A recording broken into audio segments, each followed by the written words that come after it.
After the divorce and bankruptcy, your external assistance has finally arrived. It detected that the host's misfortune value is full, binding the super rich system, and after binding, you can get 100 times cashback for every expenditure. Ding! It detected that the host spent 1,000 yuan and received a reward, 100 times cashback on the expenditure. At this moment, you widened your eyes and stood there in a daze, unable to tell whether this was an illusion or reality. Immediately, your phone vibrated, and you received a bank text message. Your account ending in 9527 received an income of 100,000 yuan. The text message from the bank is real, and now you have money. Instantly, you thought of the long legs and black stockings of the welcoming lady at Tianmei Shifu this afternoon, and thinking of this, you stepped towards Tianmei Shifu. As soon as you entered the door of Tianmei Shifu, a smiling female greeter quickly approached you. Hello, sir, how many people are you? Do you have a reservation? Without a reservation, just me alone. Is there a better private room? The hostess looked at you in your street vendor outfit and couldn't help but curl her lips. Yes, sir. However, the minimum consumption for the cheapest private room is 3,888 yuan. Seeing the disdainful expression on the hostess's face, you pulled out 500 yuan and slapped it directly on her face. Give me the most expensive private room. Ding! The system detected that the host gave a tip of 500 yuan to the waiter, and rewarded 50,000 yuan. The hostess immediately bent at a 90-degree angle, her uniform accentuating her impressive curves. Handsome. This way please, to the number 3 supreme luxury private room. I still prefer the rebellious look you had just now. Take a moment to recover. With that, you walked towards the number 3 private room. You sit at the table, looking down at the menu. The waitress, now assigned to the private room, is quietly waiting for you to order with her hands resting on her abdomen. I want one of each of your most expensive dishes. Hearing your voice, the waitress seems a bit incredulous but still places the order as you requested. After a short wait, a dedicated server brings the dishes to your table, while the original waitress diligently introduces the features and eating methods of each dish. It isn't until the last plate is finished that you feel full. After settling the bill, the total comes to 5,000 yuan. Ding! The system detects that the host has spent 5,000 yuan on a meal and rewards 500,000 yuan. Even though you somewhat anticipated this, you still can't help but feel excited and thrilled. With the bonus you just received, you now have 645,000 yuan in hand. After eating and drinking to your heart's content, you returned to your rental apartment, sitting on the edge of the bed and looking at the bank text messages on your phone, unable to help but let out a long sigh of relief. Finally no longer having to be a miserable worker. Just as you were feeling excited, you heard the doorbell ring. You raised your eyebrows slightly. Could it be the property management? With some confusion, you opened the door and found your beautiful neighbor, Tong, standing at your door with a big smile on her face. You've been really unlucky lately. How about I accompany you to go out and relax, just as a way to repay you for helping me out last time when I needed money? Sure, I was just thinking of buying a couple of clothes. Aren't you a fashion blogger?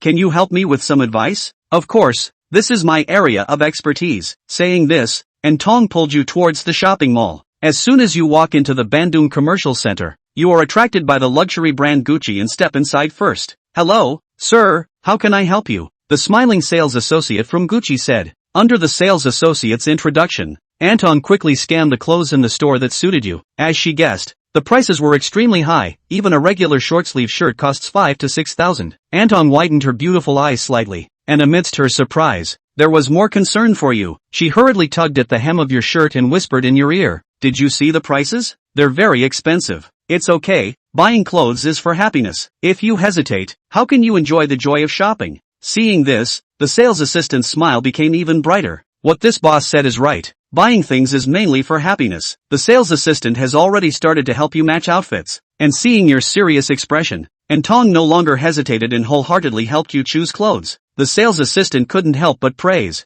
Boss, your girlfriend is not only beautiful but also more professional than us in matching outfits. Hearing the word girlfriend, Tong's delicate face instantly turned red. Since you have carefully matched them, they must be suitable. Just buy them all. Upon hearing this, the sales assistant's eyes lit up, and she immediately calculated the total amount, enthusiastically saying, "Boss, 3 sets cost a total of 56,000 yuan. You took out your bank card and paid for it directly. As a friend, to repay you for helping me pick out clothes, I will buy some clothes to compensate you." Just as you were about to speak, the system's message floated into your mind. Ding! Congratulations, host, you have spent 56,000 yuan on shopping, and the system rewards you with 5.6 million yuan. You widened your eyes in excitement, not expecting to earn 1 million in such a short time. After having 1 million, your confidence feels different. Immediately, you said to the sales assistant, "Pick out a set for my friend as well, I want to give it to her as a gift." "Sure, just a moment, boss," the sales assistant quickly reacted, excitedly turning around to get the latest popular women's styles. Meanwhile, Antong was still in a daze, allowing the sales assistant to help her with the outfit. "This set is the latest style this year, what do you think? Beautiful?" Looking at the exquisite and fashionable clothes in the sales assistant's hands, Antong nodded. The sales assistant immediately helped her get ready and then placed the order for payment. Ding! Detected that the host spent 20,000 yuan on shopping. The system rewards 2 million yuan. After leaving the Bandung Mall, the mood of Antong, who followed you out of the mall, was still a bit fluctuating. She looked at your tall figure walking ahead and felt a strange emotion arise within her. Just then, you suddenly stopped and looked towards the luxurious Bulgari hotel not far away. "I heard that the cat in this hotel can do backflips. Do you want to come and see?" Upon hearing your words, Antong's face instantly turned red to her ears, and her mind flashed with images of Teacher's song from the Cherry Blossom Country movies. She was about to respond when she suddenly heard her phone ring and picked it up. You noticed that Antong's expression changed noticeably after the call, and before you could ask, she said apologetically that she had to leave for something. "You have already accompanied me shopping. If you have something to do, go ahead." "Thank you." Then you turned and got into the taxi by the roadside, waving goodbye. After watching Antong leave by car, you turned and walked towards the Gudina Hotel. This time, you were just going to see what the difference was between the 18,000 yuan per night room and the 300 yuan per night standard room. The lobby of the Gudina Hotel is spacious and bright, decorated luxuriously and strikingly. The front desk confirmed with you. "Sir, are you booking the presidential suite for 3 days?" Seeing you nod, the front desk continued to smile and proceeded with the check-in process. "The total is 54,000 yuan, and it has been processed for you. A dedicated butler will take you to your room shortly." Ding! Detected that the host spent 54,000 yuan on the room. The system rewards 5.4 million yuan. Seeing the information in my mind, I couldn't help but raise my eyebrows. This money is simply never-ending. If I reward myself for a little longer, the money I earn will probably be enough to enjoy for a lifetime. Just as you were still immersed in the system's rewards, the voice of the receptionist attracted the attention of many around, especially 3 beautifully dressed girls standing nearby, who all turned in unison, looking at you with some surprise upon hearing the amount of tens of thousands, over 50,000. "My goodness, this person is so rich. They look quite young. Could they be a driver or a secretary or something?" "Ladies, a driver can't afford to wear over 10,000 yuan worth of Gucci. You know." Before the 3 girls could finish their sentence, a mature female voice with a rhythmic flavor came leisurely from the back, startling the 3 to turn back in a hurry. Only a woman with thin-framed glasses and fine makeup was standing behind the trio. The woman's white suit was slightly open, revealing the hidden beige silk V-neck camisole in it, and the bottom was a pair of loose casual suit pants with light-colored pointy-toe low-heeled shoes. The overall look was casual and formal, and at first glance it looked like some kind of corporate executive. "Little sisters, have you already made your reservations?" Wei Jia smiled faintly, but there was a hint of majesty in her eyes, causing the 3 girls to hastily sidestep out of the way and say, "Booked, booked, you can book, thanks." Wei Jia once again narrowed her eyes and smiled, but the strong aura that emanated from time to time made the 3 little girls subconsciously not dare to meet their eyes and hastily walk away. "Get me a night view king suite, I have a membership." Wei Jia skillfully explained her needs to the receptionist, while her Danfang eyes, which were painted with delicate makeup, intentionally or unintentionally looked toward Li Jing on the side, slightly surveying him, with the corners of her mouth lightly curled. "That's a good match for Gucci, and it's in good taste among the rich people I've seen in a while, especially being so young and mild-mannered, not condescending or hangdog. It's a bit of fun." Li Jing could feel the attention he had drawn around him for booking the room, giving his vanity no small satisfaction. Although Li Jing was not considered to be a particularly high-profile and expressive person, being noticed and envied by the crowd still allowed him to feel a joy and fulfillment in his heart that he hadn't felt before. Upon the arrival of the exclusive butler, Li Jing followed the other party towards the elevator hall. The exclusive housekeeper was a middle-aged woman around 35 years old, not exactly outstanding in appearance, but good enough in attitude and professionalism. Just by utilizing the short time he spent upstairs, the butler had already introduced Li Jing to the hotel and the extra services that the presidential suite possessed. Let the first time to stay in Li Jing immediately have a basic understanding, not to know nothing. As for Li Jing, the butler was also secretly surprised by the other party's attitude. Generally guests like this level of consumption, more or less will show a few points of high cold or distance. for their own introduction is also treated as a whisper, did not even listen carefully. Only the Li Jing in front of him not only acted calmly and gently, but also didn't give the slightest sense of distance on his body. Especially the way he listened attentively to his introduction made the butler even feel a little flattered, and a sense of fulfillment of being recognized and needed was born in his heart. Sir, according to your needs, the best spa package in our hotel has been booked for you. Wait for an hour. I will bring you there. The housekeeper, who had quite a good impression of Li Jing, took the initiative to book the best technician in the hotel for Li Jing, and even utilized his own authority to book a package that would have required a day's advance booking, which even the last guest had not had the opportunity to experience. Li Jing didn't realize that his attitude had made the butler take the initiative to help himself, but continued to say thank you according to his character. At those words, the butler's smile grew more and more sincere. Seeing that he was about to walk in front of the presidential suite in front of him, the butler hurriedly quickened his pace and took the lead in opening the door for Li Jing. The door to the presidential suite was in the form of a double door, which alone was twice as large as the standard room. When Li Jing walked into it, a huge living room appeared in front of him, empty and clean, exquisite and tidy, and on both sides are passages with 2 bedrooms, dining room, parlor, washroom and toilet. Without waiting for Li Jing to finish looking at the room, which was twice the size of his home, the butler had already received a delicate plate from the waiter who was delivering food outside. Mr. Li, this is a welcome gift for you from our presidential suite. Upon hearing this, Li Jing turned back and looked surprised, only to see that the other party was already carrying a plate of exquisite snacks and a bottle of champagne with English written all over it. I hope you enjoy your stay at our hotel and feel free to contact me for any of your needs. The butler bowed his head with a sincere blessing and respectfully exited the room, and there was a strong sense of unreality as Li Jing sat on the large, soft sofa and looked around the empty, luxurious room. Is this the life of the rich? From the time he went upstairs to the time he entered his room, Li Jing always enjoyed being taken care of in every way, and this experience had to be said to make him feel very cozy and comfortable. Li Jing stood up again, opened the champagne and poured it into a tall glass, holding the glass in one hand and cupping a snack in the other. Standing in front of the floor-to-ceiling window that was dozens of square meters large, overlooking the entire main city of Tianhai that had already fallen at night, he suddenly felt as if he were a successful man who was appreciating all that he had worked so hard to achieve. And in fact, less than a day had passed since he had acquired the system. This feels so good. Isn't this the life one once envied? Looking downstairs at the lights dotted and like a fire dragon intertwined city lanes, Li Jing mood are much more relaxed. No wonder those rich people like to stand on the high-rise building to see the scenery. The view from here is damn good. No wonder everyone is desperately trying to make money, because the living standards of people with different economic strengths, even in the middle of the same city, are vastly different, just like 2 worlds. Li Jing couldn't help but think of a sentence in his mind. People without money are just called alive. It's called life when you have money. A few moments later, Li Jing finished the spa package. I have to admit, his whole body was much more relaxed, refreshed and relaxed after he was done, but having gotten used to staying up late, he wasn't in the mood for sleep yet, and put on his jacket with the intention of taking a walk downstairs. The night stars are thin and the streets are filled with traffic. Even at night, the area is still bustling with activity as a commercial center. Landscape lighting from tall buildings illuminates the entire area. Exquisite greenery and large flashing commercial screens give the place a taste of luxury all around. Li Jing strolled downstairs of the hotel, looking at the busy receptionist and respectful concierge lady at the main entrance. He couldn't help but recall how he once had to work overtime in the middle of the night to keep busy. Outside the door a hotel baggage handler was helping a guest with heavy luggage, perhaps because it was too heavy, and did not walk steadily, thus stumbling and almost falling.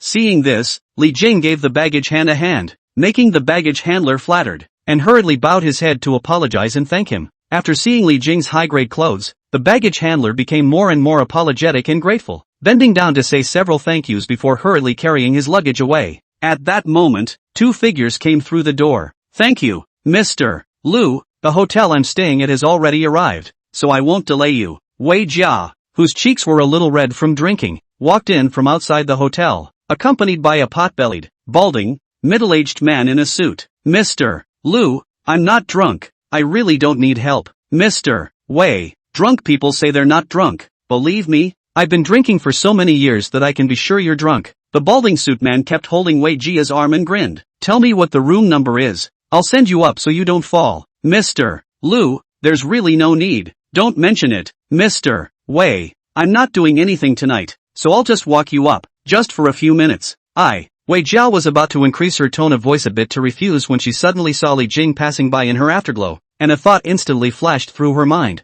Mr. Wang, Mr. Wang, why did you even come down to pick me up in person? Mr. Wang? Li Jing, who was preparing to go back, realized that a mature and beautiful-looking woman was walking towards him, and couldn't help but raise his eyebrows in confusion. When he thought that the other party had recognized the wrong person, Li Jing realized that the other party had straightened up and approached towards him at a fast pace, and kept blinking his eyes. Is this hinting at me? Mr. Wang, I'm really sorry. I drank a bit too much and came back a bit late. Wei Jia's face was full of apologies after she walked up to Li Jing, looking like a subordinate who had done something wrong, and the balding man behind him slowed his approaching steps when he saw this and looked Li Jing up and down. Mr. Wang? Ah yes, forgot the introduction. Wei Jia immediately turned around and respectfully explained, Mr. Lu, this is my immediate supervisor Mr. Wang. He also came to Tianhai City on business, so the two of us stayed in a hotel. Since Mr. Wang has come down to pick me up, I won't trouble you, Mr. Lu, to send me up. At that, the bald man saw Li Jing's young appearance and was still a bit unconvinced, but after seeing the Gucci Lagoon the other party's clothes, he was a bit unsure. After quickly weighing the pros and cons, the bald man lost interest in continuing, and immediately squeezed out a smile. That's good. Since Mr. Wang is here, I won't worry about you falling upstairs, so I'll go back first. Take care Mr. Wang. Thank you very much for taking me back to the hotel. Take care on your way. After sending the other party away with a smile on her face, Wei Jia immediately collected her expression and turned towards Li Jing beside her to apologize and thank her. Sir, I'm sorry, I really had no choice just now. Thanks for your help. It's just a small thing. Li Jing did not expect to somehow become a boss, but also felt good, and then prepared to turn around and walk towards the elevator hall. Seeing the other party just leave, do not seek reimbursement also did not express dissatisfaction. Wei Jia heart surprised. For the other party more curious a few points, she rearranged her hair and clothes, restoring her original confident and valiant appearance, and quickened her pace to walk into the elevator with Li Jing. Seeing Li Jing look at herself, Wei Jia explained, I also live up there, so I happen to be together. Saying that, she looked at the other party's angular face and stretched out her white and slender right hand, taking the initiative to smile. My name is Wei Jia. Since it's fate, can we make friends? Chapter 8, The Enthusiastic Secretary General. At those words, Li Jing froze slightly, not expecting the other party to be so proactive. Moreover, he didn't pay attention to it just now, but now that he was observing the other's face from a close distance, Li Jing realized that Wei Jia's looks were very distinctive. Wei Jia's face is not a small woman like a goose egg face, but has a slight angle. Its eyebrows are long and thin, but with a few points of English. Eyes long and narrow and dynamic, always from time to time exudes a mature charm. If she is not wearing a pair of fine-rimmed glasses, blocking part of the eyes of the flavor, I'm afraid that it is more than enough. Combined with her lips painted with big red lipstick, it made her overall look atmospheric and mature, and contained a few winks. If Tom was a pretty princess type of girl, then Wei Jia was like a queen with a perfect body and looks, with a mature attraction. No? Seeing that Li Jing did not answer, Wei Jia did not get angry. On the contrary, he could see that the other party was attracted by his own appearance, and could not help but smile even more. His eyes slightly curved, like Dodgy, who was possessed by a fox demon, as if he had the power to seduce people's souls. Leprechauns, what a siren! No wonder that middle-aged man was attracted like that. Li Jing secretly spat out a sigh, restabilized his mind, reached out and gently held the other party's fingers, and calmly said, My name is Li Jing. Ding! As the words fell, the floor of the room Wei Jia was in had arrived. Seeing this, Wei Jia was a bit sad. I have to go out. She then handed a business card towards Li Jing and blossomed into another smile. I hope we'll have another chance to chat next time. Only when the elevator doors closed did Li Jing let out a long breath, his accelerated heartbeat slowly calming down. Secretary General of the Chamber of Commerce of Linmen? Li Jing swept down his business card and identified the other party's identity. Linmen City is a second-tier city with pretty good development near Tianhai City. It looks like this Wei Jia should be coming over on a business trip. No wonder he looked like he just finished socializing just now. After a brief analysis, he stepped out of the elevator and returned to his suite. Although this Wei Jia seemed to be proactive and open, the previous scene of rejecting that bald middle-aged man was still in Li Jing's mind. I'm afraid that this woman seems to get along well, but actually has her own clear bottom line and principles, and honest people will only be played by her. Why does she look like she had a crush on herself though? Because of money? No, that bald guy shouldn't be too far behind. What's that for? Because you're handsome? Li Jing stood in front of the full-length mirror and surveyed his appearance. There was one thing to be said for wearing the clothes that Ntong had helped match. The face value and temperament was still there, But if he said that it was just this reason that attracted Wei Jia, Li Jing didn't believe it. But think about it, he is a big man. In the past, he was afraid that no woman would miss him, but now he is still afraid of being missed by a beautiful woman, isn't it? Not to mention one, Li Jing felt that in his young and strong state, a few more would not be a problem. When he thought of this, Li Jing stopped worrying, and after washing up, he lay down on the big bed in the bedroom and huffed and puffed to sleep. Meanwhile, on the other side of the room, in the night view king room, Wei Jia was lying comfortably in a bathtub full of white bubbles, her full northern hemisphere exposed to the surface of the water, and the water stains left transparent traces on her skin, making her look blown out. She lit a lady's cigarette, raised her slender legs on the edge of the bathtub, and slowly exhaled a faint smoke ring before picking up her cell phone, which had been vibrating for more than 10 seconds. Hey Jia Jia, how come that Dr. Xiao Su who set you up on a blind date last time isn't in touch anymore? Just connected. The phone came from the mother's voice of anxious questioning. People have a very good impression of you. How do you even microblogging did not pass each other? Are you still married or not? Didn't I say that? Wei Jia had already anticipated her mother's question. Leaning her neck lazily against the edge of the bathtub and looking at the ceiling, she said, I'd rather not get married until I meet the right one. Appropriate? What's suitable? Doctors, teachers, civil servants, I've found them all for you, and you're still not satisfied? Seemingly exasperated by Wei Jia's words, the voice on the phone was raised a few points. Wei Jia, you're already 30. When a woman passes 30, she is constantly depreciating. You think you're waiting for your true love, but you're actually wasting your youth, making you less and less valuable, and there will only be fewer and fewer men who will look at you. Mom, I'm not a commodity. Wei Jia's tone cooled down a bit. If no one looks at me when I'm old and gray, it doesn't matter if I'm single for the rest of my life, I'll be able to support myself anyway. What's the use of being able to support yourself? The caller became more and more angry. You're old. No one to take care of you. No one to take you to the hospital when you're sick and collapsed at home. Like your second cousin. She had a heart attack, collapsed in her house and died without anyone even knowing. What good was money at that time? When it really comes down to it, dead is dead. Wei Jia, you're going to piss me off. Drip drip drip. Before the words left her mouth, Wei Jia had already hung up the phone. She had expected this unpleasant call, but couldn't resolve it because she and her mom were of the same nature and neither would budge. Why should a man be able to spend his youth fighting for a career, while a woman has to find a good man to marry and raise children in her life? Wei Jia looked out the window at the deep night. Her stubborn and determined face reflected on the glass. She grew up with excellent grades and a strong personality, and was class president every year from elementary school through high school. Her dream is to become a strong woman and an outstanding businesswoman. Today she has started her own company, is a member of the Linshui Chamber of Commerce and is also the Secretary General of the Chamber. The position of part-time Secretary General was not paid and would take up her energy and time. However, becoming the Secretary General enables her to reach out to more companies and prioritize more information and resources to develop her own business, so she doesn't hesitate to run around all year round, fighting between her company and the chamber. The good thing is that the effort was not in vain, and her company has been growing better and better in the past 2 years, seeing the career into a period of rapid development. Her parents began to worry about her marriage, and continue to look for all kinds of relations. They believe that the excellent man, trying to do everything possible to set up a match. At first Wei Jia also cooperate with the parents involved in a few blind dates, but because in his mother's ideas do not match, and finally made a mess into the present situation. Phew,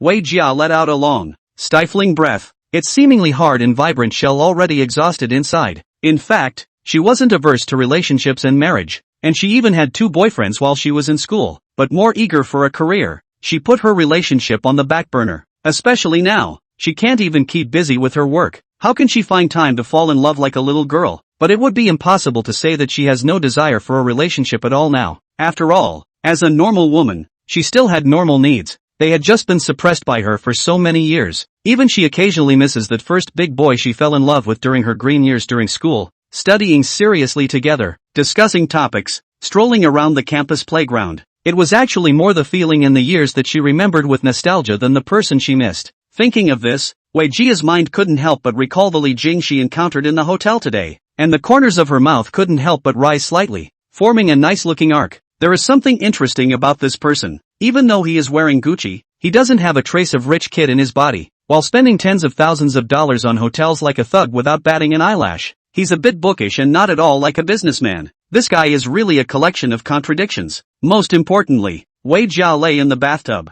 Her eyes were lost, her red lips lightly opened. The temperament on this person, and my first love big boy is really a few points similar. I have to go back to Linmen City in a couple days, and I don't know if I'll have a chance to see him again. I guess I scared him today by being so proactive. Giggle giggle. Night in the bathtub. Wei Jia laughed so hard that her spring light leaked out. Chapter 9, Zhang Xinxin's Dreams. Early the next morning, the butler himself brought breakfast from the hotel. Li Jing said thank you after eating, and the butler contentedly packed up the dishes and exited the room. When Li Jing had eaten and drunk enough to the hotel downstairs and was ready to take a turn, he saw Wei Jia, who was dressed in a black casual suit, walk out of the hall just in time. Although the time was still early, Wei Jia had already painted her unique mature flavor makeup, wearing thin-framed glasses, a dark small suit with loose wide-legged suit pants, and her feet stepped on pointed high heels as she strutted out from the hotel lobby. Wei Jia walked with the wind. Her aura was strong. Her big wavy hairstyle swayed in the wind behind her, and in addition to her delicate appearance, she attracted several people to turn their heads to peek. What a typical image of a strong woman.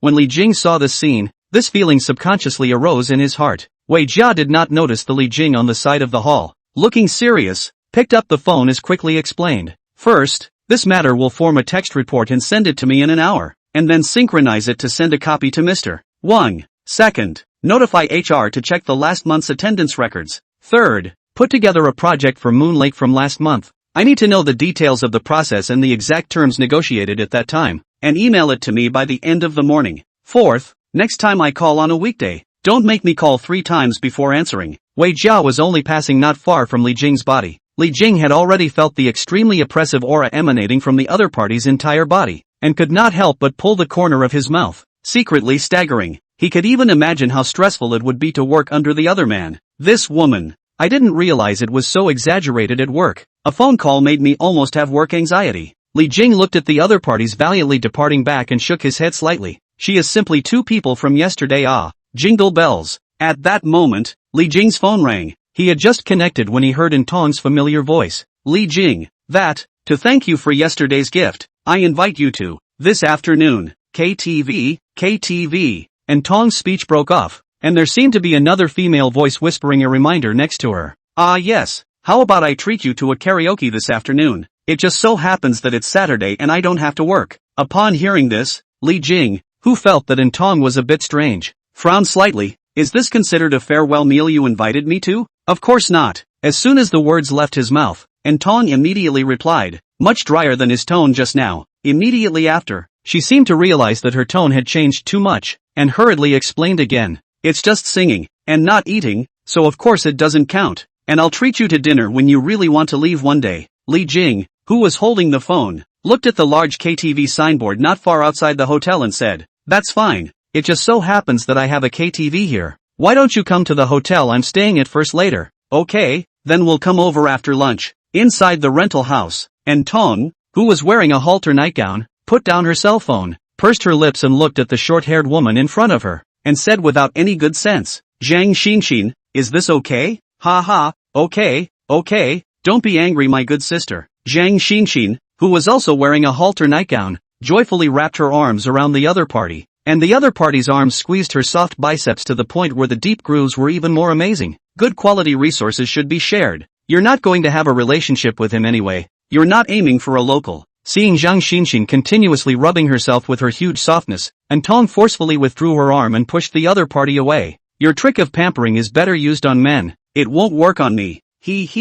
Good sister, you're this big too. Of course it doesn't work on you. Zhang Xinxin knew that the other party was not really angry, and did not care about the other party's tone, smiled and said, do you think that young and handsome guy will like girls with broad-mindedness like us? How long have you known him, and is there any other information revealed to me? No, and Tong instantly refused, snorted coldly and got up to go back to the table to continue eating her low-fat breakfast. An hour ago, her best friend Zhang Xinxin, who slept at Intong's house last night, accidentally found the Gucci that Li Jing bought for Intong, and couldn't help but scream out, scaring Intong into thinking that the other party had fallen. But seeing the Gucci bags in the hands of the other party, Intong knew that the situation was not good, and quickly snatched them and put them into the cabinet, but still could not escape the other party's constant questioning, not even a perfunctory reply. With Zhang Xinxin's nature, she hard pried out the matter of Li Jing's gift from Intong's mouth by getting to the bottom of it. However, Intong still hid the fact that Li Jing also lived here before, and only told the other party that Li Jing was a rich friend that she occasionally met. Subconsciously, she felt that she should keep Li Jing's secret. the secret that Li Jing had once had the experience of being disillusioned and downtrodden, even though Li Jing might not be afraid of others knowing about it. And Tong, you said that you and him are just ordinary friends, and you're also sure that he has no intention of pursuing you, yet he still gave you a set of $20,000 of Gucci. Do you know what that means? Seeing Zhang Xinshan analyzing alone again, and Tong rolled her eyes and took a bite of her breakfast in a light and tasteless manner and said, "What does it mean?" "It means he's very rich, so rich that he doesn't give a damn about $20,000. Zhang Xinshan excitedly came over to Tong's side and analyzed it in strips. "You say, would you care if you bought a cup of milk tea for an ordinary friend?" "Of course not, because a cup of milk tea money is optional for us to give away. And to that rich Mr. Li King, a $20,000 Gucci would be nothing more than a cup of dispensable milk tea. That's why I'm giving it to you. Do you think I analyzed it right?" Hearing the other party describe Li Jing's gift to herself as a small and dispensable matter, and Tong inexplicably had no taste in her heart and deliberately choked back. "Not true. Why not? Why else would he send you Gucci?" Zhang Xinshan immediately plopped down on the table, a pair of quirky beautiful eyes staring tightly at the other party's face, narrowing her eyes and questioning, "Can it be that he likes you and wants to chase you?" That's how it's possible." And Tong's eyes flickered a little, but in her heart there was inexplicably a hint of hidden expectation that Li Jing was going to chase after her, even though she knew it was impossible. "That's not right. A man doesn't chase you but sends you luxuries unless he's after your body." As soon as the words left her mouth, and Tong quickly retorted, "Li Jing didn't mean that, and am I that kind of person? Of course I knew you wouldn't give yourself up for a luxury." Zhang Xinshan grinned smugly and laughed, reaching out to rest her hand on the other's shoulder. "But the bottom line is not as high as you are. If there is really a rich second generation to spend money for me, I can pay a little bit of a price." At those words, and Tong pushed the other's arm away and glanced at it. "Then how come you're still single and alone after all these years?" "That's because we simply don't have the quality resources around us." "Okay."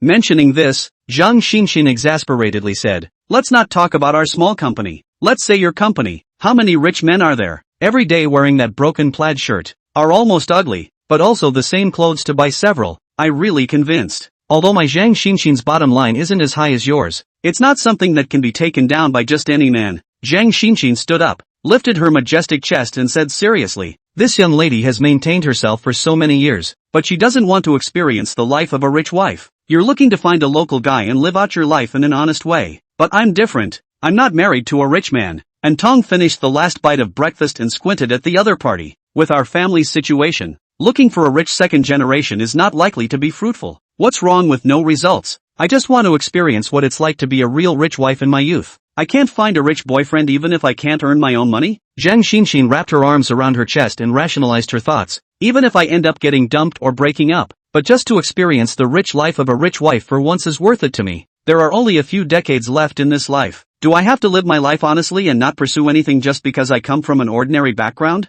Besides, it's not like I'm there to blackmail, and it doesn't hurt anyone that I traded my youthful beauty for a rich wife experience, does it? Okay, I can't talk to you." Seeing that the other party had started ranting about her own outlook on life again, and Tong shook her head helplessly, got up and picked up her own dishes, and in the process, also cleaned up the other party's uneaten breakfast, while walking towards the kitchen. "I'm just afraid that you'll be so easily fooled that you'll end up with nothing and it'll be too late to regret it." "Regret what? I, Zhang Xinshan, never regret doing anything. Even if I'm really cheated I'll admit it. But with my intelligence, no man has really fooled me in all these years. So why don't you put away your maternal glow and stop worrying about me every day?" Saying that, Zhang Xinshan gave another quirky hee-haw and stared at Tong's upper body. "I said you're always like a mom, caring about this and worrying about that. Your two clusters wouldn't be full of milk, would they? Want me to give it a try? Ouch. What are you doing? The clothes are ripped. Ha ha, you little wannabe hoof.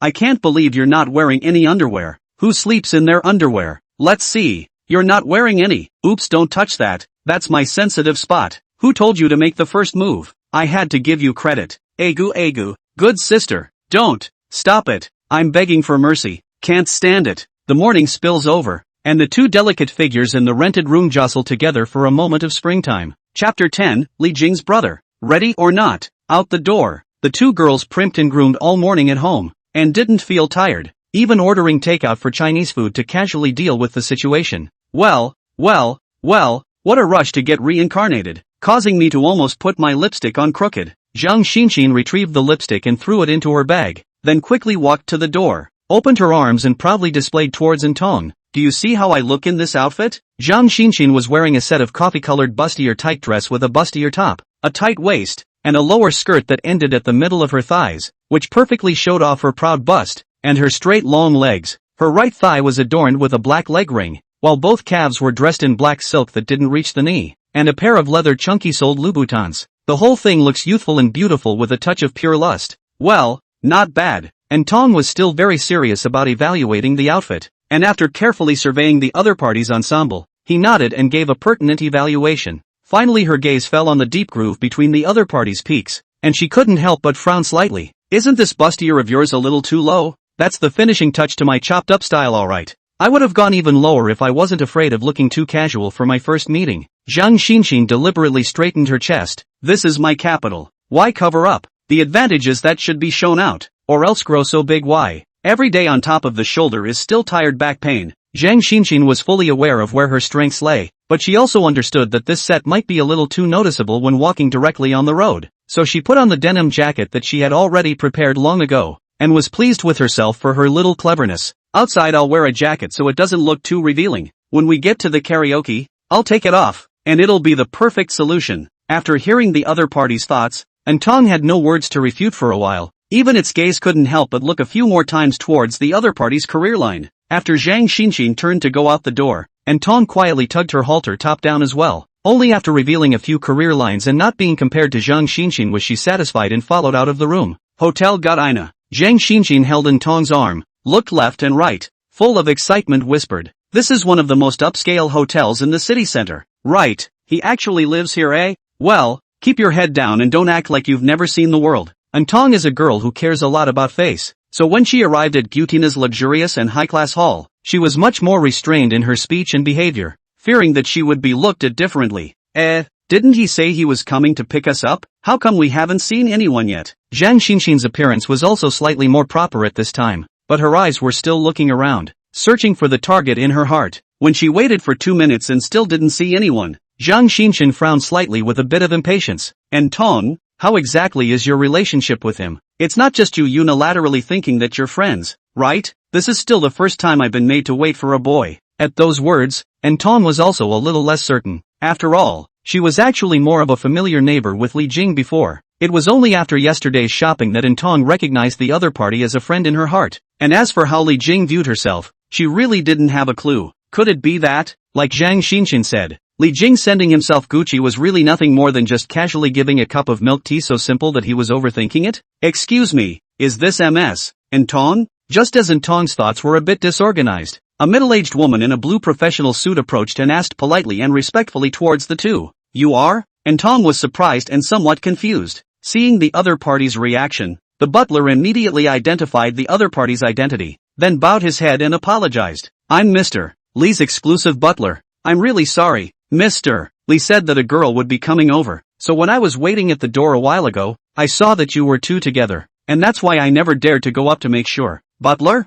Tong's beautiful eyes widened in astonishment. "Li Jing, where did he get a housekeeper?" "Mr. Li booked our hotel's presidential suite, and presidential suites come with exclusive butler service." The butler smiled and explained, then reached out sideways and politely said, "Two young ladies, please follow me. Mr. Li is waiting for you in his room, presidential suite." Zhang Xinxin's eyes glowed straight after hearing this, while Tong, although she knew that Li Jing seemed to have booked a suite yesterday, she didn't expect the service specifications of this hotel to be so high, making her somewhat flattered. Zhang Xinxin, on the other hand, had already taken out her cell phone and secretly checked the price of this hotel. It didn't take long for her to quietly poke Tong's thin waist, and only when the other party turned back in confusion did she get so excited that she used her fingers to gesture several movements, while whispering under her breath, 18,000, 10,000, 18,000 a night for this presidential suite." At those words, even Tong, who had already predicted that the presidential suite wouldn't be cheap, couldn't help but tremble slightly, her heart shocked to the core. 18,000 a night. It was almost 2 months of her salary. The two little girls looked at each other with shocked eyes, then subconsciously held their breath and followed the butler forward, no longer daring to even say another word, lest they show their cowardice. And compared to Tong, who was purely shocked, Zhang Xinxin had a few more points of excitement in her shock. Rich people. Definitely rich people. The boss of his own Thai company couldn't even afford to stay in this room. While hearing the butler say that Li Jing had booked it for 3 days at a time, this is not a quality resource introduced by Tong. It is clearly a top resource. A few moments later, led by the butler, the two men entered the luxurious, huge double doors with some formality, spacious and bright living room with sophisticated and clean decor, as well as the huge floor-to-ceiling windows that were displaying the endless blue sky and white clouds outside. Both girls whimpered in surprise at the extravagance of the suite. The butler beside him saw this, and with a smile on his face, he wisely and quietly exited the room. And Li Jing, who was swiping short videos on the sofa, couldn't help but be a little surprised when he saw the two come in. Antong, who is this? Ah, she is. I'm Antong's best sister. My name is Zhang Xinxin. Mr. Li, you can call me Xinxin. Without waiting for Antong to introduce herself, Zhang Xinxin immediately stepped forward and took the initiative to introduce herself. Antong looked at this situation. The other party was almost about to report his own circumference. Oh, so it's Antong's best friend. Since you're here, let's sit together. Although Zhang Xinxin looked a little too exuberant in appearance, Li Jing didn't mind the company of a few more beautiful women and felt good instead. After all, both of their face values were not low, and in the past, they were considered beautiful women that Li Jing could not reach. I want the housekeeper to prepare some snacks, so let's go to KTV after we eat together later. Dim sum? Yes, I like dim sum the most. Mr. Li is really considerate of us girls. What a warm man. As soon as Zhang Xinxin entered the door, he acted like he was familiar with himself, and his words tasted like flattering, causing Li Jing to be stunned, while Antong was even filled with black lines, suddenly regretting a little bit for bringing this guy over. That, Xin, you don't need to call me Mr. Li, just call me by my name. Okay, brother Li Jing.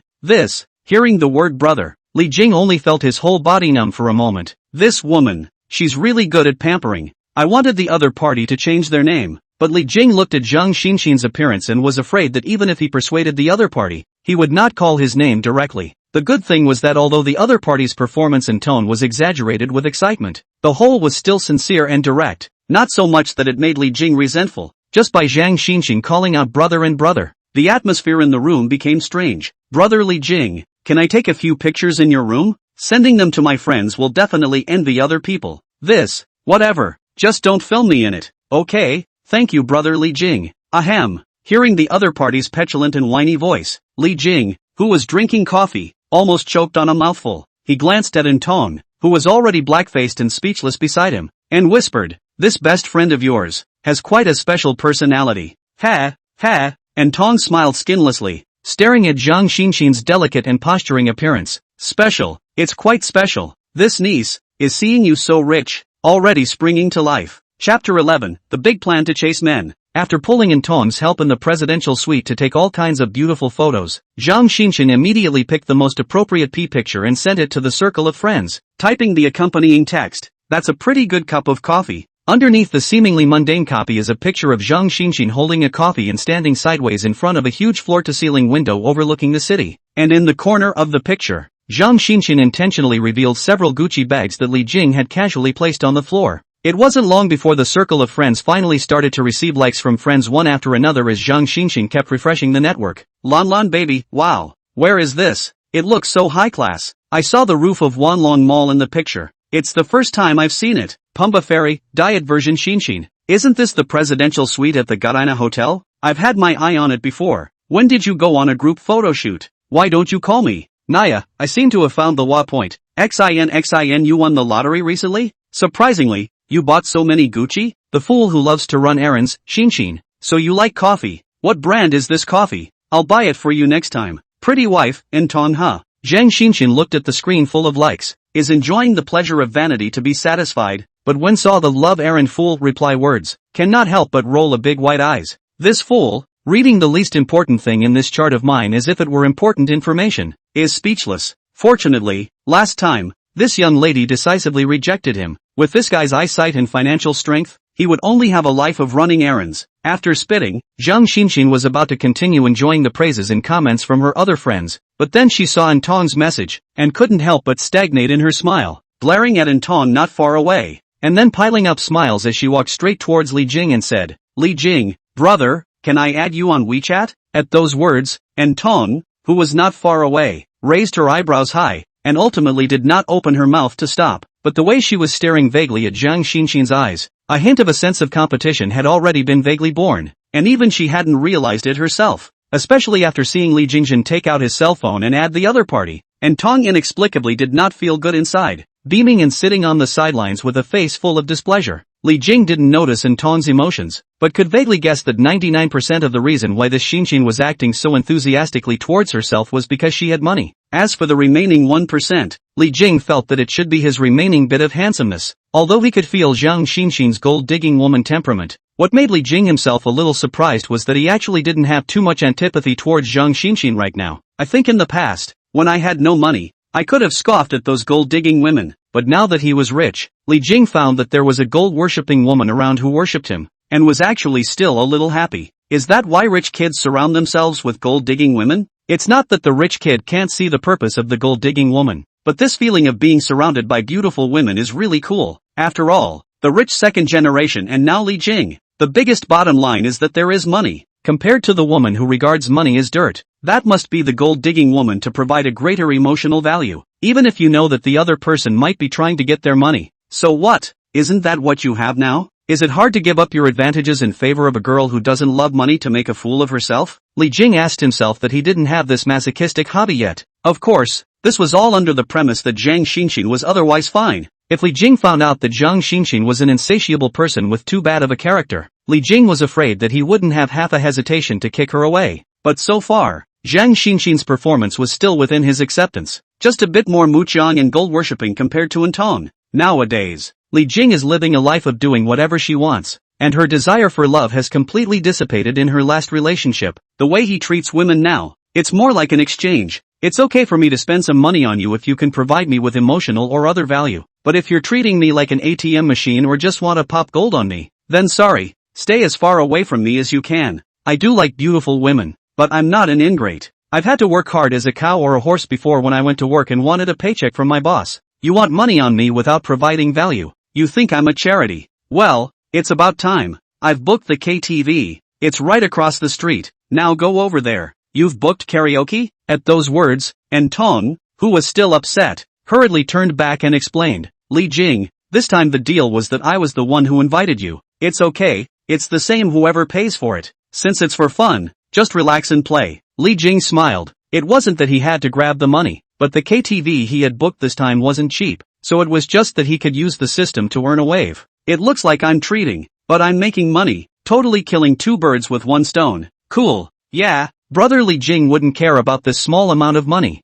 Tong, don't dwell on this. Zhang Xinxin didn't have Tong's psychological burden, and smiled as she approached, naturally gently taking Li Jing's arm. Seeing that Li Jing did not reject, Zhang Xinxin smiled in her heart and immediately increased her strength by a few points. Holding Li Jing's arm and leaning against each other, she had managed to get part of Li Jing's information out of Tong's mouth before. Knowing that Li Jing was an upright person with no vices, not only was he rich, but also highly educated. Not the kind of rich second generation that went around purely playing. Coupled with this short time together, Zhang Xinxin appeared to be just taking pictures and eating snacks in her room, but in actuality, she had secretly observed Li Jing for a long time. Zhang Xinxin, who prided herself on never looking at a wrong person, basically determined that Li Jing was definitely the highest quality man she had seen since she came to Tianhai City. It's hard to meet a quality man like this and miss it. So Zhang Xinxin, unlike Tong, immediately made up her mind and decided to do everything she could to get closer to Li Jing, preferably to become his girlfriend. It had only been less than an hour, and Tong didn't know that Zhang Xinxin had already set her big plan of chasing men without her knowledge. Just seeing Zhang Xinxin's attitude towards the man changed from her usual warmth, especially seeing that the other party actually took up Li Jing's arm,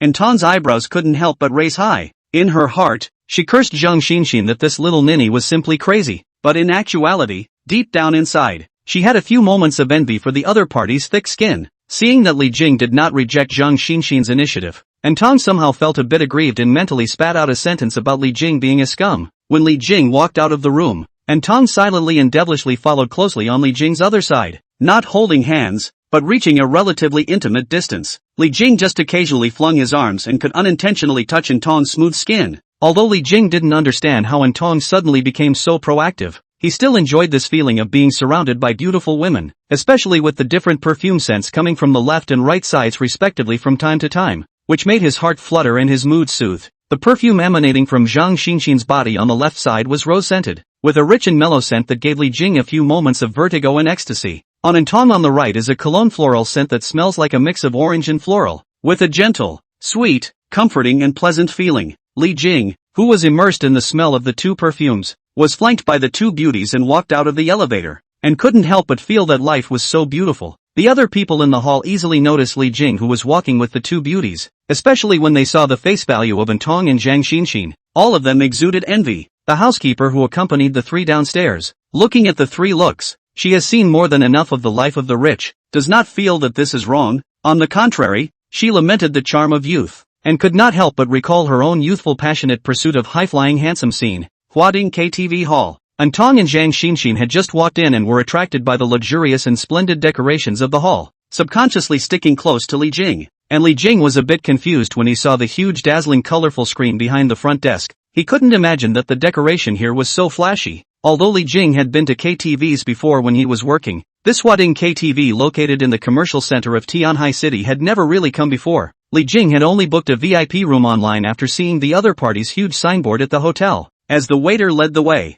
the KTV's gorgeous decoration was displayed step by step in front of the trio's eyes. The lights, which were golden in color throughout, illuminated the entire lobby and corridors with a golden glow. The intricate and gorgeous chandeliers and exquisite and luxurious wall coverings in the corridor made Li Jing feel as if he was walking in a classical and high-class castle, with every place revealing the flavor of nobility and money. If it were before, Li Jing was afraid that he would have already been surprised by the decoration and atmosphere of the place, thus becoming restrained. And now with the bottom of the system, he then obviously showed much more calm, not only no sense of urgency, but also greatly observed the interior decoration, and occasionally praised a few words. Money, as they say, is a man's greatest confidence. The waiter leading the way in front heard Li Jing's praise and hurriedly replied with a big smile and bowed his head. Seeing the other party's generous and calm temperament, his attitude couldn't help but become more respectful by a few points. And when Antong and Zhang Xinxin on the side saw this, they, who were still a bit tense, looked at each other before gradually relaxing a few points and trying to enjoy the luxury of this place. Chapter 12, The Best Medical Beauty for Men. Good afternoon, boss.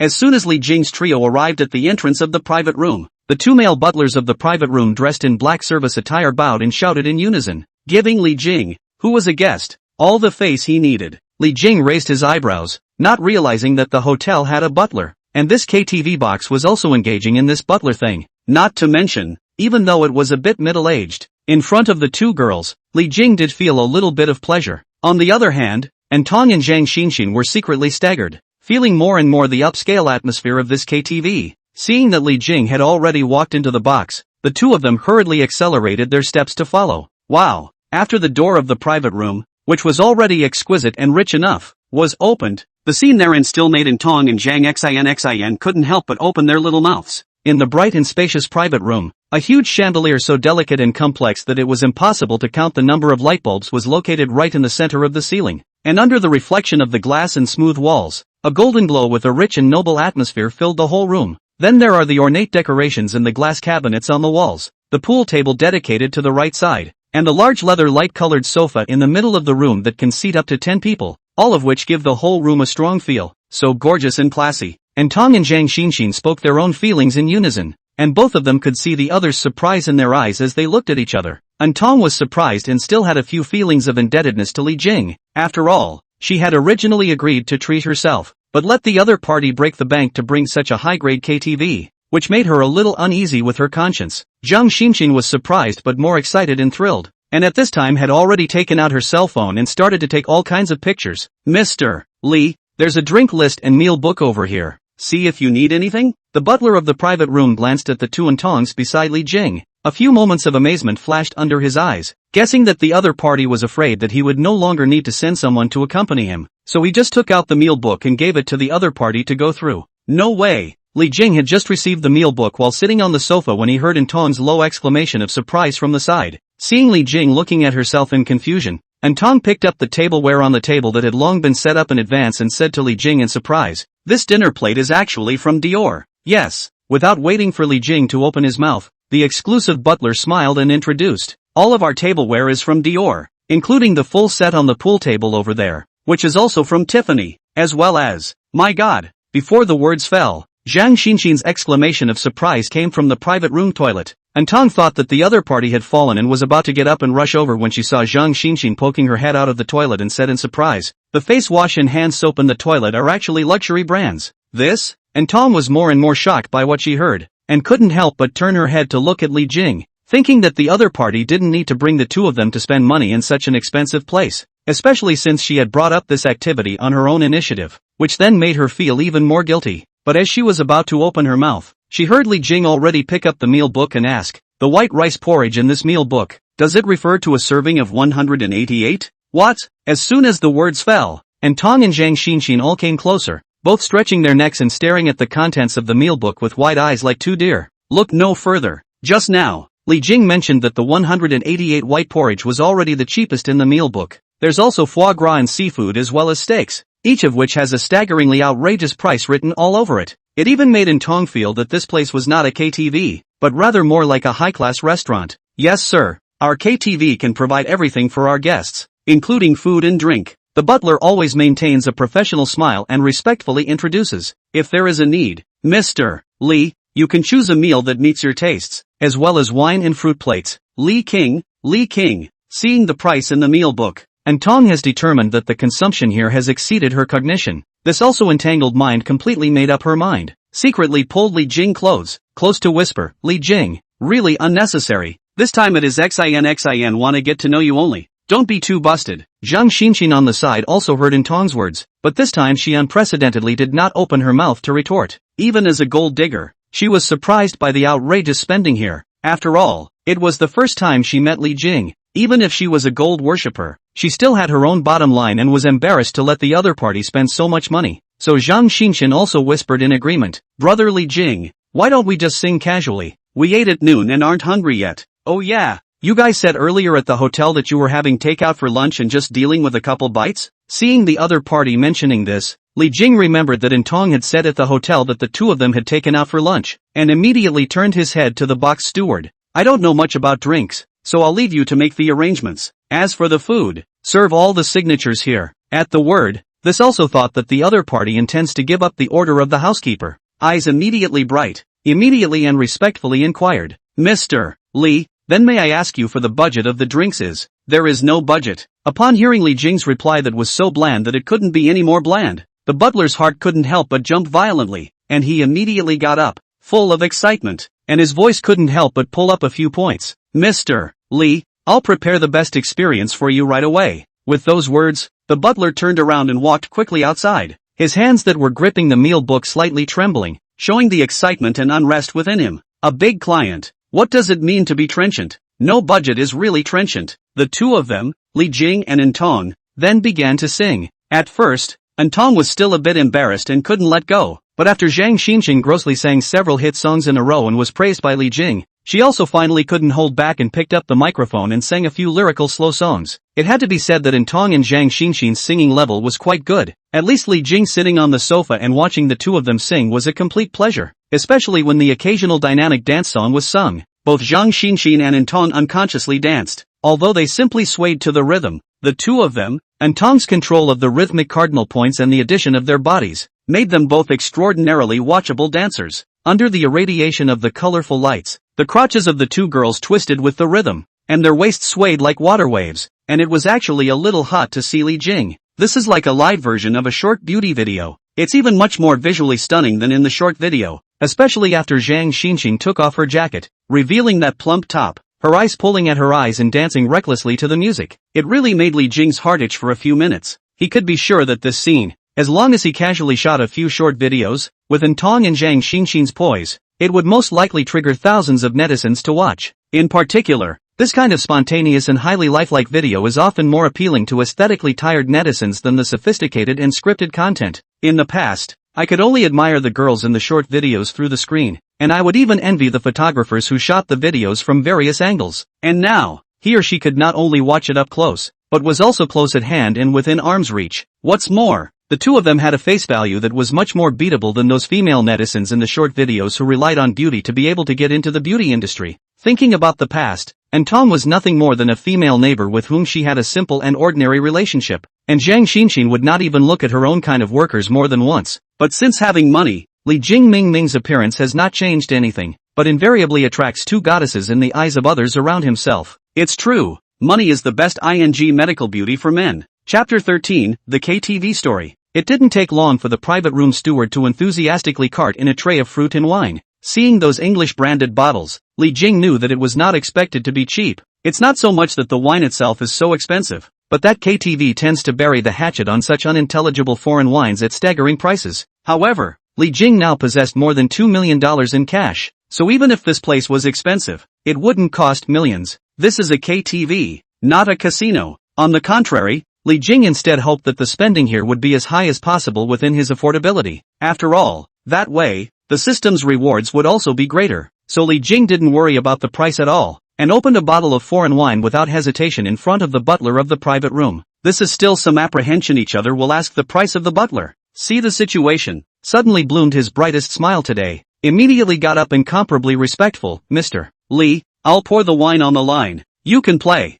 For big clients. His main focus was to make sure that Li Jing definitely didn't waste a single point of effort. Spend all your energy on what Li Jing wants to spend it on, like picking up girls. Seeing the butler serving himself so attentively, Li Jing was very satisfied. This is what rich people should have to enjoy. The meals ordered by several people were then delivered to the private room. It was expensive, but the presentation was quite exquisite. The two little girls were already taking out their cell phones and taking all kinds of pictures before the meal was even set up. Luxurious KTVs, expensive foreign wines, and exquisite meals, all of which have provided Zhang Xinxin's circle of friends with plenty of new material. It was worth the trip. These pictures alone are enough to contract yourself for the next few days. Must have made the others die of envy. Zhang Xinxin's little face was red with excitement, and she was taking pictures one after another, with no half-hearted intention of actually eating anything. According to her point of view, for modern sophisticated women, what is eating? Taking photos to dress up your exquisite circle of friends is the most important thing, which is proper spiritual food. Didn't someone say, material food can only feed your body, spiritual food can enrich your soul? In particular, the material for today's spiritual food was so rich that Zhang Xinxin couldn't help but take several sets of photos with different themes, intending to use them a few more times next month. When she thought of this, Zhang Xinxin couldn't help but turn her head to look at Li Jing, who was not far away, imploring affection, and her heart was on fire. The other side is just too high quality and one must keep a firm grip on it. Even if you just follow the other side as a small follower every day, at least you will have enough material for your own circle of friends in the future. Compared to the exuberant Zhang Xinxin, Tong's expression is much more reserved, but still shocked by the luxury of the KTV, but also inspired her deep in her heart for the high level of consumption of the life of the desire. She was actually essentially the same as Zhang Xinxin. She liked to become beautiful, loved shopping, and longed to live the exquisite life of a rich woman, and had an innate filter for rich people, which was the reason why she had changed her opinion of Li Jing the most in the past 2 days. It was also because the two of them still shared the same three views that Tong and Zhang Xinxin became bosom friends who had nothing to say to each other. But the difference is that Tong sees more thoroughly and loves her feathers more, and deeply understands that as a foreign girl from an ordinary family, it's almost impossible to marry into a rich family without a stunning education and a well-paid job. That's why she's targeting more practical local guys, thinking that if she dresses up enough and boosts her self-attractiveness through her spare time, she'll always be able to find the right guy to marry. But these 2 days, Li Jing's super high spending, and one after another high-class place that impacted her vision and mind, gradually shook her originally already suppressed gold-worshipping emotions again, especially when she saw Zhang Xinxin's unbridled currying favor with Li Jing, and Tong for the first time fell into entanglement and self-doubt. Should I go crazy myself while I'm still young? As for how crazy, she subconsciously looked at Li Jing, who was sitting not far away, and could not help but redden her ears and immediately regained her sobriety. Tong, are you drunk? What's going on in that brain? Himself and Li Jing are simply impossible. With his own emotional intelligence and ability to read people, can't he still not see that Li Jing simply does not intend to fall in love again? Especially now that he's so rich. I'm afraid he's become more calm and collected inside. Such a boy is not something one can wish for. Brother Li Jing, I'm a bit dizzy. Can you help me to the restroom? Just as she was thinking, Tong suddenly heard a voice that was so coquettish that it gave her goosebumps, and immediately looked up to see Zhang Xin, that prodigal nymph, running to Li Jing's side to be pampered again. Seeing Zhang Xinxin deliberately drunk on Li Jing's shoulders, Tong's eyebrows suddenly raised high. Just now the heart of the tangled and complex emotions instantly swept away. Full of brains only want to see Zhang Xinxin and want to get out of what muffs. Looking at the back of Li Jing assisting Zhang Xinxin to the toilet, Tong quietly got up and secretly followed behind. Even if the music in the room was loud enough, she still tiptoed around, and carefully followed behind the two men like a thief. Meanwhile, Li Jing, who helped Zhang Xinxin into the restroom, was a bit confused as to whether the other party was really drunk or fake drunk. However, taking the opportunity to help each other to be able to embrace the other party's soft shoulders, so that Li Jing no matter in the mood also feel good, but also lazy to dwell on the other party's little heart. As a big man, can you still lose out on a little girl? With this thought in mind, Li Jingshan asked, how is it? Is it okay? Do you want to vomit it out? This sentence Li Jing did not tell a lie. Just now he mixed so much wine that he was a little dizzy himself, not to mention the little girl. But it was clear that Li Jing had underestimated Zhang Xin's ability to drink. In fact, she could drink more than many boys, a skill she had intentionally trained. And Tong, who was extraordinarily aware of this, was standing at the door of the toilet pretending to play with her cell phone. But in actuality, she was constantly observing the two people inside in secret. Even Tong herself didn't know what she was doing, but simply after seeing Zhang Xinxin take Li Jing into the restroom, she instinctively felt that she had to follow her to see what was going on. Otherwise, she guessed she wouldn't be able to sleep all night today. Puking is a little bit like throwing up,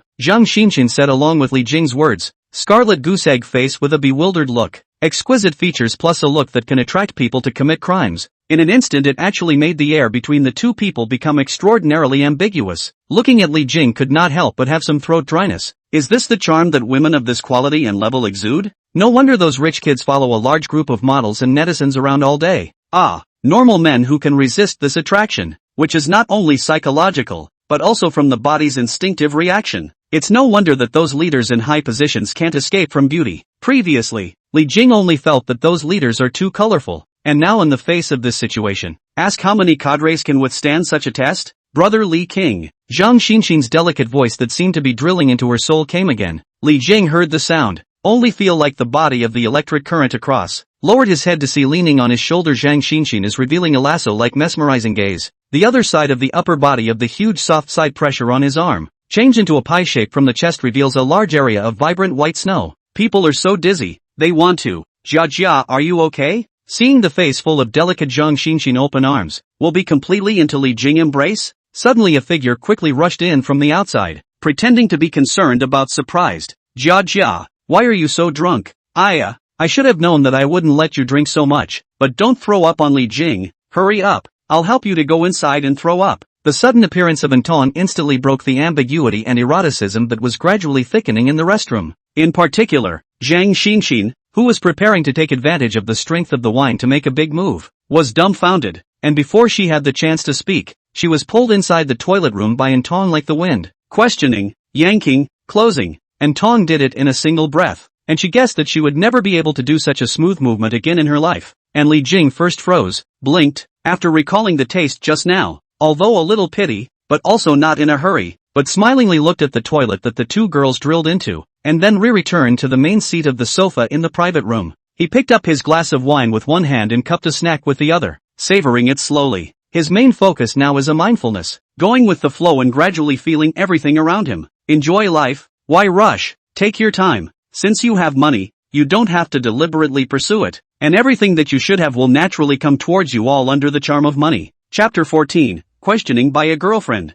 After coming out of the KTV, Li Jing chartered a car to send Antong and Zhang Xinxin back to the rental room first before returning to the hotel himself. Inside the rental house, Zhang Xinxin, who was still pretending to be drunk in front of Li Jing, instantly sobered up a lot, and seeing that Antong was preparing to wash up, she took a stride and crossed her arms in front of the other party. Xinxin, what are you doing? Antong froze. Compared to Zhang Xinxin, her alcohol consumption was a bit weaker, and at this point, her head was already a bit dazed. Antong, I was going to ask you what you wanted. Zhang Xinxin revealed a rare serious look, staring at Antong's pretty face, frowning and questioning. Why did you stop me from getting close to Li Jing? Aren't you guys just friends? It's not even if you don't help me. You're still determined to get in my way. Are you still my good sister? At these words, Antong's face changed slightly. Did not expect the other party to say this. Instantly the momentum was weak. I subconsciously looked away, stammered some bottomless reply. I didn't stop you, right? You can't even look me in the eye. Do you believe your own words? Zhang Xinxin huffed like an angry bird. Compared to Antong, the long-haired, wide-eyed natural type beauty, she might lose half a point by looking at her features alone, but the slightly narrow and upturned corners of her eyes gave her a few more flavorful tastes than the other party. If Antong was a standardized and sunny beauty,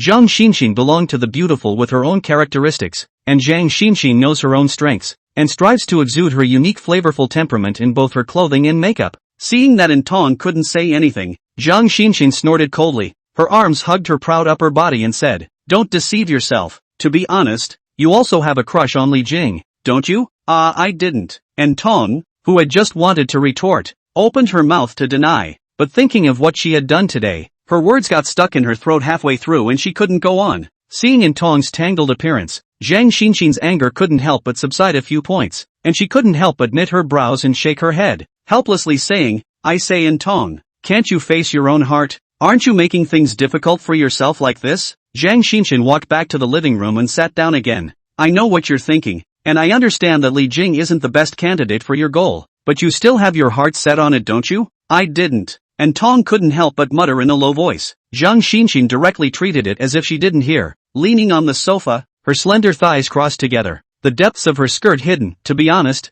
I'm not afraid of you chasing after him, and I'm not afraid of you grabbing it from me." Seeing in Tong looking at herself in surprise, Zhang Xinxin smiled in relief. "In fact, both of us know that it is impossible for us to really marry a rich man like Li Jing, but you suppressed your heart because of this reason, while I decided to let go." Saying that, Zhang Xinxin looked at the other party's slightly trembling eyes, "Because Li Jing fulfills almost all of my previous preconceived conditions for a perfect boyfriend. If we miss out this time, with our conditions, we might not have the chance to come into contact with such a person again in our lifetime. That's why I'll try to go after him. Even if I end up with nothing, I won't regret it. You know, that's how I am. If I don't try chasing after him, I might regret it later for the rest of my life." After listening to the other party's heart, and Tong's complexion changed, and in the end, she let out a long sigh, walked over to the other party and sat down, silently holding the other party's hand. Zhang Xinxin and In Tong are the same, both from the small city to fight, but the two, in addition to the conditions of appearance, whether it is family, education or work, are not much in this city,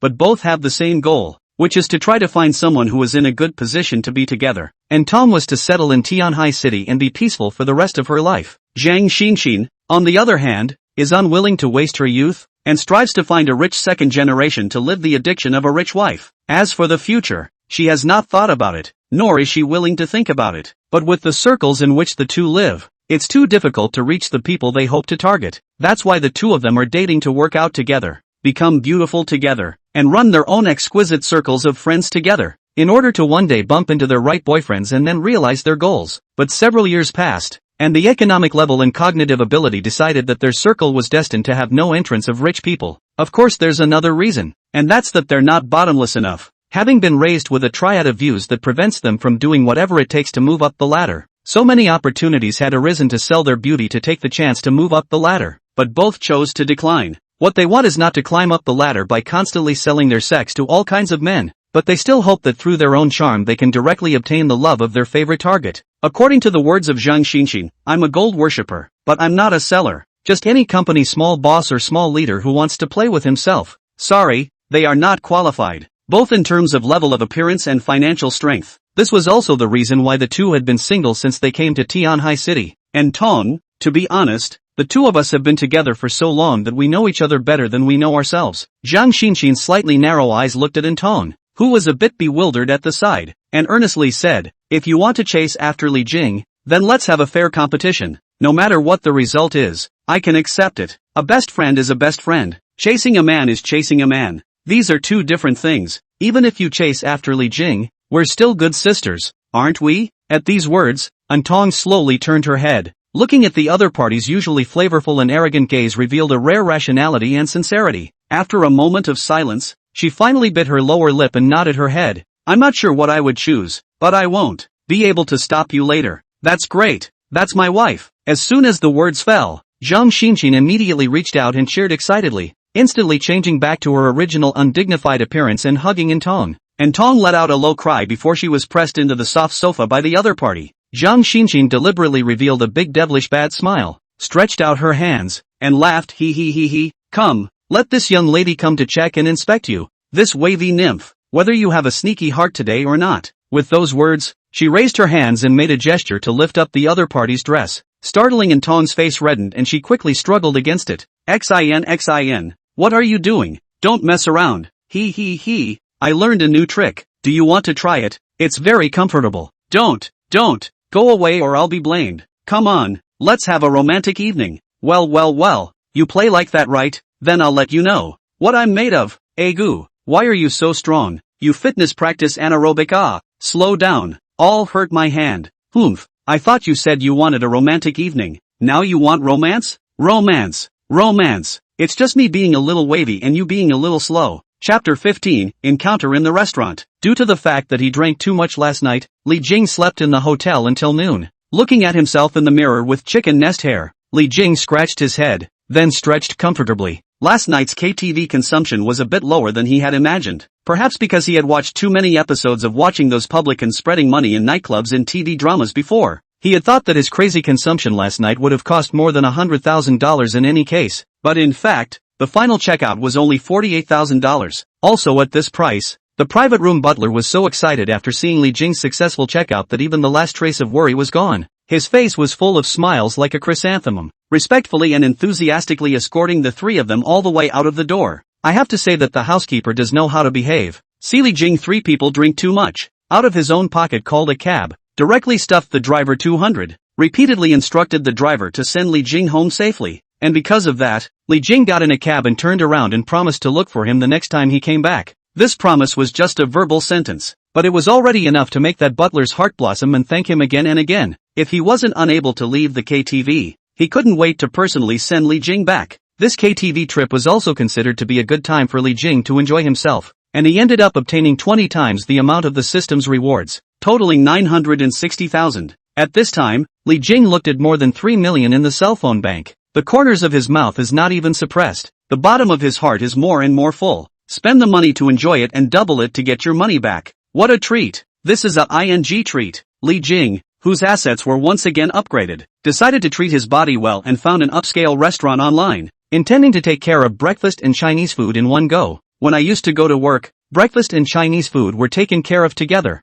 That's because there was no time for breakfast. I was busy from beginning to end, and I ended up skimming Chinese food. Now that I'm unemployed, breakfast and Chinese food are taken care of together because I had so much fun last night that I slept in until I woke up naturally. And Chinese food is randomly chosen from all the major upscale restaurants. This gap, to where to reason. It's true that the life of the rich can only be called a life. Li Jing's already good mood improved a few more points when he thought that he would soon be able to eat good food. After the hotel housekeeper helped with his outfit, Li Jing went downstairs and took the car, then went straight to the restaurant he had favored on the internet. Li Jing came to this restaurant because this was the only one of the major upscale restaurants online that featured Hunan cuisine. Hunan cuisine came from Li Jing's hometown, and after staying in Tianhai City for a long time, he occasionally wanted to taste the flavors of his hometown. He used to look for Hunan restaurants on the street, with varying flavors and standards. Now that he came to this Tianhai City's most upscale Hunan cuisine restaurant, Li Jing really wanted to taste what kind of flavor it was. How did a very smoky, spicy dish featuring stir-frying transform itself into a staple of upscale restaurants with thousands of dollars per person?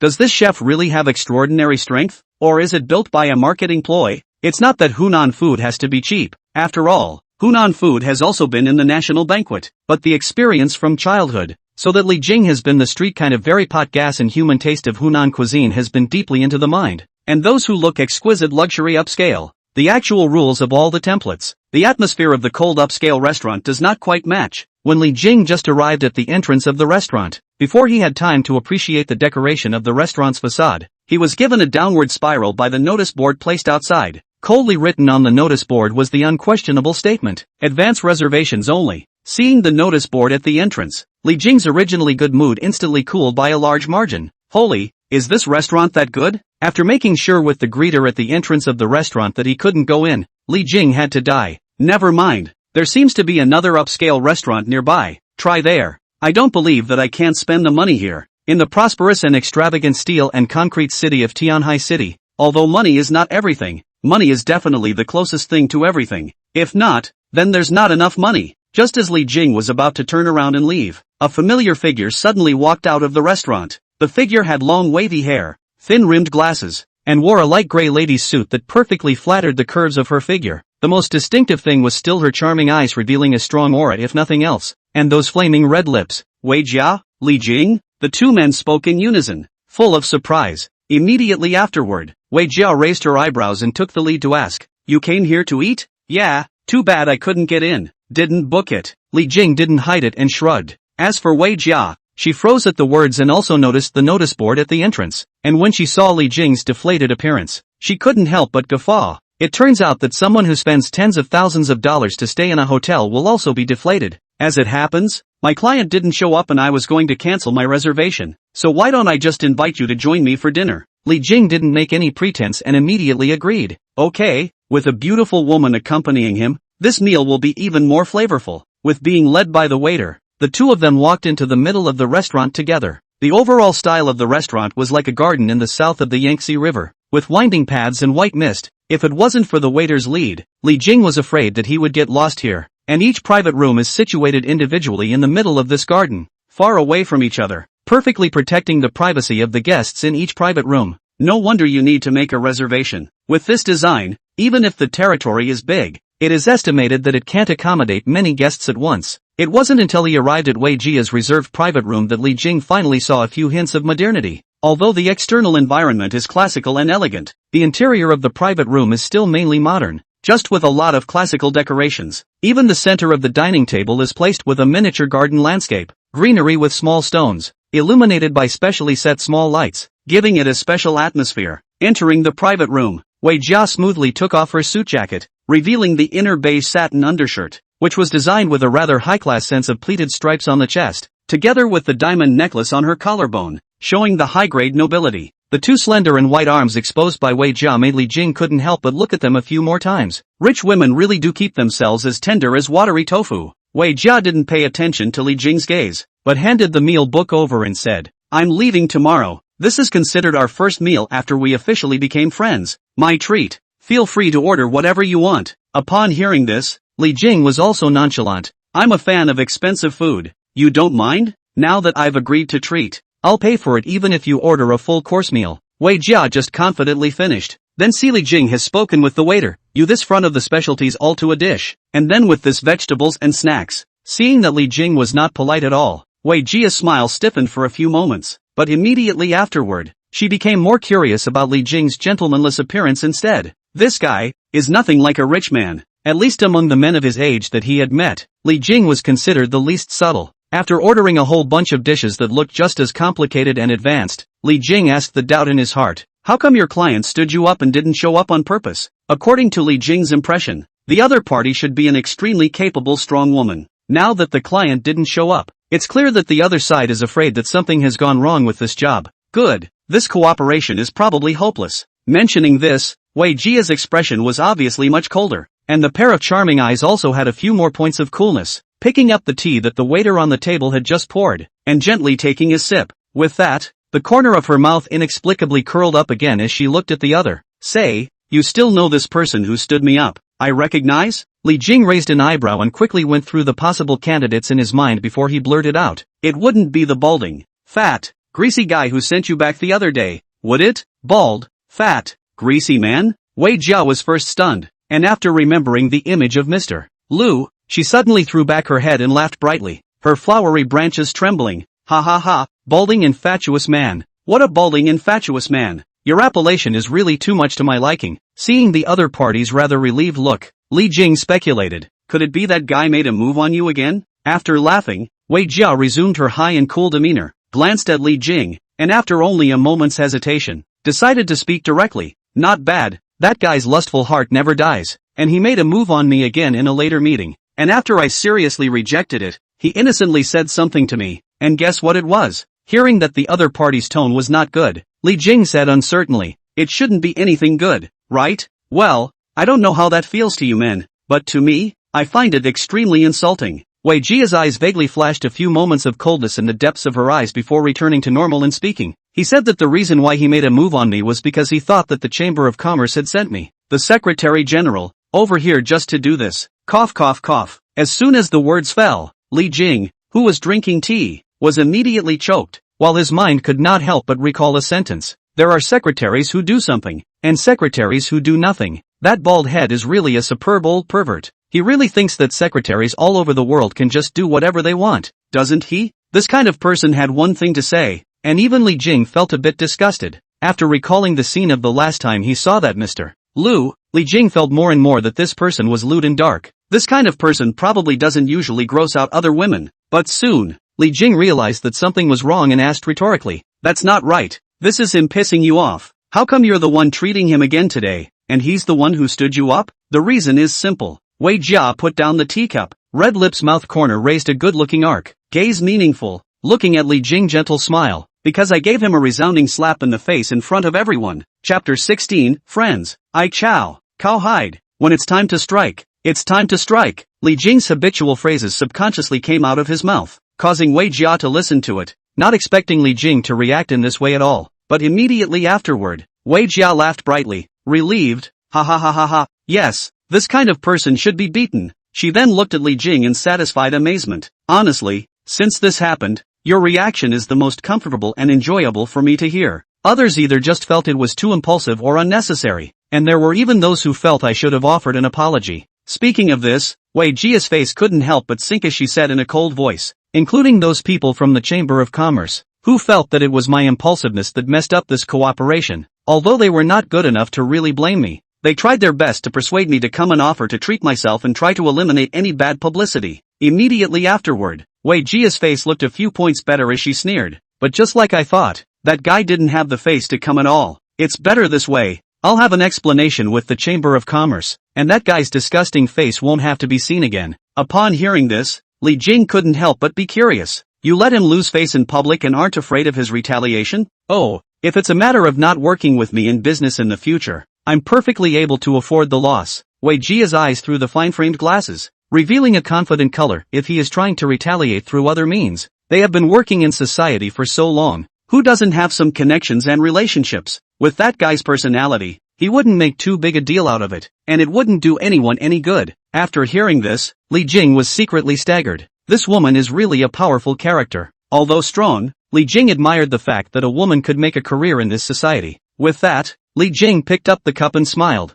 Then I'll replace the wine with tea and congratulate you on a successful business trip to Tianhai City this time. Success? Wei Jia's willow leaf eyebrows raised high in confusion. From what you're saying, Mr. What's his name Lu was going to work with your Chamber of Commerce, but you came over for a field trip this time, found that the person's character was not good, and decisively showed your attitude, drew the line, and eliminated the hidden dangers in the future. What is this not success? At these words, Wei Jia blinked, understanding that the other party was comforting herself, but still guffawed, looking at Li Jing with a softer and softer look, lifting her teacup and saying, "Good, congratulations on the success of my business trip." Tilting his head back to drink a mouthful of tea, Wei Jia did not care about the still hot tea. On the contrary, because of this mouthful of tea, as if the 2 days of all the depression and resentment all dissolved, the heart cannot help but give birth to an unimpeded sense of pleasure. Then, she gleamed at Li Jing, poured the teacup again, raised the cup and smiled. Li Jing, I think the most successful part of this business trip is not the work, but the fact that I can meet you.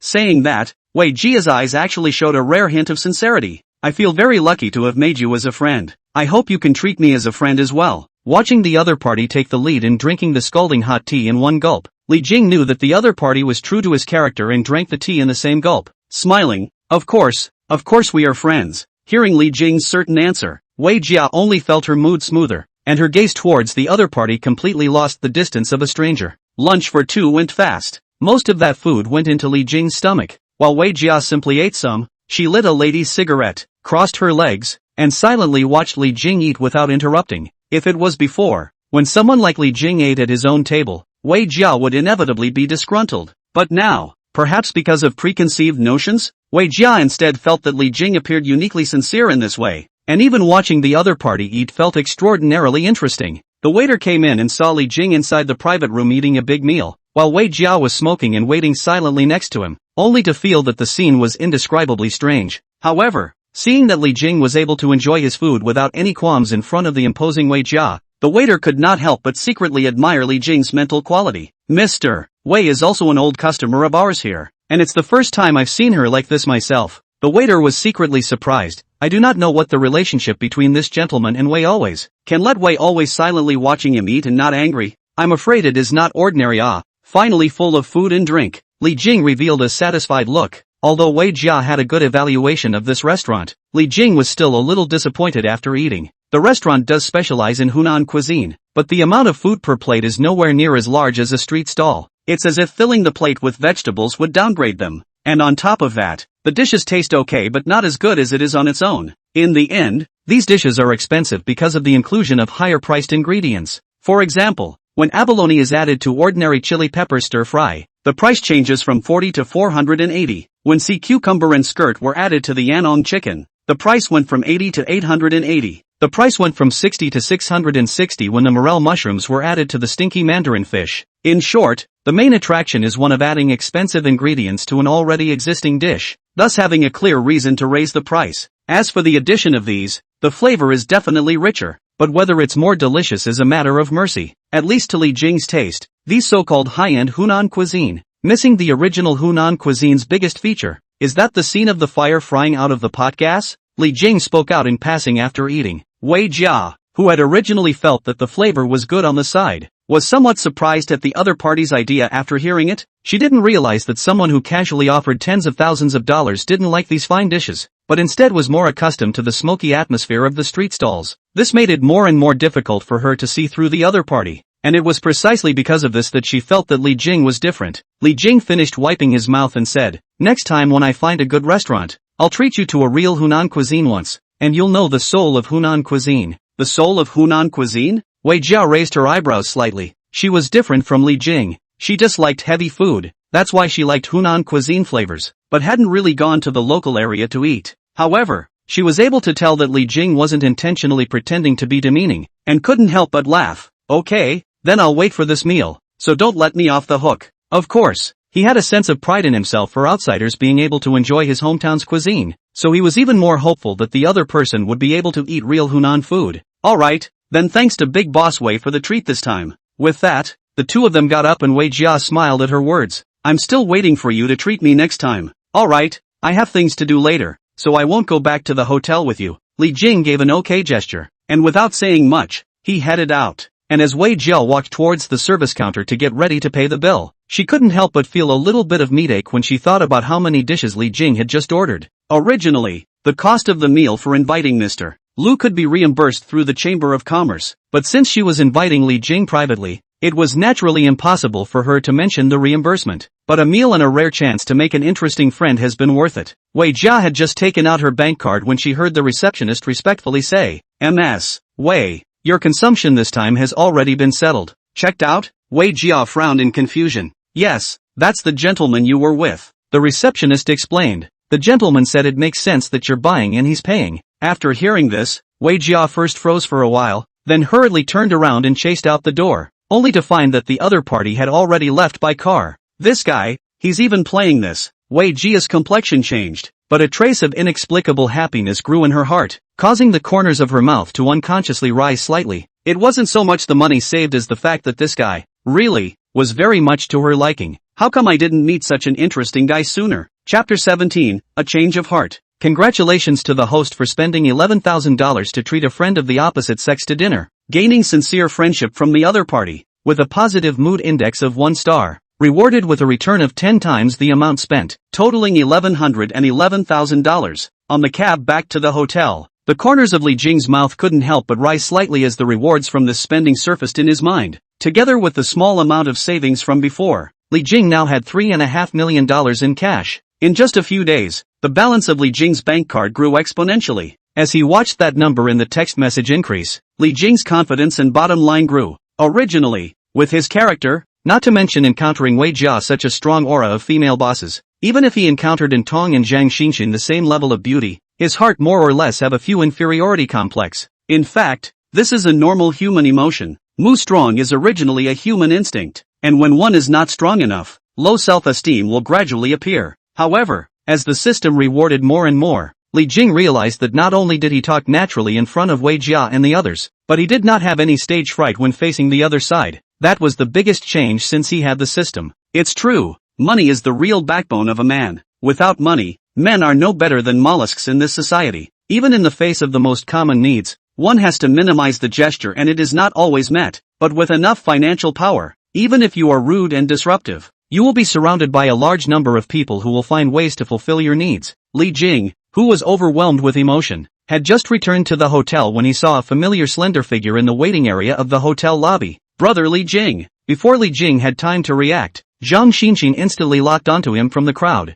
instantly lifting up a large bag and darting over to him, causing the people around him to look sideways. However, upon seeing Zhang Xinxin's uncommon face value, The crowd turned from their original displeasure to admiration and amazement. What are you doing? Li Jing looked at the other party carrying bags in both hands and couldn't help but raise an eyebrow. You were evicted by your landlord? Are you kidding me? This is all the stuff I brought you. Zhang Xinxin didn't care about Li Jing's tirade, and while she couldn't wait to pull the other party towards the elevator entrance, she explained, this is the stuff that people sorted out until midnight last night, and it's all what you need. What I need? Li Jing heard more and more, until he returned to the suite with the other party and saw Zhang Xinxin open all the bags before he realized that it was really the other party's things for himself. Here are the disposable panties, and the new pajamas I got you, and a new towel and washcloth. Watching Zhang Xinxin take things out of the bag like a treasure, Li Jing quickly reached out to stop. Wait, why do I feel something is wrong? What's wrong? Zhang Xinxin, who was squatting on the ground to display something, raised her head, and the beautiful scenery at her chest was suddenly on display. Li Jing subconsciously glanced at it as a man's nature, and then relying on his reason to forcefully retract his gaze, he asked, you spent a lot of money on buying these things, right? Could you be misunderstanding the relationship between the two of us? Although Li Jing did not reject Zhang Xinxin's backtracking and ambiguity, he had not yet thought of developing a boyfriend-girlfriend relationship with the other party. It's okay to have a little fun. It's not right to get emotional. Not to mention the fact that he and the other party had only sung at a KTV once, and the drama wasn't even developing that fast, was it? Oops, I didn't misunderstand. You did. Zhang Xinxin heard and understood the other party's meaning, then stood up and said greatly, these are not luxuries, can't spend too much money. It's just that I see that you're living in the hotel, and you don't have anything with you, so I thought to bring you some daily necessities. It's more convenient and cleaner. Only after hearing this did Li Jing breathe a sigh of relief before adding, but you don't have to spend your own money. I could have bought it myself. Can that be the same? It's a piece of my mind. Thoughts? What kind of thoughts? Pursue your heart. Speaking of which, Zhang Xinxin also did not intend to cover up, smilingly opened the door and said, because from today onwards, I intend to officially pursue you. The room went silent as the words fell. Li Jing blinked, a little confused. Are women so direct these days? No pull at all. Just straight to the big one? Seeing that Li Jing was somewhat not going to be whole by his sudden confession, Zhang Xinxin took hold of the other party's arm and said, Brother Li Jing, I know that you won't agree to me yet, but feelings, there has to be a person to chase first. Early to say late are the same. It is better to make a statement early, so that you understand my feelings. Li Jing returned to his senses and turned his head to re-examine the other man. It must be said that Zhang Xinxin's overall temperament and face value are firmly in the category of beauty. The fact that she favors a sexy, fashionable and bold style of dressing adds to her charm value. If it was in the past, Li Jing was afraid that it would be hard to resist the unsolicited confession of a beauty of this level. But now, Li Jing organized his words for a while before saying, XIN. To be honest, my last relationship ended not long ago, and I don't intend to fall in love now. Not long after your last relationship ended? Great! How dare Tong not tell me such important information? Upon hearing this, Zhang Xinxin spat out in exasperation, but immediately afterward, she smiled at Li Jing and said, Brother Li Jing, if you're still immersed in your last relationship, it's okay, I can join you. No, that's not what I meant. Li Jing looked at the other party's sincere and bright eyes, and did not intend to deceive or play psychological tactics, but bluntly said, I no longer believe in pure feelings, and I no longer yearn for those so-called love stories. Locking eyes with the other party's slightly trembling eyes, Li Jing gradually calmed down and said in a slightly thinly veiled manner, so a little fun is okay, a relationship is not. As the words fell, the room fell into silence once again just as it had when Zhang Xinxin confessed earlier,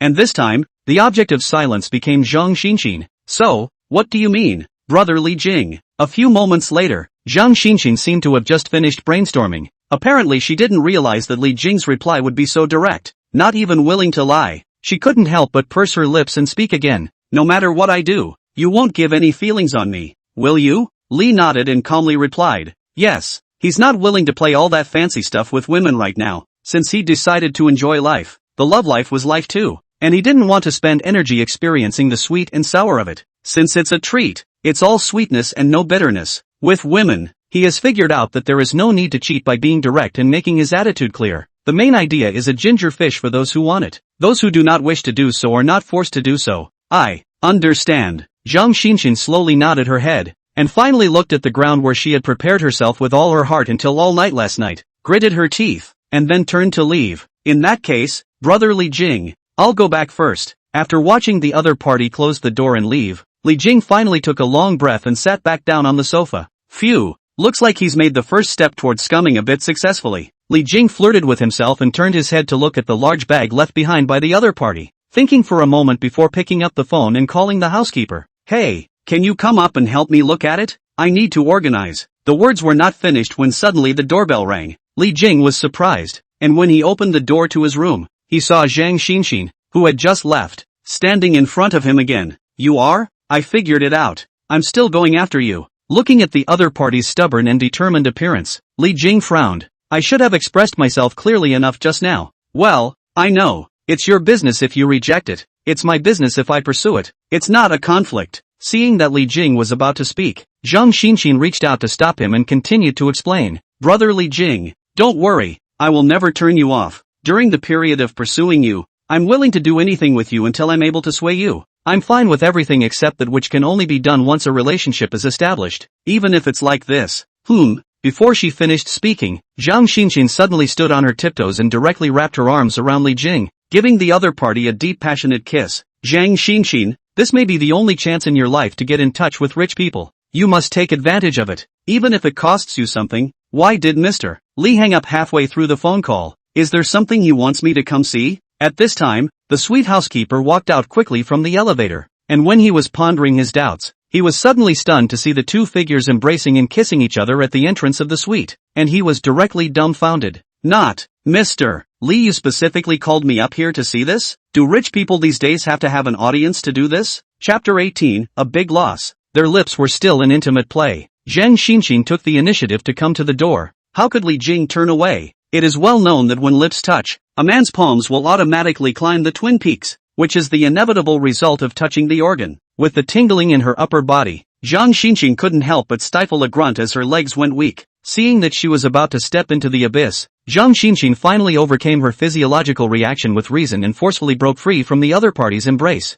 Our current relationship can only go so far. Zhang Xinxin blushed and hurriedly explained. Truth be told, she had only wanted to stir the ripples of emotion in Li Jing's heart with a passionate kiss, but to her surprise, the other party went straight for it and broke her plan. I wanted to give a sweet date to tug at each other's heartstrings, but in the end, I lost all the watermelons, so it's a big loss. Zhang Xinxin was now ashamed and annoyed, while Li Jing was still reminiscing. It's so soft. It was true that a beautiful woman was a beautiful woman, and was indeed not on the same level as an ordinary girl. Thinking of his ex-girlfriend, the same fancy as his own career and financial strength at that time. If you say gold worship, then Zhang Xinxin is no better. Even worse than Zhang Xinxin. At least Zhang Xinxin doesn't scourge honest people and has her mind set on chasing rich people. But when it comes to the sense of experience, Zhang Xinxin can be said to have crushed the other side. In terms of the emotional value provided, Zhang Xinxin was even more unrivaled by the other party. To be honest, after this operation, Li Jing had to admire Zhang Xinxin's tactics. If it wasn't for the fact that he had experienced in Tong and Wei Jia together successively, he had a certain resistance to girls at the level of beauty. Just now, in that moment, if he were his previous self,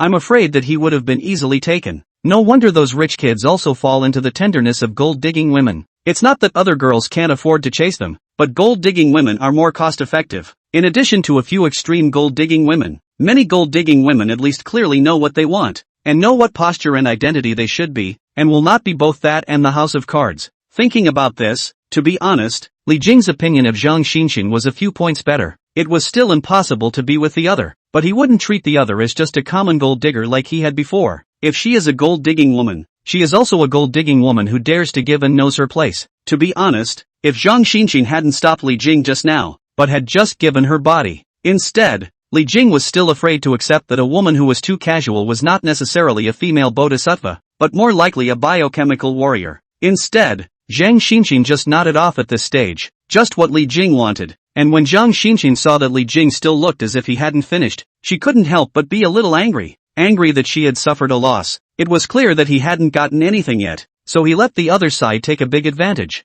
Thinking of this, she gambled. I'm at a disadvantage. I'll have to stay here today and collect some interest. Upon hearing this, Li Jing smiled back and said indifferently, of course you can. There are exactly 3 bedrooms here. Take your pick. Of course you can also live in the same room with me. I won't mind you. Nice try. Zhang Xinxin subconsciously glared at the other party, but soon felt as if she had gone a little overboard with her emotions, and hurriedly secretly glanced at Li Jing's complexion. Seeing that her pampering did not make Li Jing recoil, she secretly breathed a sigh of relief. followed by a few moments of joy in her heart. If it was his own yesterday, he would never have dared to do this to Li Jing, and would only kiss his ass before and after brother Li Jing, not daring to show a trace of his own emotions. After the incident just now, although he had suffered a bit of a loss, his relationship with Li Jing was one step closer, which made Zhang Xinchen a bit of an unexpected joy, feeling that his plan had still played a role. Thinking of this, she immediately became confident again, sneaking a look at Li Jing, her heart pleased.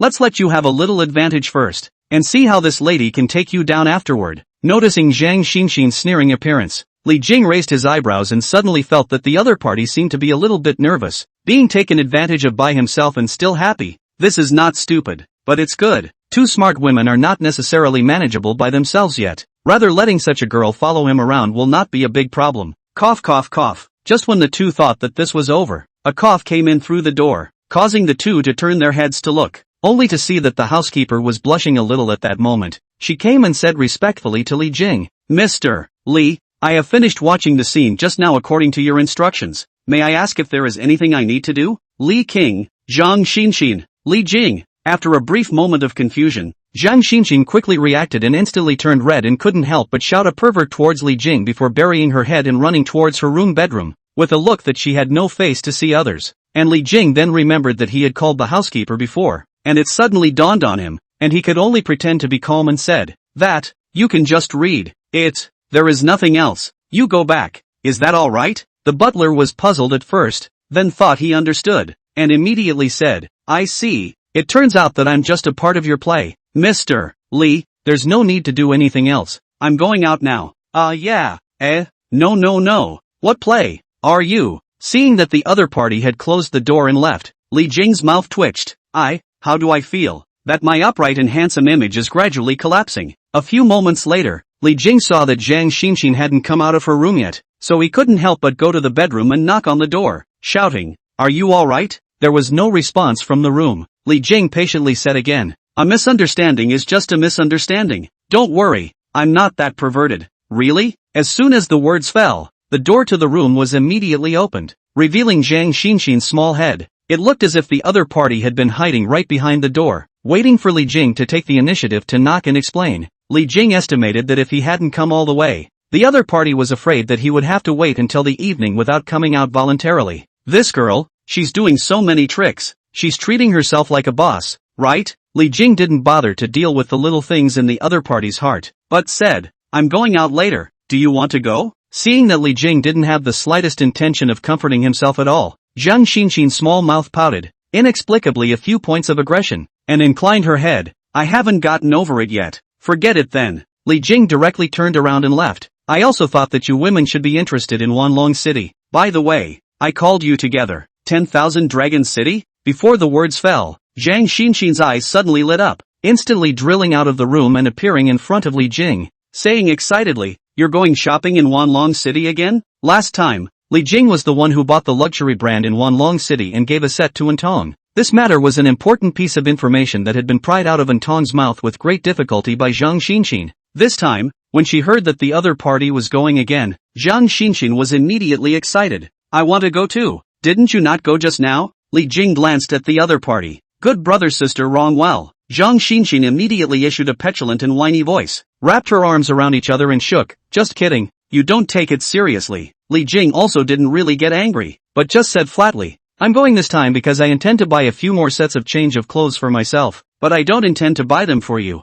Are you sure you want to go?" In fact, this was something that Li Jing said on purpose, in order to see Zhang Xinshin's reaction. After all, Zhang Xinshin's purpose of approaching him was to burst gold coins from him. Upon hearing this, Zhang Xinshin's eyes flashed with a hint of loss, but she quickly covered it up and nodded her head. "Of course I'll go. If you don't buy me one, I'll go too. I can help you match it. My eye for clothes is not worse than Antong's." Unexpectedly, Zhang Xinshin didn't take this opportunity to ask for it. Li Jing slightly raised his eyebrows and couldn't help but think highly of the other party for another minute. Looks like this guy knows what he's doing. If Zhang Xinshin were to pamper herself and demand her needs at this very moment, not only would Li Jing not fulfill them, he would also kick the other party away as early as possible. Because of this, it showed that the other party simply couldn't suppress their desire and couldn't wait to immediately cash in on Li Jing to gain benefits. This kind of short-sighted and needy woman didn't have the slightest bit of goodwill from Li Jing, because you wouldn't know how big the appetite of someone who didn't know the difference could be. With Li Jing and the two of them changed their clothes, they were ready to go out. During this period, Zhang Xinxin, fearing that she would make Li Jing wait for herself, almost used her fastest makeup and dress-up techniques, so that she only had to make up a little bit of the makeup that she had messed up earlier, and managed to appear beside Li Jing before he was ready to go out of the door. Seeing that the other party was so sensible, Li Jing secretly nodded his head and allowed the other party to walk out of the room on his arm. What Li Jing didn't know, however, was that although Zhang Xinxin had acted fairly sensible and understanding in the main aspects, she had her own caution in the details. For example, the jacket she purposely changed. The style and color palette was intentionally matched according to what Li Jing was wearing, in order to make the two of them look more like a couple. There was also the lipstick remaining on Li Jing's mouth, which Zhang Xinxin deliberately did not remind the other party to wipe off. She walked down the hallway with Li Jing on her arm in triumph, secretly delighted. This way you can declare your sovereignty to passers-by in an unseen way. These details are unknown to Li Jing, and it serves my purpose again. It's perfect. I'm such a little genius. Chapter 19, This is what it means to be rich. The entrance to Wanlong City. A couple passed by hand in hand, although the two dressed fairly fashionable, but in front of the extremely rich design of Wanlong City and reveal a few high-grade luxury gate, but all become eclipsed. One of the women revealed a bit of bookishness, a simple dress, seemingly low-key, but in fact, it also costs $2,000. Her eyes couldn't help but bore into the city of 10,000 dragons several times, as if there was something in it that attracted her and made her unable to move her feet. The man who noticed the woman's movements, wearing a pair of glasses, turned his head and asked, "What's wrong? Want to go in?" "No, places like this are not where we can afford to hang out." The woman shook her head, but her eyes, which had been staring at the exquisite decorations of the city of 10,000 dragons, showed her heart and mouth. "Yeah, I heard that any summer model dress here is close to $10,000. And a jacket with more material or something like that is estimated to be tens of thousands, if not hundreds of thousands." The man obviously felt that the things here were worth their weight in gold, pulling the other's arm to speed up his steps by a few points. "Let's go. This kind of place is only for those who have too much money to spend. We don't need to spend this wasted money." At that, although the woman didn't say anything more, her eyebrows were inadvertently slightly knitted, and the eyes that turned back to the man had more than one point of hidden contempt and dislike from the previous sweetness.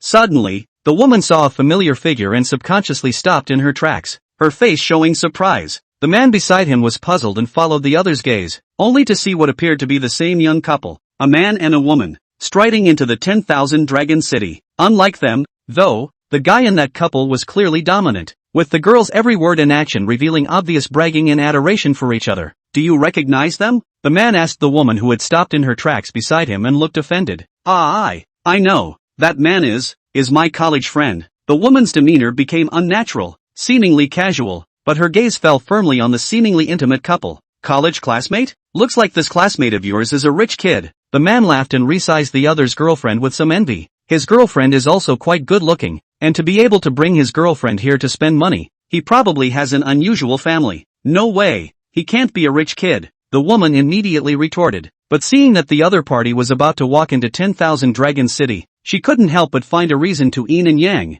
"I guess it's just to go in and stroll around. Surely I can't afford to buy anything." At those words, the man frowned slightly, wondering how his usually sensible and gentle girlfriend had become so mean today. He disagreed a bit. "I don't know if they went in to buy it or not, but the clothes that man was wearing seemed to be Gucci, right? How can you see it's not so much that you can't afford it like we can?" Seeing that her boyfriend was even helping the other party, the woman's face changed and she couldn't help but let out a heavy grunt, so she quickly left. During that time, the more she thought about it, the more wrong she was. She picked up her cell phone to find the microsignal that she thought she would never contact again, and quickly typed in the question. "That's so dashing. You changed girlfriend so quickly? Enjoy Life has turned on friend verification and you are not yet her friend. Please send a friend verification request first and chat only after the other person has verified you." Seeing that she was actually deleted by the other party's friends, the woman's face suddenly looked worse than eating a turd, as if the last piece of her shading cloth had been mercilessly torn away. She gripped her cell phone in a death grip,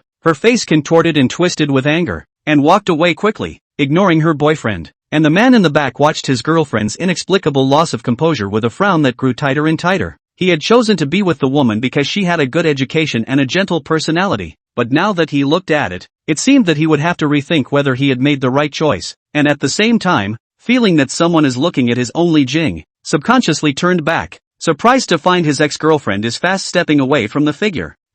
that couple seems to have a fight Zhang Xinqing curiously followed Li Jing's gaze before smiling and saying, but don't worry, brother Li Jing, I will never play with my temper like her. At those words, Li Jing seemed to smile and said, do you know who she is? Who? Ex-girlfriend who dumped me not too long ago. Ha? Zhang Xinqing widened her beautiful eyes, full of surprise to look at the woman again, then frowned and said, she dumped you? I don't think she's any good. Li Jing laughed, not very good indeed. Both of them felt that it was not good, but Zhang Xinqing was referring to the external conditions, while Li Jing was talking more about the other party's character. With those words, he turned around and continued to walk towards 10,000 Dragon City. And as for that so-called ex-girlfriend, he already didn't care about it at all. On the first floor of the shopping mall of Wanlong City, Li Jing and the two of them are sweeping through the storefront one by one, and behind them are all the enthusiastic greetings of the countergirls of each store. Generally in this kind of heavy luxury shopping mall, the first floor is often the most expensive because of the rent, the largest flow of people, and has never been the gathering place of big brands, a high-grade bright signboard. The whole mall are set off a few points of rich and magnificent. Zhang Xinqing, who would have been restrained and nervous by the luxurious atmosphere of this place, was sweating profusely, carrying a large pile of shopping bags in both hands, like a picker panting behind Li Jing. Li Jing, on the other hand, was bagless, strolling through the various luxury stores, and for his favorite clothes and shoes, he bought them on the spot after determining the size, without wasting a single moment of time.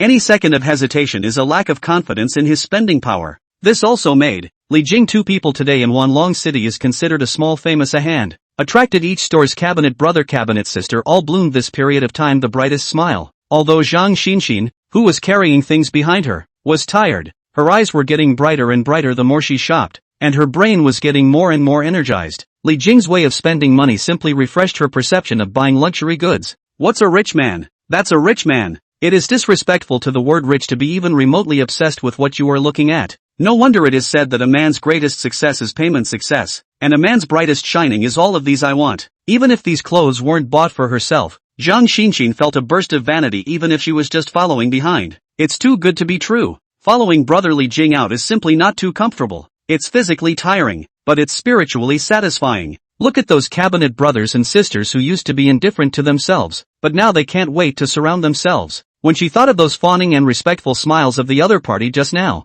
Zhang Xinqing, who was treated with compliments by the counter sisters, felt so relieved that her great-aunt returned to normal, and she even couldn't help but laugh out loud. It was as if he had become Li Jing and had begun to enjoy the treatment and life of the rich. Ha, ha, ha. Hearing the sudden laughter behind him, Li Jing was startled and thought that something unclean was following him, until after turning his head and realizing that it was Zhang Xinqing who was giggling, Li Jing was speechless and knocked the other party's head, saying, "What are you thinking about? Is it that lifting the bags is too tiring and has worn you out silly? Tired? No, I'm not tired at all." Zhang Xinqing, who had come back to her senses, immediately pulled up her voice, looking as if she could still sweep around one more time. Seeing this, Li Jing are a little surprised. This guy is really the woman shopping energy unlimited characteristics to the extreme even if none of these things is her. Thinking of this, Li Jing noticed the other party's fingers that were already white from lifting things for too long, so he took the 8 or 9 large bags from the other party's hands and said, "I'll take it." "Ha? What for? I'm not tired." Thinking that the other party was dissatisfied with herself, Zhang Xinqing was shocked and hurriedly protected all the bags before revealing a pitiful look. "I can really take it. I didn't lie to you. I'll help you take it back to the hotel with you." Looking at the other party's appearance, Li Jing felt a little funny and took the bag from the other party's hand stiffly, then gestured the LV store not far away with his chin and said, "You've done pretty well today. Go choose a bag. As your hard work." "The bag? LV? For me?" As soon as the words fell, Zhang Xinqing fiercely stared at her beautiful eyes, her face turning red with the naked eye, an obvious sign of blood on her face due to excitement. "You have 1 minute left. Overtime is even." Li Jing deliberately glanced at the time, then started counting down. 59, 58, 57. "Ah, no, I'm on my way." Upon hearing this, Zhang Xinqing turned around in a hurry and was about to run to the LV store, but just before she ran out not 2 steps, she seemed to think of something again, quickly turned around, and without waiting for Li Jing to react, she pounced on Li Jing and gave him a wet and excited passionate kiss on his face before excitedly rushing towards the LV store. Chapter 20, The Gift of Return. This time, Li Jing spent a total of $300,000 on the luxury purchases in Wanlong City, and the system returned rewards totaling $3 million,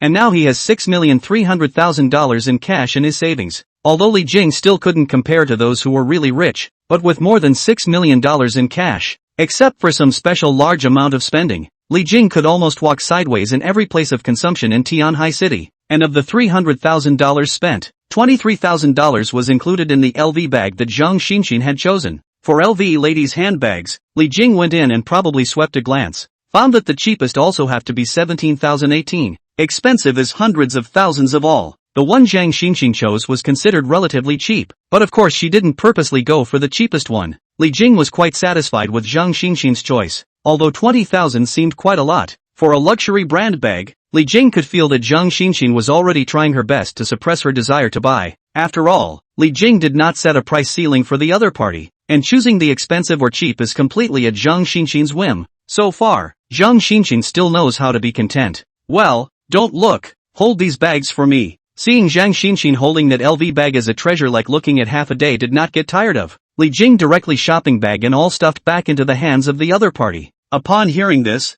Zhang Xinxin didn't have a trace of reluctance and immediately agreed happily. Okay, give it all to me. Seeing Zhang Xinxin holding full shopping bags in both hands, Li Jing originally felt that he was not a little too much ready to help take a few. But how do you know that Zhang Xinxin holding the shopping bags did not look half tired? In the mall walking as fast as possible, energetic, and eager to let all the passers-by to see that she bought so many luxuries. Look at Zhang Xinxin appearance, which is hard work. These bags have clearly become her stimulants. Each additional luxury bags can make her spirit a few points of exuberance. Even if only one of the bags was truly hers, she was happy enough. Brother Li Jing, can you help me? At this time, seeing Zhang Xinxin, who was holding a large pile of volume that was even fast exceeding her own slim figure, asking for help toward herself, Li Jing laughed. What? Finally can't afford to hold it, and want me to help? Can't afford it? How could you? I can afford to double it. Zhang Xinxin's eyes rounded and she immediately shook her head to retort. Only then did she reveal a pleasing look and heatedly laughed. Brother Li Jing, can you take a picture of me in front of the 10,000 Dragons Mall? Taking pictures? Upon hearing this,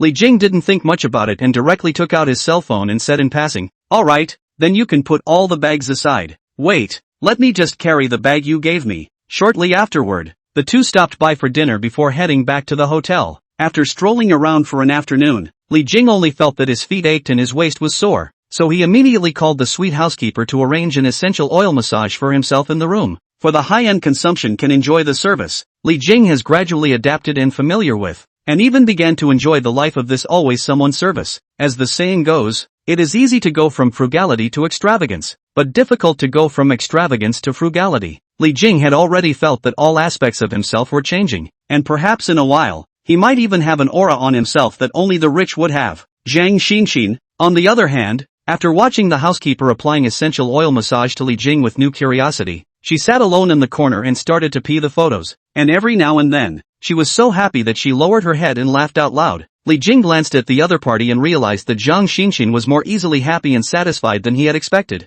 This was actually because Li Jing was thinking from his own perspective. For Zhang Xinxin, this is the first time in her life to have a designer bag with a price tag of tens of thousands of dollars, and she personally chose it in an authentic store. This kind of joy was almost the happiest thing Zhang Xinxin could think of at the moment. If there was anything happier, it would be for Li Jing to buy her another bag. A few moments later, a new piece of content appeared in Zhang Xinxin's circle of friends. Again a simple paragraph paired with a picture. I'm so tired after an afternoon of shopping. The following picture was paired with a picture of Zhang Xinxin standing in front of the main entrance of Wanlong City with her hands holding a bunch of luxury shopping bags in a dashing and casual manner. This time, Zhang Xinxin's circle of friends has just been sent. It will instantly cause countless people to leave comments and likes. Lan baby, Xinxin you are so rich. I can't believe you bought so many luxury items. Pumba Fairy, diet version holy crap. Xinxin where did you get so many luxury bags? Quickly lend me a few to take pictures. Girl, I seem to have found Hua Dot again. XIN. Is the bag you are wearing the one that was very hot in LV last year? Real name Envy. Foolish man who loves to run errands. Xinxin,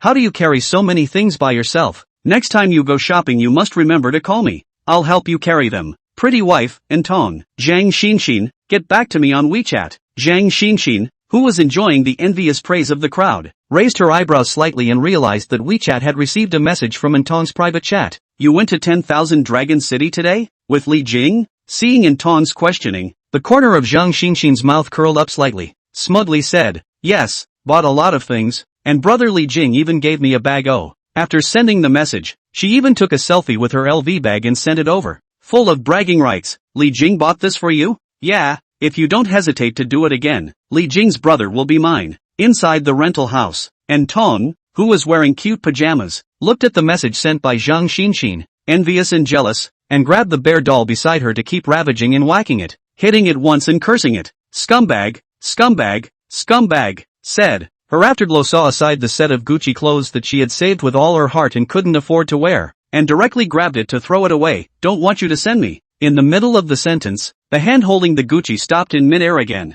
and Tong's heart suddenly gave birth to heartache and reluctance, and then carefully put the clothes back to their original position. But the heart became more and more annoyed. And Tong, you're useless. You don't dare to chase others, and you can't afford to throw things. Useless. You're useless. And Tong, who was on the verge of smashing the bear doll flat, saw the screen light up again. She hurriedly picked it up to take a look, only to realize that it was still a message from Zhang Xinxin. But this time it's not a brag, it's a reminder. Don't say that I only want a man and not a sister. Oh, I'll share an important information with you. Tomorrow brother Li Jing might be leaving Tianhai City. What? Seeing the message, and Tong sat up straight with a jolt, only then remembering that the other party might never come back here again. He even said that if he hadn't taken the initiative, I was afraid that he wouldn't even have the chance to see the other party in the future. Thinking of this, and Tong grasped her hands and 10 fingers into her dark and beautiful hair, and collapsed horizontally on the sofa, her face full of tangled pain. What the hell am I supposed to do? Turns out that being attracted to someone makes life so much harder? In the suite, Li Jing, who was lying on the massage bed and enjoying the butler's massage, gently sneezed a few times and frowned in confusion. Am I catching a cold? Mr. Li, you are in good health. Sneezing is probably someone thinking about you. The butler poured the essential oil into his hands and then rubbed it evenly on the other's back, smiling as he massaged it. Miss me? I think cursing me is more likely, Li Jing casually replied back. Under the other party's skillful technique, his whole body was so comfortable that he couldn't help but close his eyes and enjoy it. Maybe it could be someone cursing and thinking. Oh. Zhang Xinxin, who was on the side, retrieved her cell phone and came over with a smile, secretly gesturing a few hand signals towards the housekeeper before she began to start massaging Li Jing instead of the other party. How did the technique change? Li Jing, who felt the change in the way the other party's power had been generated, did not know that the person behind him had changed, and closed his eyes and asked in confusion. Upon hearing this, Zhang Xinxin immediately scowled at the butler beside her, asking the other party to answer for her. Seeing this, the housekeeper had to helplessly cover for Zhang Xinxin and said, "That, Mr. Li, I am now changing to a new way for you to try. Oh, whatever, as long as it's comfortable." Li Jing for the massage did not ask too much, as long as it is not like some foot bath city press to pull their voices to kill pigs on the line. Seeing that her movements were not discovered, Zhang Xinxin showed joy and immediately waved her hand for the butler to leave. Then her hand slowly slid and rubbed on Li Jing's back, but as he pressed and pressed, Li Jing felt more and more wrong, as if what he was rubbing behind him was no longer his hands, but the tender skin of his entire body, and there didn't even seem to be any fabric separating them in between. Just when Li Jing was surprised and ready to turn his head, suddenly a mouthful of scented hot air gently blew beside his ear, and a shy and seductive voice came. "Don't turn your head. Don't move. Brother Li Jing, you gave me a gift today, so I'll give you one too. Close your eyes and enjoy." Chapter 21, There's a Reward? The next morning, Li Jing comfortably stretched a contented slouch, refreshed. I have to say that last night's massage was very comfortable. It was only the soft ambiguity of his back in the second half that made him almost unable to hold back. Unfortunately, he had seen nothing but feelings, with his back to Zhang Xinxin, and could only rely purely on his personal imagination. But even just imagining it, with the proud figure that Zhang Xinxin usually displayed, it was enough to make the heart of Li Jing, who had never eaten anything good, beat faster. However, he knew that now was not the time. Last night, if he was really dominated by the small head, then I guess he would really have to be responsible for Zhang Xinxin. Otherwise, the other party backhanded an alarm. The good life brought by their own system can only be enjoyed in the bars. After all, the other party is only a massage, but did not promise to meet other physical needs. So if Li Jing really wanted to be worry-free, it would have to be voluntary on both sides, so that the movement would be more comfortable and unburdened, and more content could be unlocked under the condition of voluntariness. "Good morning, brother Li Jing." Seeing Li Jing who walked out of the bedroom, Zhang Xinxin first revealed a trace of shyness before she greeted him warmly. Seeing that Li Jing was ready to open his mouth, she immediately came closer and whispered, "Last night's reward is a little secret between us. Oh, we can't say it out, but don't worry, as long as brother Li Jing likes it, I'll still have gifts for you in the future. With those words, Zhang Xinxin winked wryly at the other party and turned around to wash up. Li Jing looked at the other party's delicate back, and his heart, which was still quite calm, was once again provoked by the other party's few words just now, causing dark waves to surge. If attraction to the opposite sex is a basic biological ability, that Zhang Xinxin is definitely gifted in seducing men. Thinking of Charmed, Li Jing's mind subconsciously floated back to Wei Jia, who he had met in the elevator that day. Wei Jia's teasing eyes and already voluptuous features made Li Jing's heart pound right then and there. If Wei Jia is the Daji of the Shang dynasty, then how can Zhang Xinxin be considered a spider spirit in the Ponzi cave? Who says women are made of water? They're clearly fire, and they're burning hot. Li Jing took Zhang Xinxin and settled for breakfast in the cafeteria downstairs. After eating for 2 days in a row, Li Jing didn't have the same sense of amazement about the breakfast here that he had before. On the contrary, Zhang Xinxin, after entering the restaurant, she didn't take a few bites of breakfast, took photos for half an hour, and then photographed for an hour. Li Jing even felt that at least half of Zhang Xinxin's life was wasted on taking pictures and pictures, and he really didn't know how the other party would live without her cell phone. Once back in his suite, Li Jing began to think about traveling. The hotel was checking out this afternoon, and he was planning to leave in the afternoon to go out and have some fun. I used to not travel because I didn't have the time or money. Now that he had everything, Li Jing naturally wanted to take a look outside. After 2 days in the city and being used to seeing the urban landscape, he plans to go around the natural scenery or old towns to experience different pleasures of life. But he checked out several places in the past 2 days, and none of them were very satisfactory. Either that or the attractions are too commercialized and are pretty much the same everywhere with no character. Either that or there are too many people at the Netflix attractions. And it's summertime, the peak time for parents to take their kids on summer vacations. Going to a popular attraction at this time of year is akin to spending money on a crime. Spending money to enjoy can be, but looking for sin, Li Jing would rather not go out. This sin who love to suffer who suffer. Li Jing had thought of simply going to a scenic spot farther away. And anyway, with plenty of funds, he wasn't worried about being pitched. But considering that his birthday was next month, and that his mom and dad had to bring their relatives over, he couldn't afford to go out for too long. When it comes to his parents and relatives, Li Jing feels fortunate that compared to other families, their family, both parents and relatives, are quite harmonious and supportive. Perhaps it is because grandparents focus on this aspect of education. Aunts and uncles and their own family has always been to help each other. Even if a little friction, the next day is basically nothing. It was also this environment that made Li Jing feel little rejection of his own relatives. In particular, as the most highly educated junior in my extended family, I myself grew up to be a role model for my other cousins. So this time when his own parents brought their relatives over, Li Jing thought that he could entertain and thank them properly. At least hopefully it will give this group of simple working people living in small places the chance to feel the fruits of this country's rapid development in their own lifetime as well. According to Li Jing's knowledge of them, he thought they would be very emotional and moved.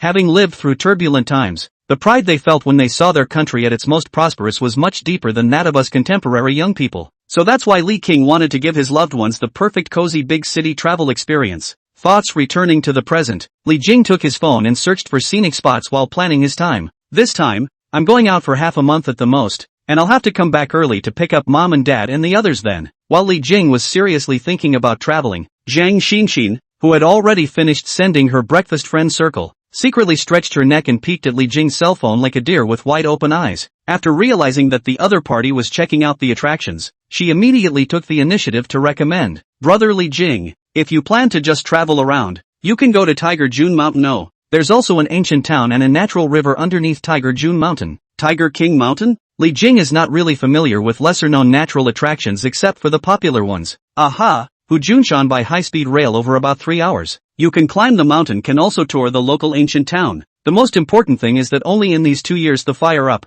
not many people go. Zhang Xinxin obviously accurately grasped Li Jing's needs, and the suggestions she made immediately entered Li Jing's heart. Sounds okay, just is that attraction worth going over to see? Li Jing nodded slightly, pulling out his cell phone as he looked it up and asked, "Is it the words Tiger June Mountain?" Yeah, this is the place. It's fun. I've been there twice with my friends." Zhang Xinxin pointed to the beautiful picture of Hujunshan that popped up in Li Jing's cell phone, and highly recommended, because of the fire not long ago. The commercialization and homogenization here is not serious, and you can even see a lot of local characteristics of the customate. The last time I went, I even ran into writers and folk singers who were picking up their music, and they were all just staying there for a while and enjoying being close to nature. Hearing this, Li Jing was slightly moved. What Zhang Xinxin said was exactly what he needed. With that, he glanced at the other party and asked with a raised eyebrow in doubt, "Say, why are you so eager to recommend me to go? Aren't you afraid that I'll just leave and not come back?" Of course I'm afraid you'll leave. So, I want to go with you. Together?" At those words, Li Jing froze, looking at the other party's excited expression, frowning in disbelief. "You're not going to work?" "Work, but I still have 3 days of annual leave. I was going to save it for an emergency if I got sick in the second half of the year, but now I'll use it to stay with brother Li Jingla." Saying that, in order to reassure the other party, Zhang Xinchen immediately assured, "I definitely won't drag you down on this tour, and I can also be your assistant and tour guide, and it's only for 3 days. I'll be back in 3 days and you can still play." After hearing this, Li Jing thought about it and was considering whether or not to really bring this girl along for the trip when he saw the other party come closer and whisper, "Brother Li Jing, if you say yes, I'll give you a little reward right now." Reward? As soon as the current Li Jing heard about the reward, his mind couldn't help but conjure up the soft feeling on his back last night, and he couldn't help but have his blood speed up a few points as he stared at the other party and raised an eyebrow. "What kind of reward? You promise first. You first. You promised. I won't say yes until you do." "Well, you really don't know how to humble a girl at all." Zhang Xinqing beamed in feigned anger before saying, "Then close your eyes." "Closing your eyes again?" Li Jing frowned. "What? You don't let me be your girlfriend again. What else do you want?" Upon hearing this, Li Jing also knew that he was in the wrong and couldn't help but smile sarcastically. Okay, I'll close my eyes." After making sure that Li Jing had closed his eyes, Zhang Xinqing seemed to be spirited and cheerful, but in actuality, she also had a few moments of nervousness. Her small face slightly reddened, and her voice couldn't help but lower a bit as she whispered, "You stretch out your hand." "Well, then what? Moving forward, give it a shake." Li Jing felt the elasticity of a palm in his hand that was hard to hold, and subconsciously opened his eyes wide, frightening Zhang Xinqing to hastily put down her clothes, and immediately blushed and pouted. "Oops, what are you doing? I told you not to open your eyes." "No, it's really not my fault. The waves are so rough. What boatman can keep his eyes open?" Chapter 22, Anton's Culinary Skills. Li Jing, who had received his reward, finally agreed to Zhang Xinqing's request. Taking advantage of the fact that there was still time this Sunday, Zhang Xinqing excitedly rushed home to pack her bags, and by the way, she brought Li Jing's things back to pack her bag as well. The tour hadn't even started yet, but Zhang Xinqing had already brought in the role of a little assistant, bound to make sure that she serves Li Jing well on this trip. It was also this point of Zhang Xinqing's that made Li Jing still satisfied with her. Who doesn't want a female assistant who has an eye for beauty and knows how to have a little fling every now and then? Afterwards, Li Jing had just checked out of the hotel at the front desk when he received a message from Anton. "Are you leaving today? As promised, let me treat you to lunch." Seeing the other party's message, Li Jing then remembered what he had previously agreed to tell the other party before leaving. He had almost forgotten about it himself, and in his heart, he could not help but feel a little embarrassed about Antong for a while. Li Jing was not a person who liked to miss appointments, especially or because he had forgotten about her in the past 2 days because he had gotten entangled with the other girl's best friend. "Never mind, just say you're sorry when you see her then." Thinking that, Li Jing took a cab and rushed to that familiar rental house neighborhood. Instead of inviting Li Jing to eat at a restaurant, Antong chose to cook at home herself. It wasn't because she was so confident in her cooking skills, but because after she saw how much Li Jing spent on his meals, she felt that going out to eat even better wouldn't necessarily satisfy the other person's taste, so it would be better to cook for herself to be more sincere. To the rental house neighborhood. Looking at the familiar cell door and the messy greenery at the entrance, Li Jing couldn't help but have a feeling that it was like a lifetime ago. A few days ago, he was the unemployed man who rented out this place, and now he has transformed himself into a man who already has more than $6 million in cash in his card and his assets in his hands are still increasing. This huge change made Li Jing, who was in front of the cell gate, a bit dazed for a while. "What are you standing there for? You haven't been back in a few days and you don't know your way around?" A tall girl who hadn't had time to take off her apron was standing in the neighborhood, waving at Li Jing. Seeing Antong purposely come downstairs to pick himself up, Li Jing slightly raised his eyebrows and immediately shook off the thoughts in his head as he quickly walked over. "Worthy of our little district flower. She looks so good in an apron." After sizing up the other party's appearance, Li Jing subconsciously complimented her, causing Antong, who was originally a little emotional because Li Jing almost left without saying goodbye, to brighten her mood. "Really?" Although Antong questioned with her mouth, the curled up corners of her mouth revealed her heart that was stealing joy at this time. "Of course, I don't begrudge compliments, but I don't tell lies either." Li Jing's tone was sincere, and with beautiful women, he understood very well that simple sincerity was the most lethal weapon. Besides, Antong's external conditions were indeed good, and although she was now wearing an apron, she really couldn't hide her diminutive figure behind the apron, compared to Zhang Xinxin's proud upper body, and Tong was slightly inferior, but that was because Zhang Xinxin's nutrition was indeed too rich and few people could rival her, while Tong was at the point where everything was just right, the typical perfect body. As the two entered the home, Li Jing couldn't help but be a little curious. Although neighbors for many years, this was the first time he had ever been inside each other's homes. Clean, neat and comfortable. As soon as he entered the door, these three words naturally popped up in Li Jing's mind. The open living room, the clean floor, and the neat and orderly individual objects couldn't help but make Li Jing's exclamation come out. Your house is really clean. Not bad. Although Tong's tone was modest, the corners of her mouth were getting curled. Even she hadn't realized that now that she was being complimented by Li Jing, she would easily become happy and satisfied inside, which was something she had never experienced with anyone before. The food was just made and is being kept warm, so I'll take it all out. As soon as she entered, Tong dove headfirst into the kitchen, skillfully and quickly setting the table with dishes. That much? Looking at the dishes that could barely fit on the table, Li Jing opened his eyes wide in surprise and said, "You wouldn't have made a full banquet, would you? I won't necessarily see you again as a busy man, so of course I'm going to make it hearty." Satisfied with Li Jing's reaction, Tong took off her apron while inviting, "Let's eat, let's see how it tastes." Li Jing, who had already been craved by the aroma on the table, was no longer polite and immediately picked up his chopsticks and ate. "Well, it's good. This beef is so tender. Yummy." This eggplant casserole was also delicious, very flavorful and creamy. This chili stir-fry still has pan air. It's absolutely fantastic and goes down well. Li Jing tasted through one dish after another, thinking that this dish was good enough, but he was always surprised by the flavor of the next dish. He felt that Tong's cooking skills were even better than the chef of the upscale Hunan restaurant he had eaten with Wei Jia that day. "This table of yours is worth tens of thousands of dollars anyhow." Li Jing ate while lamenting the other's handiwork, and Tong, who was fast becoming a bit embarrassed by the other party's compliments, said, "It's not that good. It's just some home-cooked food. It's a home-cooked meal, but the cooking is definitely restaurant level." Li Jing commented pertinently, then looked at the other party with admiration on his face. "I didn't know until I came to your house. I didn't expect you to be so virtuous." At the mention of this, Tong's eyes darkened slightly before revealing a bright smile. "If I'm not a bit more virtuous, how will I have a chance to marry a local?" Saying that, she seemed to think of something. Her eyes added a point of grudge and derision. "I'm not like XIN, so passionate and unrestrained, with a good figure, and will also be pampered, so that men will all surround her." At those words, Li Jing immediately coughed a few times and almost choked. Thinking that he was still playing the reward game with Zhang Xinxin this morning, he inexplicably had a feeling of being a thief and couldn't help but change the topic. "How do you do this beef? It's tender and flavorful. It's perfect." Mentioning this, Tong was really distracted, and with a bit of pride, she said,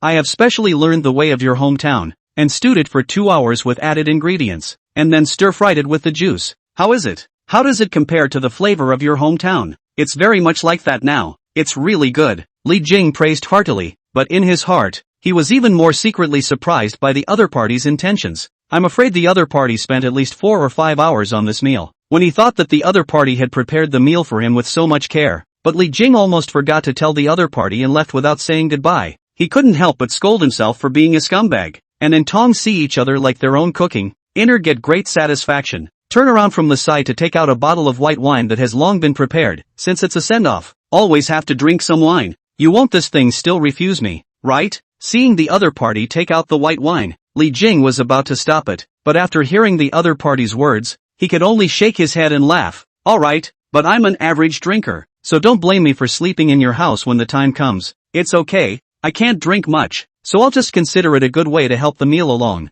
Tong took out 2 cute little glasses and poured them full of white wine, then handed them to the other party. "This wine is only a few $100. Don't mind if you don't mind." "Which it will be. Thanks for the great meal this time. I'll drink first." Li Jing took the initiative to tilt his head and drink a cup. The spicy liquor accompanied by the aroma of the meal just now made him unable to resist tilting his head and exclaiming, "Cool." Seeing this, Tong smiled gently and took the initiative to fill the other party's wineglass again. The meal didn't take long for the two of them, but it was mostly Li Jing eating, and Tong watching, and occasionally the two of them making small talk, silently looking at Li Jing, who was enjoying his meal. And Tong somehow developed an inexplicable sense of warmth and contentment in her heart, as if this was the beautiful life she had once dreamed of, and even subconsciously hoped that this moment would be fixed here forever. I don't know from which time, Tong realized that she felt differently about Li Jing. Maybe it's because they had a crush on each other before? Or was it the Gucci that knocked itself out that day? Or maybe it was Zhang Xinxin's excitement that made her feelings for Li Jing clearer?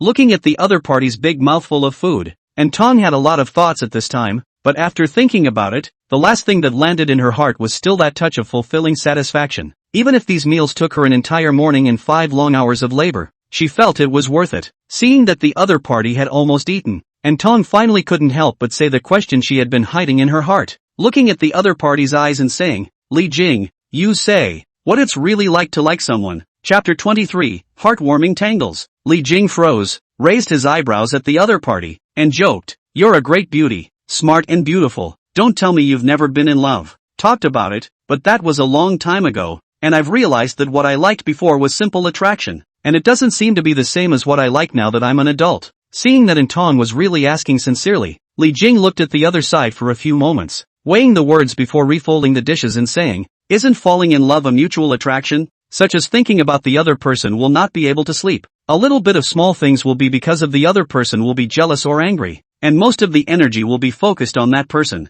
Li Jing gave a few random examples under his breath and shrugged his shoulders. As far as I'm concerned, that's how a relationship should be like. If you're in any of these situations, 9 times out of 10, you're into someone. After listening, Tong's gaze on the other party grew more and more mesmerized. Can't sleep thinking about each other. Yesterday, she herself tossed and turned until late when she thought about having dinner with Li Jing today. Can get jealous or angry over small things? In the past 2 days, because Zhang Xinxin and Li Jing were together, he had been more jealous than the previous years combined, mostly focused on each other. In the past few days by himself, even if he didn't think about it purposely, Li Jing's appearance would surface in his mind from time to time. It's over. I don't really like him, do I? Thinking of this, Tong secretly clenched her teeth, looking at the other party with eyes that were complicated to the extreme, her face occasionally flashing a few shades of shame and entanglement. What's wrong? Did you get tipsy from the wine? Noticing that Tong's face looked a bit off, Li Jing looked at the other party suspiciously. Why don't you stop drinking?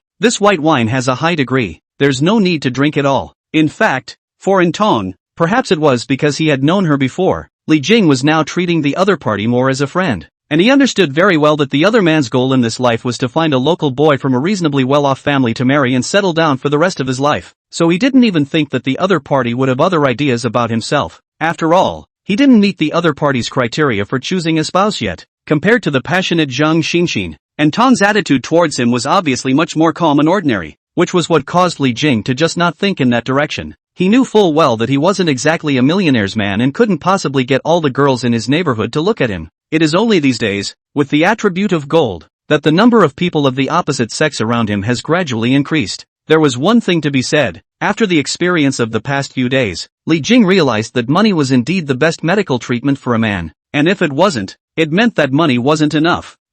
It's fine, just a little hot. At this time, Tong's eyes fluttered and she hurriedly explained, then took off her jacket, revealing the tight halter top in it, which outlined her figure even more perfectly, coupled with the super short pants she wears at home, revealing 2 long, white legs. The overall look is homey and sexy. Li Jing couldn't help but look a few more times, especially at the snowy whiteness that looked like congealed fat under his collarbone, and the long, elastic legs that made his heart go ape. Tong, who pretended to wipe her own sweat, realized that the other party was looking at her figure and subconsciously tried to cover it up, but just as her hand lifted up, she didn't know what came to her mind again, pretending to know nothing, slightly biting her lower lip, red-faced and letting the other party admire her. After Li Jing retracted his gaze, she was still inexplicably a little disappointed before she opened her mouth again and asked, you say, if I like someone, then should I take the initiative to confess to them? You have a favorite? Li Jing was surprised, then replied, what if you really like it and it meets your conditions? Then give it a try. Regardless of the outcome, life is only so many decades, just do it without regret. No regrets.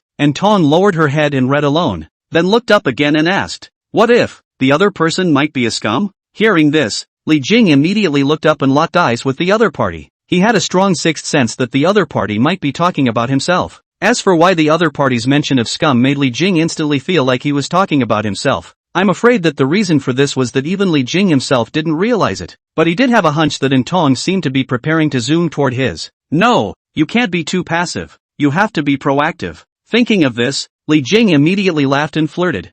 Tong, why do I feel like it's me you're staring at when you say scumbag? Don't tell me that the person you like is me. I won't fall in love again. Upon hearing this, a trace of loss quickly flashed in the depths of Antong's eyes before she laughed. You're overthinking it. Of course I'm talking about people who meet my conditions. You're not a local. Don't be too self-absorbed. That's fine. I'm the one who's most afraid of falling in love right now. Well, it's full and comfortable. Saying that, Li Jing patted his stomach and rubbed his head that was a bit dizzy from drinking. The degree of your wine is a bit high. I'm a bit dizzy after only a few cups. No, I have to lie down on the sofa for a bit. After saying that, Li Jing didn't wait for the other party to reply. He directly walked to the living room sofa and fell down head first.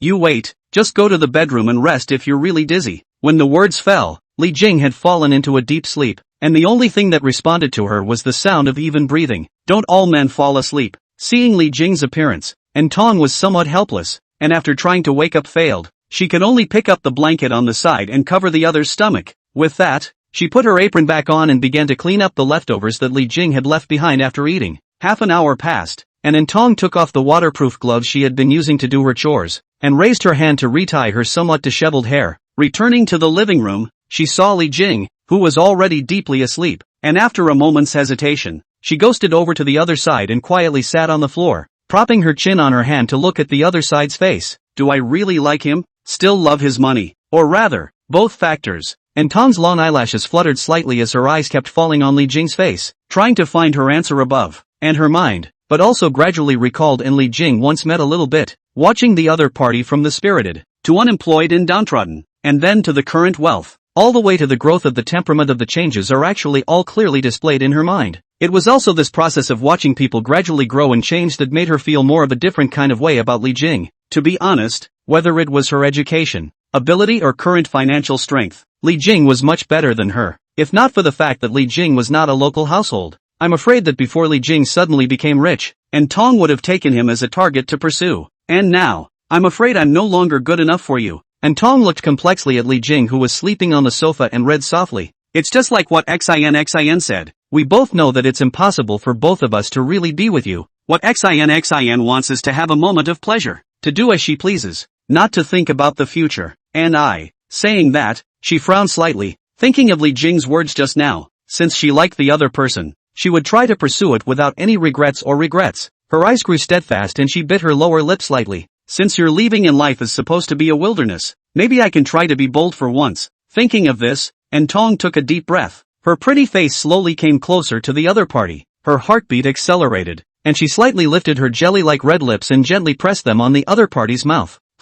Antong, who was planning to leave after kissing, was startled, only to feel two arms suddenly hugging her, and her complexion changed drastically, only to see that Li Jing had woken up at some point, and that one kiss inspired that desire in his heart, and he wrapped the other into his arms. Feeling the moist heat on her lips and that spacious bosom, Antong, who hadn't been embraced by the opposite sex for too long, gradually fell into ecstasy, and also took the initiative to embrace the other party, no longer caring about more, and forgetting to enjoy this long-lost passionate kiss. Chapter 24, Antong's Specialties. On the couch, the two men sat on one side each, with an empty spot in the center. There was embarrassment and shyness in the air. Perhaps it was because the kiss had gone on for too long, or perhaps Antong had regained her senses. The passionate kiss they had just embraced ended with Antong pushing Li Jing away. Looking at the blushing Antong on the other side of the sofa, Li Jing deliberately coughed a few times and took the lead to open his mouth to break the stiff atmosphere. Ahem. As a normal man, in that situation just now, it's really hard to control,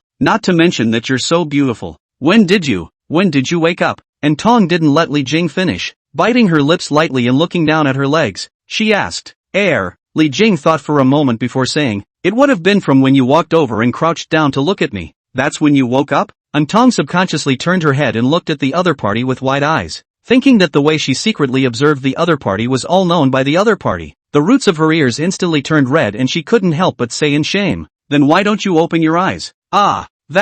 Because I'm still half asleep. Li Jing casually made up a reason. In fact, when he saw Antong walking towards him, he was wondering in his heart what the other party wanted, and the feeling of being quietly watched by Antong was not bad. Li Jing thought, then why did you suddenly hug me? Forget it, scum. Antong had wanted to question a few more sentences, but then thought that things had happened and there was no point in asking again, so she could only feign anger and scold the other party for being a scum. Immediately after, perhaps because of shyness, Antong stood up from the sofa and said to Li Jing, you've eaten, you've slept, you've kissed, You hurry up and go. Seeing the other party's face so shy that it was red, Li Jing could be sure that the other party should not have been in love for a long time, or not have been with the opposite sex in such a close distance for a long time, and his mood could not help but get a few points better again. Okay, you've started to kick people out. I can't help but leave. If it wasn't for you how would I have rushed? Said, and Tong and feel that he is really justified. After all, just now is his own initiative.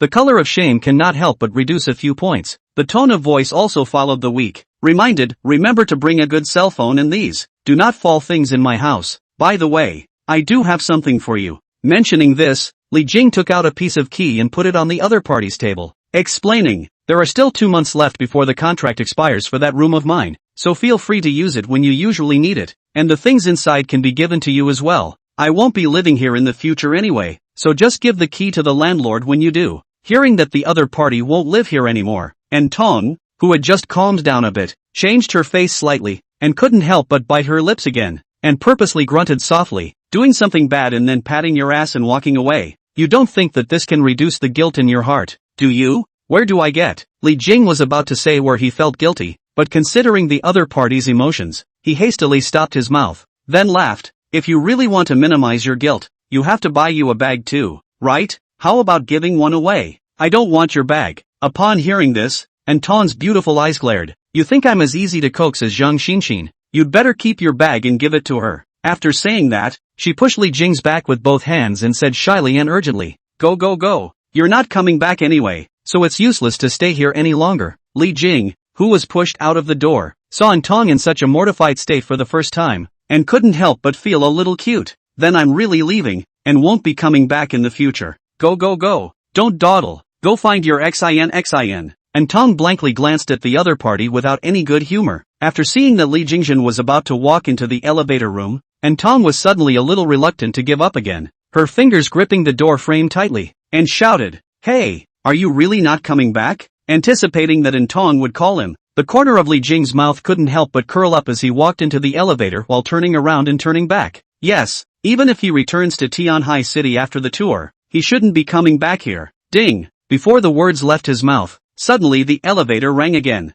Li Jing froze and found that Tong unexpectedly quickly rushed over and pressed the elevator that was about to close. Then without waiting for him to react, he directly jumped into his arms. Ha! Li Jing stared wide-eyed, only to feel something warm and moist enter his mouth, constantly teasing his tongue. When Li Jing came back to his senses, Tong had already exited the elevator. Looking at the slowly closing elevator door again, she revealed a smug smile. The one at home just now doesn't count. It's you sneaking up on me. This is the one where I forcefully kissed you openly. It's an indulgence that belongs to me personally. It has nothing to do with you. Click. As the words fell, the elevator doors closed completely and went down. In the elevator, Li Jing blinked, before he shook his head alone and let out a laugh. This woman, her pride and goodwill are quite strong. Feeling the warmth on his mouth, he couldn't help but let out a sigh of relief. A pretty girl's mouth. It's so soft. While Tong was full of complacency as she watched the elevator doors close, her smile gradually disappeared. A trace of unhidden reluctance and despair flashed under her eyes, and the strength and toughness she had just displayed instantly fell apart. Then, as if she thought of something, she immediately turned around and ran back to her room, coming out onto the balcony and stretching her neck to look down. It wasn't until she had waited several minutes that the familiar figure appeared in her line of sight. Witnessing Li Jing leaving from the cell gate and stopping a cab, Tong's face full of reluctance added a few more points of aggression. Scummy man, really don't look back even once. Kissing you for nothing. Scumbag. Tong kept tearing at the moonflower placed on the balcony, and just when the leaves were all about to be plucked out by her cell phone beeped. She frowned and picked it up, realizing that it was actually $50,000 transferred by Li Jing. What are you doing? Although she was somewhat delighted that the other party had come to find her again, Tong asked back with a feigned calmness. Like I said, that meal of yours was on the restaurant level, so here's my meal to the restaurant owner, especially since the specialties of the meal are worth a long time to come back to, and still lingers on my lips. Specialties? Which one? Tong was puzzled, but after seeing the other party's lips and teeth, she instantly reacted. Her small face reddened, and sent a hammering emoji. Then her eyes fell on that 50,000 transfer again, and after a moment's entanglement, she still comforted herself by saying, anyway, he has money, so it's not worth taking. After receiving 50,000, Tong finally stopped being reserved and returned. I'll take the money. and I welcome Bosley to continue visiting our restaurant next time. I hope there are better specialties next time. Go to hell. After Intong returned a smacking expression, she looked back up at the window until she watched the cab disappear from view. After calming herself down, Intong couldn't help but start thinking about what to do with this 50,000. How about actually buying a bag? Yes, just buy a bag. And I have to buy a bag that's more expensive than that nymph Zhang Xinshin's, and then post a friend circle that's visible only to her. At the thought, she burst into a happy smile and had already picked up her phone to search for her favorite styles. And in the cab, at the same time that Intong confirmed the collection, the system's voice floated in Li Jing's mind. The host spends $50,000 to pay for a female friend's cooking and reaps the pleasure and adoration of her,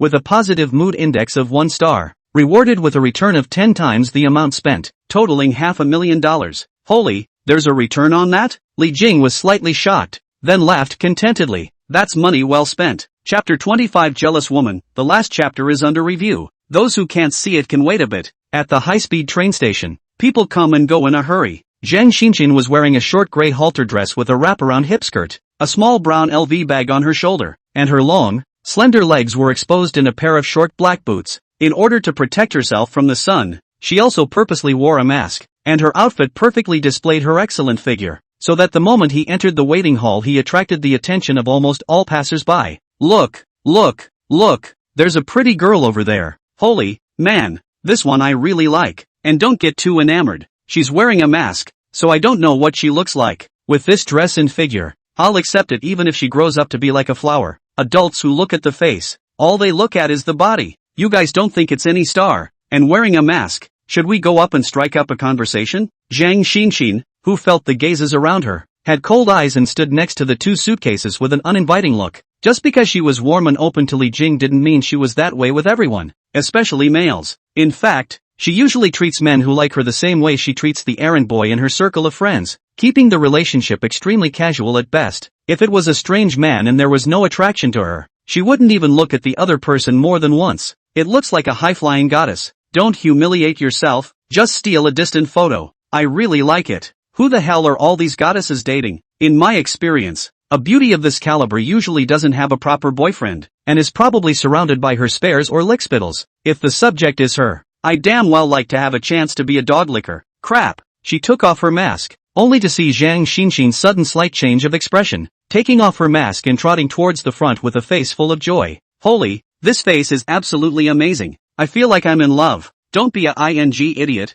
See, she ran towards a man. I rub. This level of beauty. That guy better be a schoolboy or a top rich second generation, or I won't be able to sleep tonight. Not far away, Li Jing walked in from outside the high-speed train station in a relaxed manner. Before he could see Zhang Xinshin's figure, he felt a sinking in his arm and turned his head only to realize that Zhang Xinshin appeared out of nowhere and took his hand. You're finally here. I've been waiting for you for a long time. Seeing Li Jing, the originally high-cooled Zhang Xinshin instantly smiled with a face full of happiness, pointing to the place where she was originally standing, saying, "That's the suitcase I prepared. One contains your things, and one contains my things." Looking at the 2 large suitcases, Li Jing was a little surprised. 2 such large suitcases? You move them alone? That's certainly not possible. I'm not that strong. Just called in a little help from a friend who loves to run errands. Where are the others? Li Jing looked around. Long gone. He's not traveling with us. Saying that, Zhang Xinshin took the initiative to pull up the push-pull rods of the 2 suitcases and pushed them forward with one hand,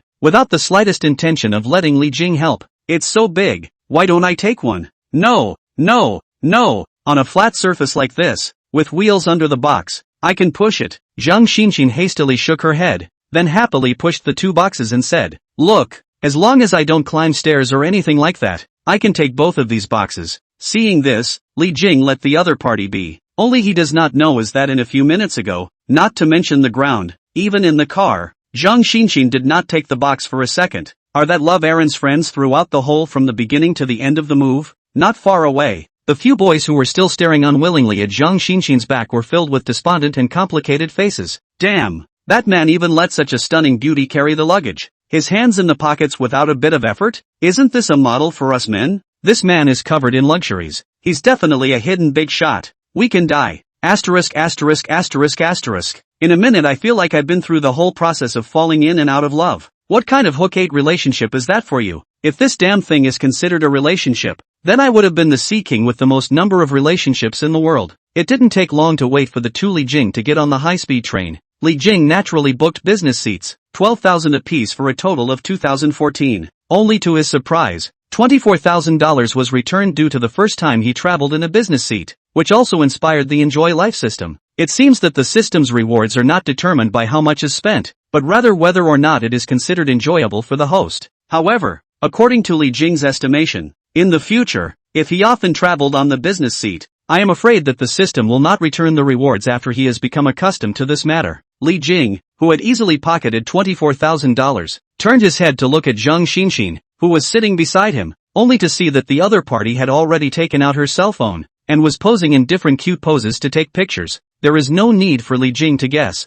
Later Zhang Xinxin's circle of friends will have a content about high-speed rail. As for the specific content, the text must be a common description of the trip, but the photo will certainly accidentally reveal the characteristics of the business seat. For this hobby of Zhang Xinxin's, Li Jing gradually got used to it. In fact, Zhang Xinxin is a girl who needs to be recognized by others as a way to satisfy her vanity. It is also this trait that makes her extraordinarily hungry for money, needing it to constantly package herself and flaunt herself as a way to fulfill her inner void. Although he didn't know how Zhang Xinxin's upbringing was, Li Jing guessed that he was afraid that her current nature might have more or less suffered from some of the effects of her upbringing. Zhang Xinxin, who didn't know that Li Jing was looking at her, was brushing her friend's circle with a happy face. After receiving a single nod of approval from her friends, her mood brightened and her vanity was greatly satisfied. When she was ready to exit WeChat with such satisfaction, Zhang Xinxin suddenly eeped and realized that Antong, who didn't love to post friend circles much, had unprecedentedly posted a selfie. It's the latest model from LV? Looking at the photo of Antong show off with a LV bag, Zhang Xan, who didn't know that this circle of friends was only visible to her, was struck by lightning, and stayed like a wooden chicken. This LV is exactly what Zhang Xinxin wanted to buy last time, but she was worried that the price was too high to make Li Jing unhappy, so she ended up choosing the bag that was around $20,000. Now I didn't expect that it would be bought by Antong, and with the price of $40,000 for this bag, there was absolutely no way that Antong would be willing to part with it, so the only possible reason she bought the bag is. Thinking of this, Zhang Xinxin turned her head violently, widening her pupil-wearing eyes and staring tightly at Li Jing, who was sitting beside her. Seeing this, Li Jing glanced at the other party and asked, "What's wrong?" No, it's fine." Seeing Li Jing looking towards herself, the little bit of toughness that Zhang Xinxin had just developed due to her jealousy instantly softened again. She didn't dare to get angry at Li Jing because she knew she wasn't really the other's girlfriend. When she thought of this, her brain turned, and she instantly came up with another ghost idea, and smiled at Li Jing and said, "Brother Li Jing, let's take a picture together." "What for?" Li Jing glanced at the other party and said suspiciously, "You're going to send a friend circle?" "No, it's just a souvenir." Zhang Xinxin kept shaking the other party's arm, her face full of petulance, making the other passengers in the same compartment couldn't help but look over, especially after noticing Zhang Xinxin's far above average face value. All of them secretly said in their hearts that Li Jing was awesome. When Li Jing agreed, Zhang Xinxin gave a yell, then face to face, moved intimately and took a selfie with the other party before immediately returning to her seat to open her cell phone and send a WeChat to Antong. "Antong, the LV in your friend's circle was bought for you by brother Li Jing?" "Yes, how can I afford to buy such an expensive one?" Antong seemed to have been waiting for Zhang Xan's reply, and just after receiving the message, she replied in seconds, "My bag seems to be more expensive than yours." Seeing the other party's words, Zhang Xinxin couldn't help but be angry, then still smiled and said, "What about congratulations? I'll ask brother Li Jing if he can buy me another one in the future." "You're overthinking it. He's off traveling. Where are you going to stick it to him?" "Nope, we're together right now." Saying that, Zhang Xinxin sent out the selfie she had just taken with Li Jing in the business seat with a winning smile on her face. Sure enough, as soon as the photo was sent, he received a series of question marks from Antong. "Your class didn't go to work and went out with Li Jing to make waves? Don't want to work? I still have my annual vacation. I want to pursue brother Li Jing. Of course I have to take the trouble to spend more time with him." Antong, who was at work, saw the message sent by Zhang Xinxin, and immediately her chest tightened, almost spitting out a mouthful of old blood. The neighboring colleague's complexion changed slightly, and he hurriedly asked with concern, "Antong, are you alright?" "It's fine." Antong took a deep breath and asked the other party for sincere advice. "Sister Lu, I've heard that you've been in love many times, so you must have experience. Why don't you teach me how to compete with other women for men?" My co-worker's eyes widened. You still need to compete with someone in your condition? Does the other person have a godly face or a frightening amount of money? And Tong replied, the latter. My coworker was startled, then nodded in agreement. That's something to strive for. Chapter 26, The Beauty of the Old Town. In the business seat, Li Jing inclined his head to admire the scenery outside the window. Originally, Zhang Xinxin's seat was by the window, but without waiting for Li Jing to sit down, Zhang Xinxin took the initiative to give the window seat to Li Jing. Looking at the endless rice paddies outside the car, and the hidden stacked mountains in the distance, Li Jing only felt that his heart and chest were much more spacious, and all his pores became unclogged. The beauty of nature can really wash away the tired souls of people struggling in the city. In the past, every time I took the high-speed train, I was in a hurry, and most of them were on holidays, with people crowding, feet stepping on feet, noises and phone calls. At that time, Li Jing only felt that the whole world was busy and muddy, without a single breathing space. And now, he sat in a spacious and comfortable business seat, leisurely and cozy looking out the window scenery,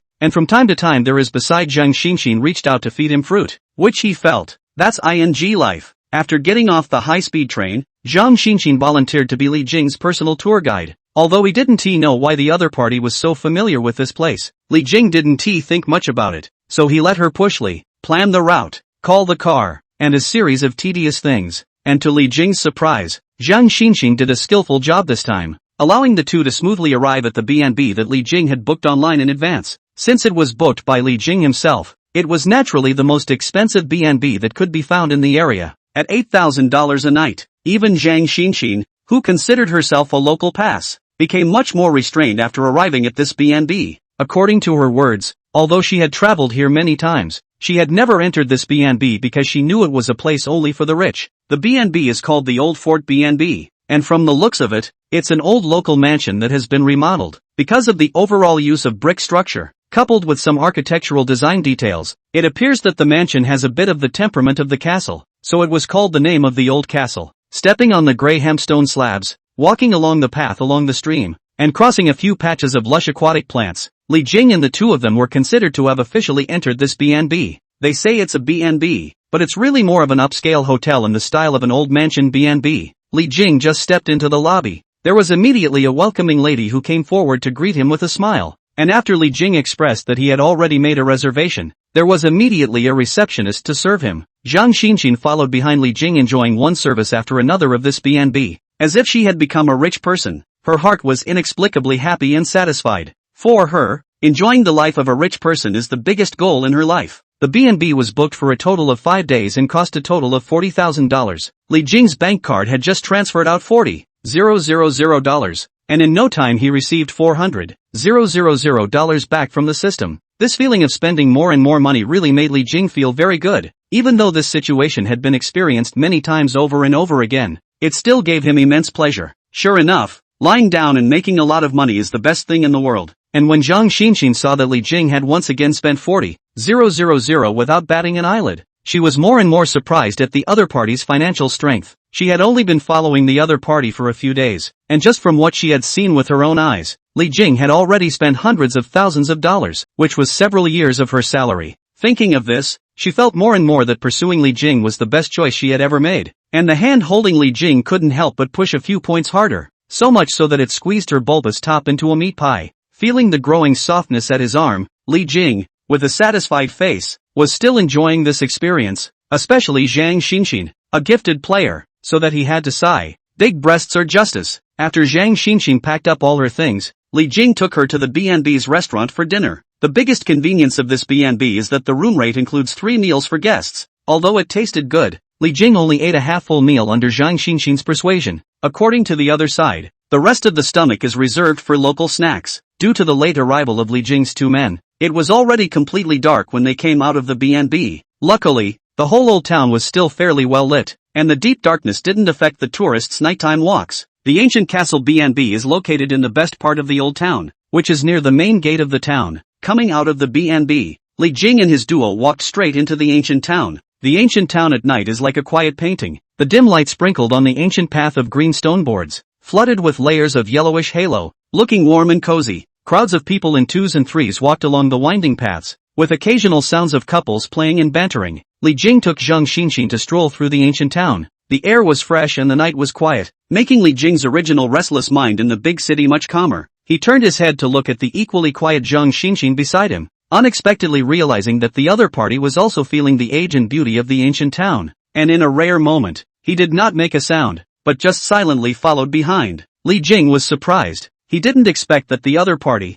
a girl who aspired to a life of refinement and luxury, would also be able to appreciate the beauty of this ancient town, which changed Li Jing's opinion of her by a few points. As the two walked deeper into the ancient town, the atmosphere gradually became lively. It turned out that ahead was the core business district of the ancient town, and the crowd grew quite large all of a sudden. It is said to be the core business district, but in fact, it is just a small street where nighttime vendors and many small stores gather. But it is crowded with people, and the yells of various merchants make the smoke and fire of this ancient town come to life. There's a lot of good food here. I'll take you there. Seeing the vendors in front of her, Zhang Xinxin's eyes lit up, and the lively and spirited soul in her body awakened at once, tugging on Li Jing and plunging headlong into the street full of fireworks. Stinky tofu. Selling stinky tofu. Pretty girl, do you want a piece of homemade stinky tofu? Sugar plums. Sweet and sour sugar plums. Pancakes. Want pancakes. Handsome man pancakes. No money if it's not good. Various yells poured into the ears from all directions, and before Li Jing and the crowd had time to choose more, Zhang Xinxin's hands were filled with several strings of snacks. Here, try some. These are my favorites. Zhang Xinxin showed her big white teeth and was full of sincere smiles, handing her favorite things to Li Jing to share like a little girl. Seeing this, Li Jing was not polite and took the two skewers and ate them. How about it? Zhang Xinxin's eyes were full of anticipation. Well, not bad. Li nodded in recognition. This craftsmanship is fine. It's better than the stuff on Commercial Street in TS City. Li Jing, who hadn't held much hope for scenic snacks, unexpectedly found that everything Zhang Xinxin bought tasted good. From what I've seen so far, Zhang Xinxin does count as a good tour guide. It's good that you like it. I'll go back out front and get you something good to eat. Zhang Xinxin, who was affirmed, became more and more energetic and excited, as if she had inexhaustible vigor, and turned around and squeezed into the crowd in front of her again. It didn't take long for Li Jing to see her standing on her tiptoes not far away, waving and yelling at herself. Brother Li Jing, the lemon tea here is delicious. I'll buy you a cup. Okay. Perhaps because the traveling mood is much more fluid, or perhaps infected by the other party's mood, Li Jing also followed and shouted back, okay, help me buy a cup. I'll be right over. Okay. Upon hearing this, Zhang Xinxin immediately exchanged happy words with the boss, and kept reminding the other party of the amount of sugar and ice added to ensure that she could give Li Jing a cup of lemon tea that was the most perfect in her mind. Brother Li Jing, come on.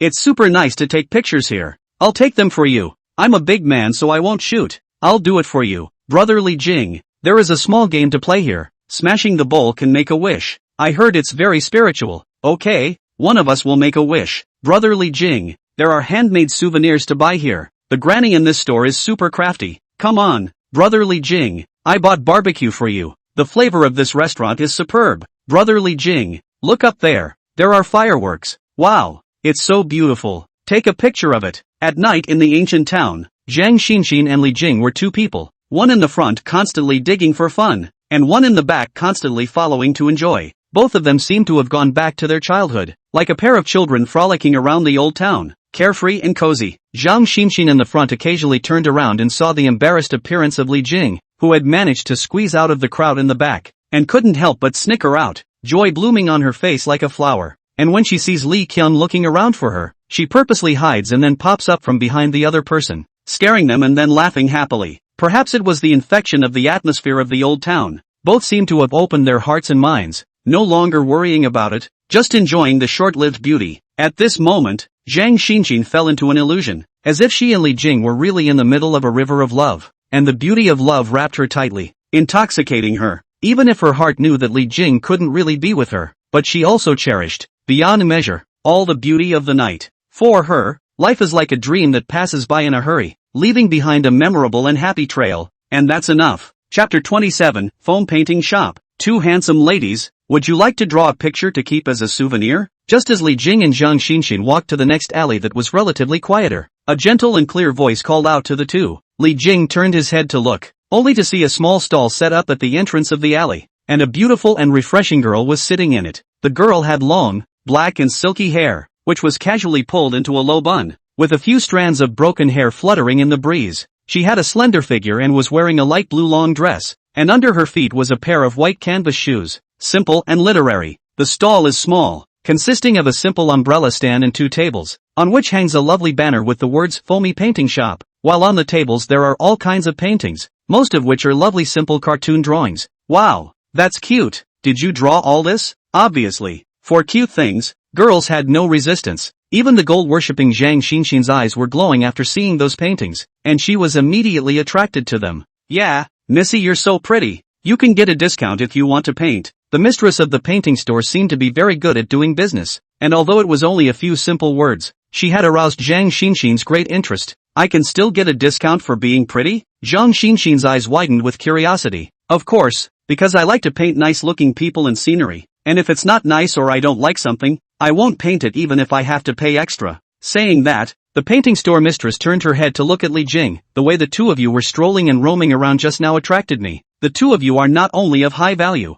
but also very happy. If you two would like to draw one together, I can charge for just 1 copy. Really? Originally Zhang Xinxin saw the stall price tag of 200 yuan a painting as still some hesitation. Heard the other side even took the initiative to preferential discounts. A heart immediately turned his head to look at his side Li Jing in anticipation of currying favor. Li Jing, brother, can we draw a picture? Li Jing had actually studied art before, and was not adverse to this. Anyway, he was tired of walking, so he took it as a side trip to rest. So he nodded his head and agreed with the other party. Seeing this, Zhang Xinxin was overjoyed and immediately said to the painting store mistress, "Then paint the two of us. You must paint us nicely." "Okay, I wouldn't forgive myself if I painted you guys ugly." The hostess of the painting store smiled and made a joke, and after letting the two Li Jings sit on the sitting bench, she skillfully took out her drawing board and brush and began to draw. Li Jing glanced at the other party's tools. It should be a mixture of markers and colored pencils to draw. This way, although the painting is fast, but also extremely test the skills of the artist. But judging by the work on the other side's table, the other side shouldn't have bad skills.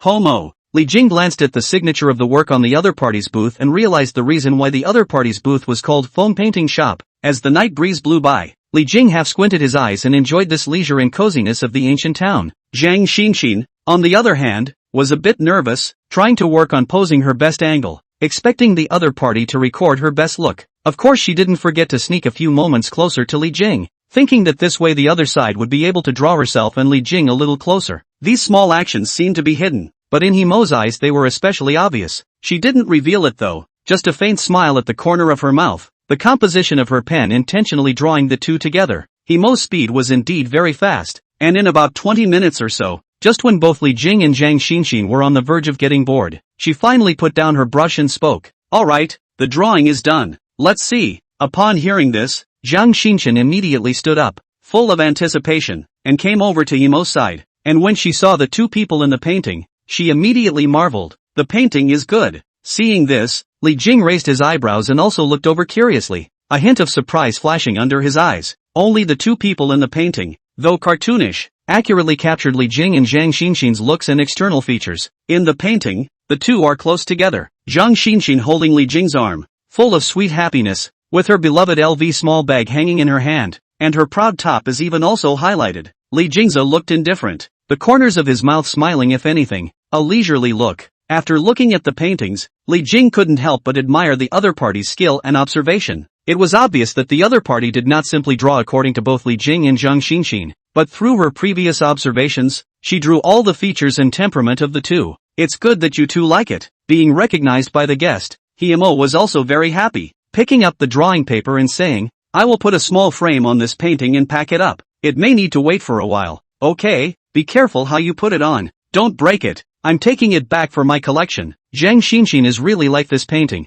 Not waiting for Li Jing to check out, he took out 500 yuan and handed it to Himo. "Here, your painting is too good. It's worth 500. Seeing that the other party actually gave himself 500, Himo was a little surprised, but he wasn't reserved, and reached out to take the money and smiled. "Thank you. If you come here again in the future, I can paint another picture for you for free." "Really? That's a deal. I'll see you on my next visit." Zhang Xinxin was in an extraordinarily good mood tonight, and was going to wait for the other party to finish packing, but then she saw a vendor in the distance selling specialty baklava, and couldn't help but joyfully say to Li Jing, "Brother Li Jing, that baklava is out of the stall. I'll go buy it for you. It's super delicious." Before Li Jing could reply, Zhang Xinxin excitedly ran over. Looking at the other party's energetic back, Li Jing could only smile and helplessly shake his head. A woman's energy is really a mystery. Maybe it's because she's so energized by being with you. Mo, who was in the middle of packing, suddenly came to the scene. At those words, Li Jing raised an eyebrow and looked at the other party.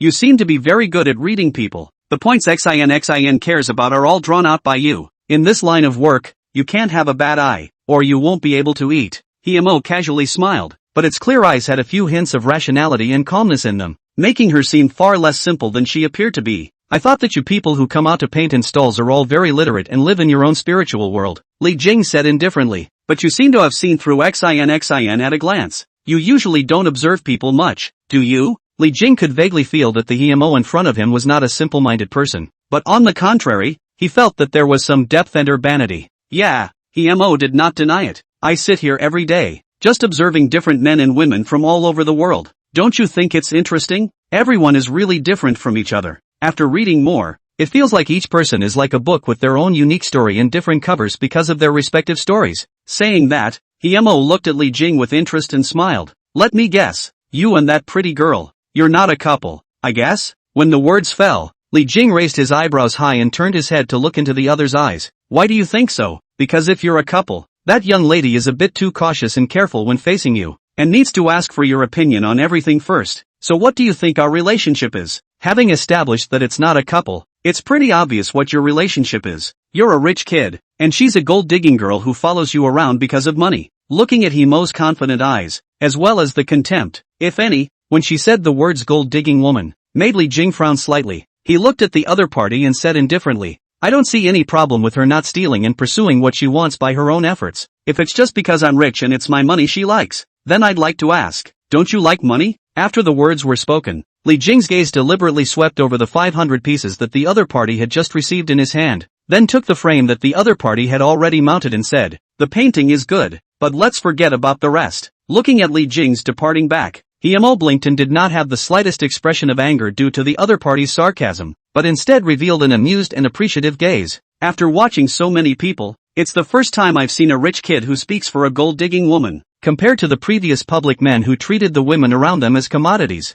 This young lady is considered lucky. Chapter 28, Ancient Town in the Morning. Early the next morning, the sunlight gently filled this ancient town through a light mist. The air was as fresh as if it had been washed, and not a minute of it was muddy. Li Jing stood at the window and took a deep breath. He was instantly refreshed and relaxed. He had to say that the atmosphere and environment of the old town was just more comfortable and satisfying than the big city. Looking back at Zhang Xinxin's tightly closed bedroom door, presumably due to being too tired yesterday, the other party hadn't shown any signs of waking up yet. Li Jing didn't bother to disturb the other party's good dream, and after eating the breakfast that was specially delivered to the door by the B&B, he changed into clothes and went downstairs alone. Early in the morning, the old town looks like a quiet and elegant painting. A light mist like a light veil over the green tiles and white walls. The greenish-gray stone path was still covered with dew from the early morning hours, glistening with crystals in the light of the rising sun. Li Jing strolled through the ancient streets and alleys, feeling this rare peace and beauty. Compared to the night, the old town in the early morning is another flavor.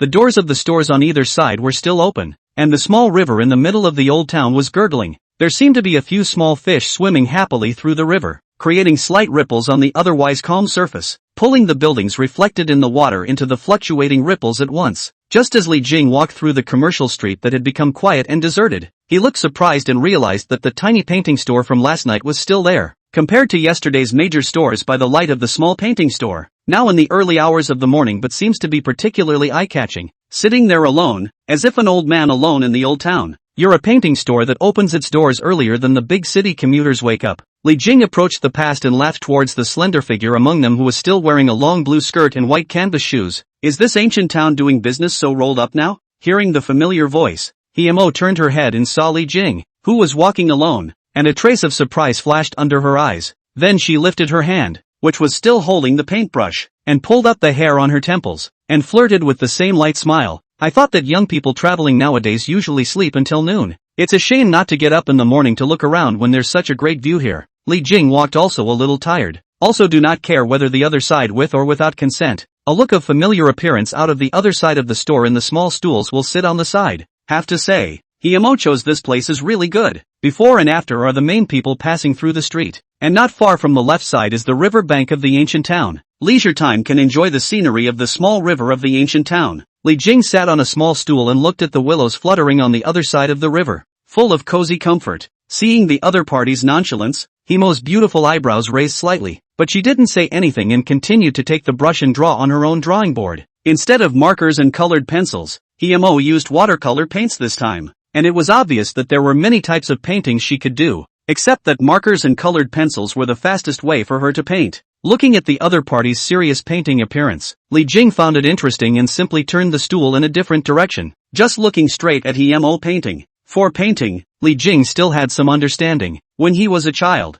it was popular to learn art, plus it's still some talent. The family let him learn for a few years, and also won a lot of awards in the local. It was only later that he had to give up his hobby for his studies. After all, for the average family in small towns at the time, getting into a good college was the best way forward. Feeling the unapologetic eyes around her, Himo, who was still looking quite natural, really couldn't help but turn her head towards the other party and say, "Do you know that it's not very polite to stare straight at someone like this? As a painter who paints outdoors, this is an unavoidable situation, and I'm helping you mentally in this way." Seeing the other party's rightful appearance, Himo sort of realized the extent of the other party's thick skin, and simply stopped ignoring the other party and continued painting, deciding to treat the other party as heir. And as Li Jing looked at the other party's side face, his mind couldn't help but compare her face value with Zhang Xinxin's and Entong's. Compared to Zhang Xinxin's fashionable and trendy outfit, Himo looked much more ordinary, especially since she doesn't like to wear makeup. Her overall appearance is much more elegant and plain. However,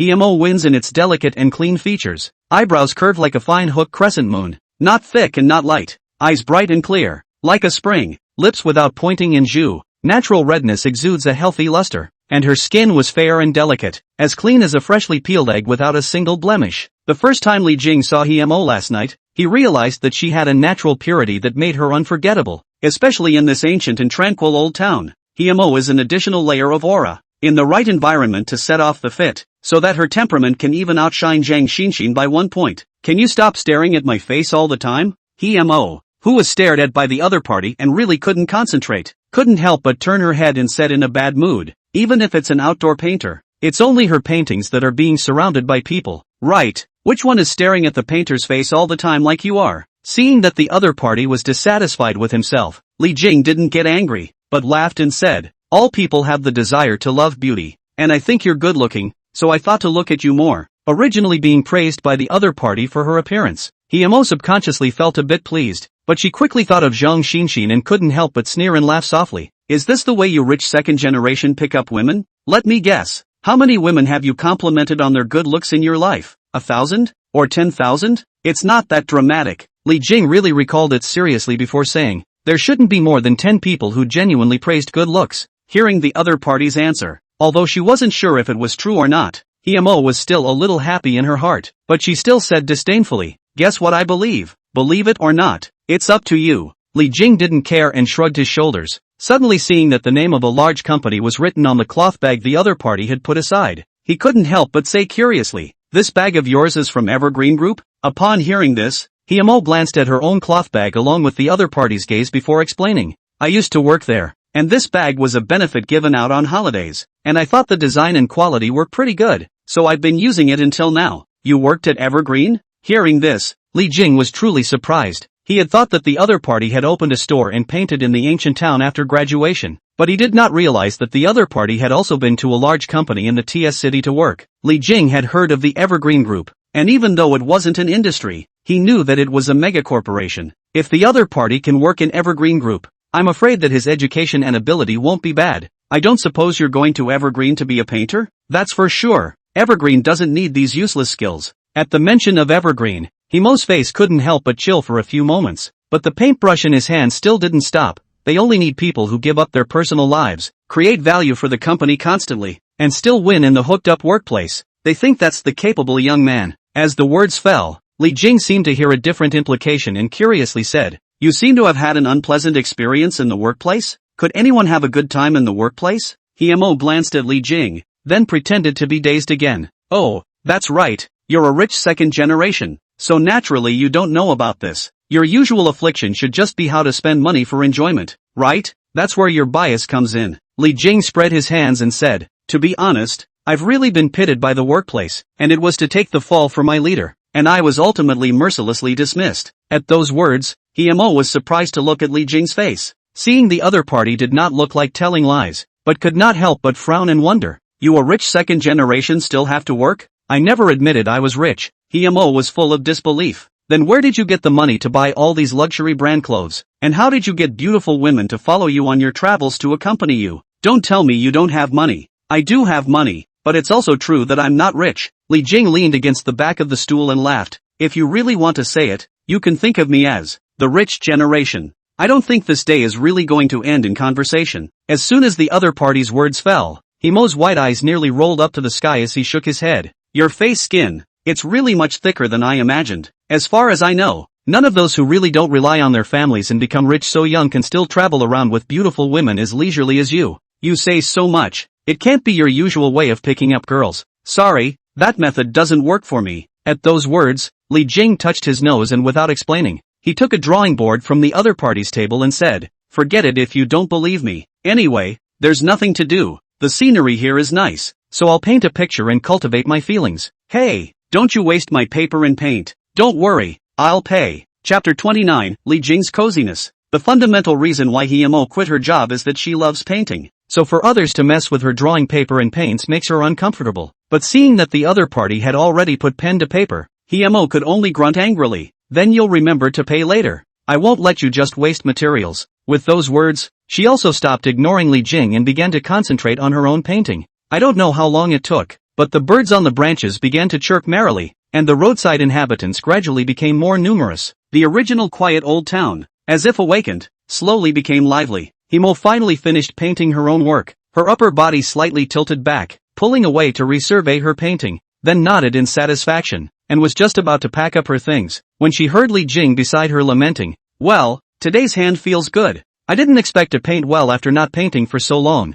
Hearing Li Jing's self-appreciation beside him, Himo resisted the urge to roll his eyes, and when he turned his head and was ready to ask for the material fee, his eyes inadvertently swept past the other party's drawing paper, and he couldn't help but be stunned. Immediately after that, her beautiful eyes widened, and she scrambled to get up and stand beside Li Jing. Looking closely at the other party's painting, her complexion was stunned, and for a while, she actually didn't react a little. How's that for a couple points in your professional's eyes? Seeing that Himo was looking at his painting, Li Jing couldn't help but ask. This time he was influenced by the other side of the painting. The heart of the original painting addiction hooked up. Really itchy hands. They cannot help but pick up the paper and draw a picture. I have to say that something like painting and creating does have a lot to do with the state of creation. Maybe it was because of Himo, or maybe it was because of the change of mindset during this period of time. This time Li Jing was in a particularly good state. The memory of holding a brush and drawing when he was a teenager flooded into his brain at once, and he quickly formed a clear conception and idea in his mind about what he wanted to draw.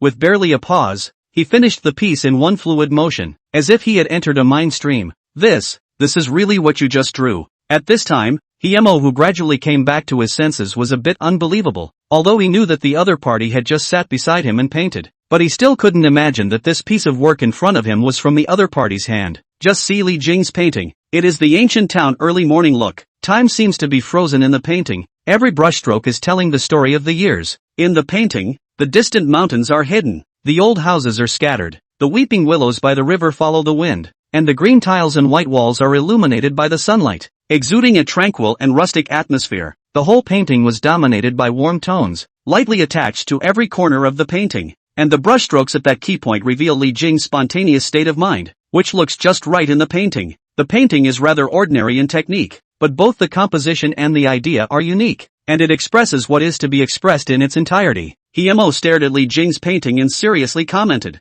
I have always believed that painting skills are not the most important thing, and the expression of the work is the core. To be honest, the painting I did today is not as good as this one of yours. Not expecting the other party to give such a high appraisal, Li Jing raised his eyebrows slightly, then couldn't help but tease. Then you still want to charge me for the materials? Upon hearing this, the roots behind Himo's ears reddened slightly, thinking that she had felt that the other party had wasted the materials before. But it turned out that the other party was better at drawing than she was. Her face was embarrassed, but on her lips she still retorted, how was I to know that you could still draw? Saying that, her eyes rolled and her expression changed, revealing a hint of a smile. How about using this painting of yours to offset the cost of the materials? You want my painting? Li Jing could see that the other party really liked his painting, and without any pretense, he graciously agreed. A painting should be given to the person who likes it, and only then will it be cherished. It would have been most appropriate to give this painting to you. Hearing the other party's point of view, Himo was surprised, the bottom of his eyes slightly bright, quite agreeable. Did not expect the other party for painting really have a few points of understanding. She couldn't help but see Li Jing a little differently in her heart, inclining her head and saying,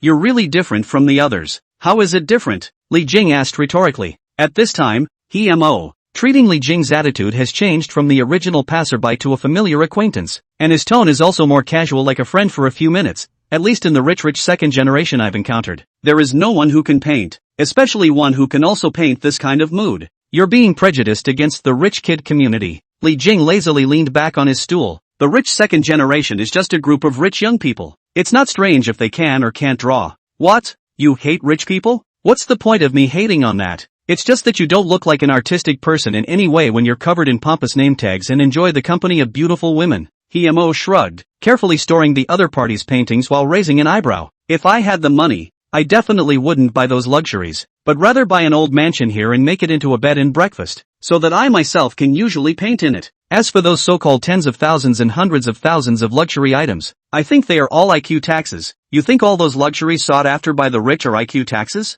What? Himo unapologetically locked eyes with Li Jing. You don't agree? Seeing the other party's serious demeanor, Li Jing grinned. Oh, I actually think it's an IQ tax too. Being so wound up by Li Jing, Himo was a bit confused as to what the other party meant, and immediately after, Li Jing looked out at the scenery in front of him and continued. The value of the materials of those luxury goods themselves is definitely not worth that price, but after wearing those luxury goods, I can attract the opposite sex, I can satisfy my vanity, and I can even enhance my status. From that perspective, I then felt that the price was worth it, because these are all things that I need for me, not to mention the fact that I'm not too bad off. After hearing Li Jing's generous and sincere words, Himo was slightly stunned, and had wanted to open her mouth to retort a few sentences, but for a moment, she didn't know what to say. How's that? No words? Li Jinglu laughed. Looking at the other party's smug look of a successful debate, Himo couldn't help but bite his lip, then waved his hand and skimmed his lips. Okay, this point counts as you being right. Well, that makes it 2-0. Li Jing nodded in satisfaction. What 2-0? Himo looked at the other side in confusion. I won both the drawing and the debate today. Li Jing spread his hands in satisfaction. So it's 2-0. Looks like I got lucky today. Childish. Himo was speechless, then inclined his head to look at the other man again and added, "Weirdo." Hearing the other party's comment, Li Jing didn't refute it, but continued to leisurely lean back on the sitting bench and enjoy the scenery. For him, traveling or watching the scenery, or chatting with a beautiful woman, all he seeks is to do as he pleases, comfortable and cozy, and this is how he enjoys life. The chat with Himo was purely because Li Jing thought the other party was good-looking and had a good personality, so he casually chatted with the other party. In the early morning of this ancient town, enjoying the beauty of the scenery, the good company, Li Jing only felt that time has slowed down, only to feel unrestrained, lazy and comfortable. Especially on the painting and debate also won the other party. Li Jing's mood will be a few points better. Think this day is really cozy. Cannot help but raise his hands on the back of the head, leaning on the sitting stool, half squinting up, enjoying this comfortable and leisurely little good. Seeing this, Himo on the side couldn't help but secretly sizing up Li Jing's appearance, inexplicably sensing an air of spontaneity and freedom from the other party. He quit his job and came to this ancient town alone to paint, in order to pursue a free and unrestrained life. So much time had passed, and he had yet to achieve his goal, yet he saw something in this guy that he longed to pursue. This surprised her so much that even her closed heart couldn't help but make a few ripples. It was the first time she had ever felt this way about a man. Thinking of this, her eyes couldn't help but fall on Li Jing's face, who was enjoying himself with his eyes closed. This guy is such a weirdo, but he, inexplicably, has a comforting aura again. What is going on? Just as the two people in the painting store were thinking about their own business, a sneaky figure sneaked behind a willow tree not far away. Looking at the two people in the store, she clenched her silver teeth slightly and was filled with jealous indignation. Good this woman yesterday to see her discount. Thought people are good. Did not expect to come to seduce my family Li Jing brother. I was too careless. I mustn't let her snatch brother Li Jing away. Chapter 30, Romance at Sunset. Although Zhang Xinxin thought she was hiding well, both Li Jing and Himo spotted each other at first. To be honest, in the early morning when there weren't many people, with Zhang Xinxin's dress and face value, it would be hard to think that the two Li Jing people wouldn't pay attention. Stop hiding, I've seen you. Seeing Zhang Xinxin's proud upper body poking out of the tree trunk, Li Jing couldn't help but hold his forehead and shake his head helplessly. And Zhang Xinxin was shocked by what she heard. She simply stopped hiding and walked out in a big way. Brother Li Jing, why are you here again? The words seemed casual and ordinary, but the sour taste of jealousy in them was almost sour in the teeth of both men, especially when she was talking. Zhang Xinxin's eyes kept staring at Himo, not leaving for a second. She stared at the other party warily and questioned again, why are you with my brother Li Jing early in the morning?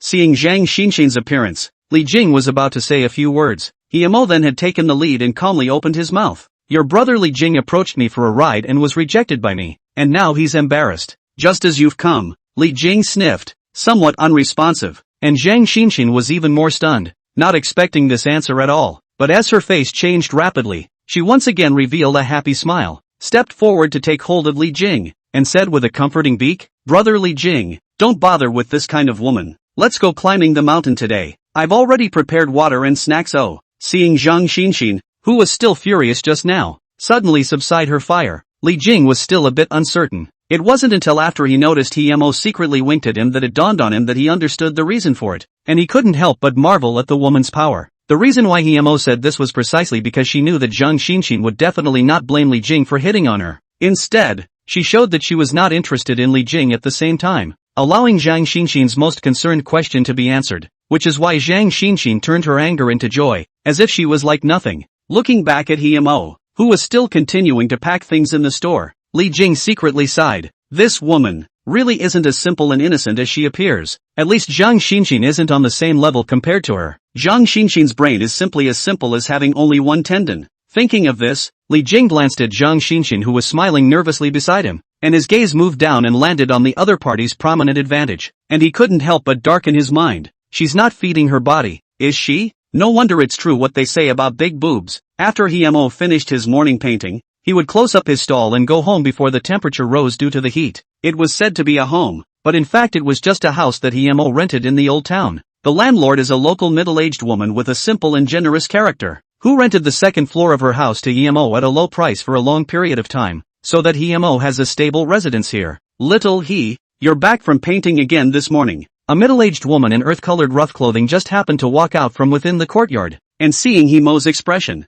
she couldn't help but be a little surprised and said, Xiao, he looks like you're in a good mood today. Is it a nice painting? Upon hearing this, Himo, who had returned with the painting box as usual, froze, only then realizing that she was indeed in a happier and looser mood today than before. What's going on? Is it because of that guy? Thinking about it, Himo's mind again floated back to Li Jing's leisurely appearance, and he couldn't help but darken his mind. That guy is so peculiar. The most important thing is that Himo feels that he is very sincere, not pretending, and speaks naturally, not intentionally refuting, not to mention intentionally echoing, just naturally saying what he wants to say. This state of affairs even infected Himo, making the heart that was still a bit anxious about his future a bit calmer and more comfortable. This guy was nice. If he was a local, maybe he could have been a friend, but looking at that guy, I guess he would have gone back after climbing the mountain. Thinking of this, Himo shook his head again and entered the courtyard alone. Looking at the constantly changing Himo, the landlady blinked, a little surprised at how the usually light Himo's mood changed so much today. Could it be that she had met a man she liked? By the way,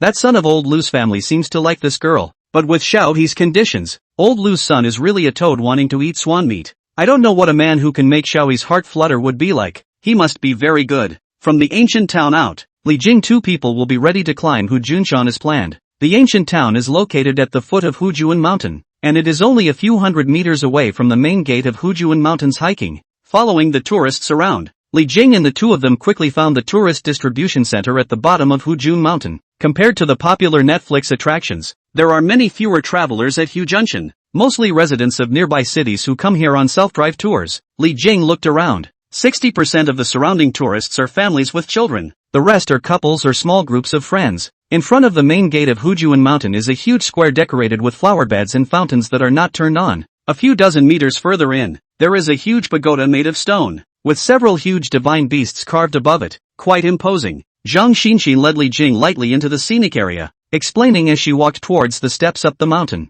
Brother Li Jing, there are a lot of steps on this mountain, and I heard that when all the steps are climbed, the wish made at the top of the mountain will come true. Looking at the other party's excited and happy appearance, Li Jing also smiled along with him. walking up the steps unhurriedly, feeling the scenery of this big mountain. The mountains are winding and the views are beautiful. The stone path of the steps up the mountain is full of traces left by the years of wear and tear, and occasionally a few bunches of wildflowers drilled out from the cracks of the steps, releasing the vitality of life. The roadside is full of sky-high trees reaching straight up to the sky, with luxuriant branches and leaves, forming a coherent green umbrella over the heads of travelers. And even though the sunlight is blindingly hot outdoors, under the shade of the green leaves, there are only a few spots of light coming through. With the cool breeze blowing across the mountain, travelers climbing the mountain even felt a few moments of refreshment. It's true that this lushly planted mountain is the place to get away from the heat. Li Jing felt the breeze on his face and couldn't help but take a deep breath. And suddenly he was filled with the breath of fresh earth, as if he had cleaned his lungs. Seeing this, Zhang Xinxin on the side couldn't help but learn to take a deep breath as well, and was instantly soothed to the core. For some reason, after traveling out with Li Jing, Zhang Xinxin felt much more relaxed and happy. No more anxiety and no more worries, all relaxed, just enjoying the fun of traveling. Even the impatience and arrogance that she had developed from her stay in the metropolis was much reduced. She could vaguely sense that it wasn't the old town or the climbing that was doing it, but rather the looseness that Li Jing exuded all the time was affecting her. It was precisely because of this that Zhang Xinxin felt more and more that she was doing an incomparable right thing by traveling out with the other party. When she thought of this, she took Li Jing's arm with a face of contentment and happiness and leaned in tightly, as if she wanted to keep this moment forever. Feeling the soft squeeze of his arm, Li Jing turned his head to see Zhang Xinxin's happy face, and couldn't help but smile as he led the other party onward. Though not as treacherous as the famous mountains, Hujuan Mountain is not short either. Li Jing and the two of them walked around and spent most of the day until dusk before they reached the top of the mountain, and by this time, only the two of them were left in the original hiking brigade. The moment he reached the platform at the top of the mountain, an unspeakable sense of accomplishment and joy surged up in Li Jing's heart. He stood at a high place. The breeze brushed his face, as if it could blow away all the fatigue and worries. Looking far into the distance, the mountains are rolling,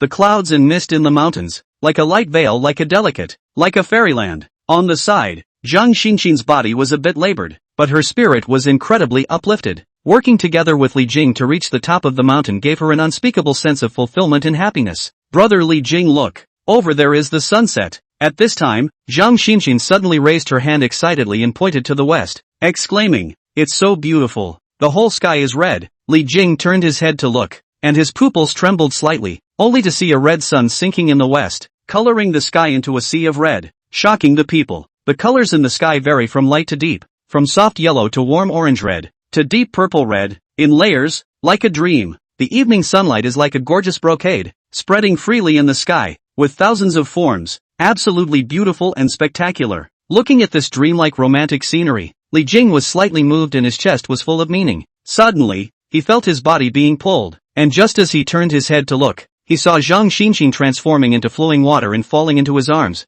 her red lips ushering in and pressing against Li Jing's mouth. Li Jing was slightly stunned, feeling the tenderness in his arms. Under the romantic afterglow of the setting sun, he also hugged the other party tightly, and lowered his head to respond to the other party's passion like fire. At this moment it was as if the world was left with only each other, lips warmly pressed together, mouth entwined, burning with passion like a flame. Zhang Xinxin's kiss was hot and deep, each touch conveying endless love and longing. Hands roamed around each other's body, heartbeats intertwined, playing a wildly romantic melody. The air around them was also infected by the atmosphere, as if it had become hot and ambiguous. At this moment, they forgot everything and only immersed themselves in this world under the fiery red sunset, letting their feelings and desires be released to the fullest. Chapter 31, The Angry Picker. The sun was setting, and the distant mountains were outlined with a golden edge on their silhouettes, illuminated by the setting sun. The trees on the mountain were also draped in a yellowish glow that made them seem warm and serene. Under the golden illumination, the two figures on the hilltop platform finally separated. Zhang Xinxin's face was scarlet,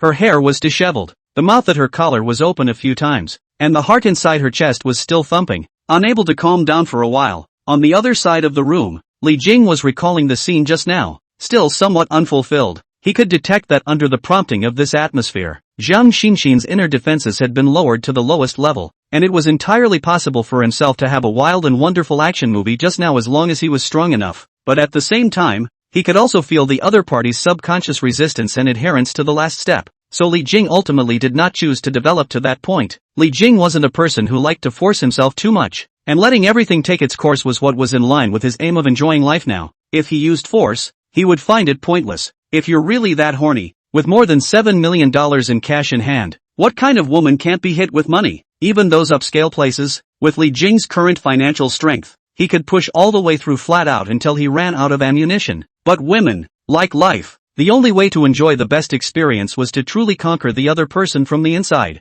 Otherwise any hint of coercion made Li Jing feel less than perfect. But Li Jing believed that since Zhang Xinxin and himself had come this far, he had a strong premonition that it was just a layer of window paper away from that final mingling. Compared to forcefully piercing it now, Li Jing preferred to let this layer of paper melt away automatically. Zhang Xinxin, who buttoned up and organized her skirt, saw that Li Jing was looking at herself with a smile, and couldn't help but blush and pout. I've touched you where I should have touched you. I've kissed you where I should have kissed you. Why are you still looking at me like that? You're so beautiful. Of course I can't get enough of you. Li Jing, this is the truth. Compared to the previous cheerful and lively image, now the cheeks scarlet, eyes drawn, Zhang Xinxin is more unique flavor. Just looking at that slightly undulating top can make the average man's blood run cold. Fortunately, after the desensitization training of Antong, Wei Jia and others these days, Li Jing was able to barely hold himself and maintain his personal image. Hearing Li Jing's words, Zhang Xinxin hummed softly, but her face was filled with the joy of being praised. And then as she took hold of Li Jing, she said, let's go down the mountain. If we don't go down the mountain, the cable car won't even be able to sit on it. The two were lucky enough to make it down the mountain in time for the last cable car, with the staff looking at them differently. When they reached the bottom of the mountain, Zhang Xinxin, who had come down from the cable car, was about to take Li Jing's arm again, but suddenly her face changed slightly, and she subconsciously took half a step back, keeping a certain distance from Li Jing. Seeing this, Li Jing raised his eyebrows slightly, sensing Zhang Xinxin's abnormality, and glanced around, noticing that a group of locals picking burdens were coming down from the mountain. This group of people, both young and old, with plain and rough clothes, flat stretcher picking a basket full of water bottles, snacks or some local specialties, are obviously pickers who go up the mountain to sell things specifically for tourists. The commercial development of the mountain is not high, and there are no specialized stores and gathering points on the mountain, so tourists who are thirsty or hungry can only buy things from these porters. When he went up to the mountain before, Li Jing came across several of them, but he didn't expect there to be so many on the mountain, thinking that there should be more than one road up the mountain, and that the other pickers might have been selling things on the other mountain roads, which is why he didn't see them. At this moment, Li Jing secretly glanced at Zhang Xinxin behind him, only to see that the other party intentionally kept half a body position with himself while turning his face sideways, as if he was afraid of being discovered by someone. Li Jing was curious. Could it be that there was someone she knew in that group of pickers? Thinking of this, Li Jing didn't point it out, but pretended not to notice anything and walked straight in the direction of the B&B. That Li Jing brother. Sure enough, looking to leave the gate of Tiger Monarch Mountain, Zhang Xinxin as Li Jing guessed or cannot help but take the initiative to open the mouth. I still have a little thing. Can you go back alone first? After saying that, Zhang Xinxin was filled with apprehension, lest Li Jing would not like it or pursue it, but Li Jing agreed without any hesitation before turning away. Looking at Li Jing's back as he walked away, Zhang Xinxin's complexion changed, slightly biting her lips and hesitating for a moment before quickly turning around and hurrying quickly in the direction where the picker had just left. Dad, aren't you working in Uncle Wan's factory? Why are you doing this in Tiger Junshan? Zhang Xinxin, who quickly caught up with the pickers, grabbed the middle-aged man with a slightly hunched back who was walking the slowest among the group of pickers and directly questioned. Xinxin, why didn't you tell father you were back? Seeing Zhang Xinxin, Zhang Jianguo's eyes were first happy, and then his eyes flickered and said, that factory had an accident. Your Wang uncle ran away. I have nothing to do, so I followed the old Li and they came to do this, and said that it was quite profitable. Looking at the other party's clothes that were already soaked with sweat, Zhang Xinxin was a bit angry. Why didn't you tell me about such a big deal? When did you not go to work at the factory? Just last month. Something happened at the plant just last month. Zhang Jiangui dark wrinkled face, trying to squeeze out a smile. Father is not afraid of delaying your work in the big city. Well, anyway, there is no big deal. Followed by the old Li, they came to this Hu Junction. The same can earn money. I don't need you to earn money so hard. Zhang Xinxin raised her voice in a hurry. Her eyes were slightly reddened, causing the pickers in front of her to stop and turn their heads to look over in confusion. Seeing this, Zhang Jianghuo's face changed slightly, and he hurriedly whispered in a dissatisfied voice, what are you shouting about, you stupid girl? Making old Li and the others see it. Don't you talk about that. First tell me what's wrong with your foot. Zhang Xinxin had seen his father walking strangely at the first glance before, pointing at the other party's somewhat limp right leg and being heartbroken and angry. This, Zhang Jianguo's face changed, hesitated for a moment before saying, it's not that I haven't done this work before. I just fell. It's not serious. It will be fine in a few days. 100 days for an injury. You don't treat it even if you don't. Why are you still doing this? Zhang Xinxin's silver teeth clenched. A snatched Zhang Jianguo's stretcher fell to the ground, then grabbed the other hand back. Do not do this. I take you to DR. 1 to see the foot. What are you so mad about? Throwing my stuff for? Seeing their own unsold things spilled on the ground, Zhang Jianguo's temper suddenly also came up. Flinging away the other hand angrily said, do not do this where the money. Your uncle Wang that factory has long been half a year ago did not pay wages. What?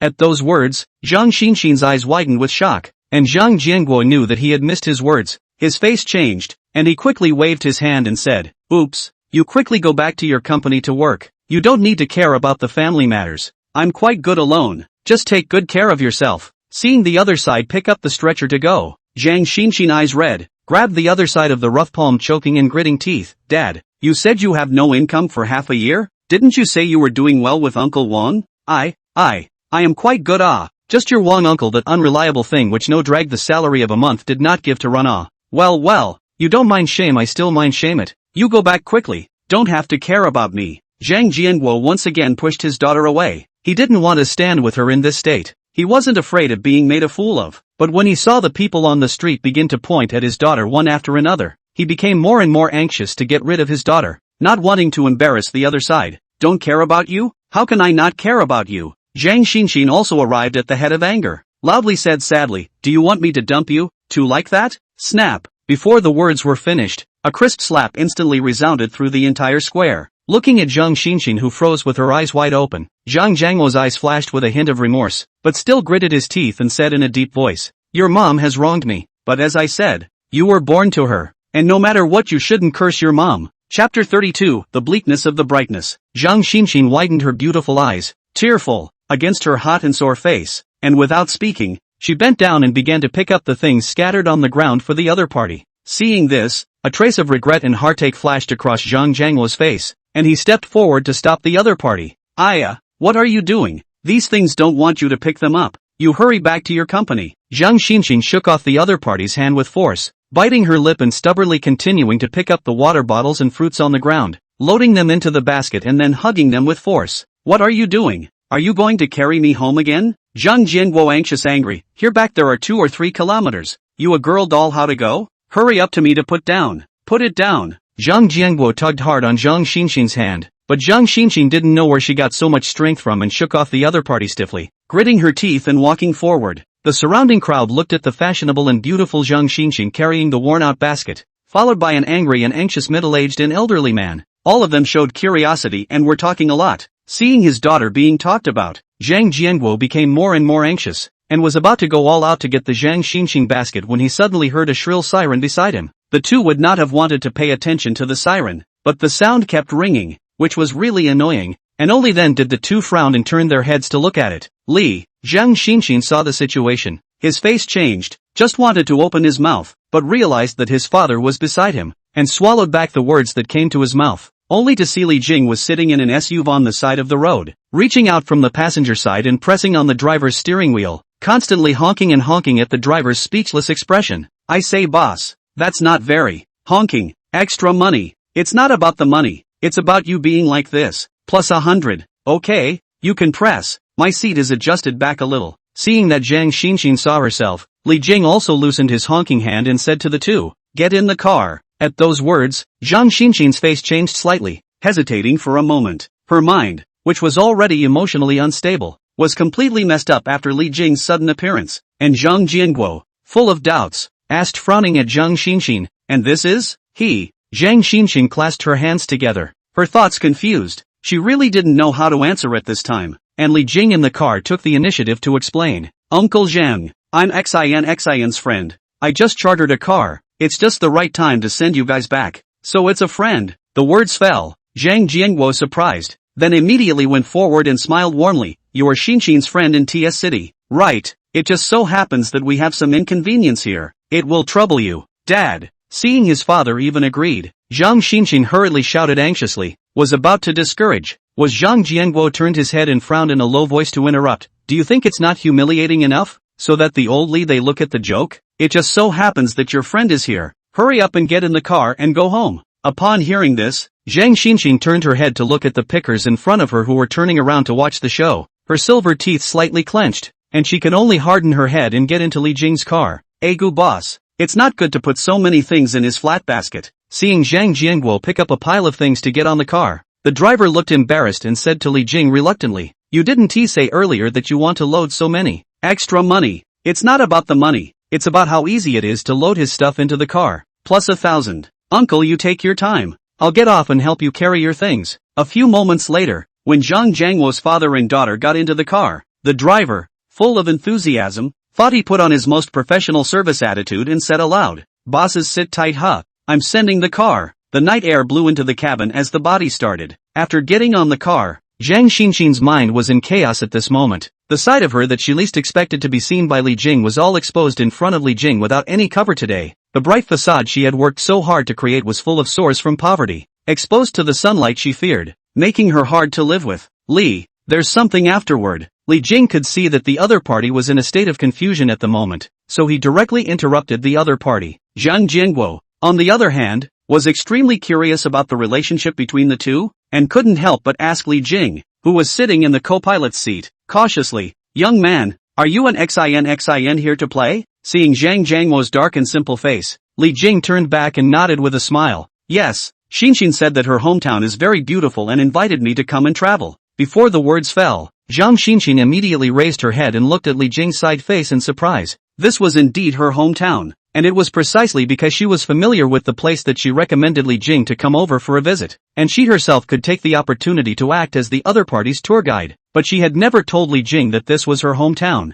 and she didn't expect the other party to not only see it, but also to relieve herself in front of her own father. Seeing Li Jing rounding up for himself, Zhang Xinxin, who was already aggrieved, couldn't help but feel a slight sourness in her nose, and the tears that had just shrunk back made her eyes slightly red again. "So that's how it is. No wonder Xin didn't tell me." Zhang Jianguo indistinctly, "Really think the other party is a very good friend. Will not hold his tongue. Began to tell his own family, 'Hey, Xin in the big city working, thanks to your friends to take care of. I'm useless. I didn't give her a good upbringing since she was a child. Her mom remarried, and I don't have much of a serious job. Not only can't I help Xin, but I'm also dragging her down. Dad." Seeing the other party talking about family matters in front of Li Jing, Zhang Xinxin was startled. Her face showed anxiety, and she was ready to stop it in a hurry. Li Jing, on the other hand, had already spoken. "I have a friend who runs a factory in the outskirts of TS City, and I heard some time ago that they were recruiting security guards, so I wonder if you have any ideas." "Uncle Zhang,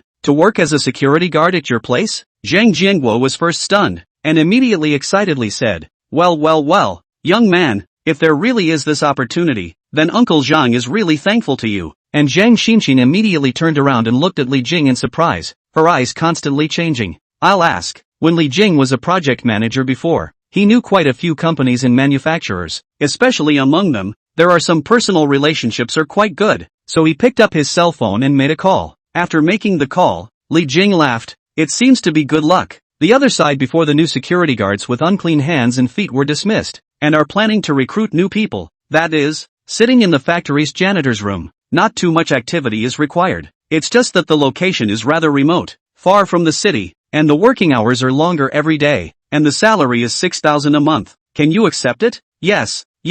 This is already much better than what I was doing back home. Zhang Jianguo was filled with excitement and agitation, and couldn't help but shake Li Jing's hand, but was secretly stopped by Zhang Xinxin. In Zhang Xinxin's mind, Li Jing was a rich second-generation man with a huge family, and would never empathize with an ordinary person from the bottom like himself. Not minding was already Zhang Xinxin's greatest extravagance to Li Jing, but how could she not expect the other party to even take the initiative to help her father find a job? "I'll send the phone number there to Xinxin. Just contact yourselves when you get there." When Li Jing finished speaking, the vehicle had already pulled into a ping, and the driver turned his head and asked, "Uncle, is this the house?" That's it? It's still a fast cart." Seeing the familiar old rural self-built house outside the car window, Zhang Jianguo hurriedly got out of the car and helped to carry down the things in the trunk with the driver, and after Zhang Xinxin hesitated for a moment, before getting off the bus, she finally gathered enough courage to Li Jing and whispered, "Brother Li Jing, thank you." Watching the originally cheerful and lively Zhang Xinxin become silent, Li Jing said, "It's just a small matter. You can stay home with your father today." Upon hearing this, Zhang Xinxin's complexion changed slightly, and she still wanted to speak, but when she saw that Li Jing had already turned his head, she couldn't help but flash a trace of loss in her heart, and she silently nodded her head and got out of the car. When the driver in the back of the car finished his work and came up to prepare to drive Li Jing back, Li Jing pressed down the window and said goodbye to Zhang Jianguo, then looked at Zhang Xinxin, who stood a short distance away without saying anything, and laughed. What? You're not saying goodbye to me? Seeing this, Zhang Jianguo immediately pulled his daughter over and urged, What's wrong with you, girl? Little Li has helped us so much. Why are you dumb? Quickly talk to little Li properly. With those words, Zhang Jianguo wisely walked away to move things, no longer disturbing the two. And as Li Jing looked at Zhang Xinxin's bowed head and biting lips, he calmly smiled and said, Do you feel a little ashamed that I saw your family's situation? Or worried about being disliked by me? At these words, Zhang Xinxin, who was bowing her head, changed her color slightly, and clasped her hands together more and more vigorously, and still did not say a word. Seeing this, Li Jing couldn't help but shake his head and laugh. Don't worry, I won't dislike you. I'm not afraid to tell you that my family's situation is actually not much better than your family's, so you don't have to feel inferior about this kind of thing at all. You have to remember that it's up to you to make others look at you or not, and it's up to you how you do it. I'd only really look down on you if you just ignored your dad and followed me back to the hotel today. After the words were spoken, and without waiting for the other party to reply, Li Jing signaled the driver to send the car away. Seeing the car's taillights gradually disappearing into the already dim evening night, Zhang Xinxin raised her head and stared blankly in the direction of the other party's departure. The words just now were still constantly surrounding her ears, making her heart fluctuate more than just a little bit, and her nose gradually turned sour. At this time, Zhang Jianguo walked out from the house, sighing with complexity. This young man is good. You are usually quirky. Why did you become mute today? Seeing Zhang Xinxin deflating her mouth and not speaking, Zhang Jianguo patted the other's head. Silly child, do you like Xiao Li? Dad, don't talk nonsense. Upon hearing this, Zhang Xinxin was startled and finally opened her mouth, hastily retorting, Don't pretend. You're my daughter, can't I tell? Zhang Jianguo shook his head and said heartily, You are thinking that your family conditions are not worthy of him. Right, it's me as a father's useless Hearing this, Zhang Xinxin's small mouth deflated, could no longer suppress the emotions in her heart, and the aggression in her heart was released all at once. And as she hugged Zhang Jianguo's somewhat hunched body, she burst into tears and cried out, Cry it out and you'll feel better. Zhang Jianguo gently patted Zhang Xinxin's trembling back and softly encouraged, Since you like it, go after it boldly. But, we can't really be together. What's wrong with being together for real? Your mom and I got married together and your mom thought I was poor, so didn't we get divorced anyway? Zhang said with emotion. So no matter what happens in the future, as long as you don't regret it now, you're young. And young means you don't need to think so much to be young. Chapter 33, The Great Battle Between Good and Evil, Request for Follow-Up Reading. Boss, next time you need something, feel free to call me I promise to be at your beck and call. Sending Li Jing to the door of the B&B, the driver who received thousands of dollars in fare was full of joy and couldn't help but stretch his neck towards Li Jing's back and shouted again with enthusiasm. Hearing the voice behind him, Li Jing waved his hand, but the corners of his mouth rose slightly. Because right after he paid out $1,150 on his cell phone, he immediately received another $11,500 back. This system really does get better the more you enjoy it. Back at the B&B, since he was a sweet VIP, Li Jing was invited by the B&B to participate in an Old Town music party jointly organized by the B&B and several others. The party site was an open-air performance venue, surrounded by various flowers and small literary objects, with a full sense of atmosphere. Li Jing was invited to sit in the VIP area in the first row, and the people sitting beside him were also rich people with a good temperament. The evening program was quite varied, with a featured dance program in addition to the invited folk singers playing and singing. Thanks to the complimentary fruit plate and snacks from the B&B, Li Jing watched with great interest, not realizing that there was a woman in the back row of the audience who was sizing him up from a distance. Li Jing? That guy is really rich. He can even sit in the first row. Who had managed to grab the admission ticket with great difficulty, couldn't help but look towards the other party from time to time after spotting Li Jing from his position in the back row, sitting in the middle of a row of rich middle-aged men. The young-looking and bland Li Jing was particularly conspicuous. Looking at Li Jing's appearance as he ate a snack while casually crossing his legs, secretly spat. This guy is really good at enjoying himself. Thinking about it, she ghostly took out her cell phone and zoomed in towards Li Jing to take a sneak peek, intending to go back and draw it. The sense of looseness and sprightly look that Li Jing showed at all times always stirred that point of care in Hemo's heart. It wasn't because Li Jing was so handsome, but the feeling he exuded was exactly the lifestyle Hemo wanted to pursue. so she wanted to draw Li Jing's spontaneous look. This is the reason why Hyemo always loves to draw all the beautiful things he likes. Unaware that she was being secretly photographed, Li Kyung went back to the B&B after the concert. During that time, Hyemo tried to find him, but the exclusive access provided to Li Jing by the B&B gave Hyemo no chance to meet up with Li Jing at all. After returning to the empty room of the B&B, Li Jing's mind subconsciously floated back to the scene last night when Zhang Xinxin was here. Sure enough, traveling alone is still too lonely, and it's a shame that such a big room doesn't have a beautiful woman to accompany it. After the words were spoken, Li Jing suddenly had some regret in his heart for letting Zhang Xinxin stay at home. Although Zhang Xinxin was a bit clingy and pompous, the room all seemed a lot more lively with the other person in it. Then he shook his head, no longer thinking about it, went to the washroom to take a shower, and after that, because of the exertion of climbing the mountain, glued to the pillow and drifted off to sleep.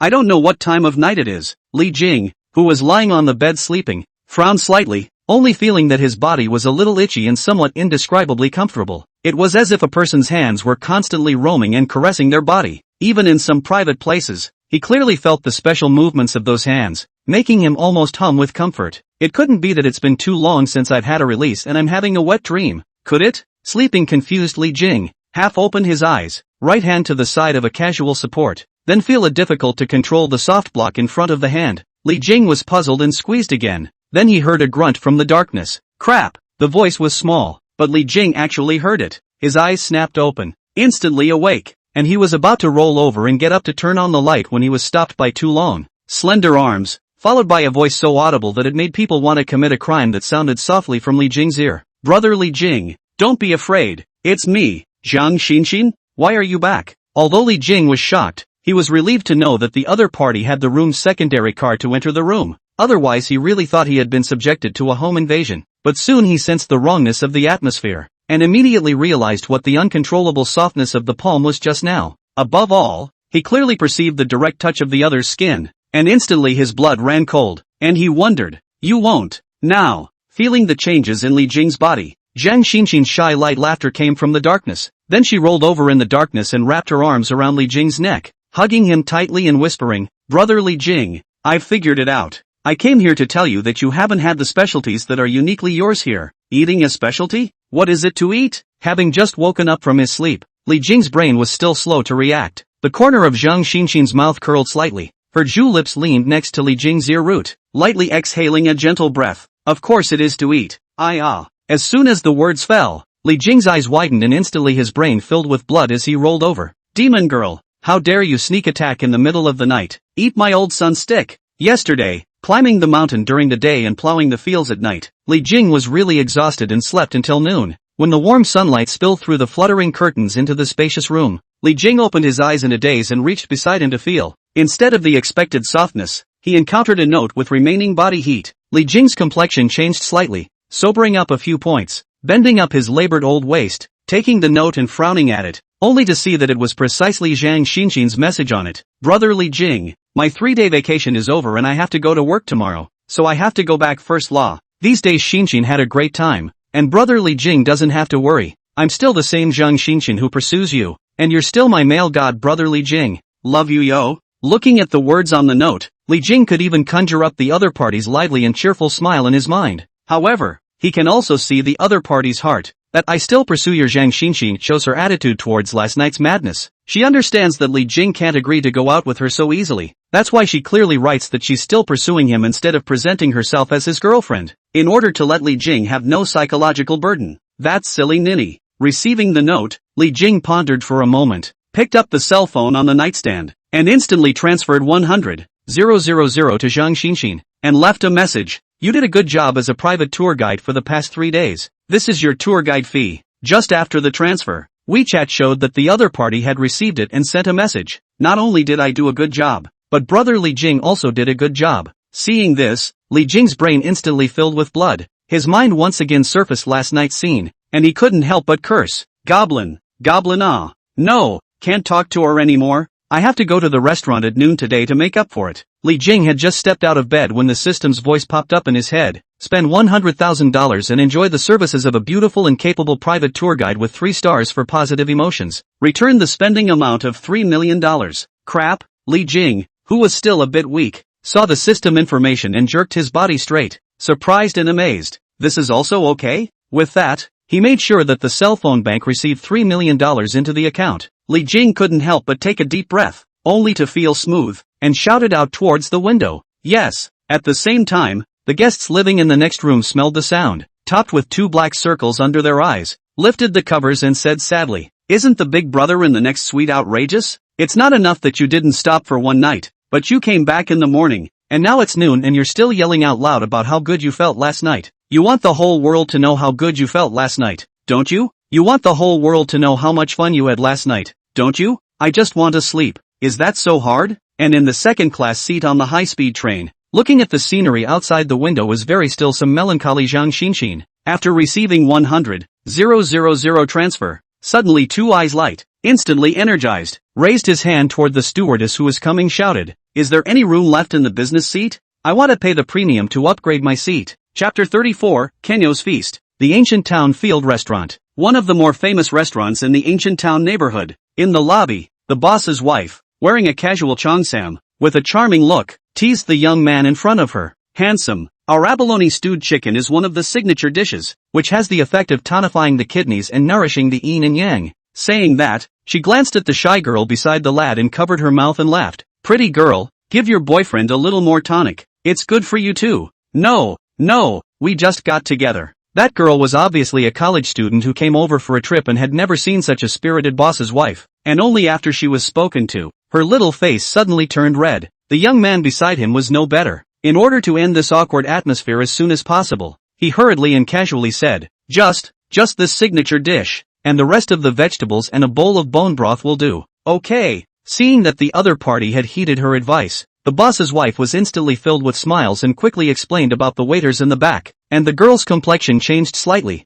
immediately tugged on the corner of the boy's coat, whispered anxiously, what are you doing? That abalone stewed chicken is very expensive. We can't waste money. Nourishing yin and yang is good for all our bodies. Geez, what are you making up? What a waste of money. Boss lady, what kind of dishes do you have here to replenish your body? The young couple had just finished ordering when a voice came from the back of the room, causing the trio to look back. Only a boy who was dressed in a way that didn't look ordinary walked in. At the sound, the boss's wife's eyes lit up, and immediately greeted the past with a smile, handed the other party a menu, and introduced, handsome, to make up for the body our store abalone stewed chicken is just the right one. Then, before the words fell, Li Jing directly confirmed it, and then read it while looking at the menu. Take a note, and serve one of all these dishes. Upon hearing this, the boss's wife smiled confidently. No need to use a pen. I remember the dishes you eat alone. That's fine. Li Jing didn't say much and picked up the menu and read, abalone stewed chicken, sea cucumber millet porridge, antler stewed lamb,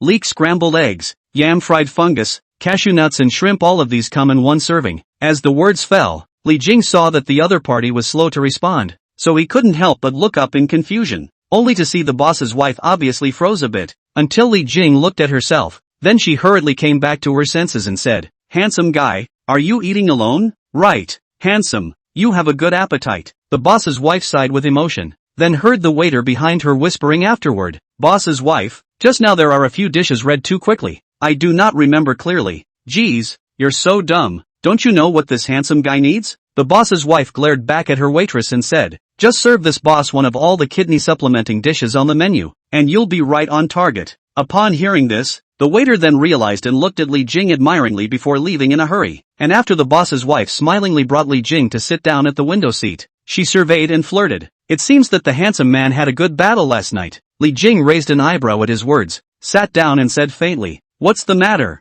boss lady, you're a little envious? Then why don't you let your husband make up for it as well? That dead ghost's body can't withstand your tonic method, and the real tonic is too strong. I can't withstand it either. Giggle. The boss's wife laughed and her plump upper body trembled slightly before she twisted her waist to greet the other customers. The young couple not far away heard the two conversing and turned red. Seeing that her boyfriend's gaze was still on the boss's wife's back, the little girl couldn't help but pinch the other party hard on the waist and said angrily, haven't you seen enough? I didn't read. The ears of the poked and prodded lad reddened, and he explained in a panic, and secretly glanced at Li Jing sitting by the window, secretly admiring and envying him. When will I be able to face girls so calmly like that big brother? Especially a woman like the boss's wife. It was awesome that he could flirt back with each other. After eating this kidney tonic meal, Li Jing only felt that he was full of blood again. revitalized and able to fight another 300 rounds. And the $880 spent was rewarded with $8,880 back by the system. Together with the $3 million rewarded this morning, Li Jing's current cash deposits finally exceeded $10 million.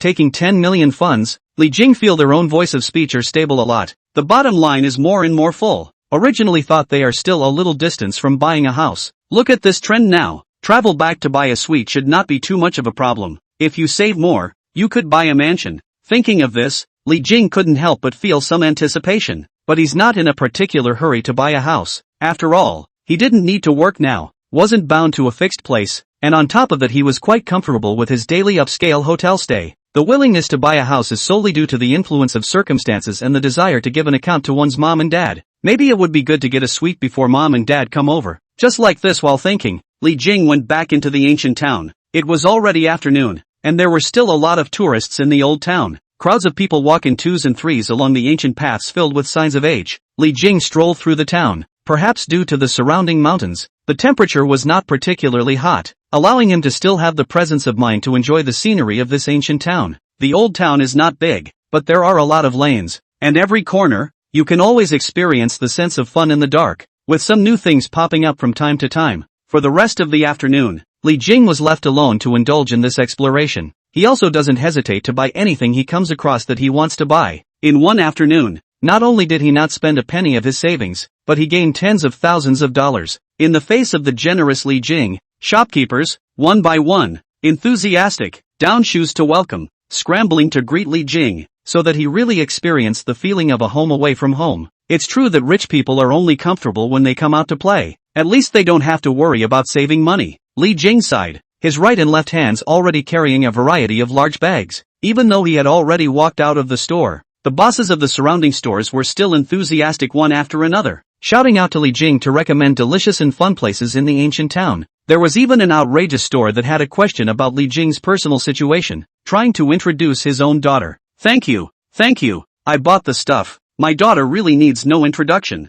Stop. The son needs even less introduction. Li Jing managed to walk out from the street of enthusiastic stores, and then he saw that the familiar small painting store not far away was surrounded by people in front of it. He raised an eyebrow in surprise and couldn't help but walk over in curiosity. This homo business is so good? It was only when Li Jing got closer that he frowned slightly, realizing that the situation didn't seem to be quite what he had imagined, only to see that among the crowd gathered around, a bald middle-aged man wearing a big gold chain was picking up a painting and said to Emo in dissatisfaction, "Beauty, you don't paint like this one. You've made me ugly. Boss, this is my style of painting. Haven't you seen my other paintings before? How was I supposed to know that painting me in this style would look so bad? Forget it, I don't want it. Money back." Emo sniffed, her face calm. "Sorry, you can't get a refund for a finished painting. Can't back out?" The bald man's brows furrowed, a few moments of displeasure evident on his face as he ordered, "Then draw me a new one in a different style." Emo looked straight into the other party's eyes and faintly said, "Neither can I."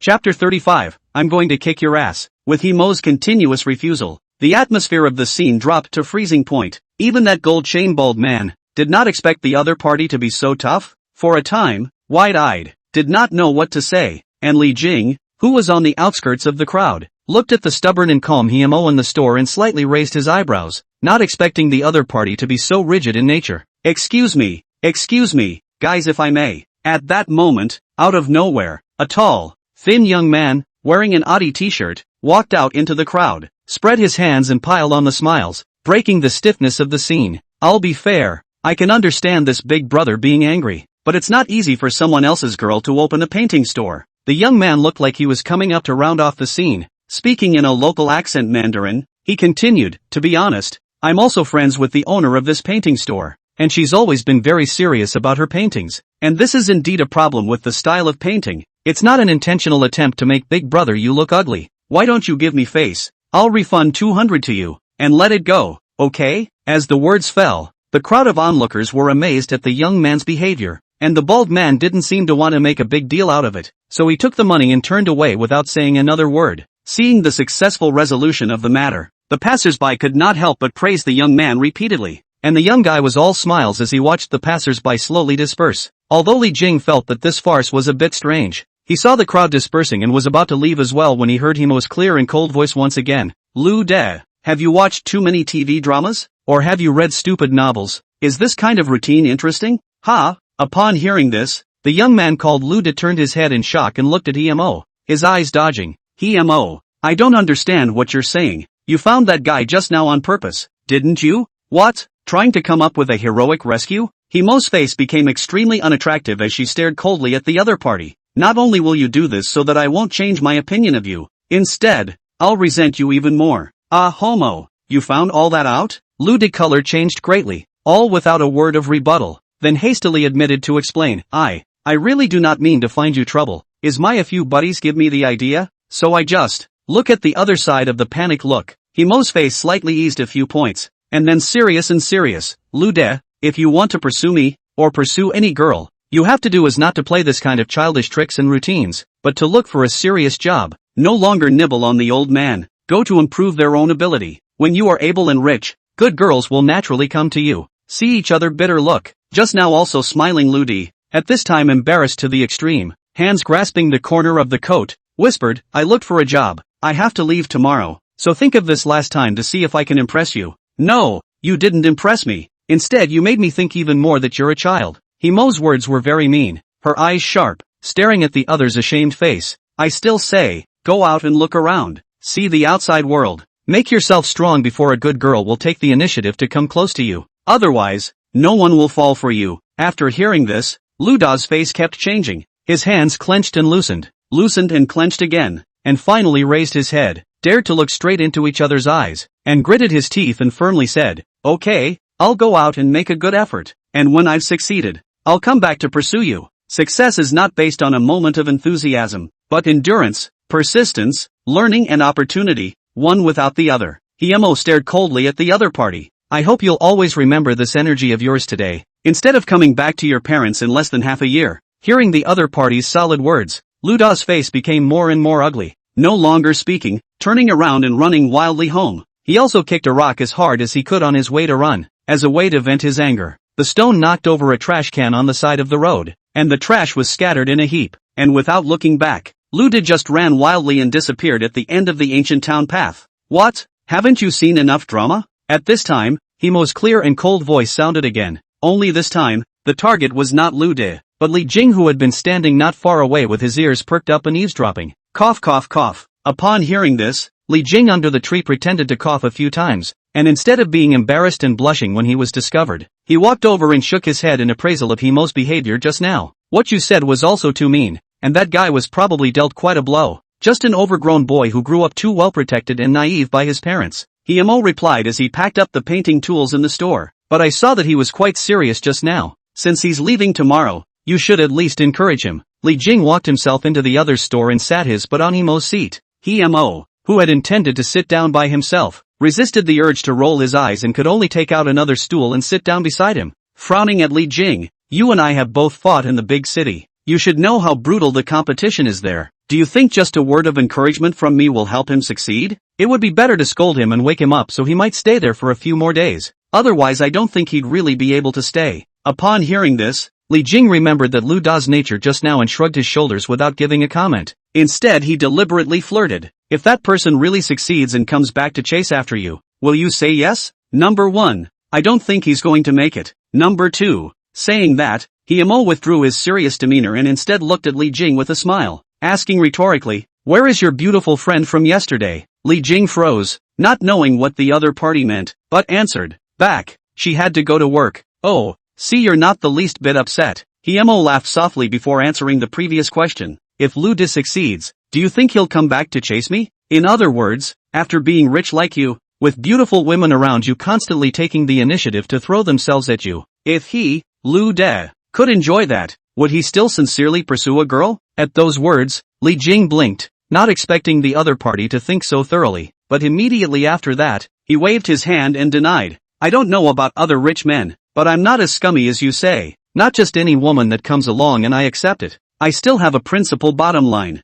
Yes? Emo slightly narrowed her beautiful eyes, staring at Li Jing's face, slowly coming closer, the natural fresh scent of her body stimulating the tip of the other party's nose, teasingly questioning in a soft voice. If you're not a scummy guy, why are you looking at the pot when you're holding the bowl? What bowl? What pot? Li Jing's upper body subconsciously stepped back a few points. Your beautiful friend is the bowl and the pot. Himo laughed lightly, lifting her own delicate and unassuming face. Naturally, it's me. If you're not interested in me, why did you come to me 3 times? Because I'm good at drawing, or because I'm pretty? I did not expect the other party to speak so bluntly. Li Jing was actually momentarily speechless, realizing that he really can't hold this woman. This woman. No wonder she could tell at first glance that night that Zhang Xinxin and I were related. Powerful enough. But how dare you provoke me like this? Do you really think I'm a vegetarian? Looking at the other party coming close to his face, Li Jing did not retreat but advanced, and with a swift momentum, he suddenly went forward and directly kissed the other party on the mouth. The 2 lips touched,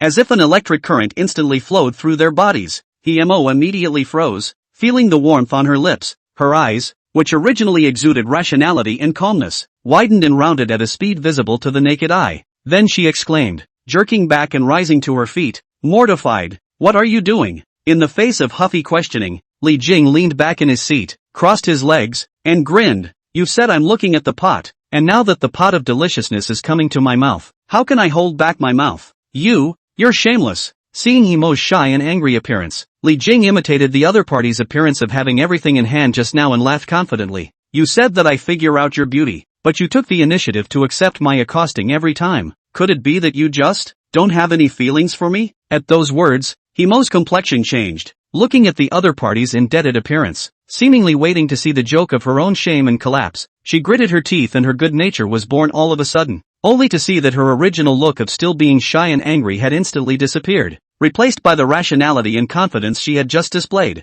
Himo slightly lifted her chin and lightly smiled provocatively at Li Jing. Not bad. I admit I find you a bit interesting as a person. What about you? Dare you confess your love to me? Dare to make me your girlfriend? Chapter 36, The Stall. Himo had known that Li Jing was unlikely to find a girlfriend, so he dared to deliberately provoke like this. That night from his relationship with Zhang Xinxin, Himo could tell that Li Jing wouldn't be able to really give his feelings to a girl easily. In her eyes, Li Jing was more of a game life, hence the looseness that radiated from top to bottom, and so definitely did not bind himself to anything specific, including women. So Himo didn't even intend to wait for Li Jing to answer, so he waved his hand and said, forget it, you definitely wouldn't dare. With those words, Himo turned around and began to pack up his painting store. At those words, Li Jing didn't comment on it, but just quietly watched the other party clean up. He realized that Himo was a very powerful and smart girl, only met a few times. The other party saw and understood his thoughts, and knew more about his attitude towards his feelings. But it was also because the other party knew what he was thinking but still didn't reject himself. So Li Jing thought that there should be something about him that attracted the other party. Money?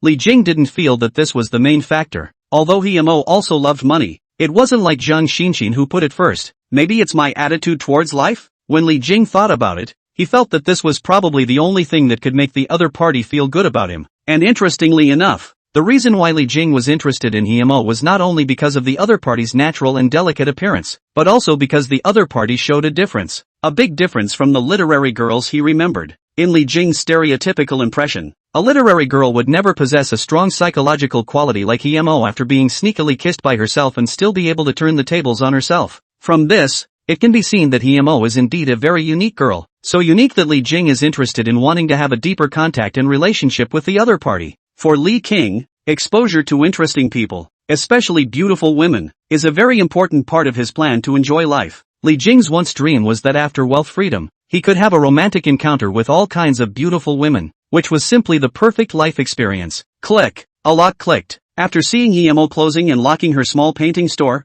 Li Jing was surprised. You're not going to paint today? Not in the mood after what Liuda did. Himo raised her hands and tied her long hair casually behind her head, looking natural and good-looking, while continuing to explain, I need a good mood to paint, and if my mood is bad, I can't paint anything well. So what are you going to do? Li Jing looked at the other man and said curiously, is it just going to go home and rest? What? You can't bear to have me back? Himo lifted up the painting box filled with tools and paintings. The corner of his mouth curled slightly as he flirted. Why don't I take you to the city for a stroll? The city? Li Jing frowned, remembering that this town was located on the outskirts of a third-tier city, and the other party's reference to the city should mean the city center of this city. Yes, in the city of Huangli, there are also a lot of interesting places, compared to the old town that has become a tourist attraction. The city center can instead find more local characteristics. Himo raised her naturally good-looking eyebrows and invited, how about I lead the way and you pay for it? Seeing that the other party really had this intention,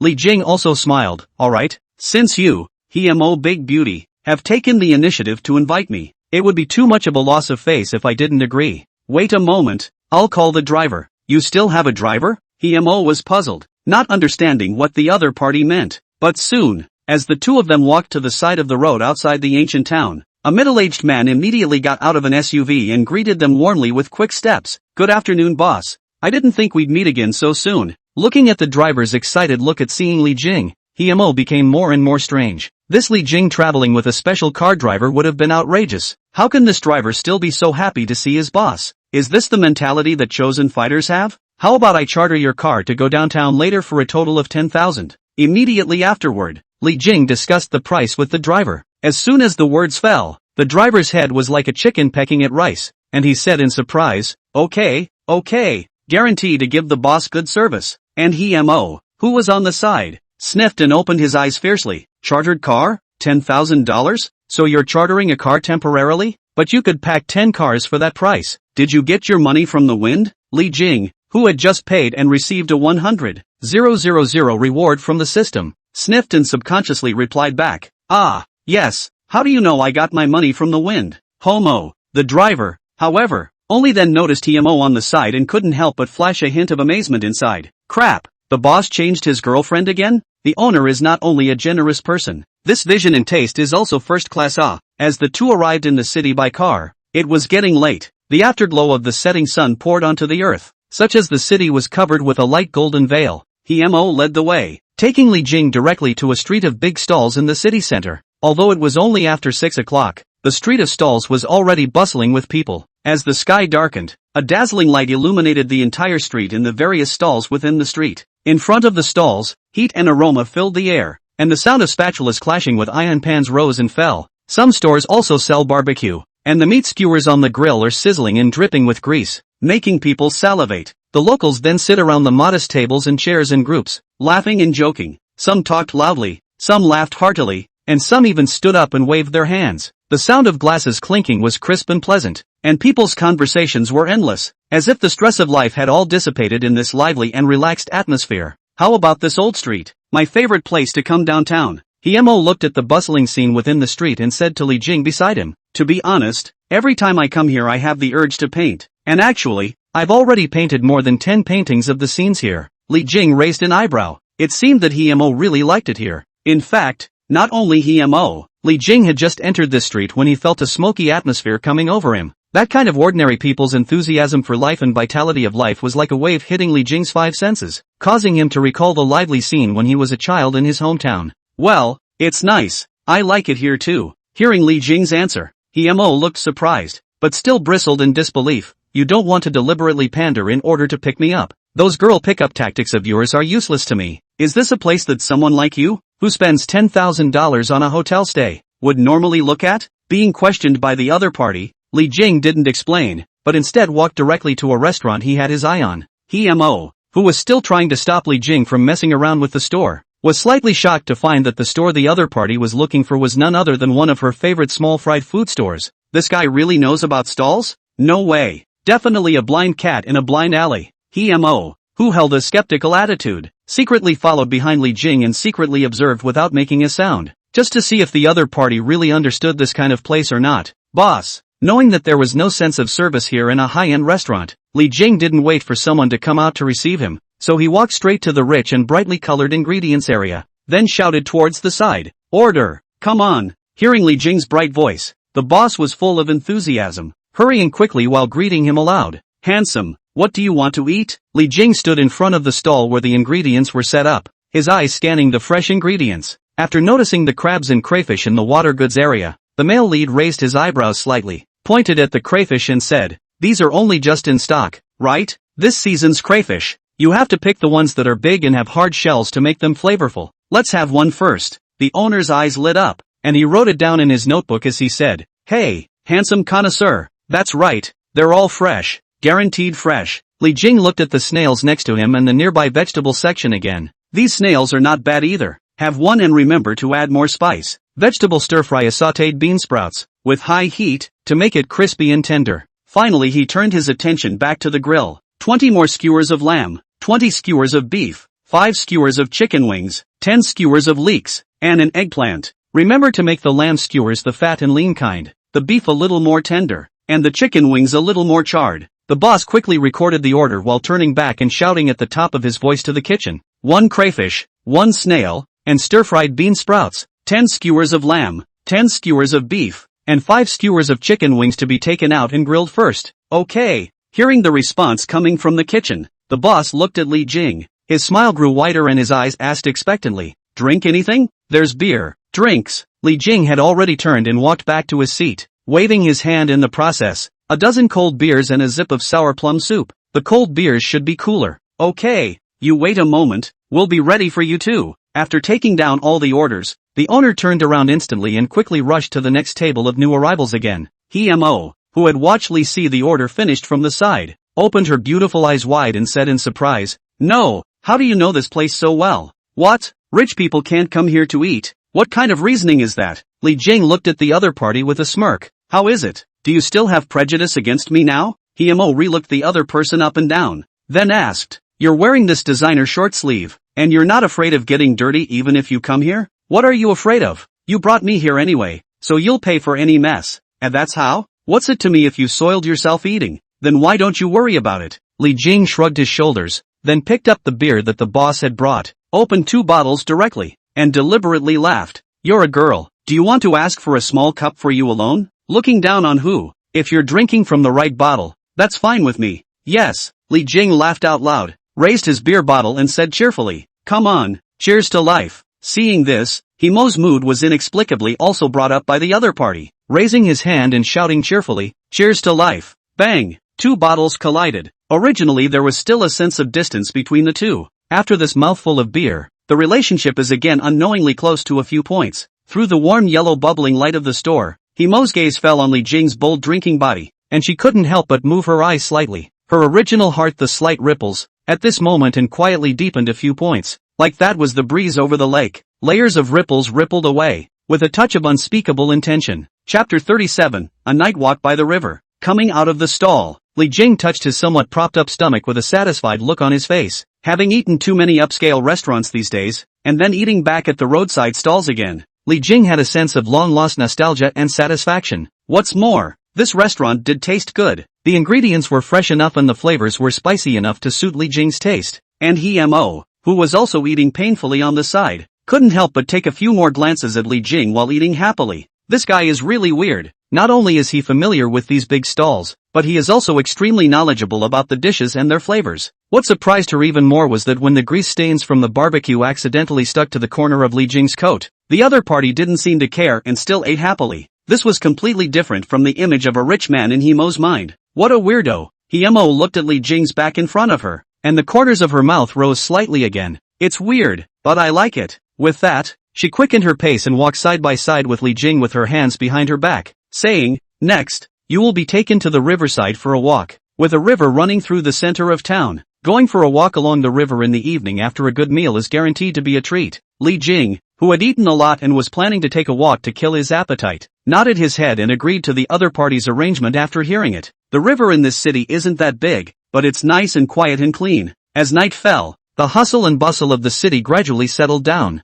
and the two Li Jing strolled along the riverside, as if they had traveled from the lively and noisy stalls to a peaceful world in an instant. The river shimmered silver under the moonlight, and a gentle breeze brought a slight coolness to the face. Li Jing walked ahead, enjoying the tranquility of this city. Mo followed behind, observing Li Jing in front from time to time. The street lamps along the shore gave off a soft glow, the trees swayed gently in the breeze, and the green leaves rustled. The sound of insects chirping in the grass, intertwined with the sound of the river's flow, brought a natural calmness to one's heart. Walking to a porch pavilion, Li Jing and Mo sat in the pavilion, looking at the people not far away in groups of 3 or 2 strolling along the riverside. Inexplicably there is a sense of coziness and comfort came to life. Li Jing leaned back on the back of the seat, looking out across the river at the brilliant lights, and then turning back to feel the silence around him. The contrast gave him an unprecedented peace of mind. Li Jing looked at Jiang Jing, and Mo looked at Li Jing. In fact, this visit to the city center was intentional on Mo's part. Although she acted as if she had seen through Li Jing, she herself knew that she hadn't seen through Li Jing at all, which was why she felt that Li Jing was strange and why she was interested in him.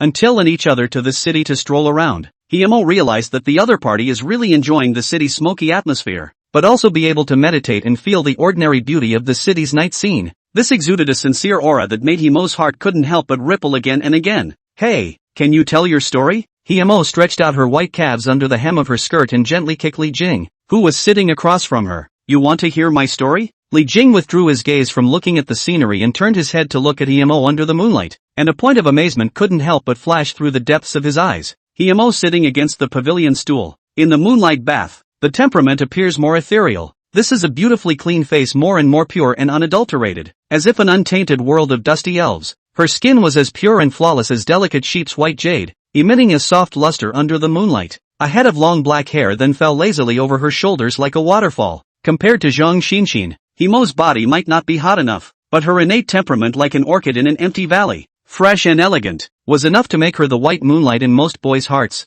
What? There are too many women in your story to tell more? Seeing that Li Jing didn't say anything, Himo pulled up the hair around her ears, and the corners of her mouth were tinged with a light smile, which looked especially good under the moonlight. Li Jing looked a little lost in thought for a while, until the other party looked at him. He came back to his senses, then immediately said, "That's not true. It's just that I'm afraid that you'll think I'm too good and fall in love with me after hearing this." Himo couldn't help but roll her eyes. "You're overthinking it. The number of excellent men I've seen isn't less than the number of women you've seen." "Yeah? Well then, let me think about where to start." "Don't think about it. I like to listen to love stories. Tell me directly about your first love." Himo's face showed a few gossipy colors. First love? The girl who dumped him flashed through Li Jing's mind. Although he had sprouted youthful feelings in middle school in the past, but to really talk about a serious relationship, his ex-girlfriend was considered his real first love. You really want to hear it?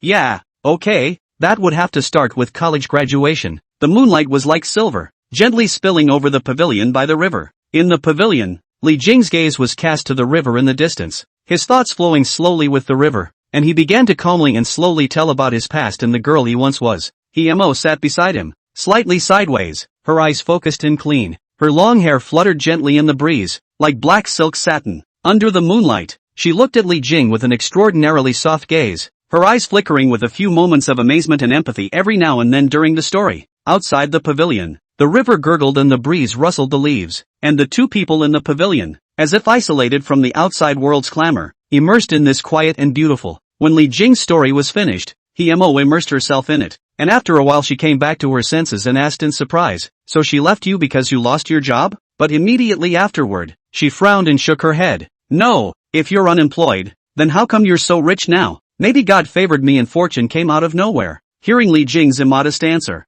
Himo subconsciously didn't intend to believe it, but looking at Li Jing's sincere and frank appearance, it seemed to feel unlike lying. Immediately afterward, her frowning little brows gradually loosened up again, and she skimmed her lips. "Fine. Anyway, whether or not you have money has nothing to do with me. Come on, let's go around the rest of the place." "That's the end of it?" Li Jing, who had only just finished his past, saw the other party preparing to leave and hurriedly said, "That's not fair. I've finished my story. Shouldn't it be your turn?" "Who said I was going to tell my story?" Himo smiled cheekily, with a smug look that the other party had been tricked. "That won't do. I'm losing out here. You're a big man who counts. Why don't you tell me this? I'll take you to a place to play." "Play what?" Li Jing wondered. "It's fun. You'll see when you go." Seeing that Li Jing was still a bit reluctant, Himo simply pulled the other party's hand and headed out. "Don't be as catty as a girl. I'll take you to have fun." Li Jing was not really calculating. Seeing the other party grasping his hand without minding it and showing surprise, he knew that the other party had gradually dropped his defenses against himself.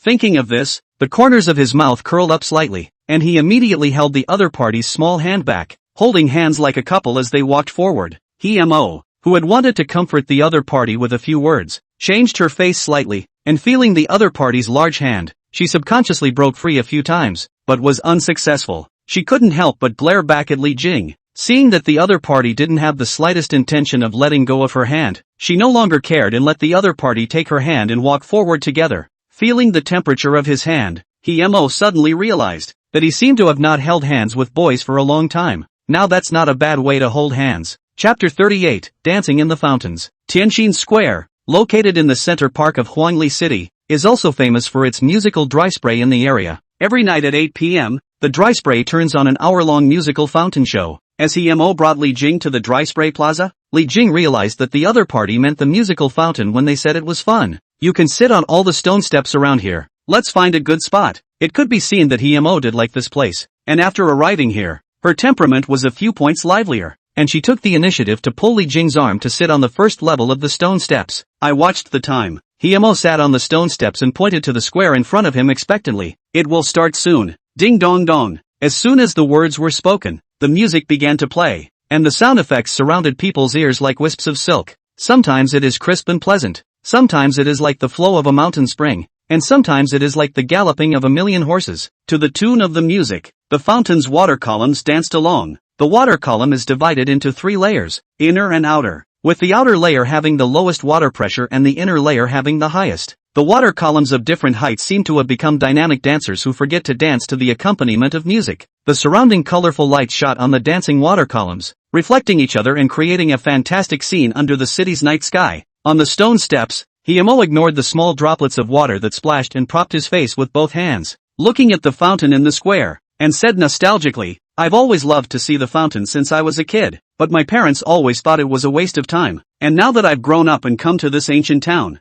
I can't imagine I can see it every day. Li Jing looked at the other party. He didn't feel too much about the drought spray. Only the occasional water droplets blown by the wind made him feel a refreshing coolness. Look around the neighborhood. It's either a family or a couple looking at the fountain. Himo looked around, and there were already quite a few people sitting on the stone steps one after another. In the past, when I came to see it alone, I always felt a bit lonely, like watching a movie alone. Over time, I don't come to see it much anymore. Now it just so happens that you're here. And it's the first time I've brought a boy to see this fountain. Hearing this, Li Jing looked at the other party slightly lonely back, thinking that the other party had come from the big city to live alone in this ancient town for a long time. I'm afraid that he would indeed feel lonely, but Li Jing didn't want to make the atmosphere too dull, so he grinned and flirted. Actually, you're also the first girl I've ever watched the fountain with. Really? Himo looked back at the other in surprise. Of course it's true. It's the first time I've been to this place, and certainly the first time I've accompanied a girl here to see the fountain. Hearing the other party's explanation, Himo rolled his eyes and lazily ignored the other party. At this point, the music moderated and the water jets in all the fountains lowered considerably, so the children around the area started running into the dry jets to play. Seeing this, Li Jing was surprised. Aren't their parents afraid that they'll be shot by the water column? The water pressure is getting very low now, Himo explained. And also only the water pressure in the core area can hurt people, but with the railing around the center, people can't get in. Li Jing followed the other party's gaze and realized that the core area was indeed surrounded by railings, and it was that place that spewed out the highest column of water just now. Seeing one child after another rushing into the dry spray to play, a thought flashed through Himo's mind, and he couldn't help but turn his head to Li Jing and invite him with a slight curl of his mouth. Do you want to go in and play in the water like those children? Go into that fountain? Li Jing was surprised, not expecting the other party to make such a crazy suggestion. What? Himo deliberately revealed a look of contempt. Don't dare? Are you timid, or are you afraid of getting your designer clothes wet? Don't dare? How could you? Upon hearing this, Li Jing immediately stood up and said, take a look by this nearest water pillar. What for? Curious, Himo had just approached the water column under the other party's gesture when she saw Li Jing suddenly block the water column with his palm and forcefully change the direction of the jet, causing the water column to instantly rush over her body, causing her to cry out in shock, her face covered in water stains. Ah, Li Jing! Himo, who had been tricked, instantly became furious and glared at her clear eyes. Seeing Li Jing running towards the center of the fountain with a face full of triumph, she ignored the water jets in the fountain, so she directly chased after him. Stop right there! Catch up with me if you can. You, as Li Jing shot another water column towards himself, Himo let out a cry of surprise, then gritted his teeth in anger and accelerated to chase after him. Don't let me catch you. Don't worry, I won't let you catch it. You bully. I'm just bullying you. Aha, you have to stop and let me bully you. How can? Ouch. Ha ha ha, deserved it. I want you to have a good time. Fall down. Don't squirt. You're taking advantage of the situation. It's called riding the wave. In the dry spray plaza, Li Jing and Himo frolicked in the water, having a great time, even ignoring the gazes of the surrounding crowd, treating the place as a playground for the two. The sound of laughter spread throughout the plaza as the two weaved in and out of the water columns, illuminated by music and lights. The other couples on the stone steps see this, cannot help but some intention, after a moment of hesitation, finally also learned to all run into the fountain to play. For a while, the original children's paradise was occupied by this group of couples who suddenly intruded into the site, and could only resign themselves to withdrawing from the square, beeping and watching the older siblings among them play and fight, splash and shine. Couples use this place as a water park, splashing around and having fun. As the music changed to a lilting, rhythmic tune, I don't know who started it, but each gradually began to dance with their partner. Although most people's hands and feet were seriously uncoordinated, in this crazy and romantic atmosphere, no one cared about the dance, no one cared about the beauty and ugliness. They just swung their hands as much as they wanted to, and danced to their heart's content in a world of water splashes. Himo stood happily in the middle of the square, letting the cool water splash down on his face, enjoying this rare beauty. The colorful lights refracted by the water droplets seemed to create a dreamy fairy tale world. The coolness of the water droplets, the laughter around them, and the happy smiles around them made Himo feel that all the anxiety and fatigue of the past days had disappeared, and it was as if he had turned into a free and easygoing elf, roaming recklessly in the water world. And all because of the man in front of me. If it wasn't for Li Jing's appearance, she wouldn't have come here to see the fountain today, much less have the courage to rush into this water column. As if Li Jing had magic power, as long as she stayed beside him, Himo would subconsciously feel relaxed and comfortable, and the emotions and thoughts that were originally suppressed within her heart were released at this moment. Looking at Li Jing's face that was already soaked, Himo suddenly leapt, and in Li Jing's surprised gaze, directly drilled into the other party's arms, cupped the other party's face with both hands, and kissed him obliviously. The two lips touched and held each other tightly. Souls that were originally without contact seemed to merge together at this moment. Li Jing was slightly shocked, and after feeling the soft sweetness on his mouth, he also opened his arms and hugged the other party hard, kissing and embracing together passionately in the sky of sea flowers and colors. Himo closed her eyes tightly. In this moment her mind was blank, and she didn't want any distractions to break the beauty of her moment. She just wanted to be impulsive for once, to let loose, to be free from worldly constraints, free from the influence of others, and to listen well to the choices of her heart. In this moment, she wanted nothing more than to enjoy her rare rush and courage for once. On the outskirts of the square, the driver was eating pancakes while looking at the Li Jing duo in the center of the square. He couldn't help but be touched by a burst of envy, and immediately picked up his phone to call home. "Wife, I miss you." With a brief silence, a guarded, questioning voice came over the phone. "Who are you? Why do you have my man's cell phone?" Speechless, the driver explained. "Honey, it's really me. I want to dance with you in the dry spray at Tianjin Square." "Who the hell are you? Don't think you can fool me by imitating my man's voice and dancing. If my man could dance, pigs would jump up trees. Are you going to ask me for my bank card number later? You goddamn dead liars. Give my man's cell phone back." Without finishing his sentence, the driver could only hang up the phone helplessly, looking at the fountain in front of him and reassuring himself. It's not romantic, but anti-fraud awareness is pretty good, and it's okay. Jingle bells. The cell phone rang again. The driver just connected and heard a serious voice from inside. "Hello, is this Hudajian? This is the Huangli City Anti-Fraud Center. We received a report that you disguised the voice of the owner of the cell phone to defraud his family. Please cooperate with us now to verify." Driver. Chapter 39, The Car of the Night. On the way back, the driver thoughtfully bought blankets for the two soaking wet Li Jing. Looking in the rearview mirror at the two of them wrapped in blankets and leaning together, the driver couldn't help but think of his own youthful years in a dark way. It's true that it's better to be young. How is it that after 10 years of marriage, my wife has turned into a tigress? And Li Jing looked at Himo, who was wet as a fallen kitten beside him, and said, "It's so late. Why don't you go to my place to spend the night? I have a big room there." Upon hearing this, Himo narrowed her eyes slightly and squinted at the other party. "What? You're getting ready to plan the next step? So impatient? Heaven and earth. Absolutely not." Li Jing immediately explained, with a serious look on his face, "Although I don't think I'm a scum, but even if I'm a scum, I'm still a scum with quality and style. For the use of force, or deception, they are too lowly for my style. So you trick women into opening their hearts first, then trick them into opening their legs?" Himo's eyes were sharp, landing on Li Jing's face as if he wanted to see through the other party's heart. "That's just not true." Li Jing glanced at the other party and rightfully said, "How can you say that emotional matters are cheating? It should be fraternization and amorality to be precise." "Scum." Himo gave a blank look, then turned his head to look out the window at the night scene. Li Jing had thought that the other party was angry, but immediately heard Himo speak again. "However,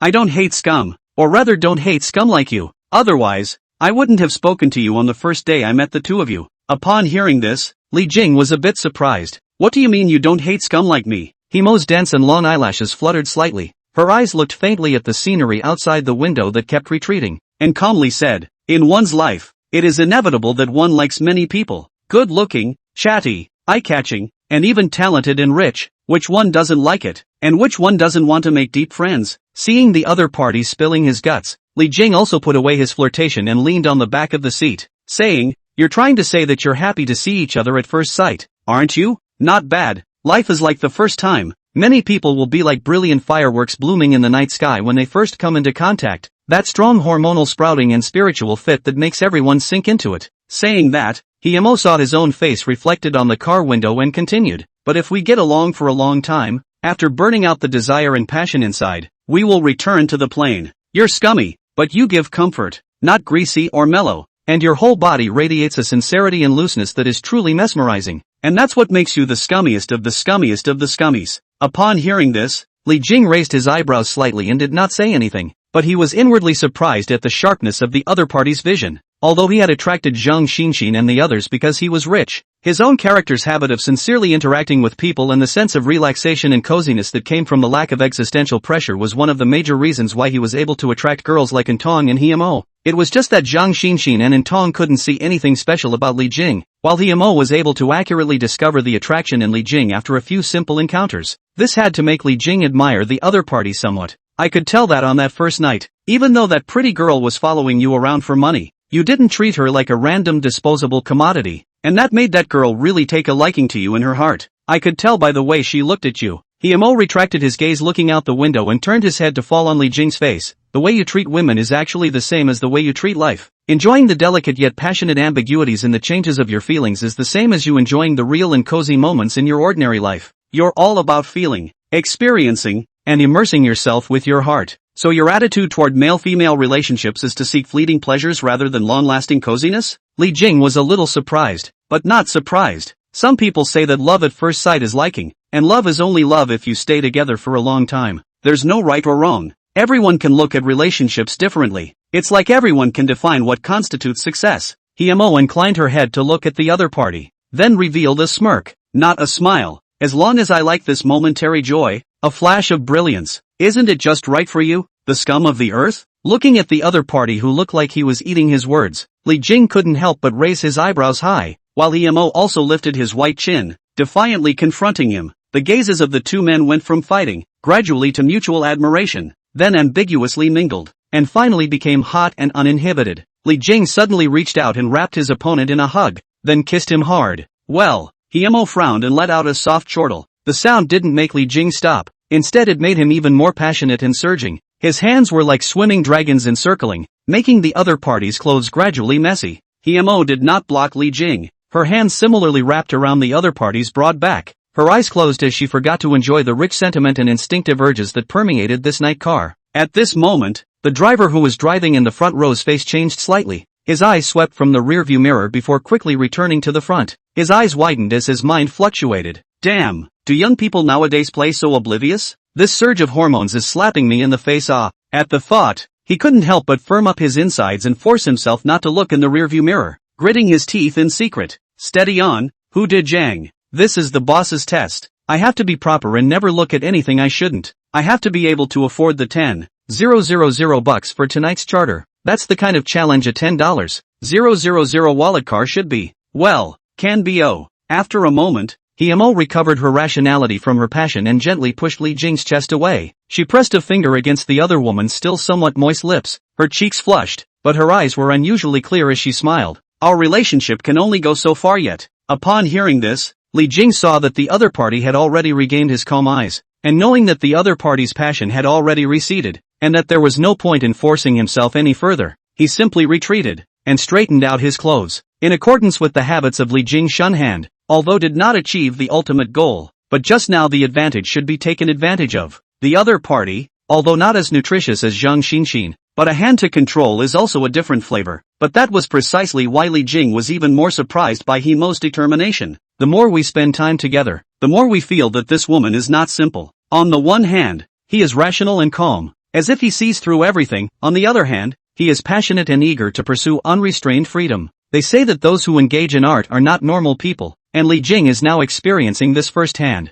Seeing that Li Jing was still somewhat unfulfilled, Himo couldn't help but laugh. "Are you feeling unfulfilled?" "Sure." Li Jing looked at the other man. What man likes to fight a halfway battle? Which reader likes to read a text that breaks the chapter, dog? Seeing the other party slightly show dissatisfaction, Himo pursed her lips and smiled, and did not talk. only to see the familiar mansion in front of the car, and immediately said to the driver, "My house is right there, trouble to pull over for a while." Saying that, she turned her head to look at Li Jing and playfully smiled, "Lest we rub it in, we won't go to your luxurious B&B tonight." Opening the door and getting out of the car, she seemed to think of something else and looked back at Li Jing, but Xuanzi said that perseverance can make a stone hard. Seneca also said that as long as one continues to work hard and fight relentlessly, there is nothing that cannot be conquered. After the words, he winked at Li Jing, and without waiting for the other party to reply, he closed the car door with a bang and jogged into the old mansion by the roadside in front of him, wrapped in a blanket. Hearing Mo's words, the driver looked puzzled and turned his head to Li Jing and asked, "Boss, what did she mean by those last words?"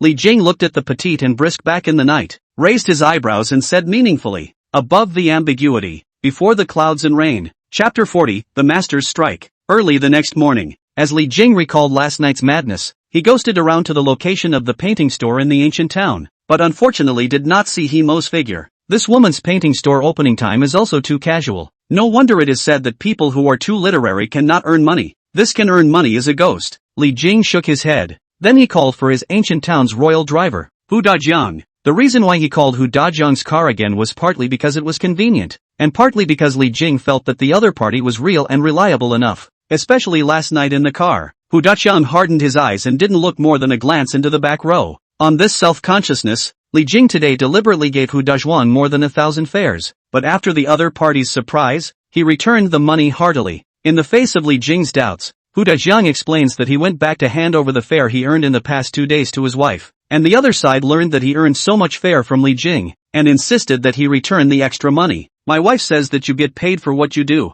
and that the family has enough to eat and live on without earning money against their conscience." Hu Dajiang helplessly scratched his head and said, "Boss, my wife is that temper. There is really no way to." Li Jing was surprised, not realizing that the other wife had lived such a transparent life. He thought for a moment before he said, "How about if I don't refund the fare I paid before, and I'll give it at the normal price today? How's that sound?" This, Hu Dajiang is a little difficult, seems to be thinking about how to explain to his wife. "Don't worry, you don't call it money against your conscience, but money earned by your own efforts," Li Jing explained. "That money I had yesterday included your service charge and tip in addition to the fare. Those upscale restaurants charge a service fee, and it's normal to charge more for your good service." Hu Dajiang still hesitated. "But my car is not a high-class car. Since I'm sitting up here, it's a high-class car." Seeing Li Jing pull open the car door and sit in, Hu Dajiang, slightly stunned, thought for a while, before self-convinced, nodded his head vigorously and said, "Okay, then boss, today you also don't give money. It's considered to thank you.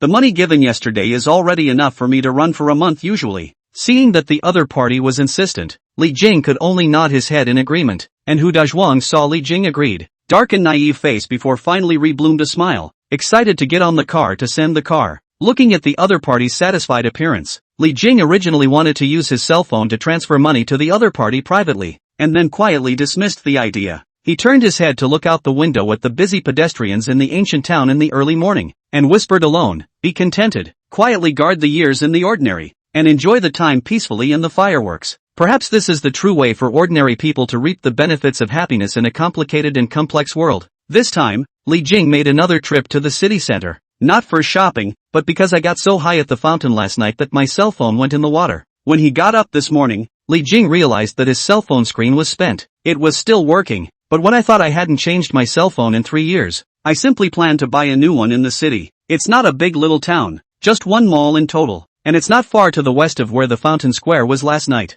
When they arrived at the mall, Hu Dajiang volunteered to show Li Jing the way. When he saw that Li Jing asked the salesman for the most expensive phone as soon as he entered the door of the cell phone store, the flesh on his face still couldn't help but tremble slightly, his face showing envy. "It's so rich, you buy the most expensive of everything. It's such a great day. I don't know what the boss does, but looking at the way the boss and that beautiful woman chatted yesterday, surely the cultural level is not low, and it looks like a highly educated person. I have to tell my son to study hard, so that in the future, even if he doesn't become a rich man like the boss, he can make me feel happy by getting out of this small town on his own." Just when Hu Dajiang was rambling, Li Jing had already confirmed the cell phone style with the salesman, who was full of excitement. It was the latest folding screen, $12,000 after discount. Compared to Li Jing's original $3,000 cell phone, this one was undoubtedly upgraded several notches, and the system unexpectedly returned $120,000. That's a lot of money to spend. Li Jing sighed with emotion, so he replaced the cell phone card on the new phone,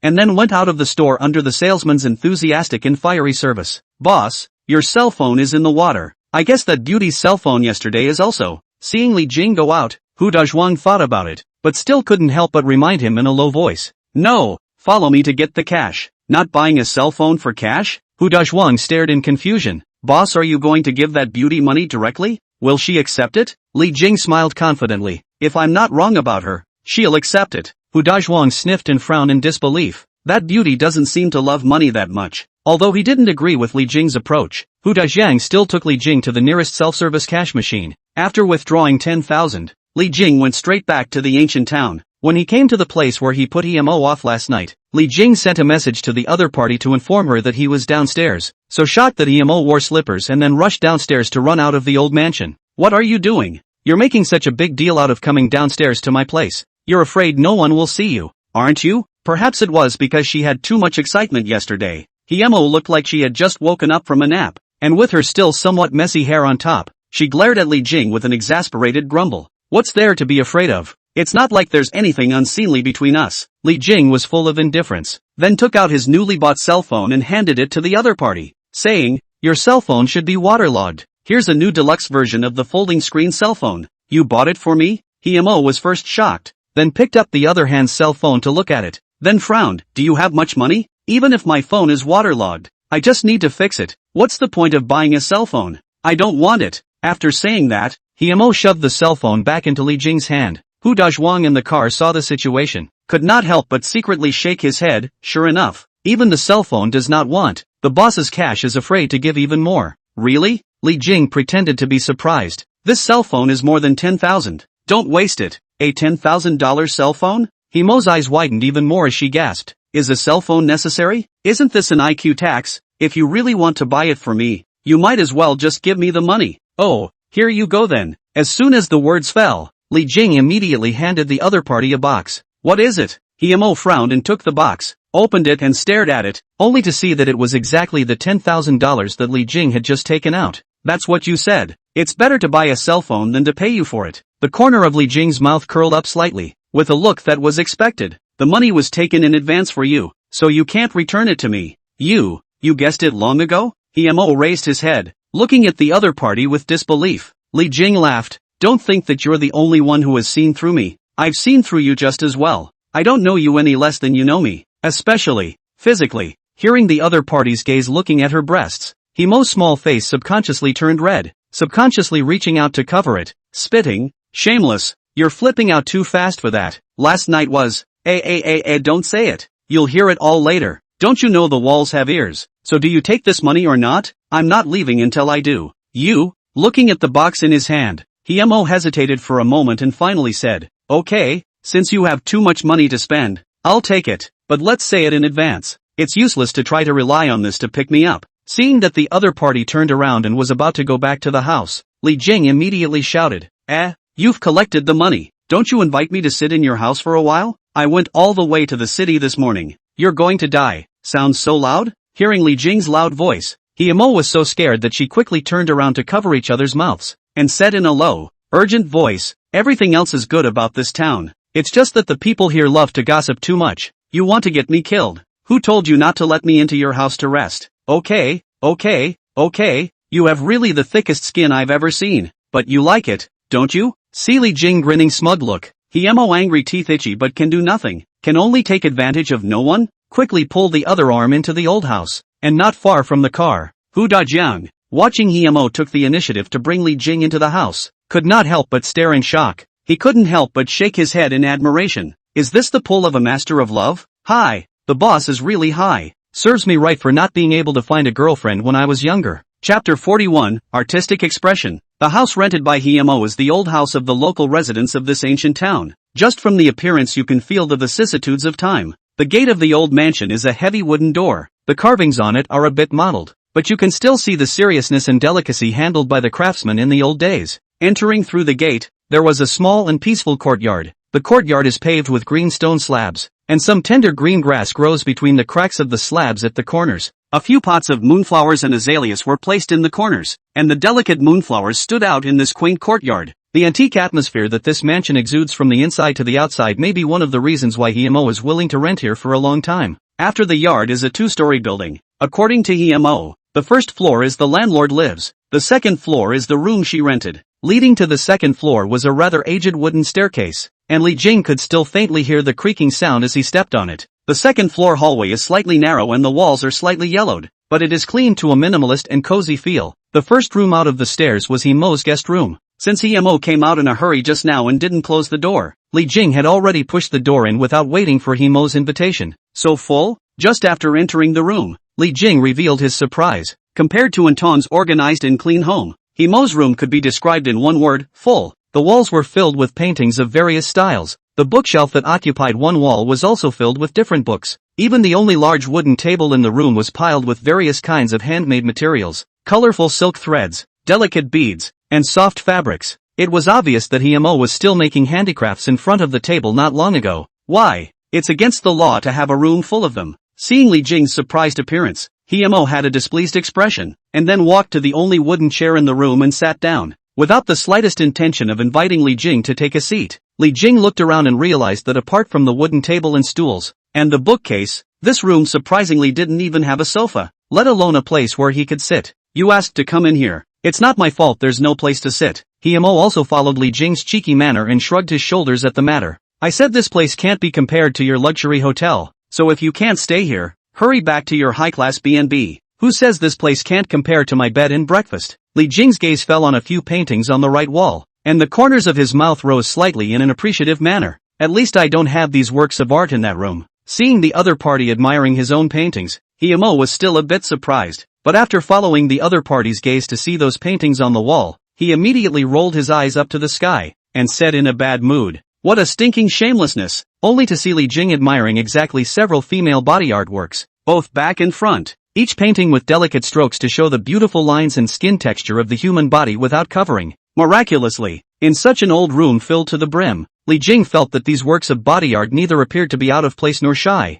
but blended with the atmosphere of the entire room and felt extraordinarily harmonious. Obviously, Himo had given careful consideration to the placement of these paintings. I say, big rascal, have you seen enough? Don't dirty my painting. Himo saw that Li Jing had been staring at the body artwork she had drawn, and inexplicably had the uncomfortable feeling of being looked at by the other party, especially when the other party looked at her for several minutes without moving, making her feel even more uncomfortable. I didn't realize you could draw these. At those words, Li Jing retracted his gaze to look at Himo on the wooden chair, and he realized that the other party's artistry and professionalism was much higher than he had previously expected. But thinking about it, it's true that drawing sketches of portraits for people outside to make money doesn't reflect the full strength of Himo. Why? Say that like you know anything about that. Himo glanced at the other man and grunted lightly. Did you see anything in those paintings besides asses and boobs? I told you were prejudiced against me. I'm rich, but you can't think I'm just rich and nothing else. After looking around again, Li Jing simply sat on his butt on the floor after he really couldn't find a place to take a seat and voiced his opinion. Judging from the form of the model, the lines, and the colors of your painting, I feel the loneliness and struggle in this painting. Although Li Jing was not an art major, but after all, he was also a senior student of a famous school, and his comprehensive quality and literary skills were not bad, maybe not at a professional level, but the vision and insight were quite a bit higher than ordinary people. Especially Li Jing himself has a talent for painting. During the university really went to see a lot of painting exhibitions, for body artworks also have a slight understanding. Hearing that the other party really said the emotions expressed in his painting, Himo, who was full of dislike, couldn't help but be shocked inwardly, but his face didn't show too many changes, only his tone eased a few points, and he couldn't help but ask with a stiff upper lip and continue. And, Li Jing's gaze fell back to the paintings and pondered a little. Actually, all of these paintings show the same idea of yours. Hearing this, Himo finally revealed a light smile once again. I'm sorry then, these few paintings of mine express different emotions. I thought you really understood it. I have to say, your ability to fool people is really powerful. Yes? Li Jing was not affected by the other party's words and continued to express his opinion. I was able to have a very clear unified feeling from these paintings of yours. That is that whichever painting you do, it reveals a pessimism about the world, or about life. In other words, you're actually a pessimist. Originally did not intend to take care of Li Jing. Ready to continue to make handicrafts, Himo heard the words. The action was slightly stuttered. After a few seconds before turning his head to look at Li Jing again, his eyes shocked, his tone a little unbelievable said, You really see my pessimism from my paintings? Sure. Actually, Li Jing was only guessing, but after seeing the other party's reaction he confirmed that his guess was right. After all, most people who really love literature these days are pessimists. This pessimism does not mean that they are usually pessimistic or depressed, but that they have a vaguely pessimistic attitude towards the development of the world and the meaning of life. In fact, the reason why Himo pursues the passion and romance of love at first sight and doesn't believe in the long term is in itself a reflection of her pessimistic attitude towards the ability of men and women to maintain their relationship in the long term. Looking at Li Jing's serious face, the depths of Himo's eyes kept changing before she inclined her head and skimmed her lips. You guy, you've really learned a lot in order to pick up girls. Knowing that Himo had a stiff upper lip because he had been spoken to, Li Jing inexplicably felt that the other party's current appearance was a bit cute, and couldn't help but smile again as he teased. Although the expression of these paintings is good, it's mainly those places that attracted me. What place? Himo, who originally had no interest in Li Jing's opinion. Although he didn't say so on his lips, he had actually agreed with the other party's vision in his heart, so he couldn't help but have a few moments of anticipation and curiosity about the other party's opinion. It's what you said earlier. Li Jing resumed his hangdog look and grinned. It's the big asses and boobs in those paintings. To be honest, I think the model in the second one is quite a bit better built than the first one, but unfortunately it's just a back. If it was a little bit more sideways it would be. Go to hell. Before the words were finished, Himo instantly became furious. Her eyebrows turned upside down, and she picked up the material bag in her hand and ruthlessly smashed it. Chapter 42. Ripples begin to rise. Art is ultimately all about going back to basics, and this preference of mine is the most instinctive and simple human response. Okay? Li Jing grabbed the flying material bag with one hand, and when he saw that the other party was still going to throw it, he hastily raised his other hand. You can't just allow your masculinity and not let me get down and dirty, can you? That's not being down and dirty, that's being horny and a hooligan. Himo glared at the other party without any good humor, and only stopped when he saw that there was really nothing on the table to throw. Sweeping his eyes at the mess all over the floor, Li Jing shrugged his shoulders and said helplessly, chatting nicely is chatting nicely. What's the point of throwing things? Look at how messy you've made your room. So what if it's messy? I don't care. As long as it's not dirty, it's more comfortable to be messy. Himo also lost interest in continuing to make crafts and leaned on the back of the seat. I don't like that kind of cleaning up the house neatly, like living in a hotel, without a bit of life. Li Jing realized that the other party was indeed spontaneous and free-spirited, especially when compared to Entong, in which the two could be described as worlds apart, and illustrated the vast differences in their personalities and outlooks. Gazing at the other party, Li Jing's eyes suddenly moved slightly, noticing that on Himo's loose and comfortable light-colored clothes, there were actually two small bumps, and he couldn't help but gradually raise his eyebrows. Homo, I noticed two really nice things about your outfit today. And you watch people dress? Himo thought the other party was going to comment on his dressing style and subconsciously asked, which 2 points are good? Just those 2 spots on your blouse are definitely the finishing touch. Tops? Himo looked down to her own clothes, and immediately her features changed, immediately reaching out to block her chest, blushing and saying, rascal, why are you scolding me when you yourself are dressed like this? Li Jing spread his hands and looked innocent, then remembered the feeling of his hand when he kissed the other party passionately last night. He couldn't help but say in a daze, I said, how did it go in so smoothly last night? You wouldn't be wearing nothing too, would you? Upon hearing this, Himo's ears reddened a bit before she lightly hummed, what? I just don't like to wear it. Is there a problem? Today, since this is the family's pajamas, none of the usual clothes would be so obvious. If it's really too obvious, I'll also have an outer jacket to layer over it. You don't like wearing underwear? Yeah, I find underwear too constricting and uncomfortable. As Himo said, the covering hands had subconsciously loosened, and those 2 points were once again exposed to Li Jing's gaze. Besides, the natural state of the body is originally the most beautiful. Any bondage is a cover-up of the natural beauty of the true nature, and I don't even want to put on clothes if it's not necessary. Upon hearing this, Li Jing, who had a hard time moving his gaze away from those 2 points, said, you don't still like Luo sleeping, do you? Yeah, no? Homo acted naturally spontaneous and did not consider these as habits to be ashamed of, and Li Jing, associating it with the body art paintings just now, also understood that Himo did think not quite the same as other people in these aspects. For this viewpoint, Li Jing showed respect, especially now that it was clear that he was the beneficiary of this viewpoint. Seeing Li Jing's gaze naturally fall on her upper body again, although Himo was no longer as alarmed as when she first realized it, she was still a bit uncomfortable because she was being stared at, and the roots of her ears were slightly red. Then she bit her lower lip and simply straightened her back generously, tugged the corner of her mouth and spat. I don't know what's so good to see. Didn't you touch everything you should have touched yesterday? Then you don't understand. This is art, Li Jing said in a serious manner. Emo rolled his eyes. What kind of art is this? It's the art of seduction. Li Jing looked like an old professor educating his students. Explaining, haven't you ever heard of the Judas Pipa? The essence of temptation is not exposure, but reverie in innuendo, attraction in mystery, appropriate cover to stimulate human curiosity and desire to explore. In that hidden fog in the pursuit of the unknown charm, leaving people endless imagination. This introverted but full of tension of the scene is the essence of temptation. It's one of the main reasons many men love black silk. After hearing the other party's explanation, Hemo's expression couldn't help but change a bit. Originally, she still felt disdain for Li Jing's explanation, but when she heard half of it, she actually felt that it made some sense, and then when she finally heard it, she realized that it seemed to be true, and she even looked at Li Jing a little bit more differently. So for you, it's more appealing to see me like this than to see me all stripped? That's not true. As soon as the words left his mouth, Li Jing immediately shook his head.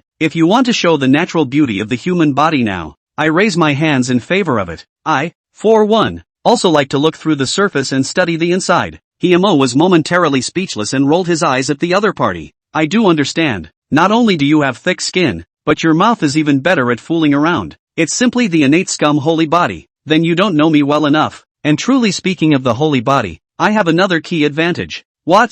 Good back. Speechless and too lazy to bother with the other party, Emo got up and cleaned up the things he had just thrown on the ground a little bit before sitting on the ground just like Li Jing. Seeing this, Li Jing raised an eyebrow. What? Suddenly got a clear conscience and decided to sit on the floor with me, thus alleviating your guilt for not giving me a seat? You're overthinking it. Emo slanted a glance at the other party. It's purely because I'm sitting on a stool and you're sitting on the floor, and those eyes of yours happen to be on the same level as my chest, so I just feel uncomfortable. In that case, Li Jing looked at Emo who was sitting beside him. Then why are you sitting so close to me? What? I can't sit against you after you've taken advantage of me so much? Emo seems to be influenced by Li Jing, and her cheeks have followed, leaning generously on Li Jing's shoulder and looking out of the window with her hands clasped around her curled knees. And this position is just right to look out of the window right now, so you can see for yourself. Following the other party's gaze towards the window, Li Jing turned his head in confusion, and then a hint of amazement flashed in his eyes. Just see the mountains outside the window,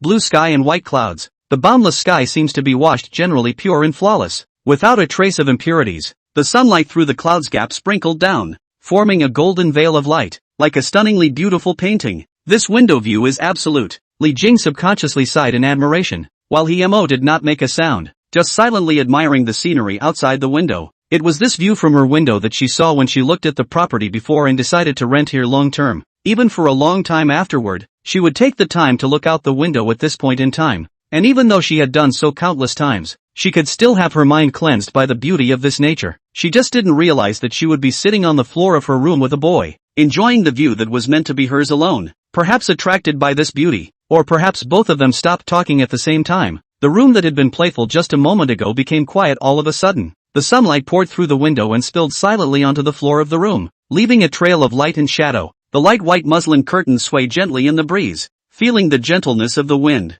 Emo sat on the ground, embracing her own knees, her head unconsciously leaning on Li Jing's shoulder, her beautiful eyes looking out of the window at the scenery, her thoughts seeming to drift to a faraway place. Li Jing was also immersed in this sky view, and he realized that it seemed like a long time since he had raised his head to take a good look at this blue sky above him. In the past, he was always focused on the matters in front of him, looking down at his cell phone, reading documents and computers, and running around in the minutiae of work and life. Now when he looks up at the sky, the vastness and serenity, which is completely different from that of his usual life, makes it seem as if his heart has been cleansed and purified once again. I don't know how long it has been, but the curtains have said goodbye to the breeze and the light is fading. Emo's beautiful and clear eyes moved lightly, slightly inclining her head and dropping her clean gaze on Li Jing's side face beside her. Looking at the other party's angular and bland face, Emo couldn't help but recall the indulgence and craziness of the past few days in his mind. The original heart that was only gently touched and rippled gradually became active, and as the memories of these days continued to flash through her mind, the ripples in her heart spread outward one after another, slowly forming surging waves that began to impact the embankment of her mind. It made Emo's heart lake, which was originally quite calm,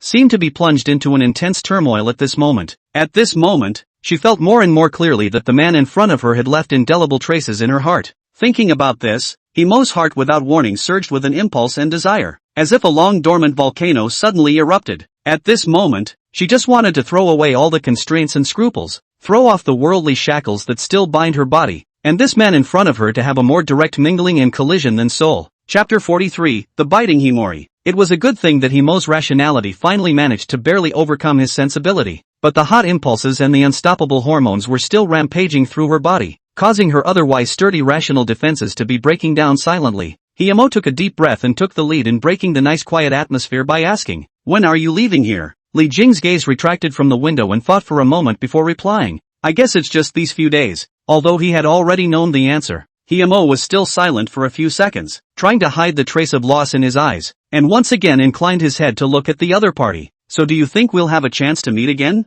Hearing the change in the other party's tone, Li Jing's eyes changed slightly, and when he turned his head, he saw the other party's sincere and beautiful eyes, and he couldn't help but pause for a moment before honestly shaking his head. "I don't know." As the words fell, Himo gazed into the other's eyes for a long time without speaking. It was only after she was sure that Li Jing wouldn't open his mouth to explain one more sentence that she couldn't help but bite her lower lip slightly, making a certain decision in her heart. After the idea was realized, Himo's original tangled and complicated complex complexion became much simpler and clearer at once, and his tone of voice also restored confidence and confidence. Opening his mouth towards Li Jing, "What secrets do you have? Tell me one." "Ha?" Li Jing was a bit caught off guard by the other party's sudden change of topic. "Why? Why should I tell you my secret?" Himo replied with a straight face, "Because I want to tell you one of my secrets, so I can't take a loss. I have to hear one of your secrets before I can do that." Li Jing was speechless, but seeing that Himo had been staring at him closely, as well as the flash of heat and determination deep within the other party's eyes, made him realize that he could not answer without answering,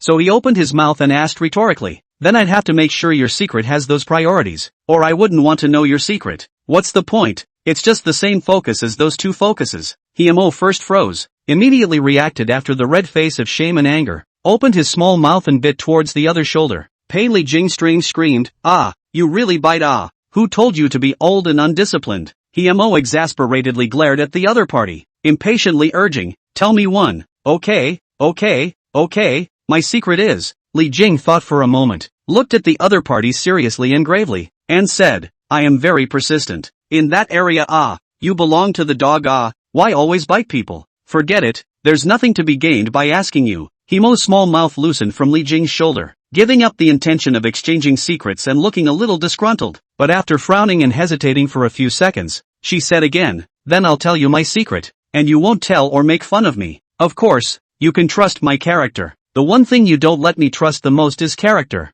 "Must swear." Himo did not have the good sense to say, "Still need to swear?" Li Jing looked reluctant. "If you don't want to say it, why don't you just not tell?" "Ah, you're addicted to biting ah." Li Jing pushed away Himo, who was biting his arm like a kitten, and said helplessly, Okay, I'll swear okay. Okay then, I'll say a line and you read it." Li Jing skimmed his mouth and was about to spit out a sentence when he saw the other party's teeth showing again, so he couldn't help but twitch the corners of his eyes and hurriedly said, Fine, I'll listen to everything you say. That's more like it." Himo finally revealed a few satisfied looks, sat up straight, pulled up Li Jing's arm and raised it, and seriously said aloud, "I, Li Jing, swear." Seeing the other party being so proper and serious, the corners of Li Jing's mouth twitched slightly, but he still raised his hand to follow and recited, "I, Li Jing, swear, never make fun of or tell anyone else when you know Homo's secret. I will never make fun of Himo's secret after I know it, and I will never tell others.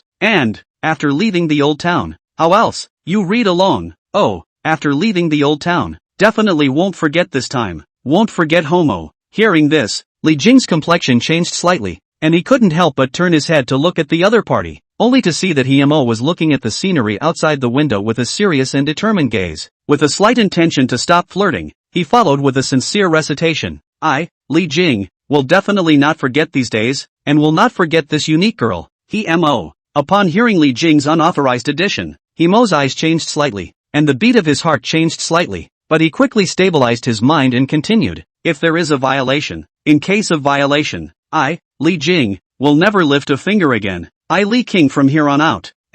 This is excessive ah. Li Jing, who almost followed the reading, changed his expression and immediately glared, "I promised to swear, but I didn't promise to take a poisonous oath ah. You're making a big decision on my behalf that goes against my ancestor ah. You're trying to break the root of my old Li family ah. That's the punishment for breaking an oath, and if you don't break it, what are you afraid of?" Instead, with an exasperated look on her face, Himo retorted with her arms crossed, "Unless you never intended to comply in the first place." Li Jing was momentarily speechless, and then could only take the initiative to give in and say, That's a different one. That sentence makes me feel a chill down there just hearing it. What a wimp." Although Himo was full of contempt, he still replaced it with, "Then if there is a violation, Li Jing, will never be able to find a beautiful woman again. This guy has a really poisonous mouth." Upon hearing this, Li Jing cursed, but still followed the chant. "If it is violated, Li Jing, will never be able to find a beautiful woman again. Is this always okay?" "Well, is okay." Himo sort of nodded in satisfaction. Then Mo got up and left the guest room to go to the bedroom. "Wait for me here." "What the hell are you doing?" Li Jing frowned, looking at the other parties departing back, his head full of confusion. "Aren't you going to tell me the secret?" The words fell, and the only thing that responded to him was the sound of Himo closing the bedroom door. It wasn't until 10 minutes later that Himo walked out with some reddened cheeks. "What's wrong with you?" Li Jing frowned at Himo, who had changed into a loose jacket, always feeling that there was something strange about the other party, but he didn't know what was strange.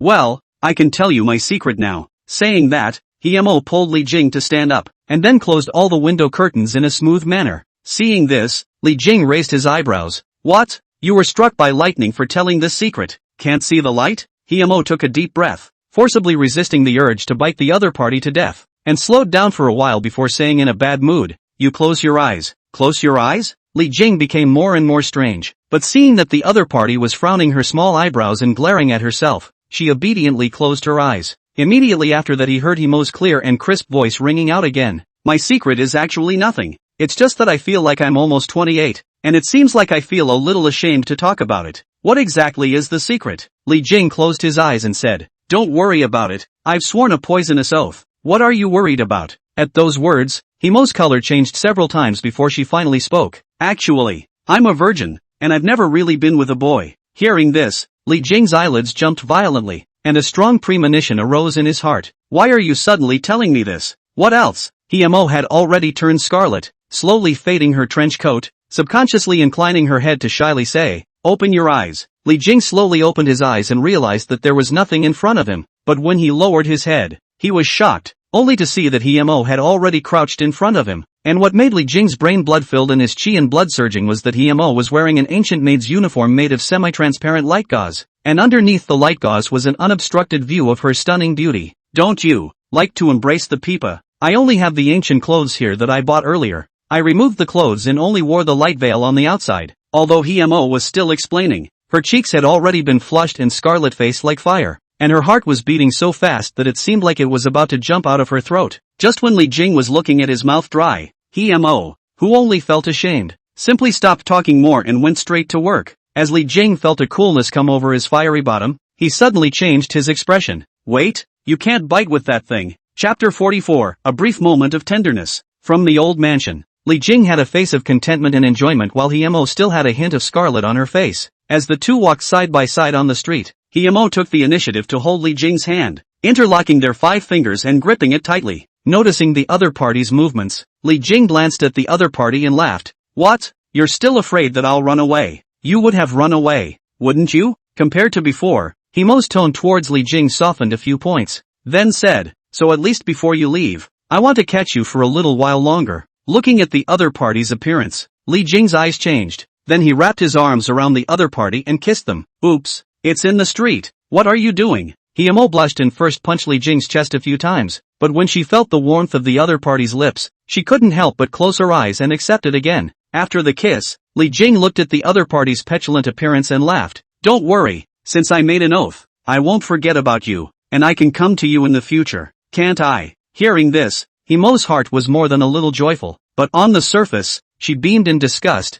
"If you really came to me, it's also to fulfill your physical needs, right? I'm not interested in being your lover. That doesn't always fulfill my needs." Li Jing looked odd and teased. "Who was the one who pulled me just now and shouted for more? Blah blah blah. Saying this on the street, you're not ashamed." Not waiting for the other party to finish, Himo immediately interrupted, not forgetting to look around in a thief's heart to make sure no one heard before putting his heart down. "Aren't you pursuing freedom and debauchery?" Li Jing raised an eyebrow. "What? Are you still afraid to talk about that? Pursuing freedom and having no shame are two different things." "Okay." Himo blankly glanced at the other party. then took out her cell phone to look at the time and said, "It's all your fault. It's now 1 o'clock noon and you still haven't eaten your lunch. Don't worry, I had it all planned out." Li Jing pulled the other party's delicate little hand and said, "Come with me and take you to replenish your body." Ancient town idyllic restaurant. Wearing a cheongsam, charming boss lady is standing in front of the restaurant in a lithe posture. Warmly greeted the guests. "Gu, handsome guy came to Jianyang again?"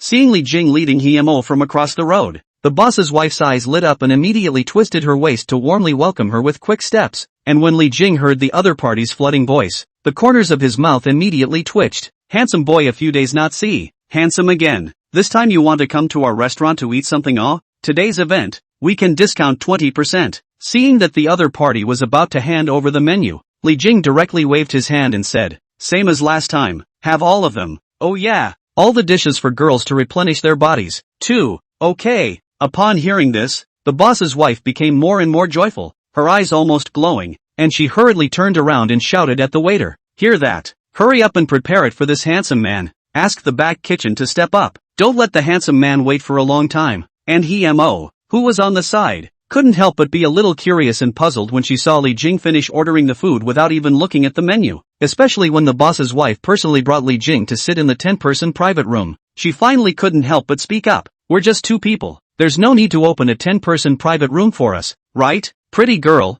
this handsome guy is eating, but he needs such a big place." The boss's wife didn't explicitly say why. Her eyes darted around the two, and then she went to greet the other customers with a smile on her face. It didn't take long for Himo to understand what the boss's wife meant, and to really see the extent of Li Jing's exaggerated and outrageous meals. "Boss, your abalone stewed chicken, sea cucumber millet porridge, antler stewed lamb, turtle gold soup, bird's nest stewed papaya, cashew nuts and shrimp, a total of 10 dishes, all served to you." After watching the waiters take turns coming out to set the plates in a well-organized manner until the whole table was full, Himo widened her beautiful eyes, and said in shock, "You usually eat this much?" "Not really, this time it's mostly to refresh us both." Li Jing smiled, then said to the waiter, "Explain the effects of these dishes to my friend." "Okay, boss." The waiter immediately came forward respectfully and introduced the dishes on the table one by one. "This is abalone stewed chicken. It has the effect of tonifying the kidneys and aphrodisiacs. This is sea cucumber and millet porridge, which can tonify the kidney and benefit the essence.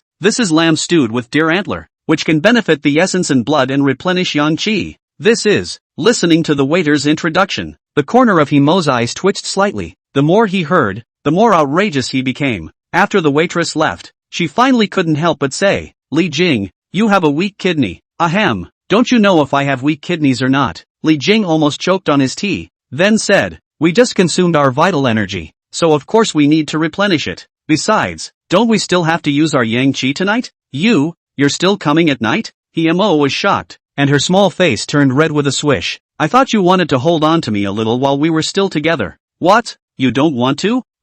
Looking around the table of dishes that nourished yin and yang, Himo couldn't help but gulp and whispered with worry, "But it's okay, but you'd better eat less. I'm afraid I can't top." In the end, with Himo's desperate attempts to stop him, Li Jing was left with several plates left uneaten. Looking at the other party's pitiful appearance, Li Jing couldn't help but laugh. "Don't worry blindly. The efficacy of those dishes isn't that magical, otherwise there wouldn't be so many medicine sellers." At those words, Himo breathed a sigh of relief. Although that thing was indeed beautiful, she already knew Li Jing's power, and was worried that if the other party paired it with the tonic additions, her own small body wouldn't necessarily be able to carry it off. After checking out from the restaurant, Himo also felt Li Jing's spending power. Although this restaurant was not considered a particularly prestigious and upscale restaurant, Li Jing still spent thousands of dollars. This made Himo, who usually economizes and saves money, couldn't help but feel the pain for the other party. "Do you usually spend this much? Is it really necessary to spend $1,000 on dinner for 2 people? Himo did not care about Li Jing's spending level and financial strength before, but after giving herself to the other party this time, she subconsciously also wanted to know more about Li Jing. It's only when you don't have money that you think about whether it's worth it or not. When you have money you just have to enjoy it however you want. Li Jing smiled and invited, "If you come to TS City to find me in the future, I can take you to the most expensive meal." "Forget it then. I'm not particularly interested in all that upscale spending." Himo shook her head, but even though she said so on her lips, her heart was more than a little joyful when she heard that Li Jing was willing to spend money for herself. After completely handing herself over to Li Jing, that side of Himo's little girl also showed more. Compared to the rationality and strength before, In front of the current Li Jing, Himo also wanted to try to put down the armor that had been worn on her body and release her soft side. With that, she took the initiative to hold onto Li Jing's arm and gently leaned against the other party's side, enjoying this long-lost tenderness and beauty. By the way, I just heard from that boss's wife that you came here a few days ago to get toned up too? Himo seemed to think of something and suddenly opened his mouth to ask. Li Jing nodded his head without much thought and said, "Yes, this place tastes good. That's why I brought you here a few days ago to replenish your body." Which means you lost your yang energy at that time as well? Hearing Himo's words land on this point, Li Jing's smile faltered and an ominous premonition bubbled up from the bottom of his heart. Sure enough, Himo inclined his head and narrowed his eyes slightly, looking at the side of Li Jing's face, questioning, the object of that day, is the beautiful woman from the first day when we met? Right. Cough cough cough. Look at that nice view over there. We should go check it out. There are all houses over there. Where's the view? Himo frowned and pursued. Don't change the subject. Answer me. That. Li Jing's thoughts flew. Maybe the boss's wife remembered it wrong. I clearly remembered it for the first time. Oh, why are you biting me again? Can't I bite you if I'm not happy? Himo, who had already guessed the answer, huffed and bit at Li Jing's arm with just the right amount of force. It hurt but no big deal. Oomph, I should have known to just bite that thing off of you too. That's not a good thing to say. Li Jing only felt a coldness in his crotch and hurriedly interrupted this dangerous thought of the other party. Seeing the other party's panicked appearance, Himo felt a little funny again and couldn't help but say, "What are you afraid of? You won't really bite it off, but I'm not happy anymore, and you have to answer a few questions." Another problem. Li Jing wanted to refuse, but looking at the other party with a look of a kitten about to lash out, he hastily changed his words. Okay, you say it." Himo was then satisfied, and then asked directly, "Who makes you more comfortable, me or that pretty girl?" The corners of Li Jing's mouth twitched slightly, not expecting this kind of question, and for a moment, he didn't know how to answer. No lies allowed. Well, let's just say that each has its own advantages. What is her advantage over me? She that. Skill is good. Pain. You do not always grab a place to bite. You at least change a hand to equalize. And not you want me to tell the truth? Who told you that when a woman asks you for the truth, you have to tell the truth? That means I have to tell a lie.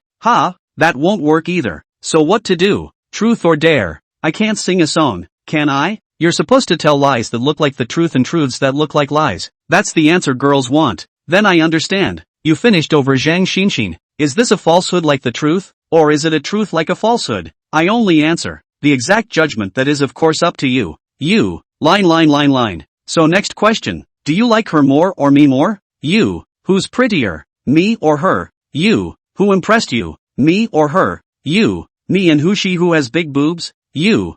Pain. Why are you biting again? I can't tell the truth from the lie in the others. Can't I tell who's bigger, this Himalaya or the hillock? Chapter 45, Li Jing's Gift. Time in old towns always flows more slowly and pleasantly than in big cities. The two Li Jing, who had just fused their souls and bodies, were entwined in this leisurely beauty for another week of days and months. Because of Himo, Li Jing even postponed his original departure from the ancient town. During this time, the two visited age-old temples, explored ancient traces under mottled red walls with beautiful murals, and made good wishes in front of Buddha statues. At night, the two of them lie down on their bare feet and sit by the river to rest, looking up at the sky full of stars twinkling, breathing in the air with earth and grass. In the days that followed, the two also held hands and loitered in the bustling bazaars, gazed at the fish on the age-washed stone bridges, and jostled and frolicked in the overgrown meadows. During the week, the two left traces in every corner of the ancient town and its surroundings, and Himo even blossomed into her long-lost happy smile. If her life experiences had been so beautiful,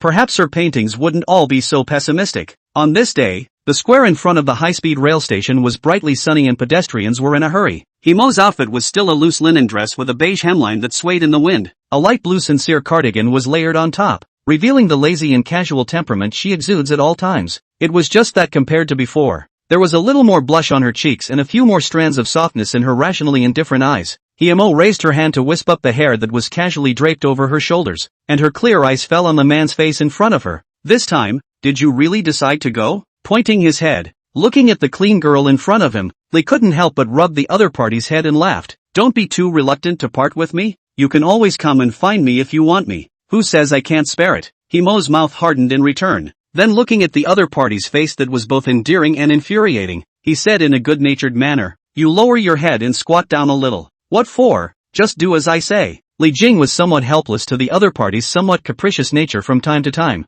and could only crouch down slightly. He had just lowered his head when he was hugged tightly by Hemo and his lips were hot. This pair of young men and women in the crowded square embraced passionate kiss, soon attracted the surrounding travelers' surprised and curious eyes. This was also the first time in so many days that Hemo took the initiative to kiss Li Jing in public. Feeling the wet heat in his lips, Li Jing also hugged the other party tightly, enjoying this last passion. Until it was about to end, Li Jing suddenly felt a pain on his lips and let out a low cry, only to feel that he had just been bitten. Don't be angry. I'm afraid you'll forget me too soon, you heartless one. To deepen your impression, Hemo showed a smile of scheming success, then took out a pair of paintings in a box and said, "Here, I know you don't lack anything, so I'm sending you a painting. You can keep it for your collection." On hearing this, Li Jing was surprised, opened the other side of the box to see, found that it was a body art oil painting works. One of them was the back of a girl sitting on the ground, with a slender and beautifully curved body, skin as warm and delicate as lamb's fat jade, and long black hair like satin,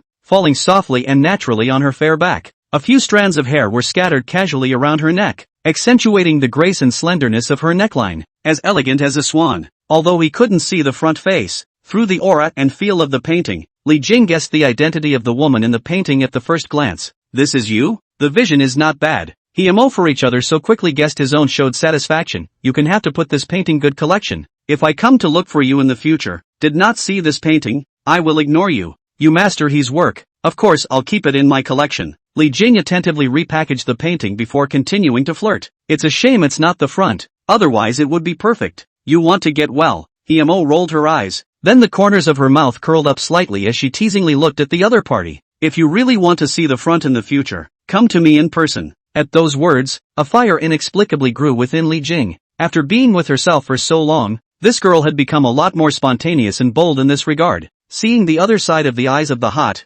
Hemo remembered these days the 2-day and night lingering, the face of some unnatural red, and immediately pushed the other hands to the entrance to go quickly. "So many times is not enough, and really want to find me in the future, I do not look for me on the line." Knowing that the other party didn't want to make this parting seem too sentimental, Li Jing also didn't say anymore and said, "Okay, then I'll go. My cell phone number won't change. As long as you don't delete me, I'll wait for your call at any time." With those words, without any further hesitation, Li Jing pushed his suitcase and took a big step toward the entrance to the station. Hemo stood in place, just watched the other party into the entrance to the station. Originally expected to turn back, but the other party did not once. Cannot help but clench his teeth and secretly said, "Really a ruthless scum. Humph. Don't expect me to contact you in the future." With those words, Hemo turned around and headed for the car on the side of the road. When Hu Dazhuang saw Hemo coming back, he immediately said, "Boss Li has left? Miss He, then I'll send you back." "Aha."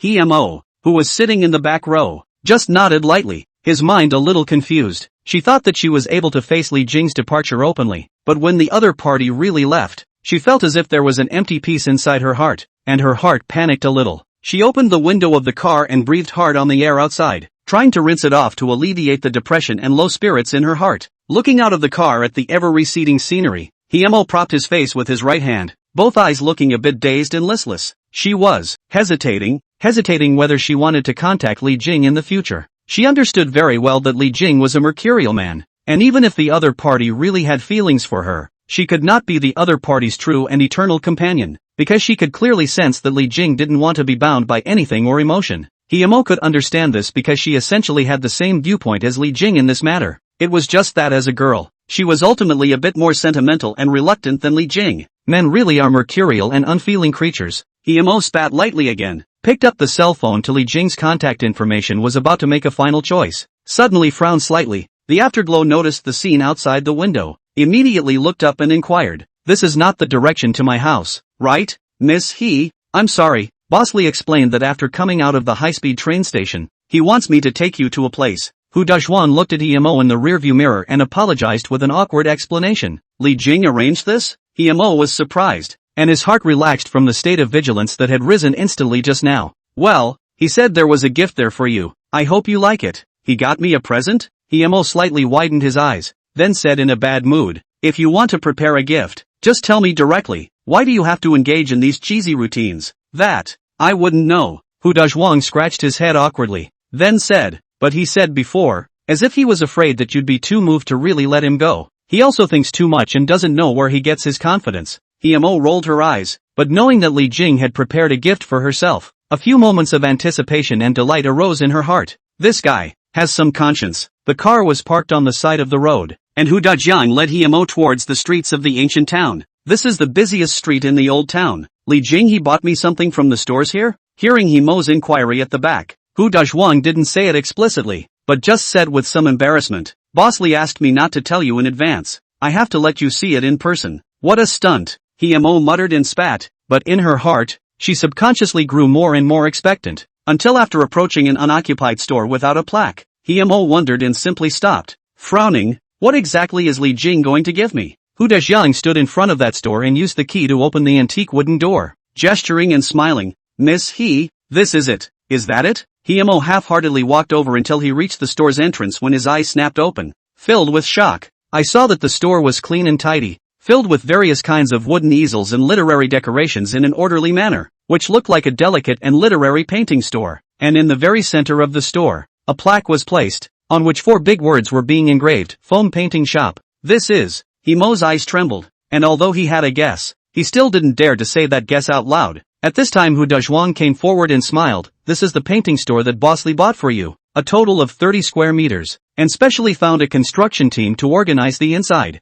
Only need to move the paintings and other tools into the business. Oh yeah, Boss Li said that this plaque has to be hung by you for it to be the most ceremonial. That's why he left it to you. He bought this painting store, and gave it to me? Himo still didn't dare to believe it. Slowly walking in the middle of this store, his brain was blank. Seeing this, Hu Dajiang wisely said that he would wait for her outside before quietly exiting the store. Himo, who was left alone in the room, sat stagnantly on the wooden chair in the room, and seeing the freshly engraved plaque, he couldn't help but feel his nose turn sour, and an unspeakable feeling of being touched spread in the bottom of his heart. Oneself just before mentioning a future dream is to open a painting store. Did not find thought this guy actually directly buy? Money is not so wasteful. Himo secretly wiped away the indisputable wetness at the corners of her eyes, looking around this exquisitely decorated store, remembering the happiness and beauty of this period of time. The impression that Li Jing had left in her heart became more and more profound. This guy is really a big slag, and I don't know where so many ways to get women to move. Himo was touched and couldn't help but grit her teeth and spit out a sentence. She understood that she would completely not forget this man this time, remembering that he had just planned to delete the other party's number. Himo took out his cell phone again and silently read the other party's number, memorizing it in his mind one number at a time. Li Jing, you better not change your number or don't blame me for not being able to find you. Saying that, she wiped her sore eyes once again, regaining her confident and stubborn look, and said seriously, think of this money as you investing in me, and when I will realize my art dreams, I will come back to you to personally return this favor. Outside the store, Hu Dajiang leaned against the wall, smoking and waiting for Himo to come out. According to Li Jing's explanation, he had to send the other party home to complete the task. Looking at the slender figure inside the store, Hu Dajiang had to feel melancholy. Boss Li, you really know women's hearts. Why can't I figure out what that tigress in my house is thinking? Chapter 46, Unexpected Surprises. High-speed rail, Compartment 1, Business Seats. Li Jing sipped his coffee while looking out the window. He was wearing the business casual style suit that Zhang Xinxin had specially matched for him earlier, exuding an aura that was both stable and casual without losing his sense of fashion. Just like a young and promising successful man. Without realizing it, he had also slowly begun to get used to the changes that money had brought him. After handing the finished coffee cup to the stewardess who came over to serve him, his mind recalled Himo's clean and clear appearance again. Himo and himself met completely by chance, and the subsequent contact was even more due to the two people's aura fit and mutual attraction, which led to the subsequent story. During this time, Li Jing even found in the other person the same innocent feeling he had years ago when he fell in love on campus, but he knew it would be a short and fond memory. Like Himo, he seeks to be free and unconstrained, unwilling to be easily bound and fettered by anything or anyone, so their relationship was destined to end in dispersion. But whether they would meet again afterward, Li Jing had a premonition that Himo would definitely appear in his life again. I just don't know at that time. Nowadays, the clean and pure, and unique personality of Himo will be a look. Big scumbag, don't think you can buy my heart by giving me a painting store. When I become a great artist, I'll pay you back. At this time, receiving a message from Himo, the corner of Li Jing's mouth curled slightly. The text was full of Himo's hard-mouthed appearance. He replied, really? You wouldn't actually be moved to tears, would you? Who's crying? You're dreaming. I'm not touched. But Hu Daxiang told me all about it. What? That guy reports this kind of thing to you? How much did he charge you? So you really did cry. Hu Dajiang didn't actually contact me. You set me up? Scumbag, scumbag, go to hell, bite you to death. Looking at the other party's exasperated appearance, Li Jing couldn't help but laugh out loud. Knowing that the other party was touched, Li Jing became more and more certain that he and the other party would meet again. Although he was separated this time, he still enjoyed his time with Hemo. This kind of relatively pure feelings, Li Jing, who had lived in the metropolis where everything was centered on money, knew very well how precious and rare it was, which was also the reason why he was willing to spend money for Hemo to buy the painting store. Fortunately, this ancient town wasn't particularly hot yet, and the price of the stores wasn't too high. Including the internal organization and arrangement, Li Jing spent a total of $400,000. Although $400,000 was quite a lot for an ordinary person, with Li Jing's current fortune of more than $10 million, $400,000 was not a big deal to him. What's more, Li Jing deeply felt that money was meant to be spent. Otherwise it was just a string of numbers and a pile of waste paper. As long as you're comfortable spending it and don't regret it, that's all that matters. And this 400,000 could help Hemo take a few more steps in her dream. Even if he didn't receive any feedback rewards from the system this time, Li Jing felt it was worth it, for no other reason than the girl he liked. I will not hesitate to buy a sword for $1,000, and I will call out for a fine wine. The host spends $400,000 to help his favorite girl chase her dreams, just for the heart's pleasure, just for inner satisfaction, just because it's all worth it. 3 stars for positive emotions. Reward back 30 times the amount spent, totaling $12 million. Crap. Li Jing in the business seat sat up straight violently, looking at the system information in his mind, shocked. Originally, he didn't think this counted as spending and thought the system didn't return the reward. As a result, the system not only had a return reward, but also rewarded 30 times. This brought his assets to $22 million instantly. It seems the system really does judge rewards based on my emotions after all. Is this enjoying life? Is this reckless living? It's cool. It's awesome. Sir, how may I help you? At this time, the stewardess in uniform and black silk saw Li Jing's strange appearance and immediately went forward to respectfully whisper and ask. Noticing the beautifully made-up face beside him, Li Jing came back to his senses, then laughed. It's fine. I've just negotiated a small project of $10 million. I'm just a little happy. The stewardess's complexion changed slightly as she sniffed and gave Li Jing a surprised look, especially as she quickly scanned over the logo on the other party's clothes. If it was someone else saying this to herself, she probably wouldn't even bother to pay attention to it. But the fact that the person who said it now was a guest sitting in a business seat and was wearing a luxury brand of clothes made her believe in the truthfulness of the other person's words, especially the confidence and elation that the other party displayed when he said that, none of which could be easily faked. Then congratulations, sir. If there's anything you need, you can call me anytime. The stewardess revealed a sincere smile from the bottom of her heart, and her attitude towards Li Jing changed subtly without her realizing it. She unintentionally or unintentionally showed her self-confessed most beautiful side in front of Li Jing, and she even intentionally lifted her chest and buttocks to show off her figure better as she walked past Li Jing after she finished speaking. After scanning the female stewardess's face and body, Li Jing didn't think much about it, so he placed his gaze outside the window. If it was in the past, this female stewardess was so enthusiastic in front of him, his heart would have more or less rippled and moved, and he would have even discussed and shared the beautiful stewardess he encountered today with his friends after getting off the bus. But for him now, after the desensitization training from the extreme figure Zhang Xinxin and the natural goddess Emo, he was basically immune to any girl with a composite score below 9. After gradually calming his agitated mood, Li Jing began to think about his next plan. The main reason he left the ancient town today was because his parents would be bringing their relatives over next week, and he had to go back early to prepare, especially since the rental house was given to Antone. Li Jing felt that it was time to go buy a house, which would also be convenient for his own parents to move in later. The original has not been to buy a house because there is no money, now $20 million in hand. Even if the price of Tianhai City, Li Jing also have confidence in full payment to buy a set. The other reason was that Li Jing had received a call for help from his dead friend Huang Jun some time ago. Huang Jun is his high school friend. After entering college due to both in Tianhai City, also often meet to play, the relationship is particularly good. Jingzi, send me the location of that rental house of yours. I'll take a cab directly over to pick you up at the high-speed train station. Receiving a message with the note Big Muscle Buster, Li Jing picked up his cell phone and replied, I'm taking the high-speed train from outside to rush back to Tianhai City. Why are you picking me up to go to the high-speed train? Is it possible that I still have to go out to help you with this favor? You just got back from the outside? Huang Jun was surprised, then explained, there's no way. You're the only one who can help me with this. Don't worry, The distance isn't far. It's right next door to Linshui City. Why don't we just rendezvous at the Linshui City high-speed rail station? Okay, I'll just get off one stop early then. Previously, when the two of them fought separately in Tianhai City, they often helped each other to take care of each other. And now that they received Huang Jun's request for help, Li Jing agreed to the other party without much thought, although he didn't know what favor he was going to do yet. With Li Jing's understanding of Huang Jun's personality and character, even if there was trouble, it definitely wouldn't be something that would make things too difficult for him.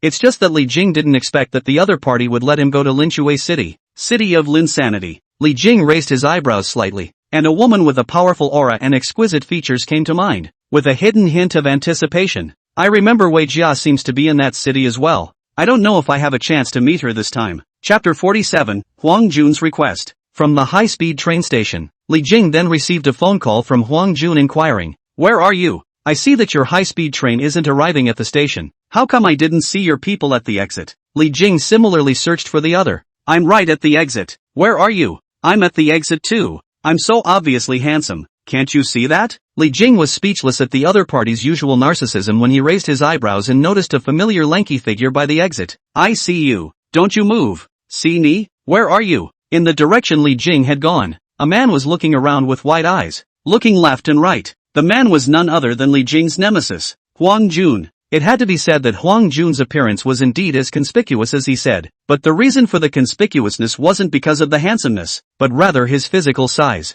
He was seen wearing a big back hair, typical white fitness undershirt, revealing his upper body big and strong muscles. The lower body is sports shorts with a pair of Nike AJ. The whole person is like a wild bear standing in the crowd. He stared at people everywhere with a big eyeball, causing the people's faces to change slightly and they subconsciously avoided it, making it hard for Li Jing not to pay attention. "I say you just stop looking around with those big eyes of yours. Look at how it's scaring the others." Hearing Li Jing's familiar voice, Huang Jun quickly turned around, then his eyes widened. "Crap, you kid is dressed so foreign now?" Seeing Li Jing, a happy smile immediately blossomed on Huang Jun's face. His right hand wrapped around the other's shoulder. "Damn, just now when I saw your back, I thought it was some young rich second generation. It's true that people rely on their clothes. There's one thing to be said for you. You're really a bit of a man in this outfit. Don't fart if you can't talk. It's my temperament that makes it so." The two of them, Li Jing and Huang Jun, had always been direct and rough in their chats, especially Huang Jun, who had a spirited and direct nature,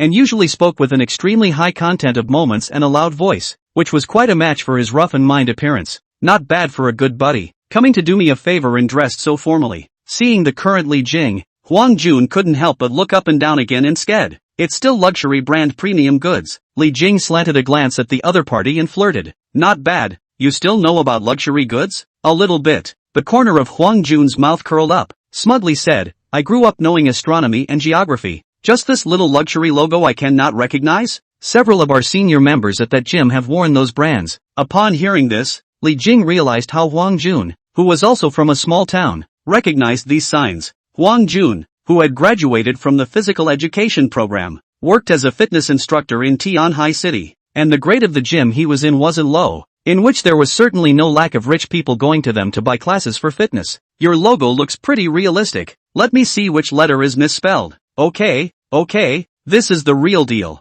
Ha ha ha, and authentic goods. Just those money you earned either for your parents to buy a house or for your ex-girlfriend to spend. How can you have money to buy these? Huang Jun thought he knew Li Jing very well and put his arm around the other party's shoulder with force, grinning. "What's wrong with holding up your face in front of me? And what's wrong with buying imitations? Brothers, I will not laugh at you. This can also be regarded as we are wool-gathering those big brands, rubbing their fame well. Why don't you push the store on me and I'll check it out and see if there are any workout undershirts like mine to buy." At those words, Li Jing was speechless. It wasn't because Huang Jun wanted to buy a replica, but because his obsession with the undershirt was really incomprehensible to Li Jing. Ever since Huang Jun had worked out a muscular body, Li Jing had never seen the guy wearing short sleeves, and hated to pull his halter neckline down to the lowest level to reveal his big pecs. In his closet, there were at least 10 or more tank tops, but not a single short sleeve, even in winter. In addition to the obligatory jacket, he must have an undershirt underneath. As soon as he got indoors where it was slightly warmer, he had no end of reasons to take off his jacket and reveal his body.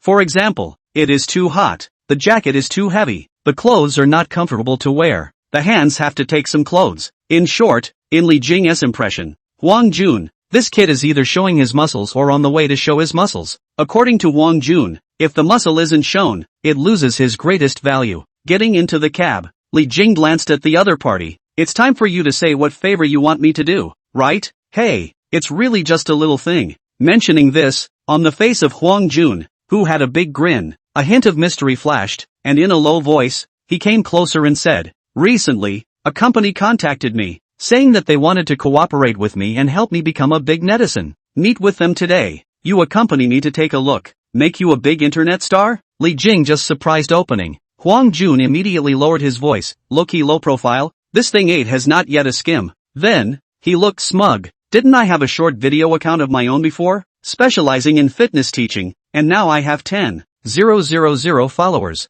The other party felt that I had potential, and specially came to find me to cooperate. Is this company reliable? Li Jing frowned. Don't you be fooled by some fraudulent company? What is this company called? Have you investigated? That's for sure. You think I'm a limber muscle man with a simple mind? Huang Jun said in a serious manner. I've checked out all their companies. Called. With that, he suddenly cleared both eyes and scratched his head. What was the name of that company? Li King. Oh, I remember. I took a picture of everything I looked up. It's in the album. Help me out. Huang Jun slammed his thighs and immediately took out his cell phone and showed it to Li Jing. Jingzi, help me see if this company is formal or not. Immediately, Li Jing is seriously looking at the other side to open the cell phone album. Did not expect to meet him as a visual disaster. The album as far as the eye is all the damn is Huang Jun wearing panties selfie muscle photos. Positive extension pectoralis major. Positive extension abdominals. Lateral extension latissimus dorsi. Lateral extension quadriceps. With eyes full of muscles and a screen full of bodies.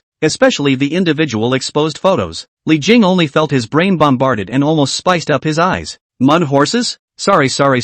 Usually take more selfies. Seeing the screen full of shameful selfies, Huang Jun was also startled and hurriedly retrieved his cell phone, finding the picture of the company's information before handing it back to Li Jing with a sarcastic smile. Li Jing, who was almost skeptical by the shock of a screen full of muscles, made sure that it wasn't those photos on his phone before cautiously picking it up and checking it out. Linshui Jian Sports Industry Development Group? Why do I look so familiar? Seeing this business name, Li Jing frowned slightly, always feeling that he had seen it somewhere before. As you look down the page, basic information about the company gradually reveals itself. Linshui Jian Sports Industry Development Group is a comprehensive sports industry company, whose main business includes the operation of sports and health MCN organizations, the operation of large-scale fitness gyms, and fitness trainer training. Look at a line of professional introduction and real photos. Li Jing's heart gradually dispelled the suspicion that the other side is a fraudulent company, but when he saw the picture of the company's owner, his eyes widened and he uttered in surprise, Wei Jia? At the same time, he instantly understood the reason for the wave of familiarity that had just appeared. At that time Wei Jia gave himself a business card, in addition to the identity of the Secretary General of the Chamber of Commerce. At the bottom of her own company name is also noted. It is Linshui Jian Sports Industry Development Group. Chapter 48, Mr. Wei. Towering office buildings in the commercial center of Linshui City. In the chairman's office of Linshui Jiaran Sports Group, Wei Jia was sitting in front of a neat desk reviewing documents. She was dressed in a well-tailored black suit with a white silk blouse, and her long, shiny black hair was neatly pulled back behind her head, with a few strands of hair resting on her thin-framed glasses falling naturally down by her cheeks, adding a touch of femininity. Mr. Wei, we encountered some technical difficulties with that new project yesterday, and it might affect the progress. At this time, a subordinate knocked on the door and came in, holding a folder, reporting slightly nervously. What exactly is the problem? Wei Jia raised her eyes slightly, her eyes flat. After the subordinate rushed forward and elaborated on the difficulties, Wei Jia frowned slightly, and after flipping through the other party's information for a short while to think, he said,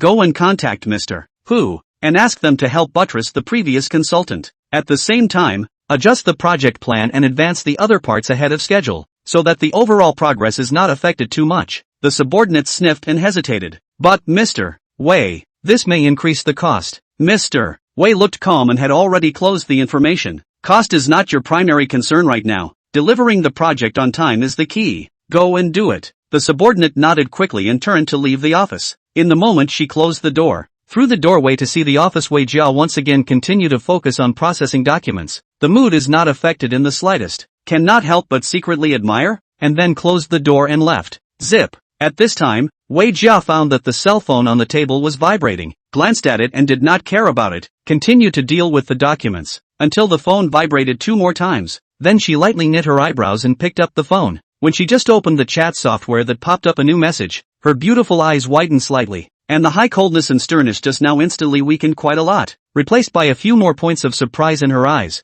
as well as the slightly curved corners of her mouth. The appearance of the man she met in Tianhai City came to her mind, and she smiled as she replied to the message. Why, Young Li, you're free to come to our Linshui for an inspection today? Don't. I'm no Young Li, much less an expedition, but I happen to be talking to your company about a project today. Talking to our company about a project? Wei Jia was surprised, and then his mind quickly went through all the important projects in the near future, but he still didn't guess, so he couldn't help but wonder, which company are you representing? How come I don't have the impression that there is a big project to talk about today? I'm really not lying, it's a date at the Sky Hyatt, the Heavenly Delight restaurant? Hearing the name of this restaurant, Wei Jia was sure that the other party wasn't joking, because this was indeed a mid-range restaurant in Linshui City. But surely the project Tianyue restaurant is talking about can't be too big, so why would he go there? With that, she thought for a moment, not sure exactly what it was about, but still typed and smiled. What project are you talking about? Do you need any help?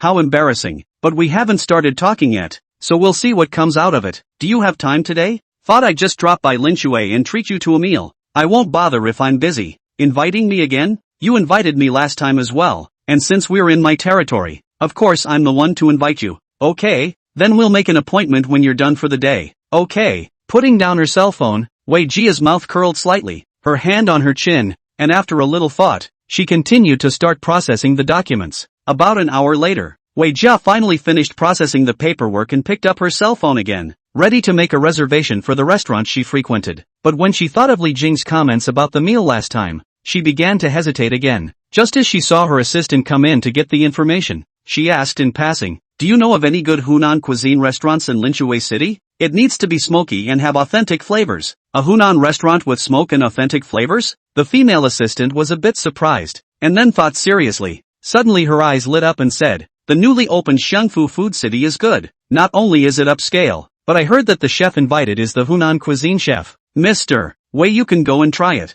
Hunan Food City? Wei Jia read in a low voice without saying anything, then seemed to think of something else and wanted to say something. Mr. Wei, is there something else? Seeing Wei Jia acting a bit strange, the assistant asked with concern, Mr. Wei, do you need me to do anything? Upon hearing this, Wei Jia finally managed to open her mouth and looked at the other party. Did any of the various departments go out to talk to clients about their projects today? Today? The assistant thought hard before shaking her head. The company doesn't have any appointments with important clients today. Noticing Wei Jia's slight frown, the female assistant immediately understood that the other party was not too satisfied with her answer, and hurriedly added, however, other subsidiaries under our umbrella should have an appointment with the client's project. Do you need me to check it out? Seeing Wei Jia nodding, the assistant immediately telephoned to ask about the situation of the group's companies, and it didn't take long to get an answer. Mr. Wei, the content director of self-discipline and self-improvement is looking for someone to talk about cooperation at the Tianyue restaurant today, and it's the fitness netizen creation plan that was mentioned in the last project proposal. Fitness Netflix? Wei Jia frowned.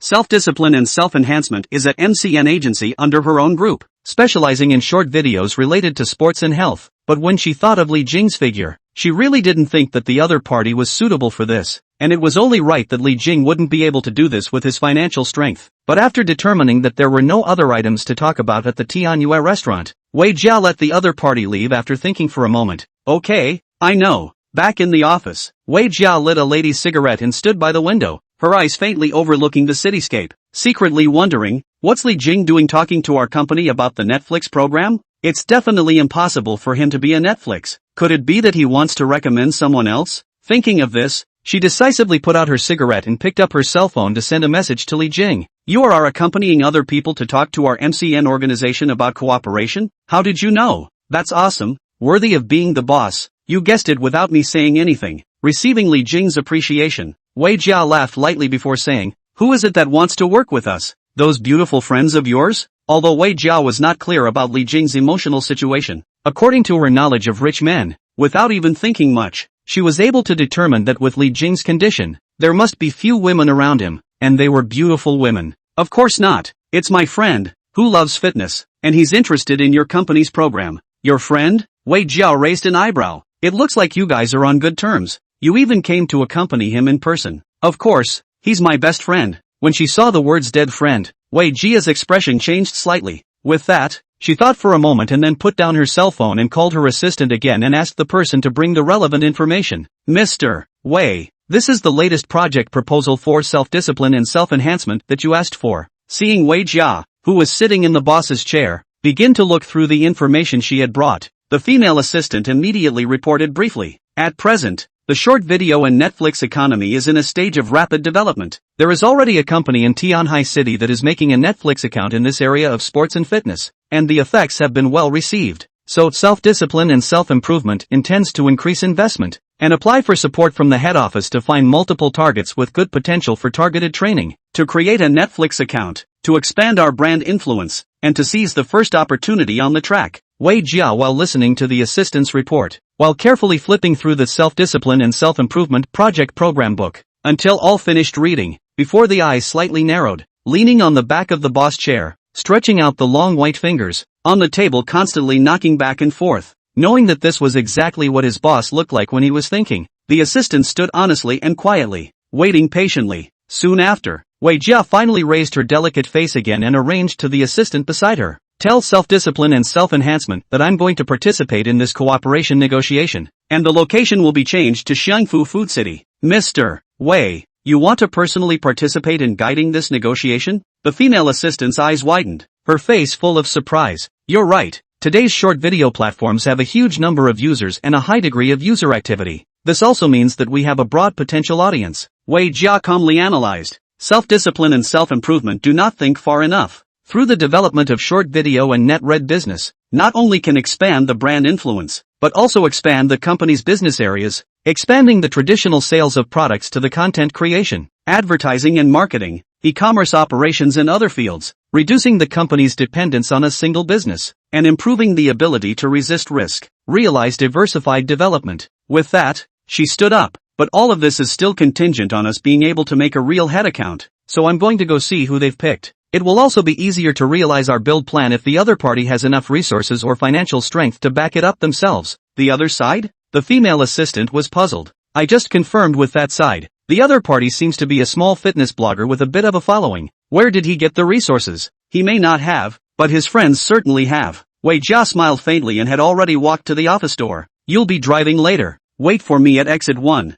Okay. After the female assistant agreed, she looked at Wei Jia's departing back and couldn't help but incline her head in confusion. How come I always feel that way? Is a bit different today? Chapter 49, Who's pretending to be real? Li Jing and Huang Jun had to take a car and rush to Xiangfu Food City again due to the other party's temporary change of the agreed location. Seeing the luxurious decorations of Xiangfu Food City, Huang Jun, who had been spitting in his face because of the temporary change of location, was instantly pleasantly surprised. Holy, a change to such an upscale restaurant? Could it be that they saw my extraordinary potential and raised the standard of reception? And Li Jing, who was on the side, sniffed and looked at the Xiangfu Food City in front of him, vaguely guessing what was going on, but not sure yet. Li Jing and Huang Jun had just approached the front door of the hotel. The automatic sensor door slid open to both sides, and a young and pretty welcoming lady quickly stepped forward to receive them with a smile. Do you two gentlemen have a reservation? It's been booked. Room 888. Okay, this way gentlemen.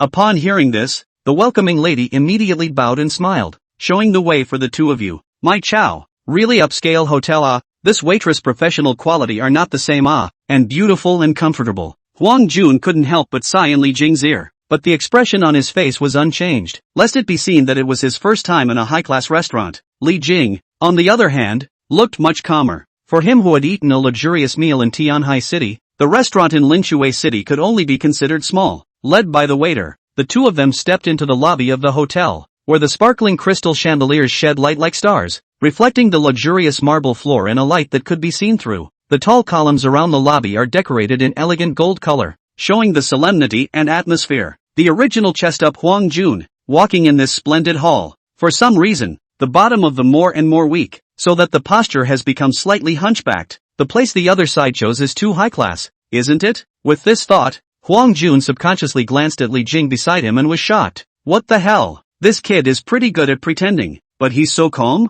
I'd say you've had a good mental workout over the past few years. Li Jing glanced at the other party, and seeing his restrained appearance, he couldn't help but laugh. It's just a restaurant, no need to be too nervous. Who said I was nervous? Seeing that he was being compared to the other party, Huang Jun immediately straightened his back and tried to act natural. Am I nervous? I'm relaxed as hell. If you're relaxed, can you stop grabbing my hand? My arm is crushing. At those words, Huang Jun was startled, and only then did he realize that he had just subconsciously walked behind Li Jing, grabbing the other party's arm and passing in order to put his mind at ease. Coupled with his own nervousness and strength, he really scratched a few red marks on Li Jing's arm. Seeing this, Huang Jun dryly laughed a few times, simply no longer cover up, came to Li Jing's ear and whispered, "Brothers, this time you really have to rely on you. If I make a fool of myself later, you have to give me a pocket." Entering the private room, before Huang Jun had time to lament and appreciate the lavish decorations of the room, the exclusive waiter of the private room had already brought the meal book. "Mr. Huang, this is our menu. Would you like to order now?" "I'm not ordering it, just looking at it first." Huang Jun's large hand received the meal book, and as a result, he had just casually opened a page when his eyes jumped, and his heart almost stopped beating for a beat. What about the robbery? Looking at the price in the meal book, Huang Jun almost stared out of his eyes. One of Tima's white seared lettuces was changed to jade hairpin seared seasonal vegetables, which costs $188. A scrambled egg with tomato, renamed Golden Sun Moon hibiscus chowder, costs $268. A single cucumber, which is called Jade Rui Qingliang Mix, costs $88. Flipping through a random page, Huang Jun felt like his wallet was going to deflate by a large margin. This is still not turned to the big dishes. If you turn to the main course of the page, Huang Jun must slap the table and jump up. Cough cough cough. Hearing Li Jing's cough beside him, Huang Jun immediately came back to his senses, knowing that Li Jing was reminding himself to pay attention to his image, and immediately changed his face, and then said somewhat unnaturally to the waiter, "That menu will be put here first, and then we will order it again when we all arrive." Seeing the waiter close the door and leave, Huang Jun's serious and proper expression instantly collapsed, turning around and grabbing Li Jing's hand, saying with some trepidation, "I chow, brother, I feel that something is not right. Although I admit I'm a little strong and a little handsome, I'm not treated with such a high profile, am I? Is it really a scam? Why don't we sneak out before they come? What do you skate for when someone else buys you a big meal?" Li Jing said, "If you want to sneak, you have to eat before you sneak, right? You're right about that. You have to eat before you sneak." Huang Jun slammed his thighs, then began to plan. "After we finish eating, you go first, I'll break the back. Then, alright, you're really planning to sneak out, in broad daylight, and you're so strong, can they still eat you up?" Li Jing simply said plainly, "I know the owner of this company. It shouldn't be a fake. You know their boss? The pretty boss?" Huang Jun stared wide-eyed, then said with a look of disgust and disbelief, "You think I'm stupid? If you know that beautiful boss, I'll call your father on the spot. The two of us came together from a small place of misery. Even if your grades were better than mine, there's no way you'd know someone of that caliber." Hearing this, Li Jing raised his eyebrows and came down with interest. "Oh, father and son bureau? Really? Don't be really fake. It's that time of the year." Huang Jun waved his hand. "Believe your bull asterisk. You might as well think about how to talk to them later. Believe it or not, it's up to you." Seeing this, Li Jing didn't bother explaining more, but looked at the meal book full of Hunan cuisine specialties and laughed. "You'll know the truth when you see their boss later." "You mean their boss will come and talk to us in person?" Upon hearing this, Huang Jun became even more disbelieving and rolled his eyes. "Brother, it's not that I'm talking about you. Your pretending skills still need to be improved. I think you'll have to learn more from me about what it means to be a natural pretender in the future." Xiangfu Food City, a Mercedes-Benz S400 parked in front of the restaurant. Dressed in a lady's suit, Wei Jia stepped down with high heels. Her eyes were high and cold. Her temperament was absolutely beautiful, and she invariably carried an aura that made people feel pressure. Seeing this, waiting at the side of a curly-haired middle-aged man wearing glasses changed slightly. Seeing each other inexplicably, a sense of nervousness surged to the heart, and then hurriedly stepped forward and respectfully said, "Mr. Wei, I'm He Huan, the content director of the self-discipline and self-enhancement, and also the person in charge of this negotiation." Upon hearing this, Wei Jia glanced at the other party and the young subordinates following behind the other party and nodded slightly. "Well, go in, and by the way, tell us about your ideas." Okay, Xiao Lu, give me the information." He Huan took the information from the subordinate beside him, and quickly introduced while quickly following Wei Jia. "This time, we mainly divided into ABC 3 kinds of cooperation, according to the other side of the different value to determine the final mode of cooperation. The main difference in the strength of the resources that we provide as well as the proportion of the late benefit sharing." Seeing that her assistant had already gone up to interface with the hotel greeter, Wei Jia continued, "What are your criteria for selecting people?" Li Hua subconsciously wiped the beads of sweat on his forehead and continued to answer. We will strictly screen the candidates, not only looking at their fitness professionalism, but also their image, expression and social skills. At the same time, we will provide them with professional team support, including photography, editing,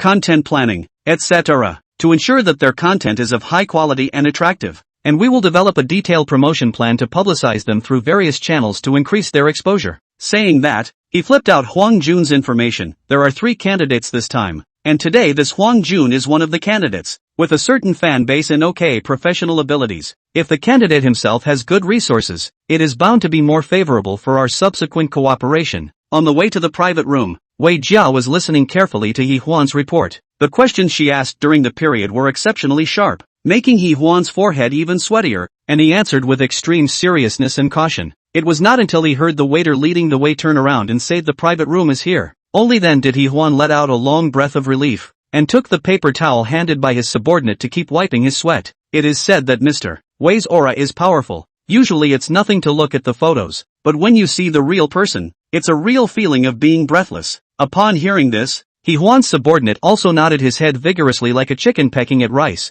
Just now he didn't dare to interject a single word. Then he whispered worriedly, Mr. Wei came to this business negotiation. With her aura, she won't scare the other party, right? Hearing this, Yi Huan was also a bit uncertain, then urged, don't think too much, hurry to go in and talk about it. I hope that Huang Jun's heart quality is a bit stronger. Wei Jia, I can't believe you're really here. Long time no see. A group of people just entered the private room. They saw a young man calling Wei Jia by her first name, causing the assistant and the others to subconsciously frown in dissatisfaction, and just about to open their mouths, when they heard Wei Jia, who was still cold and stern just a few moments ago, responding with a laugh. Seeing as you personally recommended your friend to come over, of course I had to stop by. By the way, I'll return the favor for that last meal you had. Seeing Wei Jia, whose aura was 800 meters away just a moment ago, suddenly show a smile to a young man, Yi Huan and the female assistant and the others were stunned, and all of them were dumbfounded. And when Huang Jun, who was almost frightened by a large group of people, saw this, he even violently turned his head to look at Li Jing, his eyes glaring to the maximum, his face full of incredulity. Crap, we agreed to play it cool. Man, why are you doing it for real? Chapter 50, Negotiations on Cooperation. Seeing the surprise of the crowd in the arena, Wei Jia returned to her original calm demeanor and said to Yi Huan, this Mr. Li is a friend of mine, so you guys can talk about it according to your plan. Don't worry about that. At those words, Yi Huan's eyes twitched slightly and squeezed out a smile that was worse than crying. I understand. He had thought that the boss to participate in their own this responsible for the negotiations has been bad luck enough. Did not think there is more bad luck than this. They want to talk about the cooperation object is still the boss's relations. Huan brother, what should we do? Hearing his subordinate behind him inquire in a low voice, Yi Huan took a deep breath with a determined and serious face, reached out and patted his subordinate on the shoulder, saying earnestly, this time, it will be the highest test of our human feelings. The subordinate looked livid. Compared to Yi Huan and the others' secret cries of pain, Huang Jun on the other side was already red with excitement. He grabbed Li Jing's hands with both eyes shining. Righteous father, please accept my son for a, okay, pay attention in public. Li Jing hurriedly pushed the other party away, then said, this matter ultimately depends on you. If you like doing this, talk to the other party, and I'll try to get the best for you. Brother, with your words that's enough. I promise to take it. Originally, Huang Jun, who was still a bit underprivileged, was instantly confident with his chest puffed out after having Li Jing to support him. With that, the assistant called the waiter to serve tea and snacks, and then the negotiation between the two sides officially began. Jun Huang, we've chatted online many times before, so I'm sure you've learned about our company. Yi Huan entered the workstate. The whole person's aura has changed, looked serious and serious, took out a piece of information and began to discuss with Huang Jun specifically. Today we're mostly talking about where we're going to go with the account content in the future, and a plan for you to build it. Let's see if you're up for it, and also offer your ideas. Huang Jun nodded his head as he sniffed, and as it was a matter of his future, he also put away his playful demeanor. Time flew by and the waiter changed the tea and snacks several times midway through the two sides from the beginning of the trial to the end of the deeper and deeper conversation. Yi Huan and Huang Jun's views finally gradually reached a consensus. Again, due to the presence of Li Jing and Wei Jia, Yi Huan took almost the most serious and responsible attitude towards this negotiation, analyzing and replying to each and every one of Huang Jun's midway proposals and ideas. On the side, Li Jing barely spoke, but he could tell that his brother Huang Jun was indeed interested in this. Huang Jun not only loves fitness, but is also a typical performer himself, with a clear mind and exaggerated behavior, which is indeed perfect for the path of Netflix. Moreover, Li Jing understood that the reason why Huang Jun stayed in Tianhai City as a fitness instructor despite his family's opposition was because he still had a dream of excelling in his heart. That's why he uses his spare time to get accounts and be a blogger. For Huang Jun, whose studies have ended, self-publishing is the lowest threshold, lowest cost, and fastest way to turn around. That's why when Li Jing learned that Huang Jun had the idea of cooperating with the MCN organization, he was actually willing to support the other party from the bottom of his heart.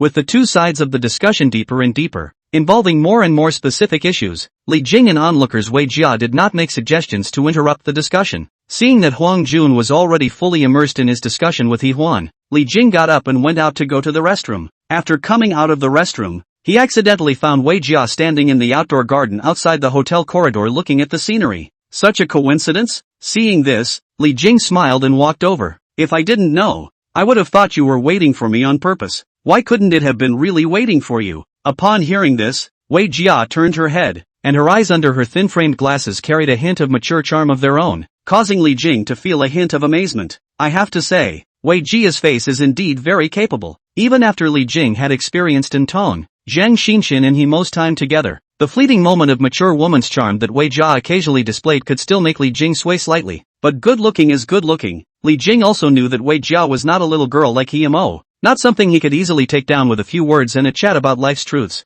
On the contrary, if one shows too much initiative and aggressiveness, he or she may be tricked by the other party instead. Being able to make Mr. Wei wait for me. I'm afraid the guys in the room will have to take another plunge later. Li Jing laughed and stood with the other party to admire the garden's landscaping. Intentionally flirting. Looking at your subordinates. You usually seem to be very serious? Of course, I am originally a woman. If I can't suppress my subordinates in terms of aura, how can I manage such a large company? Wei Jia did not deny, and then looked at Li Jing with interest. I instead feel that in you, there is neither the impatience and arrogance of the second generation of the rich, nor the sharpness of the young entrepreneurs, and there is instead what seems to be enjoying life's relaxation and leisure. As she said that, Wei Jia paused slightly in her words, revealing a curious look she had never seen before, and inclined her head to look at Li Jing. Can I ask you about your work? Me? Feeling the other party's eyes that seemed to be able to see through people's hearts yet mature and seductive, Li Jing inexplicably felt a rare hint of nervousness before shrugging his shoulders and snorting. Would you believe me if I said that I'm a hobo? Believe. Why not? Wei Jia curved her eyes and smiled, keeping her gaze fixed on Li Jing's face. Because I can feel that you don't have to lie, and you're too lazy to do so. This woman is really accurate in reading people, Li Jing said darkly, but always disliking passivity. He began to take the initiative and asked back, then why are you willing to stand here and chat with me since you know I'm a hobo? Is a successful person like you so interested in hobos? I'm not interested in hobos, but I am interested in you. Wei Jia is unapologetically straightforward, just like her style of work, straightforward, thunderous, never bending around. Oh yeah? Li Jing had gradually gotten used to the other party's strong aura, then locked eyes with the other party and said with the same directness, what a coincidence. I'm also interested in you because you're beautiful. Upon hearing this, Wei Jia raised his eyebrows slightly, a hint of surprise clearly flashing in the depths of his eyes, and then he laughed out loud. Ha ha ha ha ha, you are indeed very interesting. After laughing, she regained her original demeanor,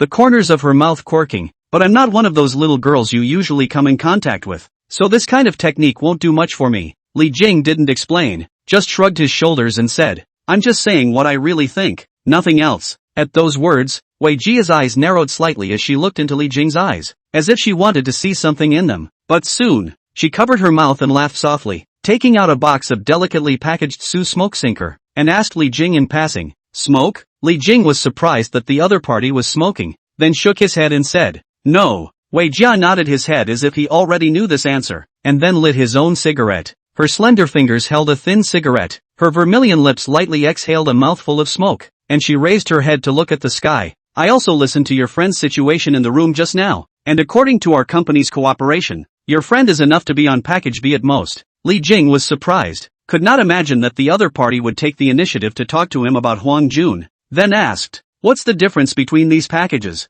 Simply put, package A is the best and package C is the worst. But of course that's for you guys. For us, naturally, package C is the best. This is because the model of package C has the least concessions and the lowest cost for us. Wei Jia glanced at the bird on the branch, then withdrew her gaze and continued to speak. In fact, to put it bluntly, which package you are able to get on still depends on the weight of your own words. Previously, when we scooped up a 900,000 fan anchor who made it on his own, we signed up for the A package. And that friend of yours, if it wasn't for you, I reckon that he might not even end up with a B package. After saying that, Wei Jia turned her head to look at Li Jing, inclined her head and smiled. How about this? As a friend, I can help you. Do you need me to go and talk to He Huan, so that he can order a set menu for your friend? Looking at the other party's eyes that hid a few tentative hints, Li Jing calmly shook his head and said, no need. Oh, Wei Jia's delicately drawn eyebrows were raised high. A trace of surprise flashed across her face. Apparently she felt that a large part of the reason Li Jing sent a message to her today was because he wanted to help his friend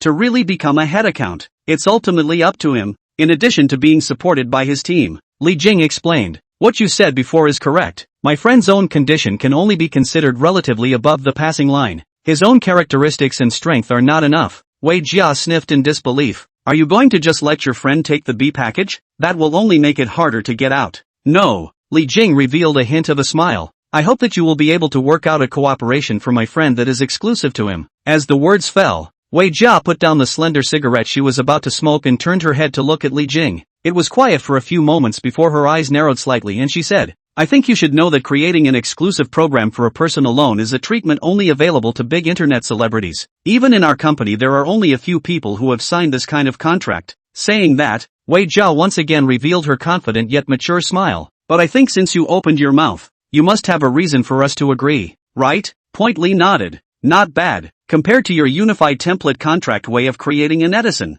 there is still too much luck involved in trying to make a head account. I have an idea. And I think it has a much better chance of success if we work together. After hearing this, Wei Jia's eyes flashed with a glint of light, slightly revealing a color of interest. I wish to hear more. Chapter 51, Li Jing's plan. Jun Huang is very passionate and talented about fitness, and even at his current size, he's close to being a pro. In fact, he went to bodybuilding competitions in the first half of this year with gusto, and although he didn't get a great placing, he could see that he wasn't too far away from those pros. Li Jing looked into Wei Jia's rational and deep eyes and continued to talk about his plan. And in the fitness industry, unlike other tracks, the relatively single way to gain traffic is to participate in competitions. As long as he participates in competitions to get a good ranking, coupled with your team's attraction, the account centered on him will soon be up. And after that, it can be extended to other areas. After listening to Li Jing's thoughts, Wei Jia's eyes changed slightly, secretly measuring Li Jing's serious face, with a few surprises in his heart,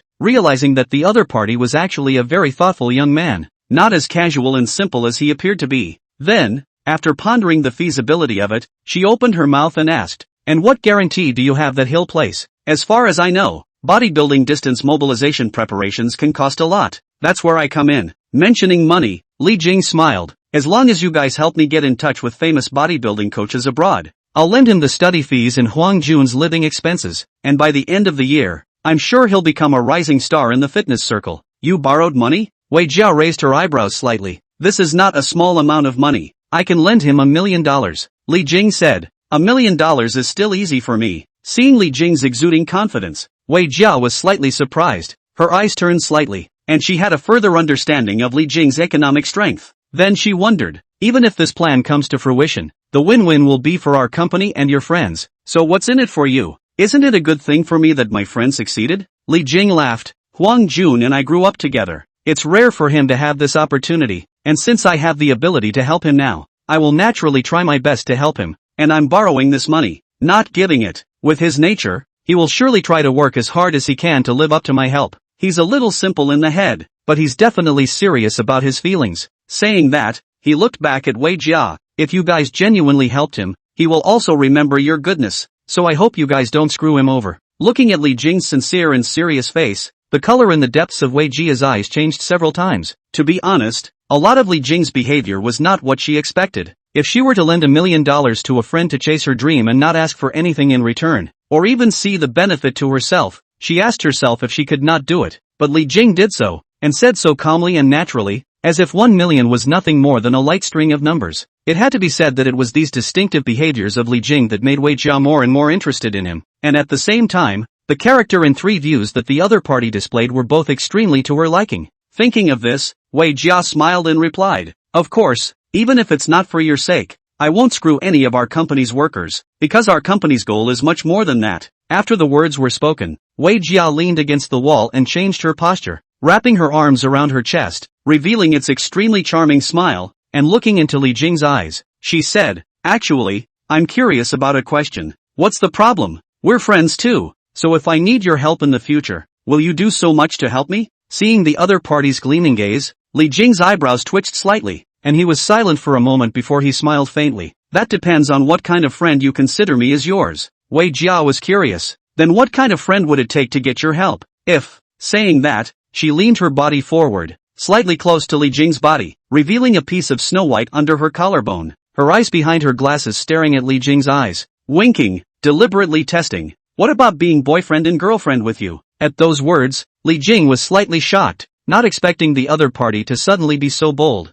Seeing the other party look stunned, Wei Jia immediately tilted her head and laughed out, her flowery branches trembling. "Ha ha ha, little brother, want to conquer your sister? You're not enough." Oh. Seeing the other party call his brother, Li Jing was slightly offended. "I'm not your brother. How old are you?" It is not the behavior of a gentleman to ask a lady her age directly. Wei Jia once again approached Li Jing. The perfume on her body died on the other party, and said softly, "But today is an exception for you. I can tell you that I'm 30 this year. Is my sister older than you?" Smelling the comforting and intoxicating scent of high-grade perfume on the other party, Li Jing did his best to remain calm and said, "Wanting me to call you sister? You're not enough either." As the words fell, Wei Jia was stunned, not expecting the other party to use his own words to counterattack himself. He couldn't help but tilt his head back and laugh once again, smiling like a flower, his shoulders slightly trembling. His silver bell-like laughter was crisp and pleasant, echoing in the air. In the meantime, at the doorway of the private room, He Huan and his subordinates, the female assistant and Huang Jun,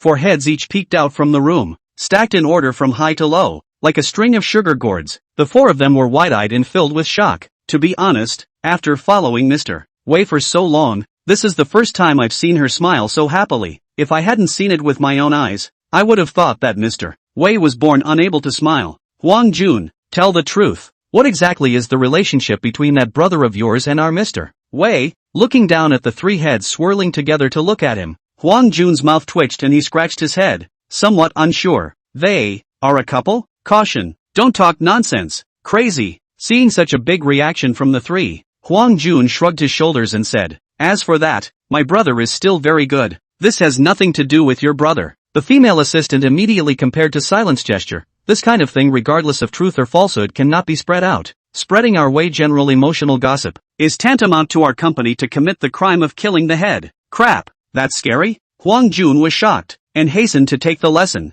What else to pay attention to? Also tell me, I guess it will soon be your colleagues. The 3 people looked at each other, and then it was still the female assistant who stepped forward and said in a serious manner, "Regarding our company's law of survival, a total of 9. You'd better not." "What? Are you guys done talking already?" Before the words were finished, Wei Jia's voice suddenly rang out from the back of the 4, and the few people were immediately like birds of prey, so frightened that they all straightened their backs and replied in a panic, "The talk is over. Not done talking, or not." Listening to the 3 people's 3 answers, Wei Jia frowned, just about to speak. Huang Jun immediately stood out and said, Wei General, that we have finished talking about the content, but did not determine the final signing contract to choose which one. Director, he means that you still need to decide." Seeing Wei Jia's gaze towards himself, He Huan's face changed and immediately reported, "Mr. Wei, after talking to Huang Jun, I found that he fits our company's model very well, even better than what was expected before, and I think that we can try package A." Package A?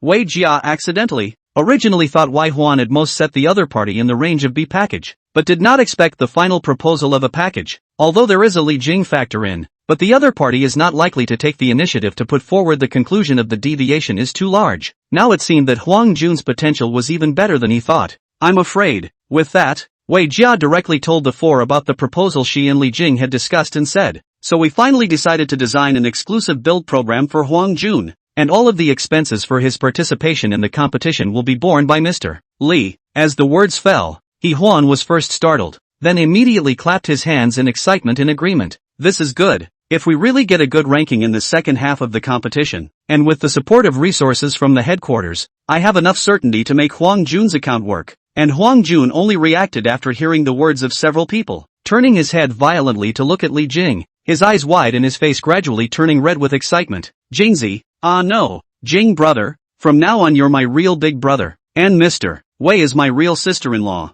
Be careful what you say. Shut up, it's over. He Huan and the three of them were shocked, and then had a lifeless look on their faces, while Wei Jia's eyebrows were raised high as she asked, what did you just say I was to you? Sister-in-law? Li Jing is big brother? Ah, Huang Jun's face turned pale as he stammered. A slip of the tongue. A real slip of the tongue. Wei Jia stared at the other party's face and swept a glance at the terrified faces of the three He Huan people, finally shaking his head and laughing. Forget it, next time don't make jokes like that. Your brother doesn't have low standards when it comes to finding a female companion. With those words, Wei Jia walked straight into the private room, and didn't have the furious outburst that a few people had expected. The three of them, He Huan, looked at each other in disbelief. Mr. Wei is not angry? Not only aren't you angry, you seem to be smiling? Finished. I feel like I'm hallucinating today. I've seen several expressions on Mr. Wei's face that she couldn't possibly have. I guess I'll have to go treat my eyes. Chapter 52. Under Wei Jia's auspices, the two sides finished the business talk meal in the private room.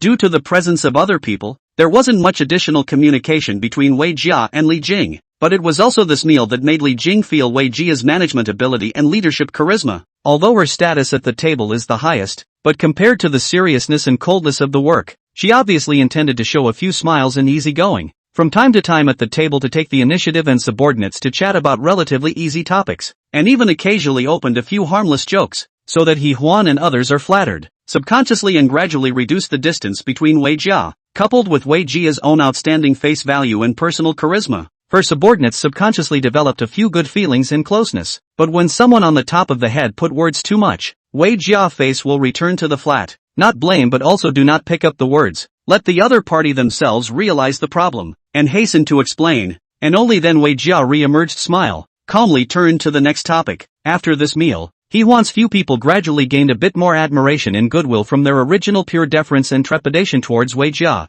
It feels like Mr. Wei as a person is not as scary as imagined.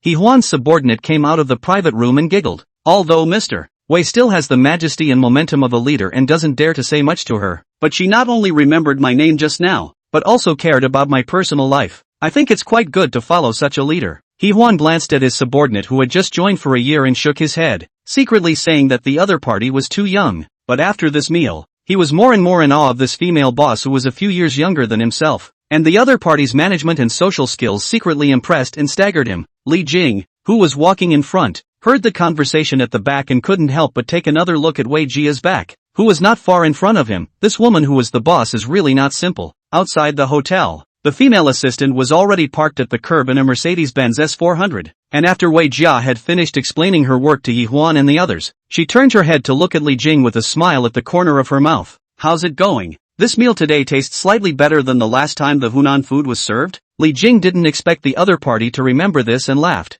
Well, the chef cooks better this time, thanks to Mr. Wei's hospitality. That's a bit harsh. Just call us by our first names. Wei Jia's eyes slightly curved, smiled more mature and charming. These 2 days a lot of things. Really do not have time to accompany you, and so busy and then do a good job of my host's duties. Seeing the other party reaching out his hand out of habit, Li Jing casually smiled and also reached out to hold the other party's soft and slender palm, grinning. Okay, I'm fine anyway. I'll be at your beck and call. Good, then it's settled between us. Wei Jia finally gave Li Jing a look with a few hints of mischief that only appeared between close friends, before getting into the Big Ben and spilling away. Seeing the other party leave, Huang Jun looked envious. Jingzi, this General Wei looks like he has a crush on you. Anyway, you're single. This is still not out of the question? This kind of powerful woman, if you're really foolish enough to make a move, I'm afraid you'll end up being tricked by the other party to the point where you don't even recognize your parents. Li Jing half-jokingly replied back, then glanced at the other party. If you really want to find a good woman,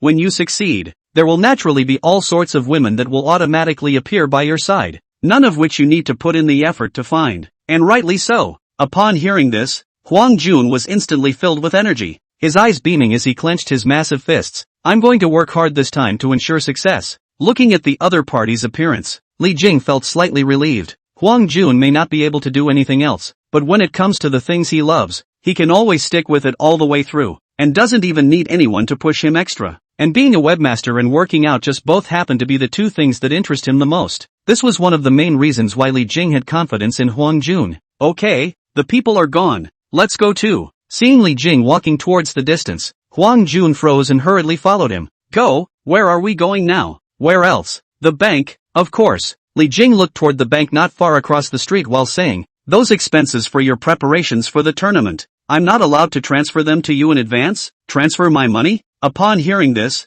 Huang Jun's expression changed slightly, and he quickly said, Jing Zi, I still have a few tens of thousands of dollars saved in my hand. Why don't you lend me 200,000 first, and I'll think of a way to get the rest. $200,000? Walking to the crosswalk, Li Jing looked at the other party with a smile. That 100,000 would work too. Huang Jun looked embarrassed and scratched his head. Hiring a domestic coach should be cheaper. I'm afraid the domestic coaches don't have enough experience in this area. Li Jing didn't beat around the bush and directly stretched out a finger. I'll lend you $1 million to help you chase your dreams this time. Is that enough, brother? $1 million? Huang Jun's eyes almost glazed over in shock. Before listening to Wei Jia said that his preparation costs by Li Jing to pay, he had most thought that Li Jing can borrow him 200,000 is the limit, and even he has been ready to take out a loan. The result did not expect the other party to open is 1 million, which led a lifetime has not seen $1 million. Huang Jun brain blank. Incredulous, Jingzi. This word cannot talk nonsense.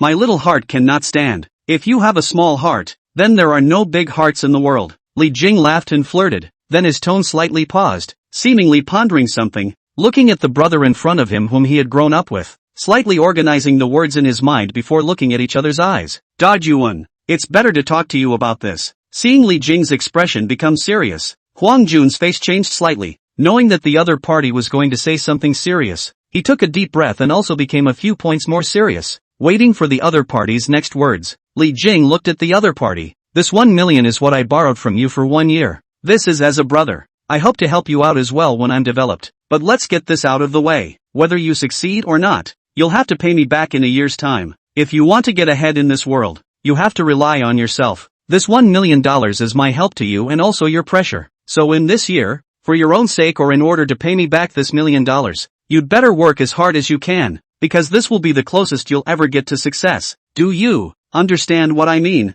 Although Li Jing believed in Huang Jun, he didn't want Huang Jun to lose himself because of this money, so he had to put some pressure on the other party. Looking at Li Jing's firm and serious eyes, Huang Jun's eyes trembled slightly and his face changed constantly as he didn't answer right away. Only after the last 10 seconds, he took a deep breath, his clear eyes gradually became serious, and his big hand clapped hard on Li Jing's shoulder, and for the first time, he said so seriously, Kajiko, I understand where you're coming from. If I'm lazy or spend the money on something else during the year, you can always come to me and get it back. Saying that, his thick eyebrows gradually wrinkled up. His tone became more and more serious and low. If I fail this time because of my own reasons, not only will I pay you back $1 million, you don't have to recognize me as a brother anymore because I'm not worthy. Looking at the other party's determined eyes that had never been revealed before, Li Jing was pleased in his heart, then grinned and similarly reached out to pat on the other party's broad shoulders. Good, I believe in you. Don't. It's no use believing. Wait for me. Without waiting for the other party to finish,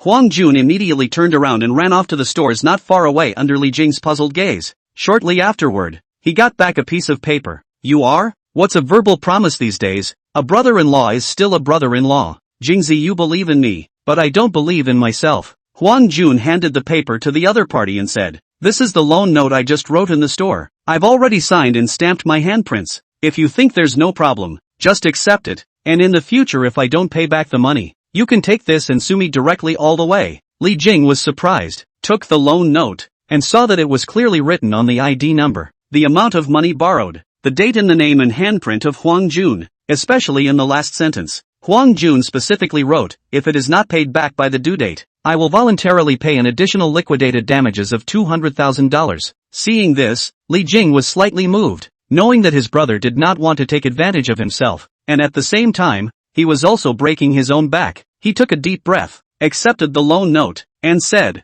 good, with your attitude, I'm sure you'll make it. Seeing the other party collect the IOU, Huang Jun is considered to have completely put his heart down, finally rebaring a mouthful of big white teeth and stretching out his fist. Of course, don't you remember our slogan back then? Brothers united, their profits break the gold. At those words, Li Jing froze, then remembered that it was the two of them used to have a favorite slogan when they were studying, and could not help but smile, similarly stretching out their fists and touching them together. Black and white, together in the world. Ha ha ha, that latter part of your sentence feels so shabby when I read it now. Naya, not that you're suddenly and inexplicably going to come up with this? I'll just see if you kid changed after you got rich, but it turns out you're still such a douche. Ha ha ha, do you believe I won't lend you any more money? I've taken the loan note anyway. What the? Nima, give me back the IOU. Wait until you lend me the money. Who told you to be impulsive? Now you know you regret it? Hurry up and pay back the money. Pay back $1 million.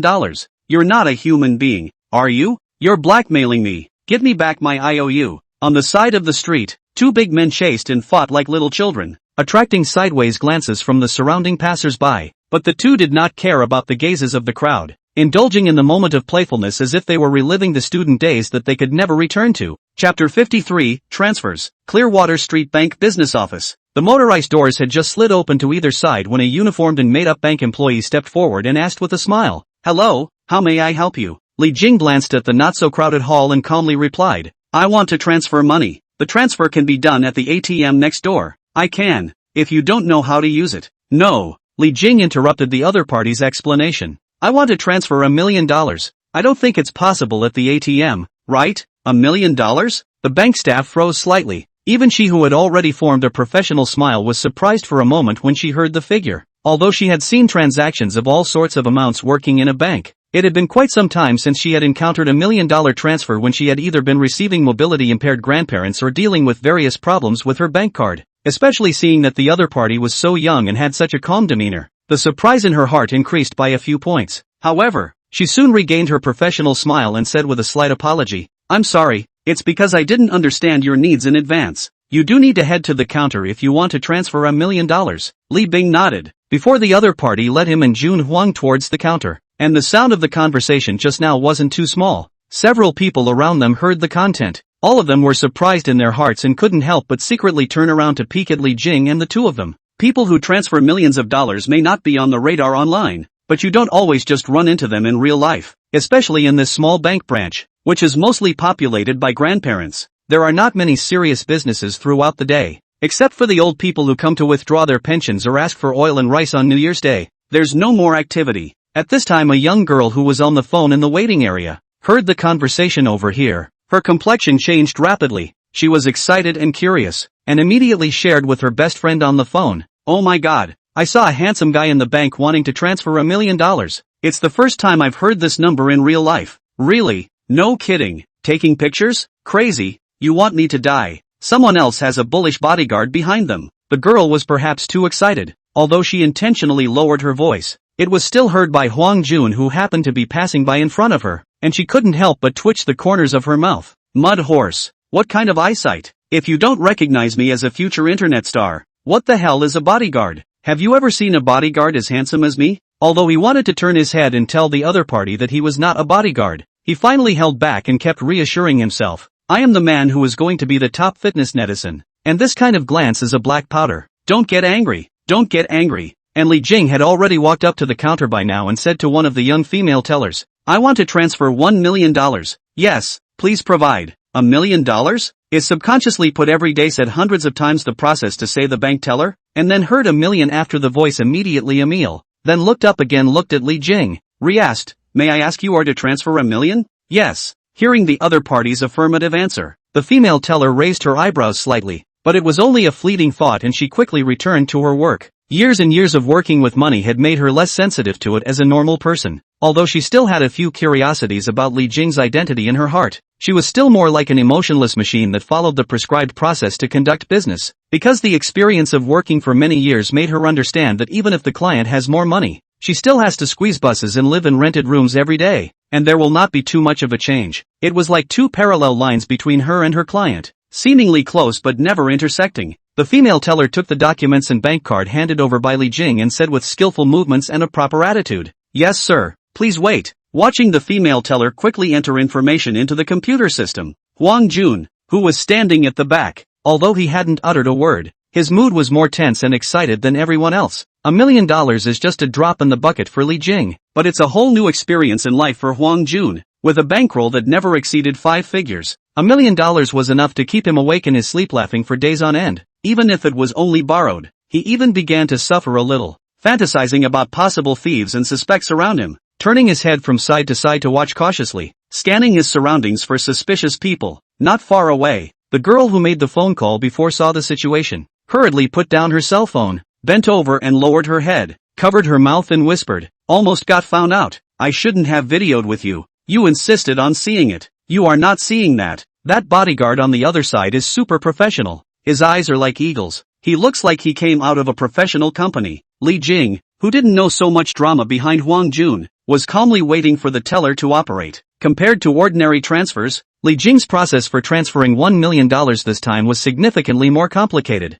Not only did they need to check all the information, but they were also asked what they were used for and given a risk warning. After Li Jing said that the person he transferred money to was Jun Huang behind him, the female teller once again looked up at the burly Jun Huang behind Li Jing. Feeling the gaze of the teller, Huang Jun was secretly pleased. The corners of his mouth slightly curled, subconsciously straightened his back, then secretly used his strength to try to bulge his muscles even more. Looking at Huang Jun's look of trying to tense his muscles, the bank teller was speechless and spat in his heart. Why do these men always think that having muscles as big as a frog attracts women? Don't you know that most girls would rather like a man with little muscle but a slender body than this big muscle with a bulge all over it? Do not know what the teller's mind Huang Jun, see the other side of the eyes to avoid, but also thought that their own image conquered each other. The heart cannot help but extraordinarily satisfied. What a glamorous day again. If being handsome is a fault, I'm beyond fault. Shortly after, the female teller who had finally finished transferring the money let out a slight breath, then returned the transfer voucher and bank card to Li Jing and smiled again.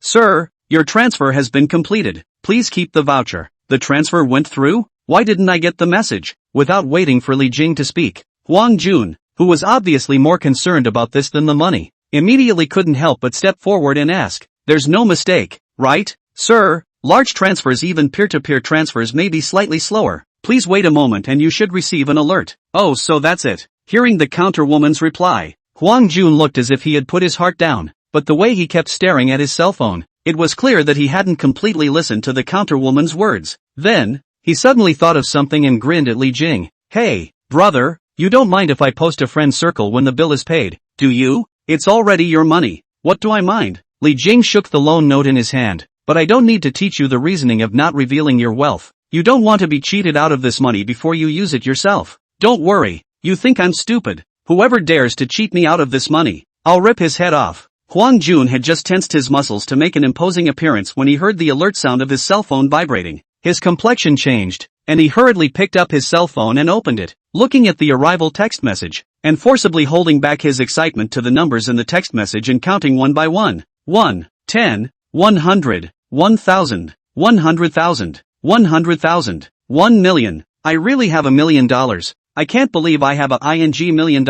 His face was red with excitement. If it wasn't in a public place, he would have to give Li Jing a hug and fly around in a circle anyways. With that, he grinned a silly grin, and immediately took a screenshot of the text message, erased the personal information and then sent it to his friends to start pretending. With his expressive personality, this matter is really difficult to not pretend that it is all over the place. A moment later, a new addition was added to his circle of friends, millions in hand, but still not enough to fill the faint melancholy in my heart. His usual pretentious and tawdry copy is followed closely by screenshots of the very text messages from which he erased his personal information. A few moments later, his circle of friends was filled with a number of comments. "Goo, the other day Brother Thin Ice turned into Brother Look High, and now Brother Look High has turned into Brother Despondent? I think when my despondent brother wanted to quit the literary world, I was adamantly against it. Brother Melancholy is being literary again? This webmap has one thing to say and it's kinda like that. I'll take it. All sit down and stop. Our despondent brother is going to start pretending, but 1 million won't do. How can I say that there are still 2 more zeros in the P?" Seeing his friends and colleagues flirting, Huang Jun neither explained nor mind, but a look of complacency. "Wait and see. When brother became a top fitness blogger, you will know the gold of this circle of friends." And also saw the other side of this friend circle comment Li Jing, a speechless face. Fortunately, he usually do not like to send friend circle, otherwise do not know what kind of mockery. "Mr. Jing, where to now?" Huang Jun's excitement obviously hadn't passed, and even the way he called Li Jing had changed. Li Jing glanced at the other party and spat. "Wasn't it you who told me to come to Linshui? And how did you arrange it originally?" "Me?" Huang Jun scratched his head and laughed nervously. Originally there was an arrangement, but seeing as you're a big boss, it feels like the original arrangement was a bit out of line. Li Jing sniffed and raised an eyebrow in curiosity. What was the original arrangement? Go online and hack. Hacking and gaming? When Li Jing heard this word that had rarely reappeared since his own graduation, he couldn't help but be in a trance.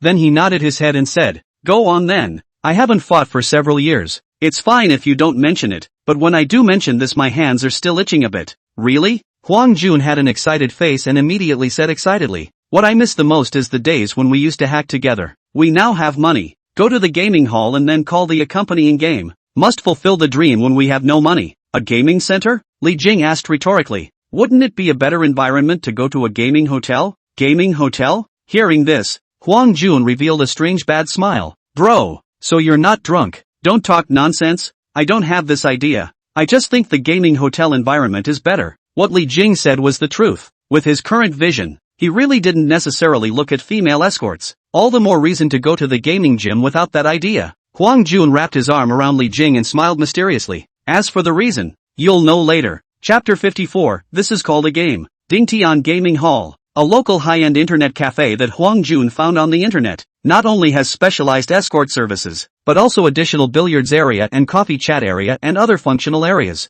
Li Jing followed Huang Jun and just walked into this esports hall. He obviously felt that the environment here was different from ordinary internet cafes. In addition to the high-end computer configuration and the spacious space with a sense of technology, the thick gray carpet on the floor, the exquisite game-themed murals decorating the walls, and the professional ergonomic gaming chairs all show that this cyber cafe wants to take the high-end route of ambition. When Li Jing casually swept his eyes around, he realized that the hall possessed a complete air freshening system running continuously, and not only did the room not have too many odors, but also filled with a faint fragrance. "It's nice here, isn't it? It's $20 an hour." Huang Jun muttered in Li Jing's ear, then shook his head and lamented, "Thinking about when we were surfing the internet in our hometown, it was only $2.50 an hour. This money is really getting more and more unspent." At those words, Li Jing's heart was quite agreeable. He hadn't been to an internet cafe in all these years, and he hadn't realized that the prices were already so high now. And although this esports hall looked a bit more upscale, the internet fees had indeed risen too much compared to before. "Is there a machine for even sitting?"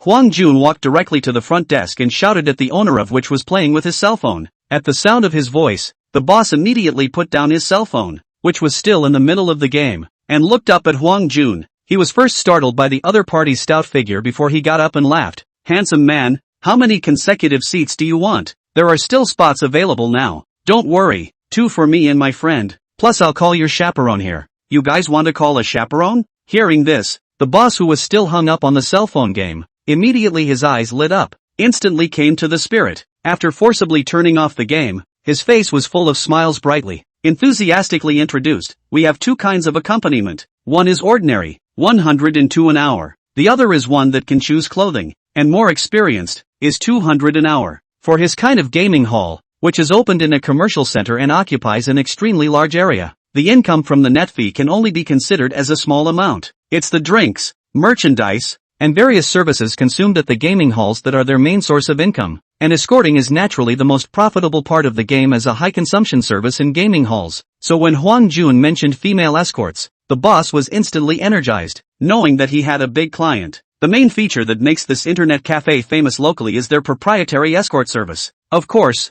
in the face of various inspections, but also in order to gaming hall can develop in the long run. This public escort service is still more formal. However, if the female escort was privately making friends with a client or something like that, he wouldn't ask much if she wasn't in his gaming hall. But on the bright side, his internet cafe didn't provide any illegal special services. 200 can choose clothing? Li Jing seldom play games again after work. Accompanied by the game is not contacted. For the female accompaniment is still a few points of novelty. "Nice. It's our customized suit." The owner was all smiles, patiently explaining, "Currently you can wear the Christmas moose, JK uniforms, and the nurse lady." "Crap. You've got good taste, boss." Hearing the names of these sets, the eyes of Jun Huang on the side lit up, and the boss smiled with him and said, "It's all been market researched. It's good that the handsome man likes it. Let's see which one you two are going to choose." When Huang Jun heard this, he couldn't help but turn his head to look at Li Jing. "Brother Jing, why don't you pick one?" "One," Li Jing said.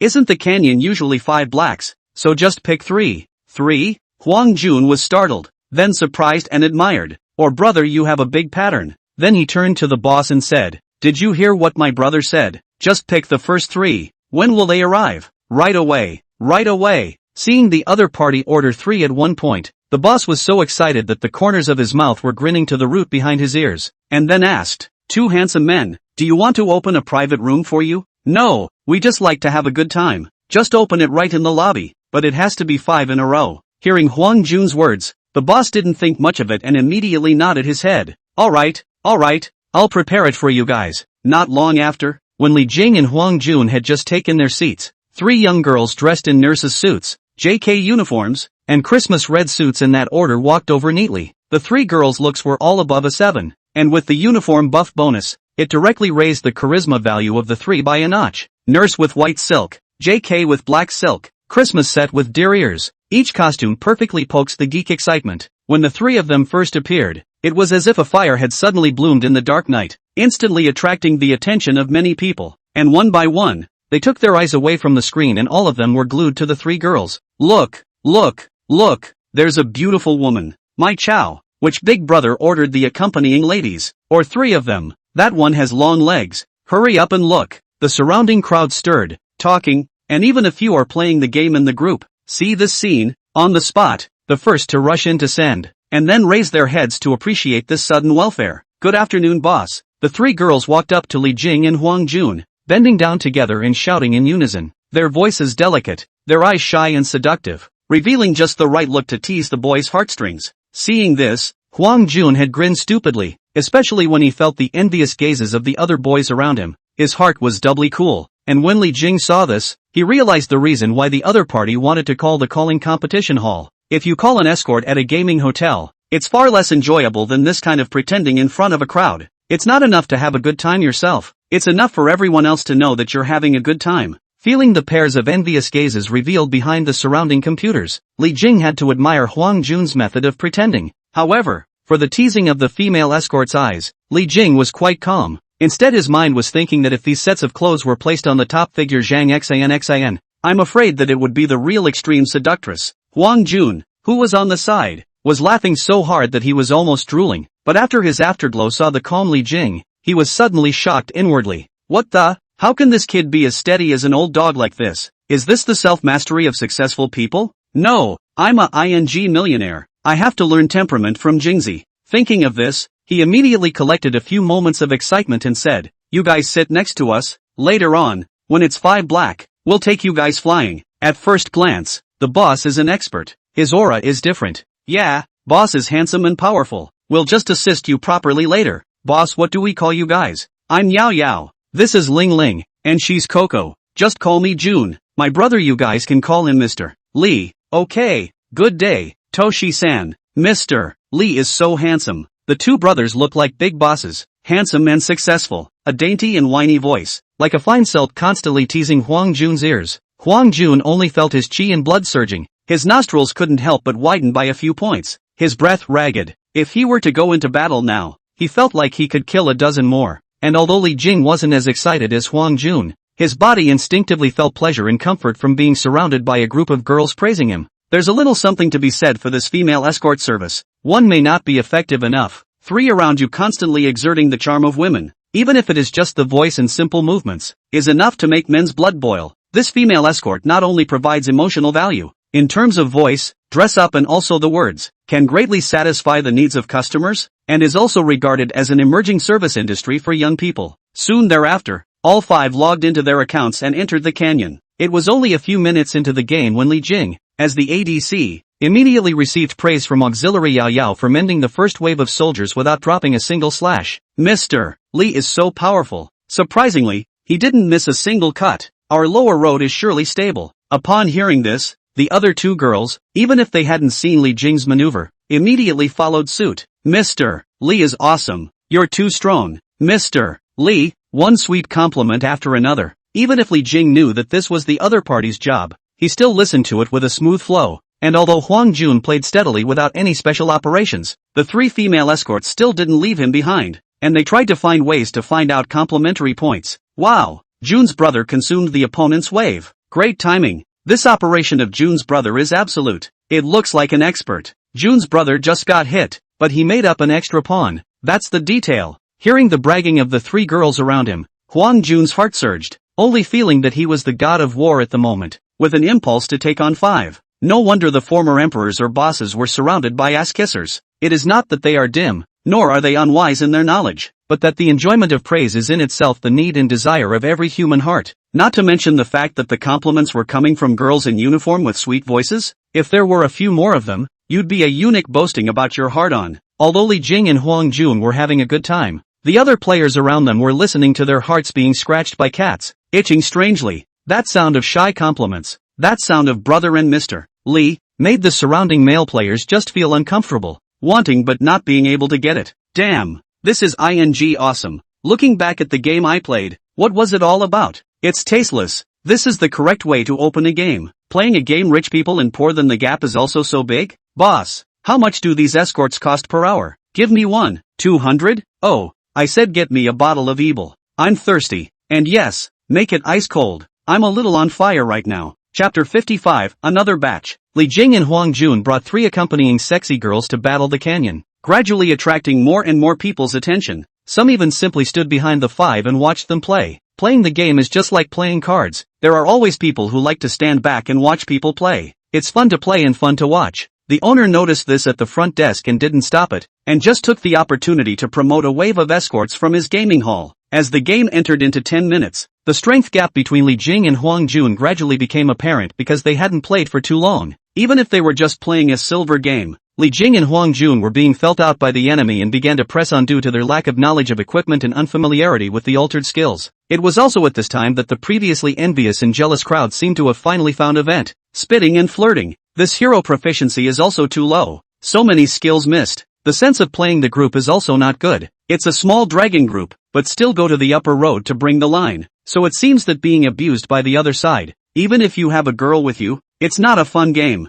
Hearing the taunts behind him, Huang Jun's cheeks reddened as he made a maneuvering error and flashed into the wall, directly being taunted by the enemy's full frequency. At this point, even if it is around the accompanying play with the young lady blowing up is not good. That's how people are. Even if you've already been complimented by 10 people, as long as one person scolds you, you'll be in an extremely bad mood, and even the joy of being complimented before will all dissipate. With the game humiliatingly failing by blocking the spring water, Huang Jun, who was surrounded by the crowd, looked at his 0-11-1 record, blushed, and quickly exited the settlement page. When he heard the laughter behind him, he wanted to find a crack in the ground even more, and even regretted his high-profile pretense at the beginning. Li Jing, on the other hand, was relatively much more calm in his emotions, understanding that the crowd of onlookers behind him were deliberately saying this in order to slap the two of them in the face for pretending just now. But it's not easy to pretend. But if you're rich, you're not afraid of being hit in the face. Li Jing directly pressed the service button, and the owner of the front desk arrived at a fast pace under the gaze of the crowd. He enthused.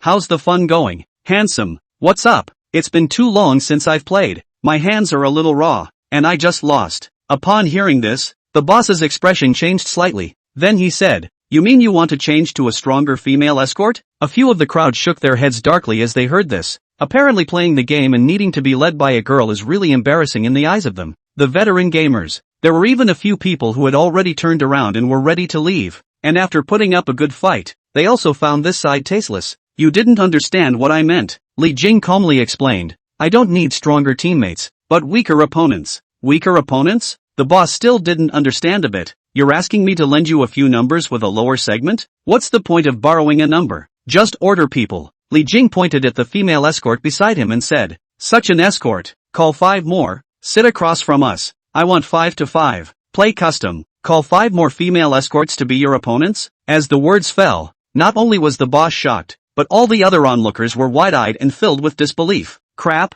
200 an hour. Call 5 more. That's not another 1,000 an hour? So counting in afternoon, a net must not be 7 or 8,000. Is this the rich man's game? Hell, I suddenly feel like my life turned out to be so bland and boring. Good, I'll get it for you. At this time the boss also reacted. The reddish little fat face showed his excited heart at this time. A big client. That's a big client. I've heard of commercial Ks spending thousands of dollars. I've heard of bars spending thousands of dollars. Who the hell ever heard of paying thousands of dollars to go to an internet cafe? The owner was excited to the core while rushing quickly to get ready. This is something that has to be publicized, and it's a milestone in the direction of the high-end consumer market for your own gaming hall. After he had managed to call 5 young girls in various uniforms, a thought suddenly flashed through his mind. Since we're going to publicize it properly, let's just make it a little more enthusiastic and just move to the bar scene. Those what bars have it. Business K has it on tour. We get one at the gaming hall. The main focus is to give face to the guests, and the main focus is to stimulate the heart of the male players.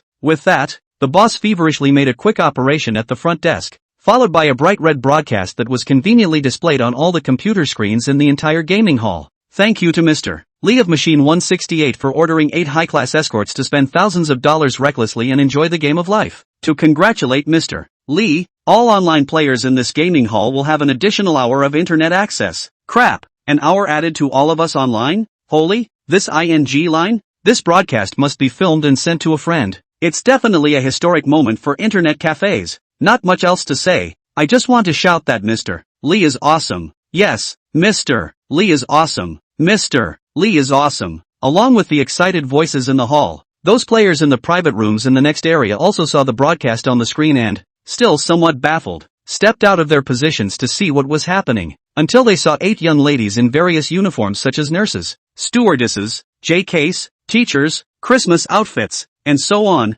All of them, one by one, stared at each other with wide eyes, shocked to the extreme. What the? Is this a ING internet cafe or a bar? Is playing a game so rolled now? When I saw this, I suddenly felt that my so-called luxury package didn't even smell good anymore, so I might as well sit in the lobby and watch the girls. Except for the first hand, Li Jing and Huang Jun, who had been winning all afternoon, finally ended their happy game time, and their glorious deed of 2 men ordering 8 women has spread to various circles of friends, causing a lot of commotion in the local circle, and one envies the other. Meanwhile, this esports hall has taken advantage of the opportunity for a small fire. The owner took the opportunity to release a discount announcement on his own self-media account and circle of friends that for the last 3 days, all escorts are 20% off on a first-come, first-served basis. The news was just released. A dozen female escorts played that night's slot all booked out. See, the boss smiled on his face. When Li Jing and Huang Jun left the gaming hall, the boss personally brought all the female escorts to the door. Seeing Li Jing and the 2 of them out the door, the boss took the lead and all the female escorts respectfully shouted aloud, "Greetings to Mr. Lee and Mr. Huang. Welcome again." At the same time, the group of boys who had just entered the gaming hall looked at the 2 rows of girls in sexy costumes bending down neatly to give Li Jing and his duo a farewell, and were directly dumbfounded. Crap, am I in the wrong ING place? No, I was here yesterday. This looks like a rich man has come. It's just 2 worlds when rich people go into internet cafes and when penniless people go into internet cafes. Huang Jun, who saw the shocked appearance of several people, couldn't help but look at Li Jing with a face full of admiration and sincerely lamented, "Brother, it's still you who knows how to pretend. If you want to talk about pretending, after this experience, I deeply feel that what ordinary people entertain is a game, and what rich people play is life." Chapter 56, The Girl Behind the Back. Coming out of the gaming hall, Huang Jun, who had been sitting for too long, stretched comfortably, his bones crackling all over his body. Its lanky figure resembled a giant bear even more when it opened its arms. This surfing was the most fun I've ever had in my life. With a satisfied look on his face, Huang Jun wrapped his arm around Li Jing's shoulder and grinned. "Brother Jing, I'll be hanging out with you from now on. It's still up to you to get ahead." Li Jing looked at the other party. "I've already paved the road for you. You'll have to walk on your own next." "Hey, I know. Huang Jun is full of anticipation. Originally I didn't have much of a concept of the rich life. After this surfing today, I realized that the world that the rich live in and the world that the poor live in, even under the same blue sky, are 2 completely different worlds. I've already made up my mind. I'll go back this time and prepare for the tournament with all my might. And Director He's side has already started to help me contact foreign coaches." Looking at Huang Jun's fist-pumping appearance, Li Jing secretly nodded his head. He was not a man who liked to stand alone at the top of a mountain and look at the view. People are always pack animals, and no matter what, they want to be surrounded by reliable companions. When he did reach the peak of his wealth and there was no one around, that kind of life wasn't what he wanted either. That's why he wanted to help his friends if he could, provided of course that they were worthy of being trusted and helped by him. "By the way, Kajiko, are you still in contact with Choyuri?" At this time, Huang Jun looked at the evening sky, took out his cell phone and said, "Just now I sent a friend's circle with positioning." Jolie left a message saying that she is also in Linshui City, saying that it's been a long time since I've seen my old classmates, so I can get together at night. "Choyuri?" Li Jing searched his mind for a moment before remembering the ponytailed girl who sat behind him in high school. At that time, they were still on good terms, but since they separated after high school, there has been less contact, especially since they joined the workforce. That's why Li Jing searched for a while in the long-ago memories of his teenage years before he remembered this impression of a simple and shy girl. How did she get to Linshui City? Li Jing was curious. Isn't her hometown the same place as ours? I heard that she was working in Tianhai City before, but her boss ran away, and then she kept seeking employment in various companies, but she didn't have much luck. Huang Jun lamented. Then she really couldn't find a suitable job, so she lived on her daily part-time job and very low spending,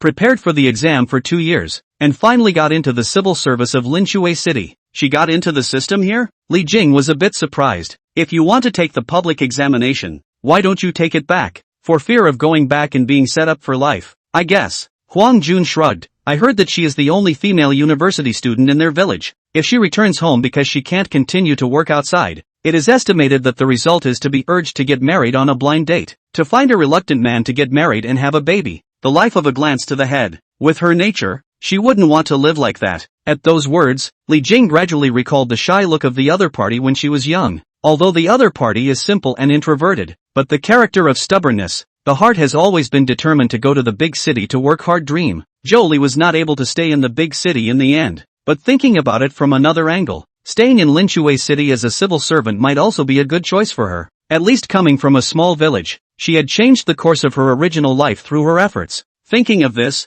Li Jing suddenly asked in doubt, Jun, you were close to her before? Surprisingly, you know so much about her?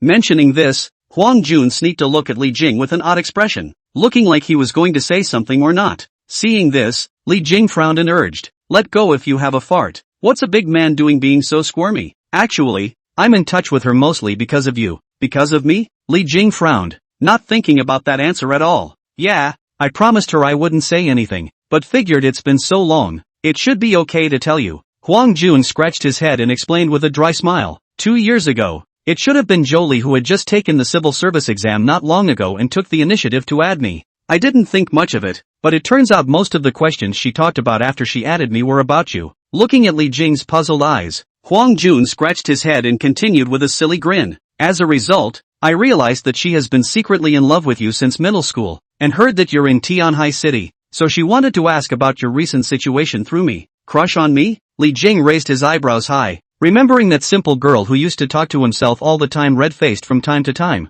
suddenly reacted. So that time, she did those things. Alas, Jingzi, you were sprinting for the college entrance exams and were too involved in your studies, and her character didn't dare to confess to you. Huang Jun, a look of pity, shook his head and sighed. This Jolie is also stubborn. Did not expect to like you like so long. Our graduated from the university still find me to ask you the situation. After she heard that you already had a girlfriend at the time, she basically never mentioned anything about looking for you again, and just dropped in to ask how you were doing when we occasionally chatted. After listening, Li Jing's face was a bit complicated, not expecting Jolie to have such a story about herself. Thinking of this, he raised his eyebrows and looked at Huang Jun beside him, saying, you can this matter even hid from me for so long.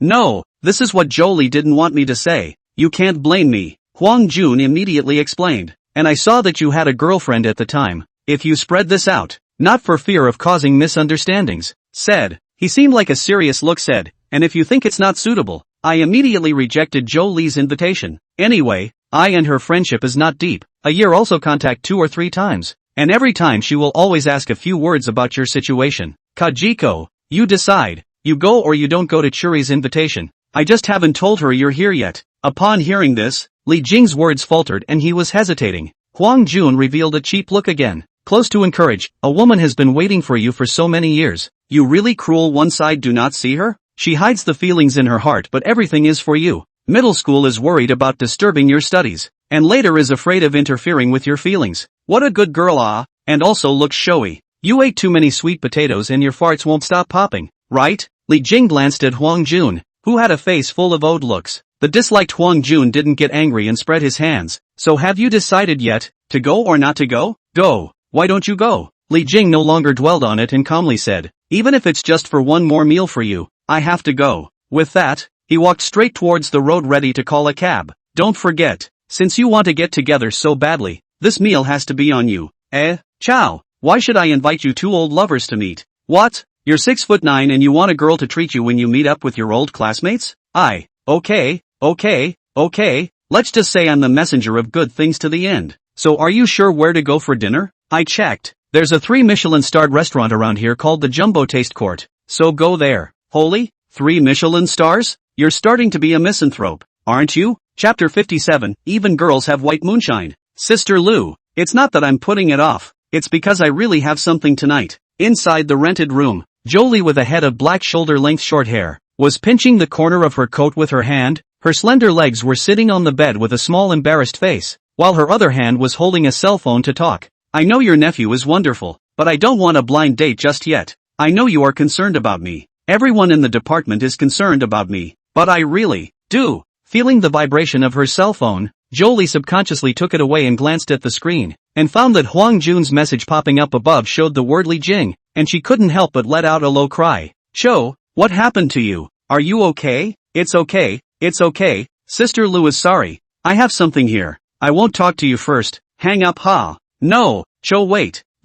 Hanging up the phone, Jolie hurriedly exited the call interface with her hands and feet, opened the chat software, and when she saw that Huang Jun had sent a message saying that Li Jing was also with him, her clear eyes couldn't help but gradually open wide, and a hint of surprise and accident flashed in the depths of her eyes. Immediately after that, she seemed to have thought of something. Her face changed slightly. The joy on her face was a few points less, quickly typing and asking, Jun Huang, is Li Jing coming to Linshui with her girlfriend for the weekend to play? Girlfriend? Oh, you mean the one before? Long broken up. Broke up a long time ago. Jolie was so happy that she almost shouted out. Then she hastily covered her mouth. It was good that it was in her own home. If she did this in person, she would be too rude. Thinking about this, she pondered for a brief moment before typing again. So, is he okay? Is he out traveling to heal his love affair? Effective? He is now very good. Where is the love injury? Just now we are still in the internet cafe. Never mind. This is not to say, you come out now?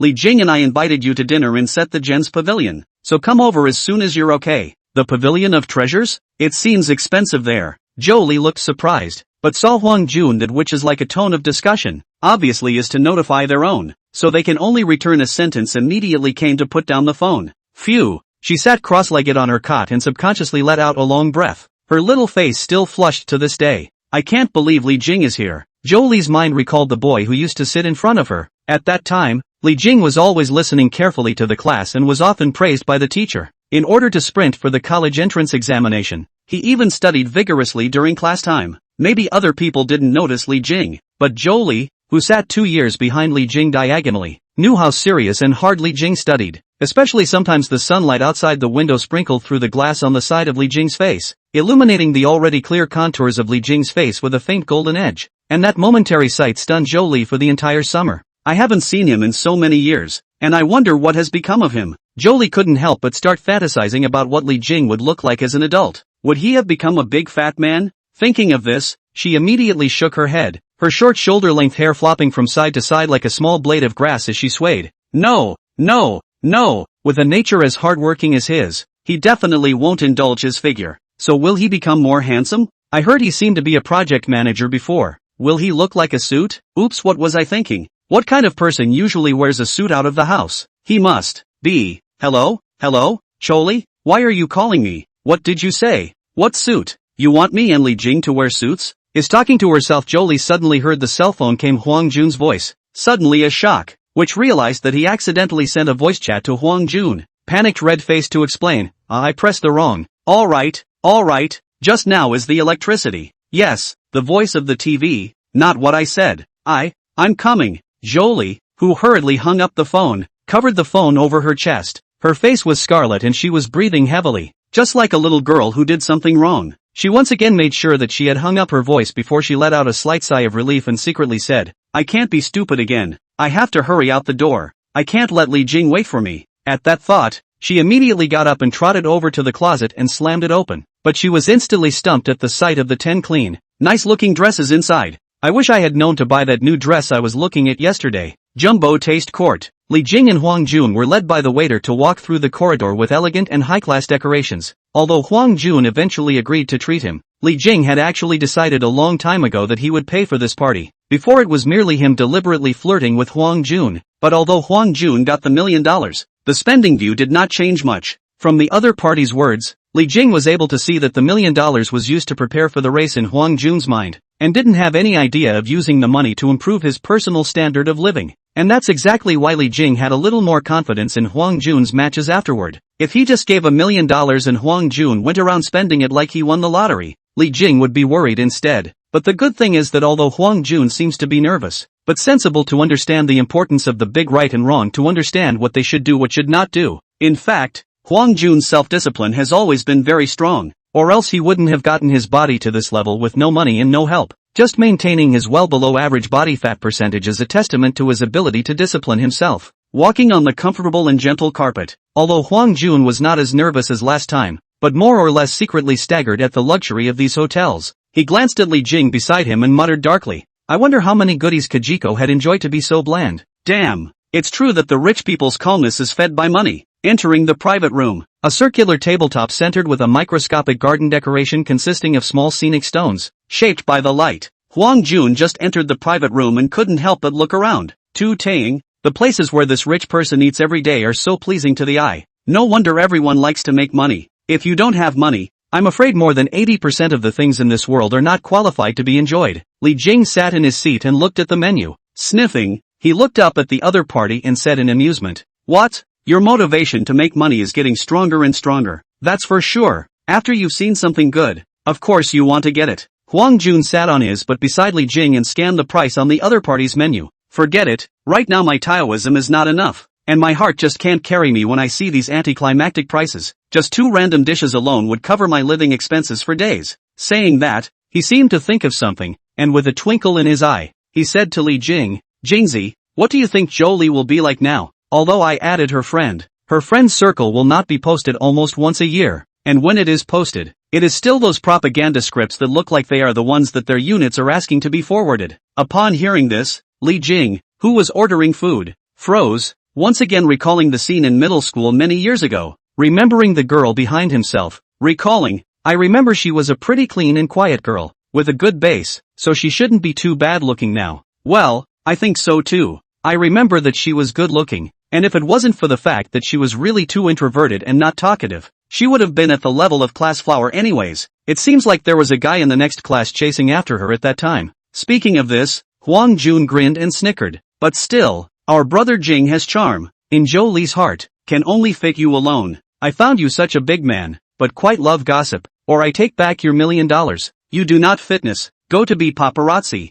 Don't. Jing, I was wrong, I was just kidding. Knock knock." Just as the two of them were chatting, the door to the private room knocked gently, then opened a crack, and a beautiful face peeked in from outside. "Are you Jun Huang?" Chapter 58, a bright smile. "Choyori?" Seeing the girl in the doorway, Huang Jun stood up first, then said in surprise, "I can't imagine you're so pretty now." Li Jing also got up to greet the familiar yet unfamiliar girl at the door and smiled. "Jolie, it's been a long time." Seeing Li Jing, Jolie's eyes brightened slightly, and subconsciously her small face blushed, especially since the other party's appearance was even more handsome and decent than she had imagined. Her heart could not help but accelerate a few points. Li Jing's image this time added points, mainly thanks to this set of Gucci at that time matched by Intone, on the side of casual and low-key style, coupled with the always good cut and shape of luxury goods. It did add a lot of color to Li Jing's appearance. The so-called people rely on clothes. The first meeting after many years, Li Jing's image unexpectedly exceeded Jolie's expectations. As for Huang Jun, although Jolie hadn't actually met with the other party over the years, his appearance had long since been posted in the circle of friends 360 degrees full-angle selfies. If it wasn't for the fact that Jolie doesn't read her friend circle much, with the frequency of Huang Jun's friend circle, she would have been blocked long ago. And compared to the feeling that the two Li Jing people gave Jolie's first impression of the two Li Jing people was even more unexpected. Jolie upper body light-colored short sleeves, the lower body with the yellow skirt, long straight legs under a pair of small white shoes, although not considered sexy trend, but clean and extraordinarily comfortable. Compared to the literary woman feeling he gave Li Jing, Jolie was more like a shy and pure girl next door. White and simple, always with a light, healing smile on his face. It had to be said that compared to Li Jing's impression, Jolie looked much better now. Maybe it's because she's completely grown out of it, or maybe it's because the old Jolie was basically a school uniform with a mushroom head exclusive to her student days, which obscured the light from her already unflattering display. And now, Jolie's original luster, which was unique to her, is considered to have blossomed completely. Seeing the other party's shy smile, An adjective inexplicably surfaced in Li Jing's mind. First love face. It's the kind of face that exudes beauty and naturalness, and that can plunge you into memories of your youthful years just by looking at each other. I'm sure most guys can't resist this simple, clean goodness. At the time, we boys were probably all too blind to realize your face potential. Huang Jun was blunt and direct with whoever he spoke to, gesturing for the other party to take a seat while saying familiarly to himself, if he had the vision then that he has now, the grade flower of the grade wouldn't have been someone from class 208. Huang Jun, you're exaggerating. I'm not that good looking. Zhou, who was embarrassed by the compliment, blushed scarlet and couldn't help but retort softly, then carefully looked at the luxurious decorations around her and said, do you all usually spend so much? It's my first time here. It's very expensive, isn't it? Saying that, Zhou Li's gaze subconsciously fell on Li Jing. It was also the first time she had gotten up the courage to look directly at the other person head on since she had walked in the door. Upon seeing the other party's face that still had a few moments of its former familiar appearance, the countless memories in Zhou Li's heart instantly rushed to her brain. The spring, summer, fall, and winter of those 2 years. Every front row figure flew out, eventually overlapping, and once again forming the Li Jing appearance in front of him. Seeing Zhou Li suddenly staring at herself and not saying anything, Li Jing raised an eyebrow, then took the initiative to open his mouth to start a conversation. Huang Jun is right. You do look a lot better than before. A child's aesthetic is still a little different from an adult's, and looking at you now, you're much better looking than that next door class grade flower at the time. Yes, thanks. Huang Jun's words can be refuted, but Li Jing said out of praise. Zhou Li inexplicably feels sincerely good to listen to, pleased whispered back after a sentence. Then both hands stretched out straight propped up on the skirt of the legs. The fingers continue to key each other. At the same time, the moment she lowered her head, she accidentally found the Gucci Lagoon Li Jing's clothes, and a trace of surprise flashed through her heart. Li Jing surprisingly wore Gucci and booked such an expensive hotel. It's true, those who excel in school excel when they grow up. After a few moments of emotion, she bit her lip slightly, the inferiority complex inside her creeping back in, and bowed her head deeply. But soon the emotion flickered from her mind, and after so many years of exercise, her sensitive heart grew much stronger. Then she reared her head and tried to look at the other party with a smile. Li Jing, I heard that you've had a good career over the years, much better than us. Upon hearing this, Li Jing knew that the other party had misunderstood and shook his head and laughed. Unemployed a few months ago, which is great. To be great, you're more great than me. You're unemployed? Zhou Li slightly widened her beautiful eyes, somewhat surprised and worried. How could it be? Is something happening at work? It's over. It's fine. Li Jing waved his hand and saw the waiter start to bring up the food, and took the opportunity to ask rhetorically, what about you? How are you doing here in Linshui City? The system, isn't that what it is? A quick glance, seeing the mention of their own work, Zhou Li eyes to the decorations on the table, eyelashes fluttering gently,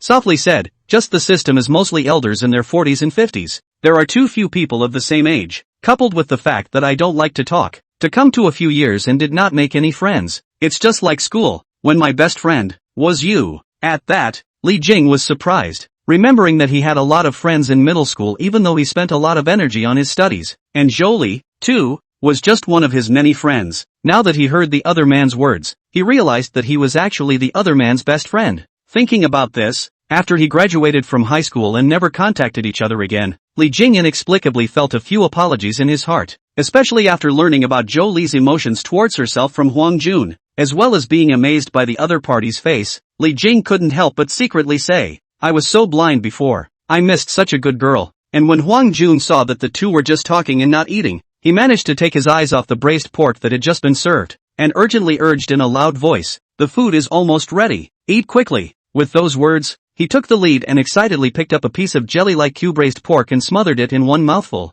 and was instantly filled with happiness, as if he had the world at his fingertips. After satisfying his taste buds, Huang Jun had the presence of mind to engage in the conversation, and asked curiously while pinching the food, Zhou Li, you're so pretty. No one chases you in Linshui City? No boyfriend yet? Mentioning this, Zhou Li, who has been slightly blushing, her small face is even hotter, lest Li Jing misunderstand. She hurriedly replied, I don't want to fall in love, so I haven't had a boyfriend, but the unit's leaders and colleagues have recommended a lot of people to me, and my family has begun to rush me in the past 2 years. As she said that, she sneaked a look at Li Jing, whose face was calm, and her tone paused before she softly said, I guess I might go on a blind date in the future. Zigzag. As soon as the words fell, Zhou Li's cell phone vibrated. She glanced at the number displayed. Her complexion changed slightly, and she immediately sidestepped and covered her mouth to connect. Director Huang, is something wrong? You mean the monthly summary? Oh, that's Hu Xing's responsibility. He didn't submit it? Oh well,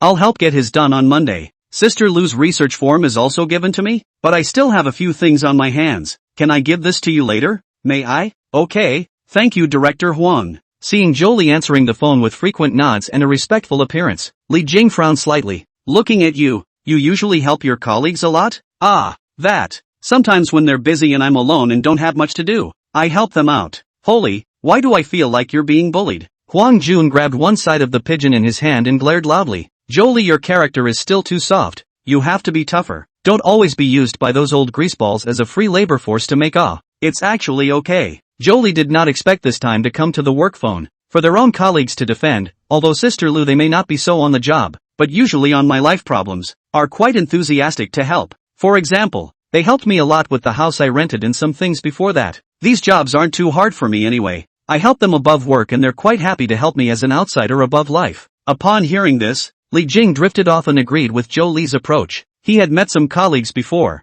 and when they worked together at work, they found each other lazy and unwilling to do more. But in life, they were extremely willing to help, especially if they have helped each other at work. The other person is more willing to do all kinds of small favors in life. It's kind of to each his own. Yeah, that's a strange kind of person then. Huang Jun obviously couldn't understand this, but didn't say much, then looked at Jolie, who hadn't eaten a few bites, and urged, Jolie, you're so slim, eat more. You're still afraid of impoverishing Li Jing, clip more, or else make it look as if it's all me eating. Upon hearing this, Li Jing glanced at the hill piled up by shrimp shells, lamb ribs, beef ribs, and squab bones in front of the other's table, and said, 2/3 of this table is what you've eaten. What? You still want to pull Jolie to cover for you? Holy, don't accuse me falsely. I said that because I was afraid that Jolie would speak politely. Jingzi, you don't want to damage my image. With that image of you, it's not like you can tell how many people have blocked you from their friend circle. Your words are heartbreaking. I posted the circle of friends is not to share positive energy. Chinese men need to power beauty. You're seriously overloaded with that positive muscle mass. And can you keep your pants on when you show off your mermaid line? Holy, put. Watching the two habitually dislike each other, Jolie suddenly covered her mouth and burst out laughing. Upon hearing the sound, Huang Jun and Li Jing subconsciously turned back, and could not help but stare, both revealing a few moments of surprise, only to see Jolie, this no longer shy, will smile, without the shyness of the cover. The smile is like the first flower blooming in spring, clean and bright. Her eyebrows were curved like a crescent moon, and the corners of her mouth were curved up in just the right way, so that even the light seemed to be sucked in on her smile, frozen in time. Huang Jun's face showed amazement, and as he grabbed Li Jing's arm, he couldn't help but say, Jingzi, other people's eyesight is affected by reading too many books. You were blinded by reading back then. Li King, Chapter 59, Filter Shattering. Most of what Li Jing had seen before was Jolie's shy smile, and the first time he saw the other party's genuine smile that naturally flowed out, it did make him feel a few moments of amazement. It's like a budding flower that has finally blossomed into all her beauty against the wind. Li Jing said to Jolie, you look good when you smile. You should smile more often. Ah yes? Being praised by the other side face to face, Jolie's cheeks instantly became red like a ripe tomato, subconsciously casually returned a sentence, but her heart was as sweet as honey. Perhaps it was the easygoing nature of Huang Jun and Li Jing, or perhaps it was the constant praise from the two. Jolie became a little more confident in front of the two, and looked over to Li Jing to work up the courage to ask the question she most wanted to ask. Li Jing, what kind of girls do you like? As soon as the words fell, Huang Jun, who was nibbling on the lamb chops on the side, made a move and immediately showed a gossipy look on his face. Although he didn't make a sound, he had already quietly perked up his ears in anticipation of Li Jing's answer. It's coming. Why do I like to listen to gossip and watch the fun so much? It's just one of the great joys of my life. Li Jing didn't pay attention to Huang Jun, who seemed to be full of excitement beside him as if he was Harry Tsubaki, but looked at Jolie's clear, expectant, vaguely glowing eyes and didn't rush to open his mouth. Looking at Li Jing's calm gaze, Jolie was stunned. Her original expectant smile gradually tightened for a few moments, as if she had guessed the other party's answer. Her eyes darkened, and she was just about to open her mouth when she finally heard Li Jing's answer. Actually, what you're trying to ask is whether or not I'll be in a relationship these days, right? Having already learned of Jolie's intentions from Huang Jun, Li Jing was also naturally able to guess the purpose of the other party asking this question. Seeing her own mind was demolished, Jolie's eyes were a little flustered for a moment, and the courage that had just been gathered with great difficulty suddenly collapsed, not knowing how to reply. I don't want to lie or cheat on girls. Li Jing looked at the other party's already averted eyes and calmly elaborated his thoughts. I just want to be freer now. I don't want to be emotionally tied down and comfortable with my life, so I won't be in a relationship either. Do you understand me? At those words, Jolie placed her hands on her legs and clenched them at once, deeply bowing her head in silence, making it impossible to see her complexion. After a while, she whispered, I should understand. As for Huang Jun, who was on the side, his eyes widened when he heard Li Jing's reply, and just as he was about to speak, he was gagged by Li Jing's eyes. In the end he could only spit silently from the sidelines. Holy, Kajiko, you passed. This is the girl who's been crushing on you for 10 years, and you guys are even the CPIVE been knocking around for years. If you were blind before, you can't be blind now. You're breaking Shuri's heart with that answer. I protest. Li Jing glanced at Huang Jun, who waved his hand and opened his mouth noiselessly on the side, and was speechless before looking at Jolie once again. But if your question is just what kind of girls I like, my answer is also simple. I like anything that is pretty, has a good body, matches the 3 views, and is compatible. Seeing Jolie rearing her head to look at herself unexpectedly, Li Jing sincerely laughed. Maybe you think I'm a scum, but that's really what I really think, and you're really in the range of girls I like. I wipe. As soon as the words left his mouth, Huang Jun's eyes widened. Is this what they call a takedown? Kajiko, you've perfected the art of picking up girls to such an extent? As for Jolie, when she heard the words, her eyes first gradually widened, and a hint of surprise flashed in the bottom of her eyes, but it was quickly replaced by entanglement and complexity. Next, because of Li Jing's confession, the original harmonious meal of the 3 became much more awkward and stiff, making Huang Jun, who was an onlooker, particularly uncomfortable. If it wasn't for the fear of being beaten by Li Jing, he would have wanted to do a set of full-body muscle display moves to liven up the atmosphere. Until the end of the meal, Jolie hadn't said anything more, just eating her meal alone and sullenly, but not actually eating a few bites. Finally, Jolie softly thanked the 2 men for their treat before bowing her head and leaving alone. Originally, she wanted to say a few words to Li Jing before she left, but looking at the other party's calm face, she wanted to say something, and finally bit her lip and decisively turned her head to leave. Coming out of the restaurant, Huang Jun watched Jolie leave in her car and said with a face full of pity, Jingzi, your persona has collapsed.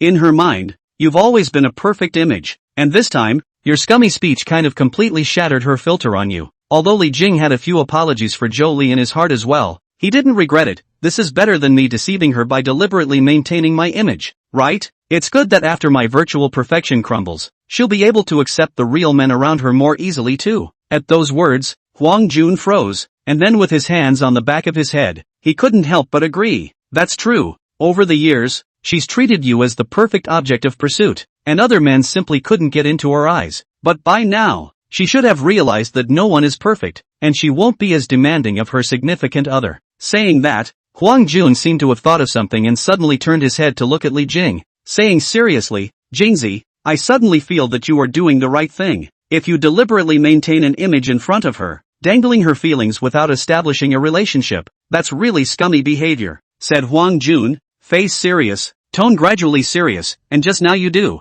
I future rising star, top netizen, professional fitness athlete, king of gossip Huang Jun, would like to call you a real man. After hearing the other party's words, the corner of Li Jing's mouth twitched. You have to compliment yourself 7 or 8 times before you compliment me, don't you? Hey, not really. Huang Jun grinned. These are all my titles, and as a sign of respect for you, I of course had to read out my titles first, as they do on TV. Li Jing walked towards the outside and said indifferently, then you should add one more title. What?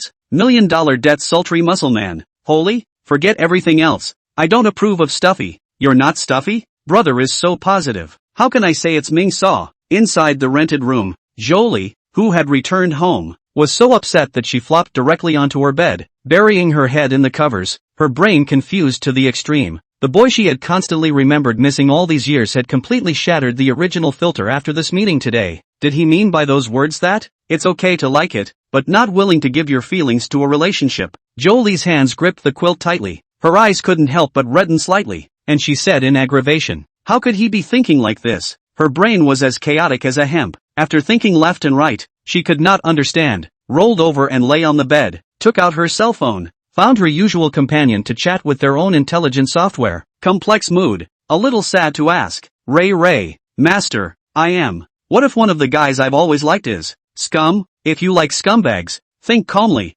then distance yourself, then improve your ego. But what if I really like him? Two pieces of advice I can offer are to analyze the reasons for liking it. The second is to set your own bottom line, then decide how to act. Analyzing the reasons for liking. Jolie put down the cell phone, staring blankly at the dim ceiling, listening to the sound of traffic in the street outside the window. Cannot help but think of the scene on campus once again and Li Jing talking. I have low self-esteem and shyness and have no friends, but Li Jing was the first one who took the initiative to talk to me sincerely, not simply perfunctorily. His own grades were not as good as Li Jing's, and it was also Li Jing who patiently helped him learn what he didn't understand every time. He also helped me to the medical room when I sprained my ankle in gym class. He was like a bright sun that illuminated his otherwise dim and lonely high school years. Thinking of this, Jolie felt as if her mind had cleared up a few points, and her disoriented eyes gradually came into focus. She bit her lower lip slightly and took a deep breath. Regardless of Li Jing, what he did is the truth, isn't it? And it seems like the other person never talks to himself about the relationship aspect. It was my own constant fantasies for so many years that molded him into an image of a perfect partner, and he just shattered my fantasies with the truth. When you look at it that way,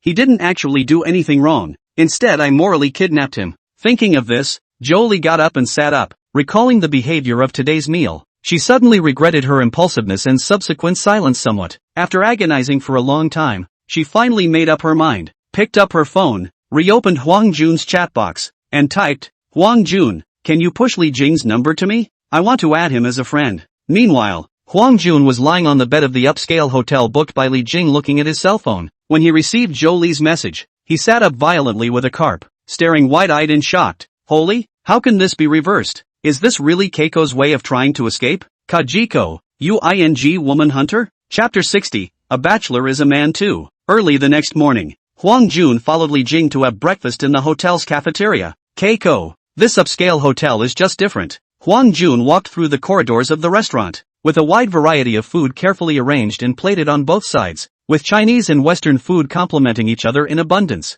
Although Huang Jun pretended to look unperturbed, his eyes darted around, looking confused. Without waiting for Li Jing to make arrangements, Huang Jun had already picked up the dinner plate himself and started choosing breakfast. And Li Jing for the hotel's breakfast is basically immune. Are not bad. Randomly took some will find a double card seat into the seat. Waiting for half a day. Has not waited for Huang Jun back. Li Jing, frowning doubt, is ready to call to find each other. We'll see a burly figure with a full dinner plate carefully came over. Quick, quick, quick, help me catch some of this coffee. I can't hold it. After Li Jing received the coffee, he looked at the other party's plate of food, and the corner of his mouth twitched slightly. Are you here for breakfast, or are you here to stock up? Why don't you just stop taking more and just empty the place? It's a buffet anyway. It's not like you'll pay extra for more. Safely putting down the piled-up dinner plates, Huang Jun also breathed a sigh of relief, picking up a snack and dropping it into his mouth before sitting across from Li Jing and wondering, by the way, how much did the room you booked yesterday cost a night? 800 or over 1,000? It's too expensive. I usually only spare 300 or 400. At that, Li Jing took a sip of milk and calmly corrected. It's 5,800 a night. Put. Huang Jun, who had just eaten a mouthful of beef, sprayed it out on the spot and said with wide eyes, how much? 5,800? One night? In that suite? Why doesn't he go robbing? Li Jing looked at the other party's shocked face and continued calmly. Our suite packs breakfast. If you don't pack breakfast to come here to eat, it's 288 a person for this breakfast. This breakfast buffet costs 288 a head? Huang Jun's eyes widened. Then he blushed seriously and instantly got up, turning his head before continuing to the dining area. No, I think I could eat more. After finishing breakfast and coming out, Huang Jun, who had eaten 5 servings for one person, was still shaking his head in pity. I should have known that I should have done an hour of aerobic first this morning to empty my stomach completely before coming back for breakfast. Lost. Li Jing looked at the other party's bulging stomach. Still losing? I'm afraid if you eat more, we'll have to be kicked out. What's that supposed to mean? I'm helping you eat your way back. Huang Jun was dissatisfied. You are still thinking that this place isn't expensive enough, right? Yesterday's internet access, dinner and booking of the hotel for these 3 days. You've already spent close to 30,000, right? Li pointed his head without denying it. In fact, he did feel that the price could have been higher, so that his system could also feed back more rewards. After yesterday's spending, his system had returned nearly $300,000, which, excluding costs, amounted to a net profit of $270,000. And as of now, his savings had reached tens of millions of dollars, so even if there were no rewards, he wouldn't feel too bad about spending thousands and thousands of dollars. As the two walked out of the hotel lobby, Jun Huang followed behind Li Jing and couldn't help but ask, Jingzi, what are you doing up so early? What other activities are there today? Thinking of yesterday afternoon's internet access, Huang Jun then grinned in anticipation. Why don't we continue to go on the internet? Those few escorts are really good. Last night I dreamed of their voices. Li Jing, I'm over here. Suddenly, a soft voice came from the side. Huang Jun faced surprised, while turning his head while wondering, holy, you will not call the accompanying young lady directly to Jolie? Turning back to the natural, clean face, Huang Jun's eyes glazed over, and Jolie was puzzled. What accompanying lady? You guys called other girls? No, that was called by Huang Jun. Li Jing seemed to have known that the other party would come over. Huang Jun hurriedly explained. I didn't scream. When he saw the two of them shoulder to shoulder preparing to leave, Huang Jun immediately shouted. Wait, where are you going? Li Jing turned back. We'll both go out and look around. You can play by yourself at the hotel. Jolie also turned back and apologized with a red face. Sorry, Huang Jun, I only have an appointment with Li Jing. Watching the two turn around and leave together again, Huang Jun's face was full of incredulity, as if struck by lightning, frozen in place. With that he protested in shame. Holy, a bachelor is a man too.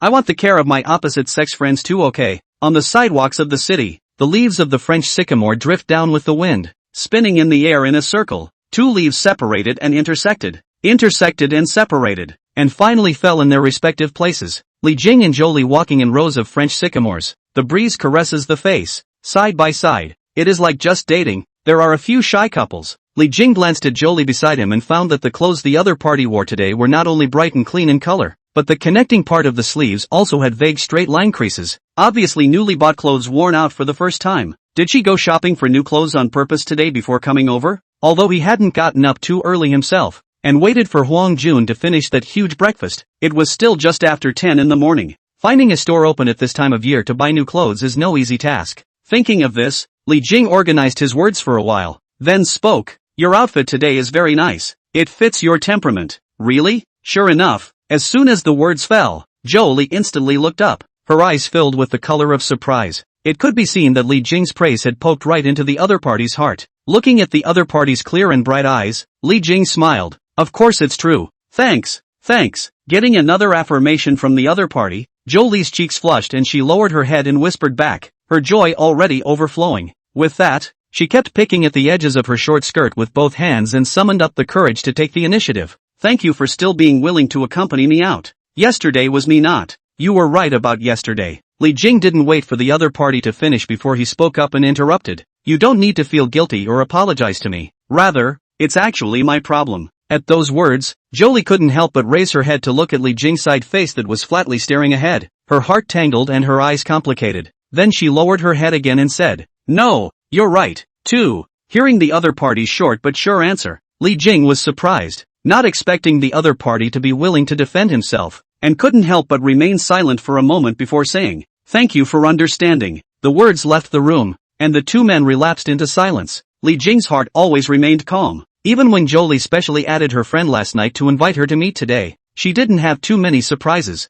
For Jolie, the only thing he cares about is that from the bottom of his heart, he does not want to hurt this persistent and simple girl. If the other party took the initiative, Li Jing would definitely not refuse. Not to say anything else, just to Jolie's external conditions are far more than the vast majority of girls, not to mention that she is also a clean and pure girl. These words are not in the dictionary of those fishing girls, but he would never force it if the other guy wasn't ready for it. This kind of girl is responsible for what happens if something happens before she is prepared enough, not just dumping some money and patting her ass on the back. At least Li Jing asked himself that he couldn't do the thing of pulling out the hanged mercilessly and running away in the night right now. And Jolie, after tossing and turning for most of the night last night, also abandoned all kinds of other stray thoughts, only wanting to pursue her heart and simply spend some time with Li Jing, even if it was only for a day, because she was afraid that if she missed this time, she would never see each other again. After so many years of thoughts, Jolie just wants to draw a period. Even if she still hadn't figured out how to get along with Li Jing, she knew that she would at least not regret doing so. And so it was that the two men, with different minds, walked side by side until they reached the end of the street. That's the Rinkwater Polytechnic University right there. Seeing a huge pagoda with traces of antiquity and age in front of her, Jolie took a deep breath and turned her head to Li Jing to initiate an invitation. Let's go inside and take a stroll. I used to want nothing more than to stroll around campus with you. It's not our school, but I imagine the atmosphere isn't too far off. Upon hearing this, Li Jing's expression moved slightly as he looked at the schoolhouse not far away that had nurtured an unknown number of scholars and nodded. Okay, I haven't been on campus in years either, so I don't know what's different about school these days. When Jolie heard this, she looked ahead and meditated in her mind. Things have changed. The school may not be the same, but the people certainly aren't the same anymore. Chapter 61, Campus Hangout. The sunlight poured through the gaps in the leaves, creating patches of light on the ground. The campus boulevard is lined with lush trees whose leaves rustle in the breeze. Li Jing and Jolie walked on the path beside the school building, both of them dressed on the casual side, without the formality and maturity of a socialite. Even though they had already left the campus for 5 years,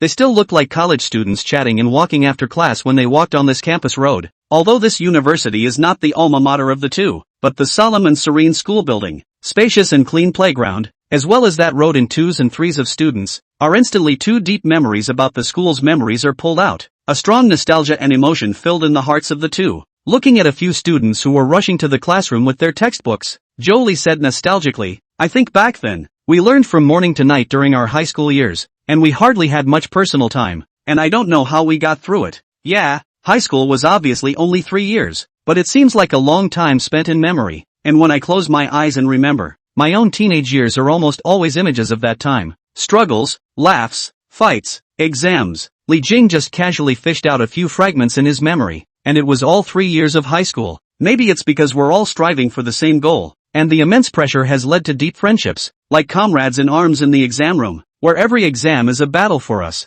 Perhaps because of the touch of emotion, Jolie words gradually more and more. She looked at the students who were chasing and playing in the distance and said softly, it's also because of the depth and simplicity of the friendships back then that I'm now having a hard time making genuine friends in a work environment where profit comes first everywhere. Looking at the other party's face showed a few points of loss and loneliness. Li Jing guessed that the other party, a girl working in a foreign country, must be very lonely. Linshui City, unlike Tianhai City, did not have a large influx of young people from outside the city, but instead had an overwhelming majority of locals. And because Jolie entered the system, young people are even rarer. For her, an outsider, she was really only alone, both during work hours and when she came home from work. This was also why she had an ordinary relationship with Huang Jun, yet she was still willing to take the initiative to invite the other party to meet after learning that Huang Jun had come to Linshui City. Because for her, it was extraordinarily rare to meet a friend passing through from out of town. That's the way life is. Many people have a hard time finding true friends once they join the workforce. And even I'm not much better off than you are. Li Jing agreed with the reply, and then noticed that in the ping ground behind the teaching building in front, there were a dozen college students forming a simple stall with tables and chairs to sell things, and the posters and banners next to them had a few words written on them about the club's charity sale. That ponytail girl kind of looks like you back then. Li Jing's gaze noticed a blushing female college student closest to his direction. Following Li Jing's gaze, Jolie was slightly surprised, and then nodded. Well, I can see that she's like me, not very good at dealing with people, and she blushed before saying a few words. The two didn't walk over to it, they just stood and looked at it from a distance before turning around to continue their wanderings elsewhere. Campus is indeed an easy place to feel comfortable and youthful. The two Li Jing felt cozy and comfortable even without opening their mouths to chat, especially Jolie, feeling the youthful atmosphere of the campus while being able to stay beside Li Jing. Her originally complicated heart felt extraordinarily satisfied at this moment. It would be nice if could hold hands. For some reason, this thought popped into Jolie's mind, and she suddenly blushed red, and quickly shook her head to shake the thought away. I can't think about it anymore, or I really don't know what's going to happen. Just hanging out on campus with him was enough. That would have been the best ending to our relationship. Thinking about it, she once again couldn't help but sneak a peek at Li Jing in front of her side. Looking at the other party's back, her eyes soft and complex. Maybe I'd fantasized about him too perfectly to begin with. When deeper contact has been made, he will in fact remain an ordinary man, and will not and cannot fully fit the image in my mind that has been perfected over the years with my own will. Forget about him when today is over. With this thought, Jolie took a deep breath and seemed to have become a little bolder because of her thoughts, slightly accelerating her steps and getting a few points closer to Li Jing. Feeling the other party close the distance, Li Jing was surprised to turn around and saw that the other party actually smiled naturally towards him. He could not help but be stunned, then nodded his head and said, "That's the way you should be. Your generous and natural smile is really pretty." Being praised by the other party again in person, Jolie blushed slightly, but still tried not to bow her head and looked straight into Li Jing's eyes, saying, "Thank you, I will try to smile in the future." Li Jing, who noticed the subtle changes in the other party, nodded, and in his heart, he was pleased that the other party had made a change, not only because of his friends, After learning that the other party had kept him in his heart for so many years, Li Jing, no matter what, from the bottom of his heart, wished the other party a better life. With the two of them wandering aimlessly, it was almost noon, and they had almost circled the main places of this university. When they re-entered the plaza near the campus gate, the two Li Jing unexpectedly found that the girl who resembled Zhou Li was still there. The students who were originally with her were already packing up and preparing to leave one after another, and the few stalls that were still standing only had a few items left, except for the girl's stall which still had quite a few objects on it. She didn't seem to sell many things out. Zhou Li seemed to have an innate affection for that girl and showed a few moments of concern on her face, and Li Jing also observed that girl for a little while, and realized that that girl was extremely shy whenever she talked to people, and was not good at communication and sales.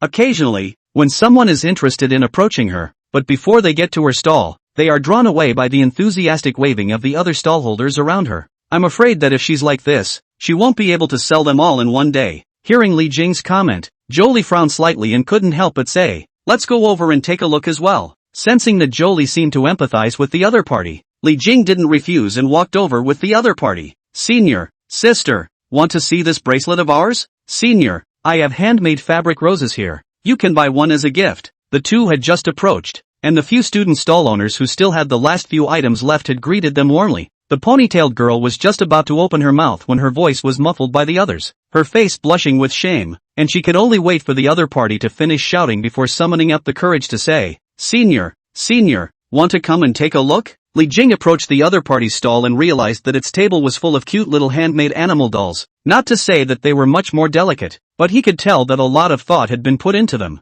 Did you make all these? Zhou Yuri seemed to like the little things and picked one up to look at it. Yeah, I made these in my spare time after school. The ponytailed girl was so nervous that she didn't even dare to look directly into the eyes of the two, blushing as she explained. And Li Jing inquired curiously, I see that your charity sale is different from the others. How come the others left after selling? Aren't you all together? This is a mission of the student government. The ponytailed girl hesitated for a moment, but still explained. The president contacted an organization that helps people with disabilities and wants to help them, so he wants us officers from each department to take our own things to sell for charity, and the money from the sale will then be donated together in the name of the student council to that organization. This is considered a task you must accomplish, so everyone just finds a way to sell their stuff and go back before it's too late, and the ones that aren't sold out stay here to sell? Sort of, said the ponytailed girl, explaining more, but we still have a lot of people who would like to participate in the bake sale. It's just that I don't really know how to sell things and they're not very good.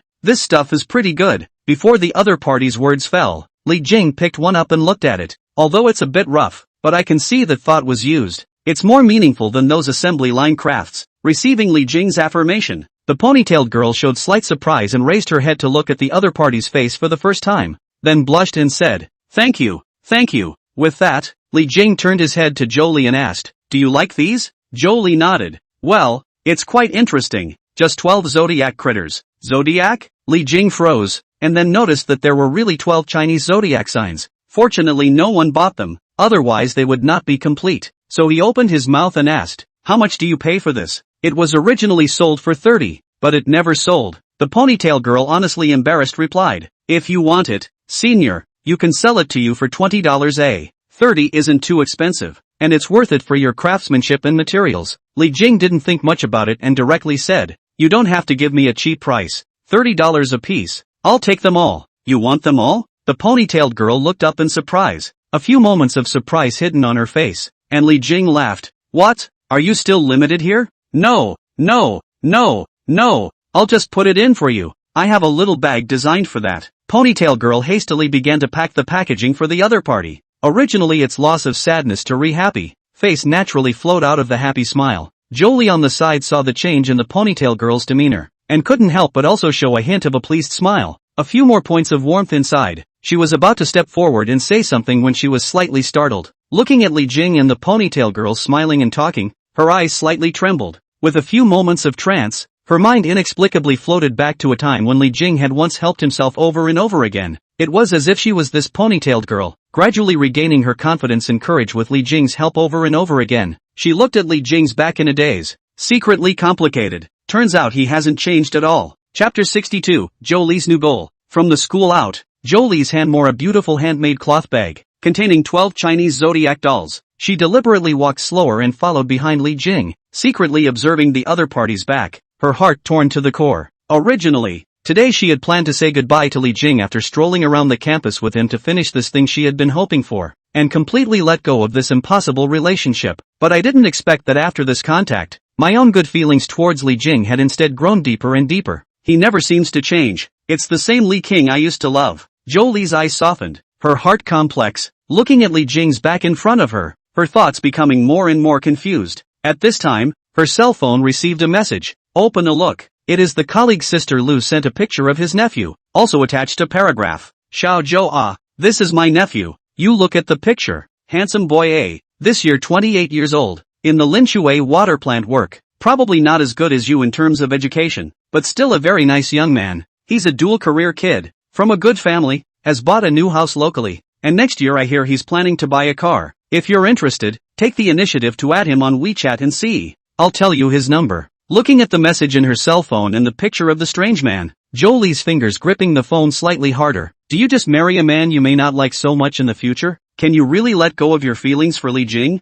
Looking at Li Jing's back, Jolie remembered her own regular, obedient and well-behaved life, and inexplicably a trace of resistance arose in her heart, wanting to try once for her own ideas. Her heart gradually became clear that no matter what happened to Li Jing, she still liked him, and it would be better to try to pursue the person she liked than to spend her life with a boy she didn't like. Thinking of this, she just wanted to go forward and pull Li Jing, but the feeling of inferiority that had been haunting her heart popped up at that moment, causing her movements to stop. Wait, will Li King like me? Even if it's not for a relationship, he doesn't seem to be that attracted to me. Thinking of this, Jolie subconsciously began to deny herself, biting her lower lip, unable to resist picking up her cell phone once again to ask her smart software. How can you make your favorite person feel more good about you? Try showing your strengths and advantages so that the other person can appreciate your strengths and thus increase favor. But I don't know what my strengths and advantages are. What can I do? It can be analyzed from several aspects. One is appearance. One can dress up more delicately to increase one's face value and charm. The second is ability. Showing your specialties or some kind of ability so that the other party can appreciate it. Sample and ability. See the intelligent software reply. Jolie silent entanglement. My look Li Jing has seen, and the ability too. Although he was recognized by the leadership of the unit, but this is certainly not enough to attract Li Jing. Right, unless, thinking about it, Jolie's brows unfolded slightly, her eyes gradually brightening as if she had found a direction. She thought again for a moment, her gaze slowly becoming determined. If I try to make myself better, maybe I can get him to take a liking to me. Are you going back now? At this time, Li Jing stopped and looked back at the other party. Didn't you say that you only have time in the morning and that you have to rush to the unit at noon to work overtime? Yes. Pulled back to reality by Li Jing's voice, Jolie's complexion changed slightly. Then she glanced at the time and hurriedly nodded. I do have to go to the unit. Looking at the other party still like before, Li Jing smiled. In that case, I'll see you again. Upon hearing this, a trace of reluctance flashed under Jolie's eyes as she asked, are you going back to Tianhai City? I suppose so. I'll go back when it's completely fine over here. Li Jing smiled and invited. You also have my contact information now, so you can totally look for me when you come to Tianhai City in the future. Tenkai City. Jolie's eyes flashed a few different colors, which were then replaced by firmness as she looked earnestly at Li Jing's face and nodded her head. Well, I think we will definitely have another chance to meet in the future. Noticing the other party's different eyes, Li Jing was slightly puzzled and didn't think much about it. Noticing the special car driving in the distance with his afterglow, he said, get on the car. I've already called a special car for you. You already called me a cab? Jolie was startled, turned around and saw the special car that was approaching on the road. Her complexion changed slightly, not expecting the separation from the other party to come so quickly. Seeing that the car has pulled over, Jolie is worried about letting the driver wait, but also seems to have 1,000 words to tell each other. Finally, she looked over at Li Jing, bit her lower lip, and with a fierce heart, she pounced over and hugged the other party in a tight embrace. After the hug, and without waiting for Li Jing to say anything, she quickly turned around and ran to the car, not even having time to say goodbye. Seeing Jolie leave in the car, Li Jing recalled the touch of his body just now, as well as the remaining fragrance left in the air by the other party, and inexplicably had a few feelings in his heart. With that, he shook his head and walked back. It's a pity that he didn't react. It seems that his own scum level is not enough, or else how could he have come to an anticlimax just now, to feel more? In the meantime, Jolie on the special car, her face red, deer in the headlights, after a while to slow down. I just hugged Li Jing, finally cuddled with him. He didn't seem to respond, but it's okay, I already know what to do. What I can do now, what I should do, is make myself good enough. At that thought, her small face was serious and determined as she picked up her cell phone and dialed her colleague. Hey, Section Chief Li, can I still sign up for the Tianhai City selection you mentioned last time? Xiao Zhou, you decided to enroll? Gu, you were hesitant before. This kind of opportunity is actually very rare. If you can get into Tianhai City, your future will definitely be completely different again. At that, Zhou Li still understated. I'm just signing up. I'm not sure I'll get in yet. You are just too modest. With your ability and condition it is very possible. And this time the recruiting unit is where we went to study last time. Do you still remember? Their female leader can like you. Don't worry. I'll take care of the proofs and materials for this matter. I haven't thanked you for working overtime to help our department so much before. I'll definitely help you this time. Thank you, Chief Li. Hanging up the phone, Zhou Li took a long breath. As of now, the exams and work business is the best thing he can do and the only direction he can work on. At the thought, she looked up at the window into the distance, her eyes becoming extraordinarily determined. If you want to pursue better people,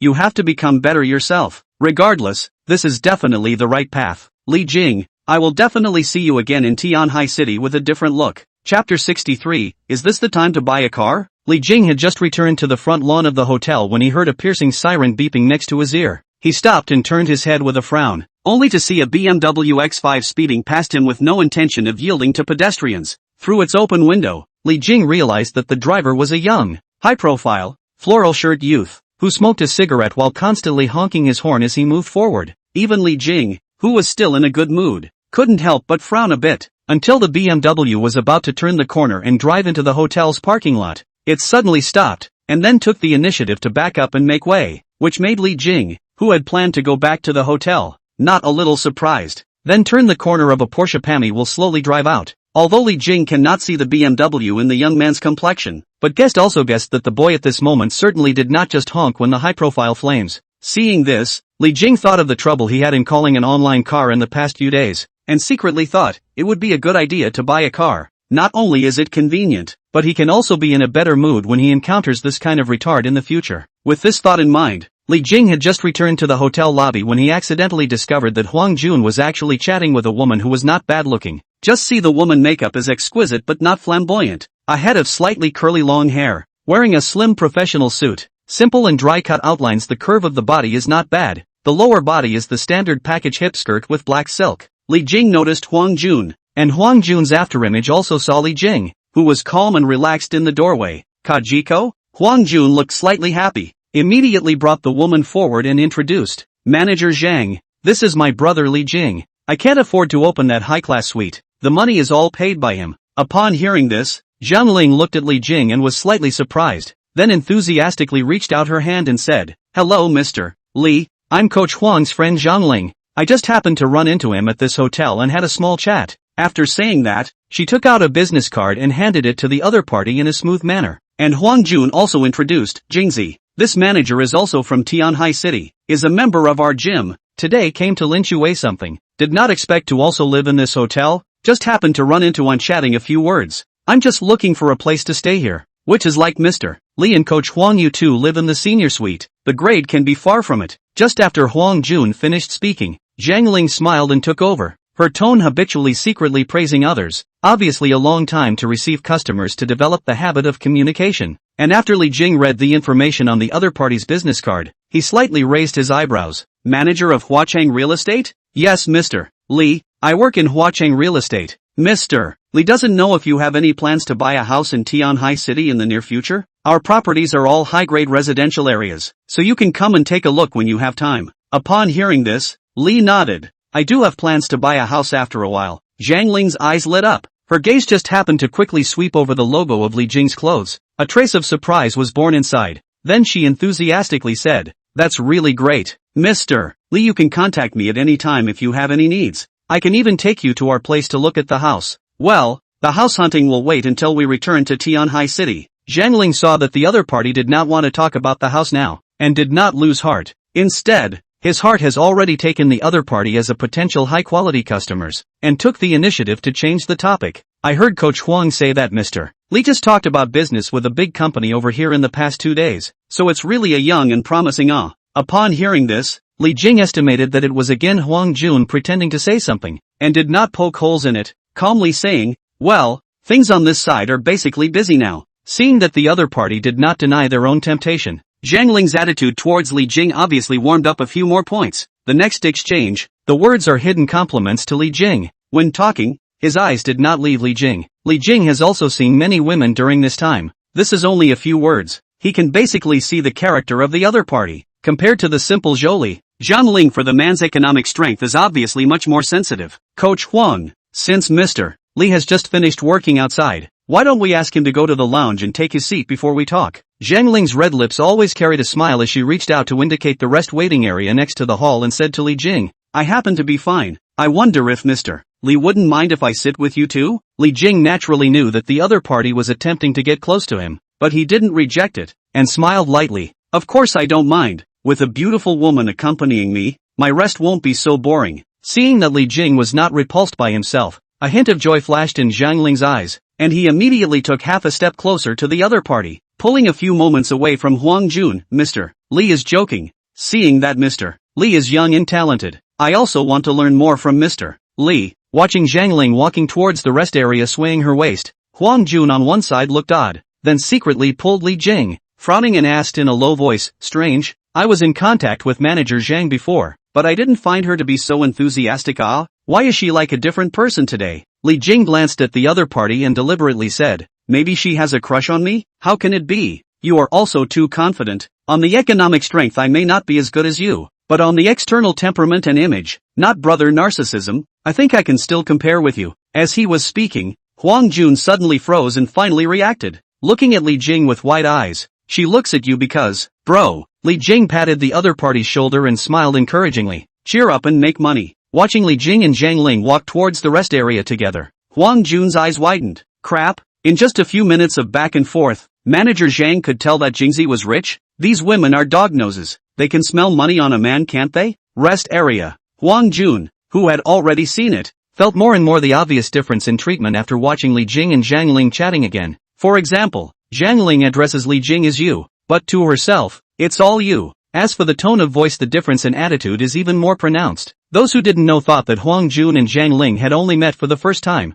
while Li Jing had been Zhang Ling's confidant for many years. The more he watched from the sidelines, the less he realized how important money was to men. Damn. Before only think more money can enjoy better treatment, now realize that the rich and poor people's life experience is simply a ing day a place. Even the rich don't have to spend any money to be much more comfortable than the poor in all aspects of their experience. For example, Zhang Ling's treatment of the two is one of the hidden advantages of being rich. Mr. Li, you are really humorous in your speech. I haven't laughed so much in a long time. Giggle. Hearing Zhang Ling's exaggerated compliments, Huang Jun, who was on the side, rolled his white eyes up to the sky. You haven't laughed like that in a while since Kajiko said something? Manager Zhang, where's the pussy you had in front of me before? Where's your demeanor in front of me? Where did it all go? Mr. Li, you are really knowledgeable. No wonder you are so good. You can tell that the hall floor is marble material at a glance. It seems that I have to learn a lot from you. I have to chat with you more in the future. It's really beneficial. Jun Huang, what the? Isn't it obvious to just about anyone that the ing floor is made of marble? That's learned. That's good? Can't I just stun you with the amount of knowledge I have from 9 years of ing compulsory education? Listening to Zhang Ling's constant bragging about Li Jing, Huang Jun felt more and more uncomfortable, especially since it was clearly himself who introduced the two to each other just now, and as a result, he was kicked out of this chat before even a few minutes had passed. With that, he, who was really suffocating, simply opened his mouth aloud and forcefully interjected, Jingzi, where's Jolie? She went back? Although in the eyes of Huang Jun, Li Jing two people chatting hot. In fact, Li Jing mostly just simply speak a few sentences. The rest is Zhang Ling and the pick up the dark praise. But chatting with a woman who was in good shape and knew how to brag about men wasn't repulsive to Li Jing, and it was perfectly fine as an emotionally rewarding pastime. After hearing Huang Jun's words, Li Jing didn't ignore his brother and turned his head back. She took an internet card to work overtime at her unit. Tomorrow will be Monday, so I guess she won't have time to make a date with us. She just left? Huang Jun, surprised, thought the other two how also have to happen a little story. Cannot help but say, you also did not accompany her to the unit. Just call a car to send her away? So what else? I don't have a car. Li Jing shrugged. Is it hard to accompany her in an internet car to her flat? Hearing that there was no car, Zhang Ling's eyes on the side changed slightly, and Huang Jun said, "That's true, but it's really troublesome to not have a car. Why don't you go buy a car sometime? I have time now." Li Jing had exactly that intention and spoke smoothly. "I just don't know what brands of car dealers are nearby." "That I know." Zhang Ling interjected at the right time, his mind alive, glanced at Li Jing, before intentionally or unintentionally said, "I saw before that there are Volkswagen, BMW, Audi, seem to have Maserati store in this neighborhood." Maserati? Li Jing raised his eyebrows, although he didn't know much about luxury cars, but as a man who would like to have a pushy sports car, he immediately said, "That one seems good. Why don't we just go there and take a look?" At those words, Zhang Ling's eyes immediately flashed a trace of color. Originally Maserati was just a sentence she intentionally mentioned. Did not expect the other party to agree so quickly. Not knowing whether the other party was really hoity-toity, or deliberately holding up face, she couldn't help but feel a few more tentative thoughts in the bottom of her heart. If Li Jing really had the strength to buy a random sports car, then she would have more confidence in convincing the other party to buy a house. Recently, the environment is really bad. Zhang Ling's performance pressure has been almost unbearable. If this month can take a big order, it will be enough for her to live comfortably for a period of time. And Huang Jun looked at Li Jing, who was already preparing to move, and was filled with confusion. "No, you're really going to buy a car? Just say go?" Li Jing looked at him in disbelief. "What else? Do you need to prepare anything in advance to buy a car?" Huang Jun wanted to say something, and realized that he couldn't even refute the other party. Looking at Li Jing, who had already started to determine the address of the Maserati storefront with Zhang Ling, Huang Jun was still a bit unresponsive. Did buying a car turn out to be such an easy task? I just mentioned it and you took it seriously? Is this the difference between having money and not having money? Chapter 64, Maserati. Linshui City is not far from Tianhai City, and has been affected by the radiation and developed many related industries, so the economic development is not bad. With a good economy, the city naturally has no shortage of rich people, and there is a demand for luxury cars. Tianjun Maserati Linshui is one of the only 2 Maserati dealerships in Linshui, including sales and service for the full range of Maserati models. Li Jing and Huang Jun had already arrived outside the Maserati store, and Zhang Ling had followed along on the pretext of studying. The appearance of this Maserati sales store is not special except that it is a little bit bigger, but the 2 rows of different colors and styles of Maserati parked at the entrance are more eye-catching.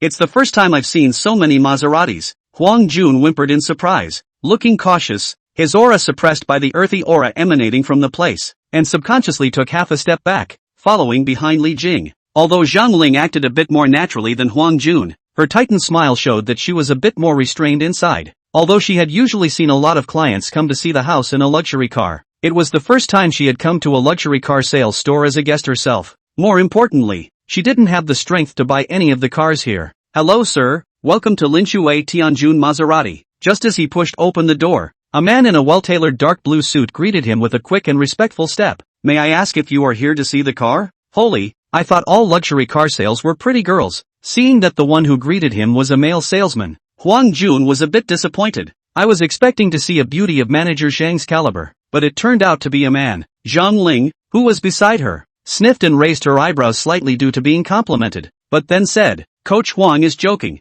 I wouldn't dare to call myself a beautiful woman in front of Mr. Li, who is so young and talented, has surely seen a lot of beautiful women." Saying that, Zhang Ling secretly observed a glance at Li Jing's calm expression before continuing. In fact, generally this kind of luxury car sales, men instead predominate. Not only affected by the traditional concept of men are more in line with the image of automobile sales, and in the automobile professional recognition is also higher. However, with the development, the female sales of luxury cars have slowly increased over the past few years. Seeing Zhang Ling's 3 words, Li Jing didn't pay too much attention, but the other party's explanation dispelled the same misunderstanding he had with Huang Jun. But looking at the male salesman in front of him, he still felt that it was more enjoyable for him to be served by a woman and said directly, "Do you have any female salesmen here? I for one like beautiful women." The male salesman froze, obviously not expecting Li Jing to open his mouth with this question, but he quickly responded and replied, "We have a female co-worker here, so if you do need to buy a car, I'll get it for you." Seeing that the other party focused on whether or not to buy a car, Li Jing simply made it clear, "Since I'm here, of course I'm here to buy a car. If you serve me well, I'll order a car today." Hearing this, the male salesman's complexion changed slightly, and he immediately said respectfully, "Okay, you wait a moment." Watching the male sales leave, behind him, Huang Jun's eyes showed admiration and lamented, this is all possible. Having a bottom line is different. And when Zhang Ling saw Li Jing's attitude towards men and women in sales, her eyes turned slightly as if she was pondering something. It didn't take long for a young woman in professional attire to rush over at a brisk pace, and with a smile on her face, she said, "Hello, may I ask if you need to buy a car? Why don't you start by telling me about the styles you have available?" Li Jing knew that some models were not in stock, and even if he bought them, he would have to wait for the manufacturer to ship them. The time when the enthusiasm for buying a car was at its peak was the day you bought it, only to be hard delayed until months later. Li Jing heard that even some luxury cars have to wait a year or two, and when the car comes, the person who bought it doesn't want to drive it. So Li Jing's first criterion for buying a car this time is that it has to be available here. Upon hearing this, the saleswoman didn't make things difficult for Li Jing's request, but on the contrary, she was pleasantly surprised inside and became more and more certain that the other party was really here to buy a car. Mature sales. After a few brief conversations with customers, you can basically determine whether the other party is really to spend money. There's a big difference in both words and demeanor between guests who really come to spend money and those who just come to look around. Thinking of this, the saleswoman's smile grew more and more enthusiastic, explaining, "Currently we have several popular models in stock, even if some of them are on the cooler side. We also have stores in Tianhai City, so we can transfer them from them," said the saleswoman. Walked to the showroom, reached out to show the hall parked a number of forced full of Maserati, respectfully smiled and asked, "May I ask, mister, you want a sedan, SUV or sports car? Forget the sedans and SUVs, introduce me to the sports cars you have in stock."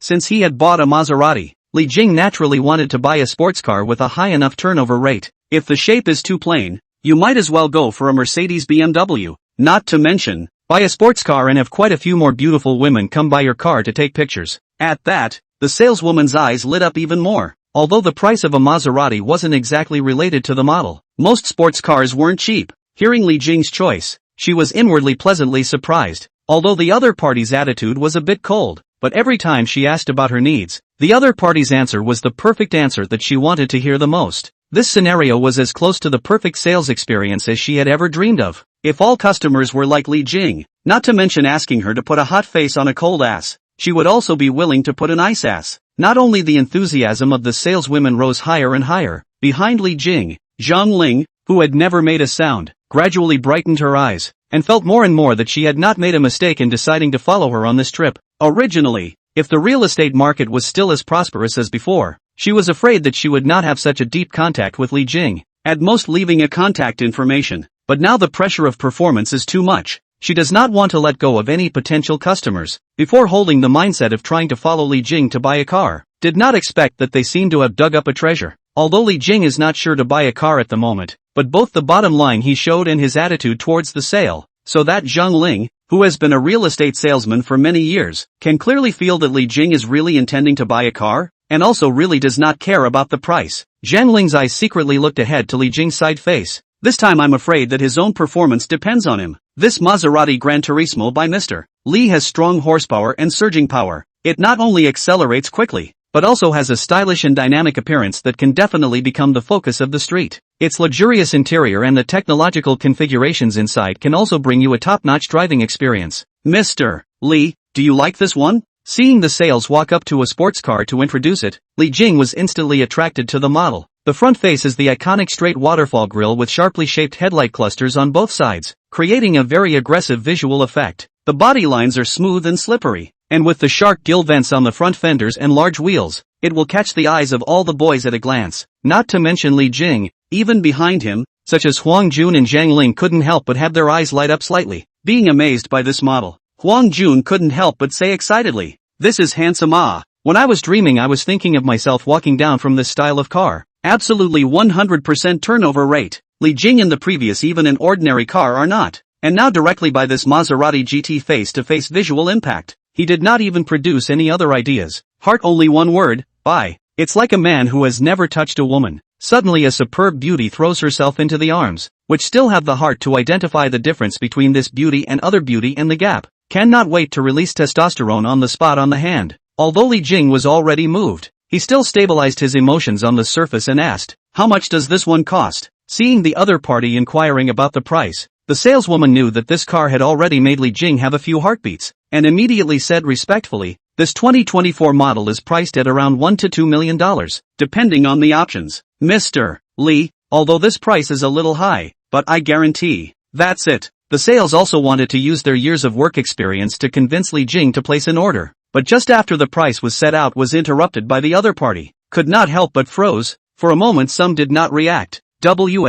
What? Sales confused plus surprised. Mr. Li, you just said, sure to buy this? Right. Li Jing calmly looked at the other party. No? Row. Once again sure to hear the other party's answer, the saleswoman's eyes widened and immediately nodded in surprise, as if she had heard the happiest sound. That buys it. Mr. Li is literally my dream client. If every client was this forthcoming, I'd be cured of my anxiety. The saleswoman has even thought of the text for today's circle of friends at this moment. The perfect customer. Cured me of mental internal conflict. After the excitement, the saleswoman quickly recovered by virtue of professionalism. More and more respectful. Mr. Li, you still need to go to the selection room with me to determine the final selection. Okay, lead the way. Watching Li Jing and the saleswoman head towards the allocation room, Huang Jun stayed in place and blinked, slowly turning his head to Zhang Ling beside him. Confused. Did he just say he decided to buy? Just that quickly? Zhang Ling's eyes were constantly changing in color, and after casually replying with a yes, she immediately accelerated her pace to follow Li Jing.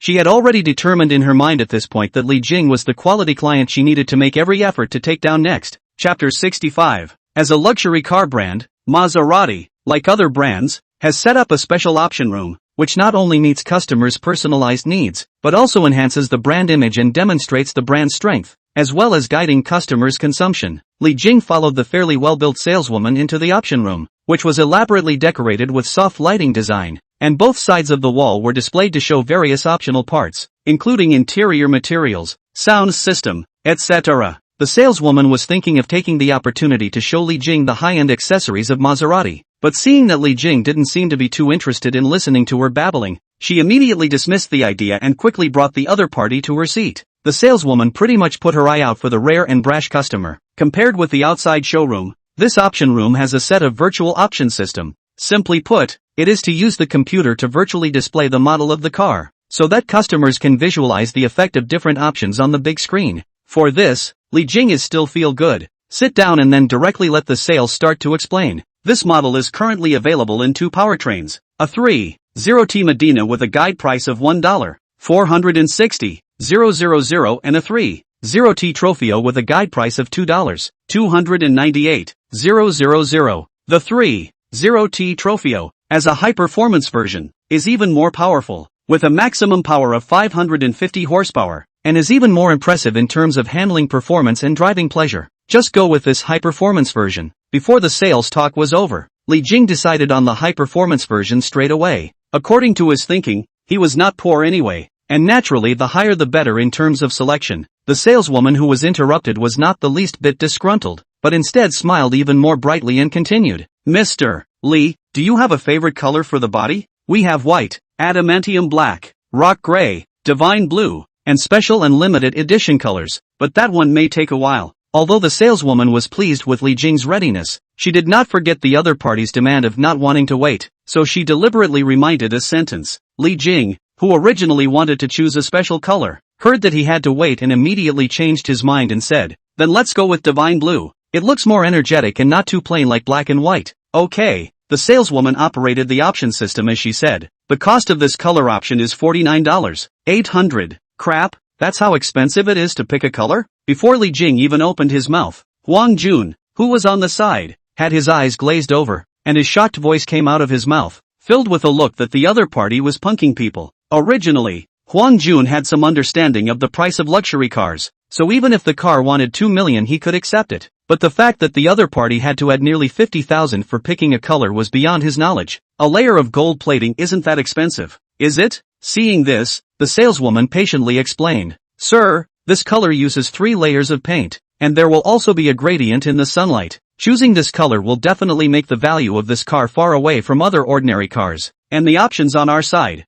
except for the standard version, all need to pay extra. With that, she looked uncertainly at Li Jing and asked, Mr. Li, you see, it's okay, go on. Hearing Li Jing's still calm voice, the saleswoman secretly breathed a sigh of relief, lest this big single midway out of the problem, and immediately continued to introduce. Next is the interior color. Do you have requirements for this piece? Brown it is. It looks more subdued. Okay, The cost of this option is $67,900. Hearing the interior added nearly 70,000. Huang Jun eyelids cannot help but jump. Would like to speak but saw Li Jing's calm appearance, and had to swallow the words back. Damn, rich people's money and poor people's money are really not the same thing. The world of the rich is something I really don't understand. With this thought in his mind, Huang Jun subconsciously glanced at Zhang Ling, who always remained quiet beside him, and after realizing that the other party's eyes were getting brighter and brighter as they looked towards Li Jing, he couldn't help but have a slight change in color, and then inwardly he was envious and jealous.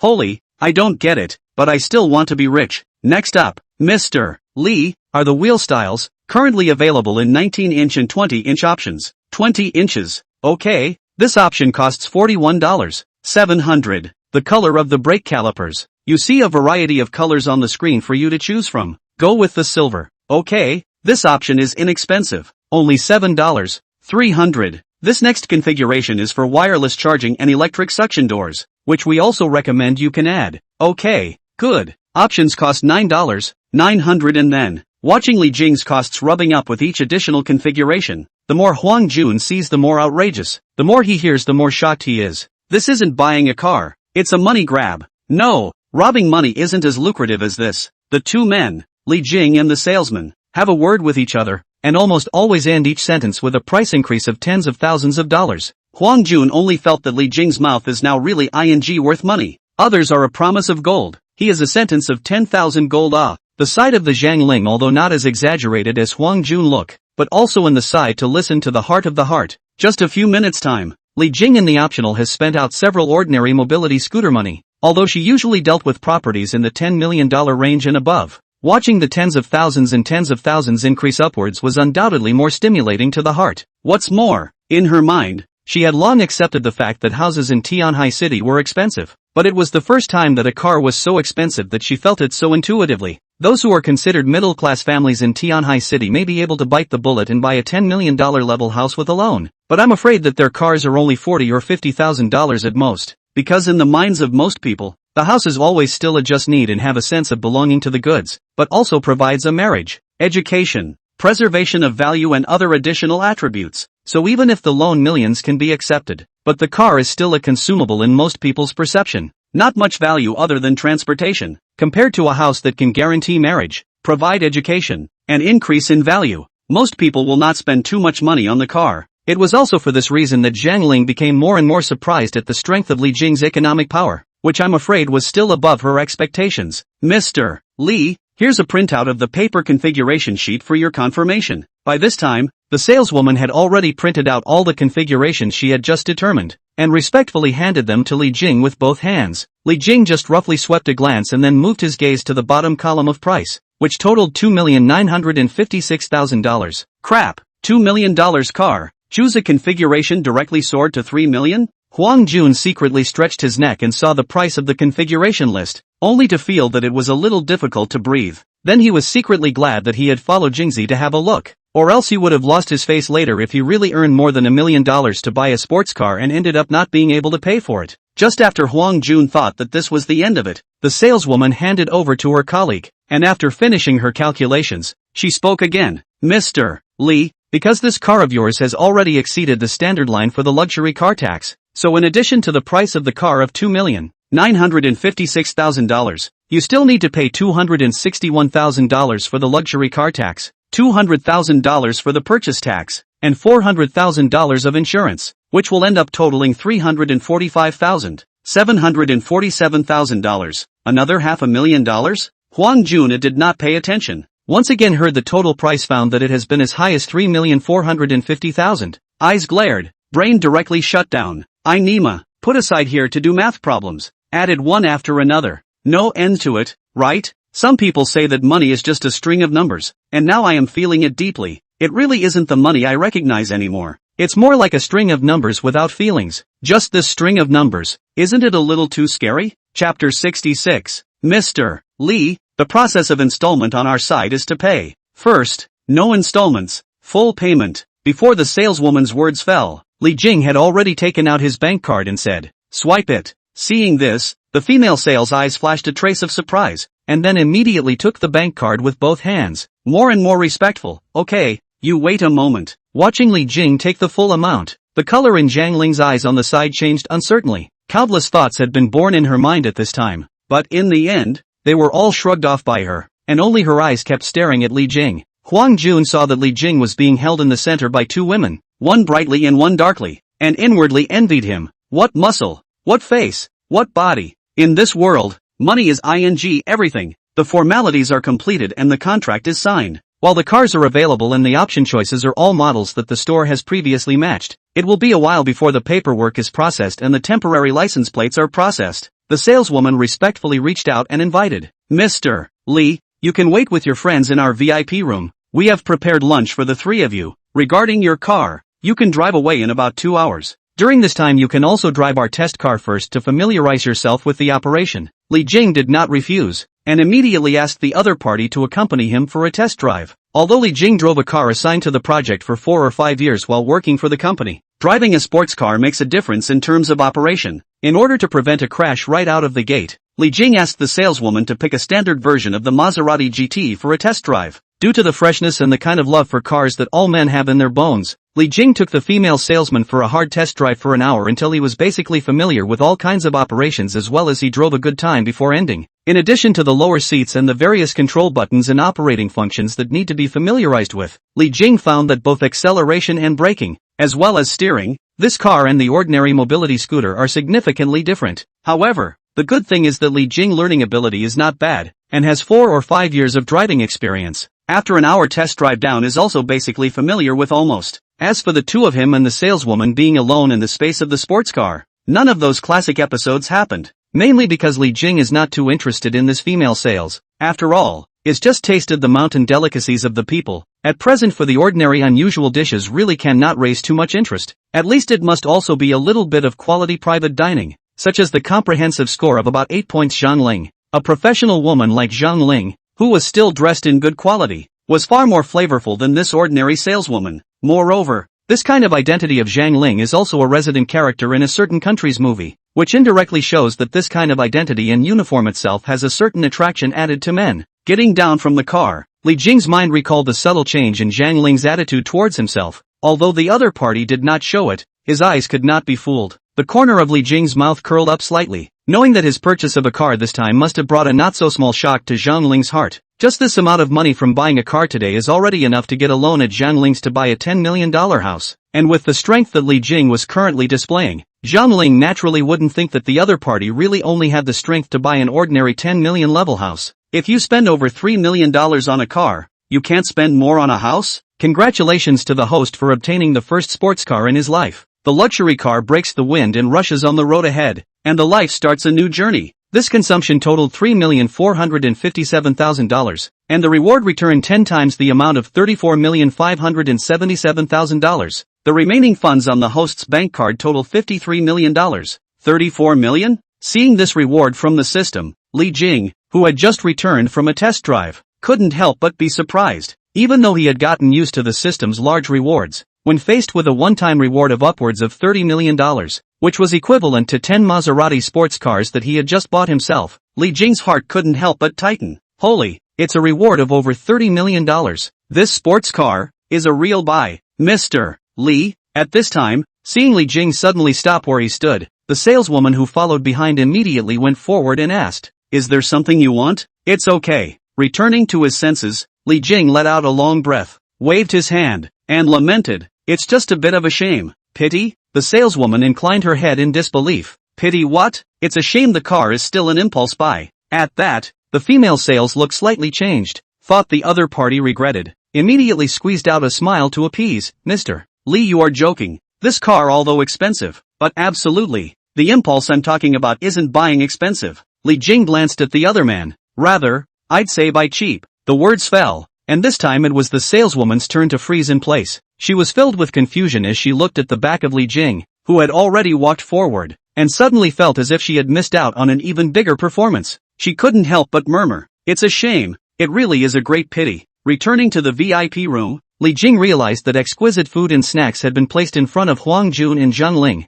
Seeing the food that didn't move at all, Li Jing knew that this was the lunch that Maserati had prepared for the three of them and wondered, "Isn't it good? How come it hasn't moved?" Upon hearing this, Huang Jun rolled his eyes and covered his rumbling stomach. You're finally back. Manager Zhang said he must wait for you to come back from the test drive before he can eat. I'm starving to death. Seeing Li Jing's gaze towards herself, Zhang Ling immediately stood up and tried to show a natural smile. Mr. Li, this time, it's only thanks to your service that we can come here to enjoy Chinese food. If you don't come and we move the chopsticks, I feel that it's a bit inappropriate before I suggest that Coach Huang wait a bit. Seeing Zhang Ling's completely two attitudes towards herself and towards Li Jing, Huang Jun felt more and more that women were more realistic than the world, and couldn't help but shout to Li Jing, brother, move your chopsticks quickly, my muscles are shrinking from hunger. Seeing that Zhang Ling was interested in showing her goodwill in front of herself, Li Jing didn't say much and walked over to pick up the bowls and chopsticks and said, eat, it won't be good if it gets cold. Finally we can eat.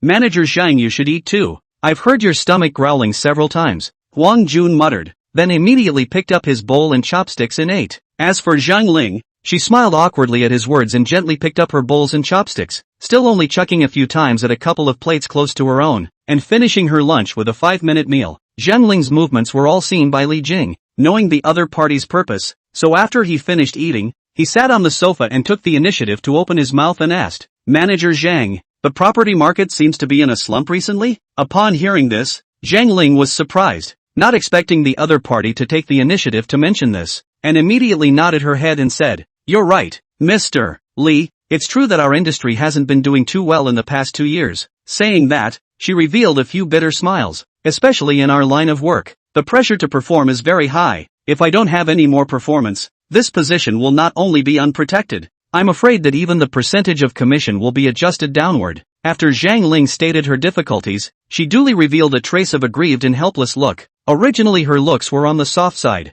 coupled with such an expression, one couldn't help but feel pity, as if she was a fairy being chastised by the heavens, so that one would only want to shield her from all the storms and winds. Huang Jun, who was on the side, almost all fell into it when he saw the situation, but fortunately, he had known the other party for many years, and immediately reacted after a few seconds, and was then secretly surprised. Holy, I was almost fooled by Manager Zhang's acting skills. No wonder some people say that women who can act are now in business and those who can't are all in the entertainment industry. Manager Zhang's acting skills, isn't he beating those actresses who have no acting skills at all? Zhang Ling's tactics might be effective for others, but in Li Jing's eyes, they were slightly more average. Even in Li Jing's mind at the moment, it wasn't even Zhang Ling's appearance, but rather pondering which woman this action expression would be more appropriate on. And Tong? Although she looked soft on the surface, her nature was not weak, and would not necessarily show her vulnerability in front of herself, even if she was really in trouble. Zhang Xinxin? She's more suited to hot and direct and passionate with that temperament.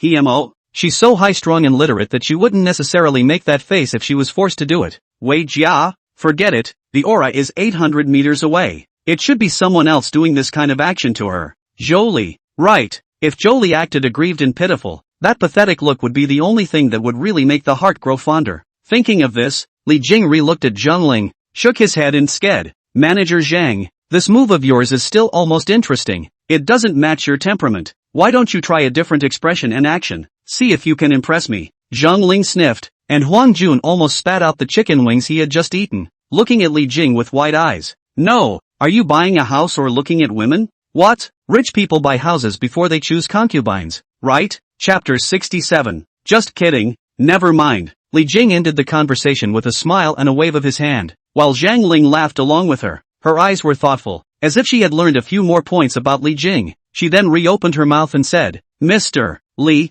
it was indeed my fault that I complained to you just now. However, you can rest assured that our houses all follow the high-grade boutique route, with a variety of room types. When you next have time, I promise I can show you your favorite room type. Upon hearing this, Li Jing just nodded without a clear reply. Zhang Ling couldn't help but feel a little unsure about this. In the past, when talking with other customers, Zhang Ling was more or less confident in her appearance conditions and conversation skills. Even if the other party was not immediately convinced, she would fall into her own rhythm. However, in front of Li Jing, she did not play a significant role whether she showed off her appearance conditions or relied on her words to blow up and guide her. This can only mean that Li Jing not only see a lot of women, but also has a strong economic strength, want to buy, do not want to buy, completely according to their own moods, in order not to be affected by the words too much. Compared to Li Jing's vaguely calm aura, in front of the other party, Zhang Ling herself instead lost the confidence she had before entertaining clients. It could be because of his own excessive desire for performance.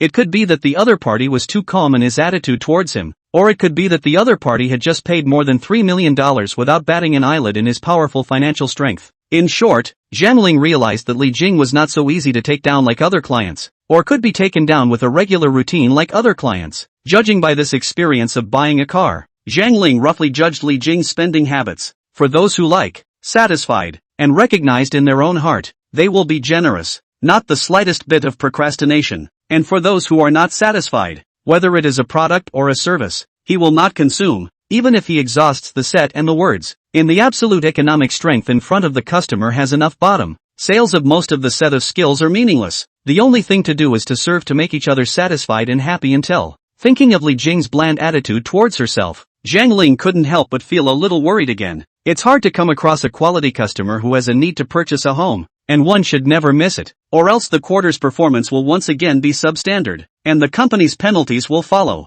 Thinking of this, Zhang Ling's mind raced, trying to find a way to get Li Jing to agree with her and be willing to buy a house on her hands. Just as Zhang Ling was suffering and thinking hard, Li Jing's cell phone received a message from Zhang Xinxin. Li Jing had just opened the chat box when he raised an eyebrow and saw a picture of himself sitting with 8 chaperones at an internet cafe yesterday, immediately followed by Zhang Xinxin's surprised question. Brother Li Jing, you finished traveling to Linshui City? Li Jing was puzzled. How do you know? Where did you get this map? This picture is on fire in the posting bar of the escort circle. They are all discussing that there is a rich man playing the game and ordering 8 escorts. Zhang Xinxin quickly explained, I have a few sisters is to accompany the play circle. They just now also in the group discussion. The results of my look at the picture found that it is actually Li Jing brother you. So I know it, just did not think that you like uniform costs. This is all about trying to experience it. Li Jing probably explained, his face full of egg pain, not realizing that his online image had caught a small fire in this form. And Zhang Xinxin excitedly said, Brother Li Jing,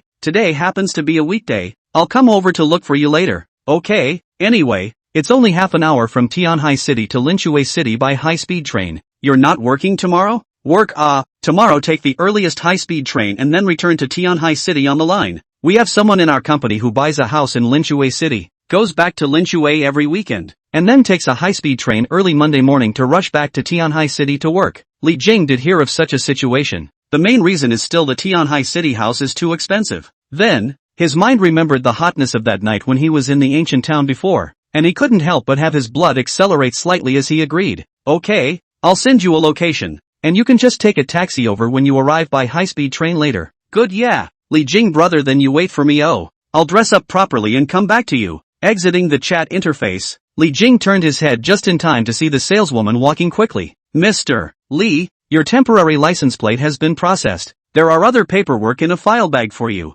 The saleswoman handed the paperwork tape with both hands. You can check it again, and if it's okay, this is the time to go pick up the car. Li Jing opened the document bag and quickly scanned through it before following the other party down the hall. Just as he entered the hall, a look of surprise flashed across Li Jing's face, and behind her, Zhang Ling even covered her mouth and uttered in surprise, so beautiful, only to see that around Li Jing's Maserati, a beautiful and delicate little scene was specially arranged with balloons of various colors, and gifts and cakes were placed next to it. Mr. Li, this is the car pickup ceremony that our store has prepared especially for you. The saleswoman explained and enthusiastically sent a bouquet of flowers, and then her eyes signaled a glance at a few colleagues behind her, and they immediately spoke aloud together. Congratulations to Mr. Li on his car, and I wish you a bright future with your luxury car. When the words fell, there was a warm applause from several people, causing the other people in the hall who were looking at the car to turn their heads and look at them. See, a young man bought a Maserati GT. A few people in the heart of the desire to buy a car and hot a few points, but also let the sight of the sales introduction of Li Jing bought that Maserati. After learning that Li Jing was the full payment of $3,450,000, several people all flashed a trace of surprise at the bottom of their eyes, and couldn't help but take a few more glances at Li Jing.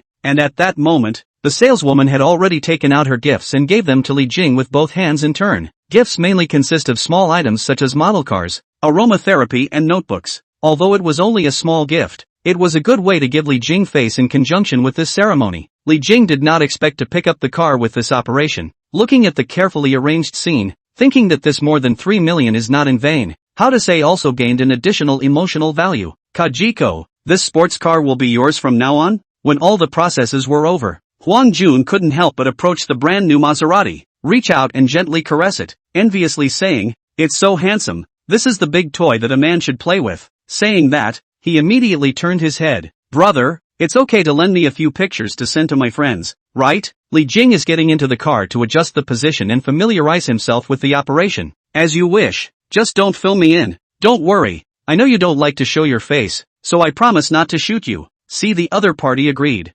Huang Jun immediately excitedly jogged to the front of the car, began to take out his cell phone to pose a variety of action selfie. Seeing this, although Zhang Ling also had a few impulses to take pictures, she eventually held back and just quietly stood by and waited, her gaze falling on Li Jing's body from time to time. As Huang Jun, who had finished posing for countless actions, finally selected his favorite photo, he immediately sent a friend circle and said, "Congratulations to my brother, Mr. Li, on his new car. The Maserati is really handsome." The circle of friends just sent out, compared to the previous muscle photos of no one asked, below immediately more than a few comments. Grip? So handsome. June, which one of your buddies is this Mr. Li, the rich kid? June Huang, who is Mr. Li? It can't be Li Jing, can it? He's so rich? Is this the latest Maserati GT? How much did it cost? Awesome. Looking at the circle of friends constantly popping up new message alerts, Huang Jun grinned happily, even if the car has nothing to do with him, but still let his vanity has been greatly satisfied. As he informed the crowd that it was Li Jing who had bought the car, the other party was surprised to the core, and immediately, several new messages and alerts of newly added friends popped up on Li Jing's cell phone. Puzzled, Li Jing clicked on the chat interface to see that it was full of people he and Huang Jun knew in common. Li Jing, how's it going these days? I heard you got rich. Old classmate. It's been a long time. I heard you're in Tianhai City. I'm coming on a business trip next week. Do you have time to get together? Mr. Li, I work for Tianhai City Health Insurance. You can contact me if you need me. Oh. Looking at a few people who hadn't been in touch for years suddenly sending messages of concern, Li Jing knew that it was Huang Jun's circle of friends that had leaked his news. Huang Jun stretched his neck and also saw the message received in Li Jing's cell phone and couldn't help but spit. My chow. These few usually don't see anyone, and you didn't see them helping out when you lost your job. Now that they know you have money, they all come to you to catch up? Li Jing shook his head. For this kind of people who hadn't been in contact for many years, there was no intention of replying, but retrieved his cell phone and faintly said, "It's probably called being poor in the city and having no one to ask,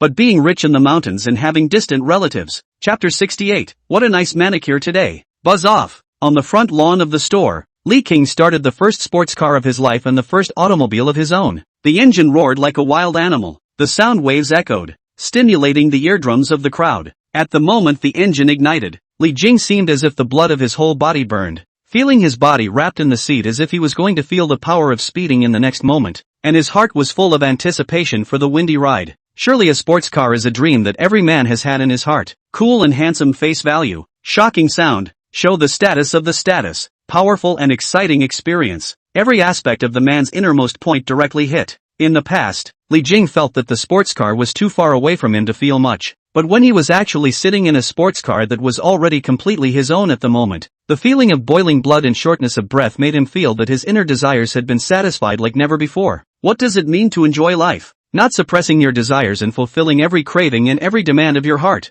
That's what it means to truly enjoy life. Compared to those bosses who are busy with business socializing every day, Li Jing feels freer and more comfortable at this moment than those entrepreneurs who are under great pressure. No wonder the emperors of old sought immortality while the common people never thought about it. If life was as perfect as this, who the hell would want to die? Next to the Maserati, Huang Jun, Zhang Ling, and Sales were all standing around, hearing a burst of sound, and were all able to feel Li Jing's pleasure and excitement. Especially Huang Jun, envious, can't wait to work hard to earn money immediately. Next year to reward themselves also one. It's true that cars and beautiful women are men's favorites. Thinking about his bright future, Huang Jun suddenly had his eyes slightly lit up as he saw a trendy beauty wearing a denim halter with denim hot pants rushing from the roadside. Crap! It's true what they say about luxury car stores that you can meet rich and beautiful people by chance. Huang Jun was amazed by the other party's face value, and then realized that the other party's gaze actually landed in his direction, and couldn't help but be even more surprised, whispering to himself, holy, no, that beauty was handsome by my face value and body? Want to strike up a conversation with me? Seeing that the other party was really coming in his direction, Huang Jun was instantly excited inside, but on the surface, he still pretended to be calm, but his arms had already begun to unconsciously tense up, showing off his muscles, while slightly turning sideways to show off what he considered to be the most handsome side of his face. Crap, it's really coming my way. It's getting closer. Is my peach blossom luck coming? This beauty is definitely the best looking of any woman he has ever come in contact with before. It's true that men who work out and build muscles are still useful. He said that men who build big muscles can only attract the same sex? Stand up for me. I'll punch you in the face right now. Brother Li Jing, it's been so long since I've seen you. I've missed you so much. Just when the corners of Huang Jun's mouth were about to be suppressed, that beauty brushed past him and directly jumped into the arms of Li Jing, who had just come out of the car on the side. Are you buying a Maserati here? So cool. Seeing the other party and Li Jing's intimate appearance, Huang Jun, who had just been so excited that his blood was accelerating, suddenly froze in his smile and was directly petrified in place. Holy, it's for Kajiko? Nima, did Maserati turn out to be so useful? You just bought it and it's not even on the road yet and you're already able to attract beautiful women to throw themselves at it? If I had known that luxury cars are so good, I would have gotten a used one even if I had borrowed money. Mr. Wong, you guys in fitness, do you usually stand so hard to tense your muscles? At this moment, the male salesman on the side approached Huang Jun with a face full of interest and asked, worthy of being a fitness instructor? Really practicing muscles all the time? Look at my body can be practiced to your level? Seeing the male salesman who was excitedly curious to ask for his advice, the corners of Huang Jun's mouth twitched slightly, and he didn't know what to say even though he wanted to open his mouth. He then turned his head to look at Zhang Ling, the saleswoman and the beautiful woman beside him again, and realized that all of these women's attention was on Li Jing and Li Jing's car, and the only one who was attracted to his muscles and body was a ING guy.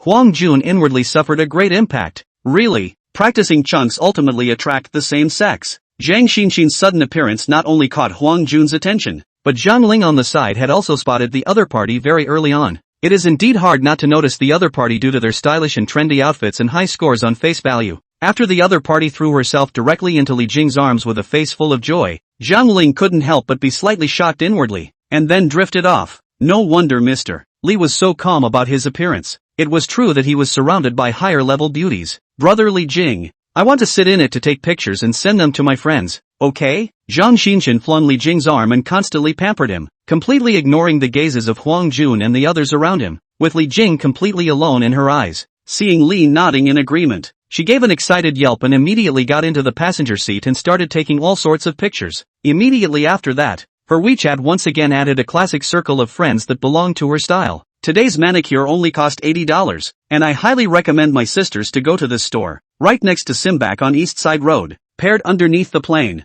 unadorned copy is a selfie of Zhang Xinxin displaying her long, white right hand next to her face, while just behind her head reveals the Maserati's Triton logo halfway up the headrest of the passenger seat. Lon Lon baby, wow, Xinxin, you're in the hands of a rich kid, you're in a Maserati? Pumba big fairy, weight loss version dammit, Richie rich. Don't forget about us sisters when you're rich. Chick, I noticed a man outside the car window showing his legs in shoes. Looks like LV's new loafers for this year. Fool who loves to run errands. Xin, I'll treat you to a manicure at this place next time. Pretty wife, and Tong? Where did you find Li Jing again? Alright, now that it's all done, I'll take you guys back to the hotel first. Li Jing can't wait to try out his new car, but the next thing he knows, he has a very real problem. There were 3 other people currently riding in the car altogether. Huang Jun, Zhang Ling and Zhang Xinxin. Although this Maserati GT has a rear seat, as a sports car, the back of this car is barely fit for seating, with little space and 2 narrow sidelines to make it a very good experience.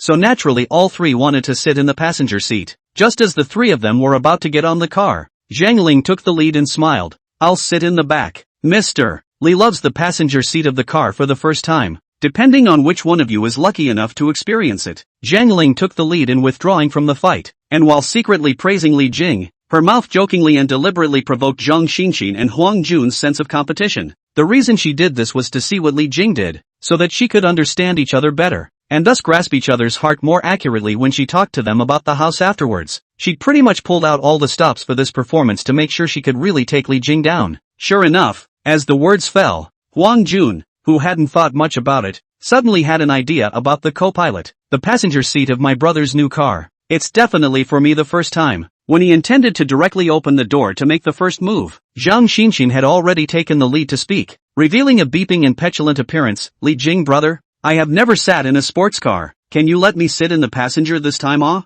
What the? Is this woman giving me that? Not waiting for Li Jing to speak, Huang Jun had already raised both eyebrows and immediately showed his advantage unwillingly, tensing his muscles and saying, Jingzi, look at my figure. Sitting in the passenger side definitely gives you face. Originally, Li Jing was still a bit hesitant, but when he saw Huang Jun showing off his pile of muscles again, the corners of his mouth twitched, and he directly turned his head to Zhang Xinxin and said, "Okay, you sit in the passenger seat. Luxury car with a beautiful woman is a perfect match." Coupled with this appearance of Huang Jun, and then sitting on the co-driver, Li Jing is really afraid of their own open sports car pretending not to be anti-*******,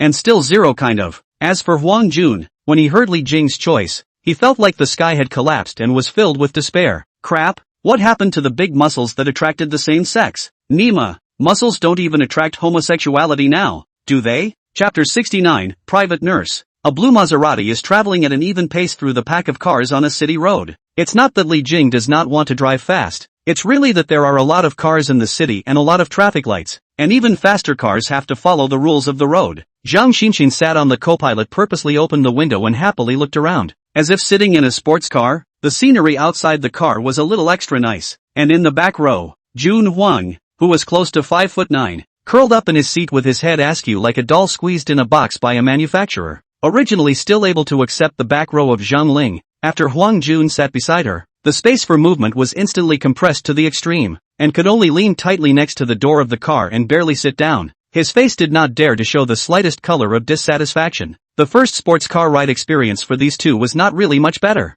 However, compared to Huang Jun's face full of aggression, Zhang Ling instead secretly pondered a lot about Li Jing's final choice of Zhang Xinxin, and realized that Li Jing was not a person who rejected bragging and gold worship. On the contrary, if it could make Li Jing happy, even if a discerning eye could see that he was deliberately approaching him, he would not refuse. But the point is, how can one make Li Jing happy? How can one get Li Jing's approval? After determining that Li Jing did not reject women's closeness and envy of his financial strength, Zhang Ling secretly breathed a sigh of relief and felt that she was still very hopeful that she could get Li Jing to help her with her performance. Only that she was afraid that she would have to put in a little more effort on the other party. At that point, the car stopped at a stoplight. Passers-by walking on the road and other parked drivers unconsciously surveyed the brand new Maserati, especially after seeing that there was also an extremely beautiful woman sitting on the co-pilot. The crowd had different reactions. Some were curious, some were spiteful, some were sneak peeks, but without exception, in everyone's heart there were a few feelings of envy or even jealousy to a greater or lesser extent. Go away, don't look, is that something you can envy? Two young wage earners on the side of the road kept scanning back and forth between Zhang Xinxin and the Maserati. Damn, I have to work hard to make money too. Sooner or later I'll drive a sports car and hug a beautiful woman. Don't be stupid. If hard work can really turn you over and make a lot of money, then I'm afraid losers like us aren't even qualified to work hard. What we can qualify for doesn't lead to Rome. With those words, the two wage earners turned to leave, and Li Jing's gaze swept over the two without even lingering too long. At that moment, a little boy was sitting on a motorized scooter parked on the side, also waiting for a traffic light. He curiously surveyed the sports car beside him, which he had once seen similar in cartoons, his eyes bubbling with envy and excitement. Not having as many scruples as an adult, he was curious as to what the car looked like and couldn't help but in craning his neck to look inside. As a result, just as his eyes fell into the car, he happened to see Huang Jun tilting his head and staring at himself with his two eyes wide open, scaring him so much that he exclaimed with a strange cry,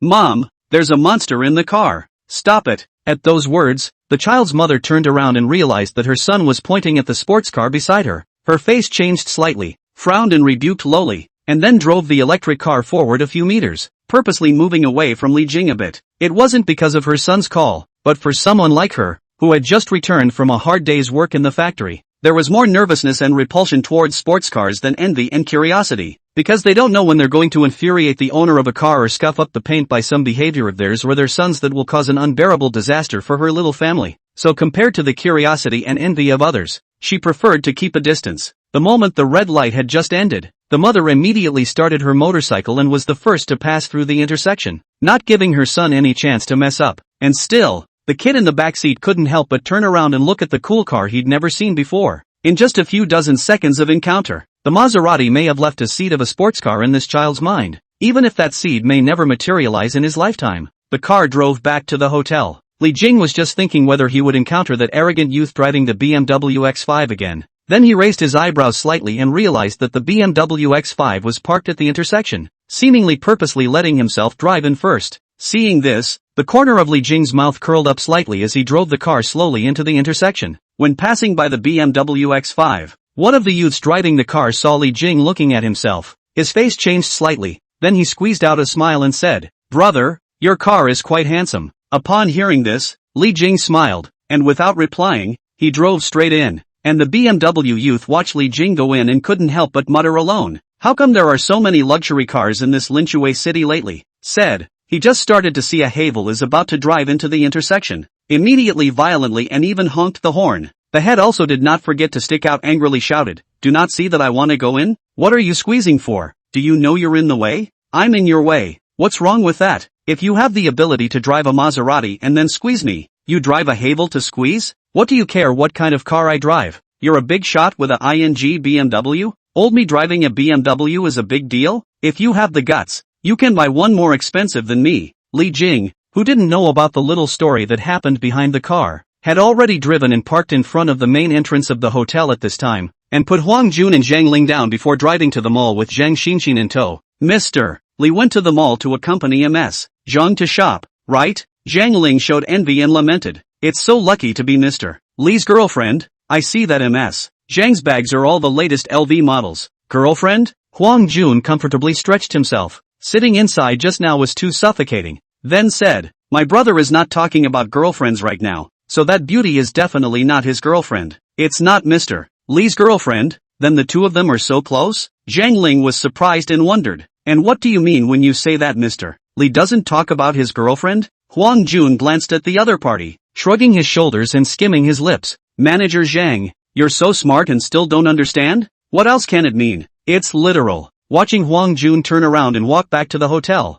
Zhang Ling's eyes changed several times before she turned back to look in Li Jing's departing direction again and whispered, "So it's not a girlfriend." In the mall, Li Jing bought tens of thousands of dollars of luxury goods for Zhang Xinxin again, making Zhang Xinxin happy, feeling more and more that this trip to rush to Linshui City is really worth it. The fact that Li Jing brought Zhang Xinxin, who had an outstanding face value, to buy various luxury goods also attracted the attention of some passers-by, especially young girls. Young girls are more sensitive than most when it comes to luxury brands. After seeing the two end up in a Maserati, a few girls in the neighborhood were even more envious. Compared to before when many people envied Li Jing for driving a luxury car with a beautiful woman, they envied Zhang Xinxin instead, envying her for being able to find a rich and handsome man as her boyfriend. Returning to the hotel in the evening, Huang Jun, who had originally stayed in the same suite, was reopened by Li Jing in a king-sized room. Huang Jun, who walked out of the suite holding his own clothes, was full of aggression, like a little maiden who had been kicked out of her home. And Zhang Xinxin,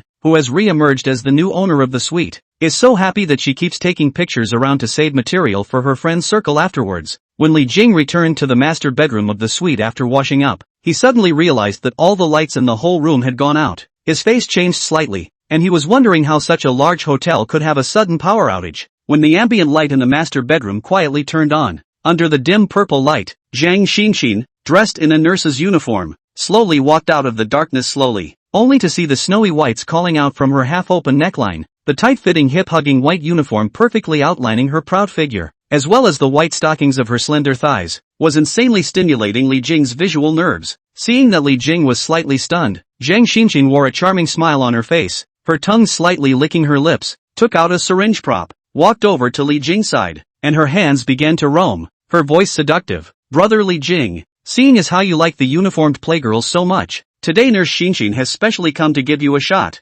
Chapter 70, A Test of Driving Skills. Early the next morning, Li Jing purposely got up early, intending to send Zhang Xinxin to the high-speed train station, moving the other party so much that he rewarded him once more on the spot. If it hadn't been too late, Li Jing would probably have been drained of his vitality by this nurse. After breakfast at the hotel, Zhang Xinxin took a lot of pictures as usual, and then happily got into Li Jing's Maserati to rush to the high-speed train station. The cool morning breeze was fresh and cool on my cheeks. Zhang Xinxin contentedly leaned against the car window, enjoying the smell of the Maserati's passenger side. She knew this co-pilot couldn't be hers alone, but she had figured out that as long as she could sit in this co-pilot, she would enjoy it and not think about anything else. In Zhang Xinxin's mind, life is a chance for God to give her a playful experience, and in just a few decades, she can play as much as she wants. She would rather not have this chance to come into the world of men if this chance to have fun, which God had so easily given her, was used only to try to survive and live by the rules. Of course, she still has a bottom line,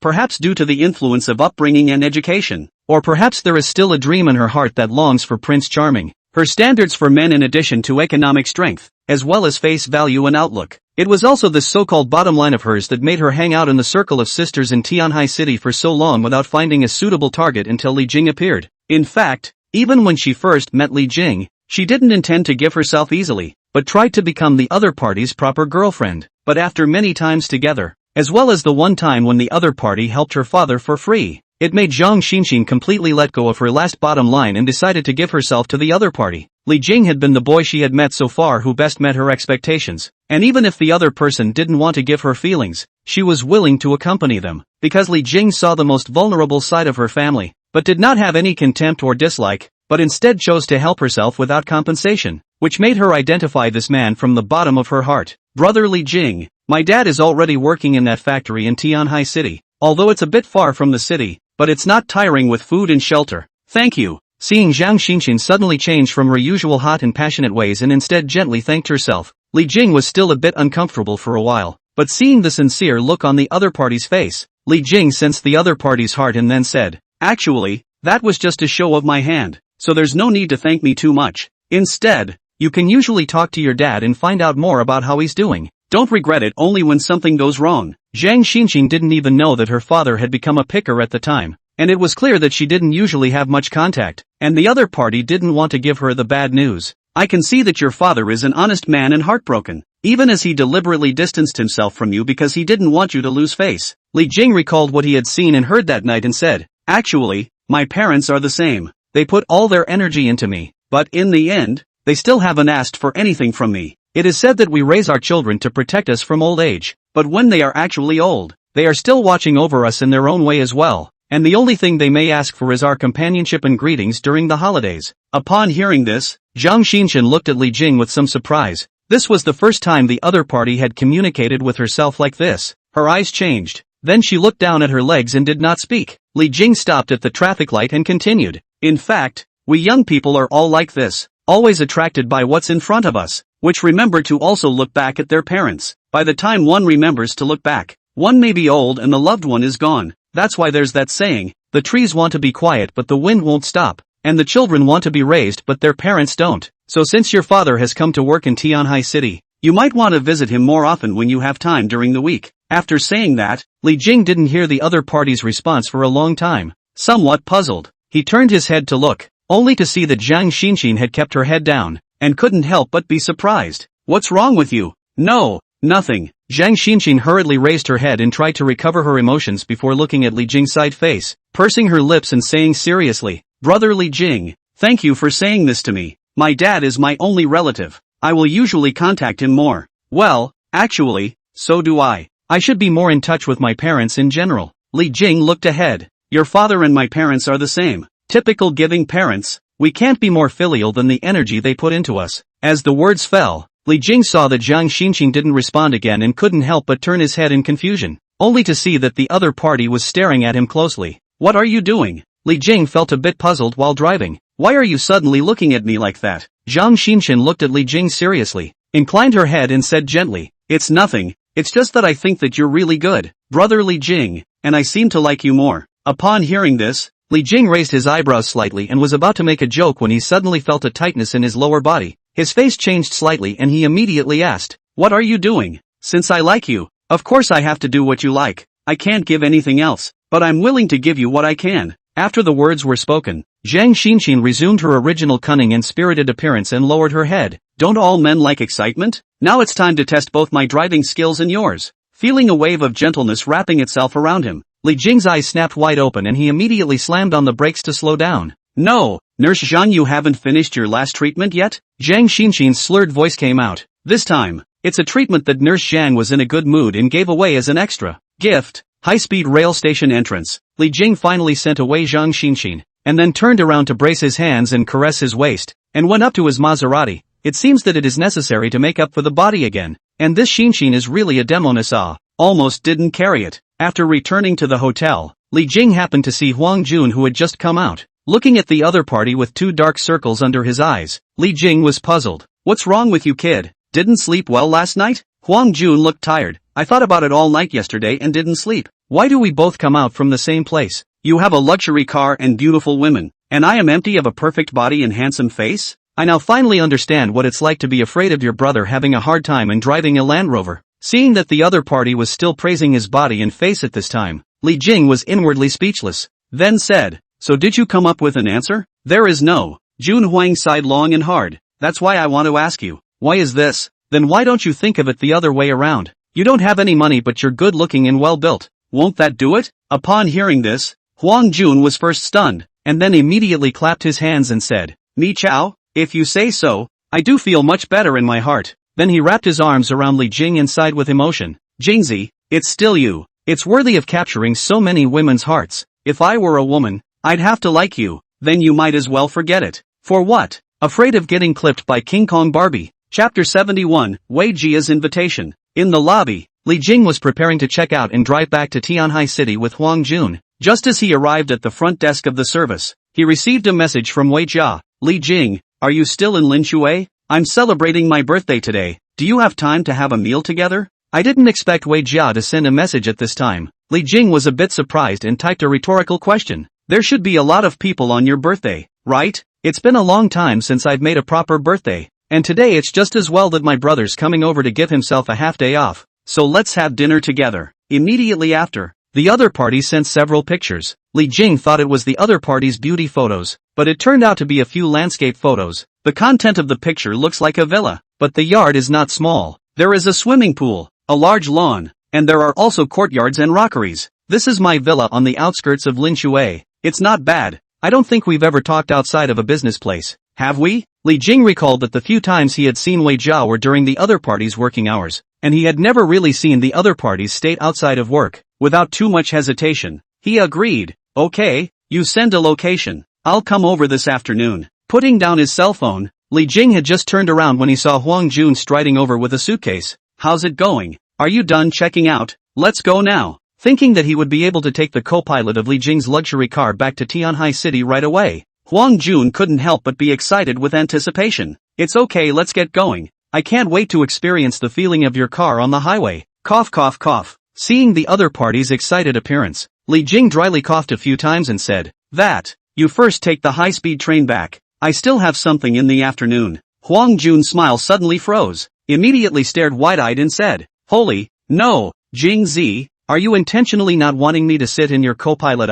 Aren't you all busy? Where is there anything else? I have a friend to see this afternoon." "Friends? Male female? If it's male, which of your male friends is better than my relationship? If it's a female, you can't let your brother go back alone on a high-speed train for a woman." Saying that, Huang Jun felt as if he didn't have a good enough reason and added, "Well, even if it's okay for me to take the high-speed train alone, but isn't that Zhang Xinxin, Zhang Ling, and Zhou Li's affairs all taken care of? And where is there any woman left? You forgot one more." "Who?" Huang Jun unconvinced, ugly to say in front. "Beautiful women, even if it is a random woman. You cannot abandon the brother. Wei Jia, the Mr. Wei you saw last time." As the words fell, Huang Jun was speechless, looking at Li Jing's somewhat apologetic smile. He took a deep breath and sadly turned around. "Okay, it's me who has a small pattern. Nima, your women are really many, and damn how they're all women of this caliber. The difference between people is just too great." Seeing the other party leave sadly, Li Jing was still a bit embarrassed and shouted,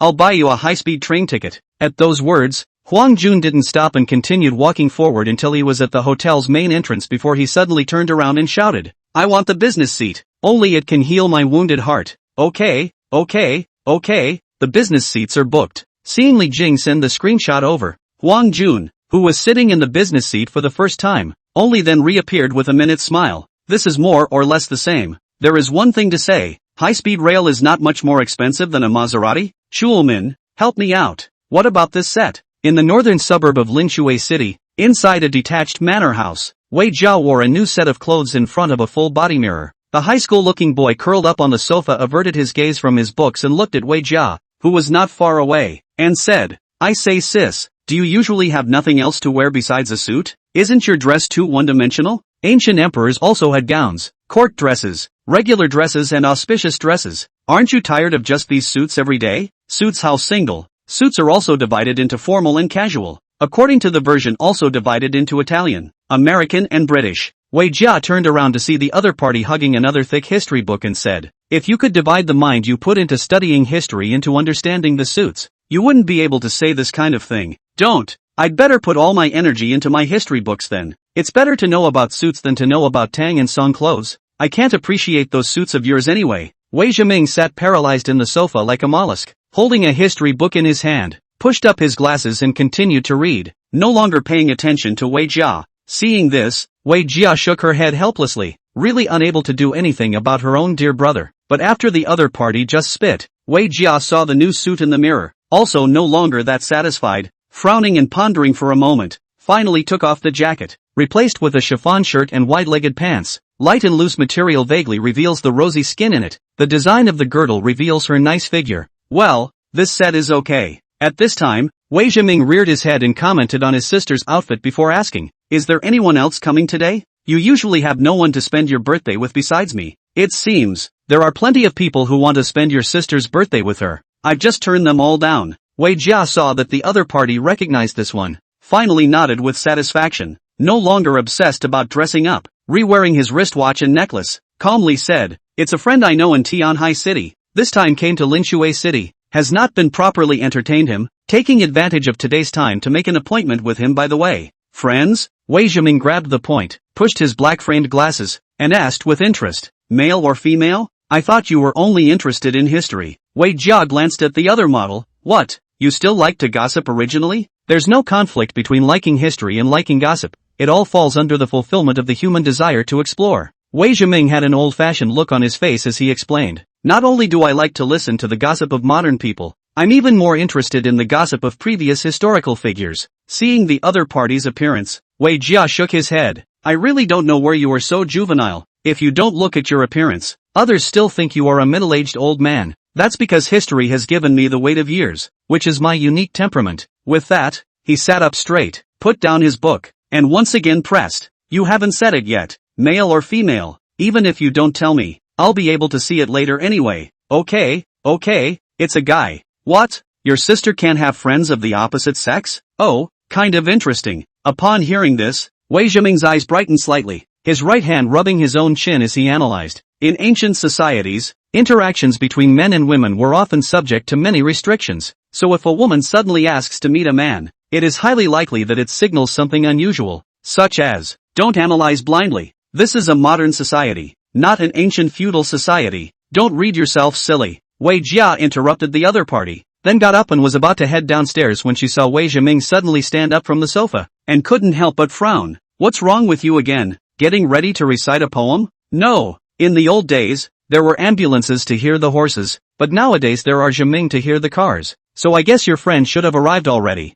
Seeing Wei Zhiming quickly run to the balcony, Wei Jia felt puzzled, followed to the balcony to take a look down, and then slightly revealed surprise. Just outside the courtyard, a blue Maserati was parked at the entrance, and the man who stepped down from the car was none other than Li Jing. This person's face is handsome, his posture is upright, and his eyebrows reveal spontaneity and confidence. In ancient times, how can I say that he is also a young chivalrous man who parades the rivers and lakes and is debauched and uninhibited? Wei Zhiming lying on the balcony railing, hand-pushed glasses, while curiously measuring, while seriously analyzing, "Sister, this kind of man, I'm afraid it's not good to drive. Pain. The words did not fall. Wei Jia directly twisted each other's ears and went downstairs. "What do you know about driving or not driving? I think you're on fire. Hurry up and go down with me to meet people." Chapter 72, Sisters and Brothers. Wei Jia's house belonged to a detached manor type of villa, with a garden area of hundreds of square feet, much more spacious and comfortable than the environment of an ordinary villa. Li Jing could feel the villa's high class and atmosphere just by standing at the entrance. No wonder rich people like to live in single-family villas. The environment and activity space is completely different from those high-rise birdcages in the city can be compared. But the reality is that even those high-rise birdcages would take the average person 2 generations of wallets to barely afford. Just when Li Jing was still admiring the exterior of this villa, the gate of the courtyard slowly opened and a man and a woman walked out from it. Li Jing noticed Wei Jia at the first glance. Compared to the previous, today the other party's dress is more casual. Makeup is also softer, less past a few points of coldness and majesty, but its eyebrows and eyes flow out of the mature charm still let Li Jing feel a few points of amazement. It had to be said that although Wei Jia was dressed slightly more formally, her unique mature charm could completely hang on to the netizens on the internet.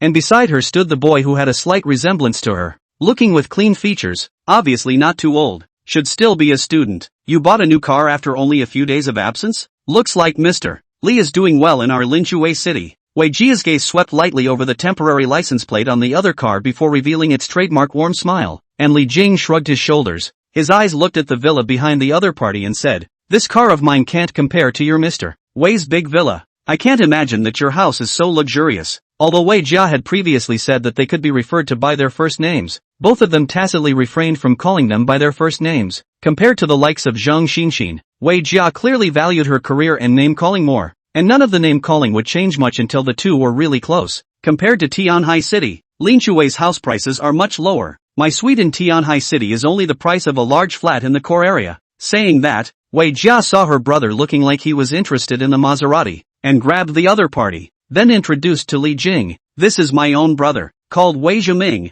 studying in high school in Tianhai City." "High school in Sky Haven?" Li Jing was a bit surprised. "Is today a vacation?" "No vacation, but I took the day off. It's my sister's birthday today, so I'm here especially to spend it with her," Wei Zhiming said, and then looked at Li Jing's Maserati and said enviously, "In ancient times, there were chivalrous men who steered steeds. Today men should drive luxury cars. Men have longed for the perfect ride since the beginning of time. Can I get in the car and try it?" "You're not even an adult. What's the point of trying?" Without waiting for Li Jing to reply, Wei Jia frowned and pulled the other back, demanding, "Quickly call brother." Under Wei Jia's oppression, Wei Zhiming could only helplessly say, "Good day, brotherly." Upon hearing this, Li Jing didn't say anything, but took out a small gift box and smiled. "Since it's your birthday today, I stopped by and bought a necklace as a gift. I hope you like it." Wei Jia, surprised, did not expect the other party will buy gifts, also did not pretend, reached out and took the "thank you, let you break the expense. Originally wanted to entertain you. Now on the contrary, I took advantage of it. Just about ready to buy a house, and came to your villa just in time to pick up some tips." Led Li Jing into the courtyard. Wei Jia sniffed, slightly surprised. "You want to buy a house? In the city of Tianhai? This is more than a big expense." "Not bad. I've been in Tianhai City for 5 years. I have enough social security and almost enough money. It's time to buy a house."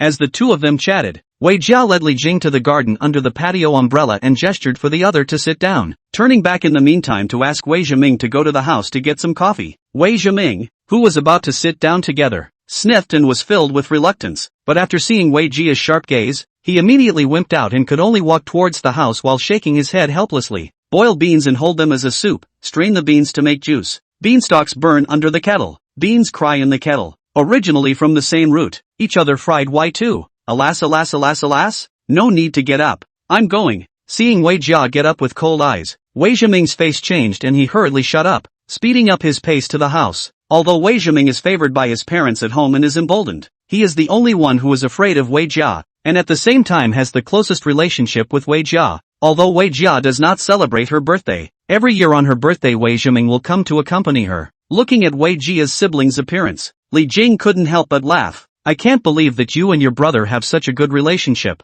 I thought that with your strong character, your brother should not dare to get close to you. You're being prejudiced against me here, and I've known you for a while. Have I been strong with you?" Wei Jia deliberately revealed a hint of wronged and aggrieved appearance, causing Li Jing to be unable to resist a slight inner movement. Perhaps Wei Jia's usually strong appearance was deeply rooted in people's hearts. Suddenly changing the norm to reveal a show of weakness actually made Li Jing feel extraordinarily stunning. Even if he knew that the other party was deliberately making the look, it still had an extremely strong seductive power. Wei Jia really is a congenital chimera. Li Jing remembered that the first time he came into contact with Wei Jia, he was impressed by the bits of mature seduction that were faintly under her serious demeanor. Now not in the workplace, Wei Jia is also more casual. Some, between the eyebrows from time to time exudes that stock of mature charm. Actually Let has tasted the sea of delicacies. Li Jing, still some of the intention to move. If Wei Jia took off her glasses and changed into sexy clothes that could show off her female body, I'm afraid the degree of seduction would be even higher than that of Zhang Xin. Just as Li Jing was thinking about things, Wei Jia withdrew her teasing expression at the right time before glancing at Wei Zhiming's departing direction before explaining, "Don't look at this brother of mine who is wooden, but he's actually very smart. He knew mom and dad favored him more. That's why he was intentionally close to me and didn't want me to be left out of the family." At those words, Li Jing was slightly surprised, hearing quite a bit of information from the other party's words, and Wei Jia's eyes were complex and relieved as she inclined her head in the direction of the house. "So my brother and I have always had a good relationship, and to be honest, sometimes if it wasn't for my brother wanting to go back, I wouldn't even really want to go back to spend more time with my parents. In our family, my brother is more like my most important family member. and my parents are sometimes just my brother's mom and dad. As the words fell, Li Jing didn't know what to say for a moment. He didn't think that a woman as strong as the other party was not doing too well at home. No wonder Wei Jiao works like a female warrior in armor. Perhaps this armor is what she grew up with in her family. Really, it's getting sidetracked again. We were talking about the house. Why are we talking about me again? At this time, Wei Jia reacted. Just now also showed a point of loss instantly dissipated away, and immediately returned to a confident and spontaneous look, and then pretended to blame the color of God said, I've found that you've always had a magic that loosens trust, and in your presence I'll subconsciously let my guard down and unconsciously spill my guts. You said that all Hunan cuisine has a smoky flavor, and in your case, I feel that there is a smoky flavor in your body as well, and that's why it subconsciously creates a sense of closeness. As she said that, the corner of her mouth curled slightly, her eyes falling on Li Jing's face through her gold fin-framed glasses. You're so powerful. You must have conquered quite a few girls, right? Seeing the other party's flirtatious gaze with a hint of temptation, Li Jing immediately smiled. Compared to the girls that I have conquered, with Mr. Wei's charisma and ability, there should be even more men who have been conquered by you, right? Oh, yeah, you really think so? Upon hearing this, Wei Jia did not care about the other party's tone of flirtation, but instead the corners of her mouth rose slightly, her eyes revealing a hint of fawning, her upper body leaning forward, seeming to smile and not smile, and obediently asked in return, and have you had a moment where you were overcome by me? Chapter 73, Wei Zhiming buys a book. Yes, of course, with your face value and charisma, Mr. Wei, unless it's not a man, all will be attracted to you. Seeing Wei Jia once again take the initiative to put up an offense, Li Jing was no longer as embarrassed as before, but instead admitted it in a big way. Li Jing realizes that Wei Jia is a very proactive and aggressive woman, both in work and life, and is very different from other women he has met before. It's true that female bosses aren't that easy to handle. If you're not careful, you're probably going to be led by the other side instead. Li Jing could see that although Wei Jia took the initiative to tease and flirt with herself from time to time, the rationality in the depths of the other party's eyes had not weakened by the slightest bit, and the nervous Yang Xinxin was completely out of a league compared to her. Although it was hard for Li Jing to have no thoughts in his mind about Wei Jia, the extreme phantom demon, he also understood very well that the other party was not a little girl like Antong or Zhang Xinxin, and even more so, she was not the kind of ordinary woman that could be easily deterred by money like Zhang Ling. Against Wei Jia, if Li Jing acted the more purposeful and heartfelt he was, instead, the more he would arouse the other party's suspicion and vigilance. On the contrary, it was easiest to approach the other party when he was as unattached and spontaneous as he was now. It was also for this reason that Wei Jia felt that Li Jing was unique. Because of the people around Wei Jia, every relationship is more or less entwined with a silk web of interests. Li Jing is the first person in addition to her loved ones, in whom there is no sense of any interest-related purpose. Here, the coffee you guys asked for. At this time, Wei Zhiming came out with a tray, and a thick history book was still under his arm, so it caused him to walk in a particularly strange posture. Seeing this, Wei Jia frowned and said, I said that you sit without a sitting phase, stand without a standing phase, and now you can't walk, can you? I say sis, give me a break. I've already brought the coffee over here. No credit, but some credit. Wei Zhiming put the coffee on the table and sat his butt on the stool, as if this matter exhausted him. I think that in the past, Wei Qing's general, Su Jian,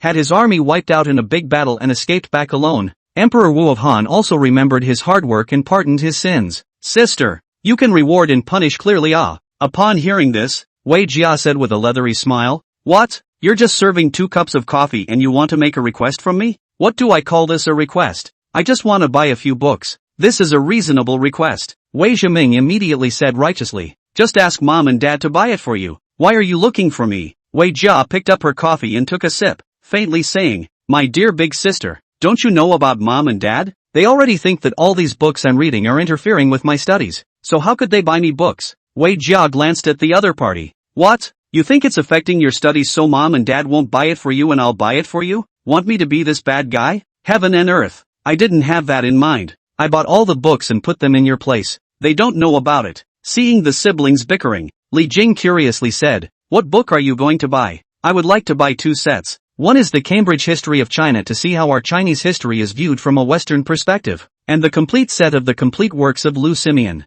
These 2 sets of books are quite a lot. It's estimated to cost a few $1,000s, right? Although Li Jing did not study history, he had heard of these 2 sets of books. Yeah, almost 3,000 or so, said Wei Zhiming secretly glanced at the expressionless Wei Jia beside him, pretending to be pitiful. These books are really too expensive. I don't have enough pocket money. I'm really bitter. I can't even afford to read the books. Don't you dare pretend to be poor and cry bitter here. I've already got 2 rooms here just for you to put your books in. Wei Jia coldly said. Can you finish reading? Didn't you buy so many books? And there are still many unread ones? Then you don't understand. Buy it though you may not read it all. But if you don't buy it you certainly won't read it. That's the essential difference. Wei Zhiming held his head high and said proudly. And collecting books is originally a very beautiful thing. It's no use being nice. Your grades are slipping. That's a fact. Wei Jia didn't budge in the slightest. As a student, you should do what students should do. I protest. The thing for students to do is study, not take tests. Saying that, Wei Zhiming turned his head to look at Li Jing with an exasperated look and asked seriously, Brother Li, do you think so? At those words, Li Jing froze, not expecting the battle to be drawn to himself so soon. Seeing Wei Jia also look at himself with a look that asked him to help discipline his younger brother, Li Jing couldn't help but touch his nose and pondered for a moment before saying, Actually, I think Zhiming is more right. Yay! Finally someone agrees with me. Ha ha! As soon as the words fell, Wei Zhiming's eyes instantly lit up and he jumped up in excitement, and Wei Jia gradually stared at her beautiful eyes. Then her beautiful eyebrows slightly frowned. You'll lead him astray like this. I'm telling the truth, not intentionally accommodating your brother. Li Jing glanced at Wei Zhiming who was already so happy on the side that he started wiggling his butt and making faces towards Wei Jia. He couldn't help but twitch the corners of his mouth slightly before saying to Wei Jia, Actually, I personally don't think that grades are that important, especially if your family is in a good position. Upon hearing this, Wei Jia's complexion cooled a bit and looked at Li Jing.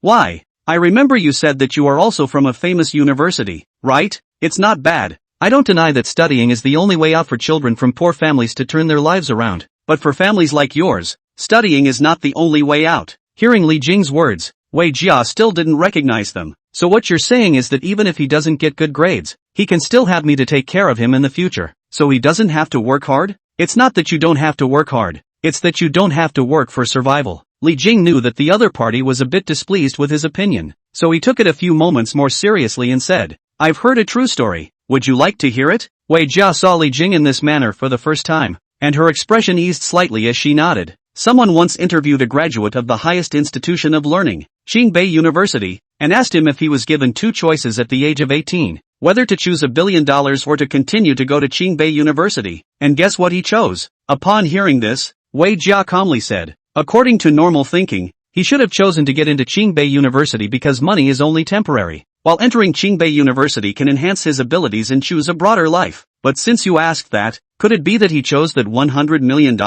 Good. He did pick $1 billion. Li Jing secretly lamented the other party's ability to analyze rationally, then continued, because he is a student from the countryside. The college entrance exam is his only chance to change his fate. As for the specialty he chose and the ability he tried to improve, in the end, it's still for survival. In order to change the situation of his and his parents' family, still struggling for the word survival in this lifetime. Seeing that the other party was still expressionless, Li Jing said, but he said that if he had $100 million, he would have accomplished what he would have needed a lifetime or even spent a lifetime to achieve, and then used the time and money he had left to do what he wanted to do. He said that what he wants to do is not so utilitarian and does not have much benefit in return, but he loves it and he believes that with his love and his ability, he can bring more contribution to the society in this area and realize his personal value, instead of running around in the job market all his life for survival, for a house, and for his children's education. After saying that, Li Jing re-looked at Wei Jia's delicate face that had finally changed a few times. So do you think that it's better for him to choose to go to Qingbei University or to choose $100 million? To realize his own value and to bring contribution to the society? As the words fell, Wei Jia's brows lowered and she fell into a long silence. Obviously Li Jing's point of view had caused her heart to fluctuate quite a bit. After a few moments, she finally re-lifted her eyes, and her eyes that were originally resisting Li landscape points softened a few points. She didn't answer Li Jing directly, but turned her head to Wei Zhiming, who had a slightly expectant gaze on the side, and said seriously, Zhiming, I know that you love history, and I can buy you books, or I can continue to support your hobby. However, I still have a request. This year you are in your senior year of high school. It is your last year of high school. Stick to it for 1 more year, and when you get to college, you can read as much as you want, and I will be responsible for buying all of your books in the future. How about that? Really? Upon hearing this, Wei Zhiming's eyes instantly widened and his face turned red with excitement as he instantly agreed. Good. I'll make sure that my grades won't continue to drop in this final year. And sister, you have to keep your word. Seeing the other party's excited smile, Wei Jia couldn't help but show a hint of a smile as well. nodding his head as a promise. Then she glanced at Li Jing, who was calm on the side, and couldn't help but feel a few more different feelings within her heart. After determining that Wei Jia had ordered those 2 sets of books for herself online, Wei Zhiming was overflowing with joy and turned to Li Jing. Brother Li, thank you so much. Why don't you just become my brother-in-law? I recognize you. Wei Jia. Li King. Chapter 74 Dressing Up Opinions. What kind of nonsense do children talk? Wei Jia's cheeks flashed a trace of blush then immediately dispersed, then sternly said, I won't buy you any more books if you keep talking nonsense. A gentleman's word is a promise. You can't break your promise. Wei Zhiming immediately became anxious upon hearing this. I'm a woman, not a gentleman. Your won't work on me. After saying that, Wei Jia no longer paid attention to the other party, but instead looked back at Li Jing and said, I haven't taken you around the yard yet. Why don't you take a walk? Seeing the other party get up, Li Jing happened to want to take a look at the courtyard as well, so he agreed. Okay, enjoy the appreciation of Mr. Wei's large courtyard. Upon hearing this, Wei Jia revealed a hint of a smile and said, my yard in this small place isn't worth a lot of money, and it's only when you buy a mansion in time, Mr. Li, that I should go and admire it. With that, Wei Jia went forward and opened the small wooden door leading to the backyard, introducing as she walked, this is the garden that I asked someone to help me take care of. There aren't too many high-grade and expensive plants, but it's better because of the abundance of plants and the fresh air, so it's always a good idea to come and walk around to soothe your stress. Li Jing followed the other party's gaze and observed the other party's garden. The area wasn't small, and the plants really didn't have any particularly expensive varieties, but the modeling and the environment were tended to very carefully, making it especially comfortable for people to walk in it. Li Jing walked in the garden, enjoying the scenery while being able to smell the faint perfume wafting from Wei Jia's body beside him from time to time, which was also a pleasant enjoyment, and Li Jing occasionally dropped his gaze on Wei Jia's body, realizing that although the other party was 30, her skin was extremely well maintained, as white as snow, and as delicate as suet jade, so that people couldn't help but want to reach out and touch it. Although Wei Jia usually dressed on the formal side, today's light chiffon shirt vaguely outlined her proud figure. The only pity was that the other woman wore wide-legged pants this time, so she couldn't admire her legs. In Li Jing's previous impression, Wei Jia's body proportion is very good, legs long and straight, but unfortunately there has been no opportunity to appreciate, and do not know the future. What? It looks like Mr. Li is interested in my body? Suddenly, Wei Jia, who found that Li Jing's gaze had been falling on himself, didn't avoid it and turned his head to take the initiative to point out, Mr. Li, the Buddha said that color is emptiness, and emptiness is color, and this state of mind of yours is not yet calm enough. All people love beauty. I've always loved to look at beautiful women, and it's only when I deliberately suppress my desires that it's bad for my body and my mind. Li Jing's face skin has been worked out to be quite thick now, and he is not ashamed to be poked by the other party, and generously admits, not to mention that there is such a beautiful woman like Wei standing beside him. If he can not look at all, that person is either a eunuch or a. Hearing the other party's roguish answer, Wei Jia did not feel disgusted, but instead was amused for a few minutes. Originally a few points of discomfort in her heart also dissipated, and then she took the initiative to ask towards Li Jing, you should have read countless beautiful women, so in your heart, how many points can I score for this model? 9 points. Li Jing answered directly according to the score he had in mind. 9 points? Wei Jia's eyes faintly flashed with a hint of color, then deliberately teased. It's not a percentage, is it? How is that possible? With Ms. Wei's face and body, how can I say that she is also at the level of top beauty? Li Jing generously explained. As for the point deducted, it lies in your outfit, which is too formal and serious and does not show your advantages. For example, the proportion of your legs exceeds that of an ordinary woman, so if you wear a high-waisted skirt or slim pants, you can emphasize the advantage of long legs. Regarding ladies' wear, it was still Li Jing who had learned a few things from Entong and Zhang Xinxin, and he didn't expect to use it on Wei Jia's body. Upon hearing this, Wei Jia raised her eyebrows slightly. This was the first time a man had recklessly evaluated her figure in front of her, and even gave advice on how to dress. Oddly enough, though, she didn't feel offended or that the other person was greasy, but instead felt that the other person was genuinely making a viable argument from an aesthetic standpoint. Showing off the advantages of my legs? Wei Jia thought about the other's suggestion and did feel that her legs were much slimmer than other women, but being devoted to her work almost all year round, she can be said to put very little effort into dressing up compared to girls who spend hours every day dressing up. Although Wei Jia didn't put much thought into her external grooming, any woman wouldn't refuse someone else's praise, especially when it was such a serious and analyzed and justified praise from Li Jing. So after Wei Jia heard Li Jing give himself a score, although his face didn't change, his heart was vaguely satisfied for a few moments. Of course, If she knew that Li Jing had given both An Tong and Zhang Xinxin a 9 out of 10 in his heart, she probably wouldn't be in any happy mood. Seeing the other party finish analyzing, Wei Jia just laughed lightly. I've never worn those clothes. For me, a suit is enough to deal with most scenarios, and at home, I wear it how I am comfortable. Saying that, a thought came to her mind and she winked at Li Jing and asked, I remember last time you said that if we became friends who cared about being closer, you would help me as much as you helped Huang Jun? Li Jing didn't know why the other party suddenly brought up this matter, but still replied, not bad. Huang Jun and I understand each other and trust each other. We are brothers who grew up together. If the two of us can become such a relationship afterward, Mr.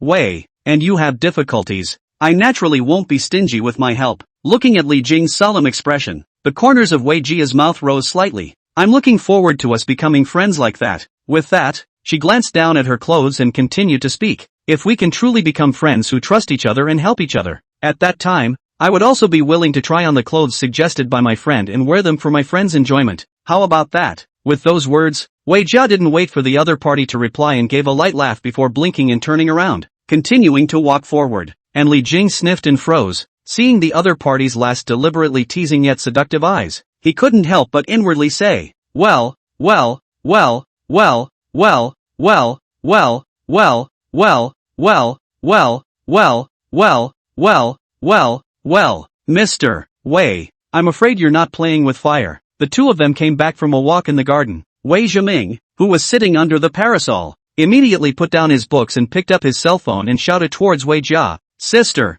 it's 5 o'clock, what do you want to order to eat? Seeing this, Li Jing was a bit surprised. You're planning to order takeout? How can you eat takeout with a special invitation? Wei Jia shook her head, then explained, but neither my brother nor I know how to cook, and we don't want to go out to eat on our birthdays, so every time I ask a few cooks I'm familiar with to come to the house to cook. Today you're here. I just happened to contact that Hunan cuisine chef to come over. Although he's from Linshui City, he went to your place to study. You can taste and see the craftsmanship he made today. Your Linshui chef cooks Hunan food for me? Li Jing raised his eyebrows high, then shook his head. That's not as authentic as me, a local, making Hunan food. You can cook? Wei Jia was really surprised this time. In her mind, Li Jing, this kind of food, clothing, housing and transportation are extremely high spending people. Would not have thought that the other party will also cook. Sure. At the mention of Hunan cuisine, Li Jing waved his hand with confidence on his face. You don't need to hire that chef of yours today. Just ask someone to bring the food over.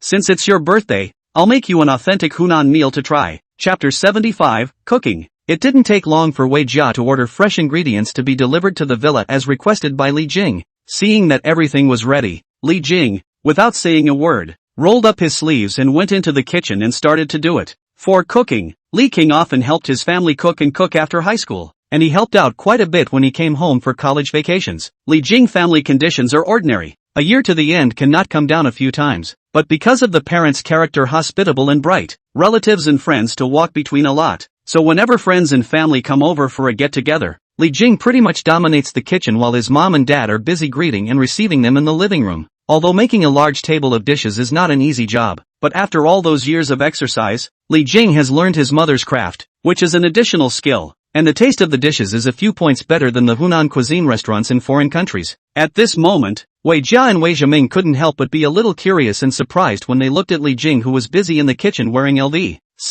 A man who is financially powerful and is willing to cook. This kind of person is not simple. Hearing Wei Zhiming's words, Wei Jia glanced at the other party. So you're trying to say that he's a rare and good man? Whether it's a good man or not I don't know. Wei Zhiming put on his old school look again and pushed up his black framed glasses. But if a man is willing to cook and enjoys cooking, then that man must love life very much. It's like Su Shi and Lu Yu, who had quite a few verses about cooking, which showed their love of life. This quote is from our language teacher. Upon hearing this, Wei Jia didn't say anything else, but instead continued to place her gaze on the busy figure in the kitchen, her complexion moving slightly. Love life? My own life seems to have been nothing more than a gap between jobs, fragmented and uninteresting, never really taking the trouble to appreciate what it's like to live. Although she didn't know what it was like to love life, Wei Jia sat back on the sofa in the living room and watched Li Jing, who was busy in the kitchen, and inexplicably found it a bit interesting, so she simply propped her face up with her hands and kept watching. And in the kitchen busy Li Jing,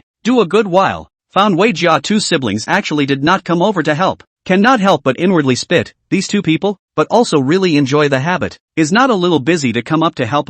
Thinking of this, he couldn't help but recall the meal that Intong had cooked for him, and inwardly sighed, no wonder most men still like a woman who is a householder and a virtuous woman. Some girls look glamorous on the outside, but when they come home they don't move a muscle, just like a living Buddha. Living with such a woman, if the economic strength is not good, life is bound to be a mess, and there will be no shortage of quarrels between the two for the firewood, rice, oil and salt. Of course Wei Jia is different. After all, she has the money to hire someone and doesn't need to rely on a man to get by. It was just that Li Jing was still thinking of needing a helper, and Wei Jia was too embarrassed to call the other party for her birthday, so he switched to a different candidate and turned back towards the living room and shouted, "Wei Zhiming, come over and help." Ha! Wei Zhiming, who was about to read a book, heard Li Jing's unceremonious request and his face immediately fell, saying in dissatisfaction, "Wasn't it you who said you'd cook? I need help cooking. I just did you a favor, so hurry up and get over here and help." Li Jing turned back in the kitchen and said, "Throw me a peach and return it with a plum. This is an ancient gentleman's fine virtue.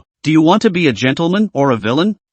Hearing this, Wei Zhiming, who was about to retort, instantly deflated and helplessly stood up and said, all right, there's no way. Who asked me to be a gentleman?" Seeing that Li Jingjin had called out his brother, Wei Jia on the side raised her eyebrows high and slightly widened her beautiful eyes. He himself was not necessarily able to make Wei Zhiming move. Li Jing not only did not have the slightest bit of politeness, but even really shouted to move the other party. Eyeing Wei Zhiming towards the kitchen, Wei Jia narrowed her eyes and thought, this was certainly due to the fact that Li Jing had captured the point that Zhiming cared about, but I'm afraid that it was more because Zhiming was not repulsed by Li Jing, and even said that he had a favorable impression of him. Shulmin, who usually looked like he was arrogant and couldn't look at the people around him, actually recognized Li Jing today. Li Jing, this guy, is really different. Watching her brother enter the kitchen for the first time, Wei Jia looked playful, the corners of her mouth gradually rising, feeling more and more interesting. Hunan cuisine is one of the 8 major cuisines, recorded in Chu Yuan's Chu rituals,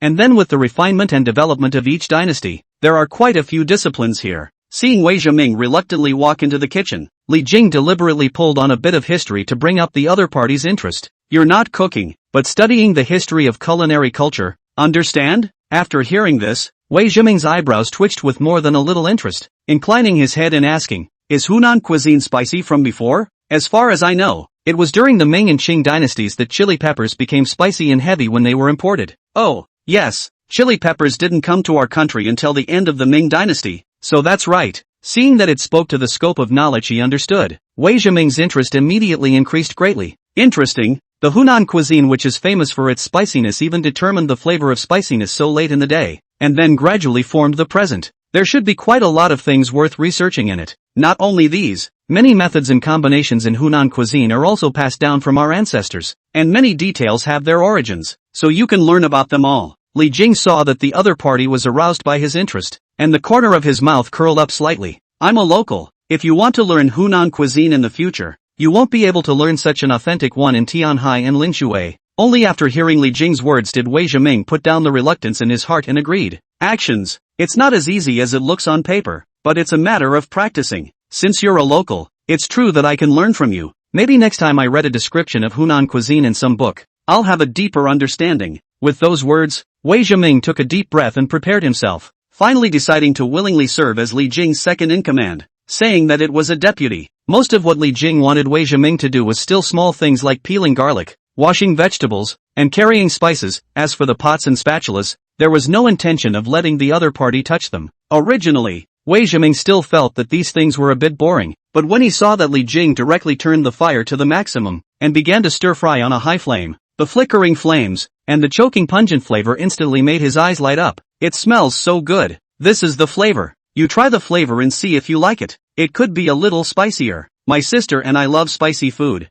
Go cut up some more chili. Okay, bring me the soy sauce. Yes, get some water. Yes, get the bowl. Good. Can I have a couple pieces first? No problem. Just don't eat it all. Okay. Ha, it's not bad to be a chef. Chapter 76, The Joys of Life. In the living room, Wei Jia looked at the two figures in the kitchen, a large and a small, busy back and forth, could not help but look mesmerized, eyelashes fluttering slightly, the corners of the mouth unconsciously up, especially after knowing that both of them were preparing meals for themselves. The feeling in her heart became more and more different, and she actually experienced a trace of the warmth of home deep inside. Is this the joy of living? Wei Jia eyes change, Its original body and the work to raise that stern aura are softened a lot, slowly have the shape of life. Shortly after, Li Jing and Wei Zhiming brought out the dishes in turn. Fried pork with chili peppers, Yangzhou blood duck, chopped pepper fish head, eggplant and bean curd, stir-fried yellow beef, and amaranth soup. 6 dishes in all home-cooked dishes that I always ate in my old home. Let's see how it goes. Li Jing brought bowls and chopsticks and handed them to Wei Jia. Smiling, Hunan cuisine is all about a pot of air. Fresh from the pot is the best. Try it? Looking at the table full of steaming, fragrant Hunan cuisine, Wei Jia cannot help but gulp lightly, pick up the bowl and chopsticks to taste one by one. After eating it in her mouth, Wei Jia's eyes were amazed. A rich aromatic and spicy flavor instantly spread out on her tongue, rushing open the door to her taste buds. The freshness of the ingredients and the matching of the seasonings were perfectly blended, so that she couldn't help but nod her head and let out a complimentary nasal sound. She found that Li Jing's way of doing things was very different from the chef she had hired before. Not only was it more fragrant and spicy, but most importantly was the unique pot aura that infused the food with a soul, like a perfect combination of a large fire and seasonings that wrapped tightly around the ingredients and inspired all the flavors contained within. Wei Jia had only taken a few bites and had already determined that this was truly authentic Hunan cuisine. Seeing Wei Jia's satisfaction, Li Jing added rice for the other party. Hunan cuisine is a notorious downer, and it tastes even better with rice. Aha, yeah. As soon as Li Jing's words fell, Wei Zhiming on the side had already mixed vegetables and ate several mouthfuls of rice, eating the fish head meat while recommending towards Wei Jia. Sister, quickly eat this fish head. The chopped pepper flavor is so fragrant. It's perfect with rice. Upon hearing this, Wei Jia couldn't help but be curious and reached out to take a bite of the fish head meat. And just after eating it in her mouth, a hint of amazement flashed across her face. It's so tender, and it smells so good. She looked at Li Jing with some surprise and sincerely praised. I can't imagine that your cooking skills are so good. I was the one who had the eyes to recognize it before. It's okay, I learned it all from my mom. Li Jing laughed. In our old home, most people are more or less good at cooking, and housewives are even better at it. Listening to the other party's words, Wei Jia nodded her head before continuing to savor the next dish. Although what Li Jing made were all home-cooked dishes, he captured the essence of vigorous fire stir-frying, and each dish was full of flavor, allowing Wei Jia and Wei Zhiming to truly feel the charm of Hunan cuisine. Wei Jia and Wei Zhiming both ate quite a bit, and although they didn't eat all of the dishes cleanly, they ate all 6 plates. It was obvious that both of them had eaten a lot more this time as opposed to their usual meals. On the contrary, Li Jing didn't eat much. As the chef of the meal, seeing the two of them enjoying the dishes he had made brought a sense of fulfillment in his spirit far more satisfying than the fruitfulness of his stomach. Hiccup, full of food. This meal is perfect. Wei Zhiming leaned back on the seat backrest with a satisfied face, touching his propped-up bulging stomach and lamenting, Brother Li, if I had known that you had this skill, I should have come to my sister's house to cook a long time ago. It's much more flavorful than the one my sister hired as a chef. Li Jing laughed. It's not often seen over here that you guys like spicy flavors so much. I guess that chef improved the flavors. That's why it's different from the authentic Hunan cuisine. At this time, Wei Jia also looked at Li Jing with admiration. I now kind of understand why you told me before that the Hunan food in those high-end restaurants was not good. Li Jing smiled. In fact, Hunan cuisine is characterized by home cooking, and to make it rigidly look like high-end Western food would have lost its core charm. In fact, you don't need to praise me too much. In the future, I will have the opportunity to take you to my old home. The small stores in the old alleys on the street are doing better than me. Seeing that the other party had no pride or complacency after being praised, Wei Jia's complexion moved slightly, and she had a few more different views of Li Jing. She then smiled and nodded her head, agreeing, that's good. I'll definitely visit your old home when I have the chance in the future. After the 3 people after dinner in the process of chatting, Wei Jian invited people to come to the house to finish washing the dishes. Li Jing shook his head and sighed. This home is really a bit of housework, do not have to do all rely on the temporary invited people. However, it was thought that Wei Jia should not have lived in this villa much, so something would have hired someone to clean and clear it up on a temporary basis, rather than hiring a long-term nanny. As the day grew late, Li Jing prepared to leave. At the entrance of the courtyard, Wei Jia sent Li Jing out the door. Looking at the other party's face, she sincerely smiled and said, Thank you for accompanying me on my 30th birthday. This should be the most impressive birthday I've ever remembered. You only turned 30 today? Li Jing was surprised. He heard the other party say 30 before, but it turned out that he only turned 30 today. What? Do you think I'm already over 30? Mentioning age, even Wei Jia was inevitably a bit sensitive, raising her eyebrows high. Seeing this, Li Jing immediately explained, That's not true. It's just that I didn't expect to accompany you on such an important birthday today. Thanks for the invitation. I should be thanking you. I was inviting you to come and relax, but I ended up just keeping you busy. She paused in her tone and looked at Li Jing, her eyes flowing with a few moments of sincerity. I don't know what kind of place I hold in your heart, but after today, I very much hope that we can become true friends. Even among my close friends, there are only a handful of people who have visited my house and met my brother. Upon hearing this, Li Jing's complexion moved slightly, and instead of answering, he flirted. Then are you going to change your clothes? Wei Jia first froze, then thought of her promise before. Immediately her red lips grinned, tilted her head and laughed brilliantly. Giggle, giggle, so you're here waiting for me. Saying that, she didn't squirm and generously met Li Jing's eyes and said, okay, when we meet next time, how about I prepare a set of dress-up specifically for you to meet you? Li Jing didn't expect the other party to really agree with him. A trace of surprise flashed through his heart. Then he said, then I'm already looking forward to our next meeting. After the two spoke, Li Jing got on the car and was about to say goodbye when Wei Jia suddenly put her slender white hand on the open car window and laughed. I just added your WeChat. Remember to pass. WeChat? Aren't we already friends? Li Jing was puzzled.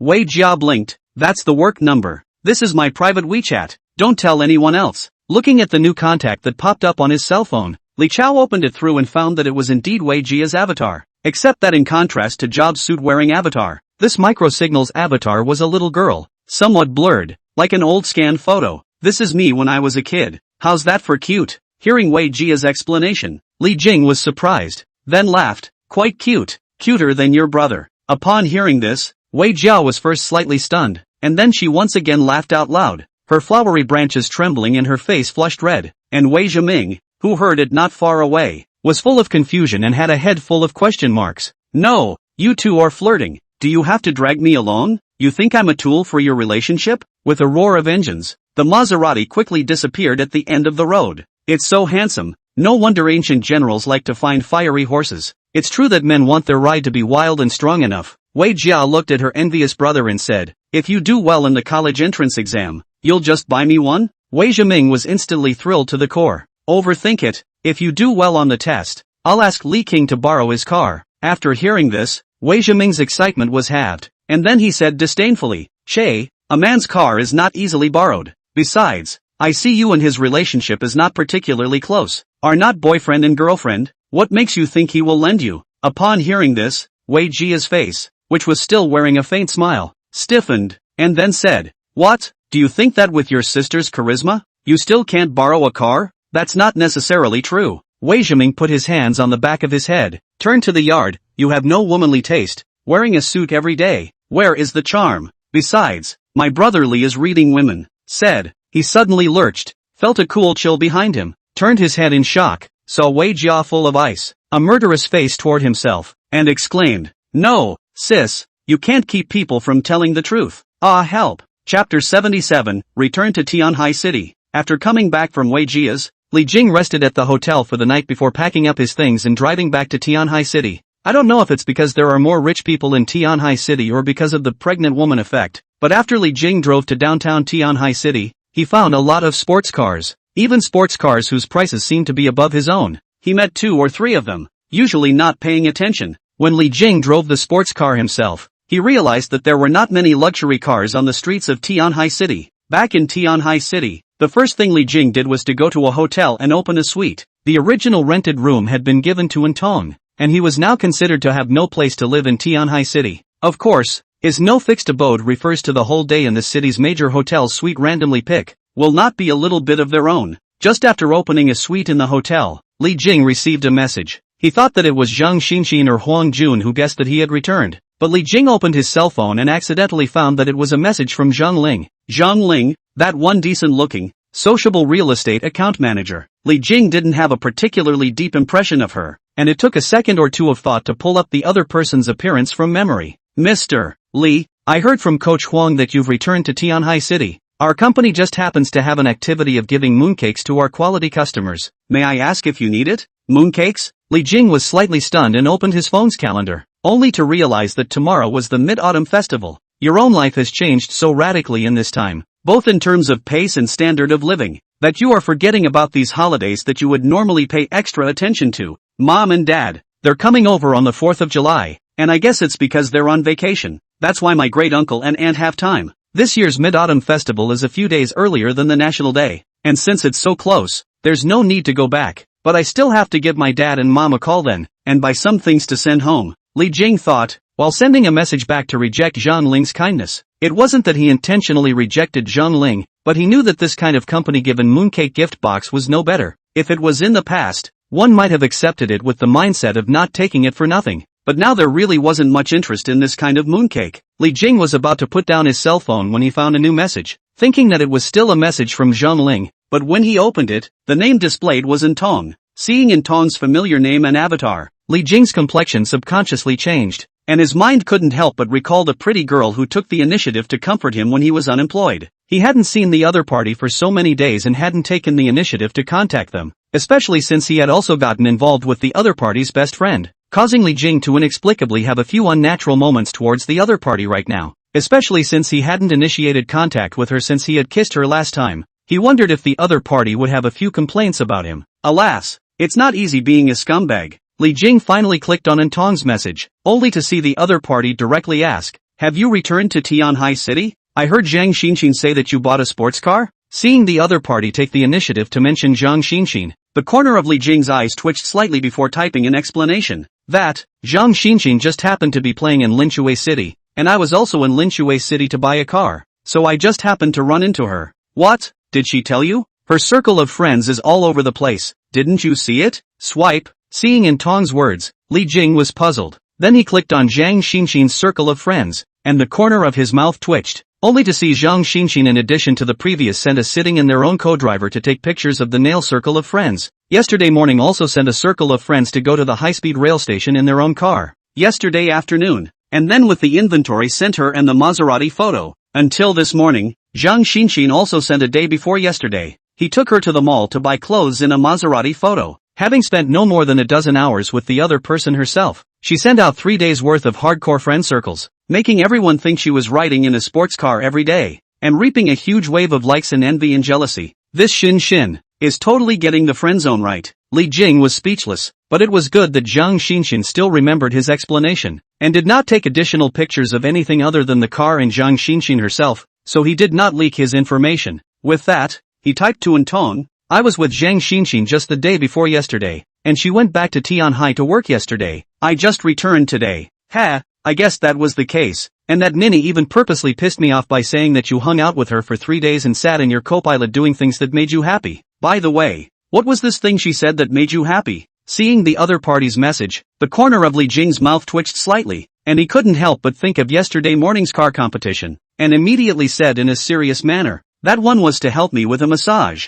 She saw that I was too tired from driving, and gave my head a massage." Big head, small head, and kind of true answer. A massage? I see. I thought it was something. That guy was being secretive. With that, Intong sent a message again. "Since you're back, I'll give you a reception. Do you want to come to my house for dinner? Of course, it's fine if you don't have time. I happen to have some other things as well." As if she was worried that Li Jing would refuse, Intong immediately added this sentence. Seeing through the other party's mind, Li Jing couldn't help but smile and agreed. "Okay, I'll see you for dinner." Inside the rental house, Intong sat on the sofa somewhat nervously waiting for Li Jing's reply. When her cell phone beeped, she immediately tapped the screen and saw that Li Jing had promised to come, and immediately clenched her fists in excitement and subconsciously stood up, her face full of joy. Then she scanned her neat and clean room and immediately shook her head. "No, it needs to be cleaned again, preferably with some perfume." Intong had just put down her cell phone when she heard it ringing, thinking that it was Li Jing calling. She hurriedly picked up and said,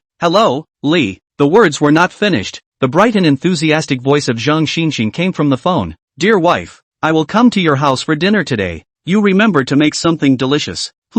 No, what did you just say, Li?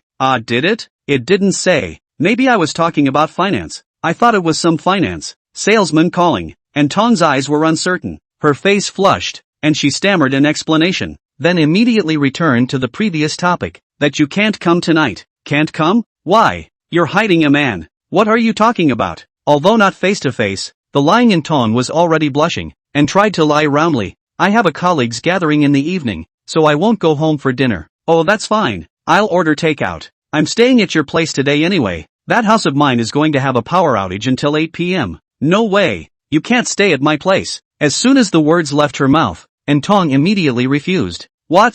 I don't want you to cook." "Still? And Tong, are you hiding something from me? What can I do? It's just that I have a female coworker staying with me today as well and there's no room for you. Really? Really? Okay, forget it then. I'll just wait at home for the incoming call. Finally hanging up the phone, and Tong took a long, dark breath. We can't let Zheng Xinxin know that Li Jing is back, or she'll snatch him away again. Today, Li Qing's time is mine. Chapter 78, and Tong's colleagues. After the phone call with Li Jing at noon, and Tong was distracted and out of mind at work in the afternoon, propping up her face with her hands, her eyes out of focus, her mind filled with thoughts related to Li Jing and Tong. At that moment, a male coworker was wheeled over by a few people, with a few hard-to-disguise moments of nervousness and embarrassment on his face. Seeing In Tong doubtfully turn his head to look at himself, the male colleague became more and more nervous, looked back at the rear of the friends who were making gestures of encouragement towards him, took a deep breath, and finally summoned up the courage to say,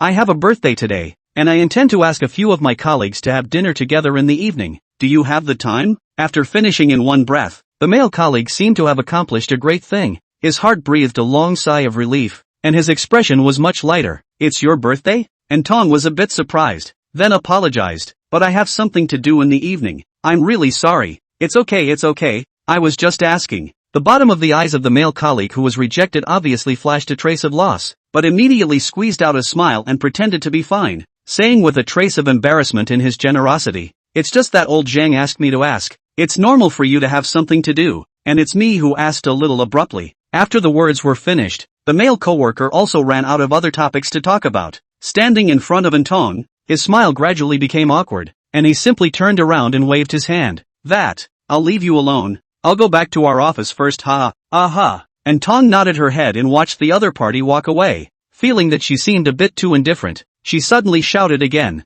that Wang Jun. Wait a moment. Upon hearing this, Wang Jun quickly turned back and looked at Tong with an expectant face, immediately asking, Tong, what's wrong? Tong looked at the other party's face that showed expectation and smiled slightly. I forgot to say, happy birthday to you. Wang Jun was stunned, especially after seeing the smile that the other party showed to him for the first time. His heart melted and his ears instantly turned red. Then he stammered out a thank you and quickly turned around to leave. Back to a few friends, Wang Jun put the two conversations briefly. Friends one by one, shoulder hammer chest, 7 words. Yes, it's a big step forward. You must buy us a big meal today. And Tong wishing you a happy birthday means it doesn't resent you. You still have a good chance. Go for it. Said that things happen for people, although Tong didn't say yes. But don't you see how good it is to reap each other's blessings? Surrounded by his friends, Li Jun thought back to Tong's line of blessing and only felt his chances multiply. Full of excitement and finally bravado. I'm treating you to a seafood dinner today. As the words fell out of his mouth, his friends burst into cheers, holding Wang Jun in their midst and feverishly returning to their department. And the middle-aged woman beside Tong looked back at the group of departing young men and couldn't help but shake her head instead. The ones from the marketing department are also too confident to dare to pursue you. Saying that, she turned her head to look at Tong beside her and came closer to whisper, Xiao Tong, I have a nephew who recently had the idea of buying a house and settling down in Shanghai. Do you want to try it out? Here's his picture. Tong glanced at the cell phone the other person handed over, only to see that on it was a picture of a man with a somewhat receding hairline. The man appeared to be in his mid to late 30s, and the obviously retouched photo still couldn't hide the other man's thinning hair and greasy demeanor. Tong shook her head and said somewhat apologetically, I don't want to fall in love yet. Hearing the other words in the meaning of politely rejected, middle-aged female colleague smiled slightly stiff, and then immediately waved his hand and said, all right, free love, 2 people together or to like each other only. I just helped my nephew asked, I'm going to use the restroom. Tong nodded slightly apologetically before getting up and leaving. The middle-aged female co-worker saw the situation, and immediately quietly sent a voice to her nephew, frowning, I've already asked for you. I guess it's no good. You've had this photo retouched and people still can't see it, so don't even try. I said, you'd better find an ordinary girl honestly. Xiao Tong has a very high eye. It's not something you can chase after. In the restroom, Tong looked at herself in the mirror and realized that she was somewhat unrecognizable. What's going on today? All I can think about is Li Jing. The ones introduced by others have absolutely no intention of getting to know them, even if there are individual ones that are not bad. She looked at her delicate face in the mirror and said secretly, Tong, don't you want to settle here? How can I find a local to marry if this goes on? Just as she was struggling, she saw a female colleague come out of the toilet. Her face changed slightly, immediately pretended to wash her hands, and then silently went back to her workstation. Seeing that it was about time to leave work, she opened WeChat and found that Zhang Xinxin had sent a new circle of friends,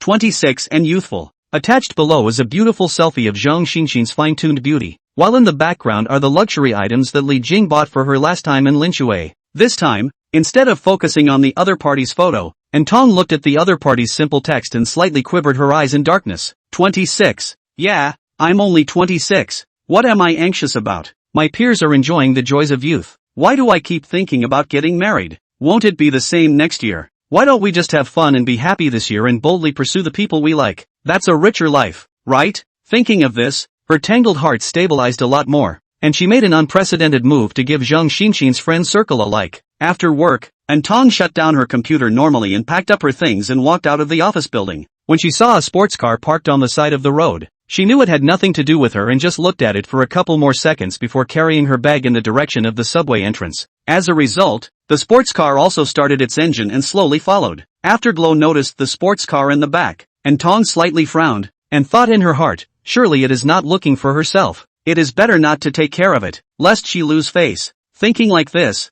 Tong couldn't help but speed up her steps, and just as she was about to walk into the subway entrance, the sports car behind her honked its horn several times before she had to turn back in confusion. Immediately after that, her beautiful eyes gradually widened, and the color of amazement and surprise flashed in the bottom of her eyes. I said in damsel, others are curious to see the sports car. You are good, the faster you go. Can't even shout ah. Li Jing's head poked out of the car window and teased with a smile. If you didn't know, you'd think you were avoiding me. Ah, Li Jing, I didn't know it was you. And Tong was both surprised and embarrassed, and hurriedly walked over and said, is this the sports car you bought? No wonder I said it looked a bit familiar. So I've seen it in Zhang Xinxin's circle of friends. I was going from the hotel to your house, and I happened to pass by your office, thinking I'd see if I could run into you, and I just happened to bump into you coming out, Li Jing explained, then smiled and invited, big beautiful and, get in the car. Hearing this, a trace of delight flashed across Tong's face as she looked at the other party's limousine, and without hesitation, she quickly walked up.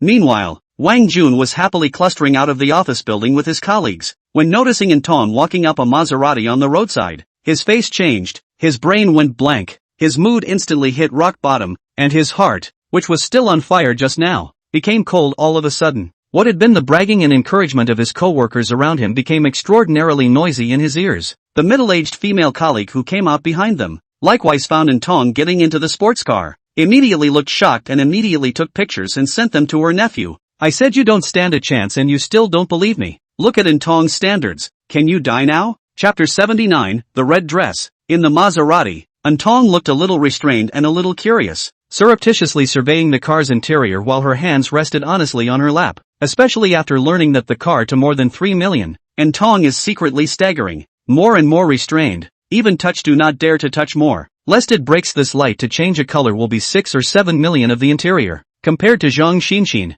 Although Tong had set her marriage partner on a local man from a wealthy family, her goal was always just to be able to settle down in this first-tier city and lead a normal and fulfilling life. Unlike Zhang Xinxin, who was running to live the life of a rich wife, Zhang Xinxin appeared to be much more bold and excited in the face of luxury goods and luxury cars, while Tong, in addition to the novelty, was more restrained. For Tong, the biggest dream of her life is to settle in Tianhai City and live the life of a local, which is still a long way from luxury goods and luxury cars. Glancing at the somewhat put upon Tong from the rearview mirror, Li Jing deliberately teased, Zhang Xinxin touched everywhere when she sat in this seat, and she said that the person who was most familiar with this seat can be the owner of this seat. At those words, Tong's complexion changed. Then she bristled. She's so childish. After the words were spoken, she really did not move at all, with a look of disdain for Zhang Xinxin. But after Li Jing continued to drive seriously and his attention wasn't on her, although Tong's face still pretended to be fine, her hands had already naturally lowered, and she began to unconsciously touch and feel various parts of the seat, as if she wanted to become the woman who exclusively owns this seat. The finesse of the interior's premium leather, the perfect wraparound feel of the seats, and the soft smoothness of the armrests. After seriously feeling the experience of sitting in the car, Tong then really realized the gap and difference between a sports car and an ordinary mobility scooter. Both the material and the design reflect the premium feeling and quality that should be there. Is this the life of the rich? Even the usual traveling experience is more comfortable and refined than normal. The rich enjoy quality and service, not just at the moment of consumption, but in every second of their lives. This made Tong, who who originally only wanted to settle in Tianhai City to live a peaceful life, vaguely feel a bit envious and eager for a better quality of life in her heart. As the saying goes, it is easy to go from frugality to extravagance, but difficult to go from extravagance to frugality. After following Li Jing and experiencing luxury goods and luxury cars, Tong's heart changed a little bit without her realizing it. Li Jing's polymetallic nature was also becoming more and more attractive to her. "You were the one who cooked for me last time I was gone, so it's my treat this time when I come back," Li Jing said as he drove. "So I won't trouble you to cook today. Let's eat outside." Hearing this, Tong's first reaction was that the other party didn't want to eat their own cooking, and she couldn't help but feel a trace of loss inside, but quickly pretended to be calm and laughed. "I'll listen to all of you, and I'll have to learn more about cooking from those restaurants as well." "That's not true. I just heard that Riverside opened an upscale Western restaurant not too long ago." Li Jing turned the steering wheel, easily overtaking a sedan, and continued, "That's why I want to take you to try it out. A beautiful woman with Western food. Isn't this the most common romantic scene in TV dramas? The new upscale Western restaurant? You mean the French restaurant?" Seeing Li pointing his head, Tong was a little surprised. Not long ago she also saw on the internet that some celebrities went there to eat, and had a few moments of envy in her heart. She did not expect that today she would have the opportunity to go there and experience it, which made her loss just now converted into anticipation again at once. Immediately, she seemed to be thinking of something. Her complexion changed, subconsciously straightened her spine, and earnestly said towards Li Jing, "No, I have to go back. I can't go there now." Li Jing was puzzled. "Why?" Tong was serious, her little face extraordinarily serious. "I have to change my clothes and make up again before I can do that." Rental neighborhood downstairs. Li Jing had thought that he would only have to wait for 10 minutes, but it turned out that the wait was an hour. It's true that a woman's promise to change her clothes should never be trusted so easily. Eventually, after an hour and 10 minutes, Tong was worried that Li Jing would be angry for waiting too long, and as soon as she got it done, she immediately went downstairs with a quick step, but just out of the door of the unit, she will look surprised to find Li Jing is sitting downstairs in front of the kiosk and a child playing the game machine. The two are fully concentrated. Concentrate, hands constantly operating, issued a crackling sound. Seeing the two backs of a large and small group sitting in front of the game console, Tong couldn't help but tilt her head and smile, finding the image extraordinarily interesting, so she took her cell phone and snapped a picture. Looking at the back of Li Jing playing the game seriously in the photo, Tong's eyes contained a smile, and she saved the collection in her cell phone separately. Only then did she walk forward and gently patted Li Jing.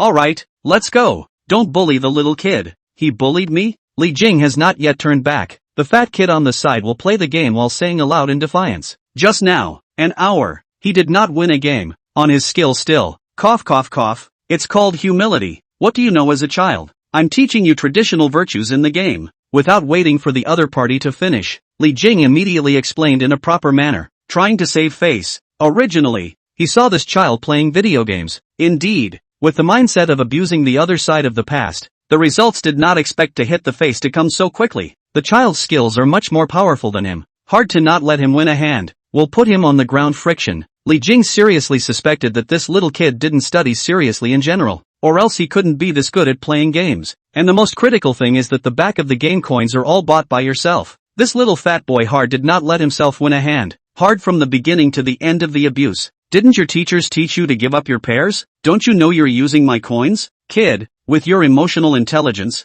I'm worried about you when you enter society." Seeing the other party still showing a look of contempt at himself, Li Jing immediately raised his eyebrows. "Egu, can't cure you." He turned his head and yelled directly at the neighborhood. "Who's fat kid? Playing games for an hour? Nobody cares? I chow. You don't talk about martial arts?" As soon as the words fell, the child suddenly changed in color, and just when he wanted to stop Li Jing from continuing to shout, he heard an undercurrent of middle-aged women's voices coming from the neighborhood. "Lu Mingkai, are you playing games at the door again? Don't come back yet." Hearing this familiar voice, the child's whole body jolted. The suppression from his bloodline made his face change greatly. He couldn't care about the game that hadn't ended yet, and immediately pulled out his legs and ran towards his home. Li Jing turned his head to look and vaguely saw an overbearing woman with bamboo strips coming out of the entrance of the unit in the small area, so he could not help but raise his eyebrows and deliberately shouted, "Don't be in a hurry, kid brother. This round isn't over yet. Why don't you stop fighting?" Hearing Li Jing's words, the child stumbled and almost fell to the ground, then stiffly continued to rush towards his mother's place. Looking at kid brother's flustered back, Li Jing's heart felt a lot smoother for a moment, shaking his head and sighing, "Kid brother is still too simple. This is a free social lesson for him. This kid is usually afraid of his mom. so I guess you got him today. Hearing In Tong's voice behind him, Li Jing put on a serious look and said, I see that he's a 10-year-old little man, and it's time for him to pay for his own behavior. Am I doing him, In Tong, you a favor? Before the words were finished, Li Jing, who had turned around, froze, and then his eyes gradually widened, the bottom of his eyes flashing out in amazement, only to see In Tong dressed in a red dress that was as warm as fire. The neckline was just right to reveal her fair skin and graceful collarbone, adding a bit of sexiness and flirtation. The exquisite cut fit her figure perfectly, emphasizing her shapely curves, and her slim waist and long legs were even more charming against the red dress. Seeing the other party staring at her unapologetically, In Tong was a little embarrassed, but her heart was full of joy as she pouted. Is it that good looking? Hurry up. Chapter 80, The French Restaurant. River Beach No. 66 French Restaurant, as the name suggests, is an upscale French restaurant located on the riverside of Tianhai City. Thanks to its classic French cuisine and its unique culinary concept, it made quite an impact on the scene when it first opened. Coupled with the elegant environment and proximity to the river, it soon became one of the favorite restaurants of many celebrities and the rich. Li Jing drove the Maserati to the River Beach No. 66 French Restaurant. The cool streamlined body did not attract too much attention, but instead, from the car down, dressed in a red dress, In Tong attracted the gaze of the surrounding several men. Sir, are you here to dine in our restaurant? Just as he got out of the car, a sharp-eyed young male greeter greeted him quickly. Although In Tong's appearance gave him a hint of amazement, he was well aware that the young man in front of him, dressed in equally uncommon clothes, was the one he was mainly serving. I made a reservation for a riverside seat. Since Li Jing, who had previously hit a wall because he hadn't made a reservation, now whenever he went to this kind of upscale restaurant, he would make a reservation if he could, so as not to hit another snub.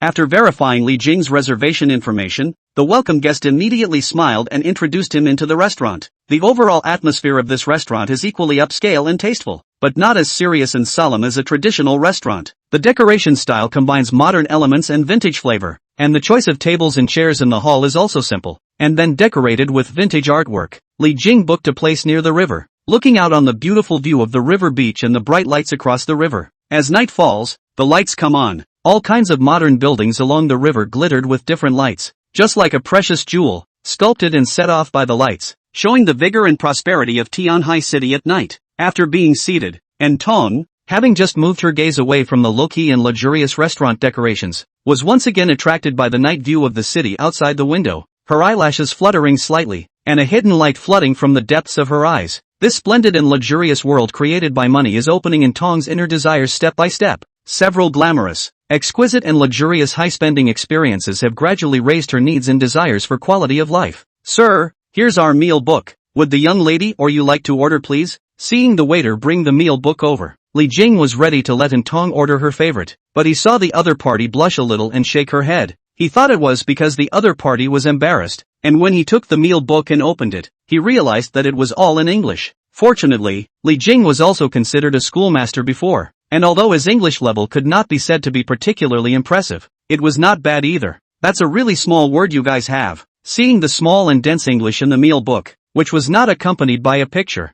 Li Jing couldn't help but spit out a sentence, which looked upscale but was extremely inconvenient. With that, he squared his dinner book under the light before speaking. Order a bottle of this Motin Amp. Shandong rose first. He hadn't drunk it, but looking at the $1.480 price tag, he figured it couldn't be too bad. Okay. The waiter didn't dare to be the slightest bit dissatisfied with Li Jing's tirade, always remaining respectful and bending down to record Li Jing's order. And then click on this. Li Jing's finger continued to move down the page. Although some of the specialized English vocabulary was not too familiar, Li Jing was still able to understand most of it, and when he really encountered something he didn't understand, he would ask directly without pretending to understand. Generally most of the people who do not pretend to understand, in fact, itself or because of the lack of money or not enough bottom, afraid to show their cowardice and expose their true level, only to beat their faces. On the contrary, those who have the strength and courage will often raise it directly when they don't understand it, without any psychological burden, and the momentum and tone alone will not be looked down upon. So now the bank card has more than 50 million bottom. Li Jing, encountered cannot read the dishes will directly open the mouth to ask, without fear of shame psychology. It's not my fault that I don't get it. It's your fault that you didn't make me see it. It's a different mindset that comes with a different bottom line. The waiters, under Li Jing's calm tone, also respectfully explained one by one without the slightest bit of impatience. On the opposite side of the table, And Tong looked at Li Jing's calm and self-contained appearance and was a bit lost in thought, especially when she realized that the other party could actually understand most of the English menu. She was even more secretly surprised. In Tong's mind, Li Jing's image had undoubtedly been raised once again. That's how people are. Once they recognize each other, the other person's other virtues will be magnified along with them. After ordering, Li Jing saw that Tong kept looking at herself and couldn't help but smile naturally. What? Suddenly realized that I'm very durable? Upon hearing this, Tong's eyes contained a smile before she sincerely said, I found out that you are really excellent. I didn't realize that I had always had such an excellent man by my side, but I didn't realize it before. Li Jing raised his eyebrows slightly. What? Regretting not chasing me before? Well, some regrets indeed. Tong was frank and didn't deny it. Though she is a bit restrained when it comes to luxury cars and high-end luxuries, she is not introverted in her own character, but rather sociable and has a lot of friends. Even the first acquaintance with Li Jing was her initiative to start a conversation in the elevator at that time. That's okay, it's not too late for you to chase me. Li Jing smiled, seeing the waiter serve the pre-dinner bread, reached out and picked up a piece and ate it. It was fragrant and soft. It was indeed better made than the ordinary bakery on the street. I don't believe you, but I do remember you saying you wouldn't fall in love again. Tong grunted lightly, then followed Li Jing's example and picked up a slice of bread as well. Taking a bite of the bread, Tong's eyes showed slight surprise, and she was about to praise it when she saw the waiter serving up another serving of seafood. It's a seafood tart with our store's special sauce for added flavor, followed by sesame leaf mushroom truffle salad, wasabi tuna tartar, rustic meat pie tart, charcoal grilled octopus. A delicately plated French meal was brought up by the waiter, and almost every dish was only a small portion on the plate, so the two could all be eliminated in a few bites each. Looking at the table full of exquisite food, when Tong was inwardly surprised, she was also a little overjoyed. This meal isn't cheap, is it? I originally said that I would give you a welcome, but I ended up making you break the bank again. It's okay, you've given me the best pick-me-up by dressing so nicely to accompany me. Li Jing wasn't lying with this statement. Even if these dishes were exquisite and beautiful, they couldn't hide Tong's radiance today. Even the occasional passers-by in the neighborhood couldn't help but sneak a glance at Tong. It had to be said that Tong's face value and temperament had nothing to say, except for a little bit worse financial strength. Compared to those actresses, it would only ever be better. Even though Li Jing had already known Tong for many years,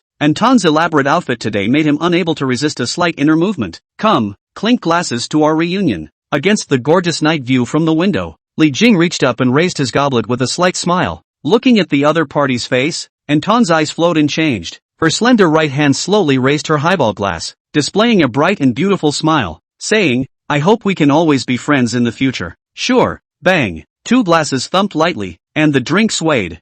Tong tilted her head slightly as the champagne flowed into her red lips. Her eyes saw Li Jing's face through the wineglass, and her heart, which was already rippling in circles, undulated and swirled more and more under the romantic atmosphere of the restaurant. Chapter 81, Ordinary People's Crushes. After finishing the Western meal, the waiter respectfully walked over with the card swipe machine. Sir, a total of 5,006, including the 10% service charge. When Tong, who was on the side, heard the words, even though she had prepared for it in her heart, her expression still couldn't help but change. But even though she felt a little embarrassed, she could only sit in her seat with her head down and remain silent, with no thoughts of coming forward to pay, because she couldn't afford the meal, or she couldn't afford to spend the money. 5,006. That's equivalent to most of her month's salary. In her consumerist view, the meal, even if it was good, was far from worth the cost. Zhang Xinxin might have gotten additional emotional value out of the meal by taking pictures and sending them to her friends. As for Tong, this meal was just a relatively high-class meal. Other than that, she couldn't think of any reason to spend so much money on consumption. Seeing Li Jing finish the bill without changing his face, Tong's ears slightly reddened. Every time it was Li Jing who treated her, making her feel a little ashamed. She slightly bit her red lips and took advantage of the waiter's departure before whispering, Li Jing, in fact, every time you don't need to come to such a high-class restaurant. I'm already happy to be able to dine with you in an ordinary restaurant. Upon hearing this, Li Jing looked at the other party's somewhat reddened cheeks and couldn't help but feel a bit amused. It's fine. It's just a small amount of money. No need to take it too seriously. But once is even. You've already treated me several times, and I don't have the money to treat you. Tong thought about it and still felt that she shouldn't spend so much money on Li Jing, saying, they say that you don't need to pay for what you don't deserve. And with our relationship, you really don't need to spend so much money. Our relationship? Li Jing raised an eyebrow, grasping the key in the other party's words. Then what kind of relationship do you think is enough for me to spend so much money? Of course it's a couple. Tong rightfully said, if we were a couple. Although it's not right to keep letting you spend money all the time, at least it's relatively more acceptable psychologically, whereas we're just friends, and I don't always feel good about you spending money all the time. Looking at Intong's serious appearance, Li Jing smiled, especially after hearing the 56,000 reward that popped up from the system in his head, and shook his head with emotion. If Intong knew that she didn't spend 5,006 on this meal, but earned 56,000, I wonder if she would still be embarrassed. With a flash of thoughts in his mind, Li Jing once again opened his mouth to flirt. If you feel embarrassed, then be my girlfriend. I promise not to refuse. Upon hearing this, Intong's face first flashed with a trace of surprise, and she immediately looked up into the other party's eyes, but immediately realized what the other party was thinking, and she couldn't help but coldly grunt. Girlfriend? You want me to be one of your girlfriends? Li Jing, who was guessed by the other party's mind, was not embarrassed. Instead, he walked with the other party towards the outside of the restaurant while shrugging his shoulders. Even if it's one of my girlfriends, my standards are very high,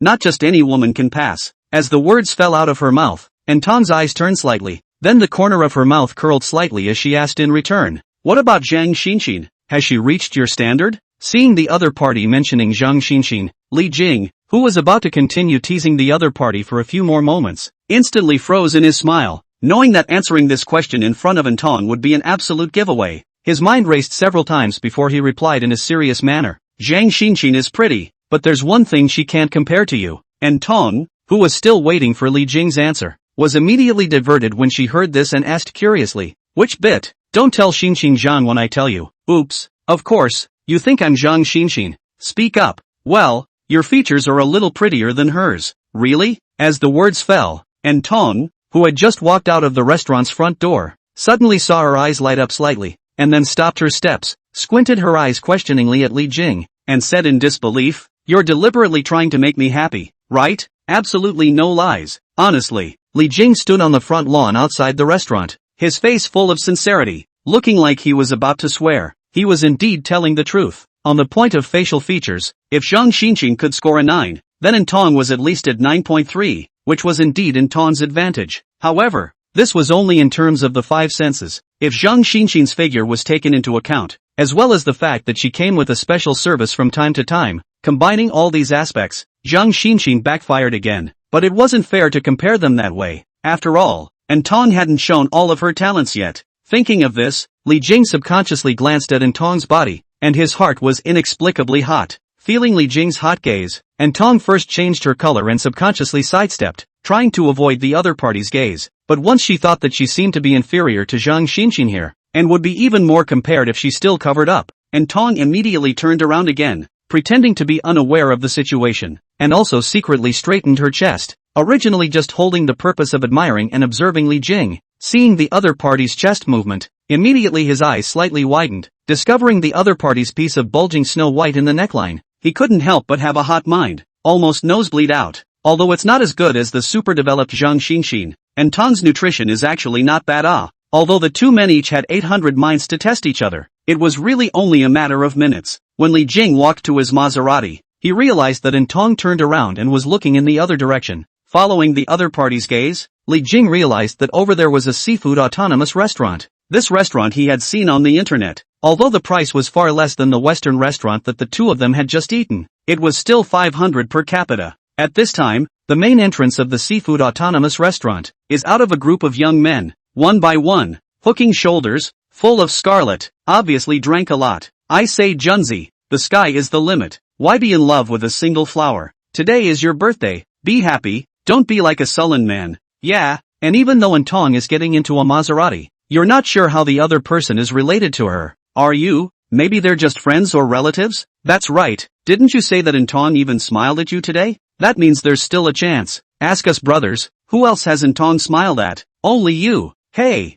Junzi, I'm talking to you, do you hear me? It's just a guy in a Maserati. Even if he's chasing Intong, you don't have to be afraid. Brother, a few support you, not just a sports car. What? Hey, why are you pulling me? Stop it. It seems to be Intong over there. Upon hearing this, the man who spoke frowned slightly and drunkenly looked towards the roadside. He was shocked to see the stunning figure in the red dress, and his wine sobered up a few minutes. Crap, Intong's outfit is really great. Is it specially worn for that guy? I told you to stop talking. Junzi is around. You don't know, do you? Only after being scolded by a colleague in a low voice did he come back to his senses. Seeing Wang Jun frozen in place in front of him, his complexion changed slightly. He wanted to say something, but he didn't know how to open his mouth in this scene. And at this time, Wang Jun saw Antong and Li Jing talking and laughing. His heart was so hard to bear that it was as if someone had grabbed his heart with his hand and kept kneading and pulling it with force. A few other colleagues on the side saw this and looked at each other. All of them did not say anything. Just now behind the back they dared to put their mouths on the line.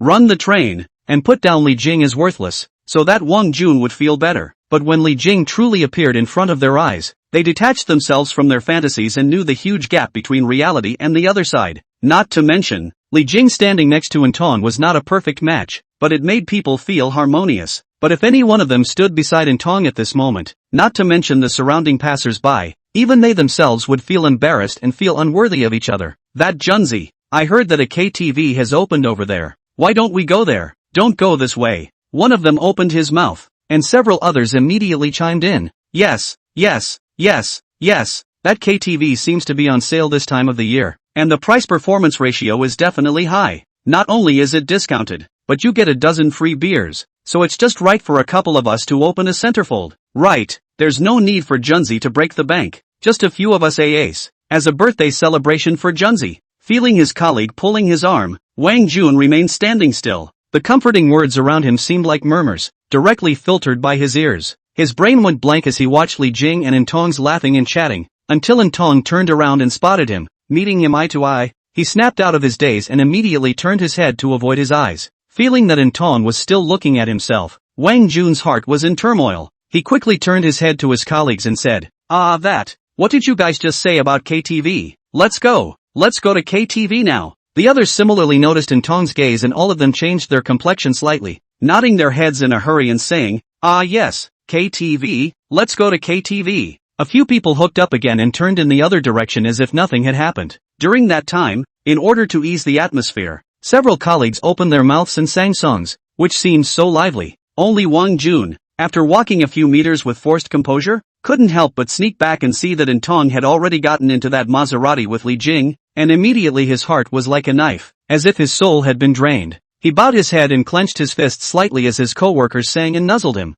cursing himself over and over in his mind for being a waste of space and a wimp. But in the end, he slowly loosened his hands and looked at the bustling streets and night scene by the river, as if he had figured it out, and smiled bitterly to himself. I'm such a dumbass. How could a guy like me get a woman like that? With that, he let out a mouthful of turbid air and suddenly shouted, You guys are right, the sky is the limit. Old me will live as usual for another one. Tonight is my treat. Don't get drunk. The other co-workers were startled by his sudden shouting and looked at each other, knowing that Wang Jun was afraid that he really intended to forget about Antong. They responded, Okay, don't get drunk. Forget about Antong. Forget Antong. Happy breakup? Have fun. You can find a better one. One person took the lead and sang. The others chorused, and Wang Jun sang loudly along. If you don't want a winter and are tired of being heavy, fly to a tropical island and swim. The song was run-of-the-mill but loud, causing sideways glances from the surrounding passers-by. But several grown men, unconcerned about the stares around them, continued to hook up and sing loudly and obliviously. They are not only comforting Wang Jun, but seem to be comforting themselves as much as Wang Jun. Chapter 82, Empathy. On Riverside Drive, the valet rode the cart to a smooth stop by the side. Through the phone to determine that the call for a chauffeur is the roadside this handsome pair of men and women. He went up to ask about the location of the car. He saw Li Jing pointed to the roadside Maserati, when they instantly stunned, but not to walk closer to the past. When looking at this Maserati in the night, the face of the chauffeur suddenly had more than a few unnatural. Looking at Li Jing said, Boss, why don't you change someone? I haven't driven this car. Li Jing smiled. It's fine. I'll show you the location of the operating buttons later, then just drive normally. He had to hire a chauffeur because he and Antong had just drank champagne at the restaurant. Seeing that Li Jing was still kind enough to talk to him, the valet hesitated for a moment before taking off his helmet, revealing the face of a middle-aged man, and said, Alright, I'll try it, but for safety's sake, I'll probably drive a little slower. With that, he got into the driver's seat at Li Jing's instruction. After Li Jing introduced the location of the basic operating buttons, he couldn't help but wipe the slight sweat that emerged from his forehead, and with a difficult look on his face, he smiled bitterly and said, Boss, the pressure of driving this car of yours is really a little bit too much. It's okay to drive slower. It's really my fault if I crash. Li Jing could feel the nervousness revealed by this middle-aged man who looked to be in his 30s or 40s, smiled and patted the other's shoulder before getting into the back row. Originally, Li Jing wanted to sit in the passenger's seat, but thinking that he could sit with Entong, he decisively switched to the narrow back row. Sitting in a row with Entong, Li Jing felt that it would be fine if this back row was a little more crowded. Sitting on the seat, Li Jing looked out of the car at Entong, and seeing that the other party was withdrawing her gaze from looking at the group of men, she couldn't help but ask, "You know those men?" Entong nodded calmly. "Well, it's a few of my co-workers." "Then why didn't you say hello?" Li Jing re-looked at the back of the group that had already left, and said in disbelief, "If you saw it, why didn't you come over? Could it be because of me?" "Maybe." Saying that, Entong had been acting calmly, and when she saw Li Jing sitting in the back row, her expression moved slightly, and she tacitly sat in the back row as well. The front row of the chauffeur looked in the rearview mirror. There is a co-pilot does not sit in favor of squeezing in the back row of the two people. Look odd, and did not say much, said, "Boss, that go?" "Go." Li Jing nodded to the valet, then turned his head to Entong and joked, "You should be a goddess in your company." "Right, look at those male colleagues, are they into you?" Originally, Li Jing thought that the other party would deny it, but it turned out that Entong directly nodded her head and admitted, "Well, one of the co-workers is called Wang Jun, and he should be crushing on me." Li Jing was surprised. "Since it's a crush on you, how did you know about it?" Entong guffawed and looked at Li Jing.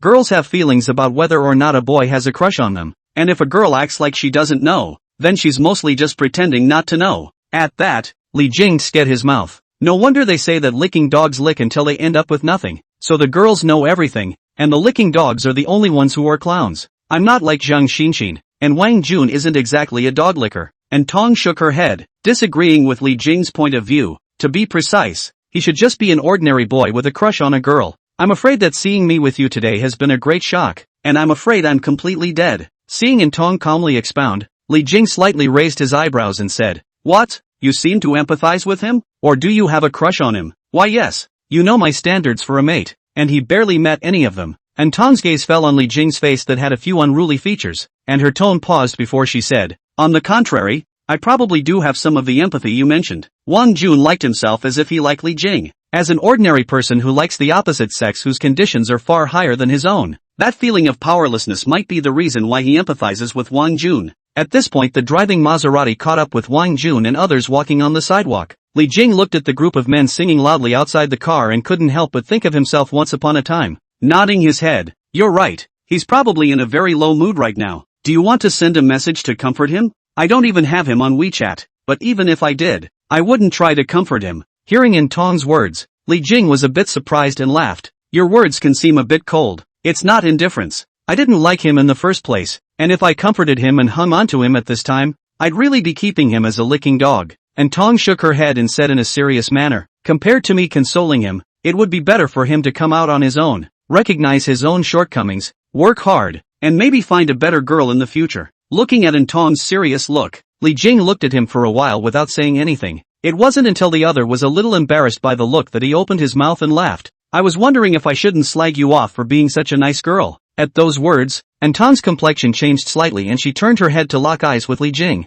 Looking into the other party's eyes, Entong was the first to speak, a hint of a smile appearing at the corners of her mouth. "Since that's the case, why don't you focus on me and go out with me?" "I'm afraid that's difficult. How would a man want to be tied to a tree after enjoying a life of freedom?" Li Jing shrugged his shoulders and skimmed his lips. "How about you concentrate on me alone and I fraternize with everyone else?" "Oh, what do you think?" And Tong gave the other party a blank stare, then turned her head away from Li Jing, with a look that seemed impossible, but only she knew that within her heart, her bottom line had actually been slowly lowering. She looked out the window at the gorgeous and prosperous riverside night scene and secretly said, perhaps this is the reason why she really sympathizes with Wang Jun. After dropping Entong off at his home, Li Jing was about to ask the chauffeur to continue driving him to the hotel when he heard Entong's voice outside the car. "Wait a minute." Entong stood at the entrance of the neighborhood, looking at Li Jing inside the car, hesitating for a moment before speaking. "We're off tomorrow for the Mid-Autumn Festival. Will you go back to your hometown?" "No way," Li Jing explained. "My parents will be coming over on the 4th of July, so I won't be returning this time.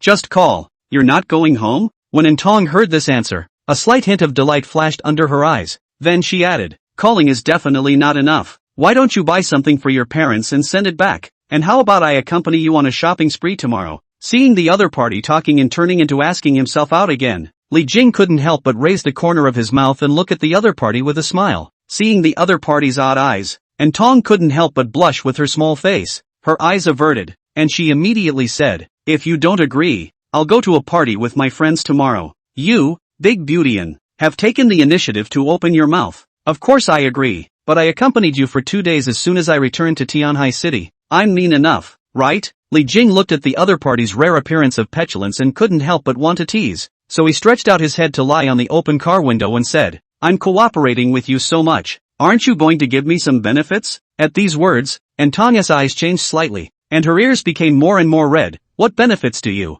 want?" The corner of Li Jing's mouth curled up slightly. "It's the kind of thing you have in mind." "What's on my mind?" And Tong's face was like a reddish apple at this moment. Looking at Li Jing's teasing appearance, she only felt that the other party was especially hateful, and then subconsciously turned her head to look at the chauffeur in the driver's seat. The chauffeur, who was sneaking a peek at the show, saw this, looked shocked, and immediately turned back to look straight ahead, pretending not to know anything. When the valet turned his head, and Tong took the opportunity to quickly get close to Li Jing and gave the other a quick kiss on the mouth with a red face. Li Jing had just revealed a look of surprise when he saw that his opponent had already backed up and pulled away, so he couldn't help but spit out, "You're too fast for this, aren't you? What more do you want?" "Want more? If you're capable, you can make me your girlfriend." Seeing that Li Jing had gotten the better of him, and Tong was shy and angry, and couldn't help but glare at the other party. Hearing this, Li Jing then smiled sarcastically and stopped teasing the other party, retracting his head back into the car and waving his hand. "All right, I'll see you tomorrow then."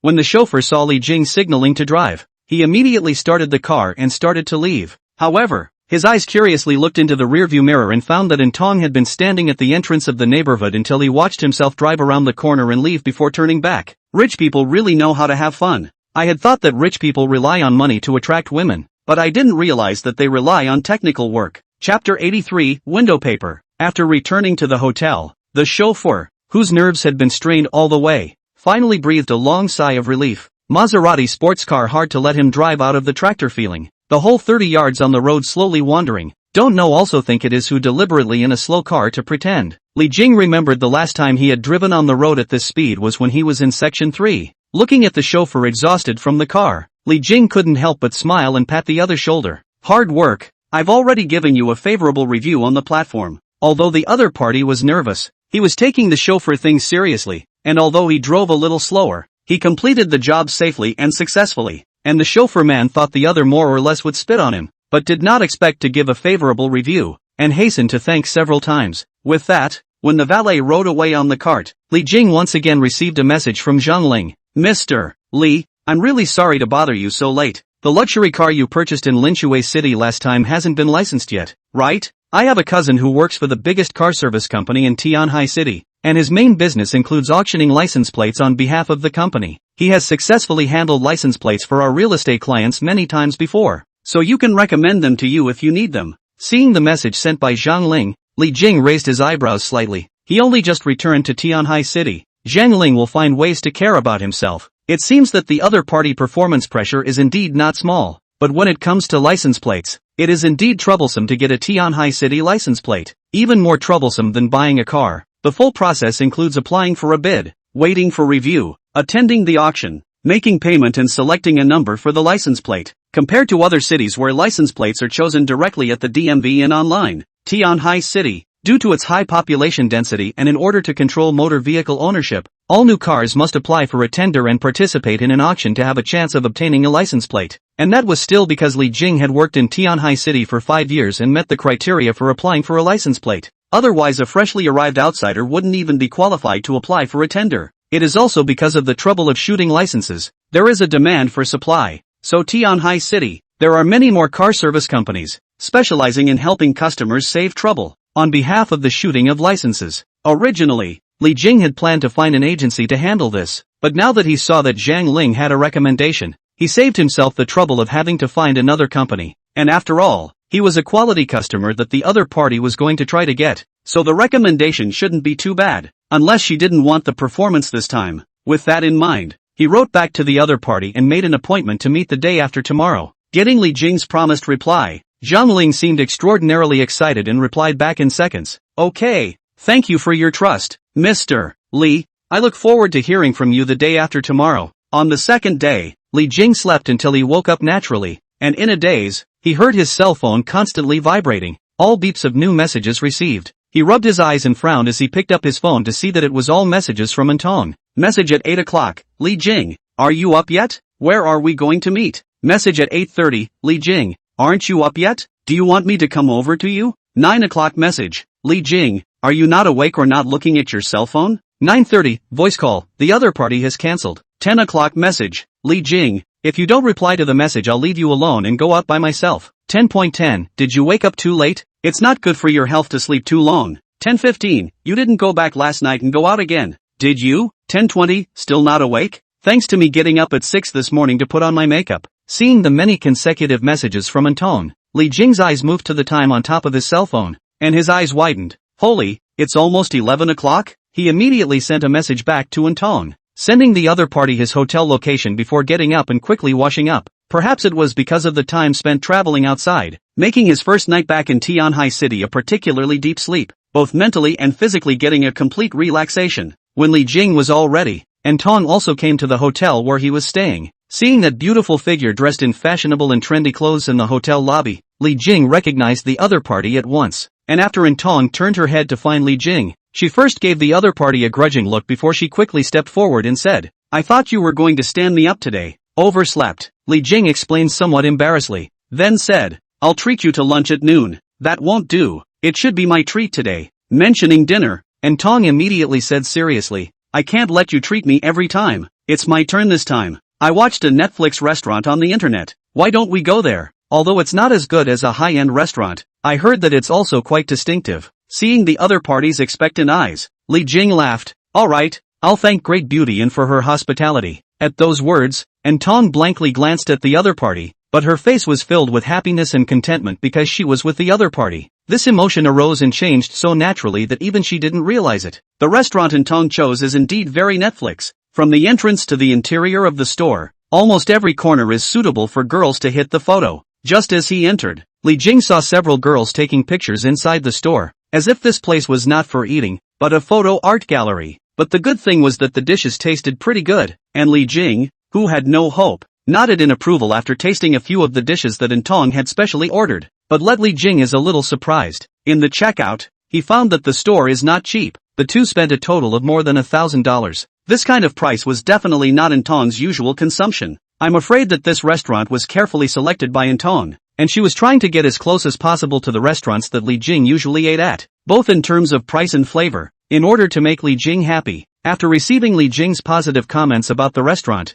Antong was inwardly joyful and happy, like a little girl who was praised for doing the right thing. After dinner, the two of them drove to the business center to do some shopping. According to Li Jing's original plan, the most he could do was to buy some mooncakes and the like and send them back on the line, and wait for his parents to come over in person before bringing them to enjoy themselves. But what he didn't expect was that Antong had stayed up late last night to make a detailed strategy and plan specifically for the gifts his parents were going to buy. For example, gifts that are suitable for middle-aged women of Li Jing's mother's age like clothing brands, jewelry styles and the like. As for Li Jing's father's gift, Antong also did quite a bit of strategy, specifically checking out several middle-aged men's clothing stores on Commercial Street that had a good response, as well as the location of liquor stores, the types of wellness products and stores. Throughout the afternoon, Li Jing just followed behind Antong, letting the other party find stores and shopping, while he himself did not have to use his brain at all, as long as he was responsible for paying the bill. Watching Antong seriously help her parents pick out gifts in various stores, Li Jing was overwhelmed with emotion,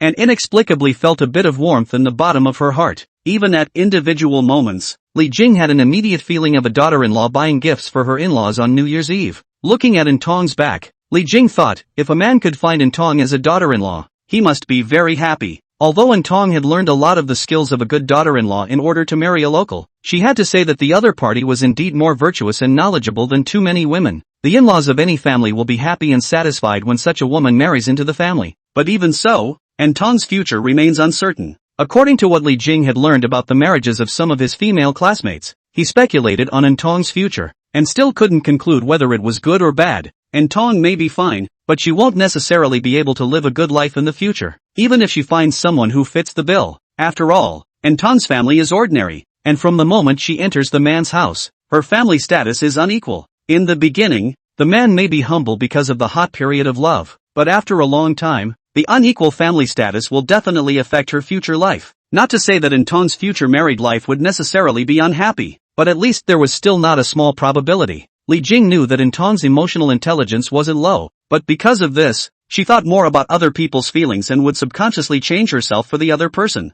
This includes Intong's treatment of Li Jing himself, who keeps changing his bottom line for the sake of Li Jing's emotions. This kind of character may lead to the man's habit in the marriage life, and Intong's long-term condescension and humility. In the long run, Intong's marriage life may be farther and farther away from happiness. Thinking of this, Li Jing looked towards Intong, who was helping to neatly put the various gift boxes he had bought into the car in the parking lot. A saying inexplicably came to his mind: good girls should be cherished, bad girls should not be wasted. I put my aunt and uncle's gifts on both sides separately, and then the jewelry I bought in the middle, so that I don't drop it when I open the door without noticing. So you'll have to remember that. Although Intong was exquisitely beautifully dressed, she had no concern for her clothes or dress at this time, and endeavored to put the large pile of gifts bought by Li Jing into the car neatly in order. And the wine I bought for my uncle, I put it between a couple of bags to stabilize it so I wouldn't drop it and touch it while I was driving. By the way, you have to remember to tell Auntie how to use her skin care products. I've written all the precautions on a note. And, before finishing her words,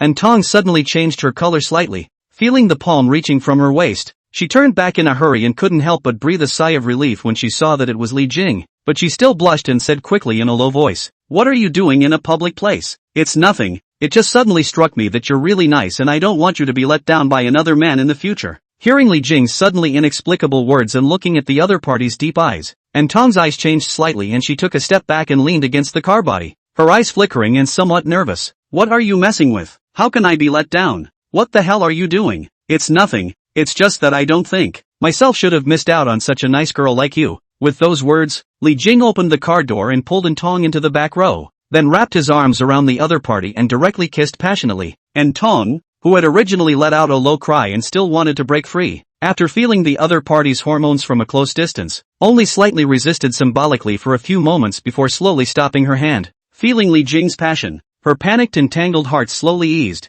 and her body gradually became softer. Her hands subconsciously wrapped around the other party, and she accepted this sudden passionate kiss. Perhaps in her mind, she had been looking forward to this moment for a long time. Because he was never able to take this step himself, he subconsciously placed the task of piercing the window paper on Li Jing. And now, it seems that the window pane is finally breaking. Chapter 84, Part-Time Work. Inside the car, two figures were entwined, but it didn't take long for Intong to regain her senses and stop Li Jing, who tried to go further. She was flushed, her eyes were drawn, and she looked down and said shyly, "Come on, I'm not ready, at least, not here." Hearing that the other party had already given in to the limit, Li Jing looked at Intong's reddish little face and couldn't help but pinch it before he got up and laughed. "Good. I'm a person who is still very polite and respects a lesbian's personal wishes." Seeing the other party pretending to be serious, Intong did not have the good sense to blank a glance, then slowly sat up from the back row. "Just you still have manners. Just now I do not know who suddenly." Seeing that the other party stopped talking in the middle of his sentence,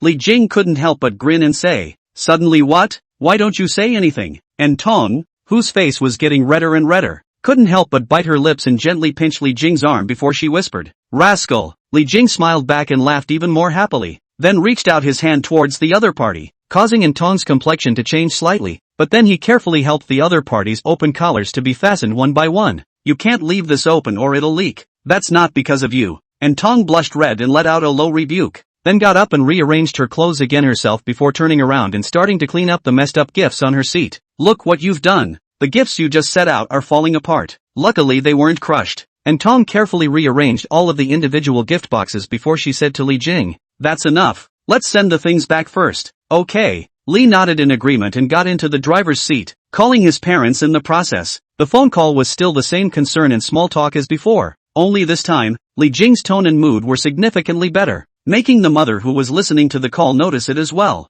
"Son, work hard, don't worry too much about home, and don't buy too much stuff. We'll be over in a few days anyway. The most important thing is your own health." "Well, when you come over then, I'll take you to enjoy yourselves in the big city." Okay.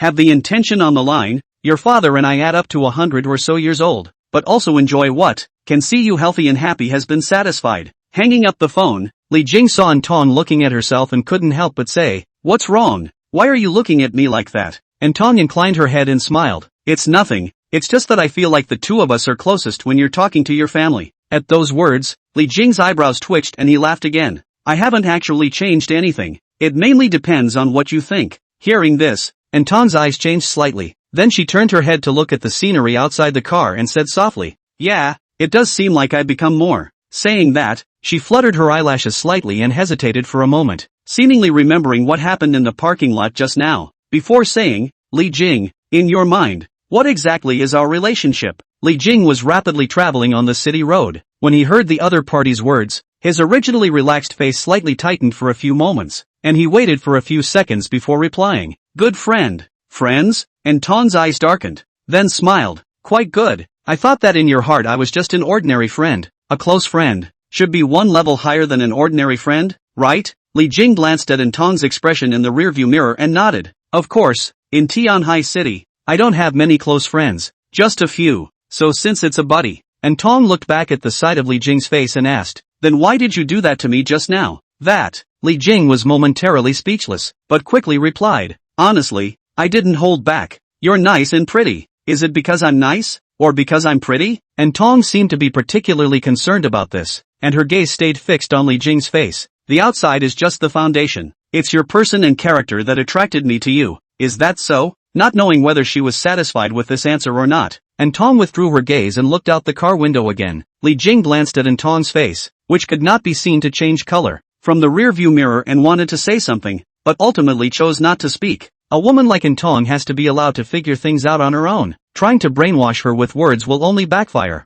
After taking the gifts to the courier station and sending them all back to his hometown, Li Jing drove toward the rental community again. Just passing through a section of the more remote old road, Anton suddenly spoke softly, pull over. Parking? Li Jing froze, but seeing the other party's serious appearance, he still pulled over and asked suspiciously, what's wrong? Anton didn't answer Li Jing's words, but blushed scarlet, her eyes flickered, and she said softly, when I was in the parking lot, I saw that you were hard there. I heard Xinshin say that it's not good for the body if a man gets hard and doesn't get it out. So let me use my hand to help you. Li Jing's eyes widened slightly, somewhat unable to believe that this was coming from Anton's mouth. Seeing Li Jing did not move, it was not easy to drum up the courage of Anton. Immediately turned around and blushed. Forget it, you do not want to even if it. I'm just afraid that just now in the middle of the rejection of you, it's not good for your body. Ah yes, it's really bad for the body. Li Jing immediately frowned and said, I was so uncomfortable just now. I'm really embarrassed to say it. Now it's even more uncomfortable.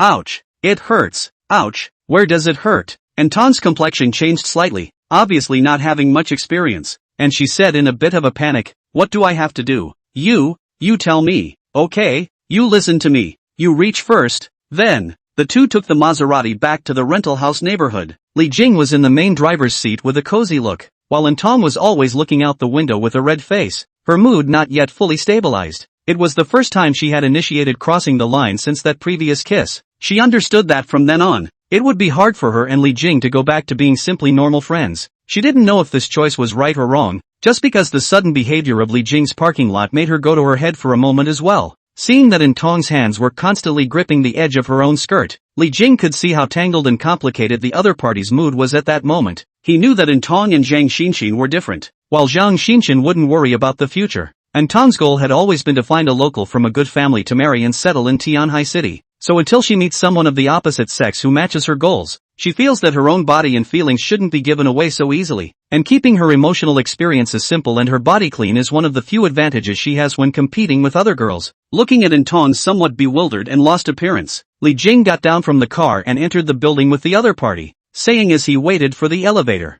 have you ever thought about why you want to settle in Tianhai City? Seeing the other party suddenly mention this, Anton was a bit surprised, but still answered, of course I've thought about it. It's prosperous, it's beautiful, and there are more people to come into contact with, and more information to receive. Saying this, Anton raised her head slightly, looking at the sunlight coming in between the buildings, and continued, only here can I truly feel the changes that economic development has brought to the lives of ordinary people, whereas living in my family's small town, all this prosperity is something I can only experience through television and the internet. So, your goal of staying in Skyhaven because of its prosperity isn't exactly in line with whether or not you're going to marry a local, is it? Hearing Li Jing's analysis, Anton was slightly stunned, then shook her head. Staying in Tianhai City is the goal. and marrying a local is the most likely way to accomplish the goal with my abilities. The two cannot be discussed separately. Arriving at Intong's floor, with the other party opening the door and entering the house, Li Jing's words paused before he said, "What if there are other ways to achieve your goal?" At those words, Intong's body slightly stopped, turned back to look at the other side in surprise. Her heart had a hidden guess, but she still didn't understand a little. What way? The most important thing about staying in Tianhai City is to have a stable and well-paying job. With this, you can save up for a house, you can shop, you can support yourself, and you don't even need to rely on marrying a local. Hearing that the other party was going to say this, Intong shook her head in self-deprecation. If I am one of those talents that big companies need, and I can find a high-paying job, I might be able to do this. But my current monthly salary is just 8,000. How can I do what you said? Li Jing calmly looked at the other party's bleak eyes and said sincerely, I'm a very lazy person, and I always need someone to take care of anything for me in general. That's why I need a living assistant with a salary of $50,000 a month to take care of my various things. Of course, you can still work at your current company because I don't need you to be around me all the time either. It's just that when something comes up, you have to do something. It's a two-way street. You can quit anytime and I can fire you for dissatisfaction. What do you think about this part-time job? Chapter 85, Choice. 50,000 a month. To be your life assistant? And Tong's eyes trembled as she looked at Li Jing with some incredulity, subconsciously feeling that the other party was joking. But seeing the other woman's calm and sincere gaze made her feel that it was all true again. A brief silence fell over the two men before they had a chance to sit down in their room. Li Jing looked at Intong's fluttering eyes and knew that the other party must be very disorganized. So he wasn't in a hurry and just waited patiently. And Intong only felt her brain a little confused. And it took a while before she could slow down and finally took the lead in breaking the stiff atmosphere. What do you mean by living assistants? Include in their work? Hearing the other party's words, Li Jing knew that Intong should have already had a few heartbeats, and said, all things related to me, including the fact that I need to buy things, I need to organize my room, and I need to be helped with some processes. Other than that? Intong didn't seem to hear the answer she had in mind and looked at Li Jing again. What else do you think there is? Li Jing smirked and locked eyes with the other. Seeing this, Intong immediately understood the other party's meaning. Her face flushed and she subconsciously avoided the other party's gaze. Understanding Intong's hesitation and entanglement, Li Jing began to analyze for her. 50,000 per month, and you still have a job yourself, which means that you will be able to save at least 600,000 per year at the same level of your consumption. 10 years is $6 million. That's enough for you to buy a small house of your own even in Tianhai City. Upon hearing this, Intong obviously had a few intentions, but was still unsure. Then will you fire me? Hearing this, Li Jing couldn't help but laugh. I'm not the government, so I can't give an iron rice bowl. Not to mention that you have your own job, so even without this income from me, you don't have much to lose. Saying that, he looked into the other man's eyes and continued. It has been said that big money is usually earned in 3 to 5 years. Many people's massive accumulation of wealth does not rely on a lifetime of diligence and work, but is concentrated in a shorter period of time. Now might be your chance to amass a fortune for once, depending on how you take it. As the words fell, Intong was silent and didn't answer right away. It wasn't until she was sure she couldn't decide right away that she looked back up at Li Jing and pleaded, just give me a little bit of time, okay? I want to think about it some more. Facing the other party's entangled gaze, Li Jing knew that there was probably no answer today and was not in a hurry. Today had pierced the layer of window paper between the two, and there was no turning back for Intong, unless she could be cruel and never see herself again. But obviously, Intong couldn't do it. She wouldn't have crossed the line today if she could have. However, Li Jing understood Intong's character. Her bottom line was higher than Zhang Xinxin's. If he agreed so quickly, he would be a little skeptical instead. You probably don't have the heart for anything else right now. Li Jing smiled. It's safe to send you home, so I'll go back to the hotel as well. I'll be staying there one of these days, so you can come see me anytime. Seeing Li Jing open the door and leave, Intong's eyes changed slightly and she subconsciously went forward, but then stopped. Seeing that the other party's elevator was about to come up, Intong finally couldn't help but open her mouth and ask, have you really never been able to fall in love or have a girlfriend? Upon hearing this, Li Jing raised his eyebrows, not expecting the other party to ask this question in the end, then turned around and laughed. Still, I'm not in a relationship. Witnessing the other party enter the elevator, Intong's heart actually gave birth to a few happy emotions for the first time when she heard this answer. Maybe I wouldn't have gotten fired so easily if I never had a girlfriend. With that, she closed the door and returned to her room to sit on the couch when she received a call from home. Mom! Receiving a call from her family at this time, Intong's tone seemed a bit complicated. On holidays you just send messages and red envelopes and don't call? A middle-aged woman's voice came over the phone. I had some things to do today, and I had planned to call in the evening.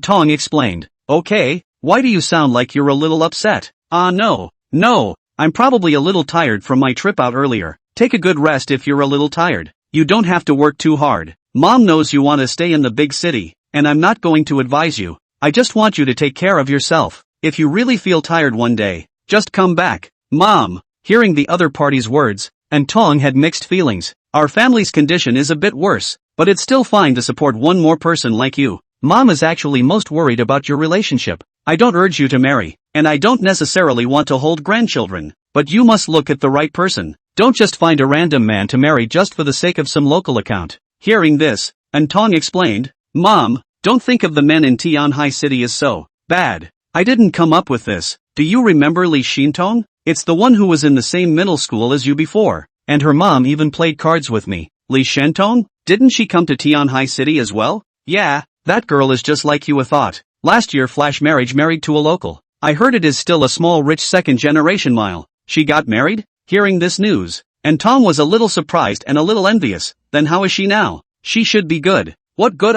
Before I heard quite good, and now only after not 1 year. The man every night socializing does not come home. The family mother-in-law also everywhere dislike her. I heard that the last time Li Xintong's parents went to see her in Tianhai City, her mother-in-law did not even let the door into the house. Obviously there is a vacant room, but it is hard to open a guest house for them to live outside, although it is not impossible, but their own daughter's home are not allowed to enter. You think about her parents how difficult it is. The results of their next day to go back, specially brought by train to the other side of the souvenirs did not want one, and all brought back. Hearing this, Tong's eyebrows knitted slightly. That family has gone a little too far. After all, they are in-laws. You take others as in-laws. Others may not necessarily think so. Listen to Li Xintong parents said they are actually fine. Mainly to see their daughter in that man's home is like a nanny to be made to feel. It is really difficult. It's said that women will become more and more beautiful when they marry into a wealthy family. But what's the result? I see that Li Xintong is quite a bit more victorious and tired than before. At those words,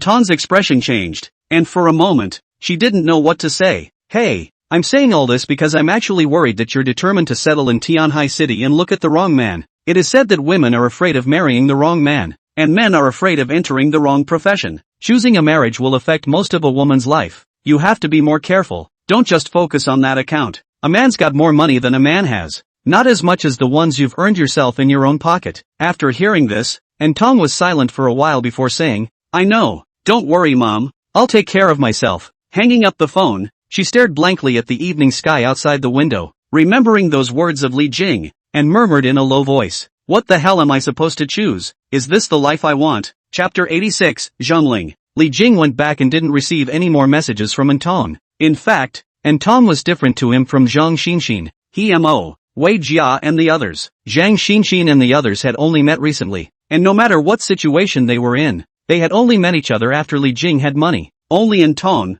on the other hand, had known Li Jing since a few years ago, and had even taken the initiative to comfort and accompany him during Li Jing's low period not long ago. So for Tong, Li Jing had an extra special trust. At least he believed that if he ran out of money one day, the other party wouldn't easily pat his ass and walk away. At least he would still leave some living expenses for himself. Seeing that there was a delay in Tong's reply on his cell phone, Li Jing also stopped thinking about it, willing to give the other party a few days to think it over. He then went back to the hotel to wash up before going to bed and picked up his cell phone again, but this time he tapped on Zhang Ling's number and sent a message. The message was simple, just agreeing on a time to meet tomorrow and giving the hotel location. After sending the message, Li Jing then huffed and puffed to sleep. Now his main focus was nothing to worry about. Eat, drink, don't worry about anything. Since having this mindset, Li Jing was cured of all the insomnia he had previously suffered at work, and after Li Jing fell into bed and fell asleep, his cell phone received a reply from Zhang Ling. Roger, thanks Mr.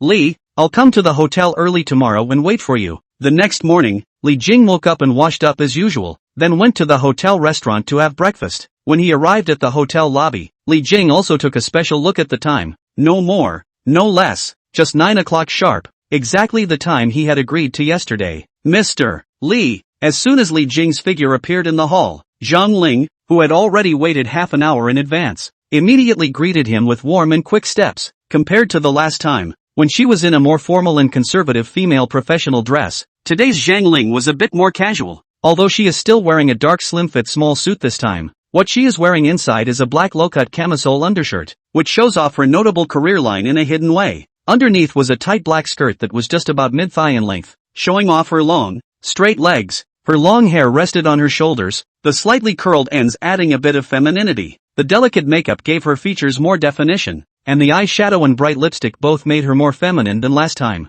Apparently, after a short time together in Linshui City, Zhang Ling roughly understood Li Jing's temperament, so this time, all of her dress-ups were especially showing off her more womanly strengths. The detailing has been much bolder compared to her previous outfits. Mr. Li, I haven't seen you in a few days. You're a few more handsome than last time. Zhang Ling quickly stepped forward, exuding an intimate smile from her brow to the corners of her mouth, making it easy to develop a favorable impression. For Zhang Ling, who had especially dressed up today, Li Jing couldn't help but take a look and also laughed. Manager Zhang is the one who is getting prettier and prettier. Originally I thought that Manager Zhang was a face faction, but now it seems that she turns out to be a body faction as well. Seeing that her carefully designed dress was recognized by the other party, Zhang Ling was delighted inwardly, and then covered her mouth and laughed. Mr. Li, you are too good at complimenting people. No wonder so many girls like you. When I meet with Mr. Li, I'm embarrassed to stand beside you if I don't dress up properly. After saying that, Zhang Ling turned around and waved her hand towards the back, and a young boy immediately rushed over at a fast pace from a short distance away. Mr. Li,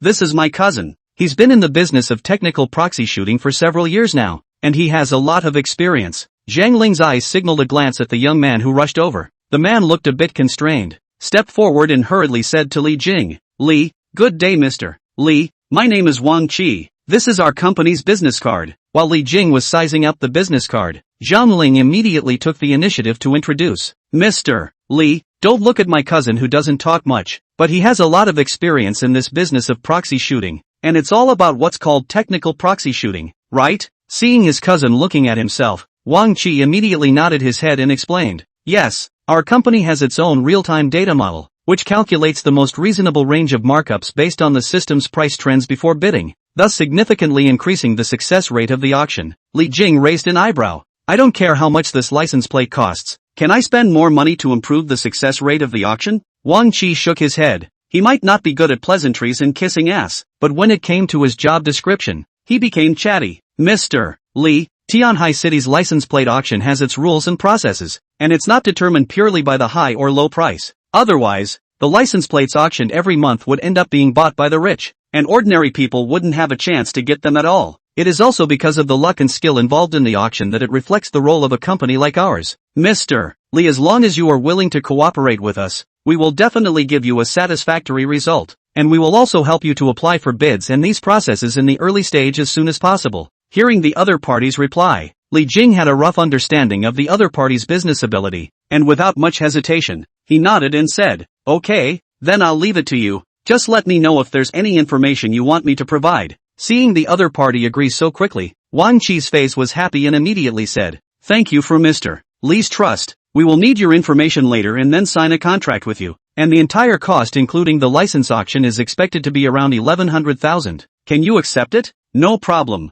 Li Jing knew before in Tianhai City normal to get a license plate almost have to spend more than 90,000, plus the service fee to the auction company, 110,000 is not expensive. Zhang Ling on the side saw that the two had confirmed their cooperation so quickly. The joy in her eyes was even greater, and she sincerely congratulated. Then Xiaoling first congratulated Mr. Li for successfully getting the license plate of Cine. Seeing that the other party called herself Xiaoling, Li Jing raised her eyebrows slightly. Manager Zhang and I should be about the same age, right? Zhang Ling laughed. I'm 27 this year. Mr. Li is so young, he must not be too old, right? Coincidentally, I'm also 27, so it's not too much to call you Xiaoling. Li Jing realized that although the other party's dress was slightly mature, but judging from her facial features and skin condition, she really should be around 27 or 18. Mr. Li is only 27? That's really young and promising. It seems like I'm the one dragging our peers down. Zhang Ling appropriately revealed a hint of surprise,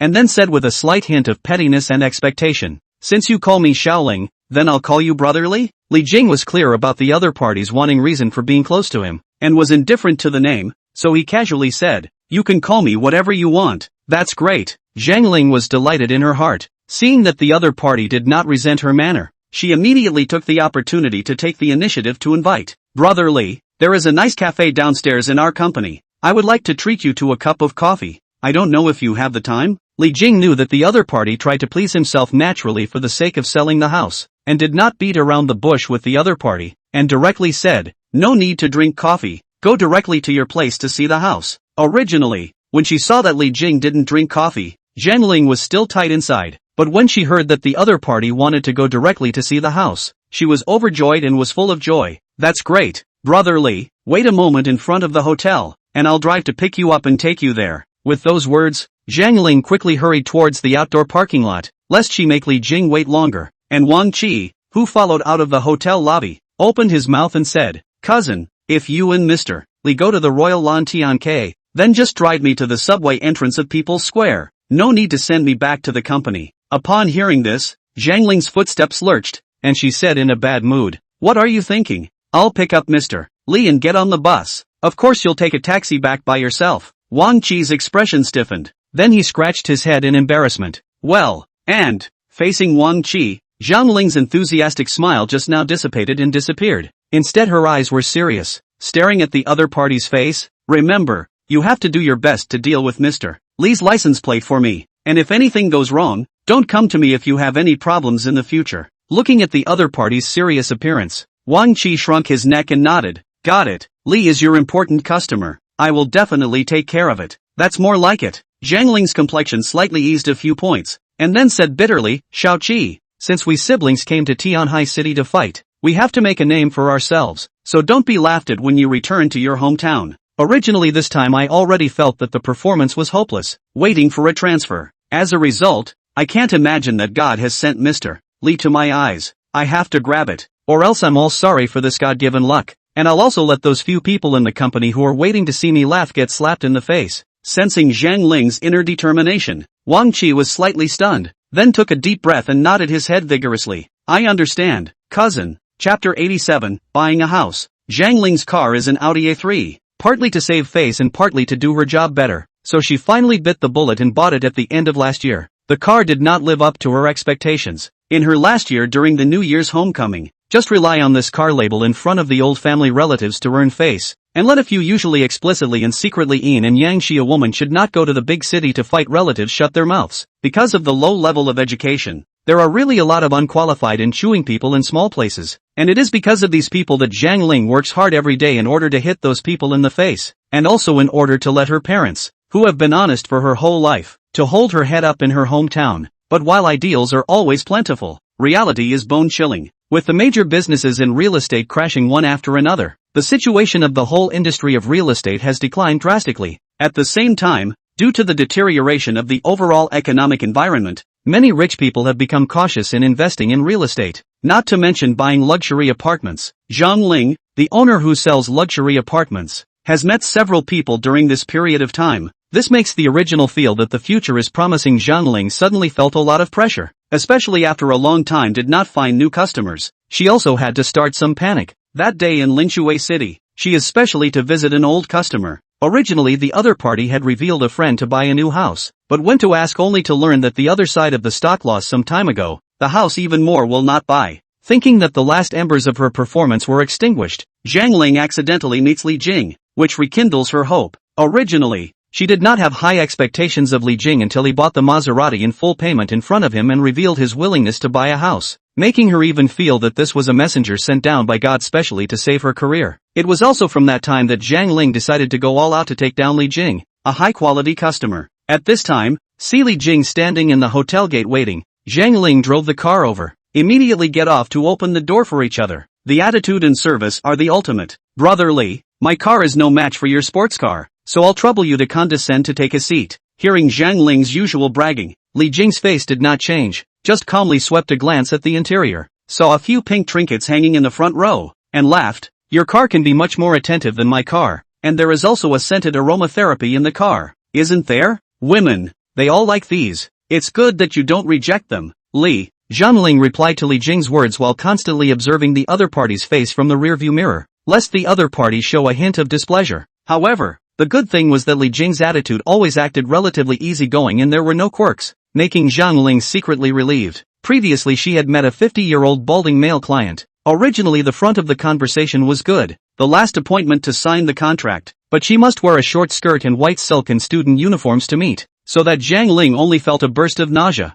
Fortunately, the market was good at that time. Zhang Ling's emotional intelligence is not low, always able to please many customers happy, and there is no lack of performance, so decisively rejected the old man who made her nightmares for a few nights. Although there are some unspoken rules in the sales industry, but Zhang Ling came to Tianhai City to fight for several years, and has not really lost the bottom line in this regard. She believed that if she had let go a little more in the first few years, she might not be in the position she was in now. But back then, she still believed that she could succeed just as well on her own. Thinking of this, Zhang Ling sneaked a peek at the calm Li Jing through the rearview mirror and couldn't help but secretly say, if that bald old man had been replaced by today's Mr. Li, maybe my rejection wouldn't have been so great. 40 minutes later, Zhang Ling drove into the Royal Lantern. Brother Li, you should have also heard of our Royal Lan Tianke, in our Jiangdong New District. It's also one of the famous luxury residential projects. After parking the car, Zhang Ling took out a delicate piece of information and handed it to Li Jing. This is the basic information of our property. Brother Li, you can take a look at it as well, and I'll take you to visit the sample house later. Li Jing did hear about this property. It's considered a high-end riverside luxury residential project. The average price is more than 100,000 a square foot. It was also because he knew that the property Zhang Ling was selling was within his choice that he was willing to come over to take a look. In fact, Li Jing does not require much from the property, neither the school district nor the commuting time to work, as long as it is comfortable, luxurious and with good service. He feels it is enough. With Zhang Ling leading the way, the two of them walked through the exquisite and luxurious greenery and plaza, and entered the upscale and luxurious clubhouse hidden in the sunken courtyard of the property. Brother Li, this is the clubhouse of our project, which contains various functional areas such as a constant temperature swimming pool, gymnasium, private banquet hall, etc. As you can see, the decoration and quality of this place is definitely not worse than that of the high-end hotels outside. Zhang Ling skillfully introduced Li Jing to the project clubhouse, as a specialized supporting facility for luxury residences. Everything here was open to the owners. Li Jing was secretly staggered after just a general sweep. Although he now had more than $50 million in cash and drove a sports car of more than $3 million, it was really the first time for him to see a mansion of tens of millions of dollars. This place really reveals the smell of money everywhere. Li Jing lamented that if it was his previous self, he would feel uncomfortable even walking into this place, because he understands that every place here doesn't belong to him, and the subconscious mind resists and feels constrained by a lack of confidence. And now, when Li Jing saw these high-class facilities and decorations again,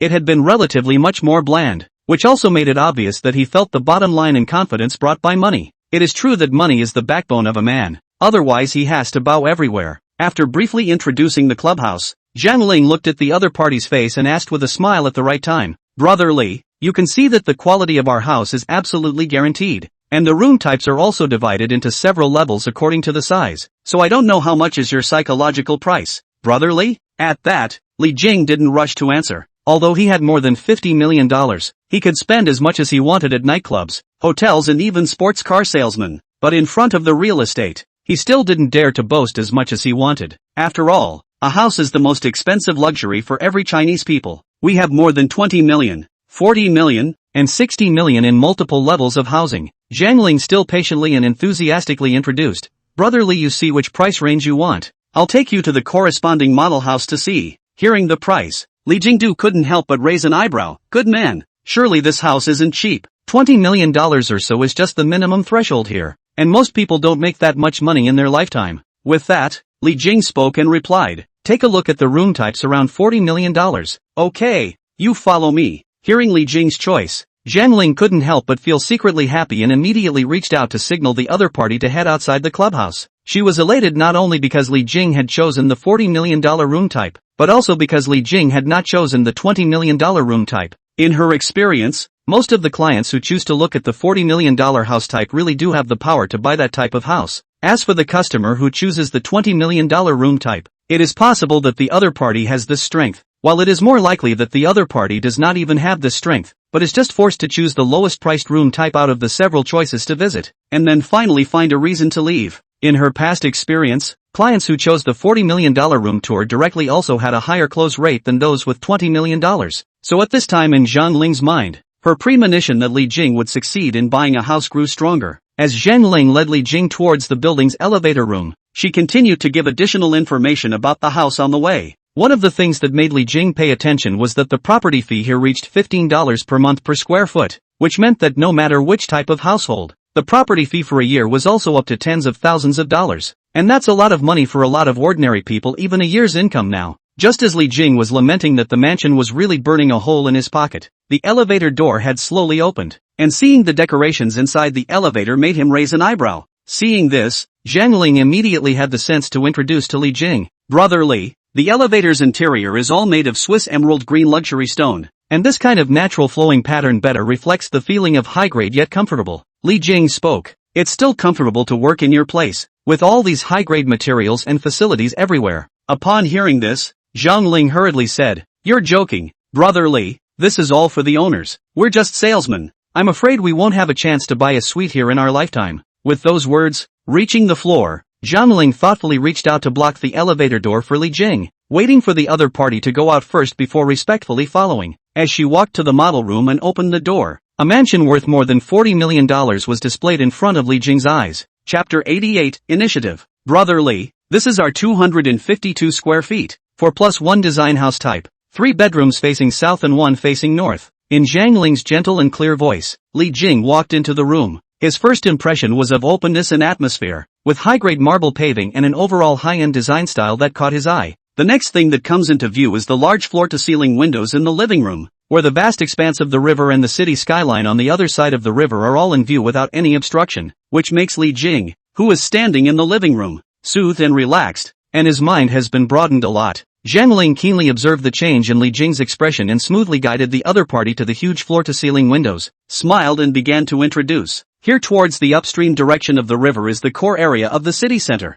You can see the landmark buildings as well as the stadium. Last month the Heavenly Kings and Superstars even had a concert in that stadium." After that, Zhang Ling took Li Jing to introduce the master bedroom, the second bedroom, the dining room, and other rooms, each of which showed a high-grade and luxurious atmosphere. After turning around all over the room, Li Jing sat down on the living room sofa and secretly sighed, "It really deserves to be a mansion. I've never seen such a high-grade one in the TV series." Thinking of this, he turned his head to Zhang Ling, who was receiving hot tea from his subordinate, and asked, "How much does this suite cost per square foot?" After signaling her subordinates to leave, Zhang Ling respectfully handed the teacup to Li Jing with both hands before smiling. "The average price of this room type is at 170,000 per square foot. Although the price is a bit pricey, the plot ratio of our project is as low as 2:0, which is much lower than most of the other luxury projects, and both the lighting and the space or the greenery are much better." Upon hearing this, Li Jing secretly did some math, and sure enough, it was about 40 million, and his heart was relieved. After determining that he could afford it, his bottom line was much stronger, and after looking around at the decorations, he asked, "Is this the quality of decorations when you buy a house in your area?" "Yes, we are all equipped with Dakin, Venable, Honeywell and other configurations. These brands are the top brands we use as much as possible to decorate." Li, you can completely rest assured in this regard. After listening to the other party's introduction, Li Jing had to admit that for him, who had only bought a few $100,000 of new houses for his parents in a small county, the things he saw today were the first time he had ever seen them. To be faulty, he couldn't really pick any faults. There were also all those unidentified brands the other man had mentioned, none of which he had ever heard of, but he still felt a little too casual if he was allowed to just buy it so easily. After all, this was his first 10 million plus purchase. You bought your own car and ate that sale for lunch, and you bought this tens of millions of dollars house? Best of all, it was only the first suite he looked at and did not do any side-by-side comparisons. While he was pretty happy with the suite as a whole, he felt perfectly comfortable checking out something else if there was no particular reason to do so. This suite is totaling at least $40 million, right? At this time, Li Jing took a sip of tea and leaned back on the sofa to finally speak. Although it was his first time looking at a luxury home and he didn't know anything about branding, he was still able to put on the airs and graces that a big client should have, because he can actually afford the suite. That's the bottom line. Yes, even if you don't count the other costs, the house is priced at the beginning of $40 million.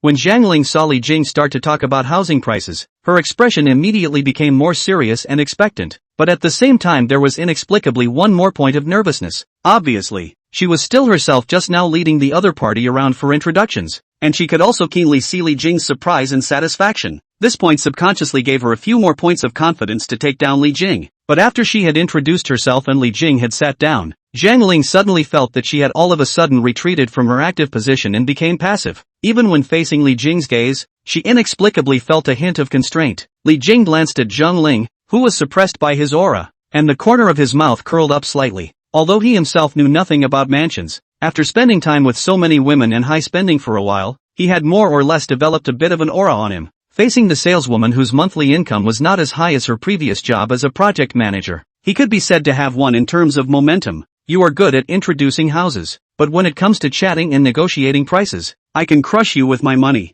With that, Li Jing spoke faintly. In Tianhai City, there shouldn't be too many people who take $40 million to buy a house. At that, although Zhang Ling did not understand the other side of the meaning, or honestly replied, of course, 40 million, not to mention Tianhai City, even if you look at the whole country, there are not too many houses that cannot be bought. Li Bing nodded and looked at Zhang Ling's delicate face, smiling casually. Since I can have so many choices with this $40 million, he looked into the other man's exquisitely made-up eyes and said calmly, then why do I have to buy it from you? As the words fell, Zhang Ling's never-ending smile suddenly stiffened on her face, but immediately after, as a customer manager she, after all, experienced, quickly returned to a normal look, trying to smile. Brother Li, you have just heard the advantages of our project, this cost-effective or very high, and the future development potential. I know all of this. Li Jing stood up from the sofa and looked down at Zhang Ling, who was still sitting on the sofa and forgot to get up after him, and said, but you should also understand that $40 million to buy a house is not a small thing, so I would like to take a look at the other properties, so it shouldn't be a problem. That's certainly no problem. The smile on Zhang Ling's face became a bit forced, getting up or trying to convince the other party. Brother Li, our project is very competitive in all aspects. I think you can no need to say more. I just came to look at the room today, and you did a good job explaining it. Li Jing interrupted the other party and smiled slightly. It's just that I don't want to decide so quickly. If I finish looking at the others and think that your place is really good, I'll be coming back again. Rico, seeing the other party stride away, Zhang Ling's face changed slightly and she hurriedly followed. She didn't expect Li Jing, who looked easygoing and young, to be so calm and rational. Without a trace of being brainwashed by the words and impressed by the model house under her own professional guidance and luxurious display on the ground, the other party was much more rationally determined mentally than she would have liked. But Li Jing had already decided to leave, and it was impossible for her to force the other party to stay, which would not only be useless but might also cause the other party to resent her. So she could only re-strengthen her smile and immediately chased after him,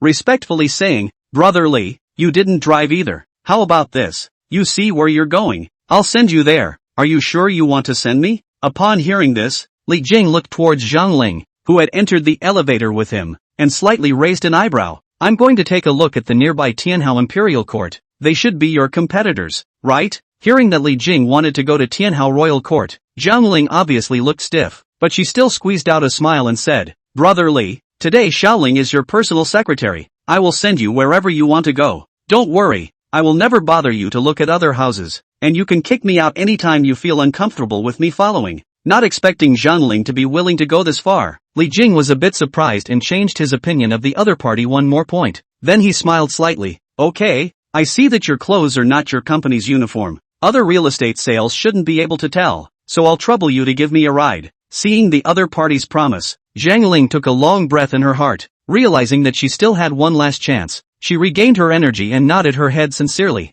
Thanks Li. Xiaoling guarantees that it won't interfere with your viewing. Chapter 89, Comparison. Tianhao Royal Court is not too far away from Zhang Ling's project. The distance is about 1 kilometer. The same Riverview large flat mansion. Zhang Ling and Li Jing had just walked into the Tianhao Royal Court, and immediately a beautiful young saleswoman in a cheongsam greeted them with a quick step and a smile. Seeing the other side of the sales, Zhang Ling secretly relieved, although she did not work in the Tianhao Royal Court. But there is a sales manager here and she knows, before coming to the fear of encountering each other. Now that it looked like the other party was probably not there, Zhang Ling's last hanging heart was released, and she honestly and respectfully followed behind Li Jing. The cheongsam saleswoman stepped forward, and at a glance, she could tell that the two men had unusual temperaments. Although Li Jing seemed to be dressed casually and his appearance was very young, but from the respectful manner in which the exquisitely dressed beauty behind him was treating him, she understood that the man in front of her was certainly not ordinary. With just a sweeping glance, the cheongsam saleswoman immediately piled on a smile and focused her main attention on Li Jing.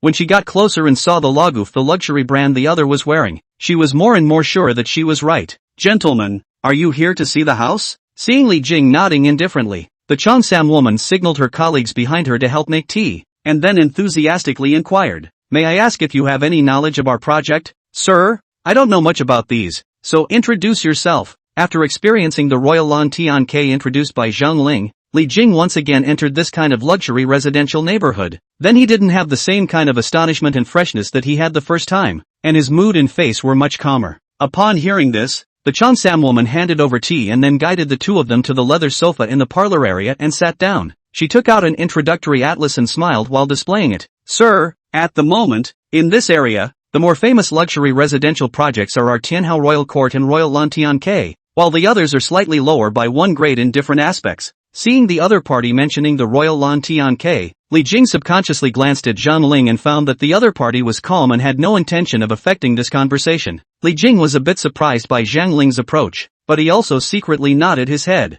then took the initiative to say to the Cheongsam woman, "Since you said that it's similar to the Royal Lantern Heavenly Palace, is it you guys that are better, or is it the Royal Lantern Heavenly Palace?" Hearing this question, the Cheongsam saleswoman's hand displaying the atlas gave a slight beat, then looked at Li Jing and smiled. "Sir, both of our projects belong to the high-grade riverside luxury residential projects, which are excellent in terms of supporting facilities, green environment, and service quality." Li Jing was a little surprised that the other party didn't hold one up and step on the other, which was completely inconsistent with his impression of sales. But immediately afterward, the Cheongsam saleswoman continued to speak. "However, compared to the Royal Lantern Heavenly K, we are still different, especially in terms of price. Although we are at the same level of quality, our average price is 2 to 4,000 a square foot lower than the other party in the same level of housing type, which is our main advantage. If you two aren't in a hurry, I can take you to the model house to see it, so it's more intuitive as well." With that, the Li Jing duo went to the model house with each other. During the visit, listening to the Cheongsam woman's generous and professional introduction, Li Jing occasionally nodded his head and occasionally glanced at Zhang Ling, who remained silent beside him. If Li Jing didn't ask, Zhang Ling would never take the initiative to say a word, thus influencing Li Jing's judgment. In response, Li Jing couldn't help but give Zhang Ling a high look, which not only showed that the other party clearly understood her own position, but at the same time, it also piqued Li Jing's interest in taking the initiative to ask her about it. Li Jing realized that Zhang Ling was indeed a very intelligent woman, at least from the time he met her until now. He had not produced any trace of dissatisfaction or resentment in Zhang Ling. That's not really an easy thing to do as a relationship and identity between the two of them. In contrast to Zhang Ling, the Cheongsam saleswoman named Lily tried Li Jing's financial strength and status several times with her words during the introduction, making Li Jing slightly dissatisfied. However, this was normal. Compared to Zhang Ling, who had long seen Li Jing's financial power, Lily was still interacting with Li Jing for the first time. However, during the overall chatting process,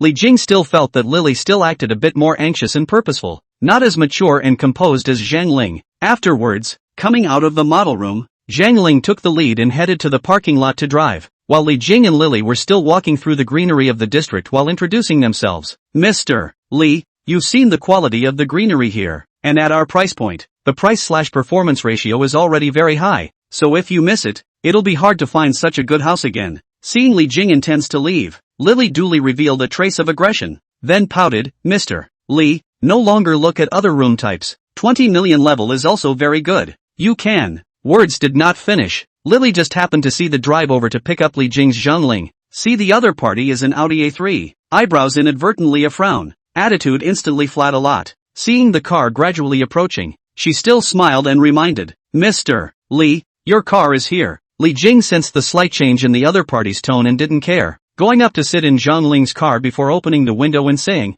"Hard work." Upon hearing this, Lily maintained her professional smile and stood at the curb, waving her hand. "Goodbye, Mr. Li, you're welcome to come back next time." Zhang Ling was slightly surprised to see Lily, who turned away just as the car was leaving, through the rearview mirror, and then suddenly realized that she was a bit embarrassed. "Brother Li, it looks like my car pulled you down, and it might have made her a bit misunderstanding towards you." At those words, Li Jing didn't care, but instead looked at the other party with a smile. "I thought you would take the opportunity to say that Lily is a snob and changed her face too quickly, but I didn't think you would take the blame on yourself first." Zhang Ling shook her head and laughed helplessly. "Mr. Li, this is how it is in sales. If you don't treat everyone differently and serve them wholeheartedly, then the efficiency of the work will definitely be reduced. The only way to sell products faster is to focus on serving quality customers with sufficient financial means. Don't say Lily's a snob, but I'm actually no better than her." Seeing the other party so frank, Li Jing really had a few more changes to her. "Interested?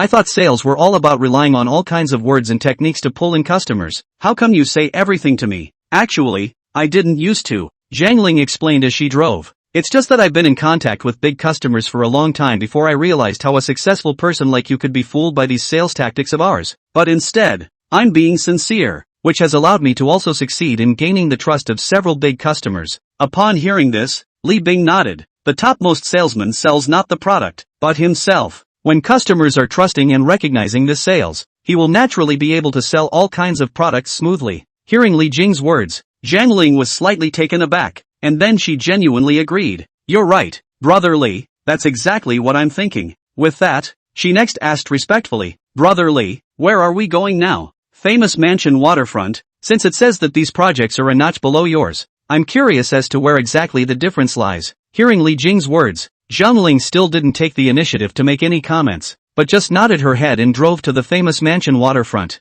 It is true that the houses in the famous waterfront are slightly inferior in terms of quality, but the female salesperson impressed Li Jing. After determining that Li Jing's financial strength was not bad, the saleswoman, who was already dressed boldly, from time to time flirted and teased Li Jing physically and verbally if at all, treating Zhang Ling beside her completely as heir. Zhang Ling, who had followed behind all the way, was able to remain absolutely calm in Tianhao Royal Court, but she really couldn't help herself a bit in front of this saleswoman, especially when she saw the other party introduce the house. She deliberately leaned forward and bent over, revealing a large portion of her bosom that even she could see, making her feel ashamed for the other party. She had thought that Li Jing would surely not be affected by such a cheap trick, but when she looked at him, she found that the other party was unapologetically admiring the other party's exposure, causing the corner of her eye to twitch slightly. Li Jing's elegant, handsome and rich image shattered in her mind at once, but she soon found that Li Jing look at the look, but the mouth is never loose. Until the saleswoman made the whole body, Li Jing did not let go to buy a house. Li Jing's image was set up in Zhang Ling's mind again. Fortunately, Mr. Li was not seduced by this vulgar vixen, and it was true that he had underestimated Mr.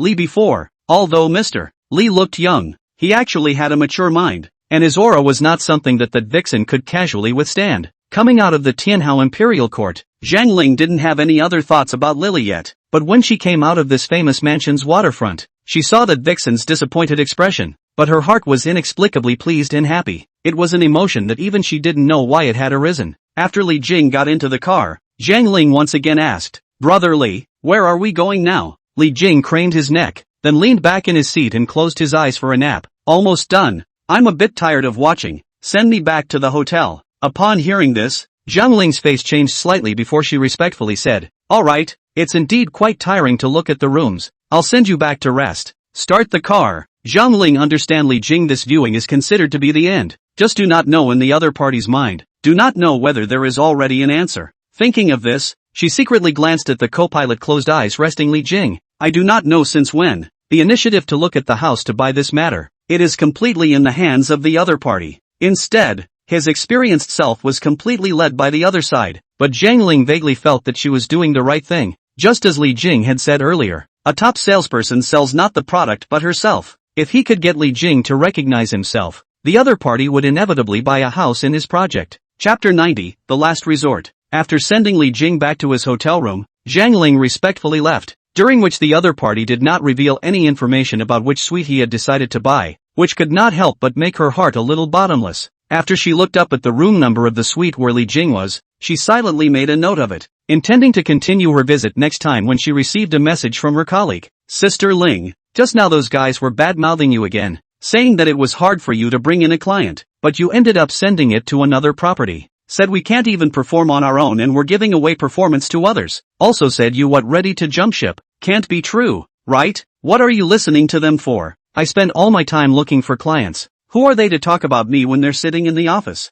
Zhang Ling's brows furrowed, and she couldn't help but feel some fire in her heart. She doesn't get along with a few people in the company, and the other side spreads rumors every chance they get. Previously, on the basis of her business ability, the director trusts her. Zhang Ling is still emboldened and lazy to bother with them, but now that she's not even going to meet her performance goals, these guys' comments will most likely be the last straw that breaks her back. However, she also understood that there was no point in arguing with these people about right and wrong, and what the company wanted to see was still performance. As long as one's performance is in one's hands, no matter what means are used, it is impossible for others to shake one's position. Thinking of this, Zhang Ling returned back to look at Li Jing's room, her face shifting, her eyes complicated, and after pondering for a while, she finally took the elevator and left. After lunch, Li Jing went back to the hotel to take a shower and prepare for rest. He thought it would be a pleasure to look at luxury properties, but after he actually hoofed through 3 of them and pulled negotiations with different sales, he realized it really wasn't that easy. As for the 3 sets of rooms that he looked at, Li Jing was actually pleased with the first 2 sets, although the last set was also good and more cost-effective. But Li Jing was not poor and did not lack the millions. Li King values quality and comfort as well as service attitude more than value for money. To talk about the service of these sales, Zhang Ling was undoubtedly the most satisfactory to Li Jing. Not only are they professional and enthusiastic, but they know right from wrong, so that no client can fault them. On the contrary, that last spirited sale was a feast for Li Jing's eyes, but not of sufficient quality in itself. Heavy makeup and head scratching made Li Jing, who had eaten high-end meals, feel too cheap from the bottom of his heart. If you really agree, don't create a performance for someone and get yourself infected by the biochemical mother, then it would really be GG. He was finishing his shower and getting out of the bathroom when he heard a crisp knock on the door. After he opened the door of his room wrapped in a bath towel of doubt, he was slightly surprised to find that it was none other than Zhang Ling, who had been looking at the house with him all morning. Manager Chang? Li Jing raised an eyebrow and joked, I don't have the energy to accompany you to look at houses again this afternoon. Zhang Ling didn't answer, but said with some shyness and a hint of aggression, after Brother Li looks at the other mansions, he won't call me Xiaoling anymore? Upon hearing this, Li Jing realized that the other parties seemed to have changed a little, and not knowing exactly where, he still laughed and said, Okay, Xiaoling, what are you here for? Zhang Ling took a deep breath, picked up a piece of information, and sincerely looked at Li Jing. Brother Li, this is the information I summarized at noon based on the situation in the morning, summarizing the advantages and disadvantages of the 3 property projects as much as possible, and I want to come to give it to you for your convenience in judging afterward, said. She also did not forget to explain a sentence, Brother Li, you rest assured, I try to ensure that the objective to summarize, after all, you have also field trips, the information there is no forgery you can see at a glance. Upon hearing this, Li Jing was a bit surprised and took it and roughly scanned it, realizing that the other party had actually summarized the information of the 3 properties in a dozen or so pages with a combination of graphics and text. Seeing that Zhang Ling was so attentive, Li Jing couldn't afford to keep the other party standing at the door, so he sidled up and invited, Come inside, you're really putting up a fight, you shouldn't have rested for a moment after sending me back, right? Seeing that the other party didn't drive herself away, Zhang Ling was slightly happy in her heart, then said, Being in our line of work, if you don't work harder, you'll only be eliminated. Entering the room, Zhang Ling knowingly did not look around, but just honestly sat on the sofa that Li Jing had indicated, and then respectfully introduced Li Jing to the information he had summarized. Seeing the other party start to explain the information, Li Jing sat on the sofa and calmly listened. As the other side said, Zhang Ling summarized quite objectively and fairly, almost if it was not from Li Jing's point of view of the 3 sets of properties, and analyzed the advantages and disadvantages of each property. After Zhang Ling's introduction, Li Jing's thoughts, which were still somewhat unorganized, became much clearer and clearer. Seeing that Li Jing was listening to her explanation attentively, Zhang Ling felt a few moments of fulfillment within herself. After seeing that the other party still hadn't decided which set to buy, Zhang Ling's face secretly changed several times, and seemed to have made up her mind about a certain determination. Biting her lower lip and looking towards Li Jingdao, Brother Li, I see that you are also tired this morning. Before I learned a little bit of Chinese medicine massage point techniques, why don't I give you a try? Hearing this, Li Jing was surprised. Looking at the other side's face slightly reddened,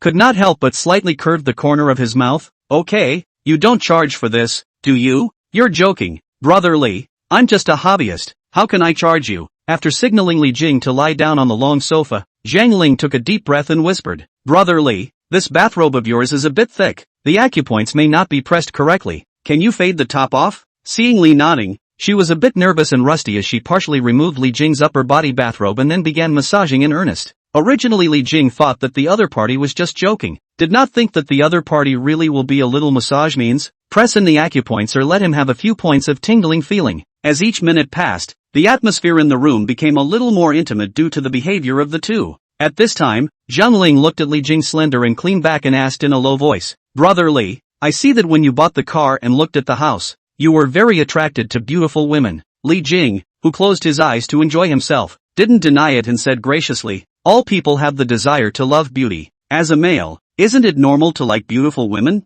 Zhang Ling slightly bowed her head, stopped moving her hands, and was silent for a while before she said, "Then if you look at me like this, am I considered a beautiful woman?" Upon hearing this, Li Jing was puzzled, not knowing what the other party meant, and turned around. I only saw that Jiang Ling had shed her suit at some point, revealing the black lace mesh jumpsuit she wore in it in Li Jing's slightly widened eyes. Her eyes flickered slightly. Red-faced explanation. "This is my noon to go to the mall specifically new to buy. Do not know your taste. Bought several models. Are in that bag. What do you think?" Looking at the other party's concave and convex figure, and the appearance of a person who was refusing to be welcomed and whose face was full of redness, Li Jing raised his eyebrows high, then grinned. "It looks like the house. It had to come to you." Upon hearing this, Zhang Ling was delighted. This blushing and tangled face finally had more than one willingness and delight, and immediately removed all of Li Jing's bathrobe, and said shyly and flirtatiously, "Brother Li, I've also learned a couple of aphrodisiac and kidney tonic massage techniques, so I'll give you a try now." Chapter 91, Breaking $1 billion.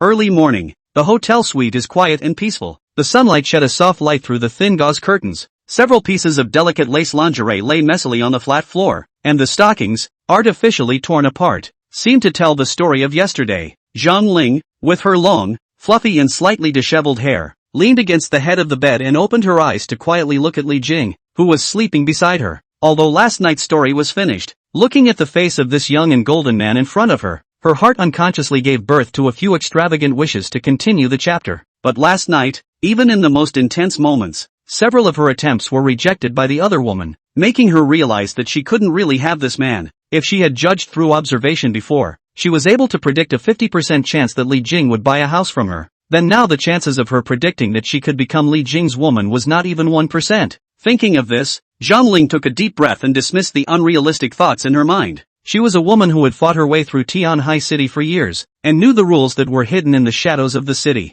The fact that she spent half a day fighting for the other party to buy the house was already a rare opportunity, because she realized that if the other party didn't still have a few good feelings for her, she wouldn't want it even if she delivered it to her door. If one wants more now, one may not only annoy the other party as a result, but one may even lose the performance one had. Equivalent exchange was what she understood when she came to Tianhai City, and that's all she's worth at the moment for a change. That was still because she had no other similar exchange experience before. Otherwise this value would only be lower. With this in mind, Zhang Ling scoffed to herself, completely giving up any other intentions in her mind and resuming her professional smile, reaching out to gently cover the other party's quilt that had been lifted at one corner. Then she got up and went to the bathroom. Zhang Ling, who had washed her body and came out wrapped in a bath towel, was slightly stunned, only to see Li Jing already sitting in the living room eating breakfast. Seeing Zhang Ling, Li Jing looked up and smiled. "Ask the butler to send up breakfast. Hungry? Come and have some. It's not bad." Upon hearing this,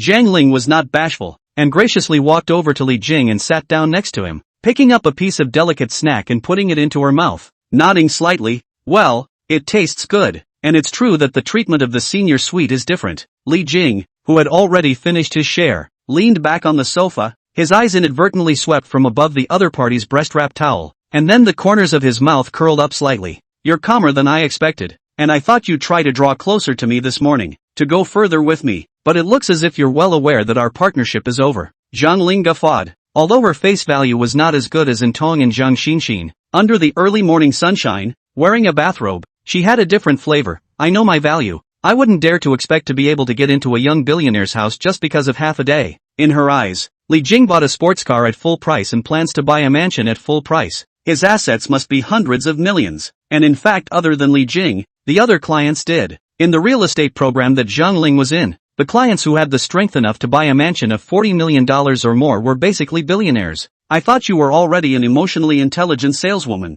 but I didn't realize you were smarter than I thought." Li Jing smiled and sincerely praised. A woman who is able to refrain from acting is really rare. With those words, Li Jing took out a trinket box from the sofa and casually threw it into the other party's hands, saying, "I've been to various high-class restaurants in the meantime, and all of them have rules about service charges and tips, so I think if someone can serve me comfortably, they should tip. Otherwise how do you incentivize the service industry to be more attentive? And for your service I was satisfied, so here is my service charge." Seeing the exquisite gift box in her hand, Zhang Ling couldn't help but tremble slightly inwardly, not realizing that there was an unexpected pleasure. She gently opened the gift box to find a beautiful necklace with gemstones resting quietly in it. "This is the 4-leaf clover necklace I asked the hotel butler to buy at Van Cleef & Arpels in the mall next door. and I heard from that butler that many women love this piece of jewelry. Li Jing smiled flatly, leaning on the sofa, casual and loose. The price is not expensive. The total price is less than 20,000. I hope you like it. Looking at the necklace in her hand,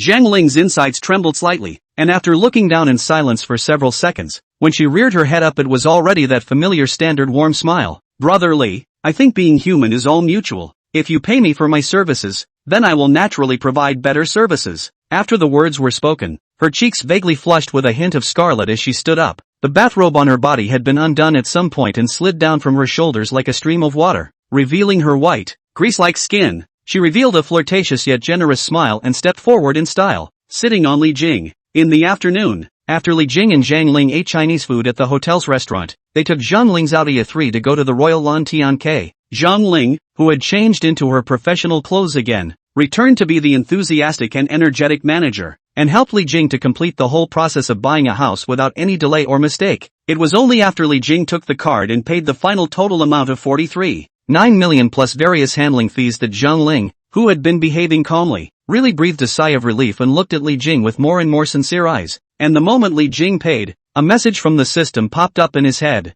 The luxury residence is in the hands of the heart flowers bloom, the dashing life from here to open up. Congratulations to the host for purchasing a mansion for the first time, settling in Tianhai City and enjoying the pleasure of throwing away millions of dollars. This host spent $43,900,000. The total bonus return is $99,999,000. This bonus reaches the maximum bonus for this phase. The remaining amount is $184 million.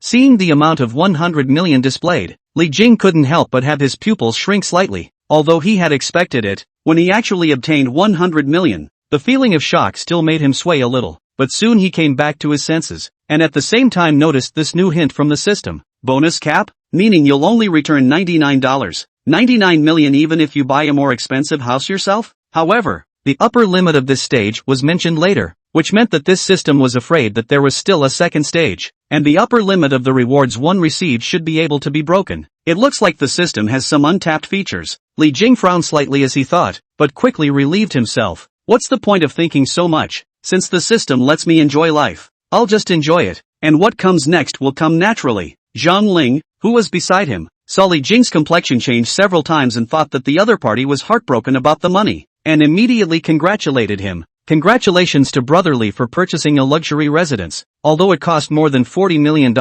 but with the potential of our project, there must be room for this suite to increase in price in the future. Hearing the other party appeasing his emotions, Li Jing shook his head and laughed. $40 million only, that is, it's okay if this house doesn't go up. I bought it for enjoyment, not investment. Upon hearing this, Zhang Ling froze and realized that Li Jing was afraid that he was even richer than she thought, and became more and more enthusiastic. It's true that Brother Li isn't at the same level as me, and Xiaoling is still too small in terms of pattern. Li Jing was in quite a good mood now. Not only had he bought a house, but he had also harvested nearly $100 million, and he also had the heart to joke. You're not so small, you still have a big heart. Upon hearing this, Zhang Ling instantly reddened her ears and whispered, if Brother Li still wants to buy a house in the future, Xiaoling is willing to accompany Brother Li more often to listen to stories with an open mind. After finishing her jokes, Zhang Ling gave Li Jing another dedicated tip. Brother Li, although our suite has recently been completely renovated and professionally ventilated, but it is still recommended that you wait for the room to naturally ventilate for 3 months before you move in, during which time Xiaoling will take care of your mansion for you with all her heart.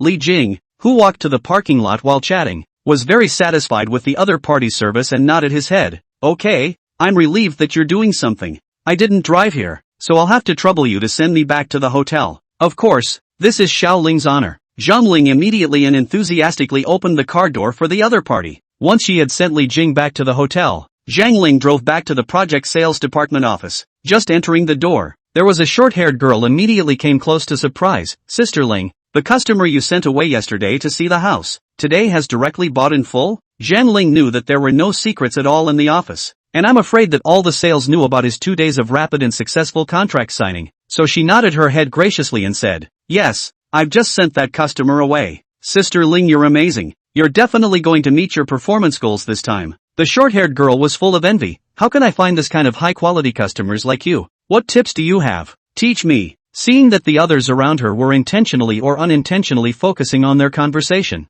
especially the few colleagues who had yin and yang themselves before, Zhang Ling laughed lightly in her heart while her face naturally said, "The trick is to treat your customers with care and persevere in your endeavors, and there is always hope. This client is someone I met by chance in Linchue City, and even though it seems like he's only been to our place twice, I've been keeping in touch with him, insisting on constantly introducing him to the advantages of our project. I also used my cousin's connections to help him with the new car license auction, and even accompanied him to look at other houses yesterday, so he trusts me. So that's how it is. It seems like you've still put in a lot of effort. Sister Ling, no wonder your performance is so good." The short-haired woman sighed helplessly. Zhang Ling patted the short-haired woman on the shoulder and said cheers, glancing at the other people's expressions before striding towards her position. The few colleagues who were not dealing with her before, after secretly listening to her conversation, looked at each other and all stopped speaking. Seeing this, Zhang Ling laughed coldly in her heart. Then remembering the matter of Li Jing's license plate, her expression became serious and she once again sent a message to her cousin, urging the other party to make sure that Li Jing's matter was done. Chapter 92, The Strongman's Gym. The 3 days of the Mid-Autumn Festival are quickly coming to an end. For Li Jing, who didn't have to go to work, these 3 days weren't too different from normal days, except for the fact that he had contacted his family a few more times. Li Jing woke up comfortably from the hotel's big fluffy bed, pulled back the curtains, looked out the window at the warm sunrise and the bustling city skyline, and just felt like life was good. Today should be the first day of work after the holiday. Li Jing overlooking downstairs once again from the early morning since the congestion of the city roads, feeling that the day of work seems to be far away from him. At this time, he received a message on his cell phone and was somewhat surprised to find that it was from Zhang Xinxin. "I had thought that with the vacation, this woman would definitely come to find herself, but I didn't expect to see the other side even after the 3 days of vacation were over." There was one thing to say. Among the many women during this period of time, Li Jing was still the most satisfied with Zhang Xinxin's skills, and every time there was a different experience. He opened the chat software and found that Zhang Xinxin sent a picture, which was actually a photo of her and a wrinkled, dark-skinned, middle-aged man. Li Jing's first reaction thought that the other party had found a new target, but on second thought it was unlikely, and only after he took a closer look did he remember that this man was none other than Zhang Xinxin's father. "Brother Li Jing, I listened to you and went to the suburbs to see my father on the Mid-Autumn Festival," he said. "It's good for him to be a security guard here, and he wants me to thank you properly. Thank you, Brother Li Jing." Seeing the message sent by the other party, Li Jing was a little surprised, remembering that he had asked the other party to spend more time with her father when he was in Linchue, and didn't expect her to really listen and do so. Thinking about this, Li Jing returned a nod. With that, he seemed to feel as if he had replied too simply, and sent the other party another 200 red packets as a sign of encouragement. The red packet of 200 was quickly received, and then came Zhang Xinxin's happy reply, sending several cute emoticons of thanks and wahahaha in a row. After chatting with Zhang Xinxin, Li Jing changed his clothes and decided to check out Huang Jun's gym. This kid borrowed himself $1 million. Li Jing still had to go and see how he was progressing, to see if he was as self-disciplined as his mouth said he was. The gym where Huang Jun was located wasn't really close, and because of the traffic jam on the first day after the festival, it took Li Jing about 50 minutes to drive there. Just after getting out of the car, Li Jing noticed a huge signboard not far away with the 4 big words Strongman Fitness written on it, and to Li Jing's surprise, next to the main entrance of the gym was placed a piece of acrylic humanoid publicity stand-up sign in the image of Huang Jun. On the publicity risers, Huang Jun bared his 2 rows of big white teeth and wore only a pair of shorts, revealing his robust upper body to give a thumbs up towards the front. Looking at Li Jing with a speechless face, underneath the sign, it reads in exaggerated artwork, "Fitness expert Wang Chun is going to hit the Sky High Pro. Looks like this guy's got a lot of rowdiness." Li Jing was a little surprised. It is estimated that Wei Jia's company is starting to make an effort to gradually start building momentum for Huang Jun. This made Li Jing a little more curious about Huang Jun's current situation. With that, he stepped into the gym, and the huge, spacious and clean interior brightened his eyes slightly. Li Jing knew that the gym where Huang Jun was not small, but he didn't expect it to be this big. He subconsciously glanced at the promotional poster on the wall, which then described the basics of the gym. With an extra wide scale of 2,000 square meters, it can accommodate 200 people to participate in training at the same time. Hundreds of top fitness equipment are gathered indoors and 300 square meters of green training lawn is available outdoors. With just a casual glance, Li Jing was secretly staggered. This gym was much bigger than the one he had gone to before, so it was no wonder that Huang Jun was able to reach a lot of white-collar or local middle-class people here. Originally, Li Jing was worried that he didn't have a card and couldn't enter the fitness venue, but the result was that he had just passed by the front desk, and a young girl opened her eyes wide and looked towards him for several times before muttering and turning around to run the room and disappeared. Seeing this, Li Jing frowned and wondered, Is he so handsome now? Putting little girls to shame? Just as he was puzzled, several fitness trainers then walked out quickly led by the young girl. Look guys, isn't that handsome guy that rich brother of June's? Holy, it's a bit of a resemblance. He showed me a picture of him and his brother yesterday. Don't talk about it, people see us, just go up and ask. Li Jing looked at a group of muscular men pointing at himself not far away with excited smiles on their faces. Inexplicably he felt a tightening of the chrysanthemums behind him, and just as he wanted to turn around to avoid it, he saw the bald man with the strongest figure striding towards him. That boss, may I ask if you are Mr. Li? At those words, Li Jing raised his eyebrows, looked the other party up and down and frowned. Do we know each other? Is it really Mr. Li? The burly bald man's eyes lit up, and immediately reached out his hand to shake hands with Li Jing. Mr. Li, I'm the coach here, and also June's friend, and the news of you contributing millions of dollars in full support of June's impact on the professional tournament is spreading like wildfire in our area. Yeah, originally, June was gifted. He grows meat with everything he eats and loves fitness, and now that he has enough money, he's definitely a rising star of the future. Mr. Li, you are too discerning. June is now the most famous person in our gym. The number of new online fans is like a rocket. Even our gym is on fire. Seeing a group of fitness muscle men surrounding him, Li Jing shrank back, inexplicably having a sense of crisis of a sheep entering a wolf pack. It wasn't until that receptionist girl opened her mouth that he breathed a sigh of relief. Don't surround Mr. Li. Isn't June in training? He must have come to see June.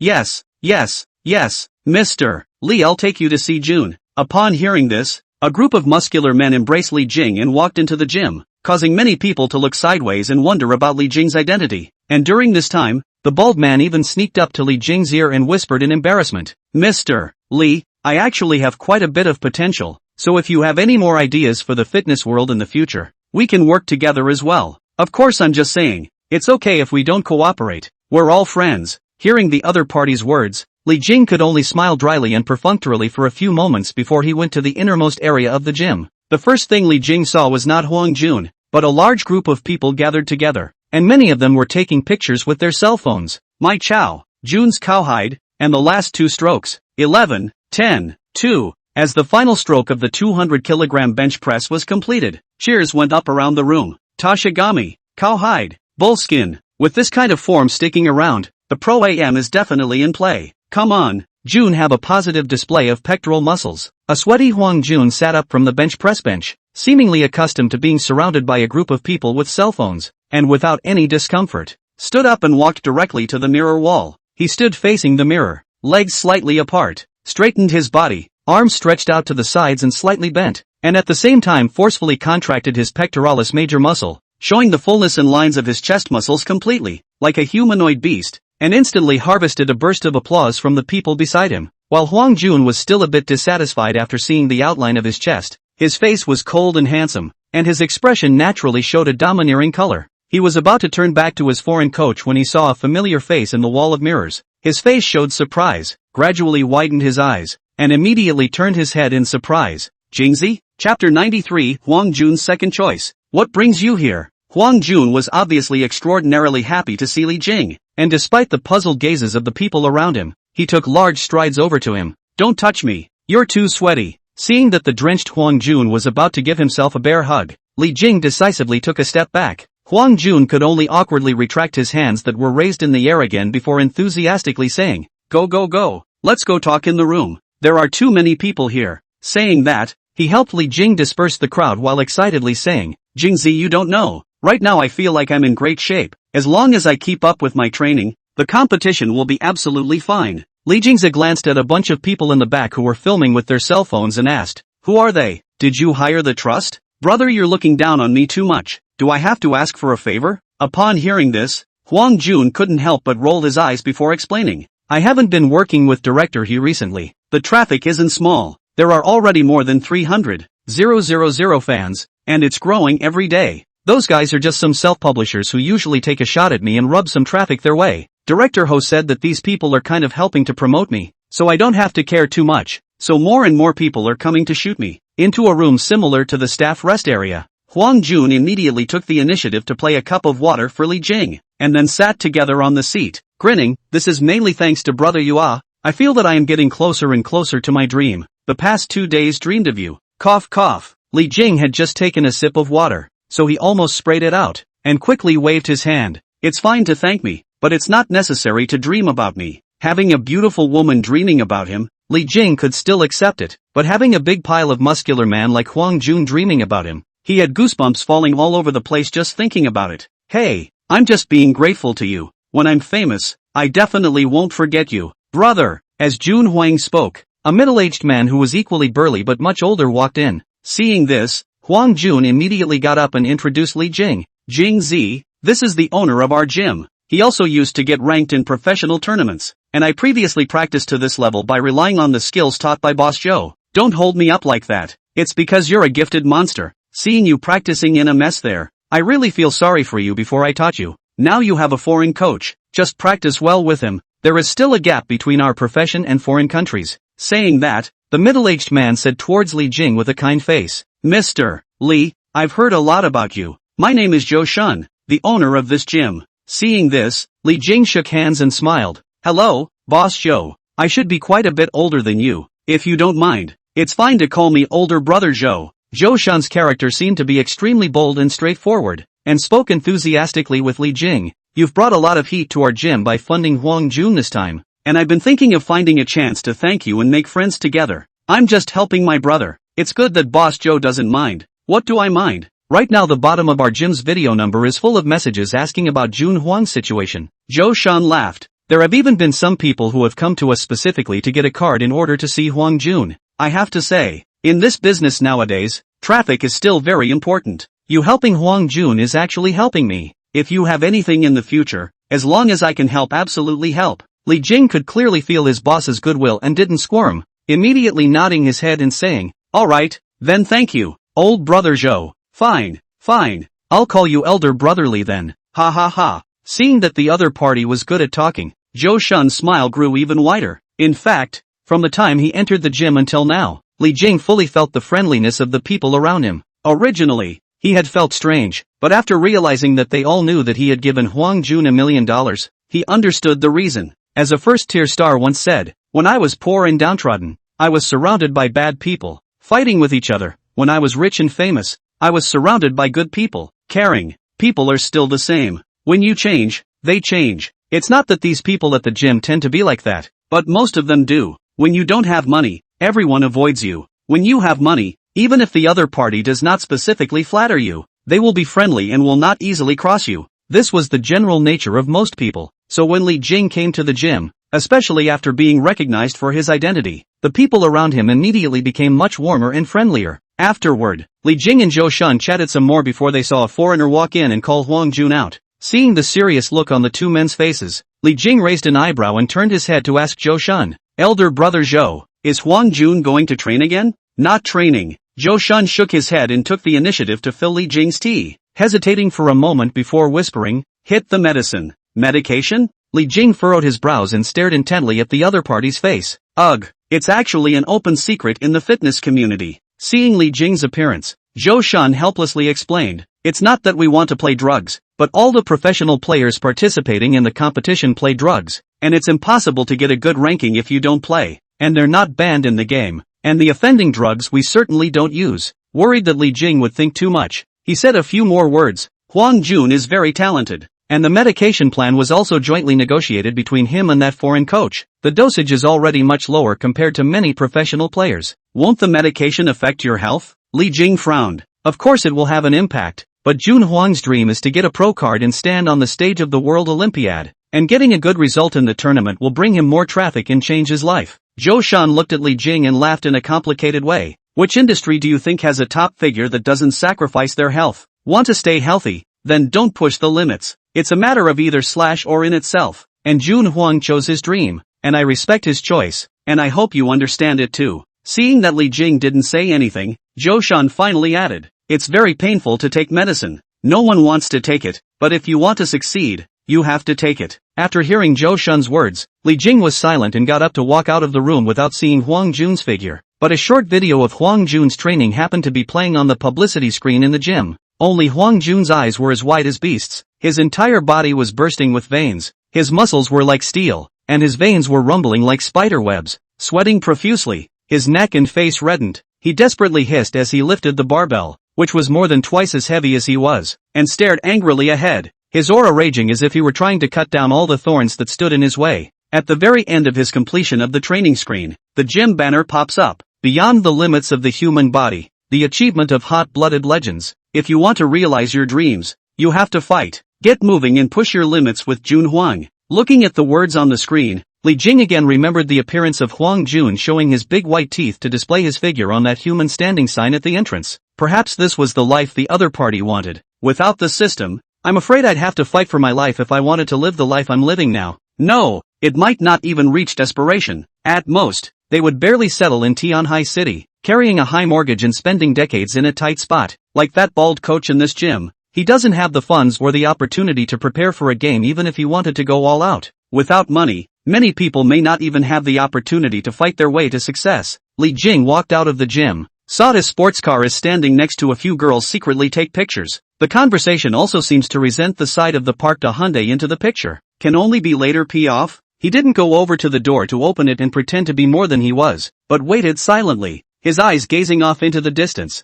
It's a real damn necessity to want to live well in this world. Chapter 94, Blind Date. At noon, the streets start to come alive again. Bustling crowds of people filing out of skyscrapers. Hurried takeout workers walking non-stop, with a little tired but energetic face. The sunlight pours down on the streets as people discuss their work and spout off about their leaders in groups, or walk quickly alone to their destinations. At the entrance of a Western restaurant, a well-dressed middle-aged woman was enthusiastically pulling in Tong's hand, saying, "Xiao Tong, the one I introduced to you this time is surely reliable, but it's a serious local. Isn't it just right that you are dressed so beautifully today?" And Tong did dress up carefully today, an Angora red shirt with a brown curry sheepskin half-skirt and brown boots, looking extraordinarily stylish and beautiful. Coupled with her already extremely fair skin, she was set off by the outfit with an even higher sense of sophistication, like a rich young lady out for a casual stroll. "No, Manager Wang, I'm wearing this today for something else. Is there anything more important than your blind date? Don't you want to marry a local? This is my best friend's son,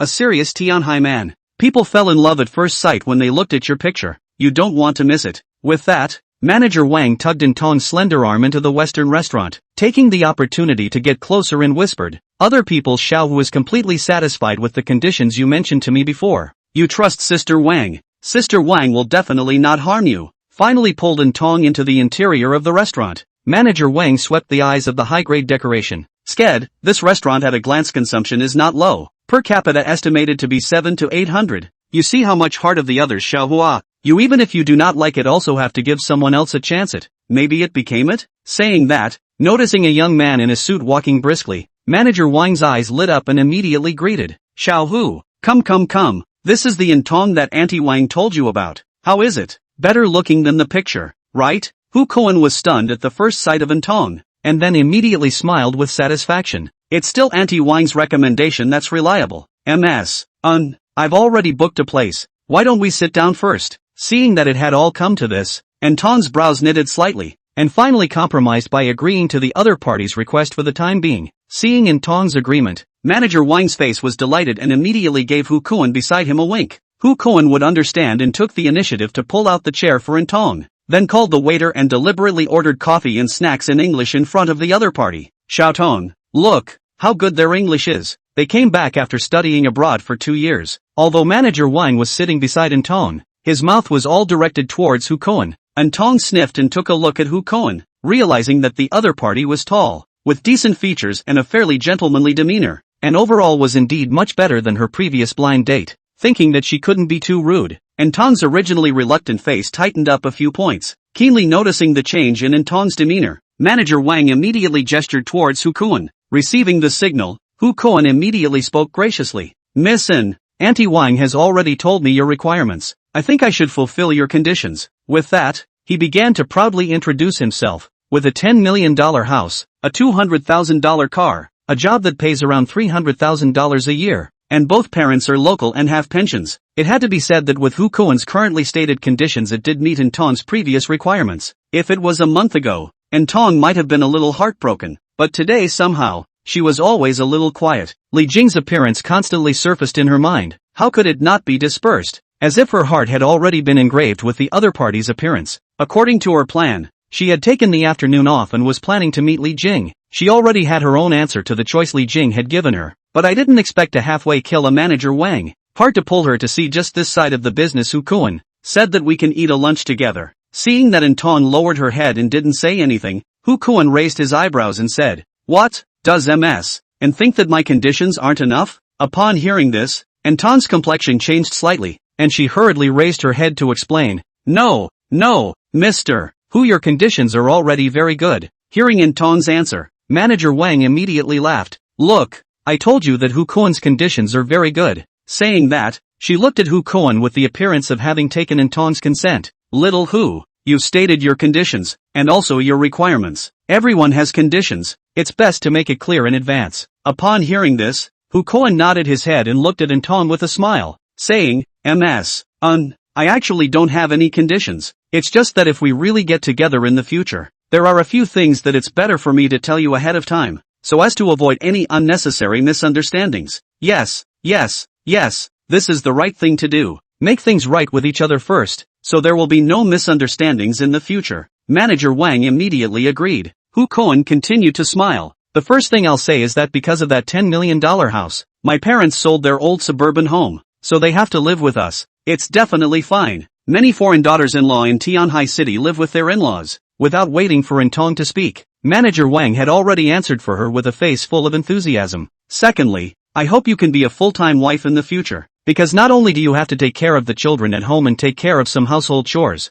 my parents are inconvenient and need to trouble you to take care of them. This is the right thing to do. Filial piety in-laws, and your salary is not low enough to support the family." Manager Wang continued to preempt the reply. "The third is that I may have more friends in this person, especially the opposite sex is very good. I hope you don't mind. Leave me enough private space. Everyone has to have a personal space. It's normal. The fourth is that I often work overtime to socialize at work and may be back late at night. Fifth, my parents like to have a good time and initial thoughts are to plan for 3 children." Listening to the other parties one so-called requirement after another, Anton's smile, which was barely showing, was slowly withdrawn, and inwardly she gradually realized why the other party, who was in good condition, had not yet found a suitable match. After the other party finished a total of 8 demands, the smile completely disappeared from Anton's face. Seeing this, Manager Wang seemed to have expected it and immediately spoke. "Xiaotong, although Xiaohu has more requirements, but it's normal. Which family doesn't have some standards? And besides, for outsiders like us,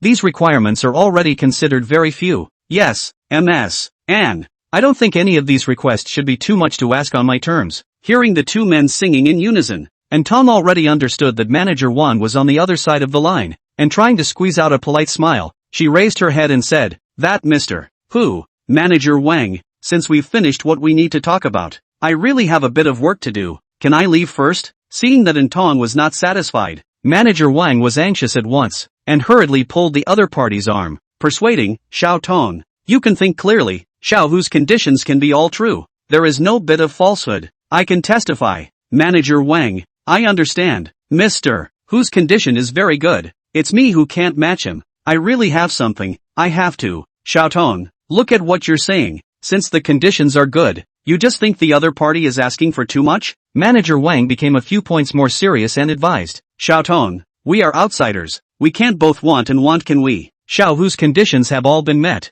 so we can't not raise any requests at all, right?" Hu Koan also said, "Miss In, to be honest, as long as you're with me, you can be a local account and have a house and a car. I think it's hard to find another person in my condition looking for a foreign girl who doesn't have anything." "Yes," Manager Wang persuaded again. "A girl's youth doesn't last for a few years, so she can't be too discerning, or no one will want her when she gets old. When looking at other people's conditions, we have to look at our own conditions too, don't we? If it is not Xiaohu to you at first sight, people will certainly not find you this condition." Xiaoton listened to Sister Wang a word of advice. Seeing the other side from the original touting to now secretly belittling themselves, and Tong's face gradually embarrassed, really cannot help but get up and said, "Sorry, Mr. Hu, Manager Wang, I really have something to do." "No." Seeing that Hu Kuan's face was a little less than pretty, Manager Wang clenched his teeth and pulled in Tong, putting on a leadership stance and frowning. "Xiao Tong, people have come to invite you to dinner in their busy schedules, so you've got to have a meal before you leave. I know you took the afternoon off, so it's a good time to keep Hu company and get to know each other better together." And Tong's complexion changed slightly, her arm was scratched red by the other party, and she was about to say a few more words, when she saw that Hu Kuan had already called the waiter and ordered a meal for 3 Ms.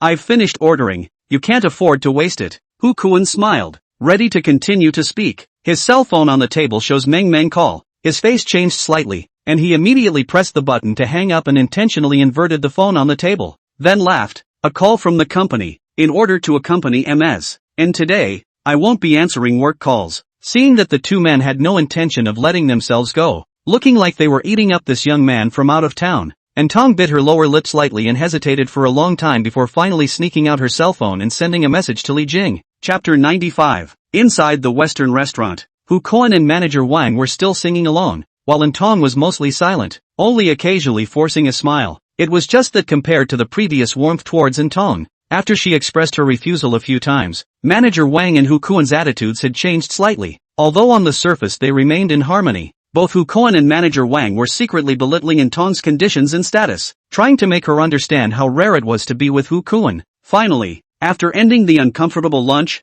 Tong attempted to leave, but was still pulled by manager Wang, who wanted her to accompany Hu Kuan for another stroll no matter what she said. Manager Wang spoke with a smile on his face, but not to be doubted, and Tong, who was originally not good at direct rejection and was on the mild and calm side, was pinned to death by manager Wang. Manager Wang, on the other hand, was the manager of another department, who didn't have much contact with Tong, but was 2 levels above her. He almost crushed Tong in terms of aura and urbanity. Seeing that she couldn't refuse, Tong picked up her cell phone and looked down to see that there was no reply from Li Jing. She couldn't help but see a hint of loss in her eyes, and could only let manager Wang half push and half pull her out of the restaurant. At this time, Hu Kuan used his car key to press light on the electric car Xiaopeng parked on the roadside in the distance and smiled. "Missin, that's my car, let's go over there, not just hanging around?" Tong frowned. "No need to drive. Right, next to the mall. Geez, what's there to see in this neighborhood? You work here every day and you haven't gotten tired of looking at it yet." Manager Wang held Tong's arm and laughed. "Xiao Hu usually loves to play. The place he takes you to play is surely fun. You can rest assured to get on the car. Sister Wang can still lie to you? That's better." Tong took half a step back and frowned. "If it's too far, I won't go. I have things to do this afternoon." "What can you do? Your parents aren't here, and the company has taken a vacation. Don't lie to Sister Wang. Listen, talk to Xiao Hu. Buzz off." At that moment, an engine roar sounded abruptly, only to see a Maserati drive quickly from a distance and then stop on the side of the road. Maserati naturally attracted the attention of the 3 Hu Kuan. Manager Wang glimpsed the color of surprise in Tong's eyes, and could not help but frown and not happy. "Xiao Tong, the people who drive these cars are not people we can climb on. You still hurry in Xiao Hu." "Tong, what are you doing here?" At that moment, the Maserati's window slid down, revealing Li Jing's blandly scowling face in the main driver's seat. "Li Jing, I." At those words, Tong hurriedly shook off manager Wang's hand and took 2 steps forward, wanting to say something, but not knowing what to say. "You know each other?" Manager Wang's face changed, and he subconsciously looked at Hu Kuan beside him, and Hu Kuan's eyes narrowed slightly as he looked at Li Jing who walked down from the Maserati. He couldn't help but feel a hint of hostility and asked with a slight frown, "Who are you?" Li Jing had already roughly understood the situation in Tong's message, so he walked up with big strides, naturally wrapped his arms around Tong's thin waist, and looked at Hu Kuan lightly. "I'm Tong's boyfriend. Who are you?" "You're her boyfriend?" Hu Kuan's eyes widened. Then he violently turned his head to look at manager Wang beside him. Manager Wang's face was slightly stiff, and he hurriedly looked at Tong, slightly reprimanding and hurriedly said, "Xiao Tong, aren't you single? How come you have a boyfriend?" Tong was also surprised by Li Jing's words, but for some reason did not refute them, but instead had an inexplicable sense of security after being embraced by the other party. She summoned up the courage to look at manager Wang and said, "He and I just got together, and I had already stopped dating recently, but it was you who insisted on pulling me over." Upon hearing this, manager Wang's face became more and more ugly. Looking at Li Jing's bland face, he was a bit scandalized and didn't know what to say for a while. On the contrary, Hu Kuan could see that Tong's words were a bit uninspiring, and knowing that it shouldn't be that simple between the other party, he couldn't help but go up to Li Jing and smile at him. "What do you do, bro? This car is pretty cool, not to mention, it's quite similar to the one my friend rented earlier." Upon hearing this, Li Jing couldn't help but let out a light laugh. Was this a deliberate attempt to set himself up? He slanted a glance at Hu Kuan and said with a smirk, "Where did your friend rent it? I'll go see how much it costs to rent my $3-4 million car for a day." Hearing the other side of the car to more than 3 million, Hu Kuan cannot help but eyes jumped, was about to continue to speak, then saw the back of the car drove a black Wrangler. Two muscular hunks stepped down from the top, none other than the gym owners Zhou Shan and Huang Jun. Seeing that the atmosphere between Li Jing and Hu Kuan was not right, Huang Jun raised his eyebrows high and immediately walked over in big strides, looking up and down at Hu Kuan and manager Wang before asking suspiciously towards Li Jing, "Brother Jing, aren't you going to the front to eat? You have something to do here?" In this atmosphere, Huang Jun deliberately called Li Jing Brother Jing, not only to give his brother face, but also intentionally or unintentionally stand in the middle of the two sides, to Hu Kuan and others to bring great pressure, especially manager Wang, who was only 1 6 meters. Looking at the giant bear like Huang Jun walking over, she was so shocked that she subconsciously took 2 steps back, and her chi was a bit out of breath, and Hu Kuan was also slightly shocked inwardly. His face was forced to be calm, but it was still a bit unnatural. "What? You guys want to outnumber the people? Are you misunderstanding? Do you think there's anything you need to make me compare?" Li Jing smiled gently, then looked at Intong and said, "I just want to ask, what do you guys mean by dragging my girlfriend to eat with you?" As the words fell, although Li Jing's expression was calm, Huang Jun's eyes on the side glared as if he was staring angrily at a Vajra, and Zhou Shan, not far away, also smoked a cigarette, his cold eyes glancing this way from time to time. Some cannot withstand this aura of manager Wang, took the lead in admitting defeat, immediately squeezed out a smile and said, misunderstanding, we do not know that Xiaotong has a boyfriend, otherwise it would not be so well." "Oh, so that's it." Li Jing pretended to be dazed, then looked at the other party faintly. "So do you know now?" Got it. Manager Wang hurriedly nodded his head, not forgetting to secretly pull the corner of Hu Kuan's coat beside him. Hu Kuan's face was ugly, wanting to say something, but after looking at the Maserati on the side of the road, and then at Huang Jun and Zhou Shan, who was smoking not far away, he finally chose to keep his mouth shut. Seeing that the other party didn't dare to say more, Li Jing didn't bother to get serious, but kissed Intong's cheek in public and smiled. "Next time, remember to call. I may not always be able to see it in time when I send a message." And Tong, who was kissed, instantly turned red, but didn't hide. Instead, she was inwardly delighted and nodded her head shyly, looking at Intong, who pretended to be high and mighty in front of himself and was like a lamb in front of Li Jing. Hu Kuan's eyes widened and his back teeth were about to be clenched. Seeing the other two have been on the car, Hu Kuan has not yet opened his mouth to speak. A sight of Huang Jun purposely passed by to walk to his side, cold eyes overlooking questioning. "You don't seem convinced?" Being enveloped by the shadow of Huang Jun's lanky body all over his body, Hu Kuan's insides tightened, which made him realize the other party's sense of oppression, and tried to squeeze out a smile, saying, No, it's all a misunderstanding." "That's good." Huang Jun reached out his big hand and patted the other party's shoulder, almost knocking the other party's body apart before he smiled and left, and Zhou Shan, who had finished smoking, got into the Wrangler and followed Li Jing's Maserati as it raised the dust, sighting 2 cars dashing away. Hu Kuan face extremely ugly, but scorn each other, nowhere to vent, can only bite the teeth to swallow. And aside, manager Wang looked at Hu Kuan and said with some embarrassment, "Xiao Hu, I really didn't know that Intong had a boyfriend and was still so powerful." "Woo." Hu Kuan's tone pulled up a few points, turned his head and smiled back. "Manager Wang, the play should be over, right?" At that, manager Wang's face changed, and he quickly said respectfully and nervously, "Ah yes. Director Hu, I'm really sorry. I didn't think it would end up like this. I thought that girl Intong didn't have much of a background and relationship before." Not waiting to finish, Hu Kuan directly interrupted with a cold snort. "Well, don't look for me for your son's internship either. I can't help you with such a big manager." Director Hu, don't go before we agreed. And Ton, I also gave you an appointment. Bang. As Hu Kuan forcefully closed the car door angrily left, manager Wang stood in place, face white, regret muttered, "And Tong, that girl, where to find such a powerful boyfriend? If I had known that you have this backing, I would not provoke you.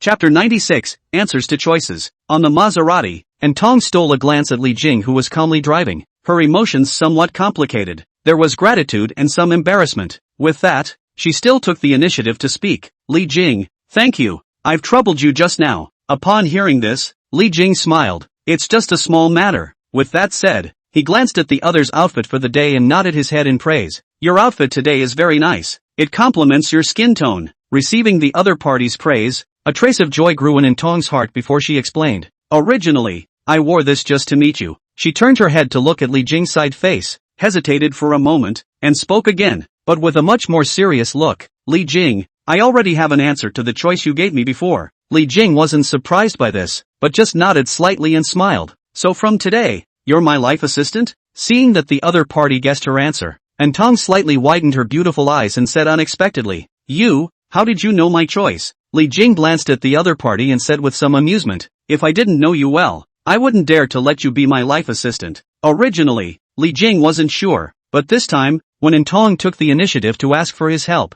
he knew the other party's choice. With Antong's nature, if the choice was to reject herself, then she wouldn't take the initiative to ask for help even if she was taken advantage of by that man, because in her mind, if she rejected herself, she shouldn't bother herself again, much less ask for help. And this, too, was what Li Jing felt made Antong different from some other girls. Seeing Li Jing say that he understood himself, Antong blushed slightly and retracted her gaze towards the other party. Although there was joy in her heart, she still bit her lower lip slightly and pouted in a low voice. "You don't have a little sense of surprise when you're like this." Originally, I thought that this decision would be very serious when I said it. Looking at the other parties pretending to be angry, Li Jing found it interesting and couldn't help but reach out and pinch the other party's face before grinning. "How about I pretend I don't know and you say it again?" "No way. What's the point?" Saying that, Antong felt that with her status it seemed that she shouldn't be too pretentious, and then continued, Well, it's not much. Since you know, I'm your assistant now, is there anything you want me to do? Now you don't have much work." Li Jing gave a quirky smile. "Evenings are when you need to work hard." Upon hearing this,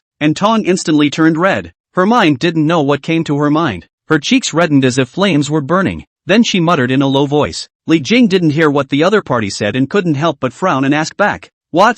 Antong was like a ripe apple at this point, making sure that Li Jing was really not listening, before raising her volume and re-saying, "I said that my skills are not very good, but I made some preparations, and I don't know if you like it or not. Ready?" Hearing this, Li Jing was surprised. "You even prepared in advance for the night's work?" Of course, talking about this topic, Antong's face was always so red, but Li Jing kept on saying it and she had to answer. In her mind, she had already put herself in the position of an assistant. "I know what you want to do, so it's definitely time to get ready." Antong's eyes looked away and she blushed. "Every time I see you, don't I always prepare in advance?" Upon hearing this, Li Jing remembered that every time he met with Antong, the other party would either dress up meticulously in advance or cook and prepare food for herself several hours in advance. In short, in Antong's habit, every time she met Li Jing she would prepare herself with all her heart. Even the last time Li Jing had the impromptu intention to pick her up from Antong's company, she had to make a trip back home to change her clothes in the middle of the trip.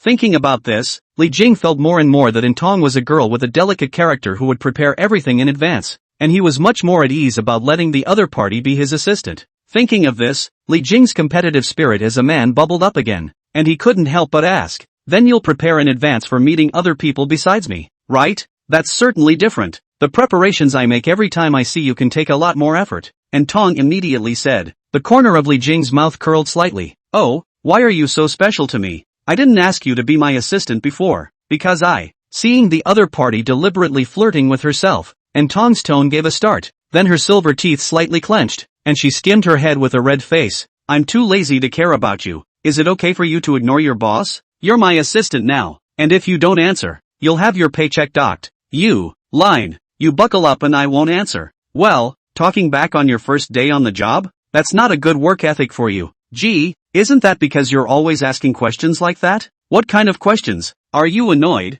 I'll be your assistant. You're not allowed to bully me. I got an assistant just for bullying." "You." Seeing the other parties aggrieved and gnashing of teeth, Li Jing saw the good in the situation and immediately said, Okay, I won't bully you." Hearing this, Antong then moved away from the almost red eyes, skimming his lips and complaining, "This is more or less the same. Was just bullied by manager Wang and the others, and now I have to be bullied by you." Hearing this, Li Jing raised an eyebrow before saying, "Don't worry, no one will bully you except me in the future." Antong looked at the other party in surprise. Her complexion slightly moved, her heart warmed, but she still whispered back, "Then if you bully me, you can't bully me too much." Li Jing sniffed and couldn't help but laugh out loud, once again reaching out to rub the other's head. Antong, who was rubbed by the other party to mess up her hair, didn't resist, but turned her head to look out of the car window, secretly saying in her heart, "After making this decision, one's life will change completely, right?" Not sure if it's right or wrong though, but after the last few days of agonizing over it, I realized that I could never forget this man.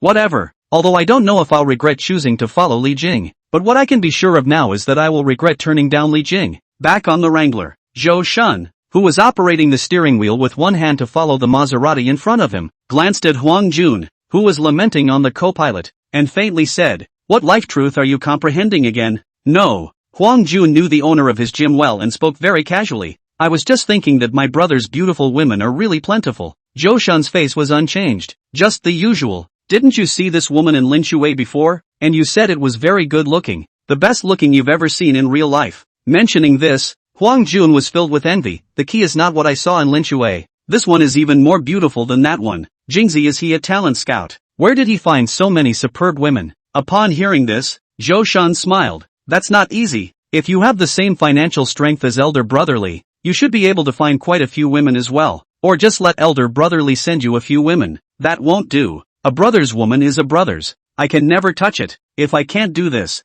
I'm not qualified to have a brother." Saying that, Huang Jun turned his thoughts and asked expectantly, "Brother Shun, do you think I'll have so much peach blossom luck if I take the card and become a professional pro?" "No way." Zhou Shun shook his head decisively. "For what?" Huang Jun's eyes widened. Zhou Shun said with some complexity, "If you don't rely on Netflix income and rely solely on the competition prize money." "That I know, and it's impossible to be as rich as he is, isn't it?" "No, to be precise, even if you won 10 first-place national pros, not to mention being as rich as he is, you wouldn't necessarily be able to afford that car under his ass." Jun Huang, holy, all the prizes for first place are so small? That's why I told you that fitness is a dream and making money off of Netflix. But you've got just enough of both to make it work for each other. Zhou Shun's faint gaze fell ahead. "For us ordinary people, you should feel contented if you can earn money from what you love. As for the rest, listen to God." Chapter 97, Befriending Zhou Shun. Inside the restaurant, Li Jing held in Tong's small hand and led Huang Jun and Zhou Shun down the corridor of the restaurant.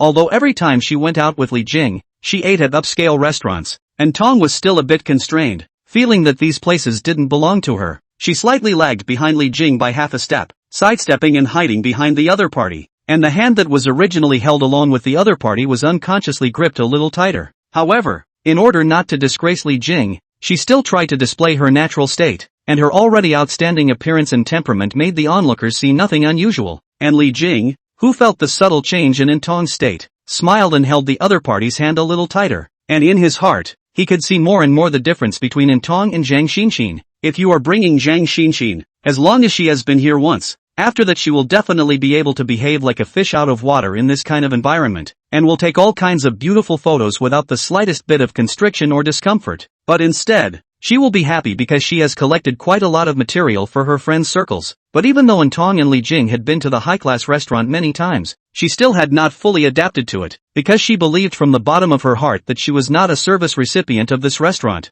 and she was able to come here solely because of Li Jing's patronage. Compared to Zhang Xinxin, Tong separates her money from Li Jing's money very clearly. Zhang Xinxin, on the other hand, feels that as long as she pays, there is a chance that all of Li Jing's money will be spent on her, and sees the boundaries of where money belongs between the two of them as much more blurred. The two men had completely different mindsets and created completely different patterns of behavior. Meanwhile, Huang Jun and Zhou Shun, who also didn't come to this kind of place much, were surprised by the restaurant's lavish decorations. But Huang Jun had at least followed Li Jing to eat a few times, and was much calmer compared to before. He came up to Zhou Shun's ear and said, "Brother Shun, I told you that my brother eats at this level, so it's better for him to treat you. You'll probably have to hemorrhage money if you do." Zhou Shun bitterly smiled and shook his head. No wonder he said he'd treat him to a meal before. I thought he was speaking politely, but now it seems like he might be worried that the restaurant I booked is not classy enough. That's not true. My brother can eat a few dollars worth of fried rice. It's just that he's good at it lately. Huang Jun talked to Zhou Shun about Li Jing and looked especially proud, as if he was showing off his family's treasures. And Huang Jun also took Zhou Shun as his half-master in the fitness business, and the relationship is extremely good. Being able to see Zhou Shun and Li Jing on good terms made him happy from the bottom of his heart. Zhou Shun has been running a gym in Shanghai for many years and has a lot of connections, and Huang Jun feels that the other party may have the ability to help Li Jing in the future. Others didn't know, but Huang Jun knew his brother's heritage. Although there was a lot of money now, the network of relationships in Tianhai City was too poor. Huang Jun himself loves to make friends and knows the truth that one more friend is one more way, so he couldn't help Li Jing with anything else. But after seeing Zhou Shun and Li Jing chatting quite well, he had the idea of letting the two of them befriend each other further. And letting Li Jing treat him to a meal is just the right way to let Zhou Shun accept a small favor from Li Jing at the same time, but also more intuitively show Zhou Shun Li Jing's economic strength. Older brother Li invited me to such a high-profile restaurant for his first meal. I feel a little embarrassed. Don't worry, my brother is generous. When he left just now, he even told me that you're a nice person, Brother Shun,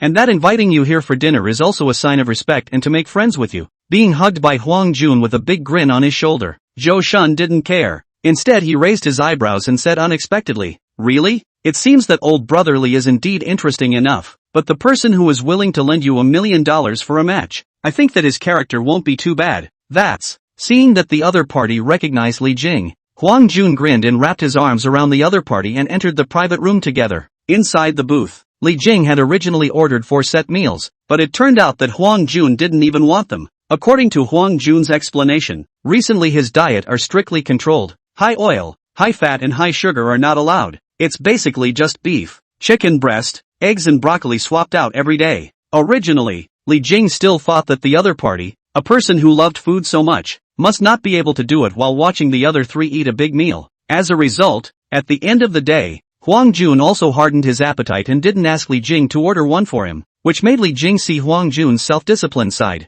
and Zhou Shun also helped Huang Jun explain. Originally, fitness was extra strict in terms of food, and now that Huang Jun is preparing for the competition, in order to ensure that his condition continues to improve, his diet can't be messed up even more. Now that you're in this business, you have to be aware of that. When it comes to the days of the tournament, it's Jun Huang's difficult days that will be the most painful. Hearing Zhou Shun's words, Li Point nodded, then resized Huang Jun, realizing that the other party had changed a bit. Aside from the change in muscle and body fat percentage, the eyes are a little less buoyant and a little more subdued than before. Seeing his brother's change, Li Jing was a bit pleased, and instead of uttering meaty words of praise, he laughed and said, when you succeed in the competition, I'll throw you a big celebration banquet. Yes. Upon hearing this, Huang Jun's eyes lit up and he immediately said, then I can wait for your feast. When Li pointed, and Tong, who already knew that Huang Jun was Li Jing's brother, also smiled and said, Huang Jun, I wish you success, and I'll come to celebrate you then. Good. Seeing that the big beauties were giving themselves encouragement,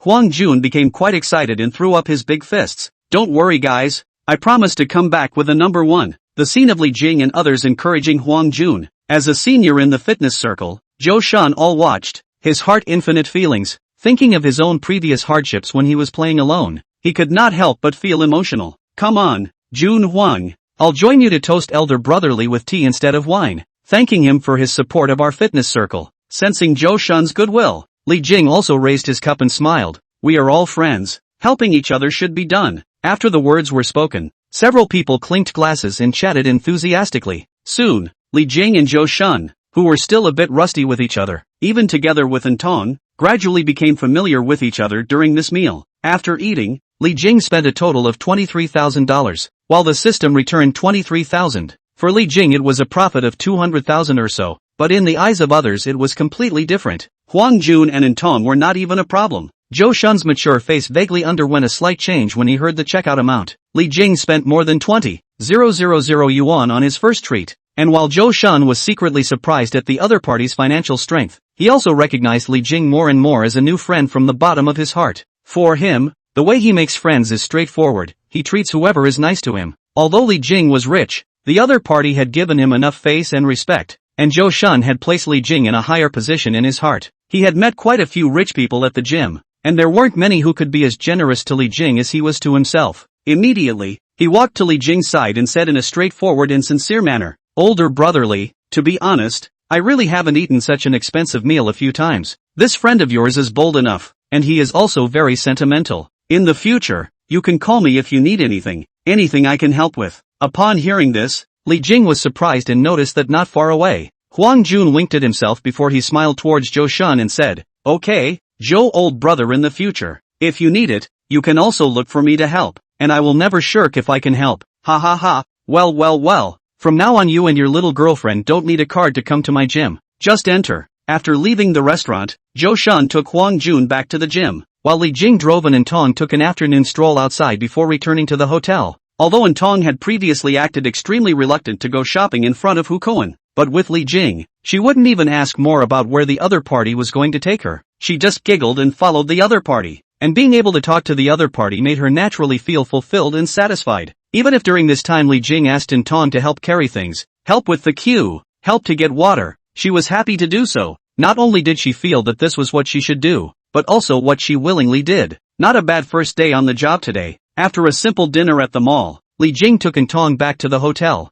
Tong sees that Li Jing has booked another high-class suite, and she, who has already substituted as a living assistant, starts to think of money-saving solutions for the other party, seriously suggesting that Li Jing should not be so profligate even if he has money. Seeing Tong's serious and sincere look, Li Jing laughed. Just help me in other areas. You don't have to care about the spending money. You just have to understand that my main focus is one of enjoying life. Saying that, Li Jing transferred $600,000 to Tong through his cell phone and said, "You've passed the one-day trial period today. I'm signing on a yearly basis. This year's yearly salary is paid to you in advance. Just serve me well for the next year." As soon as the words fell, Li Jing's mind received the system's $6 million return reward, and his whole body was instantly relieved. It's money well spent. And Tong, who received $600,000, let out a low cry and said in shock, How did you just give me a year's worth of money like that?" Li Jing smirked. "What? No, And Tong was again a little surprised and a little terrified. The huge amount of money that had never existed for her made her unable to organize her words for a while, and finally only uttered a sentence. "It's very unsafe for you to do this. We didn't even sign a contract." "Signed the contract?" Li Jing pulled Tong into his arms as soon as she exclaimed in shock, and the corner of his mouth curled up slightly as he looked at the other party's reddened and delicate little face. "The way I sign contracts may not be quite what you think." Chapter 98, Following the Teacher. Wait. And Tong, who was wrapped into Li Jing's arms, was filled with shyness and gently pushed the other away. Seeing this, Li Jing raised his eyebrows and thought the other party was unwilling, but immediately after that, Tong said, "I've made some preparations. I don't know if it's okay." Upon hearing this, Li Jing immediately became interested and looked at the other party's white and shy face and asked, "What preparations have you made? Costumes or props?" Still want those." Tong was first shocked, then slightly guilty. "I don't know. Those I didn't prepare." Li Jing became more and more curious. "So what did you prepare?"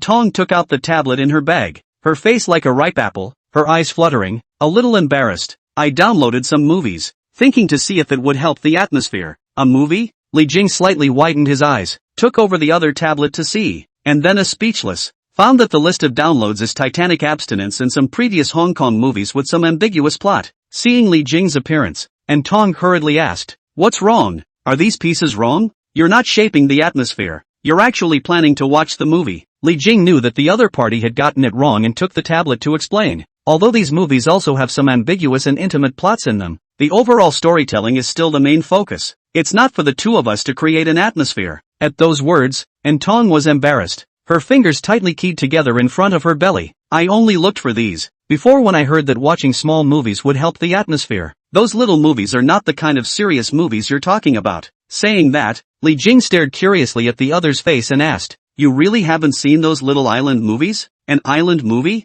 Horror movies?" Li Jing was speechless. "No, you don't know about so many famous teachers in the island?" Seeing Tong's blank face, without a hint of her previous smart and generous appearance, Li Jing was completely sure that the other party hadn't seen it before, then shook his head and said, "All right, I'll teach you to find a small movie now." After the words, he skillfully opened the search software, input keywords, clicked on the Japanese and Korean area, a series of actions in one fell swoop. Watching the side of Tong's eyes are getting bigger and bigger, especially when she saw those revealing images on the cover. Tong's eyes opened round, her face flushed red, and her whole body burned as if she was going to smoke. "Come on, tonight you'll learn from your island teachers, and get you some good experienced teachers." Tong froze and looked at Li Jing's cell phone screen. Her heartbeat accelerated, her eyes widened, her body subconsciously tensed, only to feel that her entire body temperature was still rising. Early the next morning, morning light poured into the room through the muslin, leaving warm patches of light. Li Jing slowly opened his eyes and stretched out comfortably and contentedly on the bed. As his elbow lightly touched the body beside him, he was slightly startled to remember that there was someone else in his bed. He turned his head and looked at the naked Tong, who was sleeping quietly on his pillow, her smooth hair scattered on the clean white pillow, her slightly curved eyelashes casting faint shadows on her delicate face under the early morning sunlight, as if a butterfly's gently flapping wings. At this time, her face still had a faint blush hanging on it, and the corners of her mouth were slightly upturned, as if she was immersed in a sweet dream, with a hint of a smile if nothing else, which made people can't help but feel love and compassion. Li Jing looked at the scene and actually froze for a moment. It had to be said that Tong's face value at this moment had reached her peak, as if time had stopped for this thrilling beauty, trying to freeze it in this moment forever. And at this time,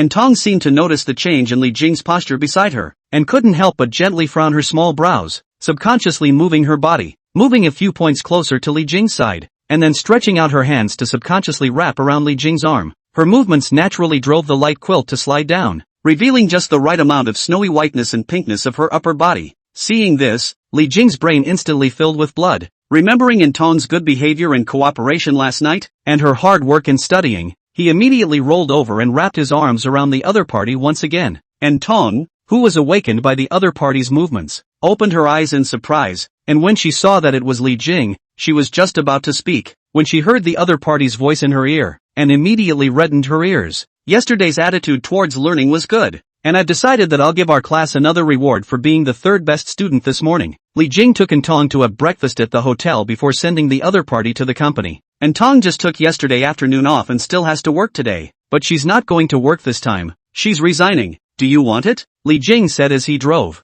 I don't usually give you much work. You're actually perfectly capable of continuing your work here. I know, but don't worry. I'm not laying down and not going to work because you gave me enough money. And Tong knew Li Jing's worry and explained with a smile. Originally, I didn't really like this job. It's just that because of my limited ability, I can only work here in order to survive. But now that the pressure to survive is gone from me, I want to do what I love too. With that, she turned her head to look out the window at the hurrying commuters and said softly, after a few years of working here, my abilities haven't improved significantly. If I get laid off later, odds are I won't be able to find a better job. So I figured since you gave me the opportunity, I'd hold on to it and use my free time to do what I love. If it's made, I'll be able to settle down in Tianhai City in the future even if I don't rely on your help. And if it doesn't work out, I won't regret it. At least I tried. What's more, the money you've given me has been able to sustain me for a long time, as long as I save it. After listening, Li Jing nodded slightly. He knew that Tong was just working as the most basic clerk in the company, not to say how much it would help her to improve her ability. This company itself was not doing well this year, laying off quite a lot of old employees, and Tong had received news that she might be dismissed. Instead of waiting until you're fired,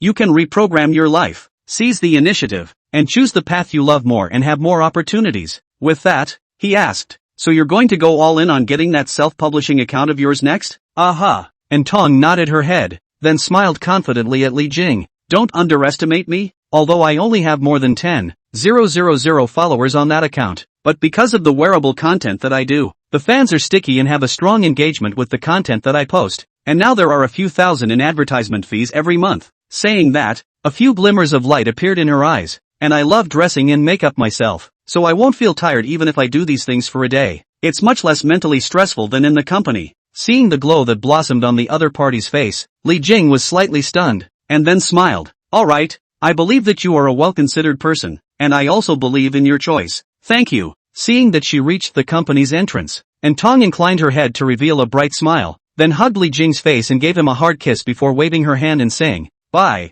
I'm going to the company. Chapter 99, Assistants and Secretaries.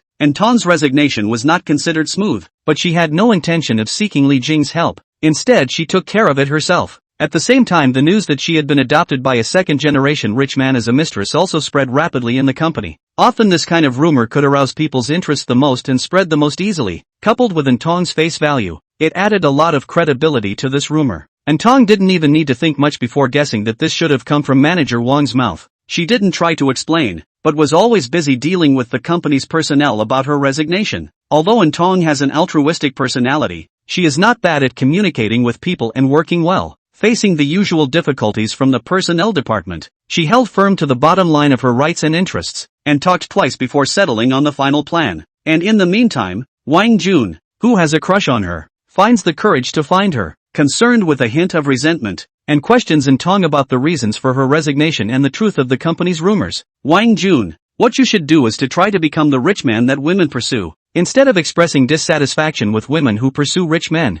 Tong calmly looked at the original shy and honest Wang Jun in front of her, glanced at the other colleagues hiding not far away. She knew that there must be someone behind the back of the encouragement to make Wang Jun dare to stand in front of their own questioning. Upon hearing this, Wang Jun's face was ugly, but he was still unwilling to ask, is being rich that important? Why must women look at a man's financial strength? Must it be so realistic?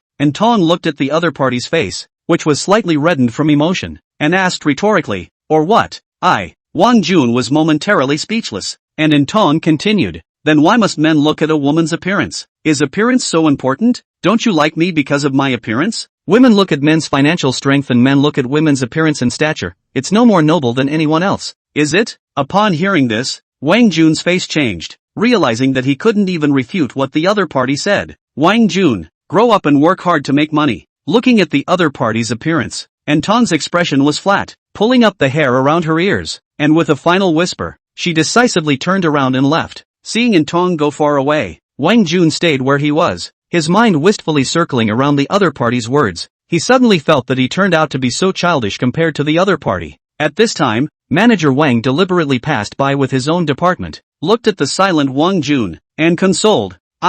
Wang Jun, you don't feel sorry for this kind of woman. Sooner or later, this kind of gold-worshipping woman like her won't be able to get it. Before she finished her words, her complexion changed slightly, and when she saw Wang Jun staring at himself with indifference to the extreme, she couldn't help but frown and say, "Why are you looking at me like that? It's not like I dumped you. Is it you who spread the rumor around that Tong is working for someone as a mistress?" At those words, Manager Wang's complexion changed and immediately retorted, "I don't know what you're talking about. What a nutcase. Being dumped and sending your temper on me?" After the words of Manager Wang turned around to leave, then heard Wang Jun in the back of the road. "More action is not righteousness will be killed. Manager Wang, you have harmed other girls in our company before. You better be more generous, or be careful to suffer retribution." When Manager Wang heard this, he was so angry that he laughed back, and just as he was about to turn around and dislike the other party, he saw that the other party had already turned around and left, and he immediately cursed in anger. "Nuts! I think this person is out of his mind. No wonder he likes a woman like Tong." After she spoke, she looked at her subordinates around her and found that each of their faces were different, and each of them didn't pick up their own words, so she couldn't help but be annoyed. "What? They are all mute. Am I wrong?" Seeing that everyone was still silent, Manager Wang was so angry that he flung his hand in a red face and turned around and could only leave in big strides. The following days, Tong was at the company to hand over and go through the resignation process. Instead, Li Jing and Wang Qi went to apply for and get the auction bid, and then waited for the January auction in Tianhai City. As each day passes, the 4th of July atmosphere builds. Flowers and green sculptures have been placed at the intersections of the main streets as well as in the major squares, and there are even a number of new small flags on the street lamps as well as on the bridges. This bustling and colorful city of Skyhaven has added a new splash of vibrant red in October. With the 4th of July tomorrow, I didn't realize the city's foot traffic would start to increase today. Li Jing stood in front of the hotel's huge floor-to-ceiling windows, with Tianhai City's hottest riverside attractions in his field of vision. Looking at the originally spacious riverbank crowded with people, Li Jing suddenly felt that he had to avoid the crowd to pick up his parents tomorrow.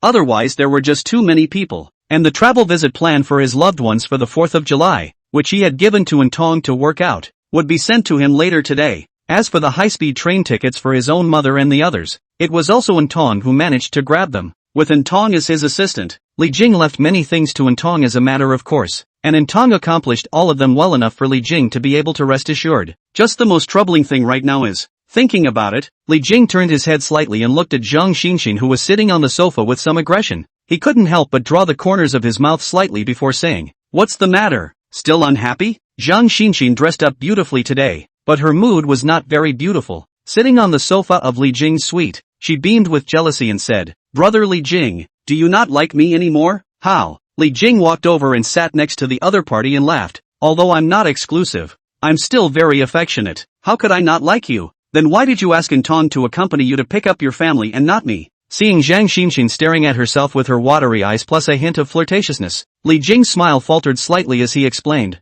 "That, I'm not afraid that you're busy. I'm not busy. I've been determined all 4th of July to come and stay with you." Zhang Xinxin's face was full of seriousness and solemnity, then pulled the other party's arm and pleaded, "Brother Li Jing, just let me accompany you on the National Day. I promise not to compete with Tong for favor, and to behave in front of auntie and uncle." Ahem. Li Jing's arm was constantly rubbed by the other party's proud softness, making him a bit apathetic. "Then, how do you explain this identity? I can't tell my parents that you're my girlfriend. Then what is Tong's identity?" Zhang Xinxin crossed her arms and beamed. I've already told my parents before. She's my assistant. Then I can be too." Zhang Xinxin immediately volunteered. "If she's an assistant, then I'm a secretary, and a capable one at that." With those words, and without waiting for Li Jing to stop him, Zhang Xinxin pounced on the other party and began to work her hands up and down on him. What are you doing? I haven't gotten my energy back yet. Didn't recover your vitality?" Brother Li Jing, who did you give yours to? Quickly let me take a look and see if it still recognizes me. In the evening, Li Jing covered the back of the waist from the bathroom, came out, said in a serious way, Xingxian ah, in the future, you cannot be so fierce once performance ah, have to be fine water flow. Throughout the afternoon, the living room, the master bedroom, the second bedroom, the hallway, the bathroom, all left traces of their madness. Li Jing was almost squeezed dry on the spot by the other party, and it wasn't until she agreed to the other party's request that Zhang Xinxin stopped her juicing tactics. A demoness. This goblin is too deep. Zhang Xinxin, who had gotten Li Jing's promise, was already all smiles at this time, and although her legs were also trembling a little bit, she still held on, letting Li Jing lie on the bed, and said triumphantly, it's fine, brother Li Jing, lie down on the ground, I'll give you a massage, and help you press your waist and back a little bit, then you will be comfortable. Well, that's more like it. Li Jing was enjoying Zhang Xinxin's comfortable and gentle massage when he heard a knock at the door. He first froze and was wondering who would come looking for him, then with a jolt of surprise, he immediately got up and picked up his cell phone and found that it was full of messages from Antong, including the National Day plans she had made. Oh no! I forgot to make an appointment with Antong in the evening to discuss the plans to take mom and dad on a trip this week. Is that Antong out there? Zhang Xinxin slightly raised her eyebrows, then with an appearance of wanting to compete with someone, she said, Brother Li Jing, what are you worried about? She is the assistant, you are the boss. What? She is still in charge of her boss? With those words, she immediately got up and wrapped up a layer of tulle casually before striding off, directly opening the door to her room. Chapter 100, Girlfriends Become Enemies. Antong, you didn't expect me to be at 2, opening the door of her room. Zhang Xinxin was about to show off that she had already lived with Li Jing first, but she didn't expect that outside the room was a strange woman, so she was so shocked that she let out a low cry and immediately covered her tulle-covered body and flew and hid behind the wooden cabinet on the side, and Li Jing followed and was a bit surprised to find his sweet butler at the door. What is it? I'm really sorry to bother you. Mr. Li, I wanted to remind you that today's spa is ready for you to go over. The housekeeper was also startled by the sudden appearance of the sexy woman, and when she saw Li Jing approaching, she hurriedly bowed her head and apologized. Upon hearing this, Li Jing remembered that he had booked the suite's exclusive spa service every night, so he waved his hand and said, I won't do the spa or massage today, so you can cancel it for me. Okay. The housekeeper nodded slightly, keeping her eyes on the ground at all times, not daring to look around the room any further before respectfully closing the door and turning to leave. Walking in the corridor, the housekeeper's mind unconsciously floated back to Zhang Xinxin's stunning moment just now, the concave and convex figure outlined by the tulle making her envious. No wonder you can be Mr. Li's girlfriend. What a great body. Saying that, she had just walked to the elevator hall when she saw Antong, who was walking out of the elevator, and could not help but be stunned, blinking her eyes for a while before she reacted. Oh,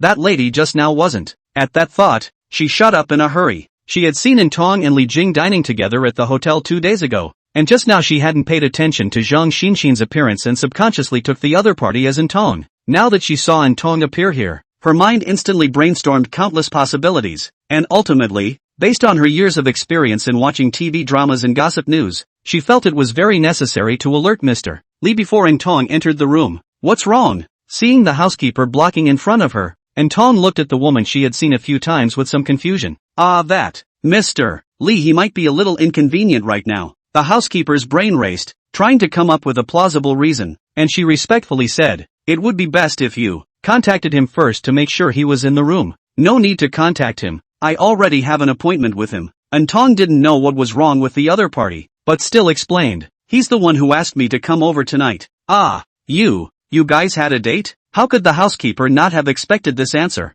A million possibilities once again popped into her mind. As she watched Antong walk in the direction of the suite, she looked slightly stunned and muttered, or Mr. Li is great is my pattern is small. The door to the room rang again, and Zhang Xinxin, who had just learned her lesson, didn't dare to open the door at will, and had honestly put on her own pajamas. And when Li Jing opened the door, before he had the chance to speak, Antong outside the door gradually widened her beautiful eyes and looked towards Zhang Xinxin, who was poking her head out of the room to secretly observe the situation at the door, and said in shock, Xinxin, why are you here? Antong? Seeing that it was her best friend, Zhang Xinxin immediately walked out, then regained her confidence and crossed her arms triumphantly. What's wrong? Why can't I be here? Is it hard to believe that you want to secretly hide brother Li Jing for the rest of your life by yourself? It was true that Antong had not told the other party about Li Jing's return to Tianhai City, and now that she was being told this to her face, she could not help but have her ears reddened. And for a moment, she forgot to continue questioning the other party about why she was here. Li Jing on the side saw the situation and covered his head. He should have let Zhang Xin go in the afternoon. He didn't expect to fall into the other party's way and almost be drained, which led to the current situation where these two women who should least meet in front of him met. Looking at the two women in the room who were wide-eyed, Li Jing closed the door of the room, and didn't want to be consumed by this kind of thing too much energy. Instead of hiding it, why don't you just say it clearly? With this thought, Li Jing directly informed each other of the things he had done with the two together. Of course about Intong being his living assistant and paying out his salary. He didn't say anything about it. When Li Jing finished, Zhang Xin was surprised that Intong had progressed so quickly in private. And Intong was also surprised that Zhang Xin had been with Li Jing since the last time they went on a trip. For a while the two people's sense of competition became even stronger, glaring at each other, letting no one get away, looking at Li Jing with two big heads. Okay, you guys should know that I don't fall in love. So naturally you'll understand that I'm just not a guy who can be tied down to one woman. Li Jing sat on the sofa and said the matter once and for all on the spot. What about you guys? If you think you can accept this situation, then accept it. If you can't accept it, you can also leave now. As the words fell, both Intong and Zhang Xinxin's faces changed slightly. Li Jing had made it very clear that he didn't want to get caught up in a woman's jealousy, much less comfort both ends of the spectrum like a licking dog for that reason.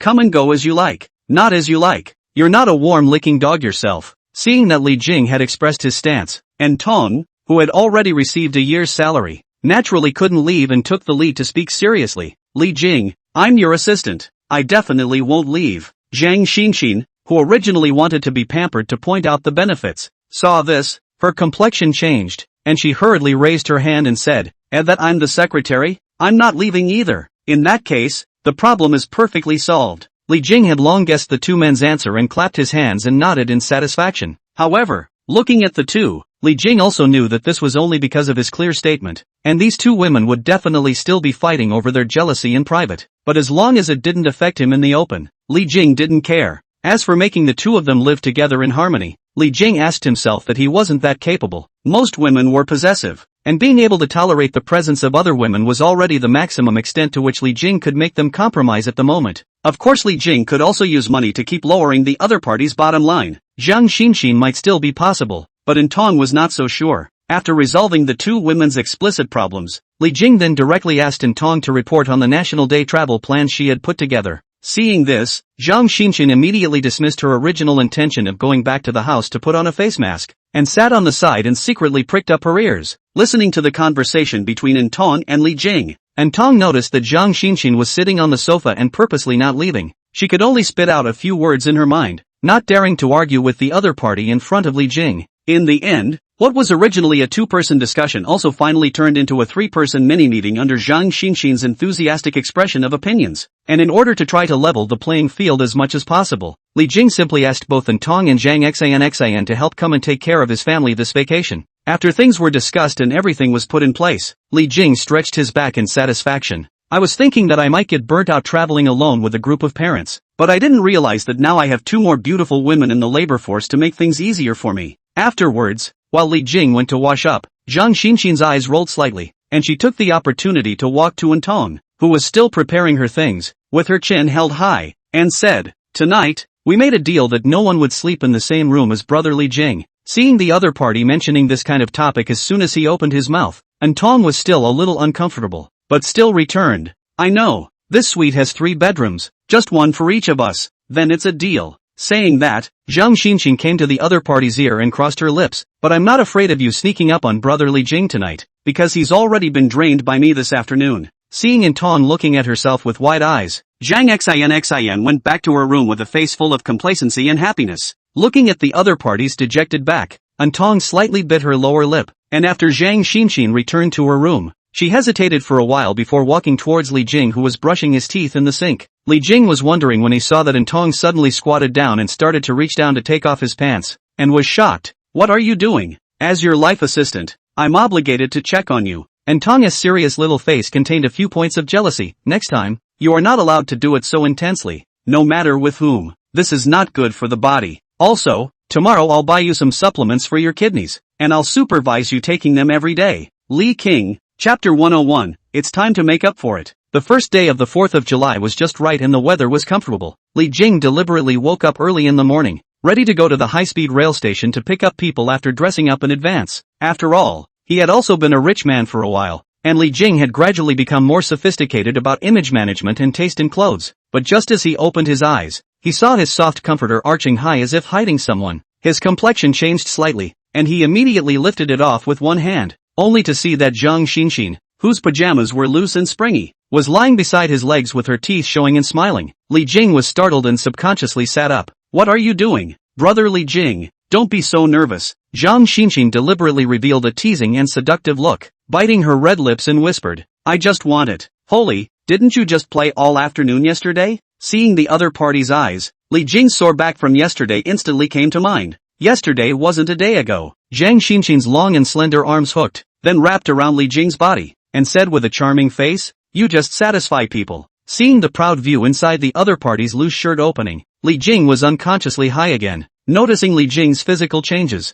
Zhang Xinxin's smile grew wider and wider, and immediately pounced into the other party's arms like a mollusk. She rejoiced inwardly, secretly, and Tong, "Today I'll also milk brother Li Jing dry in advance. Let's see where you'll get the chance." Had breakfast at the hotel. Zhang Xinxin, as usual, began to take pictures of all kinds of cards, and even ran to the people just beautifully plated out in front of the snacks with a cell phone shot, not caring about the staff beside the strange gaze. And when Tong saw Zhang Xinxin move away a bit, she took the opportunity to grab Li Jing, who was ready to get up. Those beautiful eyes of hers stared tightly at Li Jing's face, with seriousness, jealousy, seriousness, and a few points of aggravation in the bottom of her eyes, with rich emotions and a flow of luster. Looking at Li Jing couldn't help but have a moment of disorientation. "Did Zhang Xinxin sneak into your bedroom this morning?" Seeing the other party mention this, Li Jing's face changed slightly. That. And Tong has guessed the answer from the other party's reaction. Some aggrieved but did not dare to show the obvious, inclined his head and said,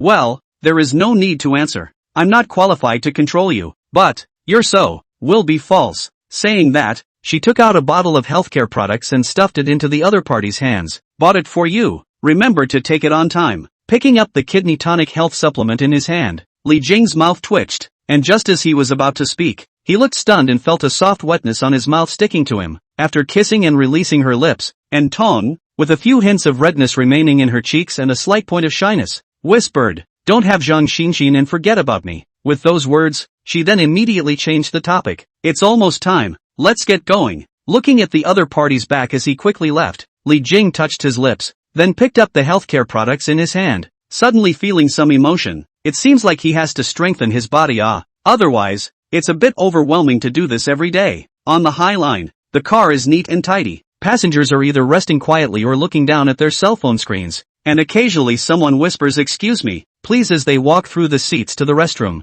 Sitting in her seat, Li Xiaoxiao is full of excitement and enjoying the scenery outside the window. The blue sky and white clouds and the vast earth reflect each other, forming a beautiful picture. "Kiki, look, doesn't that cloud over there look like a big dog with its mouth open?" Su Qi, who was being pulled by Li Xiaoxiao's arm, stretched her head over and followed the other's gaze. "I think it's more like a rabbit." "A rabbit? Oh, I see. You're looking at that as a head, aren't you? It does kind of look like a rabbit too." Li changed her mind to look at the white cloud and realized that it did look like a big white rabbit. Su Qi looked at Li Xiaoxiao's excited appearance and couldn't help but ask, "Xiao, will your cousin pick you up when you arrive in Tianhai City later?" "He bought a car?" "I don't think he bought a car. He probably rented one, and it's easier to have him pick us up." Saying that, Li Xiaoxiao turned back to invite credit. "Chichi, originally I came with my father and my aunt and they came together, but seeing that you just happened to be traveling to Tianhai City as well, so I purposely went ahead and bought a ticket with you to come together. How about it?" "I'm good enough." "That's enough. I'll buy you a cup of milk tea when we get off." "A cup of milk tea won't be enough unless you lend me the tablet you bought last time for a week." Row. Suki nodded her head, then was a bit curious. "Has your cousin been in Tianhai City all this time? He's already settled there?" "Settlement? I don't think so. I've heard that the property prices in Tianhai City are scary. A Swede in our hometown can't afford to buy a toilet in Tianhai." Li Xiao skimmed her lips and shook her head, then added, "But my cousin is very powerful. With his ability, there is a real possibility that he will settle in Tianhai City in the future. And in the future, I, Li Xiao, might also be someone who has relatives in Tianhai City." "You and your cousin seem to be close?" Suki was a little envious. "I wish I had a brother who was close, but unfortunately our family is full of younger brothers than me, and I still have to take care of them. My brother has always been the best of our Lee family's generation. My father wanted me to take him as a role model since I was a child. I plan to come to Tianhai City to try out after graduation as well, so that I can still take care of each other with my brother when the time comes. Mentioning Li Jing, Li Xiaoxiao's face was full of pride. I heard that he seems to be a project manager now. Anyway, his annual salary is quite high. My dad said that if he hadn't given my aunt and the others the money he saved before to buy a new house in their hometown, my brother would have been able to make a down payment in Tianhai City in another 7 or 8 years. Does he have to save so long for a down payment when his salary is so high? That's for sure. I heard it's got to be 80 or 90,000 a square foot. Any house would cost nearly 10 million, and the down payment would be 2 million. Speaking of Tianhai City housing prices, Li Xiaoxiao felt outrageous, then helplessly said, "Anyway, I can't afford it. I plan to work in Tianhai City for a few years in the future, save up some money and work experience and then go back to my hometown to buy a house, and then find a job in my hometown." Suki nodded her head. Obviously she was thinking the same thing. For them, without the support of their parents, it was almost impossible for them to settle in Tianhai City with their own salary alone, so they never had such unrealistic extravagant hopes either. Being able to find a good job in Tianhai City after graduation is already especially rare for them. The only one from our Lee family who could possibly settle in Tianhai City is my brother, who still has a glimmer of hope. Saying that, Li Xiaoxiao heatedly smiled, came close to the other party's small face, and joked in a low voice, "Tell you a news? It seems that my brother broke up with his girlfriend some time ago. If you want to stay in Tianhai City, I can introduce my brother as a potential stock to you. How about it?" "Xiao, don't make jokes like that. How are you going to meet your brother later?" As soon as the words fell, Suki's face instantly turned red and she couldn't help but pick up her fists and fight with the other party. "Oops, dare to hit me. Don't you know how powerful I am? Why, come and try it. But I've recently started working out too. You can't compete with my intensity. I'm an athlete." After the words were spoken, the two female college students began to play and quarrel, laughing and blossoming with youthful vigor all the time, until the middle-aged man sitting on the side who was affected frowned and coughed. Li Xiaoxiao and Su Qi were so scared that they stopped in a hurry, looked at each other, full of embarrassment, and resumed sitting obediently and coquettishly in their seats. Chapter 102, Li Xiaoxiao, Tianhai City High-Speed Rail Station. Li Xiaoxiao and her friend Suki dragged a suitcase each and walked along with the crowd. "This station is so big, I feel like I'll get lost if I come alone." Su Qi, who had come to Tianhai for the first time,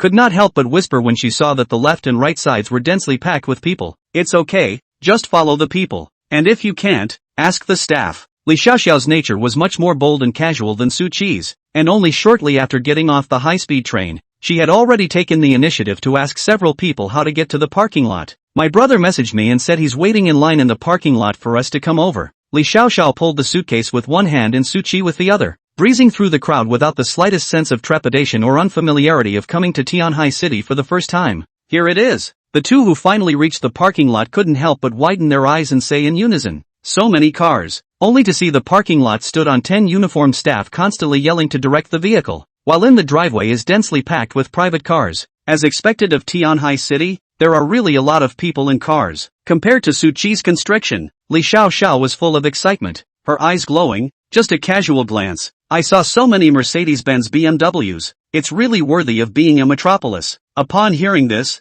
Su Qi also nodded, especially since many of the men and women sitting in the cars were dressed in upscale and beautiful clothes, making her secretly stagger and become more and more restrained. She looked around and whispered, "Dawn, where is your brother? Did he tell you the color of the car?" "Don't worry, I'm asking." Li Xiaoxiao took her cell phone and typed rapidly, and when she saw Li Jing's reply, she couldn't help but roll her eyes. "My brother said he was driving a blue sports car. I'm really convinced that he still has the heart to joke around now." Saying that, she added, "Just look for temporary license plates. My brother said his car has no license plates." "Ha, not right. No license plates? Did he buy a new car?" When she thought of this, her face lit up with joy and she immediately became interested. "I'd like to see what kind of car my brother bought. It would be better if it's a BMW or something like that. I haven't sat in it yet." Su Qi didn't pick up the other party's words, but carefully observed the surrounding vehicles, until after her sight swept over a blue sports car with an obviously different appearance from the other cars. She was about to continue looking in other directions, but suddenly froze. "A blue sports car?" She hastily averted her gaze back and refocused on the blue sports car, looking slightly alarmed. "No license plate yet? It can't really be. Kiki, have you found it yet? I feel like my eyes are going blind." "Dawn, is it true your brother drives a blue sports car with no license plate?" "Hell no. I'm not sure about the sports car. but by the tone of his voice, the blue color and lack of license plates must be true. So did your brother tell you he came to pick us up with his very pretty girlfriend? Girlfriend? Pretty? Did you get poisoned by wild mushrooms and see hallucinations? No, I think I saw your brother. Following Zhang Qi's somewhat dazed gaze, Li Xiaoxiao frowned in puzzlement, and then her eyes widened violently as she exclaimed, "Brother?" And Li Jing noticed the two girls in the waiting area and drove the car slowly over, looking at each other's wide-eyed eyes and laughing. "What? Xiao, after such a long time, you went to get your eyes opened? You're the one with open eyes." Li Xiaoxiao glared at the other party without any good reason. Then after her eyes surveyed the other party's blue Maserati, she was secretly surprised to see Zhang Xinxin sitting in the co-pilot with exquisite makeup, and could not help but be shocked and subconsciously said, "No, brother, do your aunt and the girls know about you joining the family? You guys put your bags on." Li Jing almost choked on his own saliva before he finished speaking, coughing several times before saying, "What the hell into the family? What kind of stuff are you reading every day in college? If you're not in the family, then how did you?" Li Xiaoxiao looked at the Maserati and then at Zhang Xinxin on the co-pilot, and really didn't know what other reason could explain the scene in front of her other than joining the family. Giggle. "I wouldn't dare let your brother into my family." At this time, Zhang Xinxin, who reacted, couldn't help but laugh out loud. Her smile was like a delicate flower in the spring. Looking at Li Xiaoxiao and Su Qi, both couldn't help but lose their concentration, for a while intoxicated in each other's smiling face. "Brother, did you save the galaxy in your past life or, get in the car and get out of my way?" Before the words were finished, Li Jing had already gotten out of the car himself and covered her mouth, then put on the luggage and pushed it into the car. After the two of them got on the car, Zhang Xinxin also took the initiative to introduce herself. "I'm your cousin's secretary. You guys can call me Sister Xinxin. And there's also your cousin's assistant at the hotel later. You can call her Sister Tong Tong."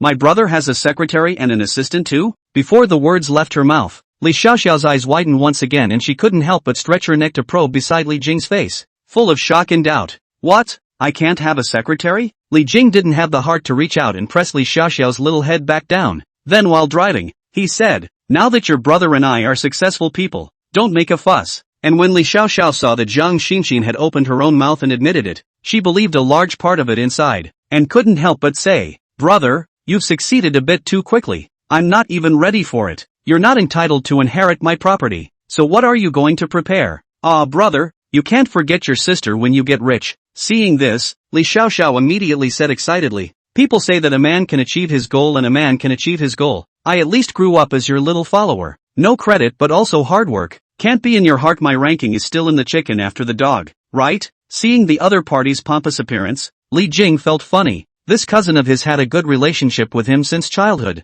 just like a little tail, following him all day long, and also helped him a lot. It's only since he's been working that he's had less contact with each other, but every year when he goes home for the holidays, the only way he can completely relax is with his quirky cousin. And Li Xiaoxiao grades are also good. The study of garden design during the university in the major competitions have won awards, but because of the family's general situation, gave up the opportunity to graduate school, decided to graduate early to participate in the work, but also to the family to share the financial pressure. "Okay, how about this? If you graduate next year and really find a suitable job in Tianhai City, then I'll cover the cost of renting a room, wherever you want." "Really?" Getting Li Jing's promise, Li Xiaoxiao's eyes lit up, so excited that she stood up, hit her head on the roof of the car, and then covered her head in pain and sat down immediately, while Zhang Xinxin, who was sitting on the co-pilot, watched the exchanges between Li Jing and Li Xiaoxiao and found it extremely interesting, while when she looked at the side of Li Jing's face, the light of her eyes added a few more moments of strange tenderness. In the last night, Li Jing informed Zhang Xinxin and Intong that his family members were ordinary people, and that their consumption and cognition were at the level of a small city, so that the two of them could prepare themselves. After all, the two would have to help take care of them next. So Li Jing had to tell the other person the basics of his family in advance, and Tong was fine, having known for a long time that Li Jing's family was ordinary, while Zhang Xinxin had always thought he was a second-generation rich man. Originally thought that Zhang Xinxin, who had learned this news, would have a more obvious reaction, but what Li Jing didn't expect was that the other party, after seeing that Tong didn't have much to say, also quickly accepted this fact that made her a little surprised. However, Zhang Xinxin, who had already reaped a lot of luxuries from Li Jing, did not doubt Li Jing's financial strength, and did not even question his source of income too much. In fact, Li Jing had pondered about this issue many times, and he vaguely felt that it was the system that made the people around him accept the fact that he was suddenly rich as a matter of course. But this is good, so that Li Jing saved a lot of trouble to explain. On the contrary, Zhang Xinxin knew that Li Jing is not the second generation of the rich but the rich generation. The more enthusiastic about him, last night look at Li Jing's eyes can pull out the silk. Li Jing, who probably guessed Zhang Xinxin's thoughts, didn't have too many opinions. The only thing that made him a little bitter was that Zhang Xinxin's juicing ability was just too strong, so that he had to think of a way to start a program to strengthen his waist and kidneys. A few moments later, Li Jing brought Li Xiaoxiao and the two of them back to the hotel, and just as they got off the car, Tong, who was also specially dressed up, came quickly and took down the luggage for Li Xiaoxiao and the others. Looking at the two stunningly beautiful top-tier beauties surrounding her cousin and moving things and caring, Li Xiaoxiao was greatly shocked, and to the similarly stupefied Su Qi beside her, she incomparably earnestly and loyally said, Kiki, I've decided that from now on, I'll look up to my cousin. Chapter 103, The World of Different People. Seafood Buffet Restaurant. Li Xiaoxiao and Su Qi's open mouths never closed from the moment they walked into the restaurant, always in a state of surprise, especially after being seated and seeing the Boston lobster, tuna, abalone and sea urchins of all kinds that had never been eaten before served on the table. Li Xiaoxiao couldn't help but gulp and asked Li Jing in a low voice, Brother, these seafood are very expensive, aren't they? Not expensive. Li Jing gave the other party a pippin shrimp that was quite a bit bigger than his palm and laughed.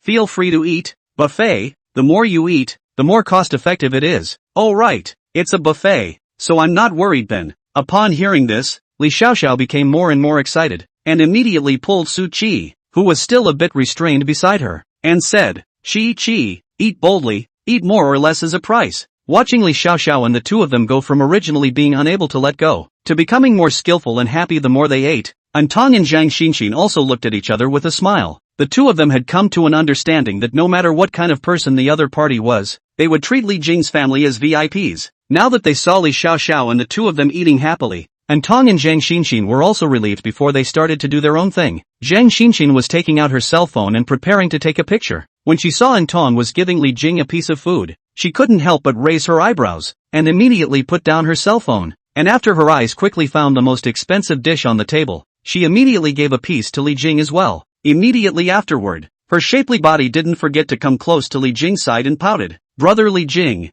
xin will give you a delicious sandwich. Well, good. Li Jing naturally nodded calmly, and Tong on the other side saw this. Her eyes twitched slightly, and although she didn't say anything, she immediately clipped another abalone to Li Jing. This is good to eat. Li Jing, you can eat more. Seeing that Tong wanted to fight with herself, Zhang Xinxin was not willing to show weakness and chucked in another serving of oysters. Brother Li Jing, this is also delicious. Try this. Li Jing, you eat this. Brother Li Jing, try this and see. This, and this. Looking at Tong and Zhang Xinxin, who didn't eat a bite, as if they were competing for favor and constantly giving Li Jing food, even helping to wipe Li Jing's dirty mouth, Li Xiaoxiao and Su Qi both froze in their seats, even forgetting to eat the seafood on the table. Xiaoxiao, are all the secretaries and assistants in big cities so proactive in their work ethic? I've noticed it too. Why do I suddenly think that my brother now looks like the all-around villainous capitalist surrounded by beautiful women in a TV show? No, now the capitalist is my brother.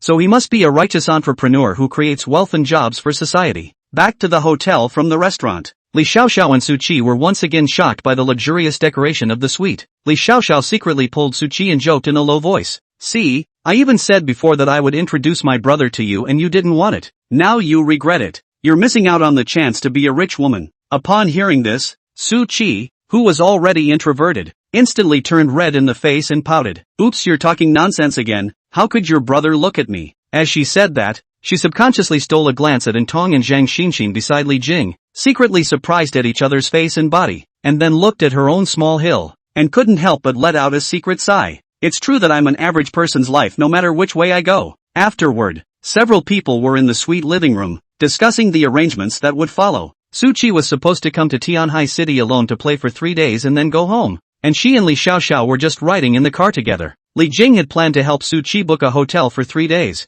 only to be rejected by her immediately and quickly shaking her head. It wasn't because she didn't want it, but she was too embarrassed to ask the other party to pay for it again after accepting Li Jing's pickup service and seafood feast. It was fine if Li Jing was just an ordinary laborer in Tianhai City, but now Li Jing's consumption and aura had already distanced himself from ordinary people, which made Su Qi feel a little pressured to stand with the other party. This kind of pressure was not given by Li Jing, but was naturally created by Suki's own inner self in the face of rich people. In order to be able to be less formal, and in order to stop bothering Li Jing, Su Qi spoke a few words with Li Xiaoxiao. then timidly and respectfully and politely said goodbye to Li Jing, and then left this high-class hotel that she simply could not afford to live in alone. It was only after walking out of the hotel's front door that Suki took a long breath, and then couldn't help but take a big breath of fresh air. Just now beside Li Jing, she didn't even dare to utter a single breath, sitting on the hotel sofa and even only daring to sit on half of her buttocks, maintaining her reserve at all times, lest she did something wrong. Su Qi, who felt at ease again, couldn't help but look back at the luxurious hotel behind her. Her eyes flashed a trace of envy, but then quickly became clear as she muttered to herself, "It's enough to experience this life this once and move on with your own."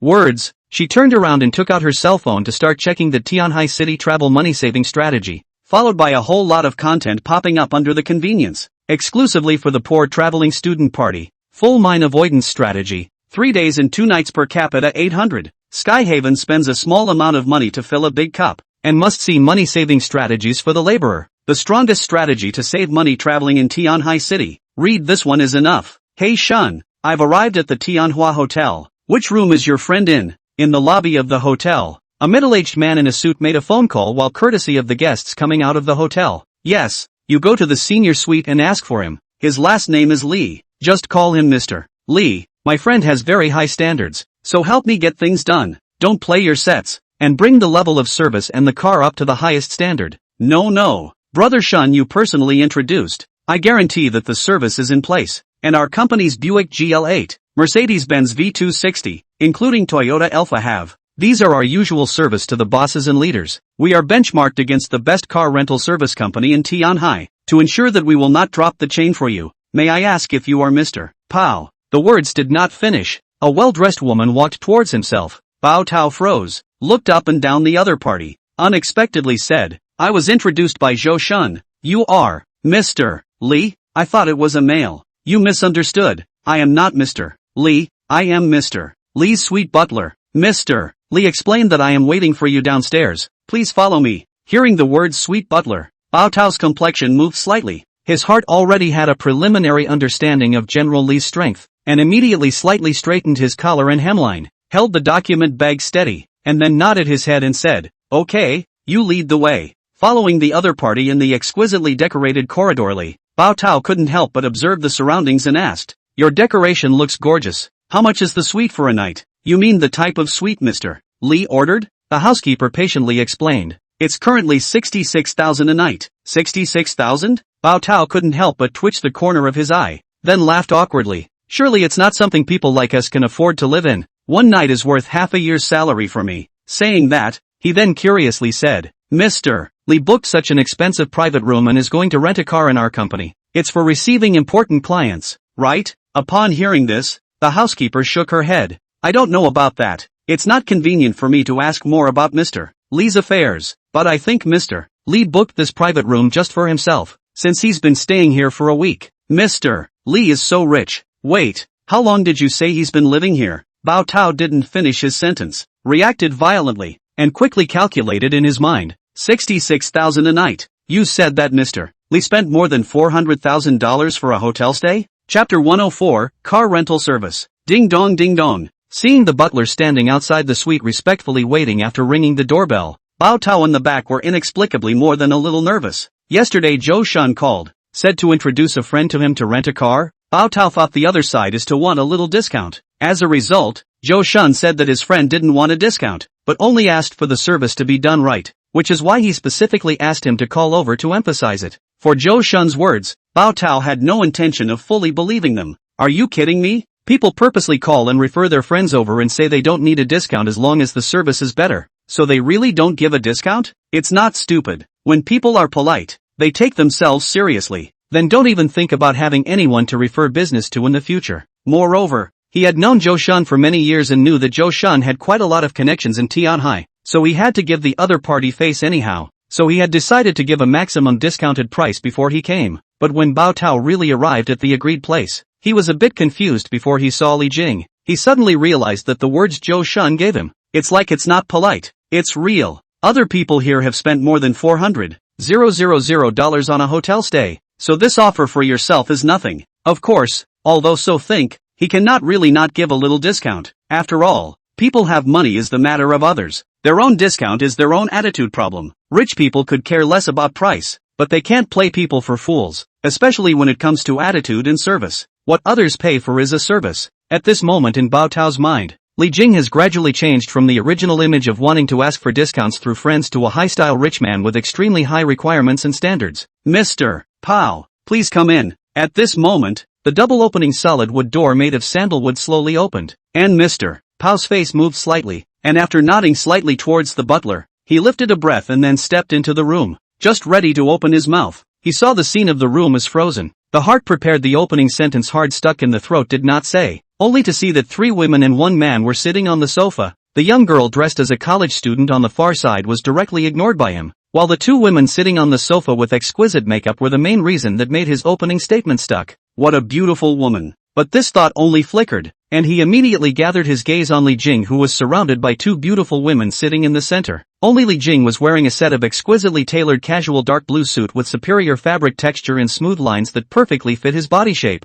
Under his feet was a pair of handmade leather shoes. The leather was soft and glossy. The simple design revealed extraordinary quality. Even if Zhou Tao didn't see the logo of the clothes, he could tell at a glance that the other party's outfit was unusual. Although there were 4 people in the room, it was only a split-second's effort before Zhou Tao focused his main attention on Li Jing. Not only because Li Jing was sitting at the C-seat of the 4, but just by looking at the configuration of 3 women and 1 man in this room, one could probably guess that the only man was definitely not simple. As for the other 3, especially the 2 women who had stunned him at first glance, his experience of dealing with them after years of hanging out in Tianhai City told him that it was not something he could look at more than once. Mr. Bao, right? Old brother Joe told me that your car rental service is doing well, so he told me to look for you to rent a car. To Zhou Tao's surprise, Li Jing's attitude was quite gentle, which made him slightly relieved, and then sat on the side sofa under the other party's gesture. Then he finally spoke. Mr. Li, you can rest assured that in the area of car rental, our service and vehicle quality are absolutely all guaranteed. Li Jing nodded slightly, took the cup of tea handed by Antong at the right time, and took a sip. My request is very simple. I don't know if elder brother Joe has told you about it. Said.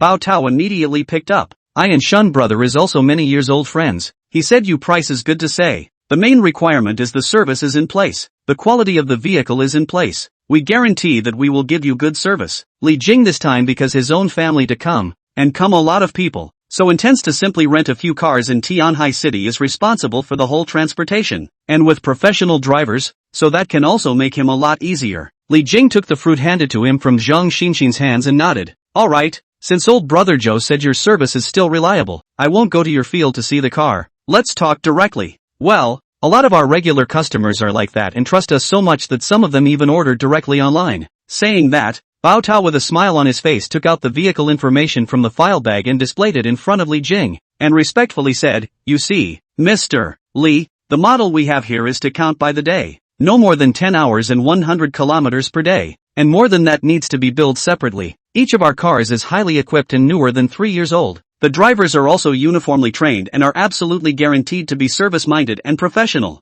Bao Tao professionally and skillfully showed his company's information to Li Jing. Considering the other party's strength, he directly skipped the common ordinary car models. Mr. Li, we are liked by our guests, and also more popular models, mainly Buick GL8 business car with driver, 1002 for a day. What do you think? Seeing that Li Jing didn't reply, he flipped back a few pages, displayed a black Mercedes commercial car, and smiled again. Mr. Li, this is a Mercedes Vito 7-seater, with a driver for a day of 1006. What do you think? Seeing that Li Jing still didn't say anything, Bao Tao's expression moved slightly, but he still kept his smile. Then how about you look at the Mercedes-Benz V260L, 1800 a day? Li Jing looked faintly at the other party's Atlas information. Still not commenting, Bao Tao began to be a little confused about the other side of the idea, but can only continue to higher prices introduced. Mr. Li, Toyota Alpha. Many stars like to sit in the high-grade business car, 2005 a day. Seeing that Li Jing was still unsatisfied, Bao Tao simply said, if you have a lot of people, you can also rent a 12-seat deluxe Toyota Coaster for 3,000 a day. Seeing that the other party was about to turn over most of the pamphlet, Li Jing finally spoke up. No need for such a big car. Is there anything a bit more luxurious? I want my family to ride a bit more comfortably. More luxurious? Bao Tao did not think that the other party was dissatisfied in this aspect, thought for a few seconds, and then made a phone call to the store before respectfully saying, Mr. Li, because you want 3 cars of the same model and configuration, and they will be in place tomorrow. The one on our side that may meet your needs is the Bentley Timothy, and we just happen to have 3 of the same style and color. Saying that, he glanced at the other party's face before continuing, but the price may be slightly higher. $6,000 a day for one, plus $500 a day for the driver's fee, a total of $19,500 a day for 3. Hearing Bentley, Li Jing raised his eyebrows slightly. He had heard about this luxury car brand even in the past. He had only seen it on the internet before, but he didn't expect to run into it this time when he was renting a car. So he couldn't help but say, "Do you have a picture? I'll take a look." Seeing the other party finally show a few interest, Bao Tao was immediately happy, and immediately turned over the atlas. Yes, you see, Bentley Timbuktu is the only SUV model under Bentley. No matter in the space or throughput is more advantageous than the sedan. Mr. Lee, if you have a lot of people in the car, take this one. Not only has enough space, but also more spacious, absolutely suitable. Looking at the pictures on the atlas as well as the interior were not bad. Li Jing finally nodded. Okay, just to feel the Bentley. I'll rent it for 7 days first, with a driver. How much is the total? 7 days? Hearing this figure, Bao Tao's eyebrows cannot help but smile bright to the extreme. Immediately picked up the phone calculator, quickly counted once. Mr. Lee, a total of 1,365 We can give you a minimum preferential price, a total of 1,338,888. Do you think that's okay? Could be. I did not expect his words just fall. Each other nodded yes. Bao Tao cannot help but stunned. Some did not react, until he saw the other side of the calm eyes, only a slight change of face. Immediately resume a warm and respectful attitude, on the spot to ensure that, Mr.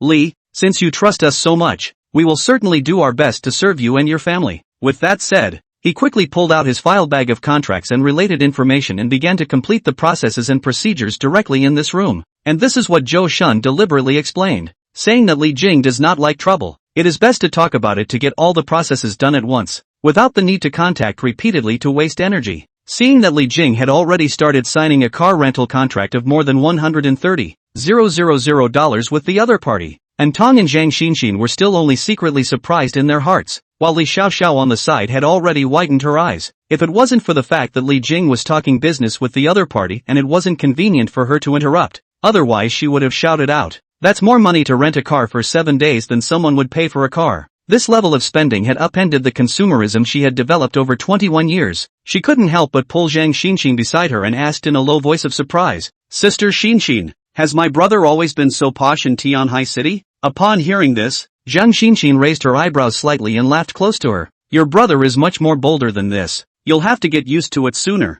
"Is there anything bolder? It costs over $100,000 to rent a car. It's hard to live in a room," and so on. Thinking of this, she snapped, slowly turned her head, and asked toward Zhang Xinxin, "Sister Xinxin, I remember that my brother said that he has been living here for a week, and the price of this suite is not cheap, right?" Seeing the other party's appearance, Zhang Xinxin couldn't help but laugh lightly. "This kind of suite is certainly not cheap. It has to be 66,000 a night." 66,000? Li Xiaoxiao could no longer control her voice, but for fear of affecting Li Jing and Bao Tao, she immediately covered her mouth herself again. But her mind was already racing to figure out the cost of the room for the week. Looking at the 4,622,000 calculated in her head, Li Xiaoxiao only felt a sense of unreality and her brain went blank. For the average family out of voice, tens of thousands of dollars is already a big expense that requires a collective meeting of the whole family to decide. And in Li Jing's case, housing and renting a car, spending once at a whim, is almost equivalent to several years of their family's spending. She slowly turned her head, staring blankly at Li Jing, who was signing calmly under the respectful service of Bao Tao,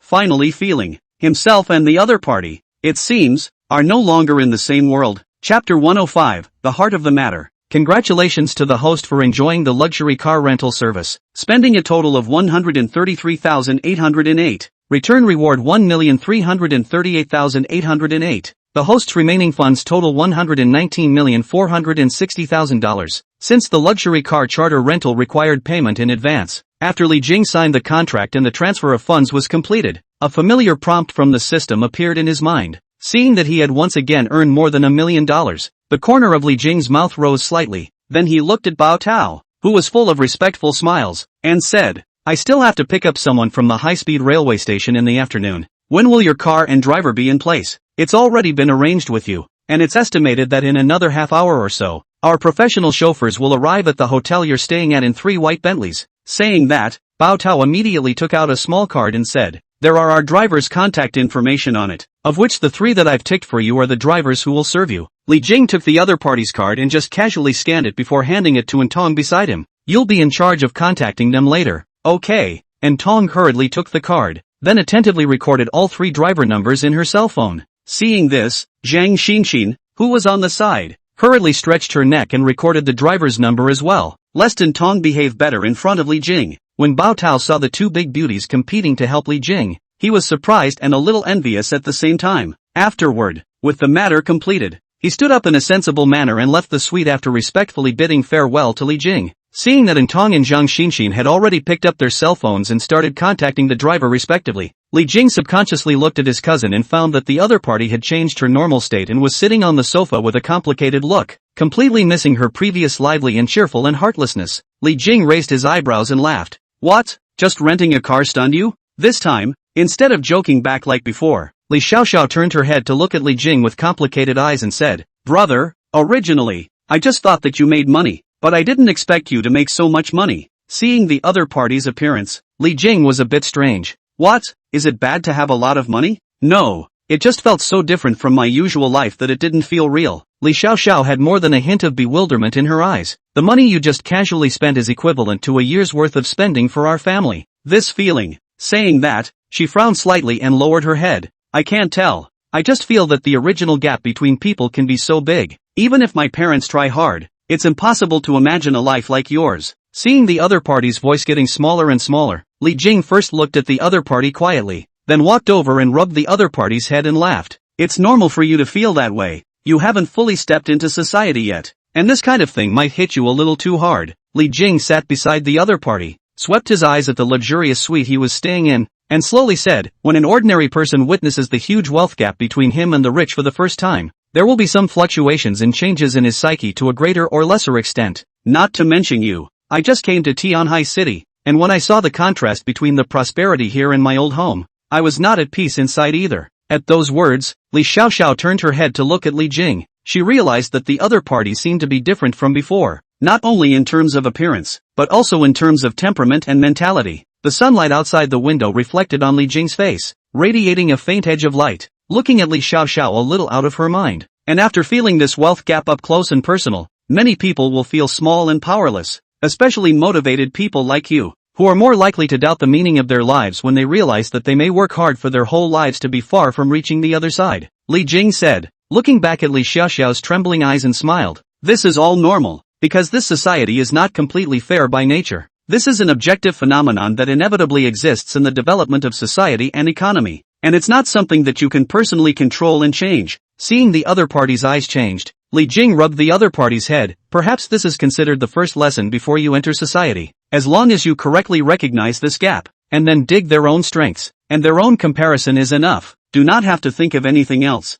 That's the way this society is supposed to be. It's not about letting it adapt to you, it's about adapting yourself to the society." After listening, Li Xiaoxiao fell into silence, and Entong and Zhang Xinxin, who had finished the phone call, also lowered their eyes slightly when they heard Li Jing's words, as if they remembered how they themselves had changed after stepping into society. After a few moments, Entong gradually revealed a smile, walked over to Li Xiaoxiao and comforted. "Xiaoxiao, don't worry about it. Determining your goal as early as possible and working hard to achieve it is the most important thing. As for how rich those tycoons really are, it doesn't have too much of an impact on the actuality of our lives." Zhang Xinxin also went up and said with a big grin, "Xiaoxiao, the rich is your cousin, but not your nemesis. Why are you so worried? Really can't. Think of a way to gather more wool from your brother is not just good." Seeing that everyone had come to comfort herself, Li Xiaoxiao looked up and smiled gratefully before taking a deep breath before saying seriously to Li Jing, "Brother, I'm fine. I've decided that from now on, I'll just try to do well for myself, and as for how much money other people have, it's all irrelevant to me." Li Jing looked at the other party's eyes that gradually regained their brightness again and nodded with a smile. "It's good that you're fine." And Li Xiaoxiao, who had gotten rid of herself from her fluctuating emotions, looked at Li Jing and curiously said, "Brother, how on earth did you make money? How did you suddenly make so much?" As the words fell, Entong and Zhang Xinxin both looked slightly moved, then secretly pricked up their ears and focused their attention on Li Jing. Li Jing has long known that the other party will ask this question. Naturally replied, "These years with friends to invest in business, speculation, stocks and futures, foreign exchange, Good luck, earned a lot. Hearing this answer, and not knowing whether it was due to ignorance or the system's meditative influence, all three did not show too much skepticism and accepted the answer. And Li Jing continued, Xiao Xiao, if my parents and they ask, you'll remember to help me explain too. Don't worry, just leave it to me to explain to the family. I'll just say you're the big boss. They don't understand and won't ask much. Saying that, Li Xiaoxiao seemed to think of something, then said, right,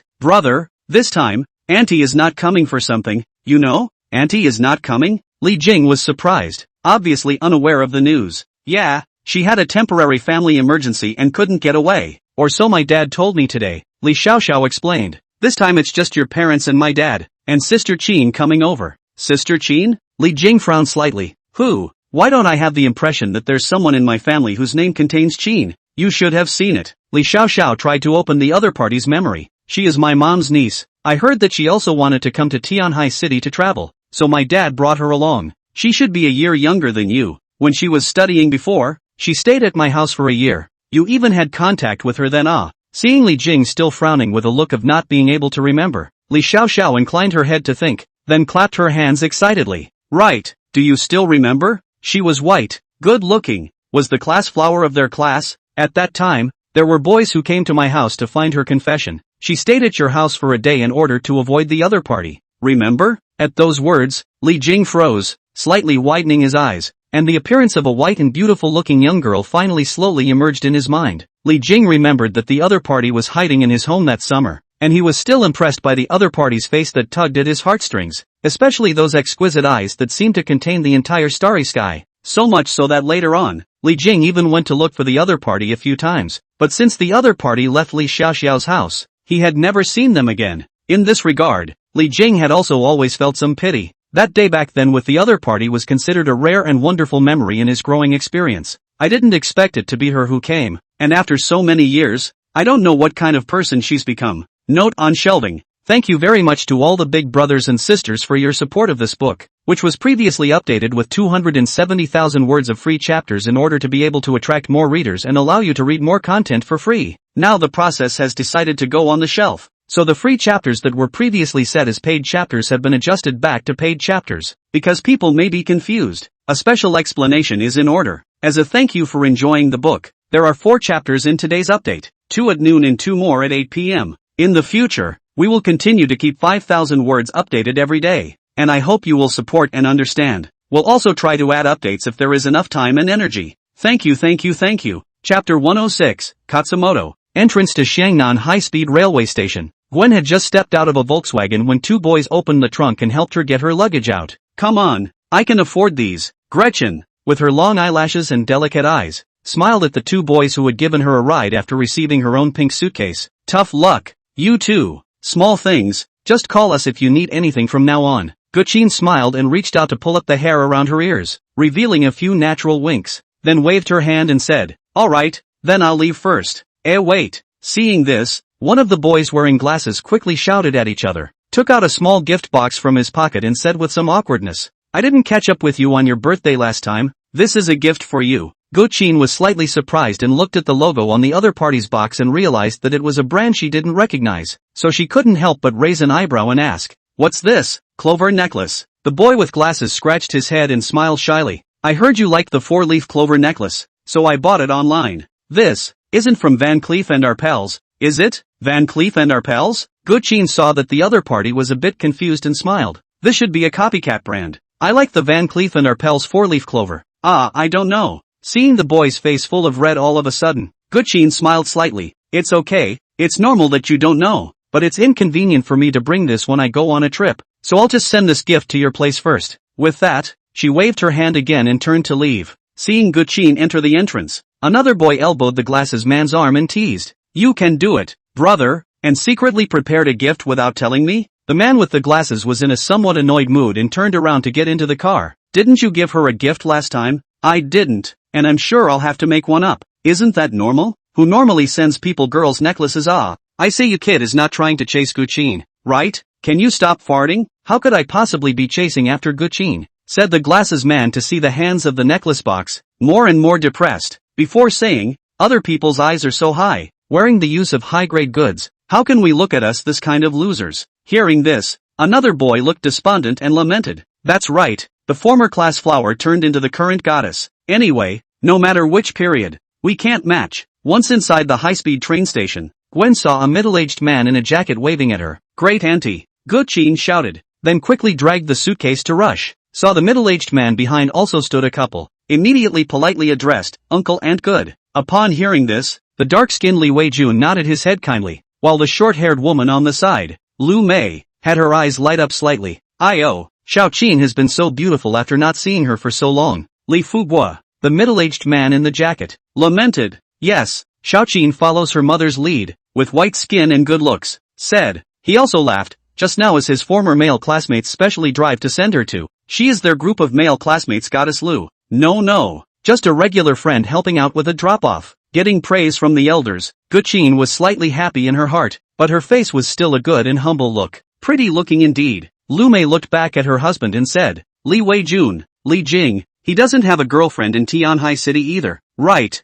this time it's just right that the two of them can talk to see if it's suitable. Li Weijun shook his head and frowned. Now young people talk about free love. What are you blindly involved in? Guchin in Xiangnan, your son in Tianhai. Okay, I'm just saying it off the top of my head, and you're taking it seriously. Lu Mei did not have the good taste to wipe a glance at his husband, and then remeasured Guchin. Surprised, Xiaoqin, these clothes jewelry is not cheap. Right, you hand this bracelet I saw before in the mall, are not willing to buy. Li Fuguo, who still knows Guchin on the side, said, don't look at Xiaoqin as young, their consumption can be much higher than ours, especially since she works in a bank. I heard that the little girls in their bank are willing to buy things. Xiaoqin, am I right? Seeing her great aunt's husband looking at her, Guchin nodded and smiled, habitually pulling up the hair around her ears, saying, girls nowadays like to dress up, and when they have their own salary, they are willing to buy the things they like. Hearing this, Lu Mei shook her head and lamented, now it's really the times have changed. I think when we were young we couldn't afford to buy a piece of clothing. How can you compare when you were then and when you are now?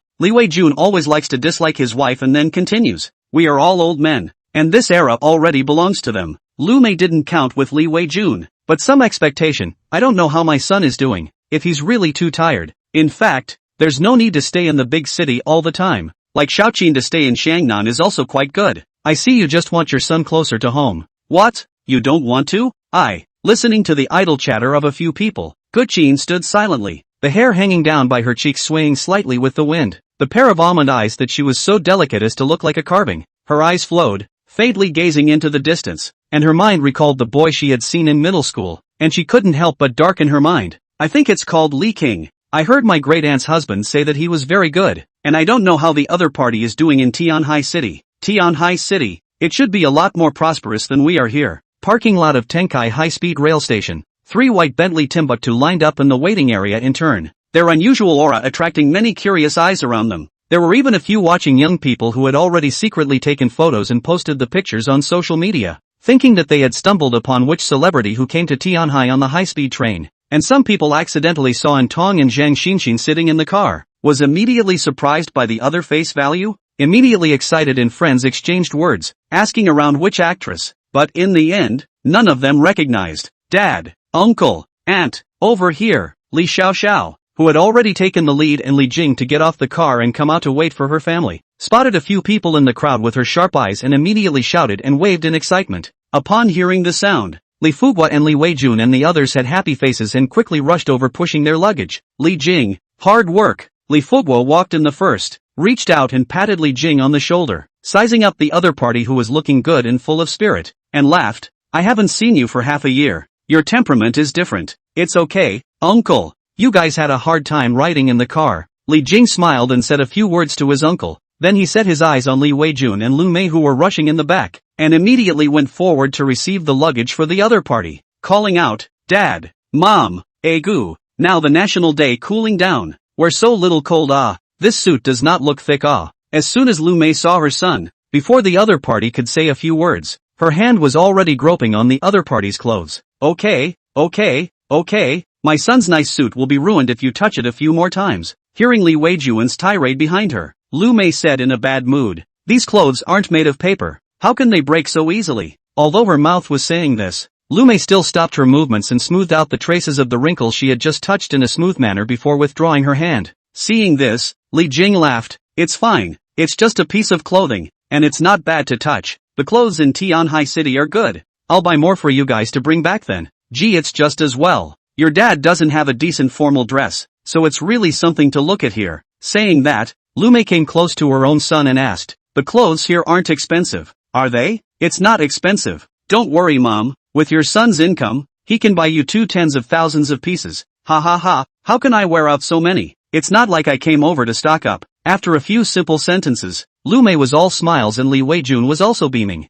Having not seen their son for several months, the old couple were in an exceptionally sunny mood now that they saw each other in good shape. Only after a brief chat with his parents did Li Jing focus his attention on the young girl who walked up at the end. Seeing the delicate, white, tall and thin Guqin, Li Jing first froze slightly before slowly reuniting the other party's youthful appearance with the present from his mind, and then stepped forward and smiled. Guqin, it's been a long time since I've seen you. You've all turned into a big beauty. I almost didn't recognize you. It's been a while, and you've matured quite a bit. Seeing Li Jing, Guqin had to admit a hint of surprise. It wasn't how high the other party's face value was, but the way the other party was dressed and the aura they exuded was quite a bit more outstanding than the boys she usually encountered. When the other party approached, her eyes widened slightly, her heart growing more and more surprised. At this point her attention was drawn to the brand on the other person. LV's dark gray leisure suit on top, Tom Ford's white cotton shirt underneath, Dior's straight-legged slacks in black, and brown Fendi leather shoes on the feet. Surprisingly, it's all high-end luxury brands. Guqin's eyes trembled, slightly moved. His mind is full of the other party's body luxury brand logo. Compared to the other party, she suddenly felt that the low luxury brand that she was originally proud of on her body instantly paled in comparison. Originally confident and generous, she could not help but feel a hint of inferiority and constraint in her heart. Sister Qin, let's go. Just as Guqin was still immersed in the shock of what she had just seen, she heard Li Xiaoxiao's voice in front of her and hurriedly looked up, only to realize that Li Jing and the others had already walked 7 or 8 meters away. Seeing this, her face changed slightly, and she hurriedly put away the original bit of arrogance within herself, tugging on her suitcase and then quickly chased after her. Chapter 107, Small Town Girl. Following behind the crowd, Guqin couldn't help but look a few more times towards Li Jing who was chatting with his parents in front of him, and her heart became more and more curious about the other party's situation, as if there was a small cat's paw scratching lightly in her heart. And originally she had a vague impression of Li Jing, but she also felt a little more favorable in this contact. At this time, Li Xiaoxiao turned around and noticed Guqin walking alone at the end, and after speaking with her own father, she walked over lively and warmly and intimately. Sister Qin,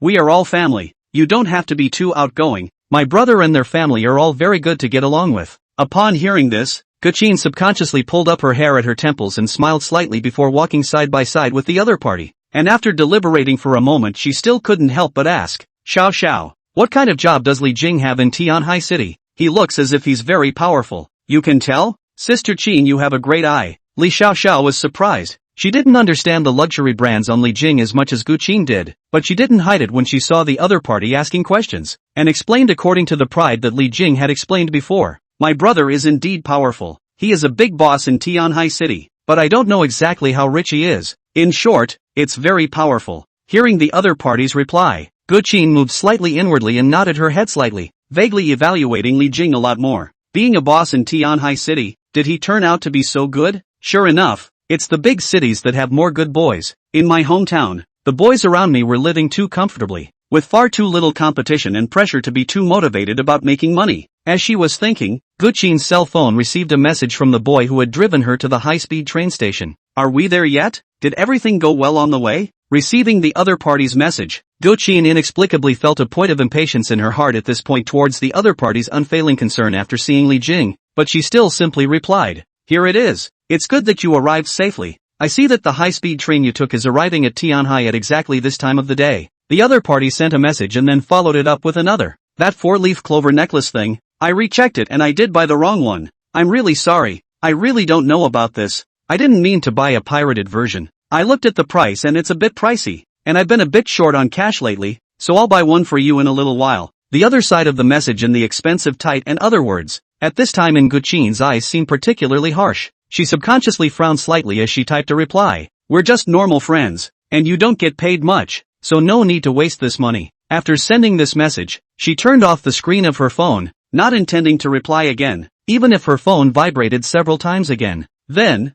with Li Xiaoxiao leading the way, Guqin walked to the boarding gate of the high-speed rail station parking lot. Seeing the densely packed vehicles in the parking lot, her eyes were surprised and her face changed slightly, especially as many of them were Mercedes-Benz, BMW, Audi and other luxury brands, which made her once again intuitively feel the gap between the metropolis and her hometown. Is this the hustle and bustle of a big city? Guqin's family situation in her hometown is not bad. Her parents were laid off and went out to work, earning money to come back and buy a car and house. Then Li Jing and Li Xiaoxiao's family situation are a little better. At that time, it was also because her parents went out to work and had no time to take care of their children that Guqin had to stay at Li Xiaoxiao's house for a year. It was also that year that she met Li Jing. However, compared to the hard work of the Li siblings, Guqin's grades were average, and she stayed in the province with the blessing of her parents. After graduation, she was admitted to the bank through some resources, and ended up working at a bank branch in her hometown and the city through her parents' connections. In her hometown, Guqin's family conditions can be regarded as medium to high, and have a stable job.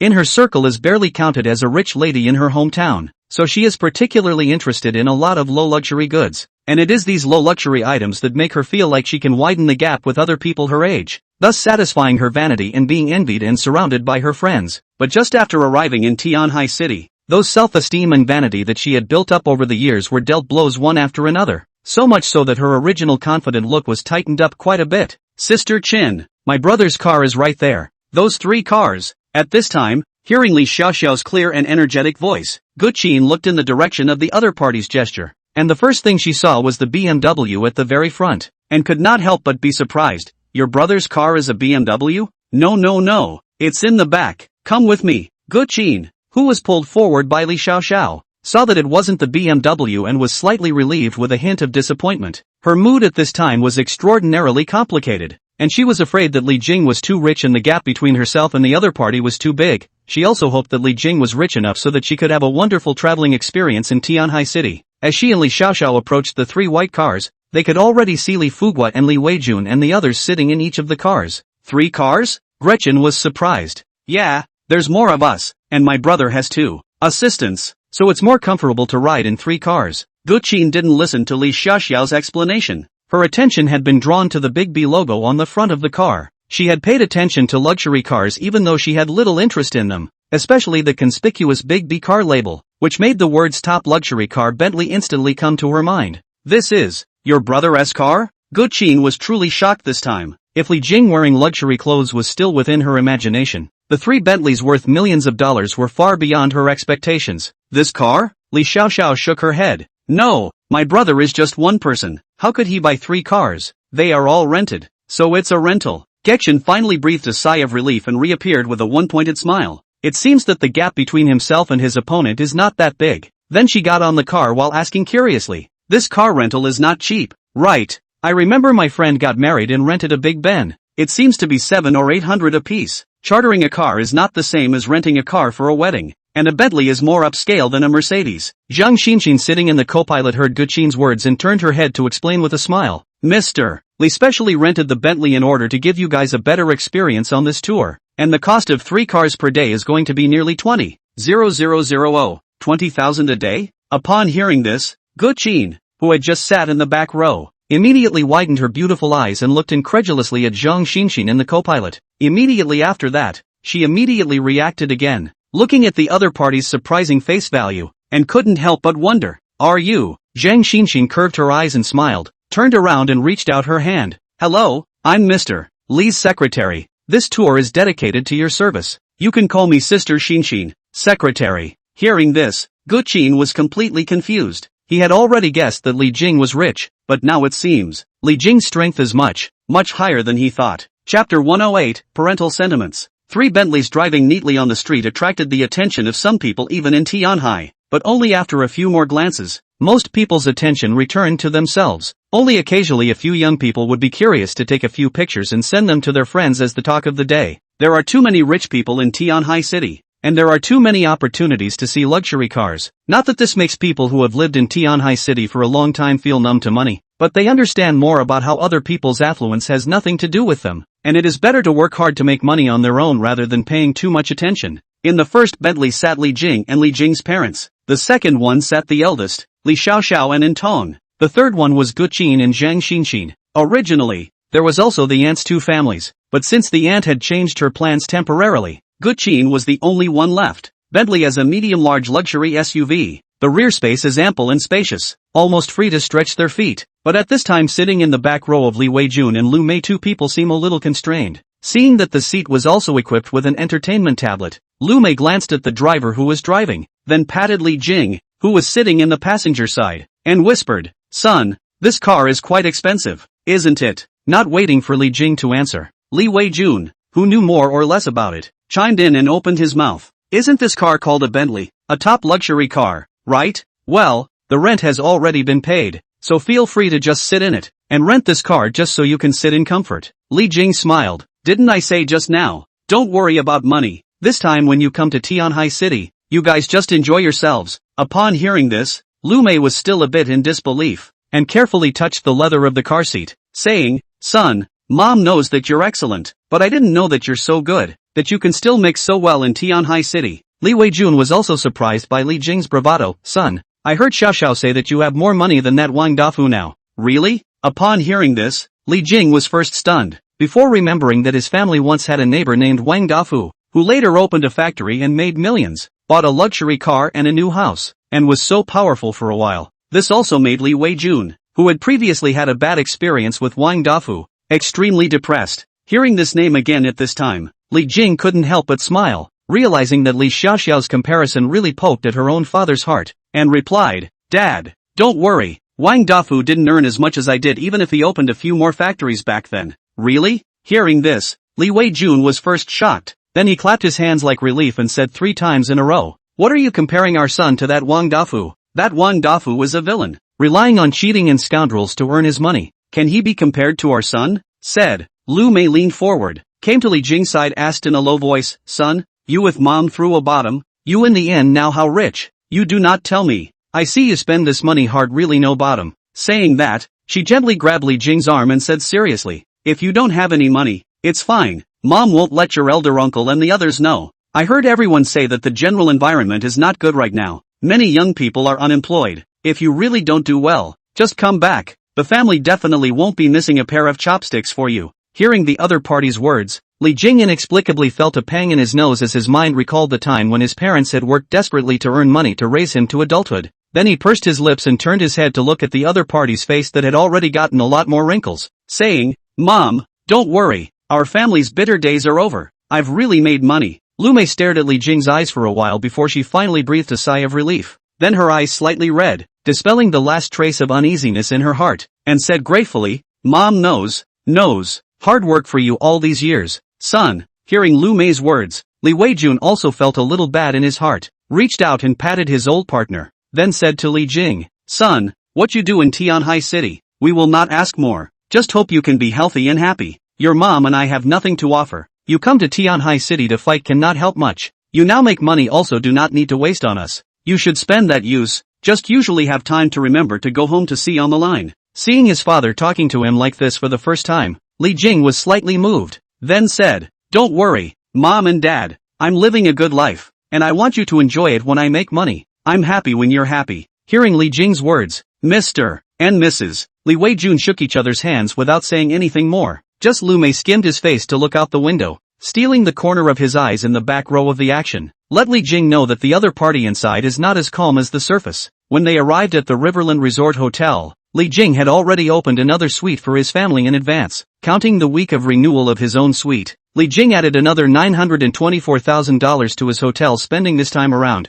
and also received $924,000 from the system's rewards. Seeing that his savings had easily increased by nearly $10 million, Li Jing couldn't help but be somewhat secretly staggered. It's true that the richer you are, the more you spend, and the easier it is to make money for yourself. While Li Jing was lamenting his income, Li Weijun and the others had already walked to the entrance of the suite under the guidance of his exclusive butler. Seeing the luxurious and spacious surroundings of the suite, several people were too shocked to speak. Li Fuguo, who was the first to react, couldn't help but turn back to look at Li Jing at the back, surprised and ashamed. "Li Jing, you've broken the bank this time. This room isn't cheap, right? You give this room to your parents to live in, and we'll just live in a normal room. It's fine. Big uncle, you guys come to Tianhai City once in a while. I deserve to treat you well. Not to mention that when I was a child, big uncle, you guys also helped me a lot. I remember it all." Li Jing's words were not polite. Li Fuguo, as the eldest son of the Li family, had indeed helped his brother's family a lot, especially Li Jing is still the eldest grandson of the Li family. The traditional-minded Li Fuguo can be said to be Li Jing as half a son to raise. Out of the work of what good things to bring back, there is a share of his daughter. There will certainly also be a share of Li Jing, so the two families have always been on good terms, and Li Jing and Li Xiaoxiao are very close. Hearing Li Jing's words, Li Fuguo was silent for a moment before he forcefully patted the other party's shoulder once again and lamented, "Good, good, good. The Li family's offspring finally has one that is outstanding." Upon hearing this, Li Weijun and Lu Mei both looked at each other and also stepped forward. "Big brother, since Li Jing he booked the room, you shouldn't push it off." "Yeah, big brother, this suite has 3 bedrooms. We can all stay here. You don't have to worry." "There are 3 bedrooms?" Li Fuguo froze, and only after seeing the butler enthusiastically enter the room to introduce him, he shook his head and lamented, "Tianhai City is just different. The hotels are all bigger than ours there. No, bigger than our homes." Although Li Weijun and Lu Mei couple were still persuading Li Fuguo just now, in fact, the two of them themselves were also surprised by the environment of the room, and they deeply agreed with Li Fuguo's sentiments. A few people looked around, and hardly any of them dared to sit down. "Mom, Dad, Uncle, you can stay in peace. I've booked 7 days, and you can divide the 3 rooms however you like. You will rest for a while, and if you need anything, you can find me next door, or the butler." With that, Li Jing then arranged to the housekeeper beside him, "You help my parents and them pack their bags first, then introduce them to the rooms, washrooms and these uses. They may not be too familiar with them." "Okay, Mr. Li, don't worry, I will serve your family well." Once Li Jing left, the butler revealed a warm smile and said, "Uncle and Auntie, let me help you organize your luggage." "Egu, no, we can do it ourselves." Seeing this, Lu Mei hurriedly stepped forward, lest she tire the other side. "My box is not light. Don't hurt you." "It's okay, Auntie, I'll do it." Seeing the housekeeper help Lu Mei and the others organize their luggage, Guqin, who had temporarily placed the suitcases in the living room, turned her head to look in the direction Li Jing had left. Her complexion moved slightly, then she asked in a low voice towards Li Xiaoxiao beside her, "Xiaoxiao, those 2 very beautiful female assistants beside Li Jing, have they gone back? You mean Sister Xin and Sister Tong?" Li Xiaoxiao turned her head and replied, "No, they live here too." "They live here too?" Guqin was surprised. "Li Jing gave them a suite too?" "No," Li shook her head, "they're sharing a suite with their brother." "Live together?" As the words fell, Guqin immediately stared with wide eyes, and various images that she had seen in TV dramas and novels immediately surfaced in her mind. Li Xiaoxiao was puzzled. "Sister Qin, why is your face red?" "Ah, have you?" No, I guess, maybe it's too hot in here." With those words, Gwen hurriedly turned around and headed for the bedroom assigned to her. Chapter 109, New Technologies. Li Jing was in a good mood today. Not only did he receive his parents, but he also increased his income by nearly $10 million. After he returned to his suite, he picked up his cell phone and transferred 50,000 to each of Antong and Zhang Xinxin, as a reward for their good performance today. Received the WeChat transfer of Zhang Xinxin. Surprise! Regardless of the side of Antong directly embrace Li Jing will be in each other's face a hard kiss. "Li Jing brother, you're too good." Okay, we have to go out to dinner later, so don't wrinkle your clothes." Li Jing had just pushed away Zhang Xinxin, who was about to burrow into his arms, but his arm had already been rubbed several times by the other party's proud bust. "And as I said, during this period of time, both of you have to call me General Manager Li. I'm afraid that my parents will misunderstand." "I know, brother Li Jing." "Mr. Li." Seeing Zhang Xinxin sticking to Li Jing's side as if she had no bones, Antong's heart didn't feel good, and she, who was still a bit reserved, immediately walked over and sat on Li Jing's other side. Seeing Zhang Xinxin hugging Li Jing's arm in a manner that she did not intend to leave, Antong bit her lip and still spoke. "Xinxin, go back to your room for a moment. I have something serious to say to Li Jing." "Business? What business could you possibly have?" Zhang Xinxin frowned at the words, then narrowed her eyes and questioned. "You wouldn't be trying to take advantage of the opportunity to sidetrack me and then monopolize brother Li Jing, would you?" "I said it's business. It's not what you think." Antong blushed slightly knitted her good-looking eyebrows and said, "You hurry back to your room." "No, I won't. Not until brother Li Jing says I should go to my room." Seeing Zhang Xinxin looking at herself, Li Jing was also a bit curious about the business that Antong was talking about, so he couldn't help but turn his head towards the other party and ask, "Why is there suddenly business? Is it inconvenient for Xin to hear it?" Yeah, what can I know?" Seeing that Li Jing didn't kick herself out, Zhang Xin became more and more proud. "Besides, although you are an assistant, I am also a secretary. I have the right to know about Li Jing's brother's business. Seeing Zhang Xinxin relying on not leaving, Tong really had no choice but to look at Li Jing and open his mouth. That, I already have money. This 50,000, you do not need to give me. Today is what I should do. Upon hearing this, Li Jing then realized why the other party was talking about the main event and wanted Zhang Xinxin to walk away. It turned out that Tong felt that she shouldn't have asked for this temporary reward money after collecting the salary she gave her assistant, because in her mind she did everything she was supposed to do as an assistant today. Understanding the other party's thoughts, Li Jing couldn't help but laugh. It's okay, this is a bonus. Do bosses still need a reasonable reason to give bonuses to their employees? Don't you see that XIN collects money quickly? Hearing this, Zhang Xinxin hurriedly defended herself. Brother Li Jing, I worked seriously today, and I will also perform better afterward, and I definitely won't let you spend this 50,000 in vain. Saying that, she then said to Tong, Brother Li Jing has given it to you. What are you still reserved for? Having money and not wanting it? You're stupid. Upon hearing this, Tong was still a bit torn and ignored Zhang Xinxin, instead looking into Li Jing's eyes. You know, my situation is different from Zhang Xinxin's. Seeing Tong's serious look, Li Jing helplessly smiled, then turned his head to look at Zhang Xin. There's no other way. Xin. You go to my parents' side to see if there's anything you need to help. I'll explain it to Tong. Zhang Xinxin just showed her dissatisfaction, but thinking that she should actively take care of Li Jing's family, she immediately withdrew her dissatisfaction and nodded her head obediently. Okay, I'll listen to Brother Li Jing. I'll go take care of my aunt and uncle. With that, she got up and walked to the door of her room, but just as she walked out of the room, her head couldn't help but stick back in, narrowing her eyes and staring at Tong. Tong, you can't take advantage of my absence to seduce Brother Li Jing. What are you talking about? Close the door now.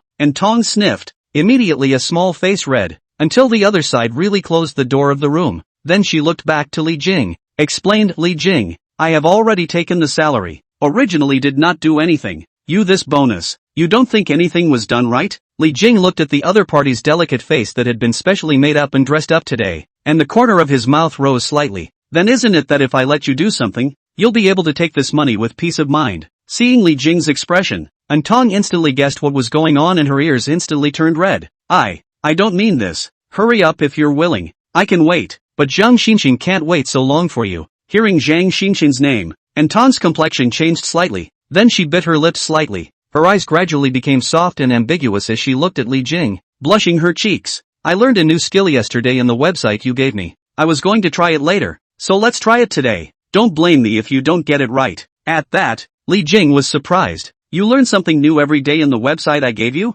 Certainly not every day. Speaking of this topic, Tong's cheeks turned even redder, as if she was a ripe red apple, and she hastily retorted. Then she bit her lip slightly again and explained shyly. It's just that I thought that since I chose to be your life assistant and you like this, of course I have to go to great lengths to make you happy. Saying that, because of her shyness, Tong's voice got smaller and smaller as she spoke, so much so that by the end of the day, Li Jing could barely hear her. Knowing that the other party wasn't as liberal as Zhang Xinxin, Li Jing didn't mind. Instead, because the other party's shyness made him feel differently, and then laughed. Then try out your new technique, and I'll see if you're doing it right. Good.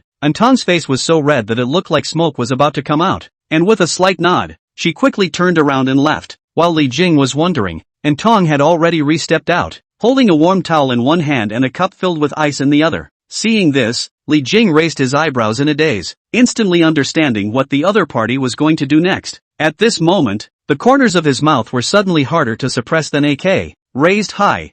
Tong, I now feel that you are doing a very competent job as a life assistant. Uncle and auntie, there are other things can find me. I'm Mr. Li's secretary. You guys just order it. Half an hour later, Zhang Xinxin left the room with a smile amidst the flattered thanks of Li Weijun and Lu Mei. Closing the door to her room, Zhang Xinxin was instantly full of complacency and happiness. Compared to Tong, now my uncle and aunt definitely like me more. With this in mind, she returned to the suite where Li Jing was, and when she saw the door of the room that was still tightly closed, she couldn't help but change her face slightly, and beamed in displeasure. How come Tong hasn't finished chatting yet? What are you talking about? I'm afraid that the baby will come out if we keep chatting. Although she was anxious to know what was going on inside the room, she still didn't dare to barge in without authorization, and even the hand that was about to knock on the door was put down, lest it would make Li Jing unhappy. After waiting outside for a few minutes, she couldn't suppress that curiosity in her heart again, and eventually could only sneak down on the doorway and try to strain her ears to see if she could hear the sounds coming from inside. And Tong, if I find out that you're doing bad things in there, I'll never take half a step away from brother Li Jing again. Xinshin sis, what are you, forgetting your door card? At this moment, a voice that was crisp with a slight hint of restraint rang out from behind her, and Zhang Xinshin was so startled that she immediately stood up straight and turned back in a hurry. Seeing the gentle Guqin behind her, she was first surprised, then immediately revealed the professional smile that a secretary should have and asked, "What's up, Guqin? Is there something I can help you with?" "No, nothing." Guqin was still a bit hesitant, but when she saw Zhang Xinshin's warm and kind appearance, she couldn't help but say, "That I don't have Li Jing's WeChat yet, so I want to find him to add a WeChat." With that, she smiled slightly coyly. "It's been so long since I've seen him, I just thought I'd have a chat with him." After hearing this, Zhang Xinshin's delicate eyebrows couldn't help but raise high. Her womanly instincts instantly aroused as she took a quick glance up and down at Guqin. This Guqin, 1T have thoughts about brother Li Jing as well, right? Chapter 110 Platinum Membership. Look at this scenery outside the window. The best views of Tianhai can be seen.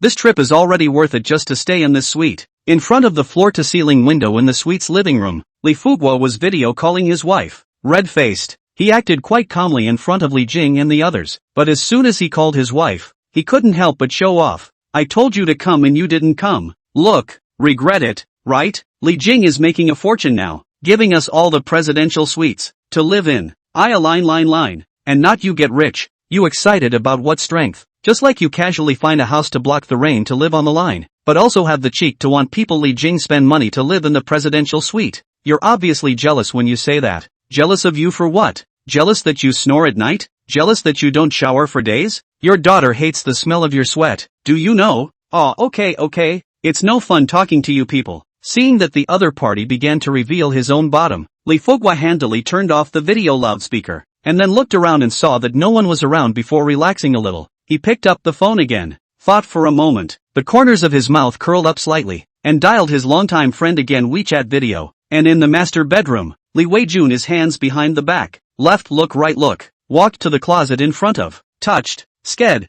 look at the texture and color. This cabinet are used mahogany. Then our hotel is really more than one grade. Don't you touch it. You can't afford to pay for a place like this if you touch it. And don't think about having your son wipe your ass. Lu Mei glanced at Li Weijun, who was wandering around the room, without a good mood, and then continued to her girlfriend on the phone. Sister Lu, I'm really sorry. I've already arrived in Tianhai, so I won't be able to go to your place to play poker for a while." "That's really right. Our Li Jing was especially well behaved since he was a child. He didn't even need to be controlled by Li Weijun and me. He felt very much to himself, and I'll tell you a secret. My son has been a favorite of girls since he was a child. This time I came to see 2 girls as his assistants. That's so beautiful, yo. Actresses cannot compare. I am now not afraid of him not being able to find a date. Instead I am afraid that he is looking for a date too casually." Giggle. Li Weijun, who was admiring the quality of the room's decoration, heard Lu Mei, who had been telephoning non-stop on the bed, spit out a sentence in a low, impatient voice, and then turned around and walked out of the house. Forget it, these parishioners are just mouths with a lot of mouths, or go out to clear the air. But no sooner had he reached the living room than he heard a hearty, ear-shattering laugh, only to see Li Fuguo is holding the video laughed loudly. "Look at this scenery, the whole business center can be seen. Old hua,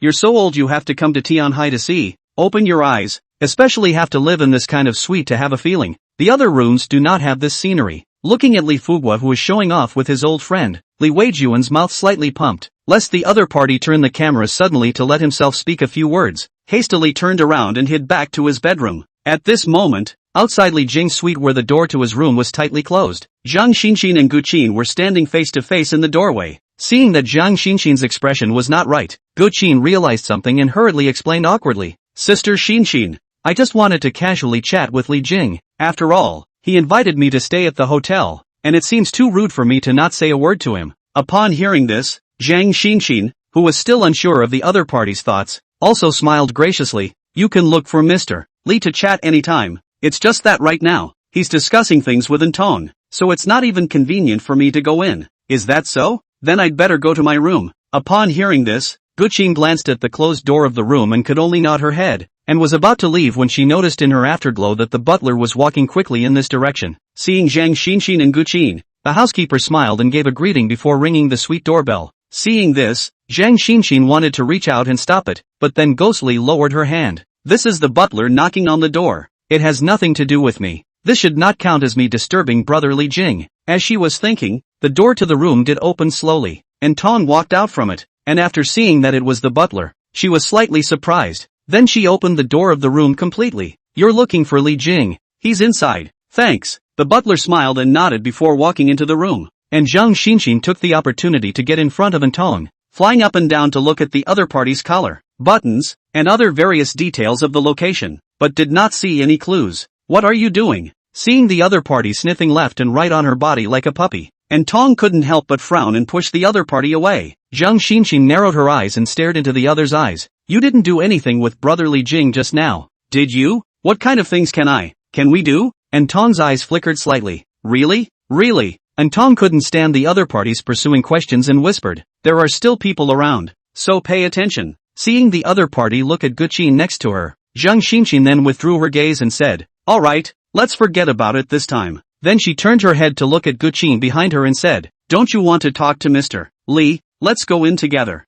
Can I come in? Guqin was first slightly surprised, then seeing that both Tong and Zhang Xinxin walked into the room, she didn't hesitate any longer, and subconsciously took a deep breath, straightened her clothes, and followed her in. At this moment, the butler was respectfully saying to Li Jing, who was sitting on the sofa, Mr. Li, just now we have already counted and accounted for the points of your member account, and your consumption points have reached the conditions of our highest grade platinum card member. Saying that, the butler sat down beside Li Jing and took out a tablet, which was logged into the hotel's membership website. She enthusiastically introduced, we have upgraded you to our Tianyue Group Platinum card member, and the relevant information has been sent to the email address you reserved before. Upon hearing this, Li Jing raised his eyebrows. Platinum card member? Are there any special rights and benefits? Our platinum card members need to stay for a total of 30 nights within a year and reach a certain spending amount to obtain it. Mr. Li, your cumulative spending at our hotel exceeds 1 million, which has reached our points criteria for obtaining a platinum card. The housekeeper made a point of explaining the rarity of the platinum card before introducing the benefits. Our platinum card members can use it at any of the Tianyue Group's hotels, and the benefits include a free room delay until 4 p.m. Complimentary access to breakfast, the hotel's executive lounge, swimming pool, and gym, as well as complimentary room upgrades. The trio who had just walked into the room happened to overhear the conversation between Li Jing and the butler, and Tong was relatively much calmer because she already knew the price of the suite, but she was still secretly surprised at how much Li Jing spent. On the other hand, Zhang Xinxin's eyes were glowing. Li Jing was getting more and more handsome and perfect in her eyes. If it wasn't for the presence of the bystanders, she couldn't help but to linger with the other party one more time. Among the three, the one who was most shocked was Guqin, especially when she heard that Li Jing had spent millions of dollars on hotel stays alone during this time. Her three views were shattered by the impact. The confidence and vanity she had developed in her small town seemed to be a joke even here and now. She stared blankly at Li Jing, who was still calmly and blandly listening to the butler's introduction. Her eyelashes fluttered slightly. Somehow, at this moment, Li Jing was still Li Jing, but in her heart, the other party seemed to have put on a layer of gorgeous colorful clothes, which deeply attracted her gaze. If it was a rich second generation or a rich man that she saw on the internet or on TV, Guqin only felt that the other party was too far away from her and would not have too many emotional fluctuations. And at this moment, Li Jing was alive and well in front of her, and the other party's spending power was far more than those netizens she followed on the internet who used flaunting their wealth as a gimmick. The bottom line was that such a person, the perfect companion she had fantasized about, was just a few meters away from her, and even before that the two had greeted each other face to face with a smile. The feeling that came from this close proximity caused a few faint ripples inside her heart that had never liked another boy her age. Chapter 111, Expensive Private Dining Room. Night fell and it was time for dinner. The three Bentleys were traveling in the prosperous and ancient old town of Tianhai City. On the other side of the river, the lights are shining brightly, and the forest of skyscrapers are also lit up with colorful neon lights, competing with the stars in the sky, in contrast to the modernity of the other side of the river. At this point the three Bentleys drove into the old town lanes, the dense street trees spilling dappled black shadows from the streetlights. After getting off the bus, Lu Mei and the others walked on the quiet and age-old road led by Li Jing.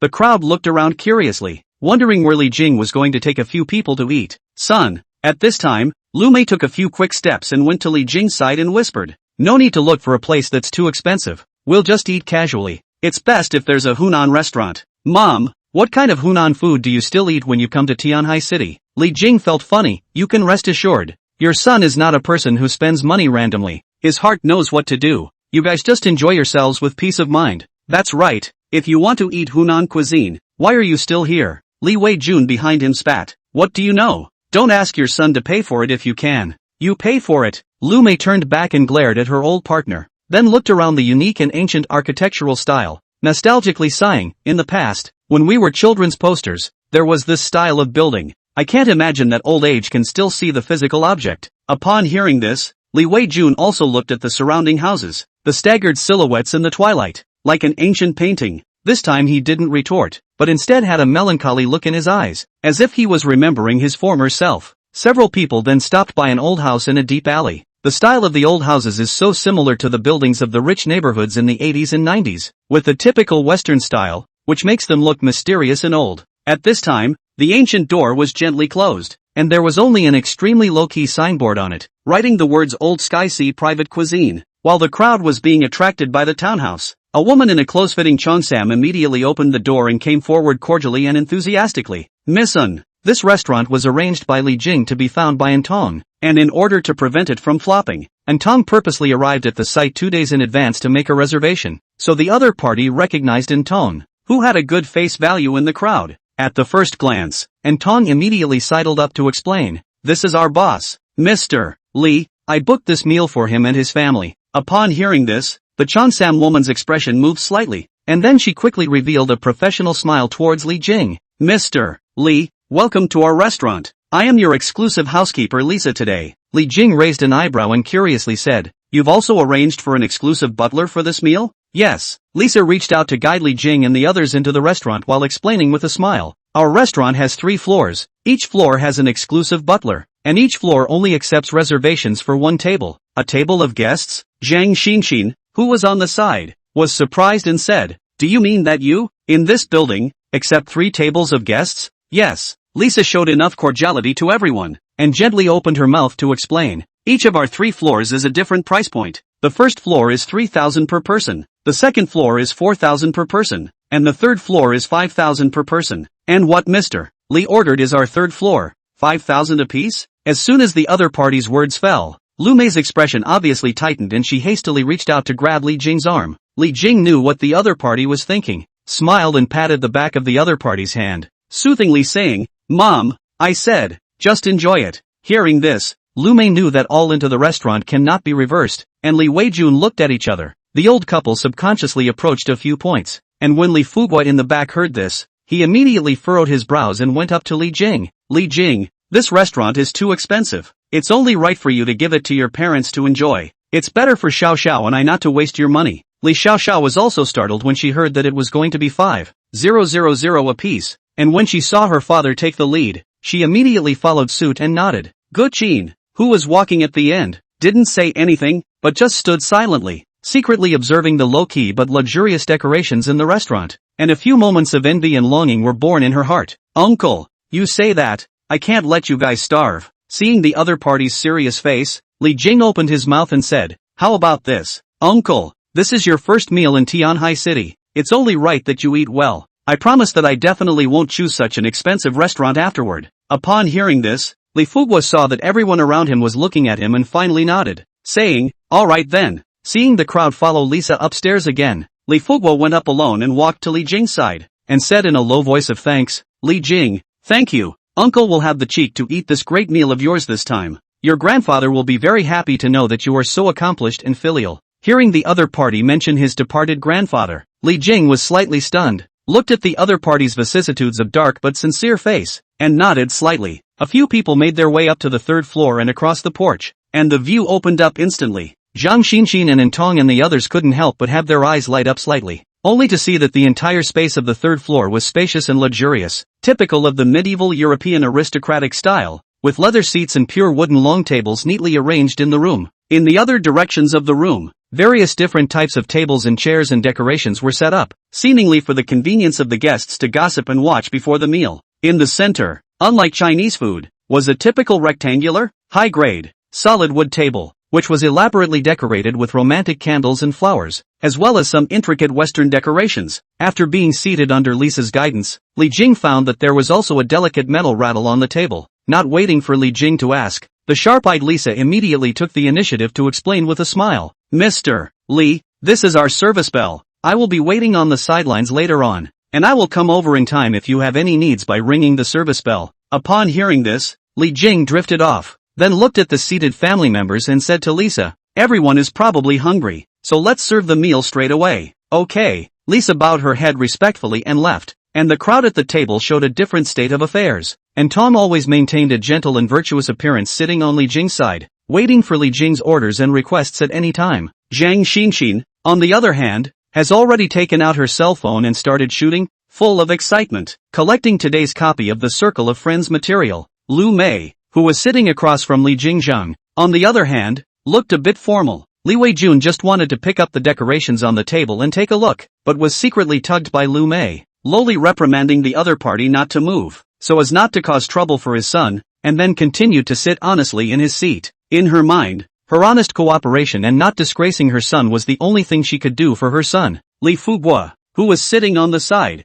was relatively more stable, turning his head to survey the luxurious decorations around him and nodding slightly, as if he was marveling at the opulence of the rich people's lives. Li Xiaoxiao and Gu Qin sat together, exchanging pleasantries and trying to lower their voices as much as possible, lest they affect the atmosphere of the place. Dawn, can you take a picture for me? Here? Yes. You want to send it to your friends? Well, I think it's beautiful here and would like to take a few shots. Can you take one with your brother for me later? You want a picture with my brother? Don't look at me like that. I just thought I'd keep a memento of him after not seeing him for so long. Okay, you talk to him later and I'll shoot. For you guys. Chapter 112, can I take a picture with you? Mr. Lee, the first course for you now is the private 15-year-old flower carving Moutai drunken crab. With the ringing of the bell, Lisa led the waitstaff to serve the first course to each person in turn, explaining with a smile, this is made by steaming hairy crabs and then marinating them for 48 hours in 15-year-old huadiao, mutai, and various spices. With those words, the moment the lid of the meal was opened, an aroma of wine wafted into the noses of the crowd.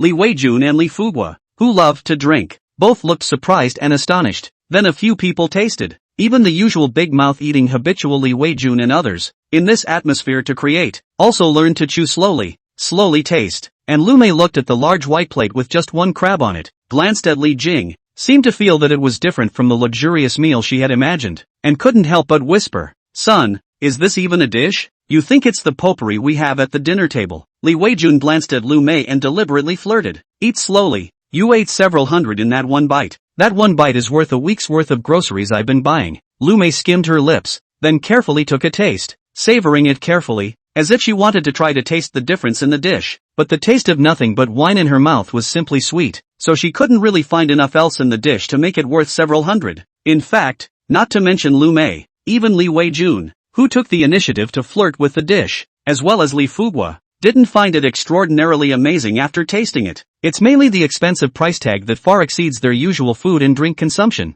giving them too high of a mental expectation. And for the average person, unlike the rich who have sampled a wide range of cuisines, they are not sensitive to the quality of ingredients, cooking techniques and nuances of flavors. This was what caused Li Weijun and the others to feel less amazed by the flavor of the dish. If asked if it's good, they'll nod and admit it's not bad. But if you ask them to spend a couple hundred just to eat such a crab, they probably won't even bother with you. Compared to the performance of Li Weijun and the others, Gu Qin's feelings were completely different. It wasn't so much that Gwen had a different experience than the others, but in her eyes, it had always been firmly established that expensive equaled good. She admired the hairy crabs on her plate and took several sneaky pictures before she was ready to taste them. Hearing Li Xiaoxiao beside her whispering that this crab is too expensive, she couldn't help but retort, Xiaoxiao, you don't understand. Listen to this name, there is huadiao wine in Maotai. The production cost is much higher than what we used to eat. That's what rich people eat. You can't judge it by our consumerism. And looking at the environment, I think if I had the money,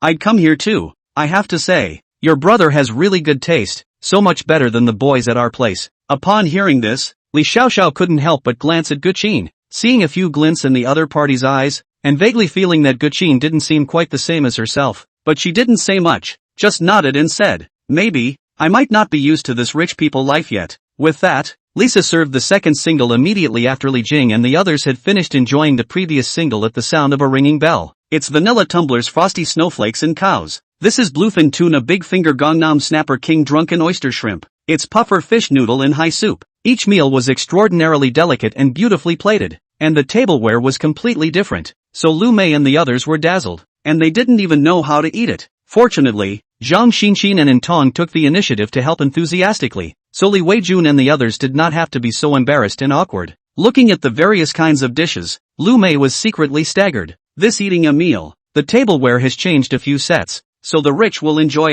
Li Weijun lamented. If in our family, this effort are finished eating and washing the dishes, and as a result, people only tasted the second or third dish, and Li Xiaoxiao looked at Gu Qin, who was still taking pictures, and couldn't help but remind, Sister Qin, just now that waitress said that this noodle has to be eaten while it's hot, or else it won't taste good. It's fine. I didn't expect to eat something so exquisite on my first day in Tianhai City. I really have to thank your brother. Gu Qin finished taking the last satisfactory close-up before taking her chopsticks to pick up the puffer fish noodles and take a bite. Although it was quite cold, she still praised it. It's so delicious. It would be great if we could all eat it in the future. At those words, Li Xiaoxiao blinked, not knowing what to say, then silently lowered her head and started eating her own again. After everyone had enjoyed the expensive meal, several people had different reactions. Usually it is the big appetite of Li Weijun and Li Fugua looks like it is only 7 or 8 points of satiety. Good thing it is dinner. There is no need to eat too much. Lu Mei, on the other hand, was still heartbroken about how expensive the place was to spend.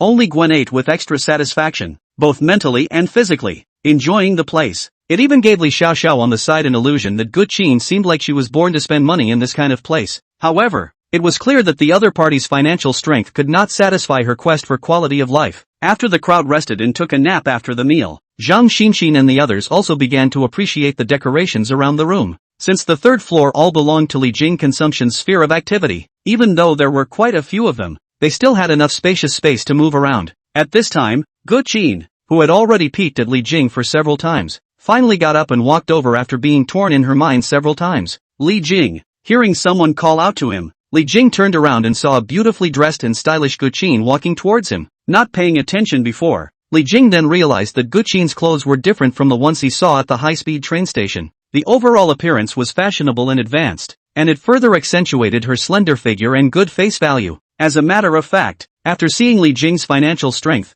Gu Qin did purposely change into her well-prepared high-grade collocation while resting in the hotel, which she might not have been able to bring if she hadn't come to Tianhai City. At the moment she was wearing a black chambray jacket by Sandro with a white silk blouse by Mage on top, and a printed bustier skirt by Mage underneath, which she paired with over-the-knee boots by Stuart Weitzman. This set of altogether almost spent Gu Qin 2 full months of wages. Then in order to have a high-quality fall dress up, she saved money and used the chanting, only barely one by one to take these clothing items. It was only this time when she met Li Jing that she finally put the ensemble to use. And back home, she even thought it would be a waste to let any other boy see her in that outfit. Li Jing saw the other party walking towards him. He had to say that the other party did have the strength to be the class flower. Coupled with the exquisite dress of adulthood, the other party was also a goddess level when placed in his hometown anyhow. Thinking of this, Li Jing did not hide the fact that he sized up the other party a few more times and secretly nodded his head. This comprehensive evaluation was at least around 8.5. In particular, Gwen's naturally cool white skin adds a bit more charm to her already eye-pleasing face. Feeling the appreciation in Li Jing's eyes, Gu Qin was inwardly delighted and slightly straightened her hillock, then approached and smiled. Li Jing, we haven't seen each other for a long time. Can we take a group photo together? A group photo? Li Jing raised an eyebrow. Well, photographs preserve time, and when you look back at them later, it's going to be a special experience, so I love taking pictures to remember. Saying that, Gexin added, of course it's fine if you don't want to, after all, it's my own personal habit. It's okay, just taking a picture. Seeing Li Jing's promise, Gu Qin's face flashed with a hint of joy, then she turned her head to signal Li Xiaoxiao at the back, who immediately stepped forward to help take pictures. Not realizing that the other party had already made ample preparations, Li Jing slightly raised his eyebrows, but did not say much, and greatly stood together with the other party in a group, nose lightly sniffing the other party's body-sweet perfume. Li Jing some intention, the remaining like to see the other party's exquisite side face, but also cannot help but recall their own once upon a time. Although his previous self did not have much contact with Gu Qin, the other party's exquisite face value had touched his heart, so much so that every time he faced the other party, he was more or less nervous. Even now, Li Jing searched his youthful memories of Gu Qin's appearance, and they all radiated a faint glow. Li Jing knew it was the aura he had added to the other man from his own teenage memories. If it was his previous self, Li Jing was able to affirm that he would definitely feel a few moments of constraint and a few moments of joy when he stood in ensemble with Gu Qin. And now, His mind was too much flat and confident. Instead, the other party stood in front of him with more than a few constraints. This switch between main and supporting roles makes Li Jing once again feel the power of money. Li Jing was lamenting his past with the other man, and Gu Qin was secretly observing him. Gu Qin used to think that Li Jing was average looking, but now for some reason, she always felt that Li Jing was a lot more durable than before, especially the side face, so she couldn't help but look at him a few more times. With that, during the photo shoot, Gu Qin intentionally or unintentionally inclined her head slightly towards Li Jing's direction,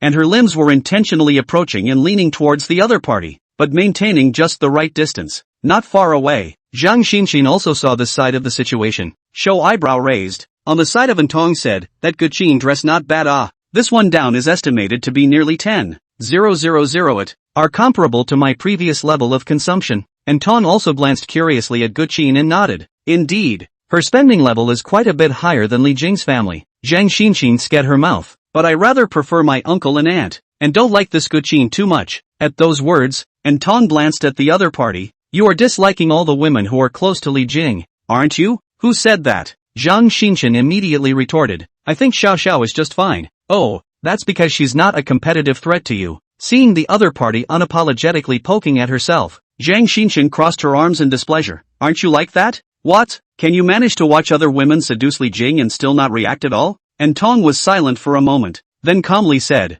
all I know is that I'm Li Jing's assistant, and it's up to him to decide who he gets in touch with. I'm not qualified to ask him. Hearing this, Zhang Xinxin's face changed slightly, lightly biting her lips, wanting to retort something, but not knowing what to say. In the end, she could only skim her face, her bottom air obviously much weaker, muttering, I'm just spitting. Why are you so serious? Chapter 113, The Night of the Tenkai. Coming out of the restaurant, Li Jing had spent a total of 40,000, and the system had naturally rewarded a return of 400,000, leaving a balance of $128,960,000. Seeing his balance that was so large that he could hardly count it, Li Jing didn't feel too much about spending 40,000 anymore, and the calmness and serenity with which he paid the bill all fell into the eyes of Gu Qin, who was purposely focusing on this moment. Compared to the swollen face of the old family boys, Li Jing naturally exuded a calmness towards this kind of consumption that made Gu Qin's heartbeat couldn't help but accelerate slightly by a few points. It is said that money is the best medical treatment for a man,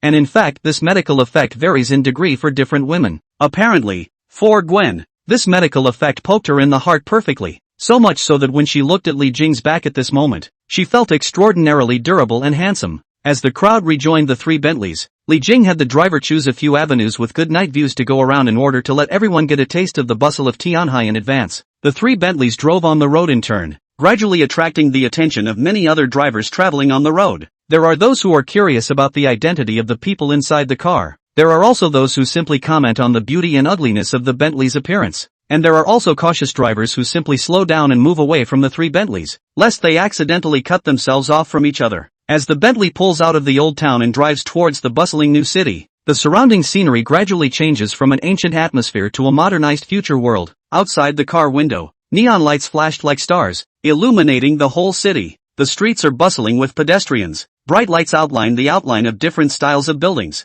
There is a historical retro flavor, but also modern and stylish atmosphere. The lights on both sides of the river reflect each other. The river sparkles. The light show of the building complex is shocking. The colorful light keeps changing. All of them wantonly show the powerful aura and infinite vitality of Tianhai City as an international metropolis. Li Weijun and Lu Mei sat in the back row looking out of the window, eyes slightly trembling, speechless for a long time, from the initial surprise, to gradually immersed in this colorful visual feast. Seeing that his parents behind him were attracted by the scenery, Li Jing spoke up at the right time. Mom and Dad, I've decided to settle in Tianhai City in the future. Why don't I buy you guys a suite and move over here as well? At the word, there are still a few envious and longing. Lu Mei was shocked, hastily retracted his gaze, shook his head and said seriously, Don't. Your father and I have long been accustomed to stay in the old home. No friends and no acquaintances here. The language is not clear. Life here is not as comfortable as the old home. Lu Mei, Li Jing has already made a decision, continued to persuade, and this Tianhai City house is not cheap, right? Mom knows you have money, so you should save it well and stop spending so much on us. This time Li Weijun also agrees with Lu Mei's idea, nodding his head in agreement. Your mom is right. We've spent most of our lives in our old home, and now that we are about to retire to a different environment, we are not adapting. It would be better for you to save the money so that you can spend it on yourself if something happens later. We're old and we don't know how to enjoy ourselves, so it would be a waste to spend any more money on us." Words. Li Jing just wanted to open his mouth. Lu Mei reached out and lightly pressed on the other side of the shoulder, said in a long speech, "Son, your heart, your father and I know, but you can belong to the Tianhai city or even a bigger stage. But we have been rooted in the old country. The body of the old family flavor is too heavy. Cannot change the." Li Weijun looked at the bright lights outside the window and nodded his head in agreement. "Not bad. It's already enough to be able to come to Tianhai city and feel it. Half of our bodies are in the ground, and the road after life can see the head. To be able to live in our old home all the time peacefully and steadily is already our greatest wish." After listening, Li Jing was silent. He could feel his parents' sincerity in saying these words, not only to save themselves money, but also because the old home carries the memories of most of their lives. The familiar streets, neighbors, and every blade of grass has a deep emotional connection. In their hometowns, they have spent all the important stages of their lives, getting married, having children, and watching their children grow up. For them, every corner of their hometown may harbor a story, and these memories are like ties that tighten their hearts and make them reluctant to leave. Thinking of this, Li nodded and did not continue the topic. Perhaps it would be a good way to improve your parents' living conditions when you return home later. As the Bentley slowed down under Li Jing's signal, Lu Mei and the others also had the opportunity to take a lot of beautiful photos of the night scene in the car. The fastest action is Lu Mei. Do not pursue the effective composition and P-picture. Lu Mei casually shot a few then sent to the family group. Instantly got a lot of relatives of the expression of praise. There were also messages in the group such as Li Jing has made a good living and Lu Mei can enjoy her happiness. Lu Mei looked at the information in the group,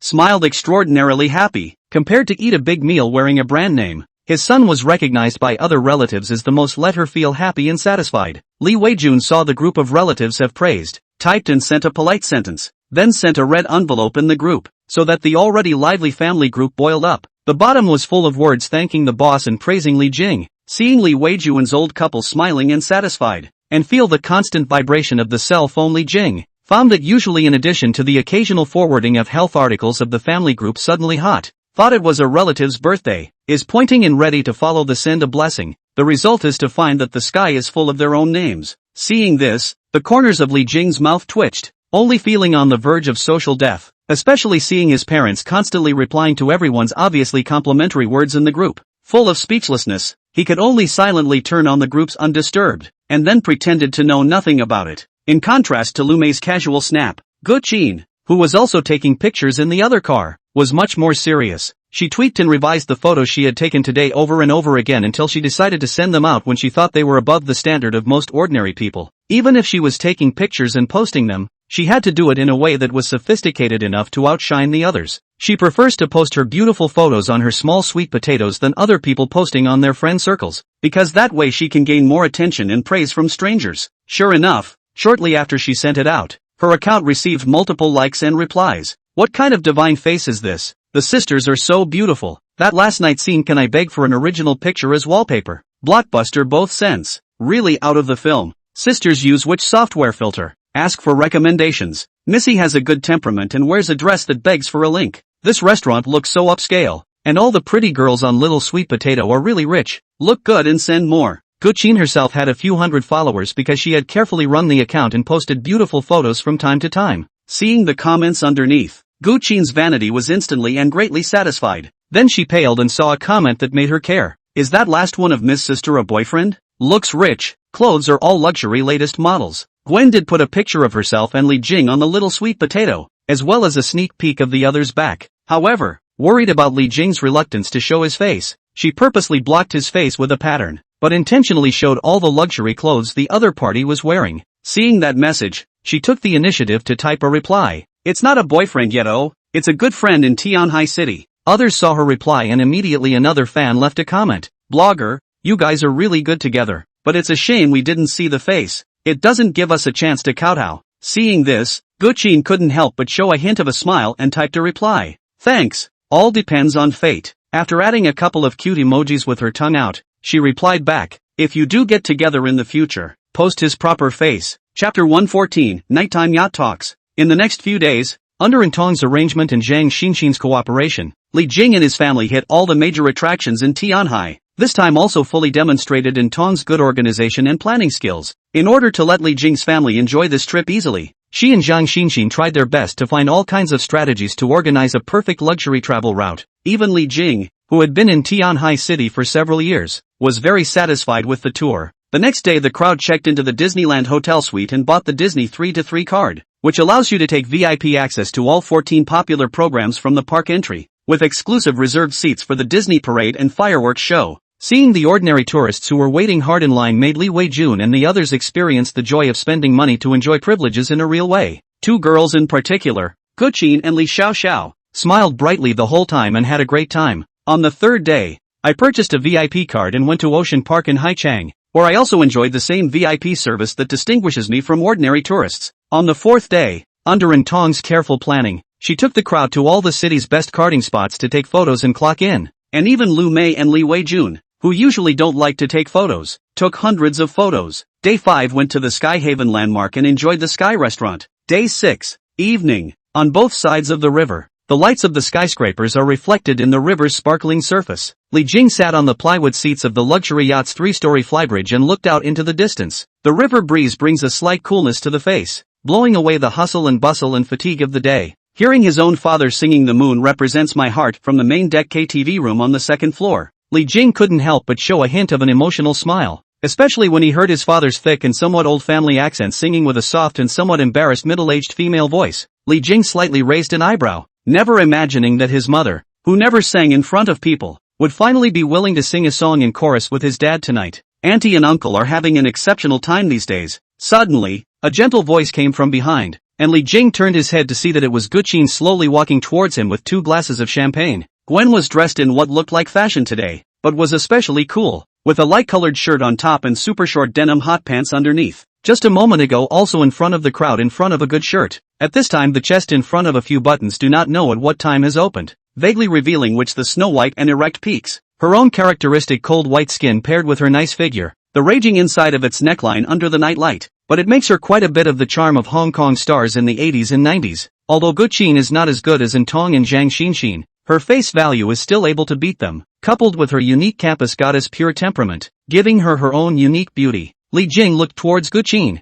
who was constantly looking for opportunities to get close to him these days, and naturally took the champagne handed to him by the other party, his eyes boldly scanning over the other party's shirt opening, smiling. Usually girls who want to get close to me should have no buttons left on their shirts by this time. At those words, Guqin's expression changed slightly, not expecting the other party's statement to be so direct this time. These days, although the two of them have become more familiar with each other, but Li Jing has behaved quite politely. Guqin did not expect that tonight the other party's style of tone has become much more direct all of a sudden. Perhaps the other had guessed his intentions, or perhaps the other had been so busy accompanying his parents these days that only now did he have a moment to exhibit his attitude toward himself. In the face of the other party's initiative and flirtatious words, Guqin smiled faintly, reaching out to pull up the hair around her ears, and without flinching, she met Li Jing's eyes and said, "That's why I'm not quite the same as those women." Gazing at the side of the other party's calm and confident face, Li Jing leaned back against the seat's backrest, raised his eyebrows, and said with slight interest, "Do you think you have any advantages?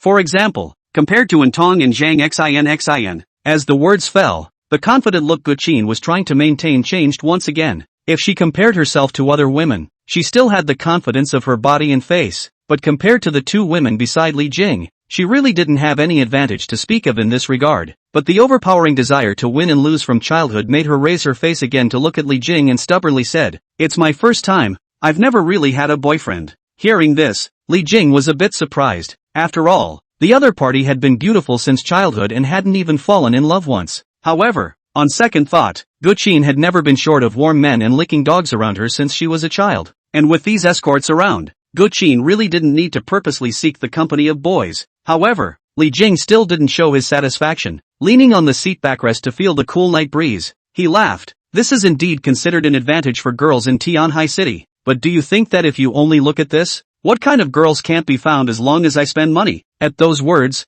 Guqin's confident face finally became a little more reluctant, holding the champagne in her hand tightly, her eyes looking to the yacht at her feet and then to the bright lights of the riverbank. She couldn't afford to part with these luxurious pleasures, and even more so, she couldn't afford the opportunity to get in touch with Li Jing. She looked at Li Jing again, trying to maintain her own pride, and asked, "Then what kind of girl do you like? I can try." Li Jing looked at the other party with a smile and raised his head to take a sip of champagne. "To be honest, I like a lot of girls. In fact, for you, I also like it because you're pretty, and even more so because once upon a time, you made me feel a few heartbeats. Hearing this, Guchin slightly widened her beautiful eyes, not expecting that the other party had actually had a favorable impression of herself when she was young, and for a while she couldn't help but somewhat regret how she hadn't seized the opportunity at that time. But that's not enough. I'm not going to tie up the rest of my life for a girl I have a few crushes on. Li Jing looked at her with a faint smile. My future is to enjoy the whole world. How much do you think I have to like you to make me give up the whole world for you? After hearing this,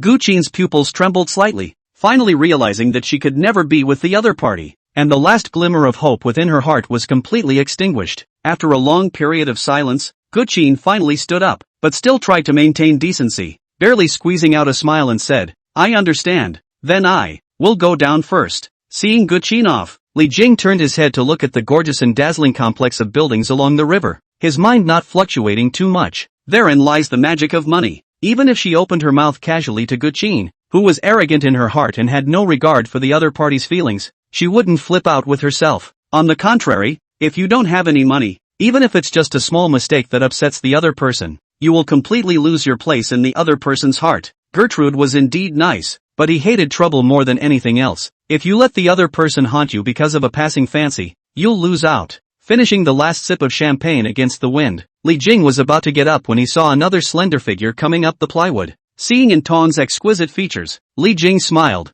I thought the second one to come up would be Zhang Xinxin. She's taking Dawn around taking beautiful pictures of her on the yacht. You should be able to see her results in your circle of friends in a little while. And Tong shook her head, then sat beside Li Jing. Compared to the few moments of restraint Guchin still had, she directly snuggled into Li Jing's shoulder, just like a meek deer. She closed her eyes and enjoyed the time alone with Li Jing in the night breeze, then softly said, I just saw Guchin go down a bit lost. I can feel that she likes you. Not expecting the other party to mention Guchin, Li Jing glanced at Tong in his arms and said, What? You want to speak for her? Of course not. I always stand with you. And Tong raised her eyes slightly and looked softly at Li Jing's face. But I can also sense that you have a soft spot for Guchin. Li Jing's expression moved slightly, then he did not deny it. To be honest, you are much more delicate than Zhang Xinxin. So, you're jealous now and want to find me for an argument? I'm not Cindy Chung. And Tong frowned slightly with a small frown before regaining her gentle demeanor and explaining, I just wanted to hear the story of your previous relationship with her. At these words, Li Jing raised his eyebrows in surprise,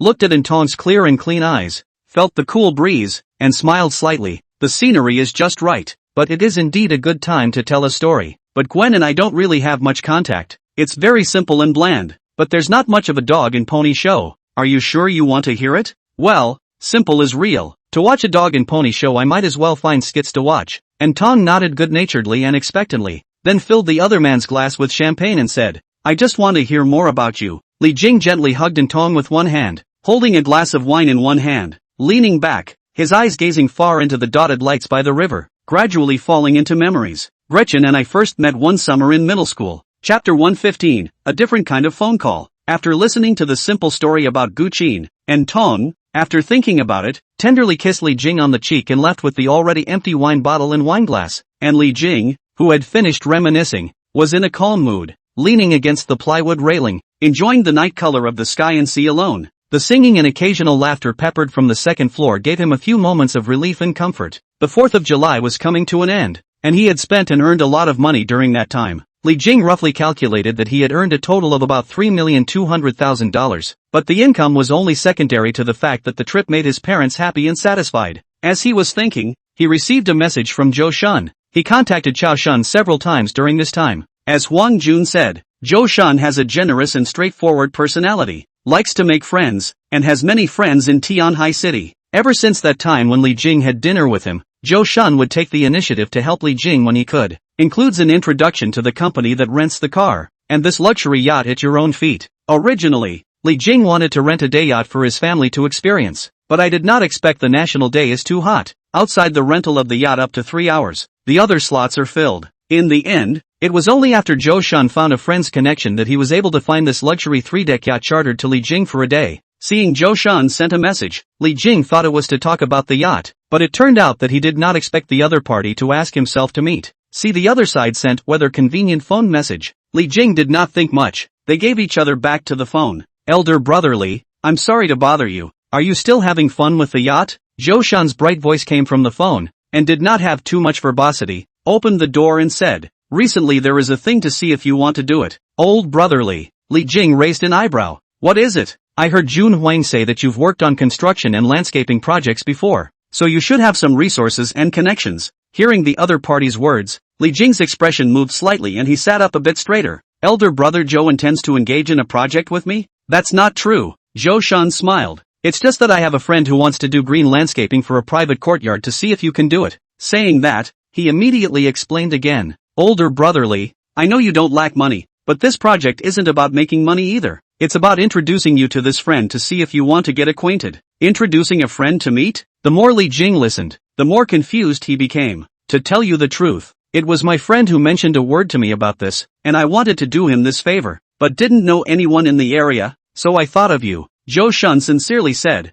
"If you make this happen, old brotherly, you might be able to make friends with the other party, which would also be a good thing for you. What's on the other side?" Hearing this, Li Jing was already not too keen on doing this in his heart, but for Zhou Shun's sake, he still asked, "Don't worry, if you befriend this person, it will definitely benefit you." Zhou Shun's voice lowered a bit, "And this courtyard is not my friend's, it is my friend's leader's. As for this leader," he spoke in a tone and didn't say more, but smiled. "In Tianhai, knowing a few more leaders is definitely a good thing for rich people like you." Old brotherly. Zhou Shun also did not let Li Jing must agree, and finally said, "Li old brother, this matter you consider. Reply within a week on the line. As for the answer or not, it does not matter." Hanging up the phone, Li Jing leaned back and sat on the yacht, looking into the distance and thinking alone. Leader. Li Jing naturally knew that the leader the other party was talking about would not be some private business owner or executive. The leaders of a business are only for the employees of the business, but the leaders in Zhou Shun's mouth are obviously not in this category. Li Jing looked at this luxury yacht he was sitting on and thought darkly. It was true that his own roots were a bit shallow, and although he had money, his circle was still too common. As Zhou Shun said, "It's not a bad thing to get to know more people." After these days of contact, Zhou Shun also roughly understand my economic strength. Introduce the identity of the person should not be too low, but the level is not expected to be very high, otherwise Zhou Shun would not be just at this current level. It's okay to meet. It's time to reach out to higher circles yourself. After Li Jing finished his thoughts, his eyes looked downward, just in time to see the backs of Antong and Guqin at the outer corridor on the lower level. He raised his eyebrows slightly, a little surprised. These two, how do they talk together? The night view of Tianhai City from here is really beautiful, isn't it? After Antong left Li Jing's place, she found Guqin, who was standing alone at the aisle railing of the yacht. Hearing the voice coming from beside her, Guqin was slightly startled, and when she saw that it was Antong, her face subconsciously flashed a trace of constraint before she nodded her head slightly and gave a then said no more. Obviously Gretchen wasn't in the mood to chat right now. Li Jing's attitude was still clearly floating in her mind, making her upset and her brain blank. If it was usual, Antong might have left with a sense of humor when she saw this and not bothered much, but this time, as if she didn't see anything wrong with the other party's demeanor, she took the initiative to walk up to the other party's side, enjoying the scenery of the riverside together. Seeing this, Guqin's brows subconsciously knit gently, but in the end, she didn't say anything. Not only in front of Li Jing, she would unconsciously develop a sense of self-shame in front of Antong and Zhang Xin. Seeing that Guqin didn't have much of a will to speak, Antong once again took the initiative to speak. "How do you feel about riding a yacht? Or rather, what do you think of Tianhai City?" Not knowing why the other party suddenly chatted with her, Guqin hesitated for a moment, but still answered, "It's very prosperous, much more economically developed than our old home." Antong rested her hands on the cold railing, letting the river breeze brush her face, and smiled. "It seems that you like this place a lot. I'm the same as you. I also like Tianhai City a lot. That's why I didn't want to leave after I came here, and didn't want to detach myself from this piece of prosperity." Upon hearing this, Guqin's eyes flashed with a hint of surprise, turning her head to look at the other party's delicate side face. "Aren't you from Tianhai City?" Seeing Guqin taking the initiative to ask, Antong knew that the other party was in a chatting mood, and smiled slightly. "I'm just like you. I also come from a small town. Only I came to Tianhai City to work after I graduated, and then stayed here." "That's nice." Guqin was slightly envious, looking down at the sparkling river below. "If I were to choose again, I would also choose to come to Tianhai City to work. Working in Skyhaven is not as wonderful as you think." Antong looked at the other party and laughed softly. "It's not that you can enjoy the prosperity here by coming to Tianhai City. In fact, it's more likely that you're working as an overtime cow and horse, and can only watch others enjoy this prosperity." Seeing the hint of disbelief that flashed across the other party's face, and Tong continued, if it wasn't for Li Jing, I would still just be an ordinary office worker who saves money and works hard, and wouldn't have anything to do with all the luxury restaurants, luxury yachts, and luxury hotels that you guys have experienced during this time.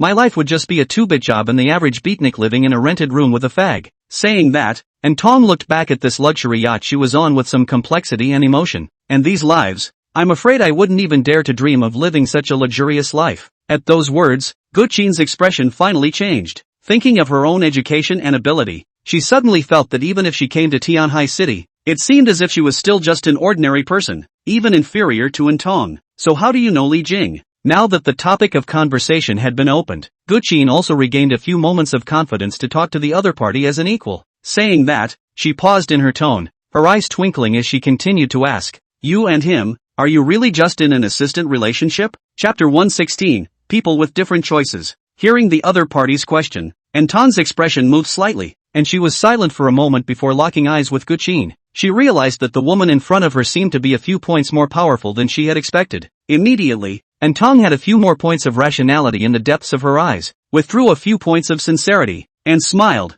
Before I became his assistant, he and I were neighbors, and it was at that time that we got to know each other. As for what other relationships we have, and Tong gazed into the other party's good-looking eyes and smiled. What other relationship do you think we could have? Sensing the change in the other party's tone, Guqin's complexion changed. Realizing that the question she asked was a bit abrupt, her gaze shifted back to the river, and she said, I'm sorry, I was just casually asking. Seeing Guqin's newly emerged sharpness retracted again, and Tong smiled and continued, actually, I can see that you like Li Jing, right? As the words fell, Guqin's eyes changed, staring tightly at the river without speaking, and Tong also looked toward the gorgeous complex on the riverbank and spoke again. Actually, you don't like Li Jing, but you like his money. Before the words were finished, Guqin frowned and was just about to retort when she heard Tong snatch the lead and continue, because you don't know him at all, let alone talk about being familiar with him. As youngsters you were also just students at the same school who had met a few times, and as adults, this is only the first time you've seen Li Jing again. Saying that, Tong looked back at Guqin's face, so you don't even know Li Jing as well as any of his ordinary friends, so how can you talk about liking him? After listening to this, Guqin, who was still a little unconvinced, changed his color and held his breath for a while without thinking of words to refute the other side. Seeing that the other party's face was a little less than pretty, Tong laughed, you don't have to think that I'm mocking you, because I'm just like you. If Li Jing didn't have money, I think I definitely wouldn't have maintained a relationship with him like I do now. Looking at Guqin's slightly fluttering eyelashes, Tong continued to speak, but what's different between me and you is that I'm more self-aware. I never expected that I could possess Li Jing on my own, much less thought of talking about marriage with him, which is why he was able to allow me to follow him around. Upon hearing this, Guqin finally turned her head once again to stare into Tong's eyes, biting her lips slightly as she questioned, since you don't fall in love and don't get married, what are you following him for? Locking eyes with Guqin, Tong looked natural, not half embarrassed, spread her hands to gesture around and smiled. All this that you like, the reason why you like Li Jing, isn't this all what I'm trying to? As the words fell, Guqin inwardly shook slightly, looking at the luxury yacht he was on, and then at the luxury life on the riverbank. She then remembered the other woman's first question about whether she liked yachting, whether she liked all this she was experiencing at Sky Sea. As one answers, one likes it, even calls it desirable. But while he himself wanted it all and chose the method of trying to take down Li Jing, what Tong chose was active devotion. The biggest difference between himself and Tong is what the other party just said. The other party has enough self-knowledge, while he does not. Thinking of this, Guqin's eyes grew dimmer and dimmer. Once again recalling the words Li Jing had just said to himself on the third deck, Jedli smiled bitterly to himself, and then whispered, I can't do what you do. I know you can't do it.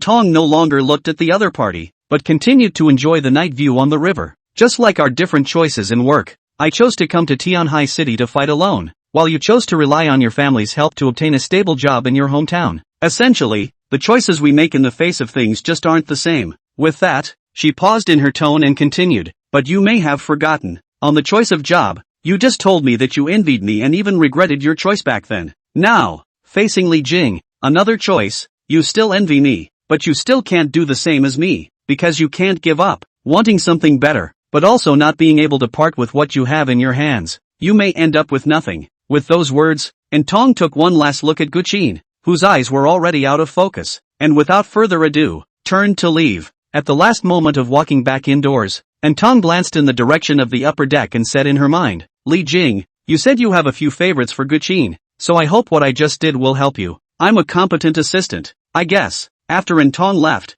Guqin stayed where she was, silent for a long time without moving. She was always staring blankly at the undulating river, but could not see her reflection. Do you envy Tong? Envious as hell. He envied the other party for being able to eat and drink well and live well with Li Jing, envied the other party's income that far exceeded his own, and envied the other party's full body of name brands. Himself and Tong were like Old Home and Tianhai, a gap visible at a glance. But the other person was right. Even though he knew he envied the other person, he still couldn't do the same thing as the other person. This is determined by the three views and character from childhood, and it is difficult to break through and change. Otherwise she wouldn't have grown up and not had an official boyfriend once. Maybe this is your own life. Guqin, who seemed to have looked away, regrouped, took several deep breaths, and looked out at the gorgeous view of the riverbank. The complex, which looked like a starry night sky, made her unable to resist falling back into the desire and intoxication of a luxurious life. Sister Qin, you were here. At that moment, a familiar voice came from the side, only to see Li Xiaoxiao walk out from inside the yacht with a happy face, excitedly saying, Aren't we leaving tomorrow? My brother said to prepare a gift for each of us. See what you want, he'll ask someone to buy it tomorrow. Gifts? Guqin was surprised, and his mind moved slightly. Yeah, originally my dad said he didn't need it, but my brother had to give it, and there was really no way to say no, and he wanted me to come and tally up what everyone wanted. Seeing that the other party was holding a small book in his hand, Guqin couldn't help but wonder, are these the gifts you recorded? What did they all choose? My dad asked for some specialty items. My aunt and uncle are the ones my brother bought special clothes for. Saying that, Li Xiaoxiao came closer and sneaked out. I heard that those clothes are big brands and cost more than 100,000 yuan. My brother just said it was very expensive and didn't even dare to tell my aunt and uncle the real price, 100,000 or so? Hearing this, Guqin was shocked and became more and more impressed, but still held back and asked, What about you? What gift did you choose? I didn't ask for a gift. Li Xiaoxiao smiled and said, I'll be graduating next year and will come to Tianhai City to find a job, so I might even trouble my brother then, so I didn't ask for a gift. Saying that, she continued, Sister Qin, think about it. My brother said that you don't need to care about the price. He specially asked me to tell you, for fear that you'll be shy and embarrassed to choose something too expensive. Your brother specifically asked you to come and tell me? Gretchen's beautiful eyes widened slightly. Yeah, Li Xiaoxiao nodded. Just now my brother came down and didn't see you, so he asked me to tell you, and also asked me to take a notebook and write it down. At those words, Guqin couldn't help but be a bit torn, and was silent for a moment before saying, I haven't thought about it yet. Must I tell you now? It's fine. Just let me know or tell Sister Tong whatever you want by tomorrow morning, and we'll go shopping for these things in the morning. Li Xiaoxiao said, If you don't feel good about being sure, it's fine for you to ask my brother directly. He's very nice. Ask your brother. Guqin's complexion changed slightly, once again remembering Tong's words just now. She was torn inwardly and finally said, Well, I'll tell you in the morning. Chapter 117. Middle-aged and old people are not as physically strong as young people after all.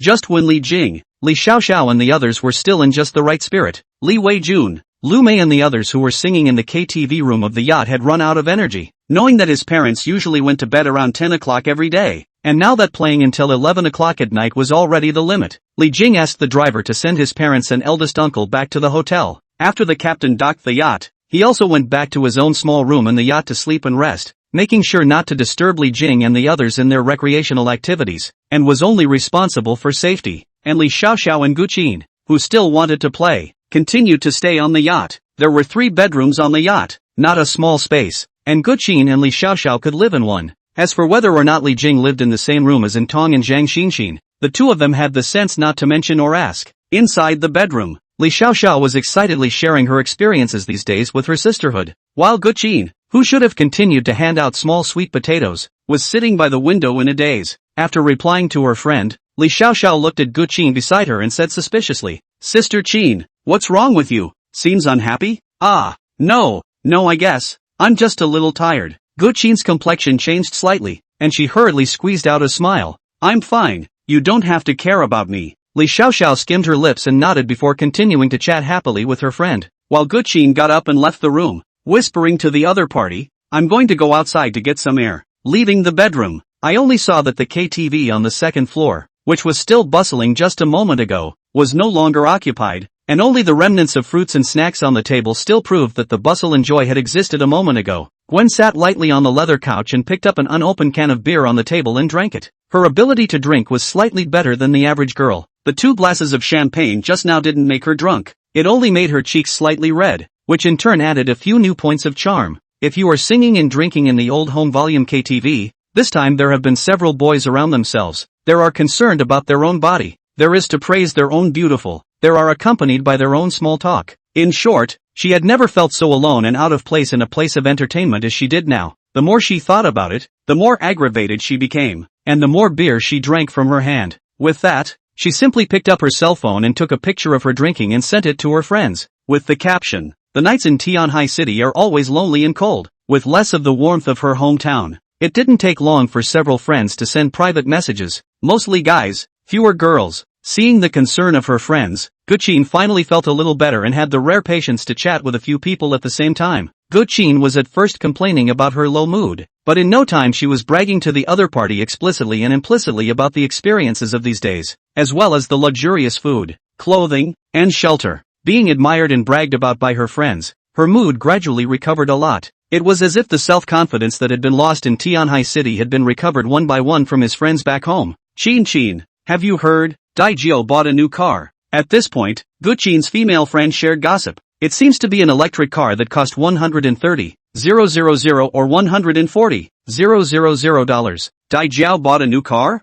Guqin, who was still immersed in the praise and envy of her friends, immediately sobered up a few points and said unexpectedly, "Really? Where did she get the money? Isn't her salary only $3,000 a month? Who buys a car on their own these days? Her family supported $130,000 and she saved less than $10,000 for herself." A few moments of envy arose in Guqin's heart, but she still typed her blessing. "That's great. In the future she'll be a car person too, so next time we can ride in her new car and experience it." "Yeah, I've already made an appointment to go for a ride in her car when she's a little more skillful at driving. Right now with her skills, I wouldn't dare. Ha ha ha, right, she just bought a car, so she must not be too skillful. It's normal." Guqin appeared to be chatting happily with her friend, but the envy and longing in her heart was known only to her. "Qin, didn't you say earlier that you want to buy a car too? How about it? Have you thought about it yet? I'm waiting to ride in your new car." Seeing the other party's message, Guqin's original typing fingers lurched before replying.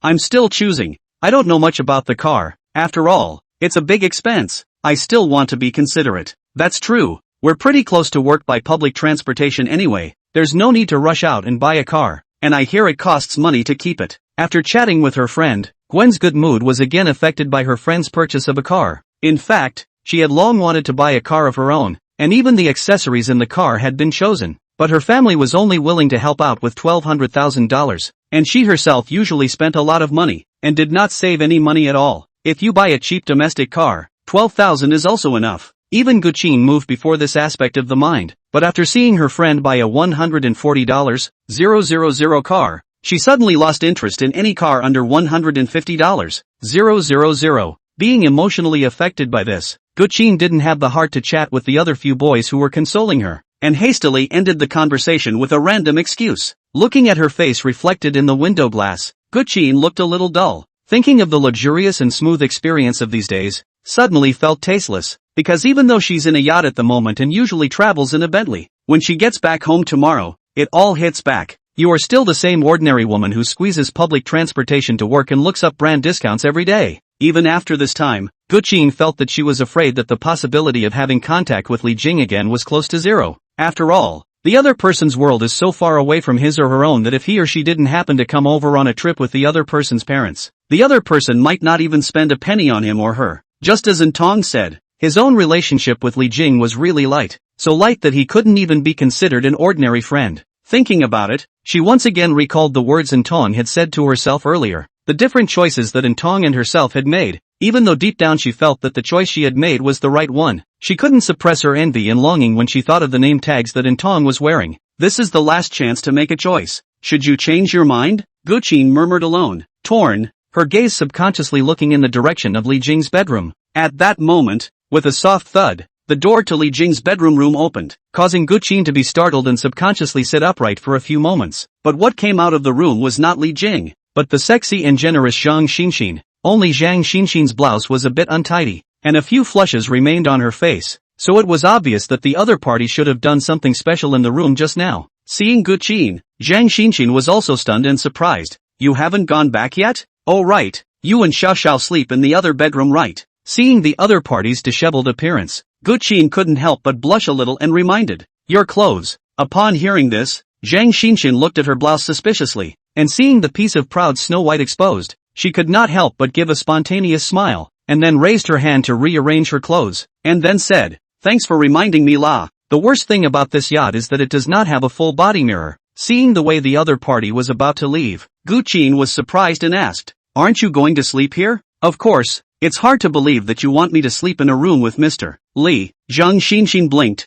then smiled wryly. I would like to, but Intong wouldn't agree. With that, she gently waved her hand. Alright, I'm going to my room, or Intong will have to come and arrest me. Watching the other party leave in style, Guqin looked down at her figure and suddenly felt that she really had no advantage at all in front of these two women. However, remembering the snowy whiteness that the other party had just revealed, Guqin couldn't help but blush again, especially when she thought about what Zhang Xinxin might have done in Li Jing's room just now. Her cheeks became more and more red. At that moment, she realized that Zhang Xinxin did not completely close the door of her room after she came out of Li Jing's room, but left a narrow gap. Seeing the door to the room that had not been closed, Guqin unconsciously kept staring, and Tong's words constantly floating in her mind, while at the same time what Li Xiaoxiao had said about the gift appeared. I don't know whether it was the alcohol on the brain, or perhaps it was curiosity. She ghostly stood up, slowly approaching that bedroom, and then curiously stretching her neck, sneaking a look into the room. Chapter 118, Renewed Confidence. Inside the room, Li Jing was messaging with Wei Jia. Wei Jia plans to come to Tianhai City tomorrow to do some work, and specially sent a message to ask him if he is in Tianhai, about to have a dinner together. Since he would be sending his parents and the others out of Tianhai tomorrow during the day, Li Jing agreed to the other party thinking that he had nothing else to do. Putting down his cell phone, he felt a little thirsty and got up and was about to go out the door when he was just in time to see a figure peeking in through the door, causing both of them to be so startled that they almost bumped into each other. Guqin? Li Jing unexpectedly looked at the embarrassed and awkward Guqin in the doorway, and Guqin immediately turned red. The sudden accident made her not know how to explain for a moment, stammered for half a day, but did not say a complete sentence. Seeing the other party's embarrassed appearance, Li Jing laughed and joked, what? A former campus goddess would actually peek at me. This would be explosive news if it were before. At those words, Guqin's face became more and more scarlet, wanting to retort, but she couldn't retort at all, because she did want to peek at what Li Jing was doing in his room, and as for why she was peeking, she didn't even know why. Totally impulsive and emotional result of the moment. Seeing that the other party had been unable to speak, Li Jing did not pursue the question, walked to the meeting area, and looked around without finding drinking water. Seeing Li Jing's back that appeared slender under the light, Guqin had a complicated look on her face, and after gradually calming down the emotional turmoil she had just experienced, she silently walked over and picked up a bottle of beer and handed it to the other party. Do you want to drink some water? It seems that this is the only thing that's left here. Looking towards the bottle in the other party's hand, Li Jing raised his eyebrows slightly, then glanced at the unfinished beer on the table and tilted his head back to take a sip himself before saying, you're sitting here drinking alone? Guqin's complexion changed, then still nodded her head and reluctantly smiled. Well, I couldn't sleep a bit, so I came out to get some air. Li Jing sat down on the sofa with a big grin and looked at Guqin, who purposely wore quite a bit of cooler clothes today, and laughed. It's fine, I'm not sleepy. Why don't I accompany you for a chat? You'll stay with me? Guqin was obviously a little surprised. A trace of delight flashed under her eyes, but she quickly regained her composure and followed by sitting on the sofa opposite Li Jing, whispering a word of thanks. Seeing Guqin's lack of intention to initiate the conversation, Li Jing didn't bother to act like a gentleman with the bottle of wine and just drank casually from the bottle, and after thinking about it, he asked, by the way, did Xiao Xiao tell you about the gift? Have you thought about what you want yet? Hearing the gift, Guqin's eyes obviously changed, and after a few seconds of entanglement, she still answered, I haven't thought about it yet. Li Jing narrowed his eyes slightly, observing the other party's expression, and then smiled. It's not that you didn't think of what you wanted, but you didn't know what price to pick, right? I'm not. Guqin was slightly shocked and hurriedly looked up to explain a few words, but seeing the other party's calm and clear eyes, he couldn't help but stutter in his tone and didn't know what to say. It was as if Li Jing had seen through himself, and he had become extraordinarily unconfident in front of the other party. In fact, you don't need to be so formal. I've said my thoughts before. and I'm clear about your intentions, so why don't you just be honest and open? There's no need to hide it. Li Jing put down the half-drunk bottle of wine, pulled out a piece of paper from the carton on the table, wiped the corners of his mouth, and directly said, I think women like clothes and bags, so how about that gift to buy you a 5 or 6,000 women's small bag? At those words, Guqin's hand on the sofa tightened slightly for a few moments. A $5 or $6,000 women's pouch did seem like a good deal for what she usually spent. But when she thought of the tens of thousands of dollars worth of designer bags that Intong and Zhang Xin were carrying, she felt a little envious and eager again. Seeing Guqin didn't say anything, Li Jing slightly raised his eyebrows, laying his back on the sofa and spreading his hands on the backrest of the sofa. What? You think it's not enough? Enough, enough. Guqin's hands gripped tighter and tighter, and her head lowered deeper and deeper, so much so that it was almost so that Li Jing couldn't see her face. Seeing this, Li Jing said flatly, other than my parents, the total value of the special gifts my eldest uncle wanted was only $1,000 or so, and Xiao Xiao didn't want anything at all. Giving you a $5,000 or $6,000 bag is good enough for me, I think. Hearing this, Guqin's face rolled red, her head lowered and she was ashamed and didn't know what to say. If it was any other boy, she was confident that she could easily find countless reasons to explain it away. But facing Li Jing, for some reason, she always felt that the other party had an aura that pressed her to speak. Eventually, she finally mustered up the courage to look up and try to relax, trying to smile. Well, thank you for the gift. It's a nice enough gift. Seeing that the other party had accepted his gift, Li Jing smiled. In fact, his initial thought was that the other party could accept any gift under $20,000 if he offered to ask for it. After all, each other on their own to buy clothing to a few $1,000s. They want to send how to also send a higher than the other side of their own to buy a little bit. But just now, seeing the other party's appearance, Li Jing deliberately lowered the price just to see her reaction, not expecting her to just accept it, not even a word to fight for herself. Li Jing could see that Guqin wanted a more expensive gift, but couldn't say it, or was suppressed by her own aura. He realized that although Guqin worshipped gold and had a heavy sense of vanity, in the final analysis, she was still just a small-town girl, and could not compare to similar women in Tianhai City, both in terms of urban sophistication and state of mind. Li Jing could make a guarantee that if another gold-digging woman from Tianhai City came to accompany him, the other party could ask for all kinds of expensive gifts from him without any psychological burden. Even gold-digging women with high segmentation can play men around without even touching their bodies to each other themselves. Compared to those women, Guqin, on the contrary, is considered a good girl who knows what she's doing. At this time, Guqin seemed to feel that she should take the initiative to open the mouth to chat, and finally found a topic, saying, that should have been last 10 years since we last met. Last time we met? Li Jing raised an eyebrow, remembering that the other party and he knew each other from high school. Thinking about it, he also felt some emotion. Almost indeed 10 years. Time flies. Guqin's beautiful eyes trembled slightly as she looked at Li Jing's face anew. I didn't expect you to change so much. At that time, I still just thought that you studied very well. Smiling, Li Jing laughed. My biggest impression of you at that time was that you were beautiful. Regarding his inner memories and feelings, Li Jing acted frankly, then once again took a look at Guqin. Of course, you're even more beautiful now. Not expecting the other party to praise herself so directly, Guqin's small face slightly reddened as she hurriedly said thank you before adding, I'm far worse than the two sisters. Upon hearing the two sisters, Li Jing first froze before reacting to the fact that the other party was talking about Zhang Xinxin and Intong, explaining, your styles are different, and even in Tianhai City, the two of them are considered to be rare in terms of their face value. There's no need for you to compare yourself with them. Guqin looked at Li Jing with complexity and admiration. You're really great. They're so pretty, girls are willing to follow you.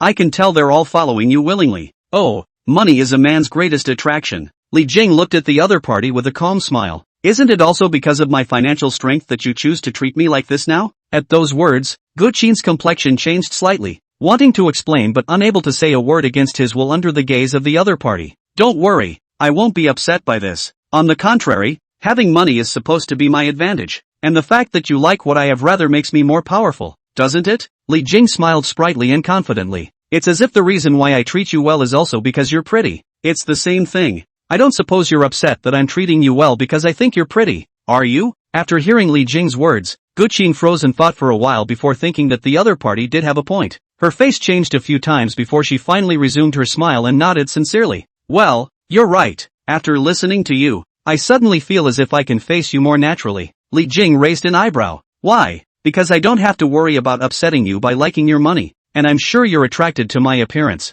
Guqin seemed to have regained a few moments of her original confidence, reaching up to pull up the hair around her ears and trying to smile. When you think of it that way, I don't think the gap between the two of us is that big. At least, I think I can still communicate with you as an equal. Looking at the other party's eyes, which had regained a bit of confidence and become more sincere, Li Jing watched for several seconds before reaching for the bottle and smiling. That's good. We have fun talking like this. Come on, drink. Chapter 119, An Alcoholic Night. On the yacht, the conversation between Li Jing and Guqin gradually opened up. Maybe it was because of the drinking, or maybe it was because Guqin had let go of the few moments of inferiority in her heart. The atmosphere between the two slowly became relaxed and natural. Li Jing, thank you. Guqin's cheeks gained a few more points of scarlet born from too much alcohol intake. Her eyes gradually became mesmerized as she looked at Li Jing's face, lifted her wine glass, inclined her head and pursed her lips and smiled. Thank you for not looking down on me, and thank you for taking me to have such a good time in Tianhai City. Perhaps it was because of the blush, or perhaps it was because of the change in her eyes. Li Jing felt that the other party's face in this state had a little more flavor, especially since the reddened skin gradually extended below her neck, adding a sense of seduction that she didn't have originally. Li Jing admired the other party's figure and face value, then smiled and raised the bottle of wine and touched it with the other party, reminding, you've already drank quite a lot, so don't drink after this cup. No, it's fine, I can drink. After the words, Guqin tilted her head and finished the wine in the cup in one gulp, then poured it again, trying to sit up straight and look at Li Jing to raise the cup again. I also want to thank you. Thank you for letting me see myself more clearly, both to maintain my self-respect, and to let me recognize the reality. This time, without waiting for Li Jing to speak, Guqin once again tilted her head back and finished it in one gulp. The slightly yellowish beer liquid overflowed from the corners of her rosy mouth, sliding all the way down its snow-white skin with a few hints of redness, and eventually flowing like a stream into that mysterious valley. Only then did she take a breath. Guqin once again poured herself a full beer, staggered to her feet, and continued to Li Jing. I'd like to thank you in the end. Thank you for giving me. Okay. Li Jing stood up and grabbed the other party's arm that was carrying the wine, frowning slightly. There's no need to drink like this. If you don't usually drink, if you suddenly drink like this, your body won't be able to handle it. No, it's the last one. Let me finish. This one, thank you for the gift. With those words, Guqin broke away from Li Jing's arm and tilted her head back to finish this last cup of wine in one gulp. It was said to be finished, but in reality most of the drink spilled out of the corners of her mouth, forming a line of water that flowed successively within her open collar. Seeing the other party's body slanting after drinking, Li Jing hurriedly assisted the other party, put down the wine glass in her hand smoothly, and said in a low voice, "You're drunk." "I'm not drunk." Guqin, who was being assisted by Li Jing, her eyes were hazy, and she turned around with force, resulting in directly lying in Li Jing's arms. She raised her head and looked straight at Li Jing's face. Her eyes were in a trance, full of drunkenness, and she opened her mouth and said, "Li Jing, in fact, the gift that I want is not a bag." Li Jing, who had just helped the other party onto the sofa, froze at the words and stopped his hands to look again at the woman in his arms. Guqin, at this time I do not know whether conscious or unconscious, arms hooked on Li Jing's neck, continued to drunkenly said, "I want to buy a car, but I lack of money. I want to buy a car than Daijiao. She likes to compare herself to me in everything, and I don't want to be paired to her in that respect." Hearing the other party's words, Li Jing looked into Guqin's eyes and after making sure the other party wasn't lying, he asked flatly, "What kind of car do you want to buy? Want me to give you money? I don't know anything about cars. Me? I just know I can't beat Daijiao's car for cheap." Guqin's mesmerized eyes looked at Li Jing, then revealed a one-point self-deprecating smile, "But I'm still short of 30,000. I want to ask you for it, but I don't dare to. You say, am I ridiculous? In front of you, I feel like a clown." Li Jing looked at Guqin's flushed face and didn't say anything, just looked at each other silently, and Guqin was just lying on Li Jing's chest, showing a look of love. After the atmosphere was silent for quite a while, Guqin seemed to be somewhat unable to bear Li Jing's glare, and her eyes finally dodged slightly, regaining a few moments of clarity, and Li Jing smiled. "You're not drunk, or rather, you're not completely drunk, are you?" At those words, Guqin's body couldn't help but tremble gently, but still quietly lay in the other party's arms, didn't say anything, but also didn't dare to look at the other party's eyes again. "You were drinking so much just now. You were trying to get up the nerve to tell me about it on the strength of your drink, weren't you?" Li Jing let go of his hand that was holding the other man,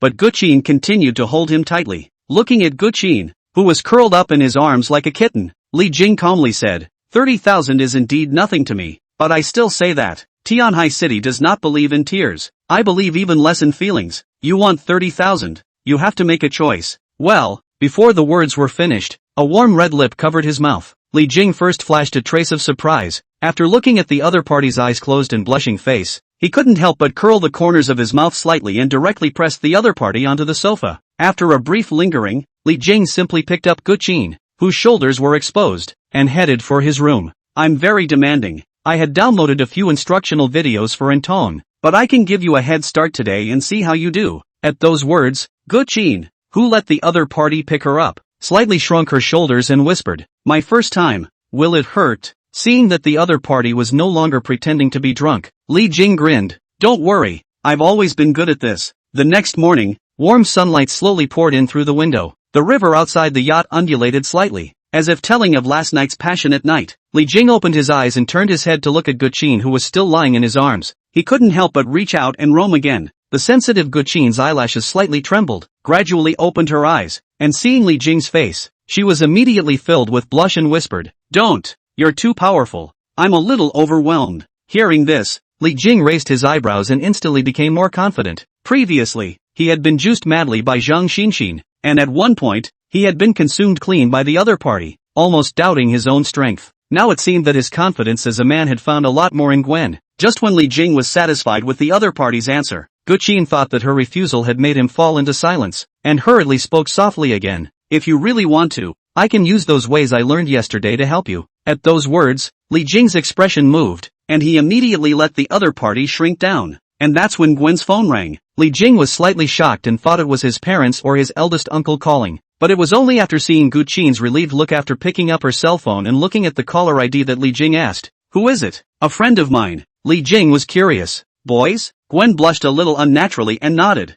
Well, probably knew I was coming home today and called ahead to ask me. Saying that, Guqin hesitated to prevent the other party from calling all the time, intending to connect first to find a reason to put the other party off. But just as he pressed the connect button, a pair of hands hugged him from behind, causing Guqin's flowery face to be shocked. Li Jing's voice came from behind him. It's okay, you make your calls and I'll do mine. Chapter 120, End of the 4th of July. High-speed rail station. People come and go, and there is a lot of hustle and bustle. Li Weijun and the others took their luggage and said goodbye to Li Jing. Mom and Dad, be safe on the road and don't ride through the station. After Li Jing sent his parents and a few people into the high-speed train station, he saw Guqin on the side still not leaving and couldn't help but laugh. What? Can't leave? Well, of course I can't give it up. At this time, Guqin was much more natural in front of Li Jing, and her words were a bit more naughty as she inclined her head and said, aren't you going to retain me for a bit at all? Saying that, seeing Li Jing's calm eyes, Guqin's heart flashed a trace of loss and immediately laughed without waiting for the other party to answer. Alright,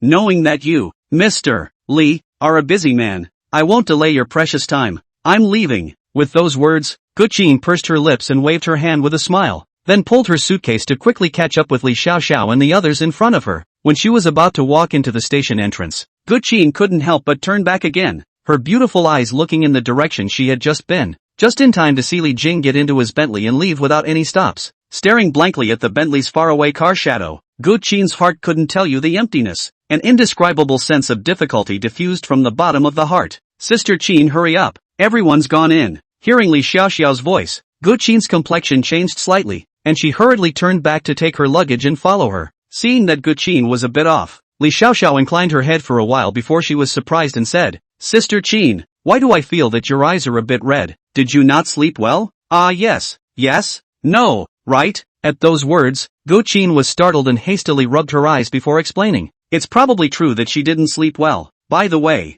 where exactly did you sleep last night, Sister Qin? I didn't even see you come back last night when I fell asleep. I slept late and thought that I was afraid of disturbing you, so I went to sleep in the same room as Sister Xinxin and the others. They sleep in their room? There's a crib next to them, and I sleep there. Oh, I do not know Li Xiaoxiao let her or not. Guqin has no heart to go over too many explanations, just silently looked at the cell phone Li Jing sent himself 30,000, and even a sentence did not leave himself. Cannot help but feel a burst of sadness, as if the heart was pulled up. It was the first time she had experienced this feeling. Maybe if you used to treat those boys coldly, did the other guy feel the same way? Turns out Ben is so hard to get cold feet. Guqin thought, her nose couldn't help but be sore, and just as she felt some discomfort in her eyes, she hastily reached out and wiped them, lest she be found again by Li Xiaoxiao. Just as she walked to the high-speed train platform empty as a shell waiting to board the train, she noticed her cell phone vibrate a few times. She silently bowed her head, picked up her phone and turned it on.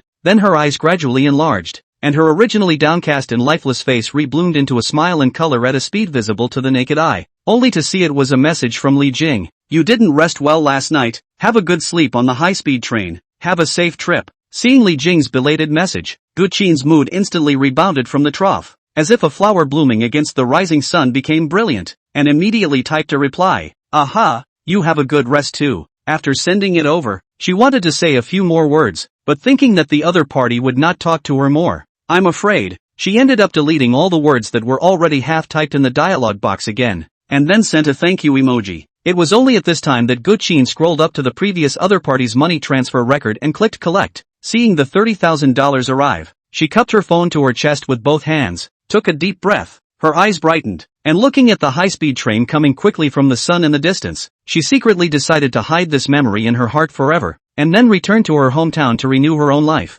Sister Chin, on this door. Seeing that Li Xiaoxiao was rushing to the car door not far away with Li Weijun and the others, Gu Qin immediately waved her hand and agreed aloud. Okay, I'm coming. Returning to the hotel from the high-speed train station, Li Jing didn't wait for the system's rewards to return. He could be sure that there should be no reward for the money he had given to Gekken, including the fact that if he gave money to someone else in the future, there probably wouldn't be a return if he didn't have too many mood swings. But for the 30,000 given to Gwen, he was not distressed. To him today, giving 30,000 is not much different from giving 300 to an ordinary person. With that, after taking care of the rest of his chores, he retired the 3 Bentleys and redrove his Maserati to a private restaurant in the old town. It was now 5 in the afternoon, the exact time that he had arranged to meet with Zhou Shun yesterday. When he arrived at the promised hotel, Li Jing looked at the old house and exterior decorations, and didn't look down on the restaurant for it. After this period of time, he realized that Tianhai had quite a few high-end private restaurants in these places that didn't look too good to find.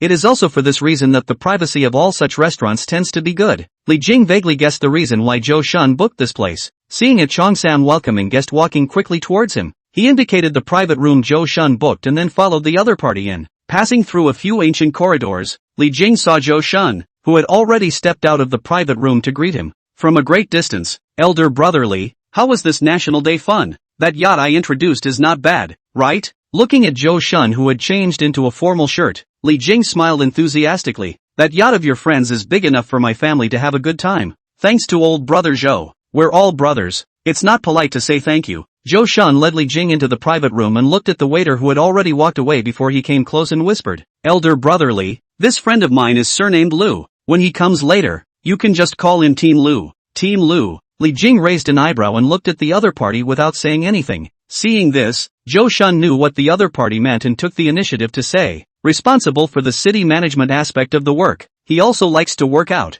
so he has a good relationship with me and has known me for more than 20 years. When Li Jing entered the private room, Zhou Shun swept a glance at the door and falsely covered the door before continuing into the room, purposely leaving the main seat empty, and said to Li Jing, Elder brother Li, you can just sit next to me. Actually, my idea for calling you here is simple. Team Lu also likes to make friends, and you, old brother Li, want to get to know more people in Tianhai City, so I'll be the middleman pulling the strings. No other ideas. It doesn't hurt if you guys can make it work, and if you can't make it work as a meal together. Li Jing swept his eyes at the exquisite decoration of the private room, guessing that this place would not be too cheap. It seemed that Zhou Shun still valued that friend of his, old brother Zhou. Then the courtyard greening you mentioned is, there's no rush on this. Today is mostly about getting acquainted first. At those words, a gentle knock sounded at the door. Immediately after a pretty waitress opened the door of the private room, a burly middle-aged man wearing an executive jacket walked in through the door. Team Lu, how come I haven't seen you working out at my place lately?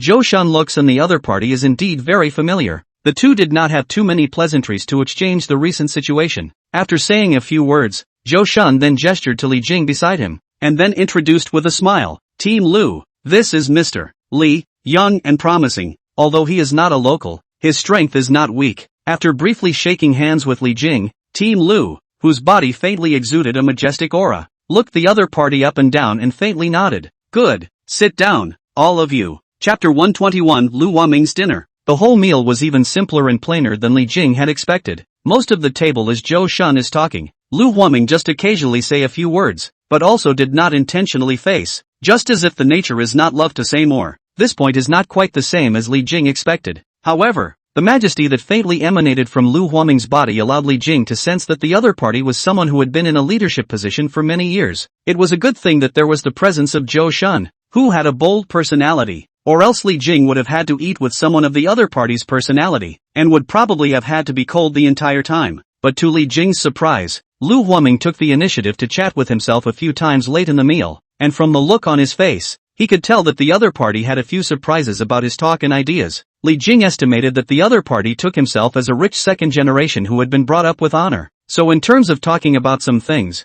the other party was a little surprised at some of his views, and these views just happened to fit with each other, thus leading Lu Huaming to have a pretty good first impression of Li Jing. Li Jing and Lu Huaming's conversation are in the eyes of Zhou Shun. See, the two can still talk, so more enthusiastic to create the atmosphere of the meal. When the meal was over, Lu Huaming intentionally didn't rush to leave, but let Li Jing leave first. Seeing the blue Maserati disappearing in the field of vision, Lu Huaming took the cigarette handed by Zhou Shun and let the other party light it for himself, then inhaled a mouthful and then exhaled, slowly and lowly said, "This person seems to be quite stable, not as impetuous as other young people." Zhou Shun also lit a cigarette for himself, said, "Lu team, to introduce you to the person can still be bad? This Mr. Li graduated from a prestigious school and worked as a project manager. He seems to have made money from investments and so on. Maybe he should still have some assets in his hometown. In short, although rich, he is not pompous, is capable, and is quite reliable as a person." Lu Huaming nodded slightly and glanced at the restaurant manager who was passing by in the distance. Seeing this, the manager of the restaurant hurriedly went up to Lu Huaming and greeted him warmly and respectfully,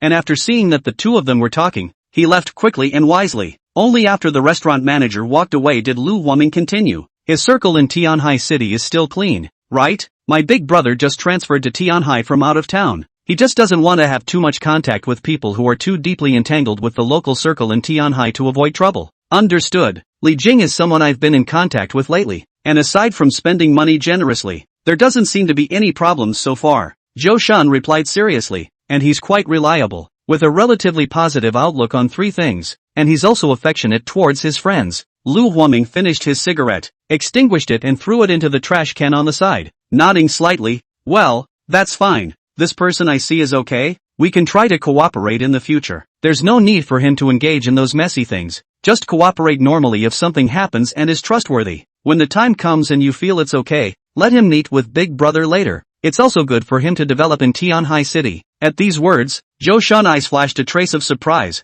knowing that the other party is considered to be a preliminary recognition of Li Jing, but could not help but whisper, "Lu team, do you think you need to give a suggestion? So that Mr. Li set up a company of any kind." I said, "Don't get into this mess now." The other party did not finish his words. Lu Tin frowned slightly and looked seriously at the other party. "Now is different from the past. Lao Zhou, you have to change this old school thinking. The times have progressed. You have to follow the progress, or sooner or later you will have to suffer losses." With that, he patted the cigarette ash stained on his cuffs and said, "Big Brother is right. He said that nowadays, you older ones are still engaging in the old school of practice, and sooner or later something will happen. That's why he wants me to get in touch with young people more often." After the words were spoken, he did not say more and patted the other party's shoulder. "Don't drive if you've just been drinking. Nowadays the DUI investigation is strict. Don't get into trouble by this kind of small thing." The words fell. Lu Huaming saw a black car has driven to the side of the road, calmly walked over, opened the door and sat in the back, did not look back to greet, then directly left, and Zhou Shun stood on the side of the road until he sent Lu Huaming completely away before taking out his cell phone and starting to look for a chauffeur in the night. On the way back to the hotel, Li Jing pondered over the meal he had just had. He already knew the other person's identity and name, and deliberately looked it up on his cell phone. Seeing Lu Huaming's suited and booted photo and job description on the official website, Li Jing sket his mouth, unable to imagine that he just had a meal with a hand of a unit. During the meal, Lu Huaming was observing Li Jing, and Li Jing was sizing each other up. Combined with the information given from Zhou Shun before, Li Jing felt that this Lu Huaming belonged to the practical school, with a steady nature, not talkative, and exuding a sense of calm seriousness throughout his body. In fact, compared to those leaders with strong social and management skills and deep-minded city, Li Jing is more willing to get along with this kind of practical faction. Lu Huaming looked unsmiling, but it was more comfortable for Li Jing than someone who smiled. As for Zhou Shun's previous mention of leader Lu Huaming, he didn't say much at this meal instead. It looks like the other party seems to think that their relationship is not close enough, which is why they did not mention the matter of Lu Huaming's leadership in courtyard. Li Jing is indifferent to this, It is natural to be able to recognize such people, and it's okay if he doesn't. After all, he doesn't rely on these people to make money. But where there are people, there are rivers and lakes, and as one's assets grow, the circle of contacts is destined to be higher. At that time, in addition to their own enough money, but also to have their own network of power. Otherwise, the tree attracts the wind. If it is targeted, it is a fat sheep to be slaughtered without the ability to resist. In this society of money and power, no one is left alone. Sometimes what can't be solved with money, someone else can fix with a word. This was the underpinning that Li Jing was currently lacking. After returning to the hotel, Li Jing, who had just opened the door, received a message from Zhang Xinxin. Since the national day was over, Zhang Xinxin also had to go home to get ready for work tomorrow. Li Jing was still very satisfied with Zhang Xinxin and Intong's performance during this period of time, and promised to buy them a new bag, making them happy. After he finished replying to Zhang Xinxin on his cell phone, he took off his clothes and went to the bathroom to take a shower, only to see that warm water had already been placed in the bathroom. Li Jing just revealed a surprised look, and when he turned around, he saw Intong wrapped in a bath towel walking in style from outside the bathroom. "Are you ready to take a shower?" "Nope, it's specially for you." Intong pursed her lips and smiled, her smile looking especially bright in the light. Saying that, she gently pushed Li Jing with both hands to sit in the spacious and warm bathtub, and then she herself unzipped her bathrobe and slowly walked in, sitting on Li Jing's back and softly said, "You've worked hard these days, let me help you bathe." Looking back at Intong's exquisite face in the hot air-filled bathroom, Li Jing only felt his heart and soul soothed, nodded and simply closed his eyes and half lay in the other party's soft embrace, letting the other party massage on his body. Intong stretched out her hands to swim and caress in the water, looking at Li Jing's enjoying face, smiling. "I recently learned a massage technique to strengthen the kidneys, so I'll give it a try for you." Before Li Jing could say anything, he blushed slightly, feeling that the water had wrapped itself in a wave of gentleness. Night, in this moment, ambiguous entwined with romance, more and more hazy. Chapter 122, The Bank. The first rays of the morning sunlight poured gently through the huge floor-to-ceiling windows in the hotel's luxury suite. Li Jing woke up leisurely in the soft and cozy big bed, and what came into his eyes was the elegant decorations of the room and the exquisitely beautiful face of Intong beside the bed. Awake? Intong had woken up long ago and looked at Li Jing with a gentle smile on her face. By the time Li Jing had gotten up and finished washing, she had gently picked up a carefully selected shirt, carefully unfolded it, and slipped it over the other woman, her fingers in deftly buttoning it for her. Looking at Intong's focused and tender appearance, enjoying the other party's gentle service, Li Jing's mood was incomparably soothing, and he only felt that all the world's beauties had converged in this moment. The sun shines warmly and the air is sweet. Li Jing smelled the faint perfume odor emanating from the other party, directly wrapped his arm around the other party's waist, walked to the floor-to-ceiling windows, overlooking the Tianhai city that had just awakened under the early morning, and couldn't help but sigh, "This is life ah." At those words, Intong let out a light laugh and turned around when she heard the doorbell ring. It should be the housekeeper bringing breakfast. "I ordered breakfast just now while you were washing up." Seeing the other party open the door and took the breakfast brought by the housekeeper, Li Jing sat on the sofa and enjoyed. "It seems it's really right to ask you to be an assistant. So thoughtful and considerate.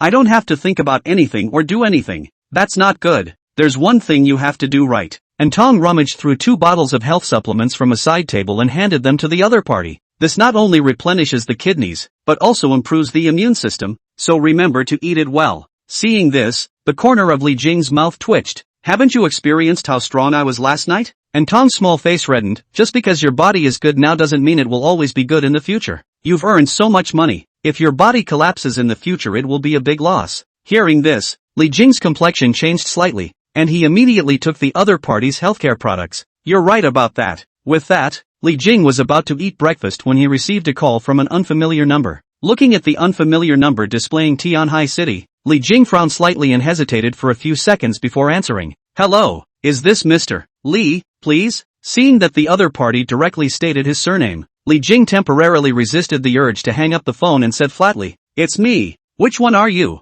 "Ah, hello Mr. Li, I'm disturbing you. I'm Su Wan, the account manager of China Merchants Bank." Receiving Li Jing's confirmation, the other party's tone became a few points more excited and immediately explained, "Since your deposit in our bank has exceeded 100 million, we would like to ask you to come to our bank to discuss about your deposit. We have already fought for a lot of preferential policies and benefits for you on our side, so I don't know if you have the time." "Merchants Bank?" Li Jing raised an eyebrow. He had thought about the possibility of attracting the bank's attention when his deposits kept rising before, but he didn't expect the other party to contact him until now. Could it be that the system is just now taking care of all this for him because his funds are coming from an unknown source? With that in mind, he tentatively asked, "What? Are you guys trying to verify my source of funding?" No, Mr. Lee, you have misunderstood. We have verified your funds and they are all legally compliant. This time, we invited you over purely to provide you with more services and benefits from our bank. Sure enough, the system helped itself to the source. Li Jing let out a slight sigh of relief. Since the other party was not pursuing this issue,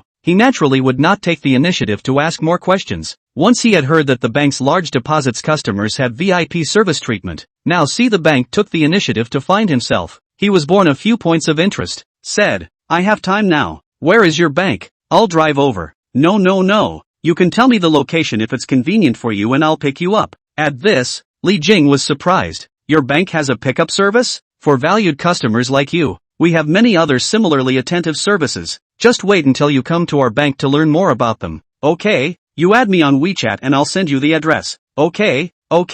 Li Jing hung up the phone, and Anton on the side blinked her big eyes and said curiously, "The bank account manager came to pick up specifically?" "Yeah." Li Jing continued to eat his breakfast and smiled. "Do you want to come with me and meet the top services of the bank?" Upon hearing this, Anton's eyes lit up and immediately nodded her head as quickly as a chicken pecking at rice. Hotel entrance. A pure white Mercedes-Benz C-Class slowly stopped, and a dignified woman walked down from it. She wore a slim, dark suit, well-tailored, with a simple white shirt, slightly open at the neckline. Underneath is a knee-length skirt in the same color that is just the right length to look demure and feminine at the same time. Seeing Li Jing and Anton, whose aura was different from that of a passerby at the entrance of the hotel, Su Wan's eyes brightened slightly and she immediately stepped forward and asked, "May I ask if it's Mr. Lee?" At those words, Li Jing dropped his gaze on the other party. She saw that the other party's hair was neat and sharp, making her look delicate and capable. Her makeup was light and delicate, with a light eyeshadow and a touch of elegant lipstick, which enhanced her color without being too ostentatious. "Yes, you're the bank manager who just contacted me?"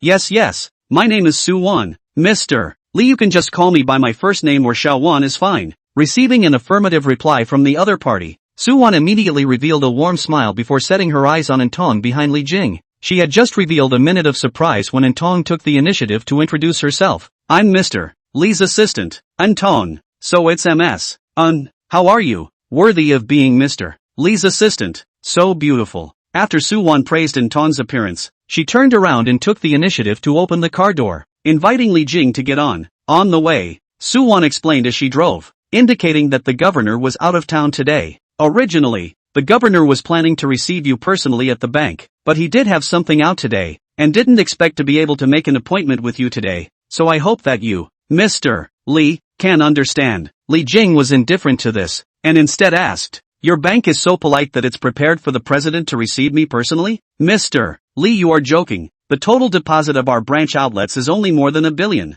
You alone account for nearly 1/10 of the entire bank's deposits. It's only right for the governor to come and receive you." Seeing that Li Jing didn't mean to blame, Su Wan was slightly relieved in her heart. She had come into contact with a number of large private clients, some with eccentric temperaments and some with powerful auras that made her a little apprehensive before each encounter with these people. Instead, corporate clients are relatively better to deal with because the person they send to the bank will basically not be the owner, but a finance or business person. Seeing Li Jing's calm and gentle attitude this time, Su Wan was much less pressurized, but still struggled to answer each of the other party's questions. Half an hour later, arrived at the bank, Li Jing had just gotten out of the car and was respectfully invited into the VIP lounge by Su Wan amidst the curious gazes of passers-by in the lobby. For the bank's VIP room, it was the first time that Li Jing had come in, so he couldn't help but look around and survey it. The VIP lounge space is not particularly large. The center of the room is placed with brown leather sofas and solid wood coffee table. The overall decoration looks quite exquisite, but perhaps it is the result of time.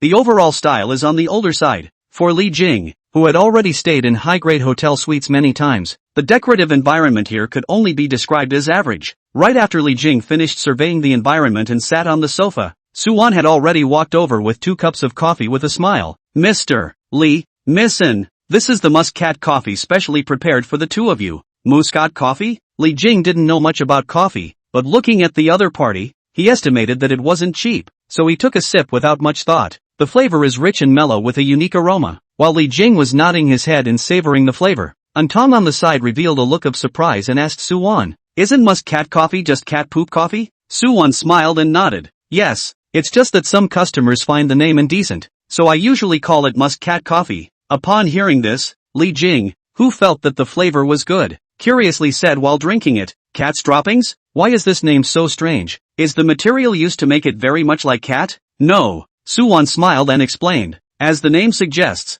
the raw material of cat poop coffee is the excrement of musk cats." Cough cough. Before the words fell, Li Jing, who had already drank a small amount, choked and almost sprayed out, staring wide-eyed. "Wait, you're saying this coffee is made from real cat poop?" Chapter 123, The Black Card. Mr. Li, although the raw materials are indeed the excrement of musk cats, they've all been processed and there's nothing unclean. Seeing Li Jing's appearance, Suwon hurriedly explained, and after the fermentation and processing of the musk cat's digestive system, the texture and composition of the coffee beans changed, making the brewed coffee liquid thicker, with better fullness and richness, and forming a noticeable sense of hierarchy in the mouth. And Tong, who was on the side, also nodded in agreement. "I've heard that cat poop coffee is one of the most expensive coffees. A cup is at least in the hundreds or even higher." Li Jing took the paper towel handed by Suwon and wiped his mouth, listening to the other party's explanation before his heart felt better. But looking at the brown coffee in his hand, thinking that it was the cat's feces, he still had some diarrhea in his heart, and simply put down the cup. "Forget it, I still prefer tea." "Tea? Yes, I'll bring your tea over." "I was not thinking straight." Suwon immediately responded and took away the coffee that Li Jing had put down, saying, "I'll make you a cup of Westlake Longjing. Is that alright with you?" For Li Jing, who came out of a small town, he didn't know much about coffee or expensive tea. He just nodded casually and asked the other party to prepare it. Looking at Intong, who was still savoring the cat poop coffee, Li Jing asked, "You don't feel diaphoretic?" "No, I think it's quite tasty." Intong shook her head for a moment before replying, "It's my first time to drink such an expensive coffee. Even if it's not good, I'm going to finish it, not to mention the fact that this does taste good." At those words, Li Jing shook his head helplessly. One can spend money on enjoyment, but one cannot eat, even if that is golden. This odd fetish that the rich class had somehow come up with was too much for him to accept. He couldn't imagine what kind of situation a person would have to be in to take a cat's poop and try to make coffee, and then also market it as one of the most expensive coffees around. Of course, it was also possible that one's current realm was not enough. One day when one has money to spare and all normal desires are fully satisfied, one might also think of something counterintuitive to stimulate one's desires and senses. Then in order to get other people to share their bad taste, they then spend money to market the event as a treat only available to the high end of the population so that they can get the most out of their bad taste.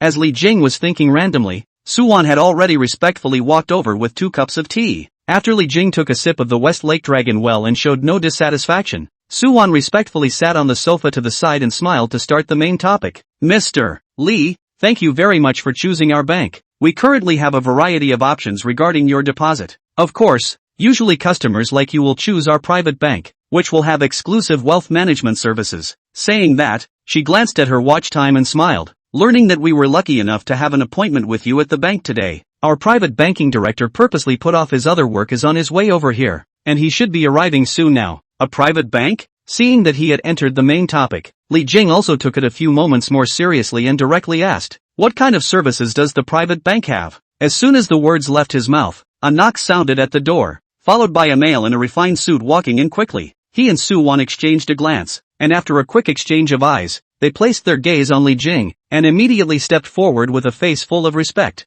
"Hello Mr. Li, I am Yu Yang, the director of the private bank. If you are interested in private banking, I can answer any questions related to it." Li Jing shot a glance at the man whose attitude was a few points more respectful than Suwon's, and nodded lightly. "Alright, then tell me about it." "Okay Mr. Li." Upon hearing this, Yu Yang immediately showed his professionalism by explaining their services to Li Jing in an organized manner, without showing any hint of impatience or surprise because Li Jing did not understand private banking. Although the other party was a man, Li Jing was unexpectedly comfortable in the process of communicating with the other party, and the other party was always able to provide the emotional value that Li Jing needed in the appropriate details, including the gentleness and clarity of his speech, the respect and naturalness of his attitude, as well as the fact that when Li Jing's tea had just gotten cold, Yu Yang immediately helped to replace it with a new cup, and even Intong's needs were all taken into consideration and taken care of by him. Li Jing was not very interested in the investment proposal given by the other party, but the emotional value provided by the other party was quite satisfactory to him.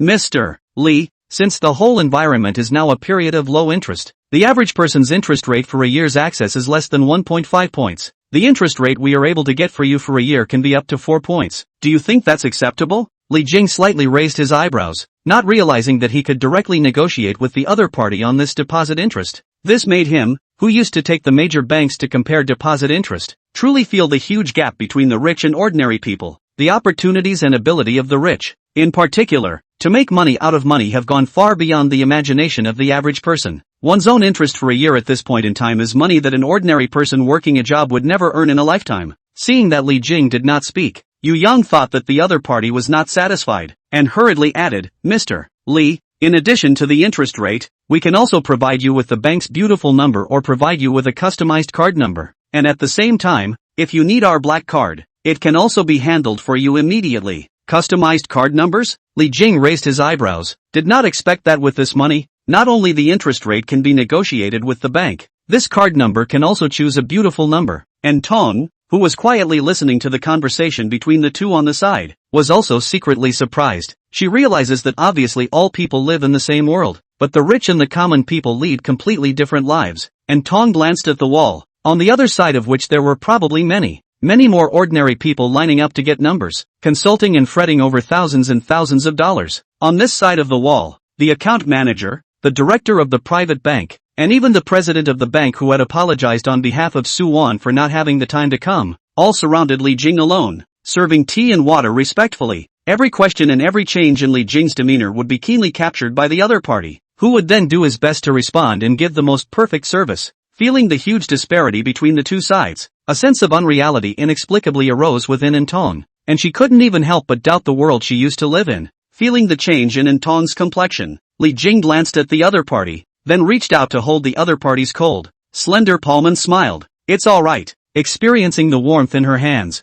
Intong's complexion changed slightly, and she immediately came back to her senses from the sense of brokenness and illusion she had just experienced, and her heart and mind settled a little before she nodded gratefully towards Li Jing. Well, it's fine. Li Jing could see that the other party's three views had been impacted to a certain extent. In fact, if he hadn't experienced this period of high spending himself, he would also have emotional ups and downs and fluctuations regarding these things, so he could understand the other party's feelings before he intentionally helped the other party to come back to his senses. With that, Li Jing turned his head to Yu Yang and continued the topic from earlier. What is a black card? What are the benefits of the black card you have here? Although Li Jing shook his assistant's hand in public, Yu Yang and Su Wan both tacitly chose to turn a blind eye. Not even a single change appeared on their faces. Yu Yang maintained his original smile and respectfully explained. Our black card refers to the Express Centurion Black Gold Card, which is a collaboration between our bank and the Beautiful Country Express Company, and is also a symbol of the customer's honorable status. With this card, you can enjoy discounts and special offers on international airlines, as well as access to more than 700 airport lounges around the world,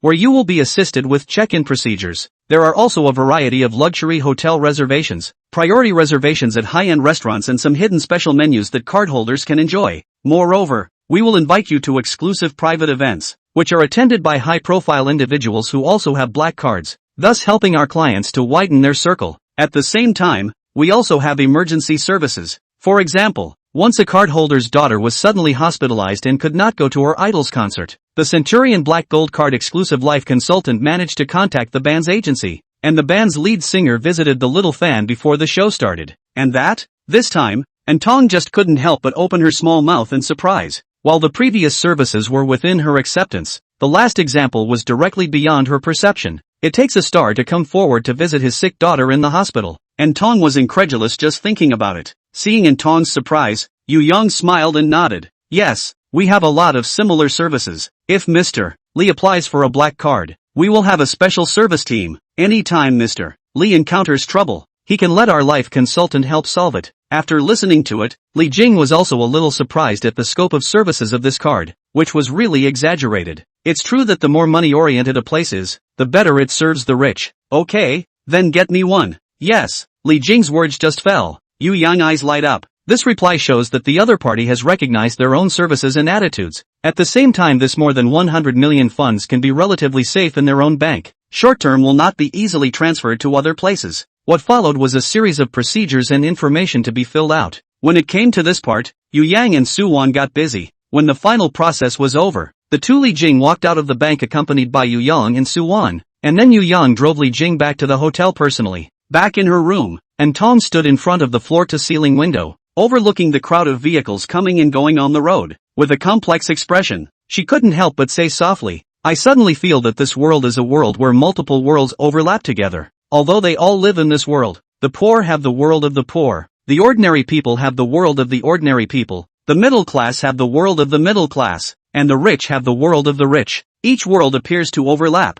but in actuality it is unrelated. It's as if there could be a world of difference between one wall and another." Looking at Intong's appearance, Li Jing smiled and slowly walked over. "The world is supposed to be like this. Today is just the tip of the iceberg that you saw it. What you have to do is not to feel despondent and emotional, but to accept and enjoy. Now shouldn't you feel lucky? Lucky that the world you now live in is beyond the reach or even knowledge of most ordinary people." At those words, Intong was silent and blinked, then turned her head to look at Li Bing and said, "You're right, I should feel lucky for myself." The corner of Li Jing's mouth curled slightly, cupping the other party's delicate chin, and then he carried the other party to the sofa and began to embrace and kiss each other, his hands roaming over the other party's skin, delicate and soft. Intong stifled a grunt and wrapped her hands tightly around the other's neck, her whole body turning into soft flowing water wrapped around the other's body. Enjoying themselves out of the bank's attentive service, the two turned around and plunged into another fine enjoyment. Chapter 124. On the riverbank, in the courtyard of a quaint and elegant-looking hotel, two women were standing on the observation deck enjoying the view of the river at dusk.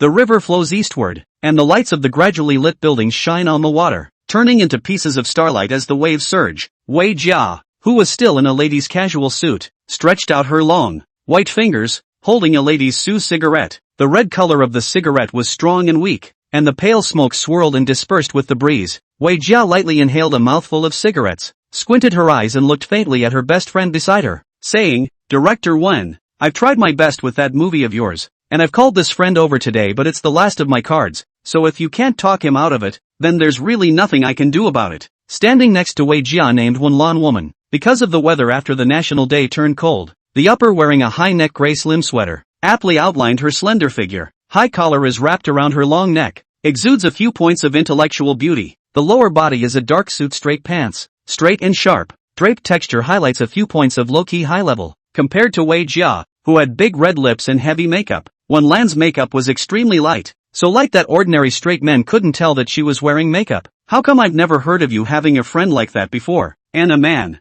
You don't seem to have many male friends your own age, do you?" Wenlan glanced at the other party and teased, "You're not trying to take the opportunity to show me the little boyfriend you've been hiding for so long, are you? You're overthinking it. People are financially stronger than me. I can't take in such a powerful little boyfriend." Wei Jia was not willing to show weakness, inhaling a mouthful of smoke before faintly exhaling again. "If you're interested, you can give it a try, but as far as you're concerned, you're a mother fetus solo older woman, so I guess you don't have the ability to hook up with a man." "What? Motherhood singles is still a derogatory term now? That's because I haven't found a man who can catch my eye." Wenlan gave a cut, revealing a sprightly look that was not constrained by the world. "I told my parents long ago that if I don't meet a man who catches my eye, I'll be single until I die. They don't have to wait for me to get married and have children." Upon hearing this, Wei Jia laughed lightly. It was this spontaneous and straightforward personality of the other party that made her and the other party become girlfriends without words. But then she frowned slightly. "In fact, you can completely speak to the Zhang general manager of that media company in a good voice.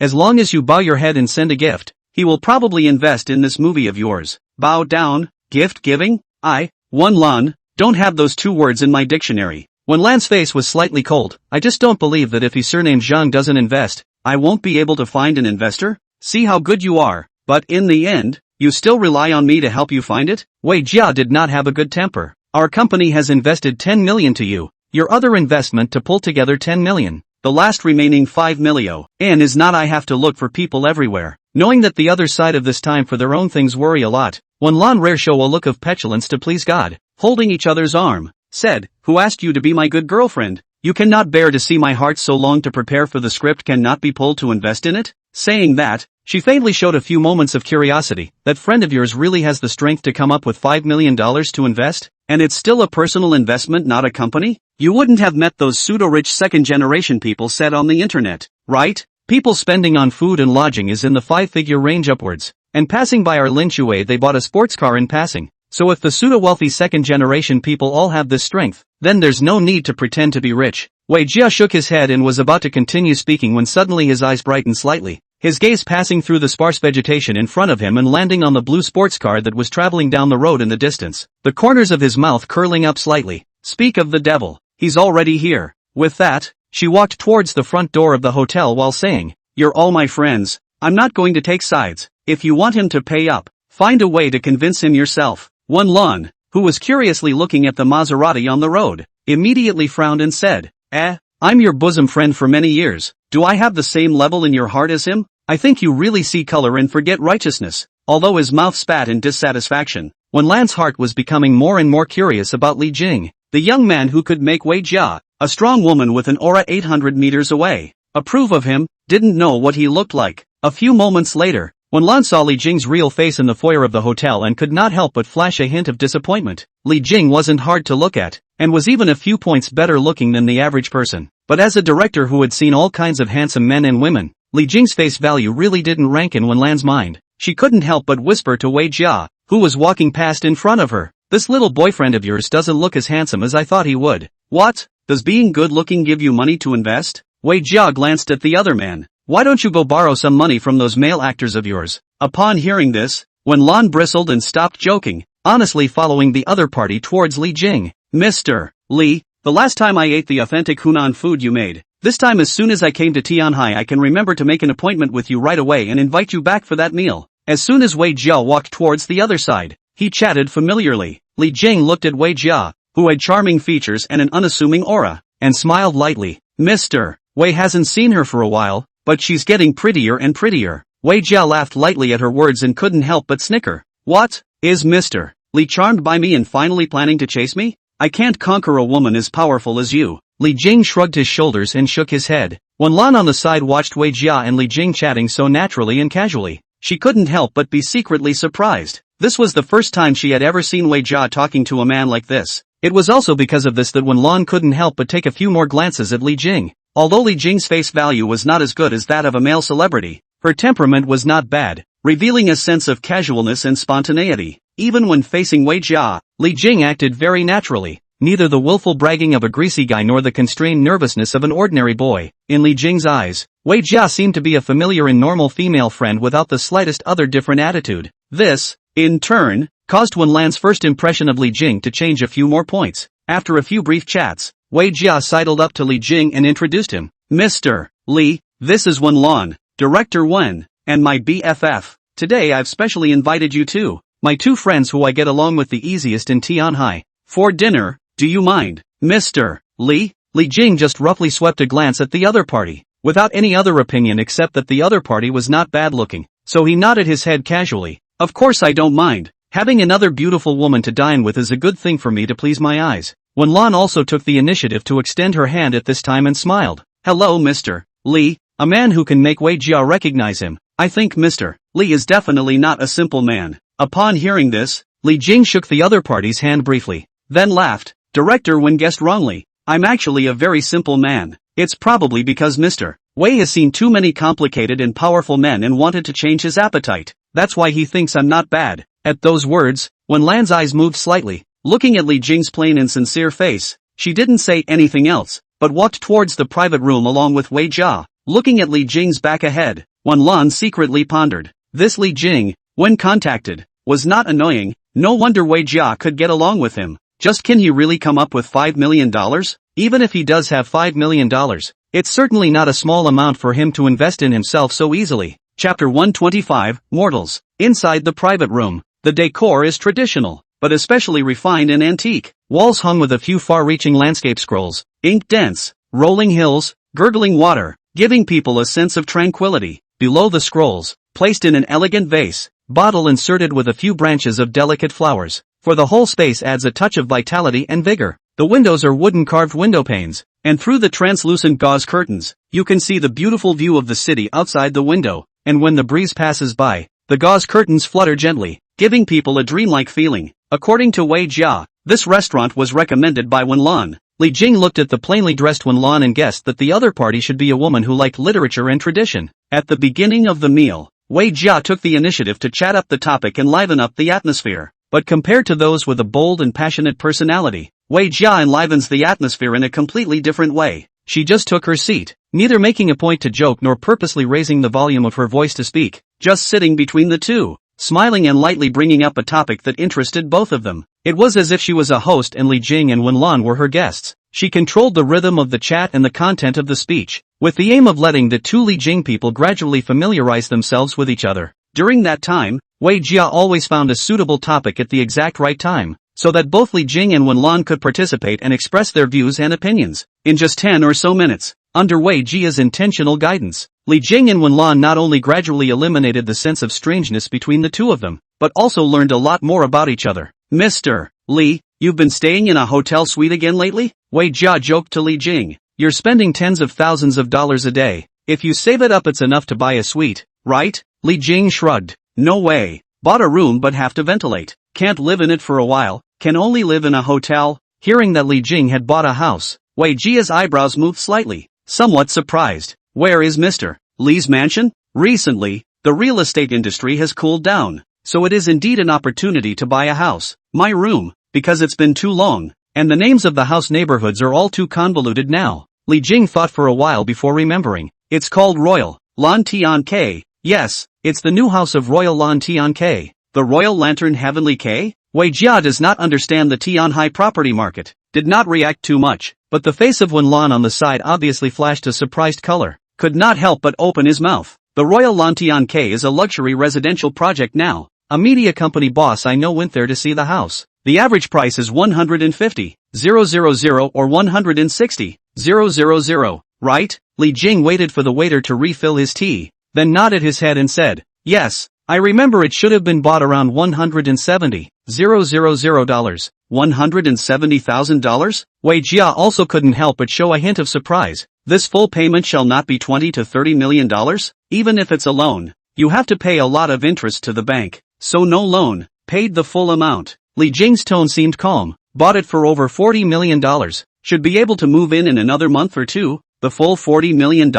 As the words fell, Wei Jia subconsciously glanced at Wenlan, both seeing the surprise in the other's heart. You know, Wei Jia's set of estate villas in the outskirts of Linshui didn't even reach this price, and Wenlan finally understood Li Jing's true financial strength at this time. She knew people who had the strength to take out more than $40 million at once to buy a house, but there were definitely not many of them, at least as young as Li Jing. The other party was the first among the people she knew, although Wenlan was not considered a gold worshipper. After learning of Li Jing's financial strength, she also changed her attitude towards Li Jing slightly in an invisible way. Even Wei Jia, who had contacted Li Jing many times, had silently remade adjustments to Li Jing's positioning in his mind. Money seems to have a magical power that can change a person's position in social relationships without them realizing it, even if the person didn't actually do anything but tell people he was rich. A few moments later, the meal was served. The menu is full of dishes, both land and water. However, Wei Jia's mind wasn't on eating, and after glancing at Wenlan beside her, she couldn't help but secretly shake her head helplessly. By the time Wenlan took the initiative to bring up the movie, it was probably too late for the yellow flowers, so Wei Jia decided to help push her bestie one more time, looked her gaze towards Li Jing and smiled. Mr. Li, I remember that you usually love to read books too, right? Li Jing chucked a chopstick of what appeared to be well-stewed braised pork and nodded his head as he replied. Generally speaking, I used to read a lot, but now I'm slowly having less of a mind to read books. Mr. Li is modest, but I remember that Mr. Li graduated from a famous school, and my brother said that your level is not low. Wei Jia's red lips smiled before she curiously said, I wonder if Mr. Li has seen Mr. Wang's mortal? Wenlan's chopsticks that were holding the food gave a slight beat, knowing that Wei Jia was starting to help herself cut to the chase, and at the same time, she was secretly surprised that Li Jing had even met Wei Jia's brother. Having seen Wei Jia's relatives' men, this was the first time Wenlan had seen them. She couldn't help but glance at the strong woman beside her, secretly saying, Wei Jia wouldn't really have different ideas about this Li Jing, would she? To the extent that she even brought her brother and the other party to meet. Mortal? Li Jing raised an eyebrow and swallowed the braised pork in his mouth, his face showing satisfaction before nodding. I've read this one before. Mr. Li, I wonder what you think of this book. With Wei Jia's opening, Wenlan no longer hesitated and took the initiative to participate in the chat. Li Jing looked at the other party and thought for a moment before saying, I read it quite a long time ago, I don't quite remember, but this book is also considered one of the classic novels of contemporary literature in China. There should be quite a few people who have read it. Seeing both women's gazes focused on herself, Li Jing stopped pinching the food and continued to reminisce. I remember that this book not only depicted the suffering and confusion of ordinary people, but also boldly and positively depicted ordinary people's male and female love without any avoidance. The expression of sex as human nature and the pursuit of freedom contrasted sharply with the repressive social environment. As a matter of fact, Li Jing also remembered that his high school classmates had previously read this book as a yellow book because it was written in a rather bold manner, so he was extraordinarily impressed. Hearing Li Jing's answer, Wen Lan's eyes brightened slightly, and a point of recognition couldn't help but appear on her originally cool face. I have the same feelings as you, and what I like most is that this book uses black humor to describe heavy life, and uses a seemingly lighthearted and flirtatious tone to narrate heavy topics of history and human nature. And it's because I really loved the book that I decided to make this movie after preparing for so long. Well indeed. Wait. Li Jing was about to nod his head in agreement when he immediately realized the problem and looked up quizzically and asked, "You're going to make mortal?" Mentioning the key, Wen Lan put down her chopsticks and sat up slightly straighter, her face serious for a few moments as she replied to the other party. "Not bad. Our team has done a lot of preliminary work, the script has already been completed, and now it's just a matter of the final investment." Still short of an investment? Upon hearing this, Li Bing nodded, followed by a slight frown, suddenly realizing the reason Wei Jia had invited herself to meet with Wen Lan. Thinking about this, Li Jing couldn't help but develop a few uncomfortable feelings of being used in his heart, and a trace of displeasure spread across his face as he turned his head to look at Wei Jia. "So you invited me here, Mr. Wei, not because of a meeting of friends, but to ask me to invest in this movie directed by Wen?" Chapter 126, Dissatisfaction. Seeing Li Jing's gaze like this for the first time, Wei Jia couldn't help but slightly tighten her heart, and immediately explained, "Mr. Li, this time I invited you over. Of course, it's a small gathering between friends. It's just that in addition to that, there is indeed another reason why Wen Lan wants to work with you. I didn't tell you beforehand because I thought it would be better to talk to you about this in person." With that, she turned around and reintroduced Wen Lan's identity. "Mr. Li, Wen Lan is from the science class. He has participated in the production of many big movies, and later served as the screenwriter of several movies, and last year, he personally directed Memories of a Teenager, which premiered at the Tianhai International Film Festival, and won the 43rd Movie Academy Award for Newly Rising Director." After Wei Jia introduced herself, Wen Lan's face became a bit more serious and respectful, and she said seriously to Li Jing, "Mr. Li, the script for the movie Mortal has been completed, and other work is following up. This time, I asked Wei Jia to invite you here because I hope you can invest in our movie." After hearing this, Li Jing did not reply, but continued to drop his gaze on Wei Jia's exquisite face. Wei Jia's complexion changed slightly, and she had to explain once again, "Mr. Li, perhaps this matter is a bit sudden, but don't worry, it's up to you, and if you don't want to, you can completely refuse. We'll just treat it as if it's just a meal." Wen Lan saw that the atmosphere is a bit wrong, also do not want Wei Jia difficult, said for the other side, "Wei Jia is right. Mr. Li, if you think there is investment value on investment, no investment value on refusal, we do not necessarily want you to invest in the meaning of." Li Jing looked at the two men before slowly speaking. "I'm a person who doesn't like rejection. Since you guys asked me out, even if I didn't invest in the end, the taste of rejecting people always makes me feel less comfortable, so this meal will be meaningless." At those words, Wen Lan's complexion changed slightly, unable to imagine that things would turn out like this. Suddenly there was some regret in his heart for implicating Wei Jia, and Wei Jia's eyebrows frowned inadvertently, realizing that Li Jing also had his own personality and code of doing things, and that he himself had still been too confident in the relationship between the two as well as his own face before. Thinking of this, Wei Jia picked up the Wulianye on the table, which he hadn't even intended to drink, and poured himself a small cup, squeezing out a one-point standard smile at Li Jing and saying, "Mr. Li, this matter was not well thought out by me.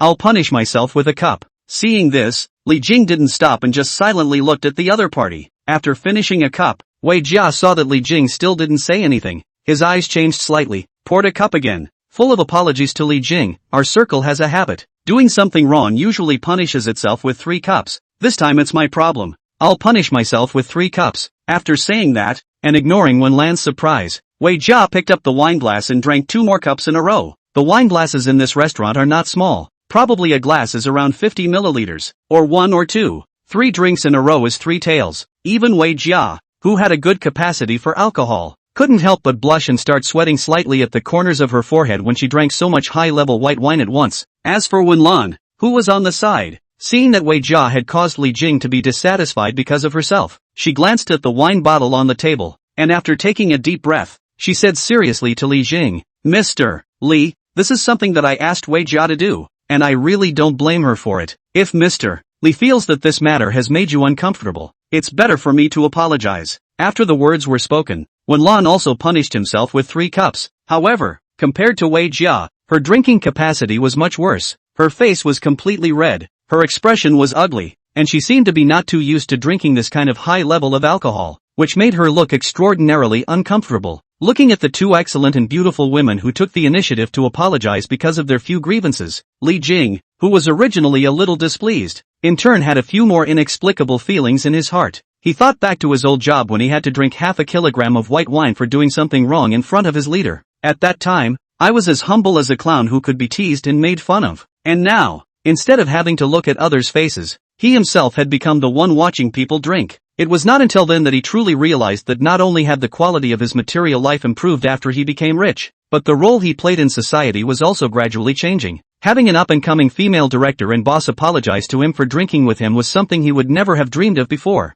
But now, it's happening so literally right in front of his eyes. But on second thought, right now, his own financial strength wasn't really necessarily worse or even stronger than the other big bosses Wei Jia and Wenlan knew. Not to mention $5 million, even $50 million can be easily taken out by himself. It was also his own financial strength that made the other 2 react so strongly to his change of mood. Thinking of this, Li Jing looked at the 2 women with reddened faces in front of him and waved his hand and said flatly, "All right, no need to drink." With that, he looked at Wenlan and said, "I don't have too much resistance to this matter. On the contrary, I still have a few interests in making movies. It's just that I thought Wei and I were friends, but I didn't realize that Wei treated me as a resource to be called upon." Not waiting for the other party to finish, Wei Jia's eyes changed slightly and immediately said, "Li Jing, I don't mean this." This time she seemed to be really a bit flustered and subconsciously called out Li Jing's name directly. Previously, in her impression, Li Jing had an easygoing and generous personality, simple and natural, giving people a comfortable and intimate feeling. For her part, she's been the boss for too long, and with her strong aura, she seldom bothered to think about things from other people's perspectives, and with the habits of a businesswoman, it made her subconsciously treat all the people around her as her available resources. Even if they were friends, she would mark different levels of value for each other in her mind. There is nothing inherently wrong with this mode of socializing, especially in the interest-first, equivocal business world, and she has used it to socialize with people like a fish out of water, making friends with a lot of bosses. Except she forgets that Li Jing is not a businessman, just someone who enjoys life, is very rich and doesn't want to be constrained. One could ask for Li Jing's help as a friend, but one couldn't think of taking advantage of the other party with this kind of interest exchange meal. Even if Wei Jia felt that this matter was not harmful to Li Jing, or that Li Jing could reject it at will, the biggest problem was that she had not considered this matter from Li Jing's perspective. In her mind, Wenlan was an up-and-coming female director with great potential, and this movie also had a not-so-small investment value. Otherwise she wouldn't have let her company invest $10 million. So she thought that this matter was a profitable and good thing for Li Jing. She could make money and get to know Wenlan at the same time. From her point of view, it was a win-win situation for Li Jing and Wenlan to work together. But she didn't realize that Li Jing didn't need to make money and it didn't matter if she recognized the female director or not. So for Wei Jia's decision to directly pull him into the game without considering himself, Li Jing subconsciously felt a sense of not being respected as an equal. This was the reason why Li Jing felt a few moments of discomfort. At this point, Li Jing just showed displeasure. Wei Jia then immediately realized his own problems, thus making a series of actions to admit his mistakes, because she didn't want to lose a friend over this incident, and she didn't want to offend a rich young man who could buy a house for the full $40 million over this incident. Alright, everyone's out of the mood anyway, so let's just forget about this. Seeing that the atmosphere had become stiff, Li Jing didn't want to stay here looking for discomfort anymore and directly got up and prepared to leave. Though he wasn't particularly angry, the mainstay of his life right now was a go-with-the-flow approach to everything that was uncomfortable and outright refusal and avoidance. When there was no money, one could only tolerate being unhappy. Now that one has money, if one is still aggravated, it would not be obtaining the system for nothing. The meal had now left him uninterested in eating, so he simply left. It wasn't that he was so angry, it was just that,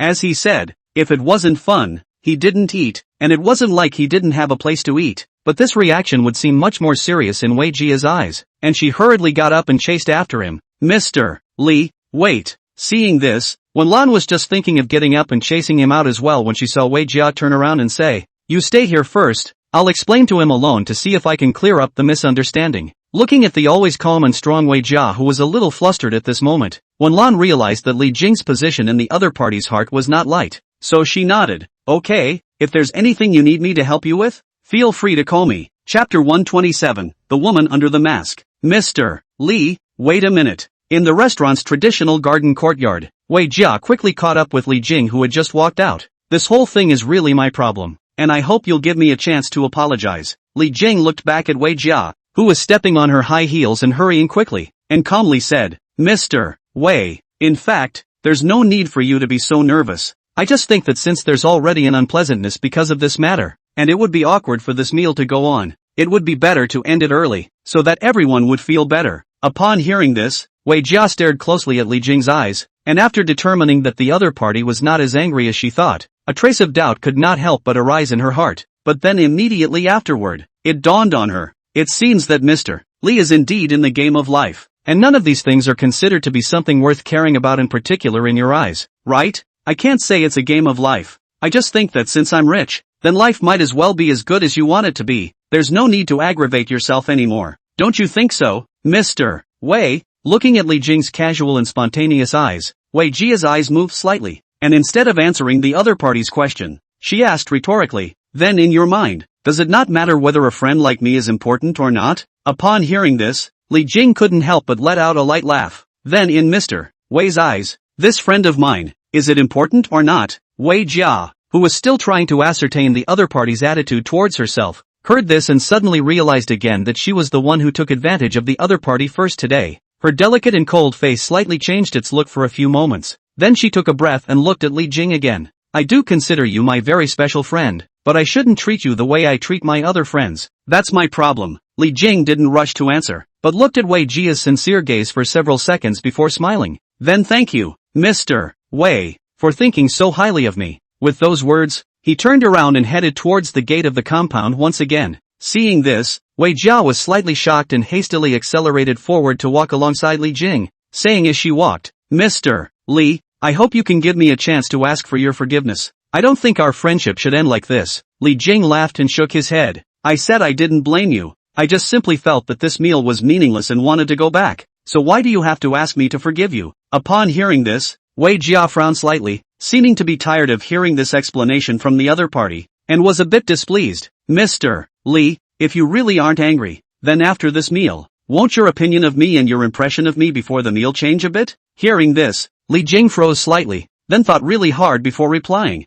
To put it this way, after this incident today, I should be able to rejudge the relationship between the two of us. Saying that, he turned his head to look at Wei Jia, who looked serious and said, in the past, I felt that we were considered good close friends, but in the future, I may feel that you, Mr. Wei, are not suitable for making friends, but more suitable for finding valuable partners. So let's just be partners who provide value to each other in the future. As the words fell, Wei Jia's footsteps lurched as she watched Li Jing continue to walk out, her heart seemingly touched by the other party's words just now. Perhaps because of the other party's words just now, or perhaps because of the previous one breath even drink 3-2 white wine on the head. She stared tightly at the other party's gradually fading back, then bit her red lips slightly and once again took a step to chase after her. Li Jing. This time, she took hold of Li Jing's arm, her eyes serious and sincere, and her attitude seemed to have some sort of subtle change from before. Hearing the other party call him by his name this time, Li Jing raised his eyebrows slightly and turned his head to look at Wei Jia's face that was getting scarlet under the combined effect of emotions and alcohol.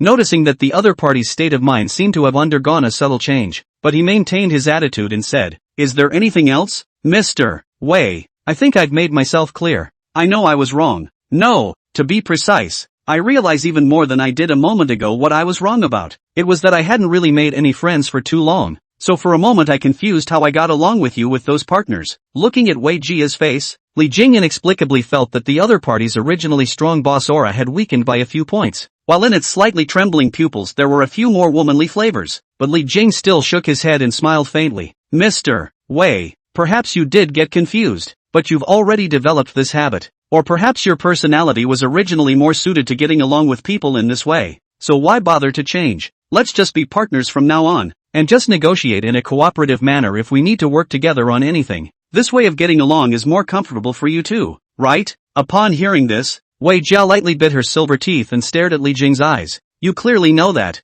I don't treat you as an ordinary partner. And you're saying all this just to intentionally piss me off. Pissed off at you? Don't get me wrong. I don't think about it that much. Li Jing frowned, then pushed away the other party's arm that grabbed his wrist and said, Mr. Wei, call me by my name. This time, without waiting for Li Jing to finish, Wei Jia interrupted through clenched teeth. I hope you'll call me by my first name from now on instead of Mr. Wei. Just like I decided to call you Li Jing from now on and won't call you Mr. Li Jing, who was a bit surprised by the other party's sudden change in mood, resurveyed the other party's expression and was surprised to see that touch of dissimilarity in the depths of the other party's eyes. Surprisingly, he seemed to see the angry and aggrieved emotions of a little girl in Wei Jia's eyes. You're not seeing things for yourself? How is it possible for the other side to show this kind of emotion? Li Jing quickly dismissed the thoughts he had just had, then continued, Mr. Wei, you can call me whatever you want, but you're the boss, so it's not wrong for me to call you Mr. Wei. I'll be either a boss or a friend in front of you from now on. Shouldn't friends call each other by their first names? Wei Jia stared at Li Jing's somewhat debauched, spontaneous and casual eyes and continued,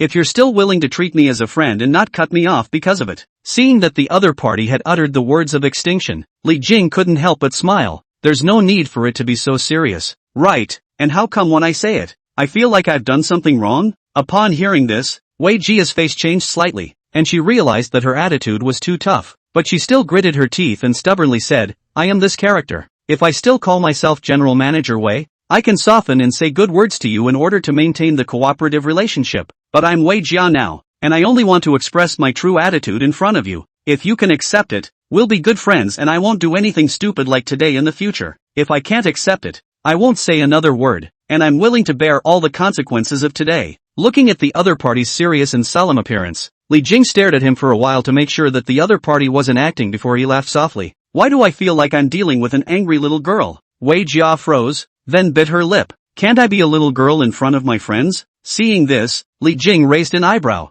It seemed that the other party really regarded him as a genuine friend, but he still couldn't help but flirt. Then your persona in my heart will collapse. If it falls apart, it falls apart. This is the real me. If you want to be friends with me then be friends. If not I won't force it. Wei Jia was stubborn and determined and Li Jing kept staring at each other. The two men looked at each other for tens of seconds in silence. The two were standing very close at this point, so close that Li Jing could even smell the good perfume on the other person. He looked at Wei Jia's somewhat small womanly expression, and suddenly felt as if the other party had finally taken off the mask from his face and showed his true side in front of him. Looking at Wei Jia with delicate features and natural charming eyes from such a close distance, Li Jing inexplicably had a few heartbeats, especially when his afterglow swept the other party's snow-white neck and the scenery inside the neckline, and his heart was more than a little agitated. With that, he suddenly reached out and wrapped an arm around the other party's slender waist, pulling the other party's face to a position less than 10 centimeters in front of his eyes. The corner of his mouth curled up slightly as he faintly said, Sorry, I'm a guy who only has girlfriends, not female friends. With those words, Li Jing directly and forcefully hugged the other party and kissed on the other party's plump red lips. Chapter 128, Extreme Pulling.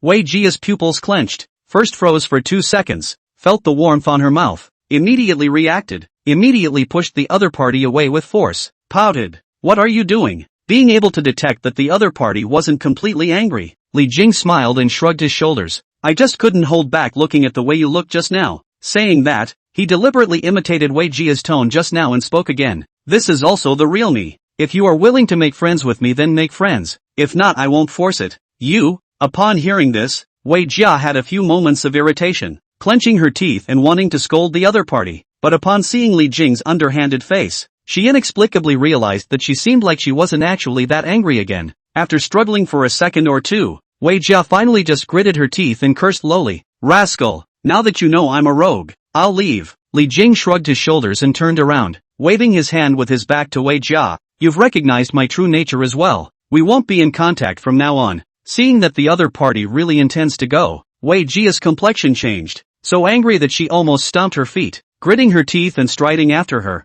grabbing the other party. You kissed me and want to go? Which is such a good thing. Li Jing, who was dragged by the other party again, turned around helplessly, and just about to speak, his complexion changed, and before he could react, he was directly cupped by Wei Jia's face, and embraced each other in a passionate kiss. This time Wei Jia took the initiative and held Li Jing tightly together, her lips pressed together. Wei Jia at this time under the dual role of emotions and alcohol, as if it turned into a hot flame, instantly ignited the whole piece of air. Her aura was extremely strong. Even if it was a passionate kiss, Her demeanor revealed an unquestionable dominance. Her tongue continued to take the initiative, with a strong possessive and winning edge, and it was only when Li Jing came back to his senses from the initiative of the opposite party that he felt that the other party's hands were clasping his shoulders with such force that it seemed as if he wanted to integrate himself into the other party's body. Li Jing at this time felt like embracing herself as if surging waves, surging and exciting, without the slightest bit of shyness and nervousness that a woman should have. But Li Jing, after all, is already an old bird in love. In the other side of the strong passionate kiss,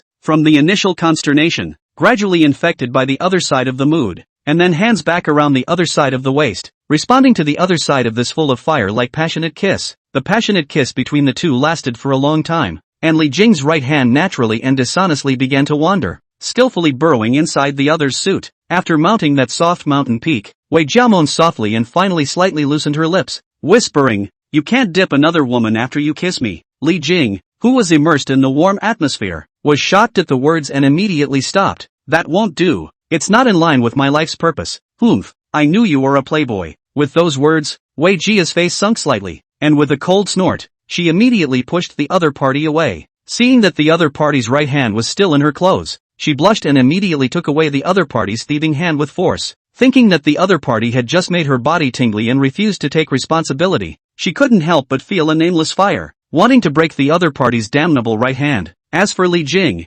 whose mouth was numbed by the other party's suction, his eyes regained their clarity and calmness, and he shrugged his shoulders. "Didn't you say I was a hooligan before? It's not called a hooligan to only play hooligan to a woman." When she looked at the other party's rightful appearance, Wei Jia bit her lip and became furious, but she understood that Li Jing was a person who ate hard but not soft, and on second thought, she withdrew her anger and began to show a soft and seductive face. Seeing this, Li Jing's face changed slightly, and he said with alarmed vigilance, "Why are you suddenly looking at me like that?" The corners of Wei Jia's mouth curled slightly as she removed the gold-framed glasses that had sealed off most of her face value, revealing her already seductive-looking delicate features. Her eyes are like a flood of autumn water, just slightly raised eyebrows. It seems to have the power to seduce the soul, as if at any time can throw out 10,000 kinds of flavors. Look at the veteran of the love scene of the Li Jing are stunned. Then she came to the side of Li Jing's ear, her vermilion lips for opening, exhaled a mouthful of hot air, and said softly, "If you promise to concentrate only on me,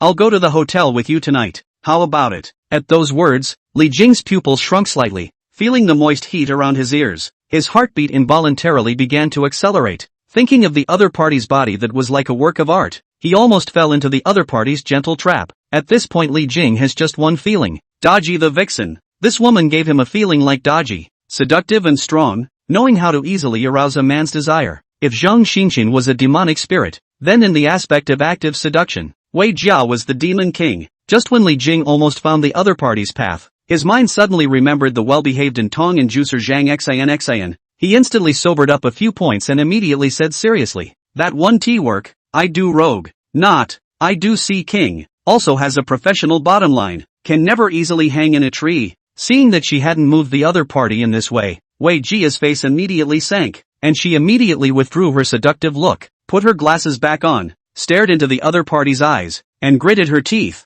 "I really shouldn't have let you touch me just now. Do you know that since I entered society, you are the first man to touch me?" Upon hearing this, Li Jing was slightly surprised and smiled. "Then I am honored by this, but," with that, he put on a roguish look, "I'm such a person that I could never hang on to a tree. If you can accept it, the door of my room can still be left open for you tonight. Go to hell." Wei Jia glared fiercely at the other party. "I, Wei Jia, can never accompany a man with another woman at the same time. Then we'll just have to forget about it." Li Jing shrugged his shoulders and spread his hands, then turned around and walked outside. "What are you doing?" Seeing that Li Jing was going to leave, Wei Jia immediately tugged on the other party and said with a red face of shame, "You kissed and touched and just left? Then what else do you want?" Li Jing glanced at the other party and laughed. "How about another kiss? Go to hell." Wei Jia suddenly realized that Li Jing turned out to be so annoying, but though she cursed on her lips, her heart inexplicably recoiled from it. It was also her own kind of mentality that Wei Jia felt extraordinarily annoyed. She hated the feeling that she was being led by a man,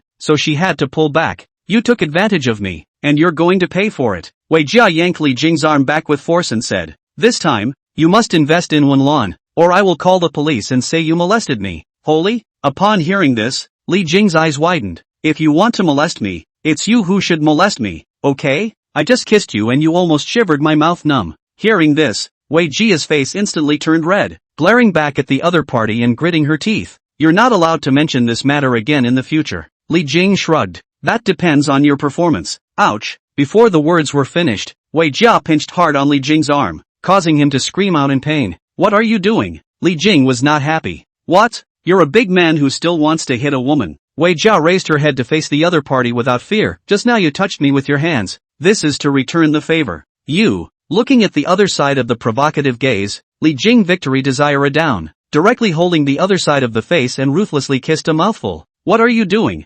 Startled, Wei Jia hurriedly pushed the other away, causing her hair to become disheveled, and shyly said, Did you know that someone just passed by? What's wrong with passing by? Is it illegal for me to kiss my girlfriend? Hearing the other party's words, Wei Jia's complexion moved, and the anger that had just bubbled up instantly calmed down as she raised her eyebrows and said, You're willing to let me be your girlfriend now? Willing? Ah, you are my big girlfriend. I also have a second girlfriend, a third girlfriend, a fourth girl. Ouch, pain. You have violent tendencies. Ah. Li Jing covered his arm and realized that his opponent was still pinching the exact same place as last time. Wei Jia snorted coldly. I'm punishing the scum for the majority of women. Is there a problem? With that, she re-dragged Li Jing towards the original private room. Don't pretend. You're a big man afraid of pain. Now go back to the private room with me. Don't let Wenlan wait long. I'll go if you want me to. What more do you want? I'm a person who always focuses on fairness. I just felt the taste in my right hand but not in my left. You have to let me feel it in my left hand too.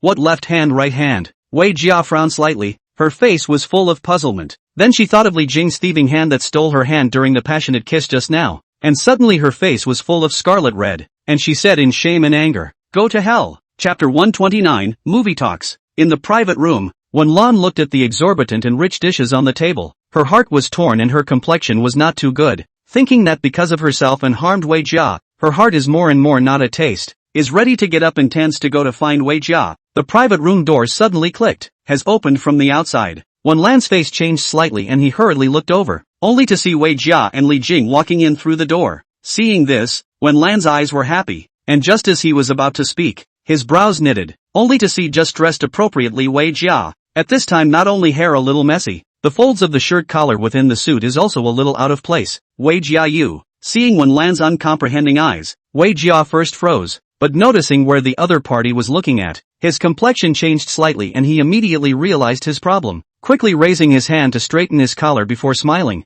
It's fine, just now he had a martial arts competition with Mr. Li, and he lost, so he came back with me. A martial arts competition? Wenlan was a bit puzzled, and without waiting for Wenlan to inquire, Li Jing had already rolled his eyes and retorted, Even if it wasn't me who won, how come the bout just now was a tie? How come you won? Wei Jia turned back to look at the other party, picking its nice and slender eyebrows. Then why did you come back with me? Not because you lost? That wasn't even you dragging me back. Li Jing looked like he wasn't the least bit afraid of making a big deal out of it and shrugged his shoulders. Why don't you give Director Wen the details and let her evaluate to see who won? You? Looking at Li Jing's rogue appearance, Wei Jia couldn't help but clench her silver teeth. Really no way to the other party, and had to be forced to compromise. Forget it. Forget it. Let's say I lost. Wenlan, who had already been surprised by the change in attitude in speaking between the two, saw that Wei Jia actually took the initiative to concede. Her eyes widened slightly as if she had seen something incredible. Sensing her bestie's surprise, Wei Jia sat down in her seat without a good mood, crossed her legs, and just vaguely explained, Don't look at me like that. Just think of it as this guy gramming me. At those words,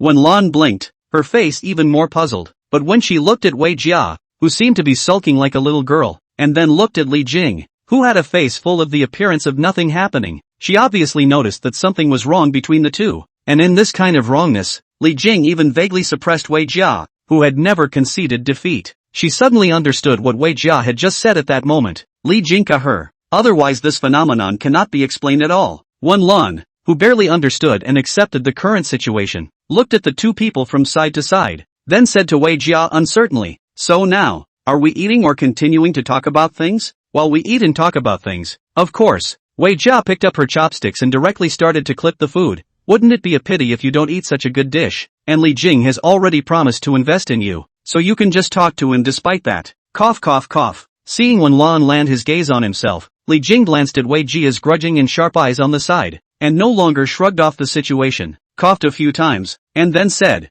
Alright, I'll just look at Wei Jia's face and have a chat with you, Director Wen, but let's say it in advance. Since it's an investment, I naturally still have to judge the value of the investment first. Although Wenlan felt a little strange when she realized that Li Jing and Wei Jia had both changed their names to each other. Her face regained its solemnity and seriousness at the mention of movie investment. Of course, I hope you're genuinely willing and optimistic about our movie, and I'd be over the moon if it cost you money. Saying that, with Li Jing nodding his head in agreement, Wenlan began to give Li Jing a detailed explanation of the movie in terms of its story value, social significance, market potential, creative team, and return on investment. Li King also starts to really get to know the other side of the movie and its preparation this time around. The producer of this movie was none other than Wei Jia's company, so Wei Jia was paying lip service to helping Wenlan, which was actually part of her job in itself. Only Wei Jia invested in this movie mainly because of her relationship with Wenlan and her strength. According to Wenlan, the movie's creative team are all elite talents in the industry. The screenwriter and director of photography are all famous and well-known people in the circle, while the cast is not a popular traffic star, but also a powerhouse with years of acting experience. Compared to relying on popular stars to pull in traffic, this movie mainly intends to rely on content to win,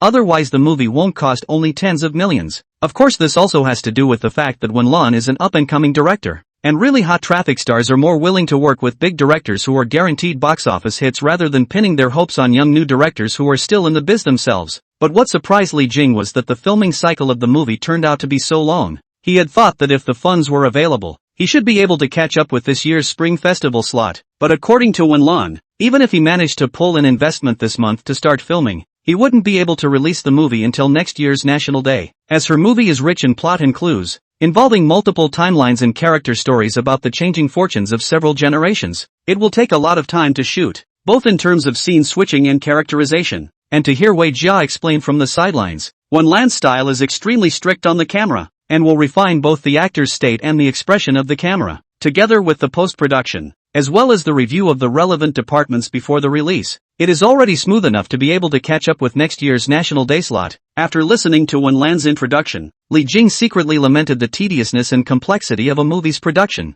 No wonder it was said that a movie was both an art and an industry. It involves huge capital investment, complex technical equipment, a high degree of division of labor and standardized production processes, all of which have similarities with traditional industries. Seeing that Wenlan, who was similar in age to himself, could already direct a movie, he couldn't help but feel admiration. In fact, not only Wenlan, Wei Jia was likewise an extremely outstanding figure among her peers. Compared to Entong and Zhang Xinxin, they were no longer on the same level in terms of insight or ability. According to the distribution percentage you gave me, if the box office reaches $50 million or more before I can make my money back? At this point, after listening to the other party's analysis of the return on investment, Li Jing asked rhetorically, "Didn't your movie cost $25 million? It also mostly involves giving theaters a cut." For the funding piece, Wei Jia explained, "But this is just an estimate. Specifically when you agree, the contract will be detailed." Wenlan also nodded his head and said, "Not bad, don't worry, Mr. Li, our goal for the box office of this movie itself is set at around 100 million. We won't fail to live up to your expectations for this movie." After listening to the two men's explanations, Li Jing gained quite a bit of insight into Wenlan's level of professionalism and the production level of the entire team. He sat in his seat frowning and pondering while Wei Jia and Wenlan quietly waited for his decision. After a few moments, Li Jing finally lifted his eyes back up to look at Wenlan. "To be honest, I watch movies but I don't understand all this stuff behind them. It's okay to ask me to invest in this movie, but the reason is that I'm more interested in this myself, and I happen to want to experience what it's like to make a movie. So, see if you can arrange a role for me to star in this movie." Chapter 130, Give me a role. "You're going to act yourself, Mr. Li?" Wenlan froze at his words, and Wei Jia also looked at Li Jing with some surprise. Li Jing nodded. "Not bad, I'm a bit interested in acting, so it's just the right time to experience a feel for it. It's best to be the kind of role that impresses the audience and has a good feeling about it." This, Wenlan looked embarrassed and glanced at Wei Jia before opening her mouth to explain. "Mr. Li, both our male and female lead actors have already been confirmed, and there is also a very strong relationship between the success of a movie and the performance of the actors. I know, don't worry, I never intended to play the male lead." Seeing that the other party misunderstood his meaning, Li Jing raised his hand and interrupted. "The male lead has so many scenes. I don't have the energy and time to spend all the time in your theater group. All I want is an acting experience. And of course that experience can't be just a few seconds of footage, so I need you to give me a role. The role should ideally evoke a good and impressive feeling from the audience." which is enough to satisfy my need to act and also give me a sense of fulfillment when I see myself in the role when it is released. Hearing that Li Jing wasn't trying to play the male lead, Wenlan breathed a sigh of relief, but immediately after hearing the other party's subsequent request, she couldn't help but feel a little embarrassed again. This movie has a lot of characters and they are all very realistic and down-to-earth little people. If Li Jing was just playing a random character, Wenlan had plenty of roles for Li Jing to pick from, but to qualify for the other side, and not just a role with a few seconds of footage, then this has to be at least a more important supporting role. Thinking of this, Wenlan still decided to stick to his bottom line, slightly weighing his statement before cautiously explaining, Mr. Li, you have also read the book Mortal, which is about the lives of ordinary people and the changes of the times, and the main characters involved in it are ordinary people in a small city, so it may not be very suitable for a big boss like you. Small-town commoners are just right for me. Without waiting for the other party to finish, Li Jing immediately laughed. Don't think that I grew up well-bred. When I was a kid I was really a child growing up in a poor family in a small city, and the roles in the movie are really suitable for me. Did you grow up in a poor family in a small town? Wenlan's eyes were odd as he shook his head helplessly. Mr. Li, there's no need for you to make this kind of joke for this role. I'm not kidding. It's always okay if you give me a role first, and if I'm really bad in it, you can replace me again, right? Seeing that Li Jing had put his words to this point, Wenlan knew that the other party was already giving in, and with Wei Jia's eyes imploring her, she finally took a deep breath, looked seriously at Li Jing, and nodded her head. Alright, then I'll go back to think about it, and see what roles are suitable for you. With that, she spoke again. Mr. Li, as one of the main investors of this movie, you can also keep an eye on the progress of our project's filming and the use of funds, and I'll also report to you in time if any major problems occur. Okay, just send someone from you to follow me through the follow-up process when the time comes. Li nodded, looking casual. In fact, he wasn't particularly concerned about whether or not the 5 million could return his capital, but instead was more interested in being able to experience acting in a movie. He'd enjoyed a lot of high-spending stuff in his time, and now had a lot of motivation to realize this once childhood dream in turn. For example, to be an actor to make a movie or something, not to mention Li Jing. For most of the teenagers who love to watch TV and movies, I'm afraid that they have fantasized about appearing in the middle of the screen, to be praised and remembered by all the people for their roles. After seeing that Wenlan was already thinking about finding a role for himself, Li Jing couldn't help but secretly lament. It's really good to have money. You can act whenever you want, and take whatever role you want. If you feel good after experiencing acting, maybe you can actually plan a movie with yourself as the male lead. Anything to save the world. Superpowered heroes, or martial arts masters, ancient emperors, try it. Being rich is just like having a will. Isn't it enjoying life by experiencing it the way you want to? Subsequently, the cooperation was finalized and the atmosphere of the meal finally became much more relaxed and cordial. And with the small interlude just now, the three of them were rather less unfamiliar with each other, and their chats were much more familiar and direct. At this time, Li Jing chucked a crab and while peeling the shell, he joked to Wenlan, Director Wen, why don't you arrange a girlfriend for my role as well? How about asking Wei Jia to play my girlfriend? At those words, Wenlan was stunned and hurriedly looked at Wei Jia, not expecting that Li Jing would dare to play such a joke on Wei Jia. And Wei Jia didn't get angry as Wenlan expected. Instead she rolled her eyes and replied on Wenlan's behalf, I'm not like you who has a lot of time to play with your life. I still have to manage the company. Hearing this reply, Li Jing just shrugged and continued to eat the crab. Wenlan, on the other hand, was surprised to find out that Wei Jia not only wasn't angry at Li Jing's flirting, but also didn't refuse to be Li Jing's girlfriend either in or out of her words. She just said that she didn't have time to act. Does it mean that Wei Jia will say yes if he has time to act? Thinking of this, Wenlan couldn't help but widen her eyes slightly, glancing at the high and cold Wei Jia, and then at the casual and relaxed Li Jing, feeling that there was definitely a problem between these two. But when she thought of Wei Jia's character, she felt it was impossible. Wei Jia is a famous iceberg beauty. How can she be conquered by a man? But the truth was right in front of her, and she could guarantee that something had just happened after the two had left the booth. And what happens is what causes the relationship to skyrocket. At this thought, Wenlan couldn't help but sneak another glance at Li Jing, feeling more and more that this seemingly ordinary man was not ordinary. Finish eating. The three of them walked out of the restaurant. Li Jing didn't drink from the beginning to the end. On the contrary, Wei Jia and Wenlan drank several cups before to make amends, so he smiled and said towards Wei Jia, shall I send you back?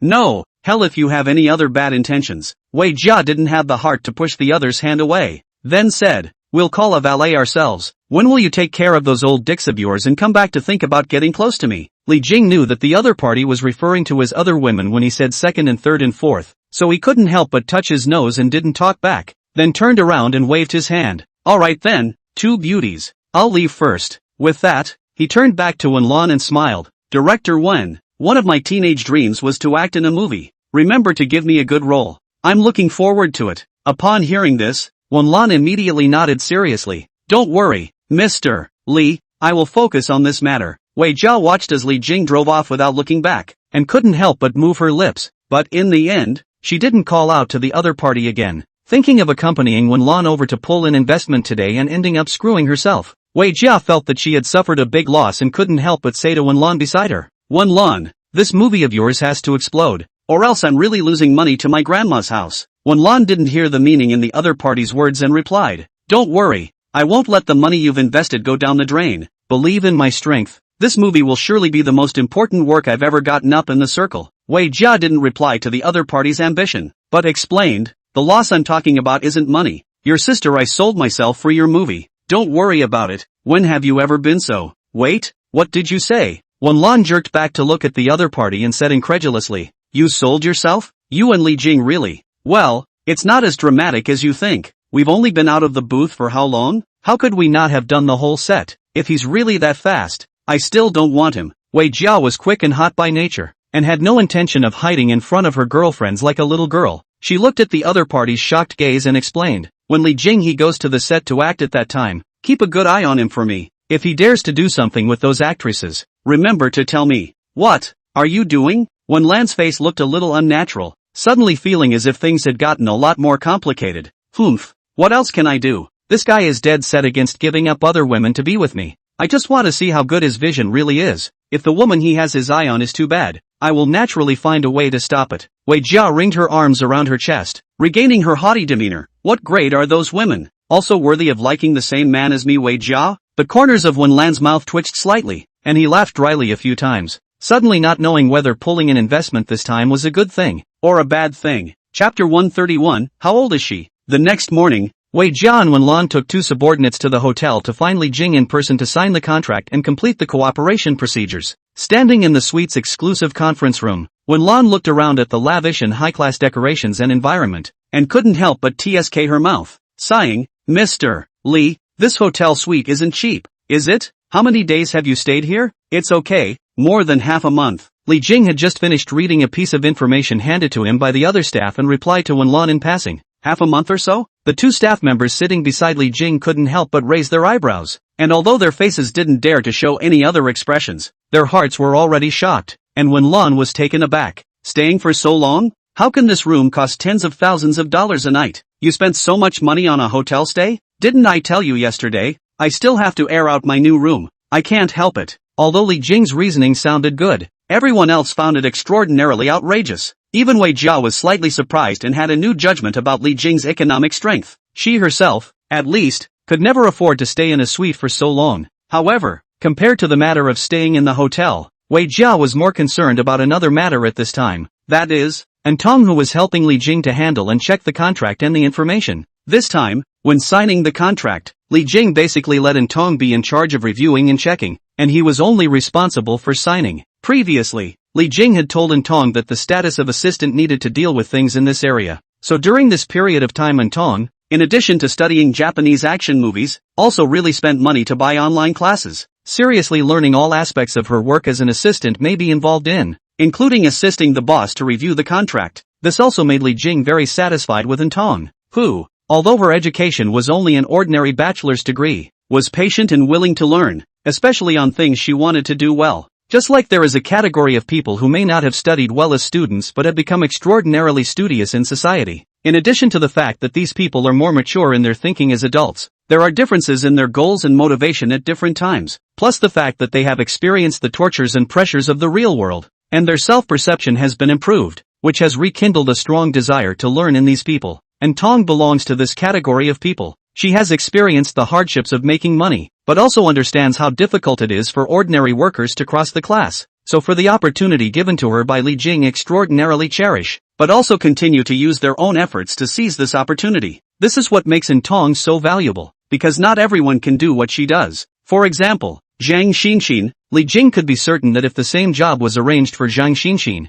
the other party would not have done such a thoughtful job. Perhaps Zhang Xinxin would also try to complete the work that Li Jing had explained, but it was probably difficult for her to learn assistant-related skills on her own the rest of the time, at least not as consciously and diligently as Intong. With Intong's help this time, Li Jing was also much less worried. Seeing that Intong and the other party's staff were still seriously docking and inquiring about doubtful areas, Li Jing simply got up and walked to the side to chat with Wei Jia and the others. But without waiting for him to say a few words, Wei Jia pulled him alone into the living room and said in an interrogative tone, "Is that Intong really your assistant?" "Yeah, look how professional she is." Seeing the other party mentioning Intong, Li Jing knew that it was not good, but his face remained natural and said, "I'm at least considered a rich man. It's not too much to ask to have an assistant, right? The assistant sleeps in the same suite as you?" Wei Jia sneered. "Why don't you just tell me that she's your oldest? Oldest 2? Oldest 3? Or the oldest 4 or 5? What's second and third and fourth and fifth? I can't understand what you're saying." Li Jing looked like he wasn't going to admit it, waving his hand as he prepared to walk back to the parlor. "If you dragged me out here to ask such a boring thing,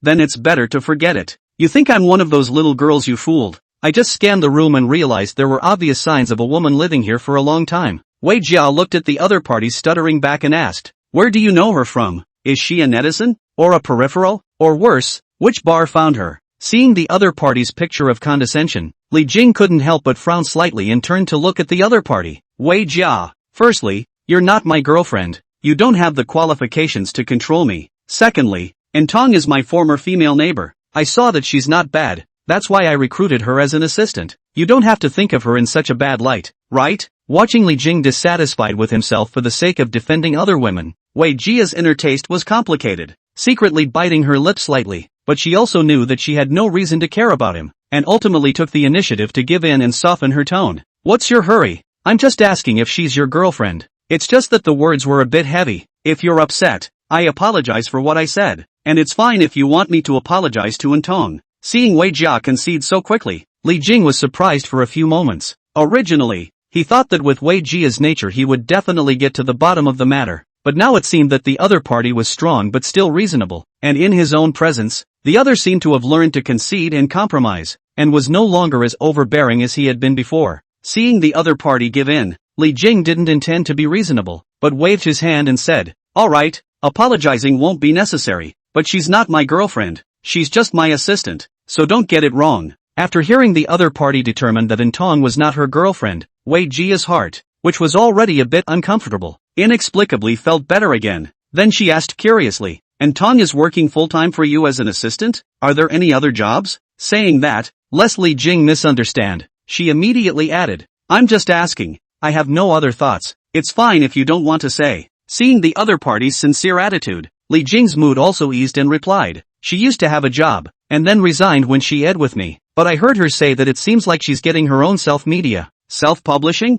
Upon hearing this, Wei Jia raised an eyebrow. "Our company happens to have this kind of business. If we don't let her work with us, it will help her as well." "Don't." As soon as the words left his mouth, Li Jing immediately refused, leaving aside whether Wei Jia was genuinely helping or not. When he thought of a little sheep like Intong staying with Wei Jia, the Demoness King, absolutely nothing good would come out of it. By then, Intong might even be turned by the other side and become a spy that the other side had arranged beside him. Wei Jia, this woman was still too powerful. Li Jing didn't want his woman to follow the other side and learn from the bad. If Intong had become a woman as powerful as Wei Jia, he would really not be able to handle it. Seeing Li Jing's decisive refusal, Wei Jia laughed softly. "What? Protecting your shortcomings? Afraid I'll eat her?" After chatting these few sentences, Wei Jia was already completely sure that Intong and Li Jing's relationship was not ordinary, and directly asked, "Say, how old is she to you? And how many others do you have around you now? Don't look at me like that. I'm curious to ask as a friend. It's always okay, right?" Seeing that the other party kept pursuing this question, Li Jing was also too lazy to avoid it, and said, "I don't remember that much. It may be that the oldest 2 are incorrect, and the oldest 3 are still incorrect, so you can just pretend that she is the oldest 3, 4, 5. Forget it, just any old few will do." As the words fell, Wei Jia's face sank slightly, obviously not expecting so many Li Jing women. Her delicate eyes stared at Li Jing's face and sneered, "You really have a lot of women. Aren't you afraid that you'll use that thing up? I won't bother you there." Knowing that the best way to deal with Wei Jia was not to argue but to play rogue, Li Jing shrugged his shoulders, full of indifference, and then provoked, "If you don't believe me, you can try the room right now, and don't worry, I have plenty of room here." Take your pick. Chapter 132, Wei Jia and Intong. It was naturally impossible for Wei Jia to heed Li Jing's words, so the two of them ended their chat in a seemingly joking manner. Looking at Li Jing's back as he turned to leave, Wei Jia withdrew her feigned anger and instead frowned slightly. She found herself facing Li Jing's unbridled jokes surprisingly would not really get angry, but instead occasionally fight with each other a few words, a different kind of fun in her heart. If it had been any other man, she was afraid that she would have been disgruntled and even disgusted. But in front of Li Jing, she wasn't even considered to be grasping the initiative in her own hands, let alone controlling it.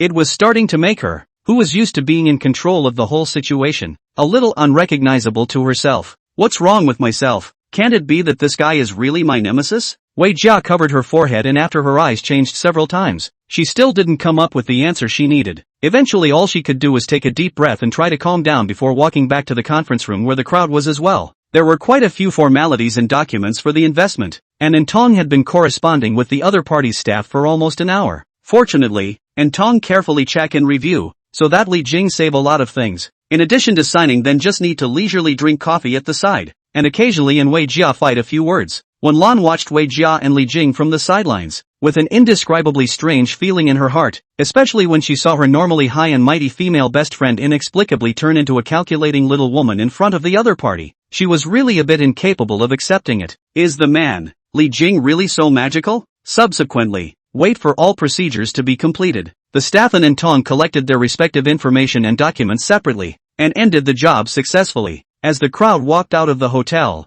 while Li Jing and Wen Lan were exchanging information about the movie, Wei Jia glanced at Intong, who was not far behind, and narrowed her eyes slightly, then walked over with a flat expression. Mr. Wei, seeing the other party approaching, Intong was surprised, then politely asked, "May I ask what else is going on?" "Nothing, just wanted to have a casual conversation." Wei Jia stood beside Intong, exuding a faintly majestic and high-cool aura that made Intong's insides tighten slightly and subconsciously stand up straight. "You do look pretty." Hearing Wei Jia's sudden compliment, Intong was stunned for a moment, then looked at the other party and smiled in a restrained manner. "Mr. Wei, you're pretty too, yes?" Wei Jia didn't have much of a reaction to Intong's praise, but instead asked in return, "Then which one of the two of us do you think is prettier?" "Ha?" Intong could not have imagined that the other party would say such words, and for a moment she did not know how to reply. Looking at the other party's simple reaction, Wei Jia had a few moments of her own judgment on Intong, and then let out a light laugh. "Just kidding,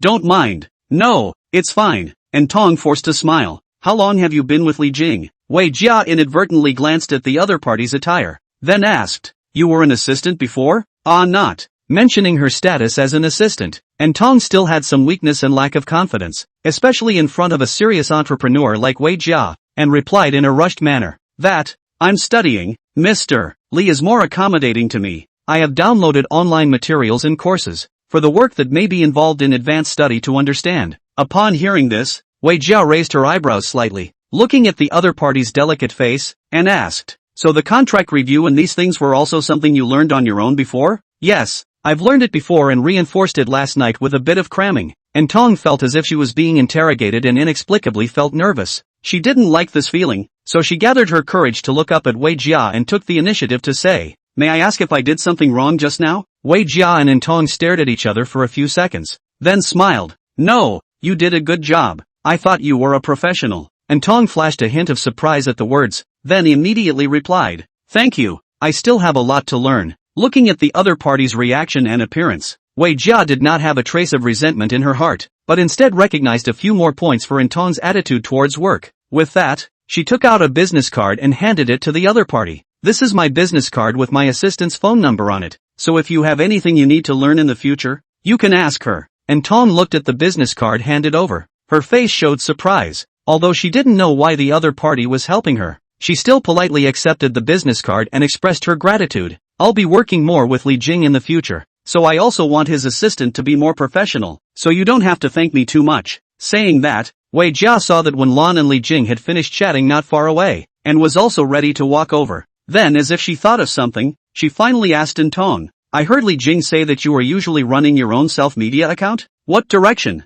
"Ha?" Intong did not expect the other party to know this, first full of surprise, and then honestly answered, "I'm on the wear blogger route, because I like these myself." So, without waiting for the other party to finish, Wei Jia nodded. "It's quite good. Women still need to have a career of their own, especially after your mercurial Mr. Lee. Upon hearing this, before Intong could understand the meaning of the other party's last sentence, she saw that Wei Jia had already turned to leave, only waving her hand and leaving a sentence. I've found someone to ask for your WeChat, so remember to pass it. Ha! Intong was startled, and hurriedly took out her cell phone, and indeed found that there was an additional friends add message in WeChat. After she passed, the first sentence Wei Jia sent was, Xiaotong, don't tell Li Jing about adding you as a friend. Just think of it as us making a friend in private. Looking at the smiling emoticon sent by the other party, Intong was filled with confusion. What is this all about? After Wen Lan and Wei Jia left, Li Jing and Intong stood at the entrance of the hotel and watched the other party's car go away. At the same time, Li Jing's mind resounded with the system's familiar prompt. The temples are not red with begonias, and the play enters the same years of life. The host throws away $5 million to experience movie acting and enjoy different experiences and fun in life. Positive emotions 1 star, rewarded with a return of $15 million. The current amount remaining is $182,330,000. The movie has just invested $5 million and has already earned $45 million.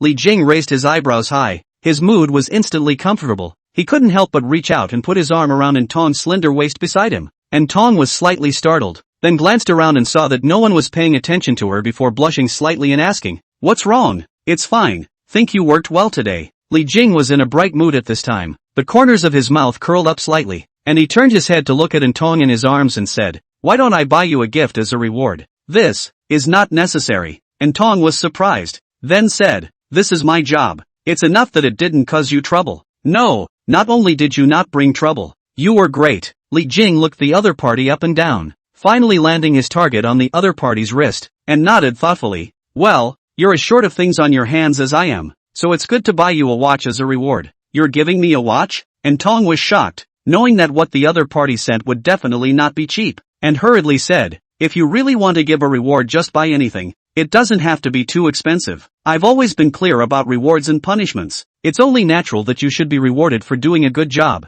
and I also hope that you'll be able to do better in the future. Isn't that what you should do as a boss?" Seeing that Li Jing had already decided, Intong no longer pushed back, and thinking that she would probably own a valuable watch, her heart couldn't help but follow the joy and anticipation. At the same time, she secretly decided that she had to improve her professional ability as soon as possible to better assist Li Jing, so that she could afford the money the other party spent on her. Thinking of this, Intong couldn't help but remember the business card Wei Jia had given her as well as the matter of adding her WeChat, and without hesitation, she told the other party directly. At those words, Li Jing was surprised. Although he didn't know what Wei Jia wanted to do, he was even more curious about Intong's idea. "Didn't you just say that Wei Jia wouldn't let you say it? How did you just tell me that?" Hearing this, Intong rightfully said, "I'm your assistant, so of course I have to tell you everything, especially things that might be related to you." Li Jing smiled after hearing this, and couldn't help but put his arm around the other party and kissed him. "Okay, you're so understanding. It looks like this gift can't be bought without it." Chapter 133, Visiting Mr. Chan. In the afternoon, Li Jing didn't rush to take Intong to buy a watch because he already had an appointment with Wen Lan beforehand. Li Jing had just gone downstairs to the entrance of the hotel when he saw Wen Lan driving a BMW Mini parked in the front lawn, and was pressing down the window to shout at himself in a clear voice. Seeing this, Li Jing walked over, got in the car and sat in the passenger seat. Wen Lan is still wearing light and casual today, with a dark turtleneck sweater inside a gray trench coat. Wen Lan seems to like turtleneck sweaters. At this time the weather is not too cold, 10 degrees. There are people who are not afraid of the cold, and even wearing short sleeves to skate on the street, while Wen Lan has sweater with trench coat. The trip was to see the wife of the author of Mortal. The original author had died of an illness in his middle age and his works and related matters had been handled by his wife, Manhwa. Only Manhwa was also 60 at this point. Her health was not considered too good, and she was hospitalized all the time, so Wen Lan would often visit her. When Li Jing learned of this news, he also planned to follow the other party to take a look. For him,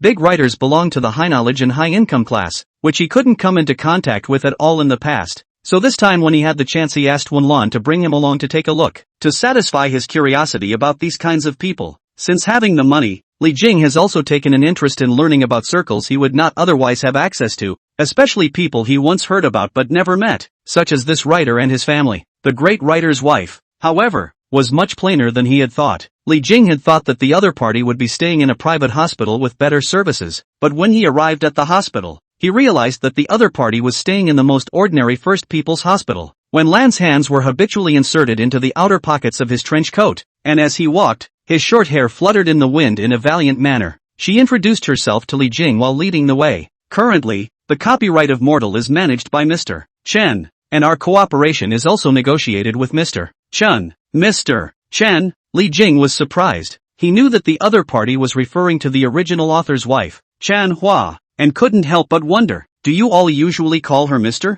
Well yes, we all admire Mr. Chen. She has donated most of her wealth and has done a lot of public service, and in herself she is extremely learned, so we habitually refer to her as Mr. Chen now. After hearing the other party's explanation, Li Jing nodded slightly. In modern times, many people often address women with outstanding achievements and profound attainments in the fields of academics, culture and art, and who are highly respected, as Mr. In fact, Li Jing had seen an elderly female expert being addressed as Mr. when he accompanied the company's leaders to participate in a national exchange conference in his previous job. Nowadays, this kind of name is usually called by people in their respective circles to women who have made significant contributions to the industry, as a sign of respect, and not so strict standards. Of course, outsiders don't call them that either. But for this Mr. Chen to earn the respect of people in the circle to call her Mr. I guess he does have something to make people respect him. Thinking of this, Li Jing's attitude gradually became more respectful and serious. Putting away his original diffident and indifferent mindset, Li Jing's changes were all secretly seen by Wen Lan.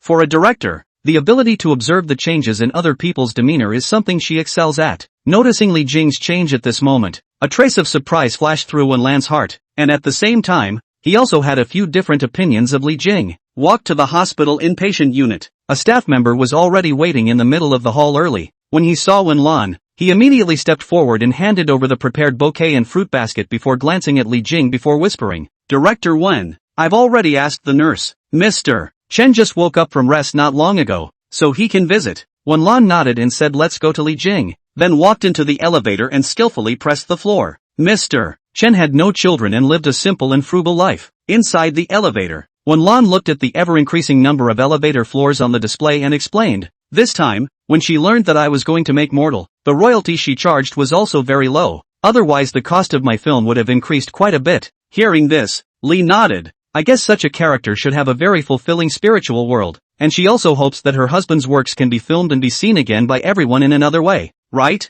Wen Lan nodded and said nothing more, and when the elevator arrived, he walked out holding the flowers. Chenhua's ward is a single room, located at the end of the corridor. The first thing Li Jing just felt when he walked into the house was the emptiness and cleanliness. The spacious, simple hospital room was surrounded by nothing but the bed in the room, a lone stool, and a few bouquets of flowers sitting in the corner. What? You're here again? Ha? Seeing Wen Lan, the middle-aged woman who was sitting on the hospital bed and reading a book, looked slightly happy, and hurriedly took off the presbyopia glasses on her face and said, You're so busy. In fact, you don't have to come to see me all the time. Mr. Chen, I'm actually not that busy. I can always spare a day or two a month without delay. Wen Lan smiled and put down the flowers, immediately stepping forward to help up the other party who was about to sit up straight, and then skillfully took a pillow from the side to cushion the other party's back. Seeing this, Li Jing also accelerated his steps to the end of the hospital bed, squatted down and took the initiative to give the other person the backrest of the bed to rock up. Although the hospital bed had been partially shaken up by the nurse, the other man clearly wanted to sit up some more when he saw Wen Lan. Discovering Li Jing's unfamiliar face, Chenhua was a bit puzzled and turned his head to Wen Lan and asked, This is Mr. Chen. This is General Manager Li, who is also the main investor of our film. And it's thanks to General Manager Li's generosity this time that we were able to start filming so quickly. So it's an investor. At those words, Chenhua hastened to be serious for a few moments, and made an effort to get up and reach out his hand. Smiling at Li Jing, Mr. Li, thank you, you don't have to get up, just sit. Seeing that the other party was about to get up to shake hands, Li Jing hurriedly stepped forward quickly, shook the other party's already aged palm, and laughed. I've always liked the book Mortal, and since Director Wen is a powerful young director in China, it's only right that I invest. Mentioning Wen Lan, Chenhua appeared to be particularly appreciative as well. Yes, Xiao Wen is indeed very good and kind. It's rare to find such a good and kind-hearted girl these days. Wen Lan, who was on the side, laughed while making water for the other party. I'm no better than you. You're my role model all the way. I can't be your role model. At your age you're much better than me. That's because your era is different. If you were in our era, how would you also be a reigning Wonder Woman? Ha ha ha. You girl, you know how to praise me. Wenlan and Manhwa chatted easily, and compared to Li Jing's meal last night, Wenlan was obviously much more relaxed and natural. Li Jing watched from the sidelines and also discovered another side of Wenlan. Subsequently, Li Jing simply sat on a stool to the side, watching Manhwa and Wenlan chat, occasionally chiming in himself. The atmosphere was relaxed and natural, harmonious and cozy. In particular, although Manhwa's voice was a bit raspy due to her age and body, she spoke with elegance and a gentle tone, making people feel very comfortable both in conversation and in listening to her. After about 20 minutes or so of chatting, the nurse came in from outside, seemingly to do a routine checkup. Wenlan saw that Manhwa was also a bit tired, so he took this opportunity to say goodbye and leave. Coming out of the hospital room,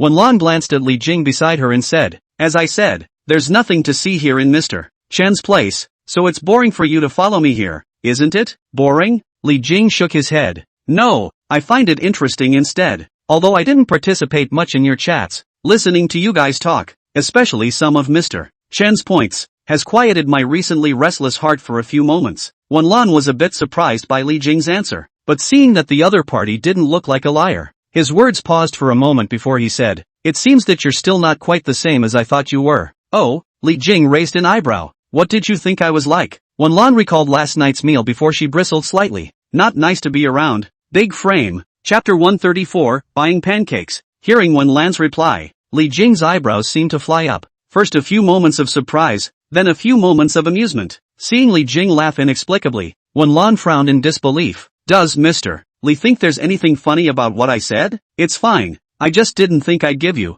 a newly minted director, that impression, talking as if you were the weaker party in front of me. Even the biggest director is just a do-gooder in front of the boss who invests." Wenlan shook her head, then faintly said, "In this world, no matter what you do, it's always inseparable from money, so having money naturally gives you the right to take the initiative and the right to speak." "You're right." Li Jing nodded, then looked out ahead. "In the past, I disliked those leaders who used their power to oppress people, and I also disliked those bosses who had a big frame, but as a result, I didn't expect that I would become like this when I became rich. Is it true that all dragon-slaying teenagers will turn into evil dragons?" Hearing this, Wenlan glanced at the other party. "What? Are you regretting what happened yesterday, Mr. Li?" "Regret?" Li Jing remembered last night's flirtation with Wei Jia and couldn't help but grin. "Of course not, even though I'd become an evil dragon. It's really cool to be an evil dragon. What's more, I don't think I'm an evil dragon. At most, I'm just a wandering dragon having fun on Earth." Seeing that Li Jing had absolutely no intention of regretting it, Wenlan was speechless and turned her head away from talking to the other party. After this chat, she couldn't understand Li Jing more and more.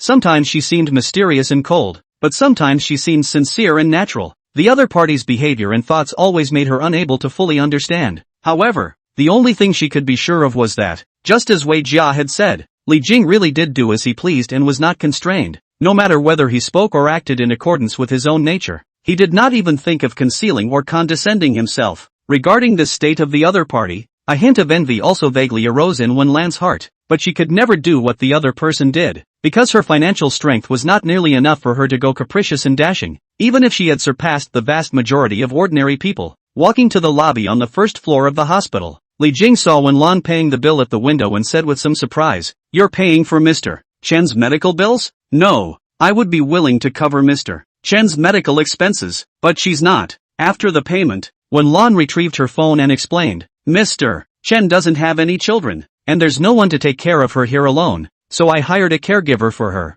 Originally, she wanted to refuse, but I said that she was hired through connections and didn't spend any money, so she agreed with great difficulty. "So please don't tell Mr. Chen about this matter." Upon hearing this, Li nodded and didn't say anything more. For Wenlan and Manhwa, he felt that the two were not like partners, but rather more like close friends who had forgotten their years of friendship, help each other, appreciate each other, and trust each other. Although Li Jing didn't have such emotions, he held a point of admiration for this kind of soul-resonating mutual aid friendship all the same. The one who respects is Manhwa, and the one who admires is Wenlan. The two then exited the hospital's inpatient building and prepared to leave. Li Jing didn't follow the other party to the parking lot to find a car, but took the lead and walked alone to the entrance of the hospital, intending to buy some food. There are quite a few stores near the main gate of Tianhai City Hospital, including fruit stores, gift stores, breakfast stores, and some stores with specialty snacks. Having gotten used to eating mountains of food lately, he's taken a renewed interest in roadside snacks. He came to the door of a mixed grain pancake store, scanned the various styles written on the sign,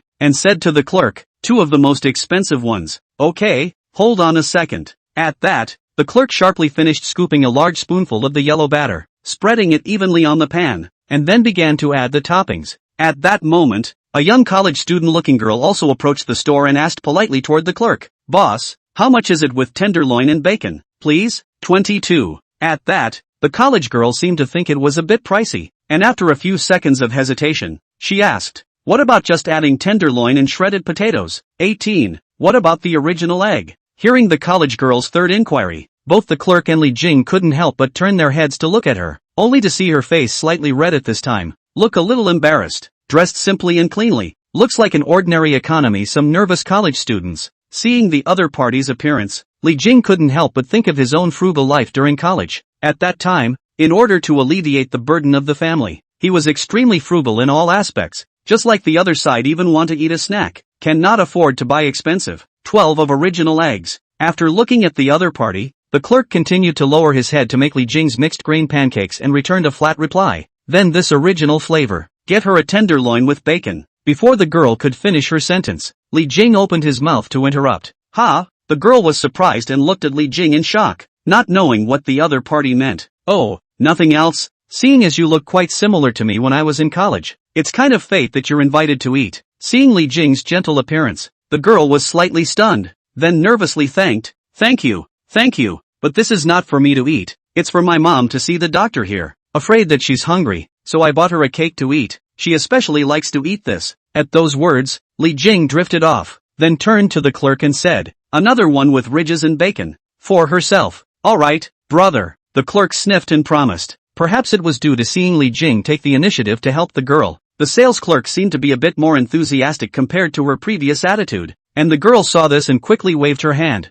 No, I'm not hungry. You don't have to be so broke. It's okay, it's just a small fortune." Li Jing smiled, then asked, "Which school are you from?" I'm from the Sky Sea Transportation University, a prestigious university. Looks like you got good grades. Still, okay, be bold. When you enter society in the future, it's no longer enough to rely on your grades alone. You also have to exercise your abilities in all aspects." Seeing that Li Jing seemed to be very nice to talk to, the girl's guts grew a bit and asked curiously, "Big brother, have you been in the workforce for a long time?" 5 years. So you work in Sky Haven? Yeah. What? You want to stay in Sky Haven? Aha. Students say there are more opportunities here. How old are you? Just started freshman year. When Lan drove her BMW Mini out from the hospital gate, and was about to call Li Jing to ask where he was, when her afterglow noticed that the other party was chatting with a young girl by the side of the road, who looked as if she was familiar with him. Drip! Lan honked his horn twice to signal. After turning around and seeing Lan's car, Li Jing waved goodbye to the girls before quickly coming over and opening the door to get in.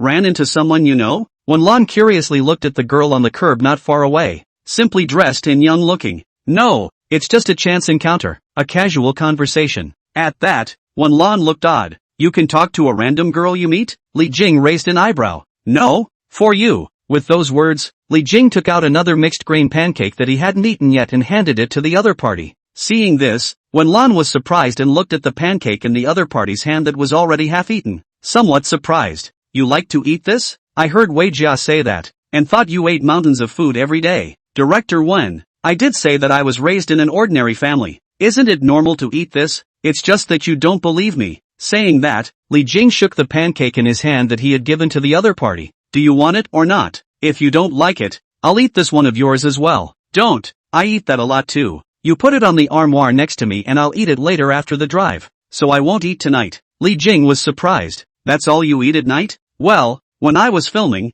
I did this a lot for lunch and dinner. It's just dinner. Just deal with it. Li Jing shook his head to disagree with the other party. Food is a pleasure. Casually dealing with it will only make you lose the pleasure of eating. Mr. Li, not everyone is like you who doesn't have the financial pressure in time to enjoy life. Saying that, Lan remembered the appearance of the girl on the roadside just now and suddenly asked, why would that girl talk to you? A stranger? Li Jing didn't know what the other party was asking for, but seeing that the other party looked serious, he explained, because I helped her buy 2 mixed grain pancakes. That girl has just reached adulthood. Pure and simple. Isn't it normal that she is willing to talk to me? No. Lan's eyes brightened slightly, as if she thought of an answer, and she answered while driving, because you have the aura of a bookworm or college student. which naturally gives people of your kind a sense of closeness and trust towards you. At that, Li Jing frowned. The aura of a reader or college student? I've been out of school for 5 years. It has nothing to do with leaving or not leaving school, but with your own mindset and outlook. Seeing the other party's disbelief, Wenlan explained, if you're all gangly and have bad eyes, even if you buy a girl 10 pancakes, would she dare to chat with you? Or will she talk to you if you look like a greasy molester? At these words, Li Jing was stunned, remembering the scene of chatting with the girl just now. Frowning and pondering, there are a few reasons for you to say so. I talked with her naturally, including her school. Her age was told to me without hesitation. You see, there's certainly something to be said for that girl being so innocent, but more importantly, your temperaments match, and she subconsciously sees you as a kindred spirit. Wenlan seriously analyzed. Maybe it's because you have similar personalities, or maybe it's because your experiences are similar, in order for your auras to match and you can easily chat so quickly. Of course, it also has a lot to do with the fact that you're good at chatting yourself and have a casual and genuine attitude. With that, she smiled slightly and turned her head to look at Li Jing. Mr. Li, I know what kind of role to give you. Chapter 135, The Role. After listening to Wenlan's introduction, Li Jing raised his eyebrows. You mean you want me to play a college student in the 90s? Well, this character is called Jiang Nan, and he has quite a bit to do in this movie, so you should still have an impression of this character if you've read the original, right? Well, I have the impression that it's a tragic character, and it's also one of the classic characters in this book. Originally a promising university student in that era, but as a result, he caught up with the wave of state factory closures, and his luck was not good, and all kinds of situations occurred, and in the end, he did not achieve anything, and lived his whole life in the bottom of the world in a bland way. Li Jing was curious. Why do you think I'm right for the role? In fact, this role was recommended by Wei Jia. Originally I was wondering how she, who always has a sharp eye, would recommend this role that is the complete opposite of your identity, but after spending this day with you, I think you and he are related. Looking at Wenlan's driving side, Li Jing frowned slightly. What relevance? Just because I'm a college student? Not only that, although Jiang Nan has not had a very good life, he himself is a character that is extremely easy to resonate with readers and viewers. Or what you, Mr. Li, call a good character that impresses viewers. Wenlan continued to explain, moreover, his own learning and ability are extremely outstanding, although his timing was not favorable, resulting in a life of inactivity in the end. But he has a bottom line for justice, and even when life is so unsatisfactory, his mind remains free and he is able to enjoy the moment. Saying that, taking advantage of the traffic light to stop the car, Wenlan turned her head to look at Li Jing. Your personality is also very similar to his. In addition to the fact that they both studied hard to get into college, you essentially have Jiang Nan's empathy for the lives of ordinary people, and respect for the emotions of people, such as your respect for me and Mr. Chun. Compared to those celebrities who are trying to fight their way to the top in the entertainment industry, your mentality is probably more suitable for Gangnam than theirs. The green light came on and Wenlan sent the car forward, smiling, and Wei Jia said that you and Jiang Nan have another thing in common, which I didn't think at first, but now I kind of agree. Li Jing was curious. Wei Jia said that? What common ground? Amorous and womanizing. Just now, I saw that you could easily talk to a female college student without causing offense, and in that respect you're very much like Jiang Nan. Wenlan snickered and laughed. Although Jiang Nan had a rough life, he had quite a few girlfriends, and had at least one woman with him at every stage. At those words, Li Jing was somewhat speechless. But there is one thing to say. Wei Jia, this woman is indeed extraordinary. Only last night he said he wanted to act. She then so quickly found a suitable role for himself to recommend to Wenlan. Thinking of this, Li Jing couldn't help but pick up his cell phone and send a message to Wei Jia's private WeChat. Flirting. It's not good for a woman to be too powerful. It's not good to find a man. The message had just been sent out for a few minutes, and Li Jing had thought that the other party would not reply so quickly. But it turned out that he had already received a message from the other party. Wei Jia didn't reply with any text, but instead sent an emoticon of none other than an animated character blasting and hammering an enemy. Seeing that Li Jing suddenly started to take his cell phone and send messages, Wenlan was a bit puzzled, and her afterglow just happened to see Wei Jia's private WeChat displayed on the other's phone, and asked suspiciously, "Are you asking Wei Jia about the role?" "No." Li Jing shook his head and laughed. "I said it's not good for her to be too powerful to find a man." As soon as the words left his mouth, the car felt a distinct lurch. Immediately after, Wenlan immediately regained her calm face and shook her head and smiled bitterly. "Mr. Li, you are really powerful. You are still the first man who dares to talk to Wei Jia like this." Saying that, she couldn't help but say, "Now I think again, you're still much more powerful than Jiang Nan." The next morning, the hotel suite, and Tong had gotten up early to dress up. spending an hour just in the dressing room and changing clothes. But this was before Li Jing woke up. After Li Jing woke up from sleep and came out from his room, the first time he saw Antong, he was stunned by it and exclaimed in surprise, "This body is really pretty. How did you suddenly dress up so attentively today? Aren't you going to buy a watch?" "I was afraid of losing your face, so I dressed up on purpose," Antong replied happily, especially pleased with Li Jing's praise. She wore a black slim-fit leather jacket on top, with a perfect combination of hard lines and soft leather. Inside, she wore a black lace camisole undershirt, and the hidden lace revealed a sexy flavor. Underneath she wore a Gucci leopard print skirt that was just the right length to show off her slender legs. For her makeup, she chose a delicate smoky look, with deep eyes paired with bright red lips, exuding charm. Looking at the other party's stunningly beautiful face, Li Jing couldn't help but come closer to survey it and once again praised it from the bottom of his heart. "If you like it." Feeling the strange color in Li Jing's eyes, Antong's cheeks blushed slightly and said softly, "Are you wanting it? The skirt I'm wearing can match you, just you have to move a little bit smaller. Don't ruin the clothes." At those words, Li Jing raised both eyebrows high, wrapped an arm around the other party's waist, and grinned. "Are you still uneasy about me?" A few moments later, Antong had already reapplied her makeup in front of the mirror, while Li Jing had also changed into a casual suit. "Come on, I don't know where to buy a watch. You did your homework, right?" Antong retrieved her lipstick and laughed. "Of course, I looked up information for a long time last night before going to bed." Li Jing naturally wrapped his arm around the other party's slender waist while walking out. "You have to read the information for so long to buy a watch? Didn't you say you want to buy the most expensive watch?" "I checked. The most expensive watch is Patek Philippe. It's especially troublesome to buy their watches." Antong held Li Jing's arm like a kitten and said seriously, "And there are only a total of 2 Patek Philippe counters in the mainland. Luckily there is one in Tianhai City. To be honest, after reading the information yesterday, I don't even know if I can buy it successfully today." "Can't you buy it with money?" Li Jing raised his eyebrows. He had heard of the brand Patek Philippe, but he only knew the name and nothing else. "Well, you can't buy a lot of their watches, but the internet doesn't tell the whole story, so go to the store and really look at them." Li Jing nodded. "This is right. Go to the store to see it, will know. Really can't buy. Change a brand to buy is also okay. For this kind of thing I don't care so much." Saying that, he suddenly thought of something and couldn't help but say, "This kind of famous watch store, it wouldn't require an appointment as well, right?" Immediately after that, he remembered the rights and benefits of his black and gold card, and with a thought, he took out his cell phone and directly dialed the number of the private bank's life butler. "Mr. Li, may I help you?" Just after connecting the phone, Li Jing heard a gentle and respectful man's voice. He calmly said, "I want to buy a watch at the Patek Philippe counter in Tianhai. Can you make an appointment for me?" "Mr. Li, we don't have any relevant cooperation with Patek Philippe on our side for the time being, but our director is a customer of the Patek Philippe counter in Tianhai, so I can contact him with you and see if he can recommend it for you. As far as I know, it will be more convenient for you to buy a watch if you have a customer recommendation." Not realizing that the other party could really help himself come up with a solution, Li Jing nodded his head in satisfaction after being surprised. "Okay, I'm ready to go over there. I'll wait for your news at any time." "Okay, I'll contact our director right away." After hanging up the phone, Li Jing brought Antong downstairs and had just driven out of the hotel parking lot when he received a call from the director of the private bank. "Mr. Li, I heard from the life butler that you were going to the Patek Philippe counter to buy a watch?" Hearing the private banking director's voice, Li nodded. "Good, can you recommend it?" "Mr. Li,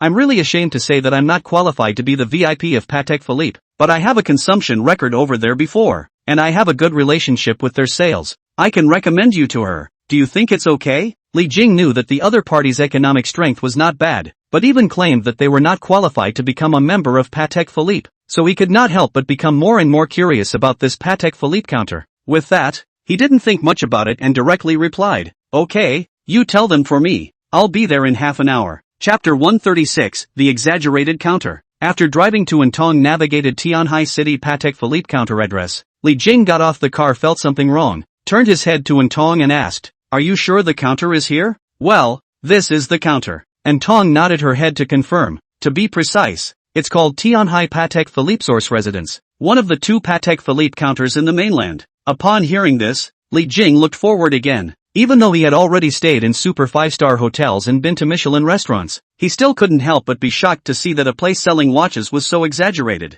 Only in front of him, as far as his eyes could reach, was an exquisitely crafted garden compound full of historical charm, while in the middle of the compound stood a typical Victorian Romanesque style building. The overall shape of the building is calm and atmospheric. 2-story brick structure, Just one look will be able to feel the historical heaviness and solemnity that comes from it, and every design and detail reflects the historical heritage and cultural connotation of this building. Is selling watches so lucrative in China? Those who don't know think it's some kind of tourist attraction. Hearing Li Jing's words, and Tong walked inside with the other party while explaining with a face full of recognition. The information I checked last night said that the predecessor of this Tianhai Patek Philippe source residence was the official residence of the Eagle Kingdom's Consulate General in Tianhai, with a total area of more than 1,200 square feet. A watch selling counter. Others are just a facade in the mall. It even directly in this inch of gold in the gold zone to rent such a large house. Or historical buildings? Li Jing only felt that this Patek Philippe really elevated the rich man's compulsion to the extreme. No wonder it is said to be the king of the world's top watches.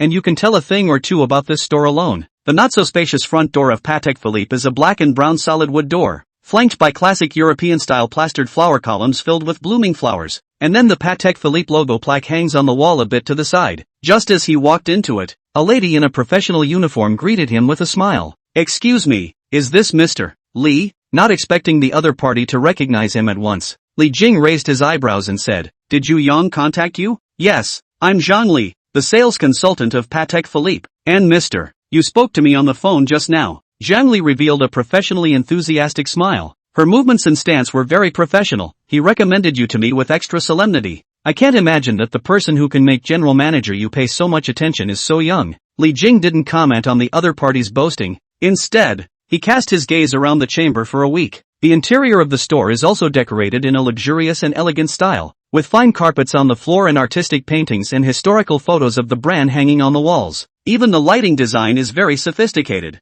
with soft lights hitting the watches and the display cases, making them even more dazzling. Li Jing couldn't help but nod his head in praise. "The decoration of your counter is really upscale." Upon hearing this, Zhang Li followed Li Jing and smiled. "Thank you, Mr. Li, for your affirmation. Patek Philippe, no matter in the store decoration and design, as well as in the training of our sales, the aim is to better serve each and every one of our customers." And Tong followed beside Li Jing before she came back to her senses from the luxurious and solemn decorations in the store, then looked at Zhang Li, who was a professional at the side. "Excuse me, the internet says that you still have to check the capital and investigate the identity to buy a watch in your place. Is this true?" Upon hearing this, Zhang Li looked at Tong with a smile. "In fact, it's not as exaggerated as what is rumored on the internet. Only when you become a VIP customer or buy a special style of watch will you have this kind of process. Ordinary watches are not required." Saying that, she then dropped her respectful gaze on Li Jing with a respectful face. "Although general manager, you didn't reveal Mr. Li's financial strength, but from his attitude and words, I think Mr.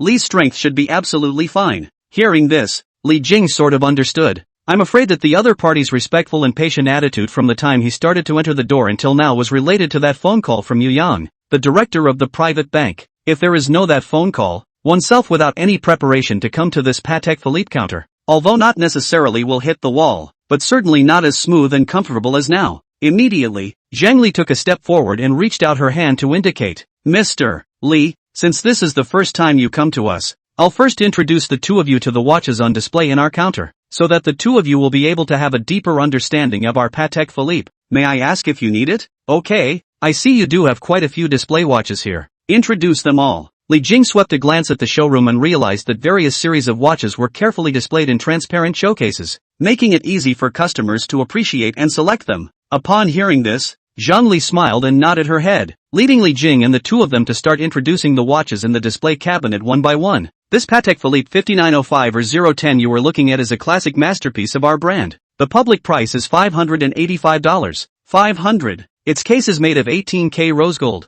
The diameter of the watch reaches 42 millimeters. The thickness is 14.03 millimeters, and its dial is a blue sunburst pattern. The one next to it is our Patek Philippe 5905/1001 with a public price of $497. $900. This one is 5270J001 and the public price is $146,1400. Listening to Zhang Li's introduction, Li Jing was relatively calm, but Tong had already subconsciously tightened her grip on Li Jing's hand, emboldened by the prices of these watches. Still, she tried to keep herself outwardly calm so that she wouldn't embarrass Li Jing. Although there was a professional introduction from the other party, Li Jing had no concept of what material, craftsmanship, or size, except for some curiosity about the price. Li Jing last time to buy a watch or during the university in order to look at the time during the exams, spent $500 to buy a Casio's basic model, then heartbroken for a long time. That watch so far are still well preserved in the home. Now looking at the immobile six-figure table in front of him, a kind of absurdity inexplicably arose in his heart.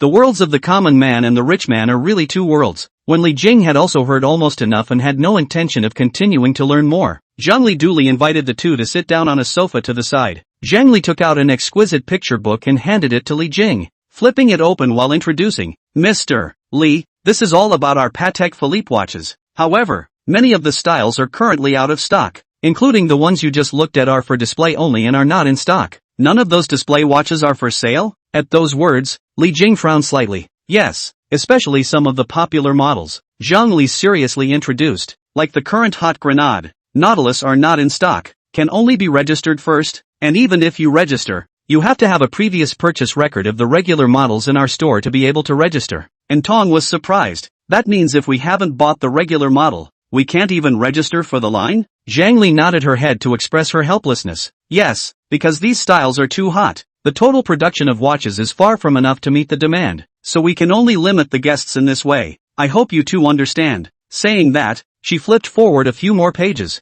However, Mr. Li, you have the recommendation of General Manager Yu. Our store has recently arrived with a few new regular models, so if there is a need for them, you are able to pick and purchase them. Isn't the regular model available by itself? You still need to rely on Yu Yang's recommendation? Li Jing looked at the other party suspiciously. Seeing the other party's misunderstanding, Zhang Li patiently explained, in fact, even the regular models, except for a very few cold models, are basically in a state of shortage. Before you came, there were already several customers who registered for the regular models, and our side is ready to consider the customer's information comprehensively, and then notify them to come to buy. However, you are a key recommended customer by Mr. Yu, and Mr. Yu and I are also friends, so these new arrivals of regular models, you can have priority in picking them out, and if you have a favorite style you can buy it now. After hearing this, Li Jing drifted off. It's outrageous to think that this Patek Philippe now has a registration line for even regular models. Are there too many rich people in this Chinese country? Or are those second-hand dealers grabbing watches? Although Li Jing didn't know much about Patek Philippe, he had heard that some nice models of the watch were sold in the secondary market at prices even higher than the public price of the boutique,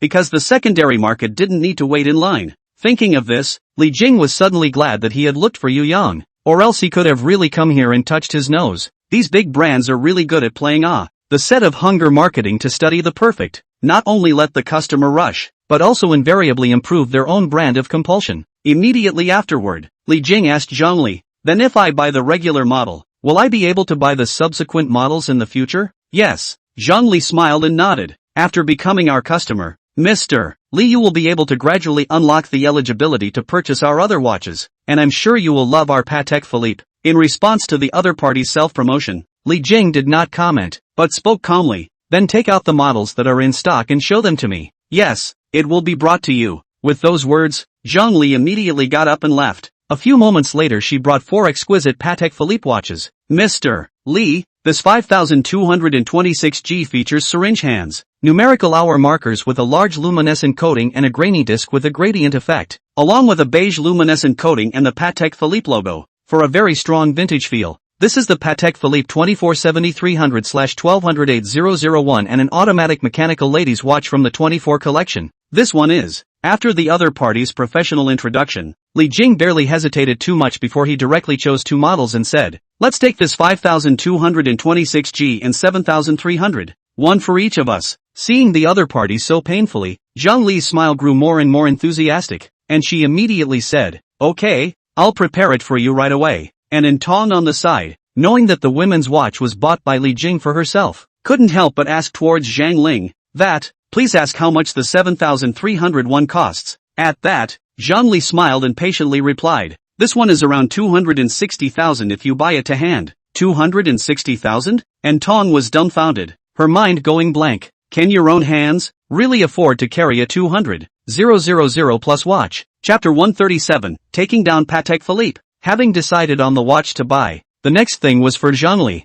Only Zhang Li came over with all kinds of documents, certificates and other information, explaining and illustrating them one by one to Li Jing. Li Jing didn't have much interest in this, and it was almost always Tong who was responsible for understanding and buttressing the situation. Zhang Li also saw Li Jing's intention and took the initiative to enthusiastically introduce matters such as certificates. forms and warranty terms to Intong, as well as some of the agreed-upon accessories and small freebies. Seeing Intong's serious appearance, Zhongli smiled in admiration while organizing the information. Miss N is worthy of being Mr. Li's girlfriend, beautiful and capable. Upon hearing this, Intong blushed slightly and hurriedly explained, I'm his assistant, not his girlfriend. No? Zhang Li was surprised. Her complexion changed slightly, and she quickly glanced at Li Jing's face to make sure that the two of them were not displeased before rounding off. Sorry, it was my mouth that was quick. Intong said it was fine, then continued to fill out the form at the other party's prompting, and Zhang Li subconsciously looked at the leisurely Li Jing next to him, and couldn't help but be secretly staggered when she thought that the other party had given his assistant a Patek Philippe that was over $200,000. She had seen the wife, she had seen the leader, but the assistant was really the first time to see. The last time she received a rich businessman. After buying a watch, she only promised to buy a bag for the young girlfriend who accompanied him, never intending to give a watch that cost hundreds of thousands of dollars. Thinking about Yu Yang's previous hints on the phone, Zhang Li guessed that Li Jing was afraid that he was richer than she expected, even surpassing many of her previous clients. Although she works as a salesman for Patek Philippe, not all of her clients are top tycoons. After all, there are only so many top tycoons in the country, and she comes into contact with quite a few second-tier dealers, internet celebrities, watch collectors who play with watches, and high-income earners who don't count themselves among the top tycoons, such as Yu Yang, the director of the private bank, who is a type of person. These guys are in the store more often than the top bigwigs, who, after all, don't have as much time to look at watches. These people are often able to buy 1 to 2,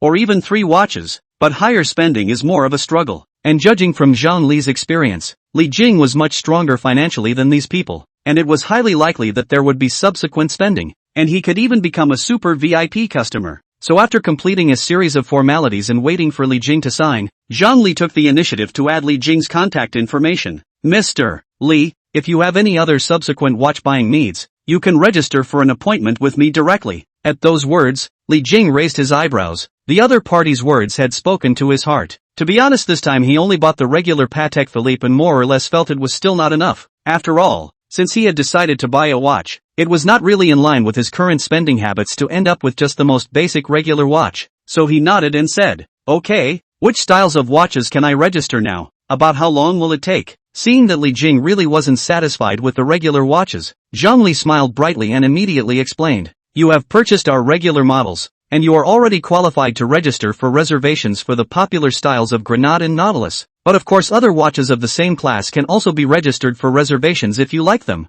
If there are no special circumstances, the time may be around 1 year. Can I register several watches at once? Sure, Zhang Li nodded. That's fine. Li Jing thought about it and then said, you register that what Grenade, Nautilus, and watches of the same level for me. Whichever one comes first I'll take it. Okay, I'll let you know if the style in question arrives in the store. After completing the registration procedure, Li Jing also completed the payment procedure for the 2 watches together. A total of $620,000 was eventually paid for the 2 watches. Watching hundreds of thousands of dollars so spent out, the side of Anton cannot help but heart tight, especially know that there are more than 200,000 of them for their own. Her heart is even more complex to the extreme. There are expectations and excitement but also uneasy and do not know what to do. After all, a watch of more than $200,000 was a little too expensive for her. While Li Jing didn't notice the change in Anton's complexion, the system's beep sounded in his head at the same time he successfully paid. Thousands of dollars have been thrown to obtain the treasures in the table, and the luxury on the wrist dazzles the world. When you walk alone on the street, you can enjoy yourself, and the passage of time is also a god. Congratulations to the host for obtaining the first top-quality watch in his life, rewarding a return amount of $6,200,000, with a remaining amount of $187,991,000,000. Hearing the system's voice, Li Jing subconsciously touched his nose, and a hint of satisfaction flashed under his eyes. Subsequently, after the staff completed the watch tuning and strap adjustment, both Li Jing and Intong put the watch directly on their hands. Carrying the bag and watch box back to the car, Li Jing looked at Intong, who hadn't said anything, and asked, how is it? Do you like it? Of course I like it. It's that I think it's too expensive. Intong looked at the Patek Philippe on her wrist, only feeling extraordinarily expensive, not even daring to hold something with her left hand, lest she touch it. Don't be so psychologically burdened. It's just a watch. Is the watch more important than the person? Li Jing gently patted the other party's arm and smiled. And it's what you deserve. I'm very satisfied that you've done a good job as an assistant during this period of time. Really? When her work was praised by Li Jing, and Tong's eyes lit up slightly and her face was full of joy, as if being recognized by Li Jing made her happier than obtaining this watch. Of course it's true. Li Jing cupped the other party's delicate chin, the corner of his mouth rising slightly. You've always been my most capable assistant, haven't you? And Tong now also gradually become a veteran driver. Heard the word capable 2 words, a small face read, and then asked in a low voice, why don't? I'll help you in the car later. I watched the movie you gave me some time ago, and there was a clip of the car. Ahem, that won't be necessary. I just made it before I came here and it was a bit too quick to eat. Li Jing stopped the other party's thoughts at once, seeing Li Jing's refusal, and Tong couldn't help but snort out a laugh and purposely muttered, I told you that you need to replenish your kidneys. Right, and you still don't believe me. Ahem, line, filler, I'll listen to you in this regard. On the main road of Tianhai City, Li Jing drove his Maserati and stopped at the intersection waiting for the traffic light. On the side, a Range Rover Evoque's co-pilot, a middle-aged woman is looking in the mirror to apply lipstick. The afterglow saw the right side of the Maserati, eyes slightly bright, and hastily reached out and patted the bald and obese man on the main driver, and whispered, hubby, look, it's a Maserati eh? Maserati? The bald man turned his head to look over as he smoked. After his gaze swept from the car, he noticed the stunning Tong on the other's passenger side, and a hint of envy flashed under his eyes, then contemptuously said, now Maserati is no longer working. In addition to cheating women who don't know what they're doing, the reputation in the domestic luxury car brand has long been rotten. Spitting on him, he didn't forget to add, seeing as how this kid is so young, maybe he's still renting a car or buying a used one. Maseratis are so cheap second-hand, I could buy one, so that's how it is. I thought I'd run into a handsome rich kid. The middle-aged woman scared her mouth and also noticed Tong on the other side's passenger side, a hint of jealousy growing in the bottom of her eyes. Then her gaze naturally traveled down and landed on Li Jing's left hand resting on the car window, his left wrist to be exact. Hubby, they say poor play with cars and rich play with watches. The middle-aged woman's heart of gossip appeared to be extraordinarily hot, and elbowed her husband beside her, asking in a low voice, didn't you want to buy a watch recently? And look at what brand of watch he has on his hand, so you can tell if he's faking it or not. At that, the bald man also curiously stretched his neck to look at the other watch. It's good not to see this, but it turns out one doesn't squeak. See, their husbands do not speak. The middle-aged woman frowned and urged, you fell to speak is not a miscellaneous brand. Now the little girl also looks pretty. The actual are no brain. Was a fake rich second generation cheated do not know. After spitting, the middle-aged woman turned her head back just in time to see the frothing bald man, and couldn't help but wonder, what's wrong with you? Ahem. The original contemptuous color on the bald man's face has long since dissipated, turning back his head and no longer looking over there. His expression looks a little unnatural. This watch is not bad. It's a Patek Philippe. Patek Philippe? The middle-aged woman's eyes snapped open. Didn't you say this is the king of watches? You didn't make a mistake, did you? Can't be wrong. I've seen the one he's got before. The bald man coughed dryly. I went to Patek Philippe last month to register another one, but the sale hasn't informed me yet. Oh, I remember. You said you made an appointment for one that was over $100,000, right? The middle-aged woman drifted off. Meaning the one he has costs over $100,000? Not. The bald man looked a little impatient. Alright, why are you a woman asking so many questions? The light is green. What for? Can I just ask? Seeing that Li Jing had already crossed the intersection early with a kick of the gas, the middle-aged woman slapped her husband's arm hard and said in dissatisfaction, how much is that watch of his? What's there to say? Didn't you say you've seen it?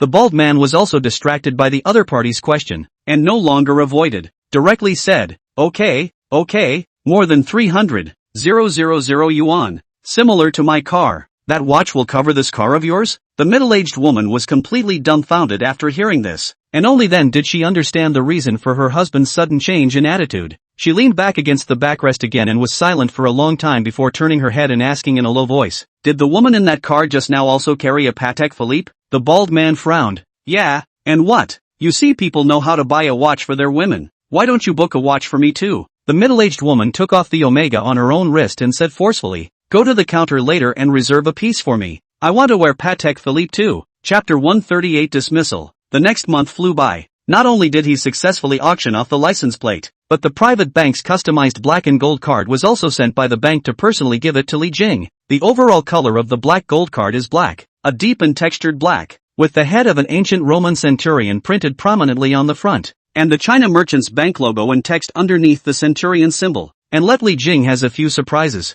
At that time Yu Yang told him that he can choose the card number after a few digits. Li Jing did not care, Just let the other party to choose an auspicious and good to remember on the line. I did not expect to get the card. Li Jing found that the other side actually really give their card number after 4 is 8888. Looking at the series of 8s after the card number, Li Jing once again marveled at the power of money. Aside from getting the black and gold card and the license plate, Li Jing's life has been relatively uneventful for a while. Simply spent hundreds of thousands of dollars and simply made millions. His assets have now reached more than $190 million, close to $200 million.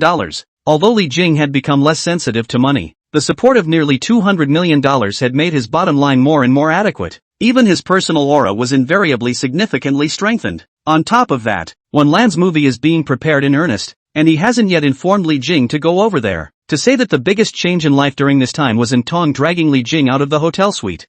Tong thinks that Li Jing's hotel stay is too extravagant and completely unnecessary, so she tries to persuade Li Jing that he doesn't need to waste the money. At the same time, she also understood that Li Jing would definitely not go back to the original old rental house again, so she gritted her teeth and spent $10,000 a month on herself to re-rent a nicely decorated 2-bedroom apartment and brought Li Jing to move in. When Li Jing saw that Tong even went so far as to save herself money that she spent her own money to re-rent the room, a few warm feelings arose within her, and she immediately gave the other party a bonus of $50,000. In response, Tong wanted to refuse, but accepted the money at Li Jing's insistence. According to Li Jing, it was considered as the rent fee he had paid for staying at her house. The $50,000 seemed to be quite a lot, but it was only 2 or 3 days that Li Jing stayed in the hotel suite.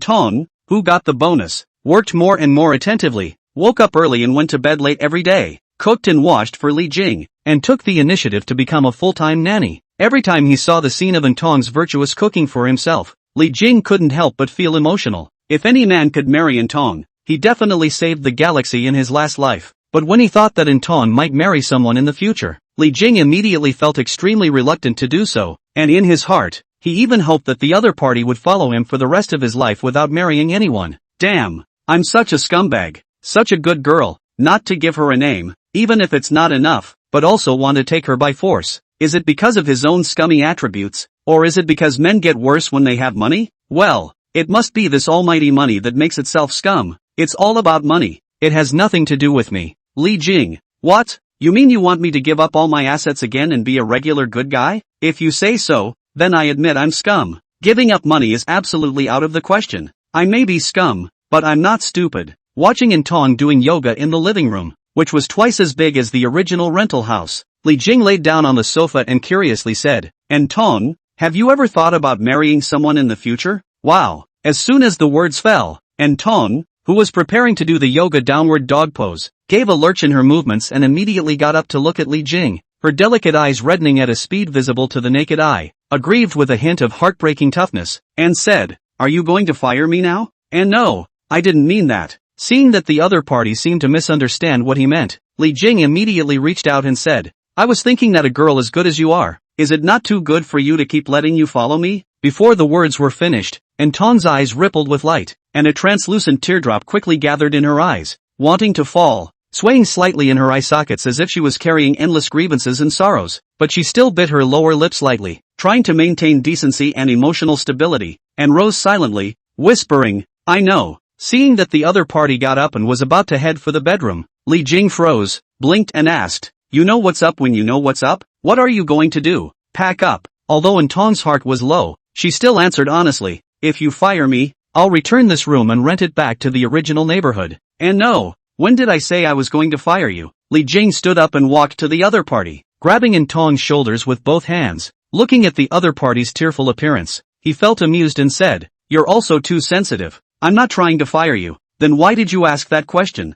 Tong was still unconvinced and blushed slightly. I said I was thinking of you, and I was afraid I'd hold you up. Li Jing looked at the other party's eyes and explained in a serious manner, You've done a good job. How can I afford to fire you? Really? After hearing this, Tong then withdrew a few moments of her aggrieved look and looked at the other party's eyes. Of course it's true. Getting the other party's affirmative answer, Tong instantly broke down in tears, a lie in the other party's arms, choking, I thought you didn't want me to. All this time I've been thinking about what if you don't want me anymore. Li Jing, who was taken aback by the other party's reaction, wondered, Why are you thinking about these things? But immediately afterward, he thought to himself that the question was a bit silly. It's a wonder that the other person feels safe when he or she hasn't given them any name or security. Thinking of this, Li Jing could only comfort properly. Just don't think about it. I won't fire you. As long as you don't leave, I won't kick you out. Think of it as you signing a unilateral lifetime contract with me. Really? And Tong re-lifted her reddened eyes, anticipation and hope showing in the bottom of her eyes.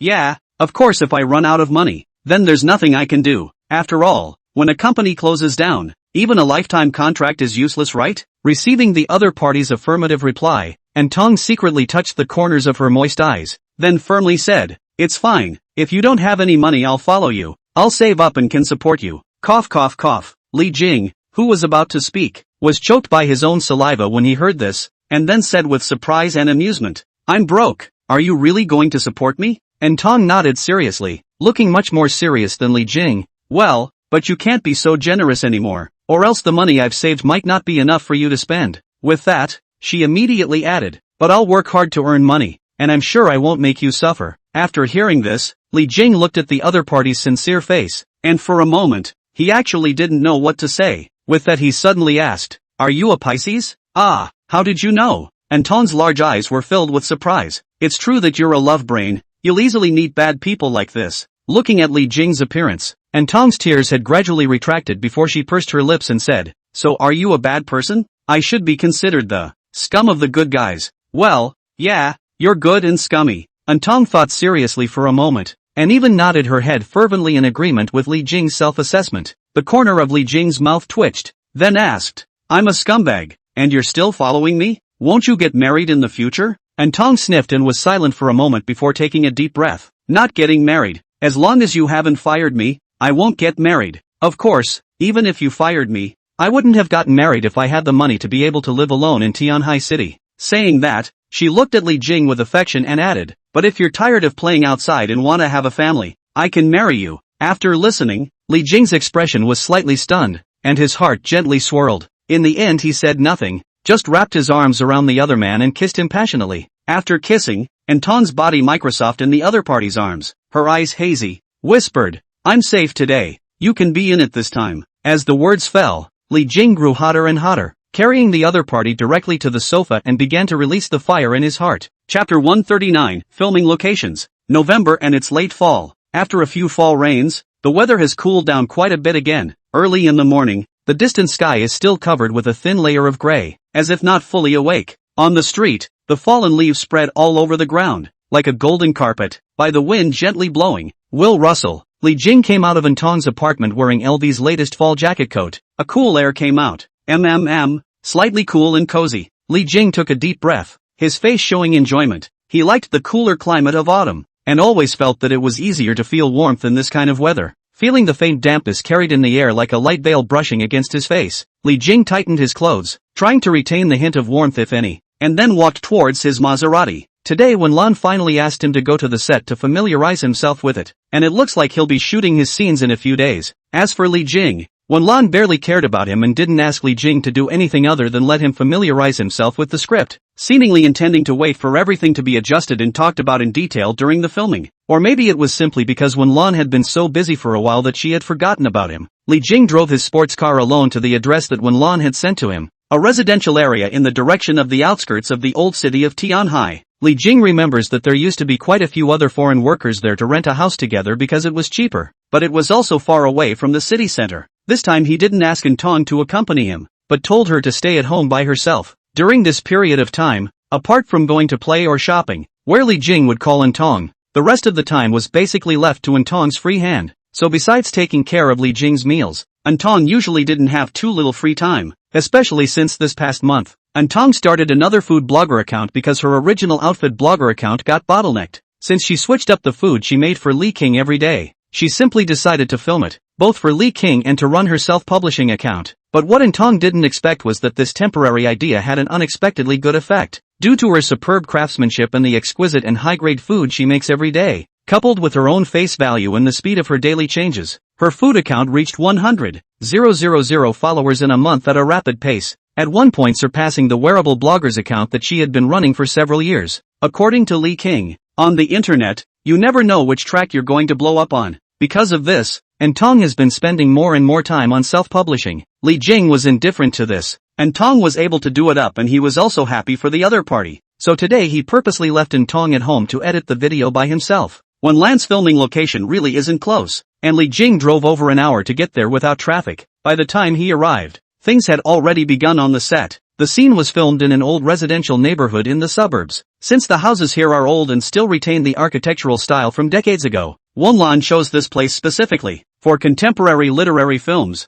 these places are treasures, and renting existing venues can save a lot of money over building separate sets. As soon as Li Jing got out of the car, his blue Maserati attracted the attention of some of the staff in the neighborhood, but apparently no one knew him, and naturally no one came up to talk to him. Li Jing was indifferent. His hands were inserted in his coat pockets, and he looked like a tourist looking around curiously observing and surveying, without a bit of the appearance of an actor in this movie. So much so that the staff really did treat him like a passerby. "I'm sorry, there's filming going on here. Outsiders aren't allowed in." Looking at the young staff member in front of him, Li Jing smiled. "I'm not an outsider. I'm from this crew. Director Wenlan asked me to come." "Director Wen asked you to come?" A few more points of surprise and doubt were evident on the serious face of the staff member, resurveying Li Jing, who was dressed in a famous brand, before he said uncertainly, "I'm sorry, I need to verify. Please wait a moment." With that, the staff member took the walkie-talkie and began to make contact. Li Jing, on the other hand, stood leisurely observing the entire photography venue.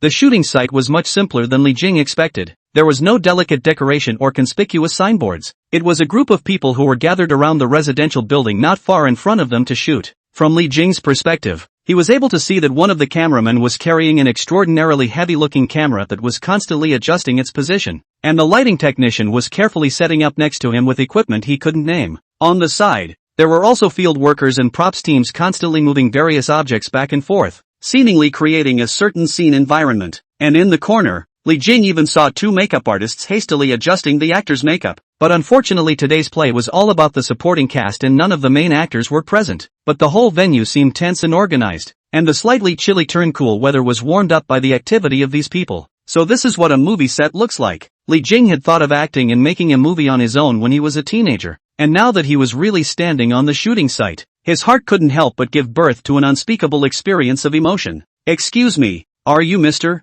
Li Jing? At that point, the staff member seemed to have verified the situation and turned to ask. Seeing Li pointing his head, the staff obviously had a respectful attitude for a few minutes, and stepped aside to invite the other party in. "I'm really sorry. I haven't seen you before. Just now or the assistant director asked Director Wen to know that you're coming today." "It's fine. Director Wen just wanted me to come today to familiarize myself with the environment and atmosphere. There's nothing else." No delay. Li Jing's gentleness made the staff feel a little more favorable, and then he personally led Li Jing through the crowded photography site towards an old house. During this period, many people in the venue saw Li Jing, especially a few waiting actresses who were secretly surprised when they realized the luxury goods on each other, and started to connect and talk about Li Jing's identity. "Mr. Li, Director Wen is having a meeting in this room." At the door of the old house, the staff approached and whispered, "You can go in to listen to the meeting, but try not to disturb the meeting. Today the Wen director is a little." Seeing the staff's expression of desire to speak, Li Jing raised his eyebrows. "Director Wen is in a bad mood?" The staff nodded cautiously.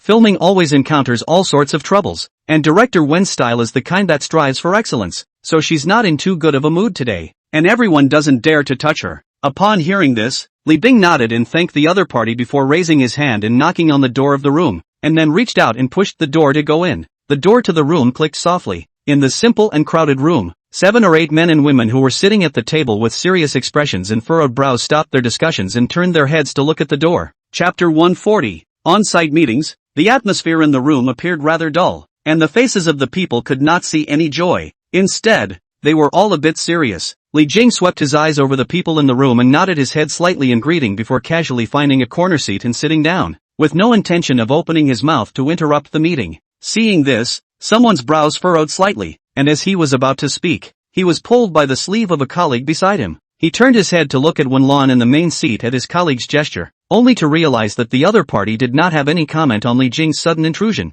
and was inwardly surprised. Then he also withdrew his thoughts of questioning. Several people in the room had heard the assistant director talking about an investor coming over before, and now, looking at Wenlan's attitude, almost all of them had guessed the other party's identity as well. At this time, Wenlan did not interrupt the meeting after glancing at Li Jing and continued to speak towards the crowd. "So what exactly is to be done with this flowerland? Do none of you have any ideas?" Wenlan's voice was clear and cold. Her eyes were serious, and everyone subconsciously avoided her eyes without speaking. Seeing this from the sidelines, Li Jing was a bit surprised, realizing that Wen Lan's appearance on the set was again not quite the same as usual, more serious and majestic. This, in turn, made him think of Wei Jia, not bad for a best friend, with all the personality similarities, but compared to Wei Jia, Wen Lan was less imposing and domineering and strong, and more serious and earnest. Seeing that everyone was silent, Wen Lan looked coldly at the middle-aged man across the table. Props team, don't you want to say something? The man who looked like the head of the props team changed slightly, glanced around at his colleagues, saw that no one was helping him, his face was a bit ugly, and he said awkwardly towards Wen Lan, Director Wen, we did contact that side, and we also paid the fees, and said that the promised flower field would be in full bloom at this time of the day. Bloom? Where did you see that grassy slope in bloom? It's a patch of weeds, where are the flowers? Saying that, Wen Lan waved her hand and frowned, and I don't need an explanation right now, but a solution. There are several scenes in this flower field that are being shot in it. How can I shoot it without flowers? She swept her eyes at the others in the room and said in a cold voice, either find a way to make the flowers grow in the flower patch, or find a way to find another flower patch. The flowers here definitely won't grow in a short time. A man wearing glasses on the side shook his head and said, but if we find another flower field, not only will the cost increase, but it will also be difficult. Yes, it's hard to find all the flowery places here. And it's impossible to find any more suitable ones if we go back on an ad hoc basis. The key is that it's late fall, not a specially cultivated or spread flower patch, so how could it bloom at this time of year? At this point, the crowd all started talking in tongues. Still, the content restated the problem over and over again, and none of them suggested a way to land it, which made Wen Lan's face grow darker and darker. I do have an idea. Suddenly, Li Jing, who was sitting in a seat by the wall, opened his mouth. His voice was not loud, but it instantly caught everyone's attention. 1. Because no one expected him to open his mouth, and 2. Because the crowd held a few curiosities about him. At those words, Wen Lan's complexion also changed. Her exquisitely beautiful eyes looked at Li Jing by the wall. Her tone softened a few points, and she opened her mouth to ask, Mr. Li, what do you have in mind? Hearing Wen Lan's address, the crowd was also sure of Li Jing's identity, and became more and more curious about his answer. I'd like to start by asking if this flower field is a scene I'm going to be shooting later on as well. As the words fell, the crowd's faces varied. Some already knew that Li Jing was going to be in a supporting role, while others had apparently only just learned of the news. But everyone just glanced at Wen Lan's face and didn't say anything. Wen Lan nodded. Good, you have 2 scenes in this flower field. Then I probably know what this field of flowers looks like. Li King has spent this time familiarizing himself with the script, especially as it relates to himself. So when the crowd was discussing the flower field, the first thing that came to his mind was the flower field described in the script, which was brilliant with flowers and looked like an ocean. Feeling the gazes of the crowd, Li Jing looked natural and calmly put forward his idea. I happen to have a friend who was in the flower business and has his own flower base, so I can go to his base to shoot. Flower base? The head of the props team frowned, then asked the question. We need a flower field like a sea of flowers. Is his kind of business model nursery suitable? One could ask. And he certainly has more resources in this area than we do. So maybe the other side has a solution. Li King explains. And it's only a temporary borrowed location for a few days of filming, so the cost shouldn't be very high. Li Jing, previously responsible for the project, is the landscape project. In addition to civil construction, garden and flower arrangement have done. Just know the company in this area. After hearing this, the people looked at each other, and they couldn't tell each other whether Li Jing's proposal was suitable or not. After all, they were just movie makers and didn't know much about the flower business, or else they wouldn't have been able to bag a piece of flower land and still get screwed. Only the head of the props team hesitated for a moment before saying, that sounds feasible, but we still have to go to the site to make sure, and there's a time rush. Upon hearing this, Wen Lan waved his hand and decided immediately, saying to Li Jing, Mr. Li, then please help contact the crew, and any expenses incurred will be borne by the crew. Okay, Point Li nodded, and in the same breath, he contacted the boss he had worked with on a previous project, and chatted for about 10 minutes before hanging up the phone. Seeing the crowd all looking at Li Jing with bated breath, Li Jing smiled. The other base is not very convenient right now, but he said that he recently did a landscape garden project for his friend, which happened to create a sea of flowers, and that he could help us get in touch. Saying that, Li Jing looked at Wen Lan. But the other party did us a favor. I think that if the crew has any needs in flowers and plants in the future, they can work with him to establish a stable relationship and help each other out. Hearing that there was a ready-made sea of flowers, Wen Lan first blushed slightly, then after thinking for a moment, he nodded and said, good, if we work well together this time,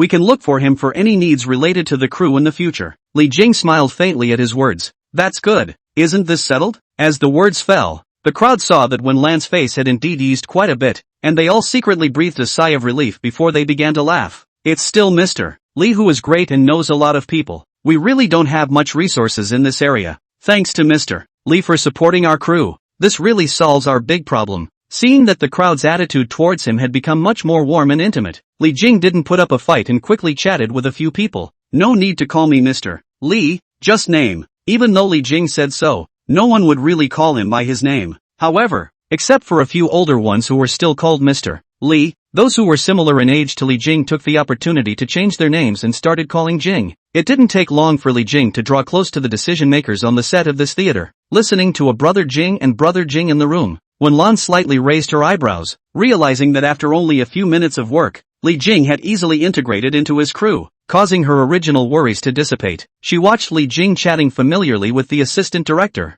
director of photography, and others, and said darkly, no wonder Wei Jiao looked at him differently. This man is richer than the average person, and more sincere and easygoing than the rich, and really isn't quite like everyone else. Chapter 141, Acting, Shooting next to the scene. Under the dark-colored visor, Wen Lan was staring at the monitor screen with furrowed brows, and because he was too serious, he was even slow to notice the hot water handed to him by the staff on the side. Li Jing sat beside him and took the hot water on the table for Wen Lan, smiling and signaling the other party to leave before resetting his gaze on the monitor screen. At this time on the set it was the first scene where the second female appeared in the old street and was exchanging dialogue with her male counterpart. It was the first time for Li Jing to watch a director shoot a movie on set, and he was more curious and fresh than Wen Lan's seriousness. The monitor in front of him is connected to the camera, and he is able to see in real time what the camera is capturing, including the actors' expressions, the composition of the scene and the lighting effects. Watching the changes in the expressions of the male and female actors in the screen, Li Jing held an attitude of appreciation and learning as an onlooker. His laid-back coziness seemed so different compared to the seriousness of the people around him. He invested in this movie with the original intention of experiencing filming,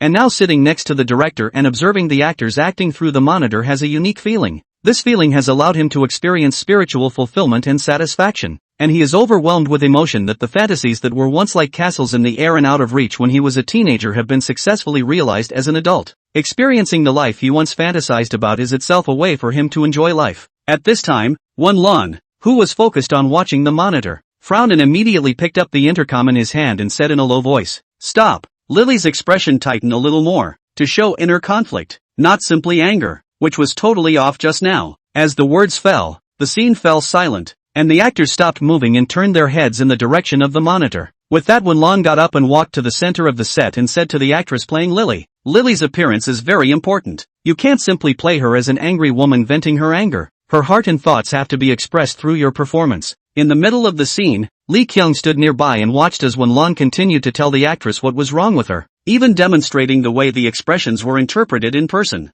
The actress looked a bit overwhelmed, just nodding her head, expressing her respect for Wen Lan, not daring to have the slightest opinion of her own. "Jing, eating oranges? It's quite sweet." Li Jing, who was watching Wen Lan teach opera, suddenly heard a clear female voice beside him, and curiously turned his head to find that it was a simple and innocent-looking girl who was holding up an orange and handing it to herself. Li Jing took the orange and asked curiously, "Are you a staff member or?" "I'm an actor." The clean-cut girl looked very young, with long, shiny black hair, a pretty face, and large, bright, clear eyes with a sprightly and witty gleam in them. Saying that, she took the initiative to enthusiastically introduce herself to Li Jing. "Brother Jing, my name is Yang Xiaoxiu. You can call me Xiaoxiu." "Actors?" Li Jing remembered Wen Lan's play that he told himself about today, and frowned slightly. "How come Director Wen told me that today's shooting is just a few people in there? I didn't hear that there are other actresses to be shot. There's a scene for me, but it's already shot." Yang Xiaoxiu smiled faintly and explained graciously, "It's just one shot. Maybe Director Wen forgot that he had already filmed me." Upon hearing this, Li Jing then recalled that there was a scene in today's shooting where the male counterpart bought a gift for the female second in an accessory store, and was surprised.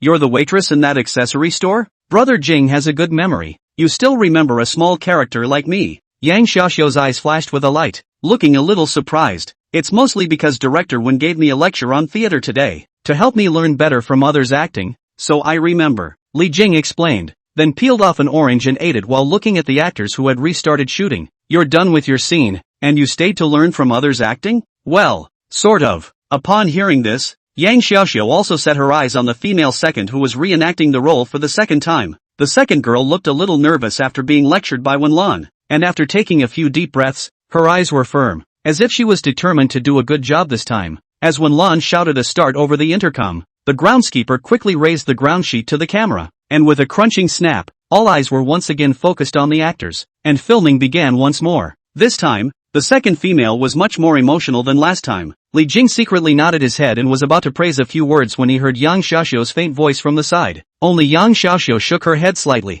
Nope, this look is too exaggerated, and her hands and feet are too tense, not as natural as they should be. Upon hearing this, Li Jing glanced at the other party and frowned, about to say something, when he heard Wenlan yell cut again. Wenlan came out from behind the monitor in big strides, holding the script in her hand and shouted at the second female. Dai Weiwei, what are you doing? Did you not understand what I said just now? Why are you nodding your head if you didn't understand? With that said, Wenlan opened the script and showed the other party the contents, frowning and scolding. Do you understand this character at all? Your expression is too pompous, and why are your hands and feet so tense? Is this the right state for this character? Yes, I'm sorry, Director Wen. Dai Weiwei's eyes reddened after being told a few words, and with a resigned face, she bowed her head deeply. Seeing this, Wenlan couldn't help but turn her head and take a deep breath, suppressing her inner dissatisfaction and frowning seriously. If tears are useful, why do you need to learn acting? If being sorry is useful, why do you need me as a director? Saying that,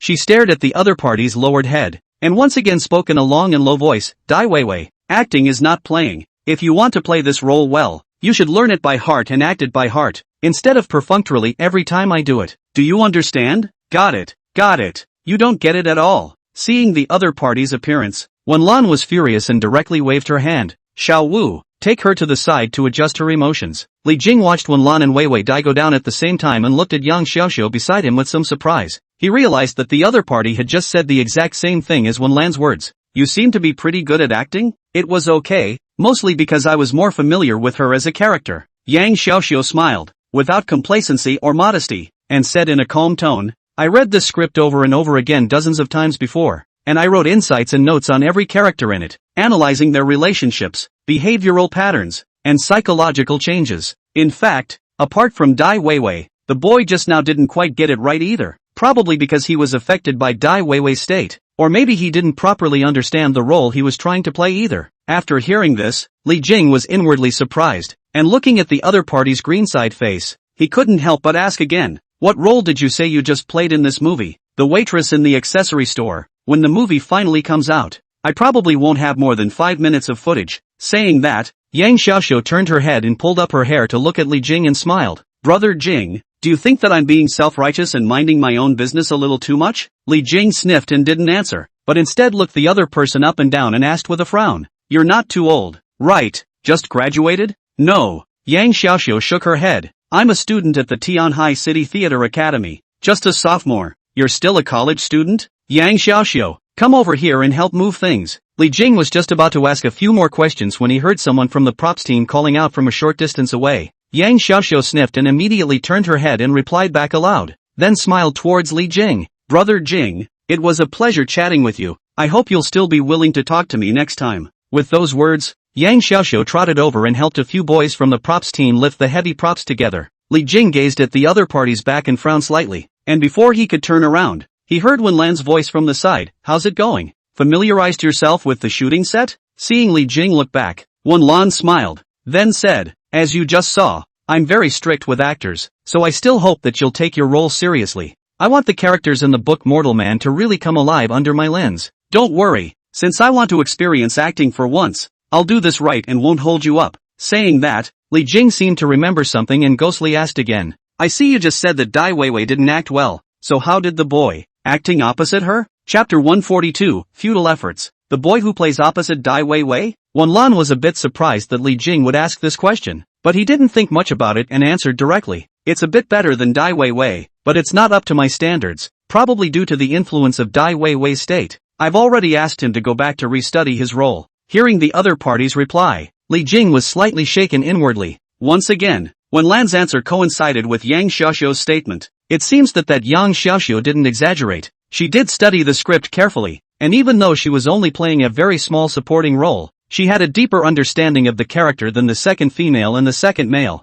Thinking of this, Li Jing followed Wenlan around the filming site while asking, "Are you familiar with the actor Yang Xiaoxiu? I ran into this girl just now, and she said that she was also an actor in the cast." Yang Xiaoxiu? Wenlan frowned slightly, first asking the life producer in front to hurry up and order food before answering. "Some impression, but I don't remember it too well. This drama has cooperation with Tianhai Drama Academy, and invited quite a lot of students from their school to act in the supporting roles, and a lot of them I'm not too familiar with." Saying that, she glanced at the assistant director not far away, waved her hand and shouted, greeting the other party to come over, and then asked, "Is this girl Yang Xiaoxiu that you interviewed in?" Yang Xiaoxiu? The assistant director seemed a bit surprised that Wenlan asked this, glancing at Li Jing on the side before answering honestly, "Yes, a student from Tian Opera, playing a waitress. But didn't you say, Director Wen, that those shots were not too well composed or lit, and that they might be discarded?" Saying that, he followed up with, "Is it because you think Yang Xiaoxiu can't act well? If she can't, I'll just replace her. There are still quite a few students in the Heavenly Theater. It's very simple to replace one." "No, I'm just asking." Wenlan signaled the assistant director to continue with his business, then turned to Li Jing and said, "Yang Xiaoxiu is indeed from our crew, but these supporting actors were basically chosen by the assistant director, and since we've only just started filming, I'm not too familiar with many of the new actors." Li nodded in understanding. "But when I think of the girl who said she read the script dozens of times, she probably didn't realize that the only shot she took had been discarded." Immediately, he thought of a question and curiously said, "Director Wen, these roles of your female first and female second and female third, are the roles ranked according to acting prowess?" "How?" Director Wen laughed. "There are very many factors that affect what role you can play, including fame, acting skills, resources, and appearance and image, all considered together." Saying that, she looked at the other party with a smile. "Didn't you also play an important supporting role, Mr. Li? Do you think you got the role by acting?" At those words, Li Jing was momentarily speechless. It's also true that he got a major supporting role on his own investment, so how could this role be decided entirely on the basis of his acting skills? Immediately after, Wenlan looked a few points more serious, and then continued to explain, "But we also have a bottom line. Although acting is not the decisive factor, but it is also very important. Otherwise this movie would have been in chaos. That's why when you asked for a role, Mr. Li, I considered for a long time before I found a suitable role for you. To be honest, if you were a boss who was 40 and had no respect for acting, I would have preferred not to have this investment than to say yes. The quality of the movie must be the priority." Hearing this, Li nodded, realizing that the other was still implying that he had to take his role seriously. Wenlan then organized the filming of a few more scenes, but as the second female, Dai Weiwei didn't get her form right. It wasn't the mindset that prevented her from playing the role, but rather the lack of adequate preparation and the lack of solid fundamentals, none of which could be changed by sitting on the sidelines and tweaking for a couple of minutes, even if she really wanted to play the role. But those who are not prepared are not capable of seizing the opportunity even when it arrives. Due to Dai Weiwei's unsatisfactory state, the atmosphere of the entire set seemed dull,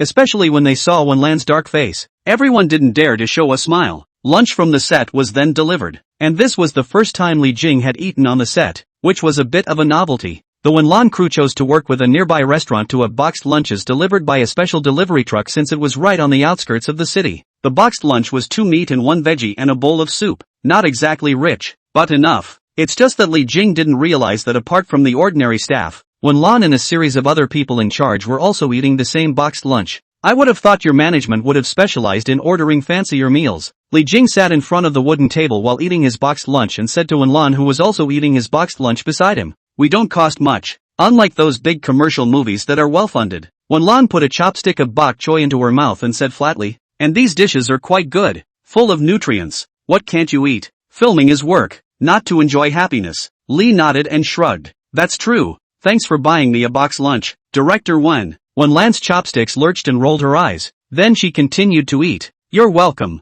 Upon hearing this, Li Jing couldn't help but laugh out loud, and Wenlan glanced at the other party and laughed along with him. Seeing this, Li Jing said, "You still look good when you smile. Why do you have to keep a stern face today?" Wenlan's smile was suddenly withdrawn and her tone was cold. "Stop. Don't use your flirting techniques on me. I won't steal my best friend's man." "Your bestie?" Li Jing froze, then dawned on him and shook his head. "I'm not Wei Jia's man." Wenlan raised an eyebrow. "You're not?" The corner of Li Jing's mouth quirked. "To be precise, she can be my woman, but I must not be her man." Hearing Li Jing's words, Wenlan looked odd, then shook her head and said, I kind of get it. You do wei jia. I'm looking forward to which one of you will win in the end. On the second day, Li Jing went with Wenlan and the head of the props team to dock with the owner of the flower company to look for a new flower plot. To Wenlan's surprise, the flower company created a flower field project that was extremely suitable for their cruise filming, and immediately decided that it was the place to be. So under Li Jing's facilitation, Wenlan's crew and the flower company reached a cooperation,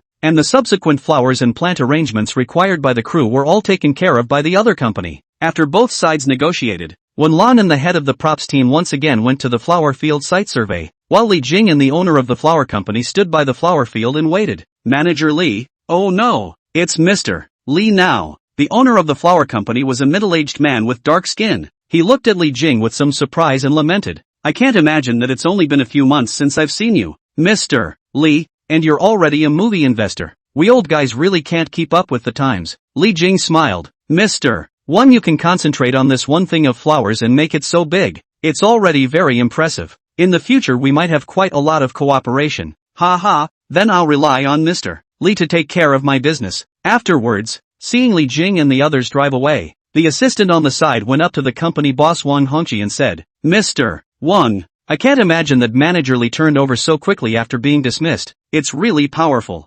Yeah, I just saw the watch on his hand. It's a Patek Philippe. Wang Hongqi shook his head with a complex expression. Last time I went to buy it I couldn't even buy it. I can't imagine that the other party is already wearing it on their hands. That's why in Tianhai, don't underestimate anyone. If you look down on people today, others may make you climb high tomorrow, so we have to be low-key and reliable no matter what we do. Saying that, he then explained, this time it was Mr. Li who pulled in business for us. Wenlan, I have really heard of this person. She is indeed a young director with potential. If we can maintain a long-term cooperation with her in the future, there might be a big project coming in the future. This favor from Mr. Li, we have to remember. In the future, if he has something for our company, remember to tell me directly. Okay, I get it. Chapter 143, Yang Xiaoxiu's efforts. Over the next few days, Li Jing would go around the set when he had time. It was a great way to see how other people acted and to gain experience for himself, but it also fulfilled his teenage longing to make movies. Of course,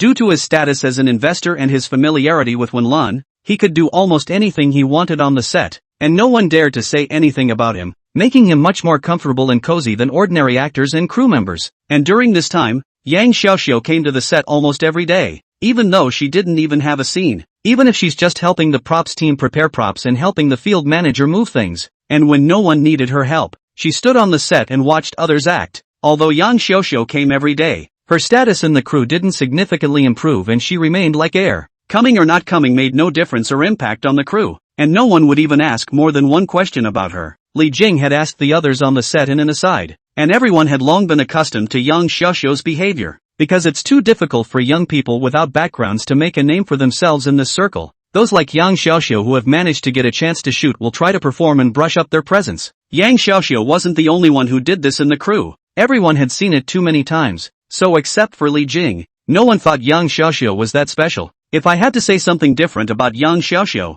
it might be that she lasted longer. Some newcomers are good enough to stick around for a few days, while Yang Xiaoxiu has stuck around for most of the month and has the intention to keep going. As for Yang Xiaoxiu, besides helping out on the set every day, there was one more thing she had to do, and that was to find Li Jing and chat with him. At first, Li Jing did not realize, until he every day can meet Yang Xiaoxiu, he is sure that the other party is deliberately approaching him. The only reason Li Jing could think of was that Yang Xiaoxiu wanted to get closer to him as an investor. However, Yang Xiaoxiu is smart and the control of the proportion is very good. Every time with Li Jing chat for a while, chatting after going to help others to do things, will never delay Li Jing too long time. It was also because of this that Li Jing couldn't really hate such a girl who approached him knowing that she was approaching him with a purpose, not to mention the fact that the other party was only trying to spell out a few more paths for his own future. This Yang Xiaoxiu is working really hard. Li Jinggang gave a sigh of relief, and Zhang Xinxin, who was holding his arm by the side, immediately pricked up her ears and asked curiously, Yang Xiaoxiu?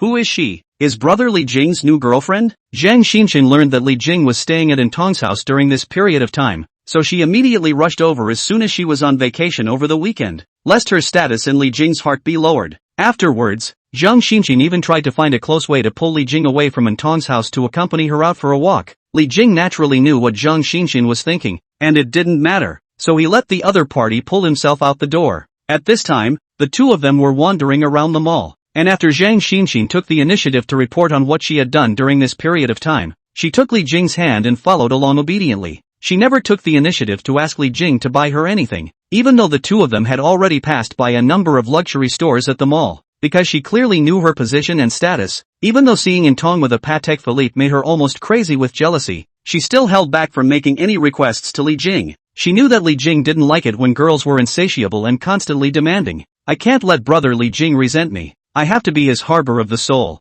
Zhang Xinxin thought so and didn't say anything else, while Li Jing then naturally thought about the recent movie shoot and Yang Xiaoxiao. At that moment, upon hearing Zhang Xinxin's question, Li Jing came back to his senses and realized that he was still shopping with Zhang Xinxin. Nothing, just a little girl. Just met. Not really familiar. Li Jing answered briefly, then looked at the other party and laughed. What? You brought me to the mall and don't want me to buy you anything? No, I just want to spend some time with brother Li Jing everywhere. Zhang Xinxin immediately explained. Even if you don't buy me anything, as long as I'm with you I'm happy. Really? Li Jing looked at his opponent. If it was Intong who said this, Li Jing would still believe it. But Zhang Xinxin's character was different from Intong's, with more desires and cravings for both luxuries and money. It wasn't that the other party treated Li Jing as an ATM, but with the other party's nature, she would more or less always expect Li Jing to give her gifts, especially if Li Jing had bought a lot of things for Intong during this period of time and not for her. Of course it's true. Zhang Xinxin opened her eyes wide,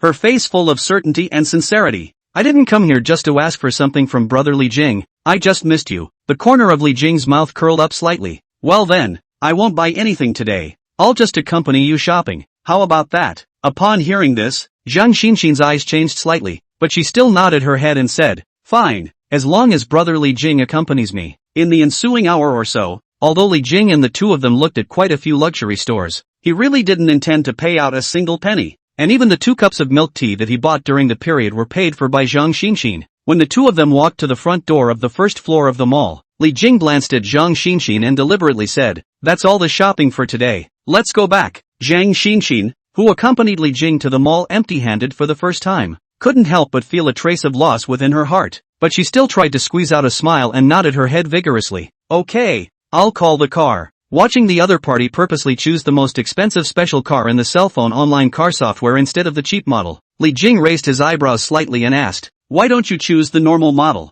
It's more than $10 cheaper. Of course I want to sit comfortably for brother Li Jing. Zhang Xinxin clicked to place an order for a car, and then rightfully said, although I don't have the money to buy you a luxury gift, a car ride and food, things that are within my affordability, will definitely give you the best. Li Jing looked at the other party with a smirk. Being so nice to me? You've been good to me, so shouldn't I be good to you? Seeing that Li Jing looked like he was testing himself, Zhang Xinxin furrowed her brows and showed her dissatisfaction. Brother Li Jing, have you spent a lot of time with Intong and you don't even trust me anymore? I'll be really unhappy if you're like this. Seeing the other party's small face sink slightly, Li Jing laughed and stopped flirting with the other party, waving his hand and saying, alright, it's considered that I said the wrong thing. With that, he glanced at the other party's cell phone interface that had already called to the car and said, cancel the order. I suddenly remembered something, so I won't go back first. Not going back? Zhang Xinxin frowned in confusion, but still honestly cancelled the order, then looked at the other party. Brother Li Jing, where are we going now? Li Jing signaled the LV store across the street with his eyes and said,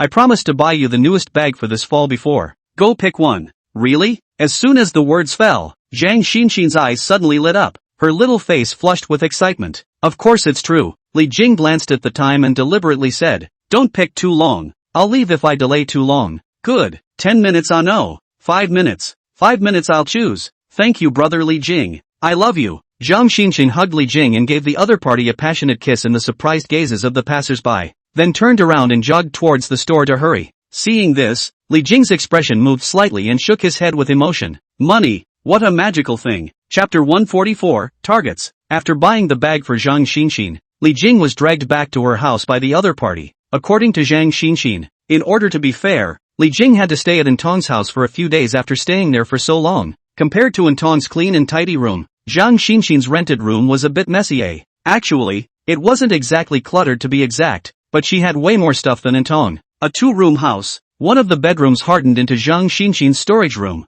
full of clothes, shoes, accessories and various other things. And the most messy room was also this room. Except for this room, the master bedroom and the living room were still clean and tidy. Looking at this room arrangement, Li Jing also knew that the other party just didn't intend to give himself a bedroom, but directly let him sleep in the master bedroom, because she learned that Tong cooked for Li Jing personally every day. Zhang Xin volunteered to cook dinner for Li Jing. After a burst of crackling and rattling in the kitchen, Zhang Xinxin, with a messy head of hair and wearing an apron full of grease stains, awkwardly walked out and laughed nervously twice towards the clueless Li Jing in the living room, saying, "Brother Li Jing, why don't we order takeout?" Li Jing didn't have a good dinner, but he had an excellent evening. Zhang Xinxin's natural attributes seemed to have all points in this area. Even though Tong had studied a lot of movies, Li Jing still felt that for a schoolmaster like Zhang Xinxin, Tong, the classmate, still had a great deal of room for improvement. After tossing and turning all night, Li Jing slept until noon the next day,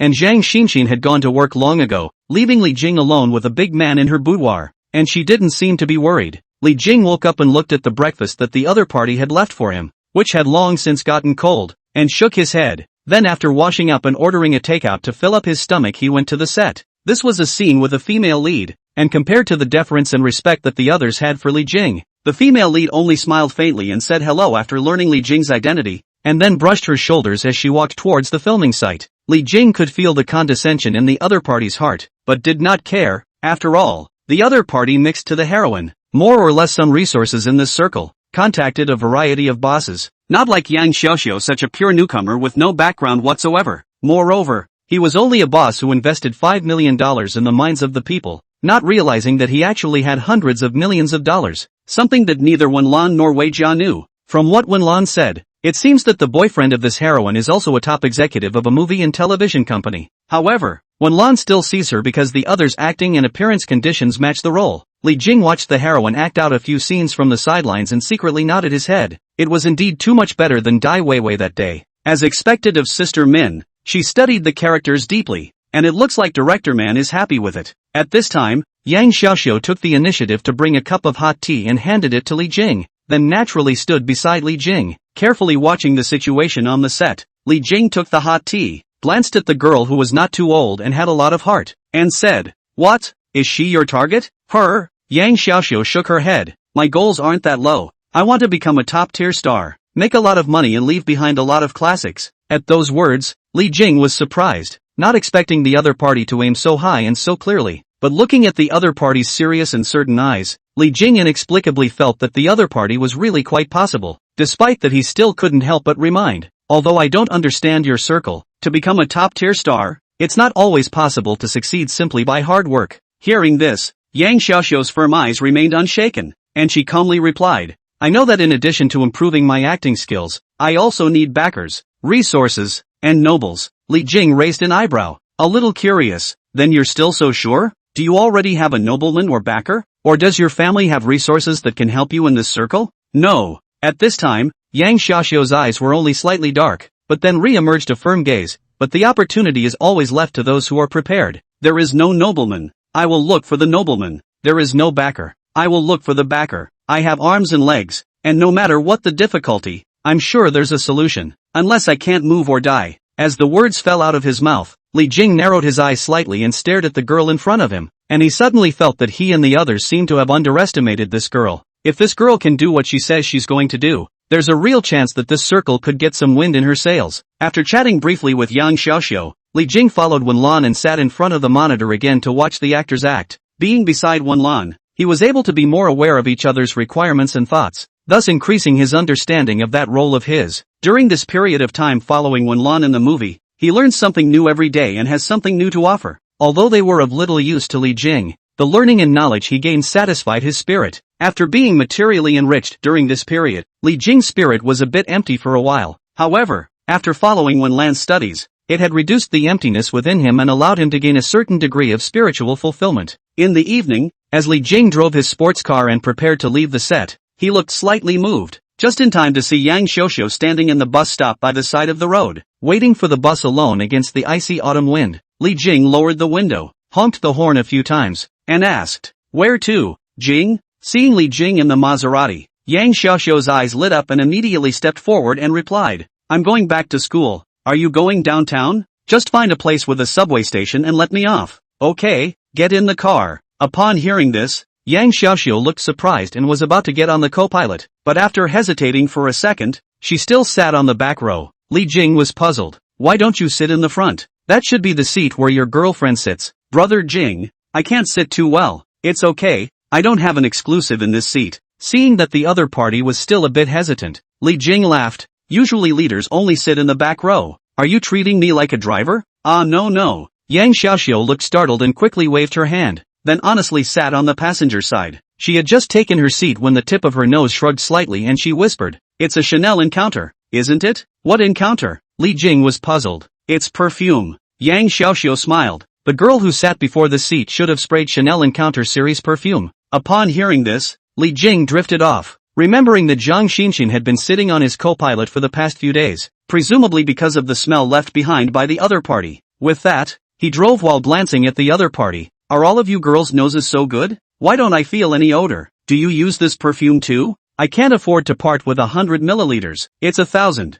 Yang Xiaoxiu shook her head, then said expectantly, but when I make money, I'll definitely buy it. Thousands? Li Jing's spending today moves up to tens of thousands of dollars, and subconsciously replied, that's not too expensive, is it? It might not be expensive for Jing. It's not something a poor student like me can just afford. Yang Xiaoxiu pulled up the hair around her ears, took a fresh look at Li Jing's outfit, and said with curiosity and envy, Brother Jing, your whole body is estimated to be $100,000, right? 100,000? Li Jing thought of his 300,000 plus watches, smiled and shook his head without saying anything, and Yang Xiaoxiu guessed a few points from the other party's demeanor and was secretly surprised, thinking for a few seconds, then added, Brother Jing, many people on the set know that you invested 5 million in this movie of ours, so everyone speculates that you're worth around 10 million, but I think you're definitely worth more than that. Upon hearing this, Li Jing did not reply, but looked at the other party's seemingly innocent face through the rearview mirror before calmly saying, are you purposely looking for a conversation to pry into my strength and then decide what kind of relationship to maintain with me next? Chapter 145, Dormitory. No,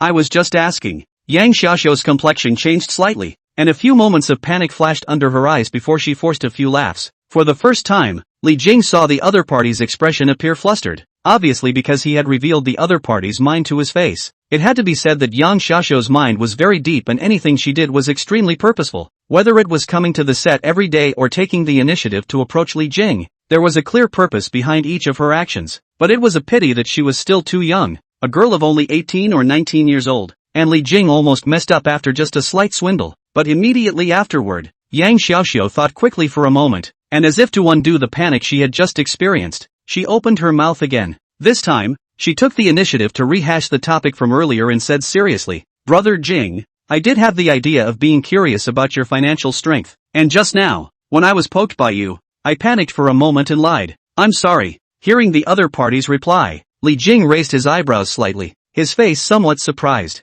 but then he laughed again. Is this your way of breaking the ice? Thinking that you've been seen through by me, so you simply change your plan and answer a little differently, thus making me change my mind about you?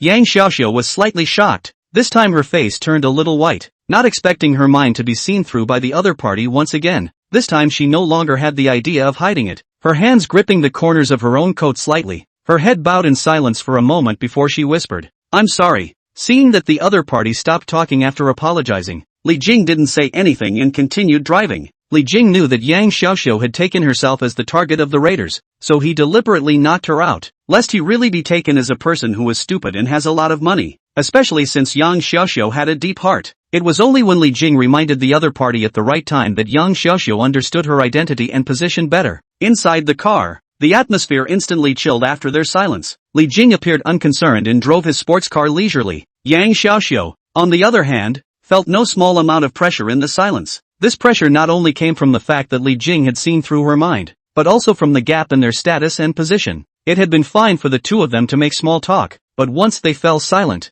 this pressure and discomfort swept through her entire body. When we get to the city, do you want to get off at this subway station? After half an hour, Li Jing finally opened his mouth to break the stiff atmosphere. Yang Xiaoxiu's shoulders trembled slightly as if she was startled by the sudden sound. Then she looked up to realize that she had indeed arrived in the city. She quickly snapped back to her senses and nodded.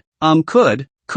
I'll just get down here. When Li Jing pulled over, the confused Yang Xiaoxiu silently got out of the car until she was ready to close the door and leave. She suddenly stopped her hand from closing the door, bit her lips slightly, gathered her courage to look at Li Jing again, and once again squeezed out a smile. Brother Jing, can I still talk to you later? Yang Xiaoxiu's eyes were pleading, nervous, expectant, and in awe as she looked closely at Li Jing, waiting for the other party's answer. Li Jing sniffed and smiled faintly. Of course you can. Didn't you find someone to ask for my phone number? You can also call me if something happens. As the words fell, Yang Xiaoxiu's smile that had been rearing up suddenly stiffened on her face. She secretly looked for the person in charge of the props team to ask for Li Jing's number, and did not expect to be known by the other party as well, and suddenly her heart was in turmoil and her brain was blank. Looking at the other party's frozen look, Li Jing laughed. Remember, I like to socialize with people who are sincere and trustworthy to others. Next time, if you look for me again, you can think about it. Close the door. At those words, Yang Xiaoxiu hadn't completely understood the other party's meaning, and could only nod her head dumbfoundedly and close the passenger door for the other party. Sighting Li Jing's sports car far away, Yang Xiaoxiu stood still for a long time without speaking,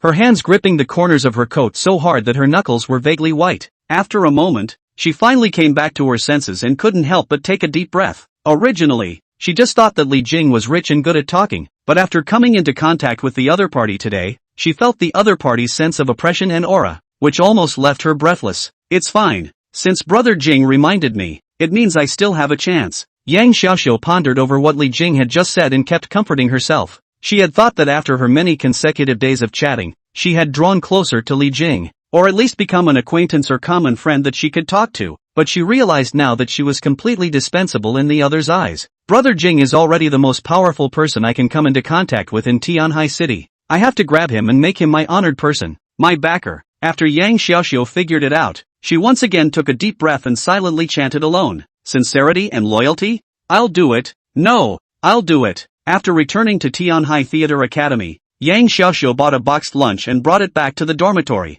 The other three roommates in the dormitory were chatting at this time, and the conversation continued to be about the latest cosmetics and brand name clothes. Compared to Yang Xiaoxiu's plain and simple dress, the three roommates' dresses are obviously much more fashionable and upscale. Seeing Yang Xiaoxiu coming back from outside the dormitory, the three girls just glanced at each other without the intention of greeting each other, and continued with the topic they had just chatted about. I recently got this new Chanel lipstick in an awesome shade, and you guys see the texture. It's matte but not drying, and it's super comfortable on the lips. Really, this color is so perfect for fall and winter. Speaking of this fall, I noticed that the weather is cooling down again. I'm going to go shopping and check out Max Mara. Their fit is pretty accommodating to the body shape. Why don't we go today? It's just the right amount of time, and I'm going to check out the Celine styles, and you can also have dinner over there and get a manicure. I know a store where their manicurist is super skilled and can do those very delicate hand-painted styles. The three of them chatted away and just decided what to do for the evening. With that, one of the curly-haired girls glanced at Yang Xiaoxiu,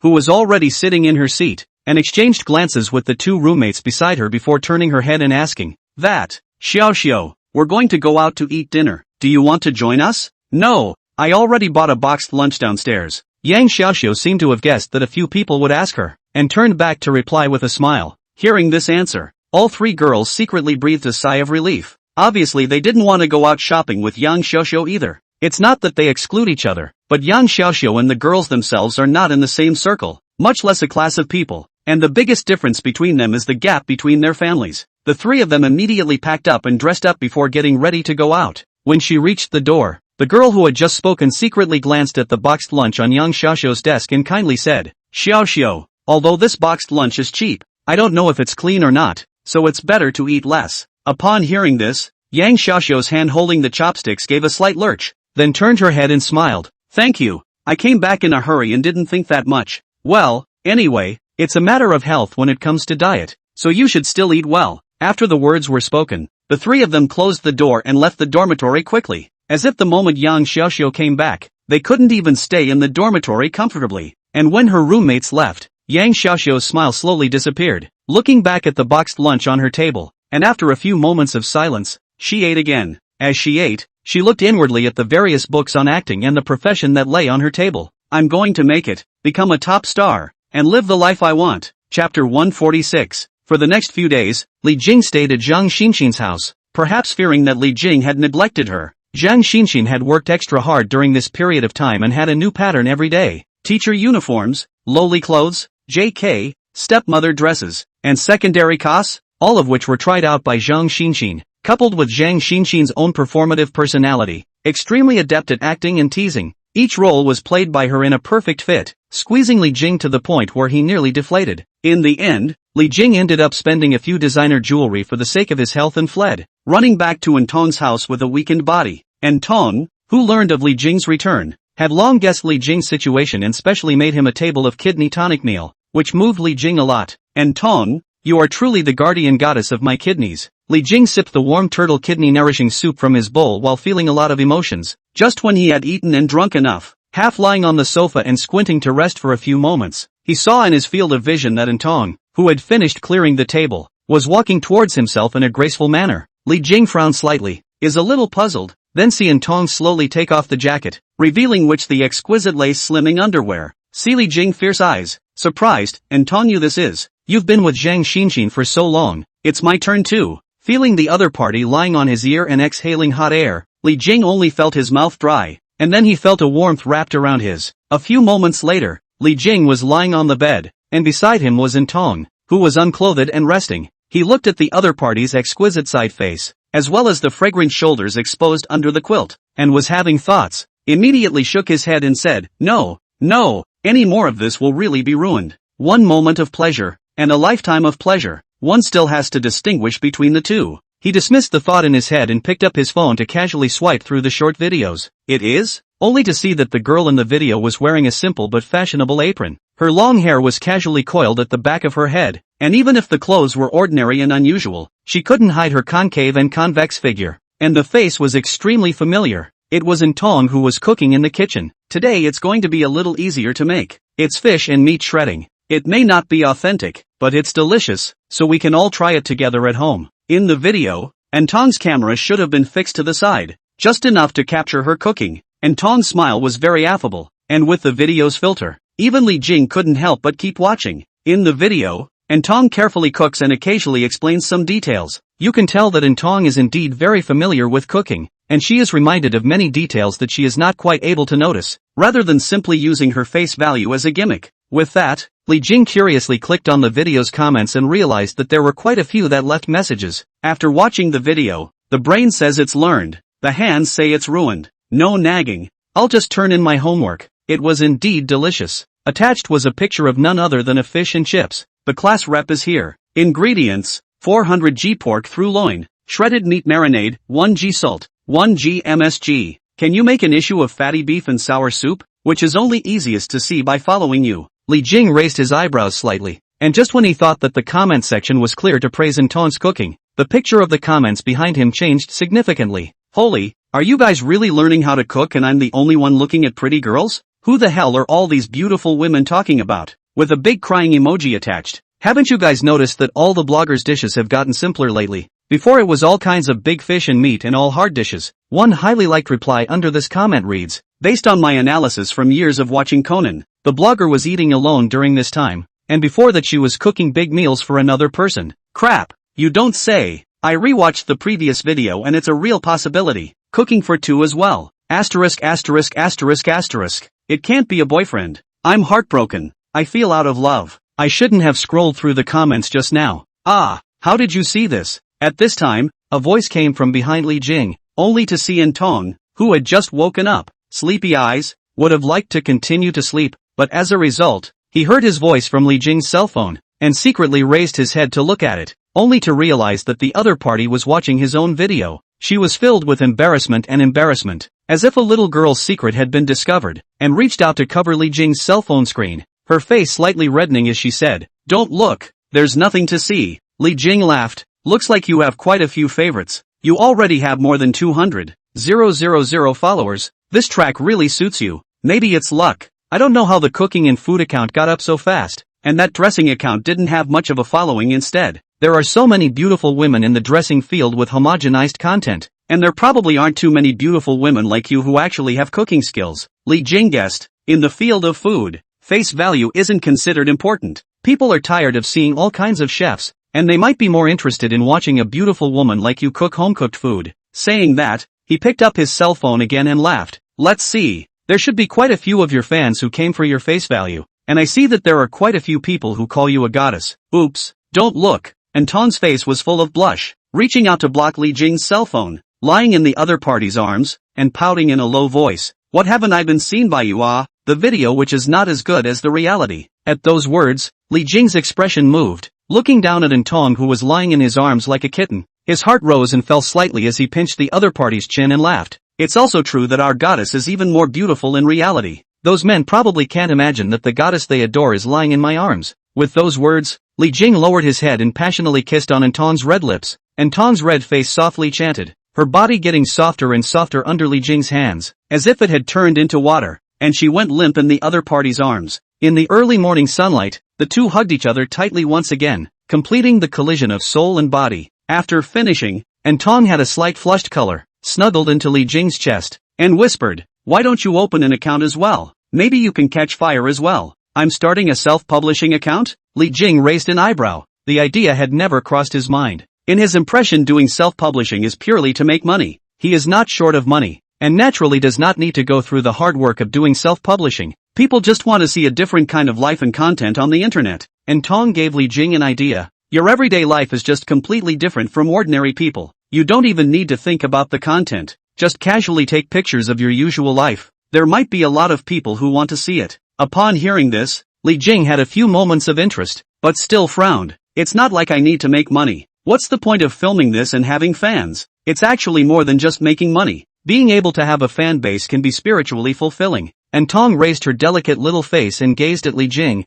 like some rich people or celebrities. After they became successful, or after they retired, they made their own accounts on the internet. They're also not out to make money, but simply to share their opinions, their views on hot current events, and some of their personal lives. After listening to the other party's words, Li Jing did think of a few bigwigs who, after retiring, started their personal accounts, most of which were sharing their views and lives. Sharing one's views and life through self-publishing, especially when recognized by a large number of followers, can really provide a lot of fulfillment and satisfaction. Just like a person posting a friend's circle desires to be liked, isn't posting a self-publishing account a better way to satisfy one's vanity than posting a friend's circle? And with more fans, the individual will have more influence in the community. Thinking of this, Li Jing pondered for a while, wrapped his arms around the soft Antong, and nodded slightly. "What you said does have a few points. I used to think about becoming a star myself, but now I think it's too tiring. If there's a chance to be a big internet star just by casually pretending, it's really not impossible. Since you're enjoying life, it's good to experience the Netflix life. Maybe you can even get in touch with a lot of netizens and celebrities." Thinking of this, Li Jing turned his head and kissed Antong's cheek and smiled. "Your idea is fine.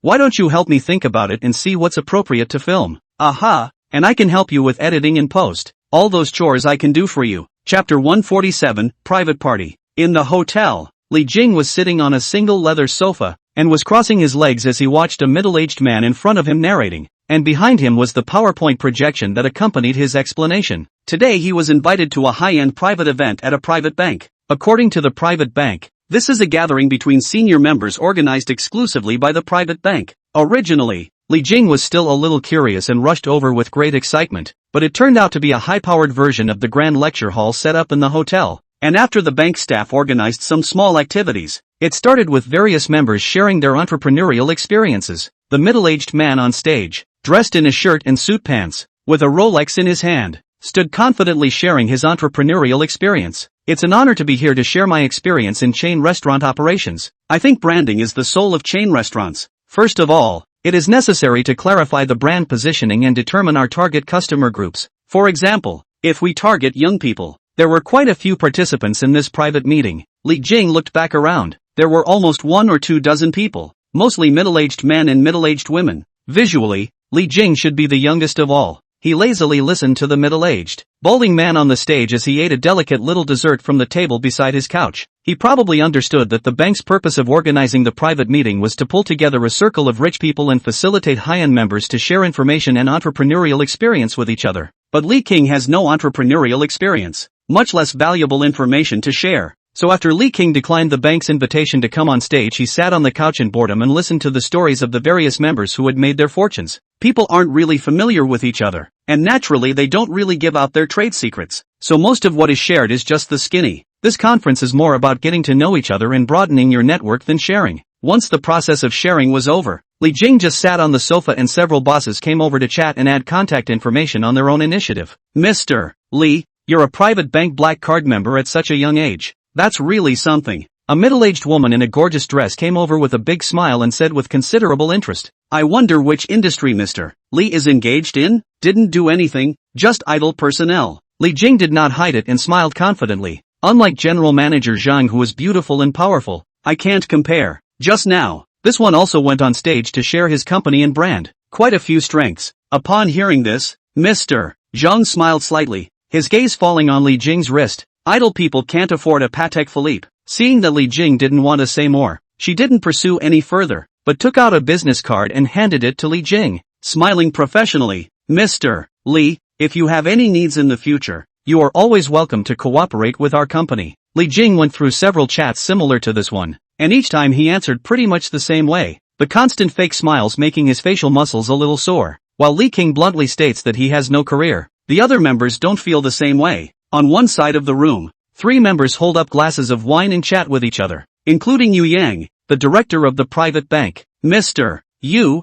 that young Mr. Li is so mysterious. Don't you have any news for us? The middle-aged woman who had talked to Li Jing earlier seemed to be extraordinarily interested in the young and talented Li Jing, and couldn't help but pry information from Yu Yang. Knowing that the other party liked young and powerful men, Yu Yang shook his head and smiled bitterly. Mr. Zhang, I really don't know about Mr. Li's situation, but what I can say is that Mr. Li isn't that easy to handle. Mr. Zhang can't even handle it? The balding middle-aged male who shared his entrepreneurial experience before was obviously very familiar with Mr. Zhang, and was somewhat surprised. Mr. Zhang's strength must be ranked among the top 3 in today's circle of people. Could it be that this Mr. Li's strength is even stronger? A couple of bosses. I really can't divulge the client's information. Yu Yang was pursued by a few people one after another, full of helplessness, but the strength of Mr. Li, I can guarantee that it is certainly not weak. A few of you or can in Mr. Li to sum up the friendship on the friendship. I can say really only these.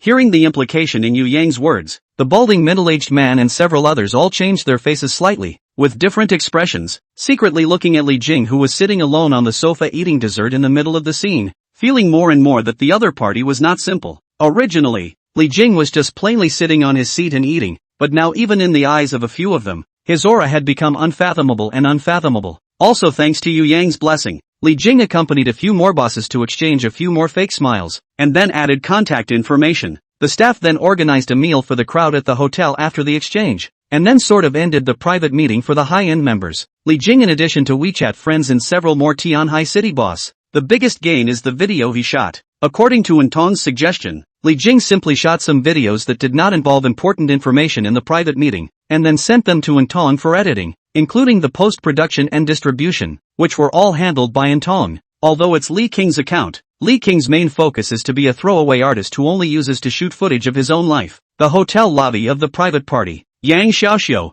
who was wearing a plain jacket, was quickly arriving at the rest area, and when she saw the curly-haired girl among them, she was slightly delighted and immediately went forward. Huang Ying, finally found you. Huang Ying was none other than Yang Xiaoxiu's curly-haired roommate, and when she saw the other party, she wasn't surprised, but instead rummaged through her bag and handed a piece of the key to the other party. Frowning slightly, this is the only piece I have as well, so don't get it off. I'm really sorry. I've been helping out at the theater every day for a while now, so I probably dropped my dormitory key at the theater. Yang Xiaoxiu said a few thank yous after receiving the key. As for Huang Ying, when she heard the other party say that she went to the theater every day to help out, she didn't get picked by the theater as if she felt mocked, and was inwardly upset. She bristled. You're just playing a supporting role. What are you doing going to the theater every day? Those who don't know think you're the main female character. Upon hearing this, Yang Xiaoxiu stiffened, then reluctantly smiled and said, it's never a bad thing to go to the theater to learn more. You don't want to delay your studies by going to the theater every day. The guidance counselor has mentioned this about you. Huang Ying looked at the other party's plain face without makeup and shook her head. Xiaoxiu, you can't be like this. Now is the best age for us girls. Instead of wasting your time on that little supporting role of yours, why don't you dress up and make friends with some upper-class people? You should know that in this society, connections and money are the most useful. At that, Yang Xiaoxiu faced some not very good, but still insisted on their own views. I think the iron still needs its own hard, their own ability, in order to better seize the opportunity. Put. Before the other party finished speaking, Huang Ying covered her mouth and laughed out loud. I said, Xiaoxiu, your theory is outdated. Look at our seniors, how hard they worked to act, but how many of them succeeded? and those who have resources and connections, even if they don't have acting skills and facepalm faces, aren't they still on fire all over the country? Hearing this, Yang Xiaoxiu wanted to retort, but she didn't know what to say because what the other party said was indeed the truth. Seeing that the other party couldn't say anything, the corner of Huang Ying's mouth rose slightly, and she said smugly, "So you'd better listen to me. Spend money to dress up well, take out a loan if you don't have any money, and make yourself look good, and only then is it called really investing in yourself, because then you can attract a better man," said. She raised her left hand, looked at the wrist Longgin's women's watch. A slight hint of bragging said, "My boyfriend will be meeting down soon. He participated in today's private bank high-end private meeting, and those assets 10 million or even hundreds of millions of bosses to exchange. You'll see the successful people coming down later. If you listen to me and dress well, you might have a chance later, but the way you look now, not that I'm talking about you, with the way they look at you, they probably wouldn't even give you a second glance." Chapter 148, Huang Ying's Sermon. "Huang Ying, you have a boyfriend?" Yang Xiaoxiu was a little surprised. Obviously the boyfriend the other party was talking about was already a successful member of society. Otherwise he wouldn't have been qualified to come to this kind of upscale hotel to attend the meeting. But then she thought of her schoolmates and couldn't help but say, "Then you and Wang Likai are." "It's not like Wang Likai is my boyfriend. He's just courting me." Huang Ying wrapped her arms around her chest, full of indifference. "Just those little things he sent. It only adds up to a few tens of thousands of dollars. My boyfriend bought me this Longgin's for more than 10,000. Can it compare?" Upon hearing this, Yang Xiaoxiu was surprised because she could often see Huang Ying and Wang Likai being close and passionate at school, and even thought for a while that they were together. But she didn't expect that Huang Ying didn't put the other party in her heart at all. Yang Xiaoxiu secretly shook her head. Then she also couldn't help but look in the direction of the elevator in the hotel lobby with curiosity in her heart. Although her and Huang Ying's three views were different, she also understood the importance of nobles and backers. In this day and age, it is no longer enough to simply rely on hard work. If hard work is really a shortcut to success, then I'm afraid this shortcut is not even your turn to take. It's just that the only hope left for my current self is to try. That's all. But if she could be fortunate enough to be appreciated by a nobleman, she would do everything in her power to earn it. So when she heard Huang Ying say that there were quite a few bosses meeting here, she did have a few more moments of curiosity and unrealistic extravagance in her heart. Seeing Yang Xiaoxiu being persuaded by herself,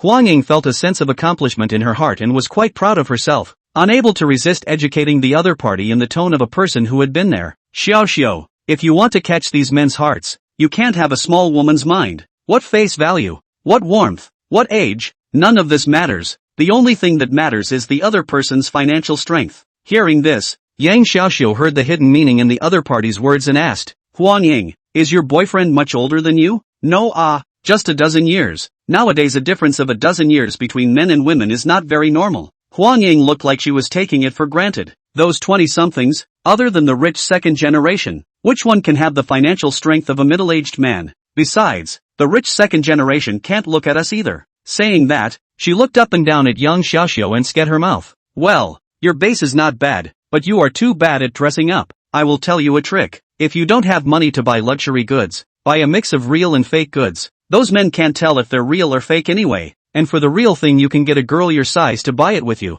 and she wears it for a couple days. Then you wear it for a couple days. Those are money-saving tips." After hearing the other party's words, Yang Xiaoxiu was filled with surprise. It was the first time she knew it could be like this. "Well, isn't that surprising?" Huang Ying smugly, "This is the way of survival for our ordinary girls. And you also have to pay attention to the dynamics of luxury brands every day. All kinds of fashion trends, from inside to outside to cover up the earthy flavor that you emanate from all over the body. Understand?" As she spoke, Huang Ying no longer hid her dislike of Yang Xiaoxiu's vulgarity, and her language became much more direct. At those words, Yang Xiaoxiu's face changed, but she didn't say anything, because she knew that the other person was telling the truth and that the other person had had real success with these methods. If you are stubborn and look down on the other side's methods, you will be the only one to suffer in the end. Yang Xiaoxiu was thinking wildly to herself when she heard Huang Ying beside her suddenly let out a delighted voice. "They're out." As the words fell, Huang Ying stepped up her pace towards a middle-aged balding man, her face full of smiles, as if she was a hot couple who hadn't seen each other in days.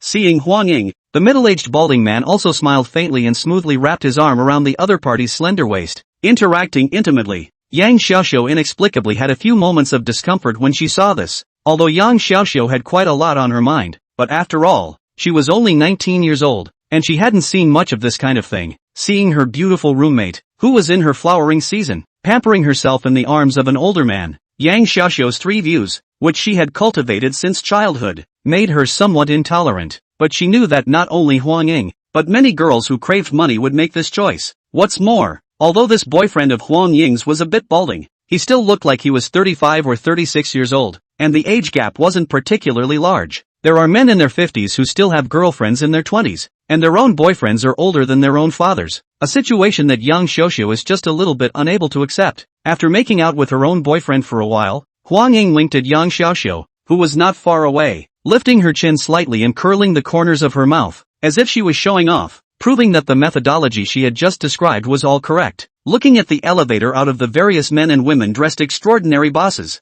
Yang Xiaoxiu subconsciously did not dare to look directly at this group of people. The inferiority complex in his heart is also spreading quietly, but she evaded it for just a moment before she looked back up at the group of rich people who had broken up the meeting, wanting to see if she had a chance. However, she did not intend to find a boyfriend like Huang Ying, but longed to meet a valuable person who appreciated her, no matter male or female. If she could get along with the other person, she might be able to obtain a lot of opportunities that she originally did not have. Right after she swept through the faces of the crowd one by one, not a single person lingered on her for even a second longer. As Huang Ying said, although Yang Xiaoxiu had a good base, on this occasion, the dress was just too ordinary, so ordinary that it was even a bit rustic. Huang Ying saw Yang Xiaoxiu standing alone next to her, lightly laughed and shook her head, no longer caring about the other party either. Just now, she had taught the other party her own way of survival, but only to satisfy her own sense of superiority and reinforce her need for self-identification. Whether or not Yang Xiaoxiu can really live a good life has nothing to do with her, and it would even be better if she could continue to be so earthy, so that she can always educate the other party in such a condescending manner. Jing.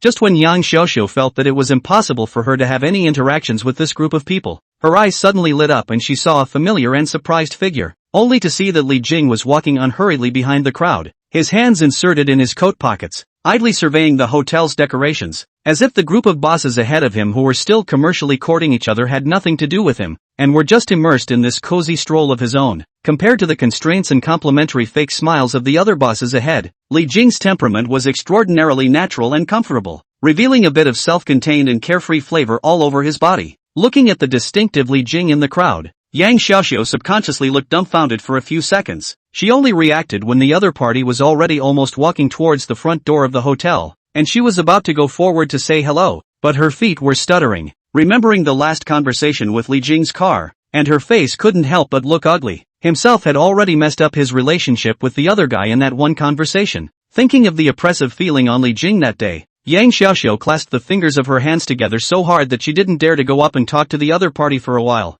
Huang Ying, who was holding her boyfriend's arm intimately, saw Yang Xiaoxiu's appearance and thought that the other party was feeling inferior because of herself, and her heart couldn't help but feel a sense of fulfillment, raising her chin slightly, like a proud swan walking past the other party's eyes, and even didn't intend to say hello again. At this time, she seems to have already integrated into the circle of rich people, for the original and their own classmates only dislike and rejection, as if this can fill her heart due to vanity and low self-esteem and 1,000 holes. Chapter 149, Longing. Su. At this time, Li Jing's afterglow noticed the girl dressed out of place with the rest of the hotel on the side, and was a bit surprised. Why are you here?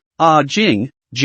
Hearing Li Jing's voice, Yang Xiaoxiu was startled, then she was happy and flustered. That. I came to find my roommate to get the dormitory key. Saying that, she subconsciously glanced at Huang Ying who was not far away, and it so happened that the other party was also looking at her. Li Jing glanced at Huang Ying, who was standing with the middle-aged bald man, and slightly raised his eyebrows without saying much, but continued to Yang Xiaoxiu. I'm ready to go back. Do you want to take a car? I don't. Yang Xiaoxiu subconsciously wanted to politely shrug off a few sentences, but when she thought of Li Jing's sincerity and loyalty that he had said last time, her words stalled, and she summoned up the courage to look at Li Jing again. Somewhat uncertain. Is it convenient for you? I would like to take your ride if it's convenient. Noticing the subtle shift in the other party's speaking attitude, Li Jing smiled faintly and said, It's fine. Follow me. Upon hearing this, Yang Xiaoxiu's eyes were filled with joy and she immediately nodded her head vigorously and followed. Walking over to Li Jing's side, Yang Xiaoxiu looked extraordinarily formal, suddenly unsure of what kind of distance to keep with the other party. Too far away seemed too rusty, too close seemed a bit abrupt. Li Jing noticed the other party's thoughts and laughed.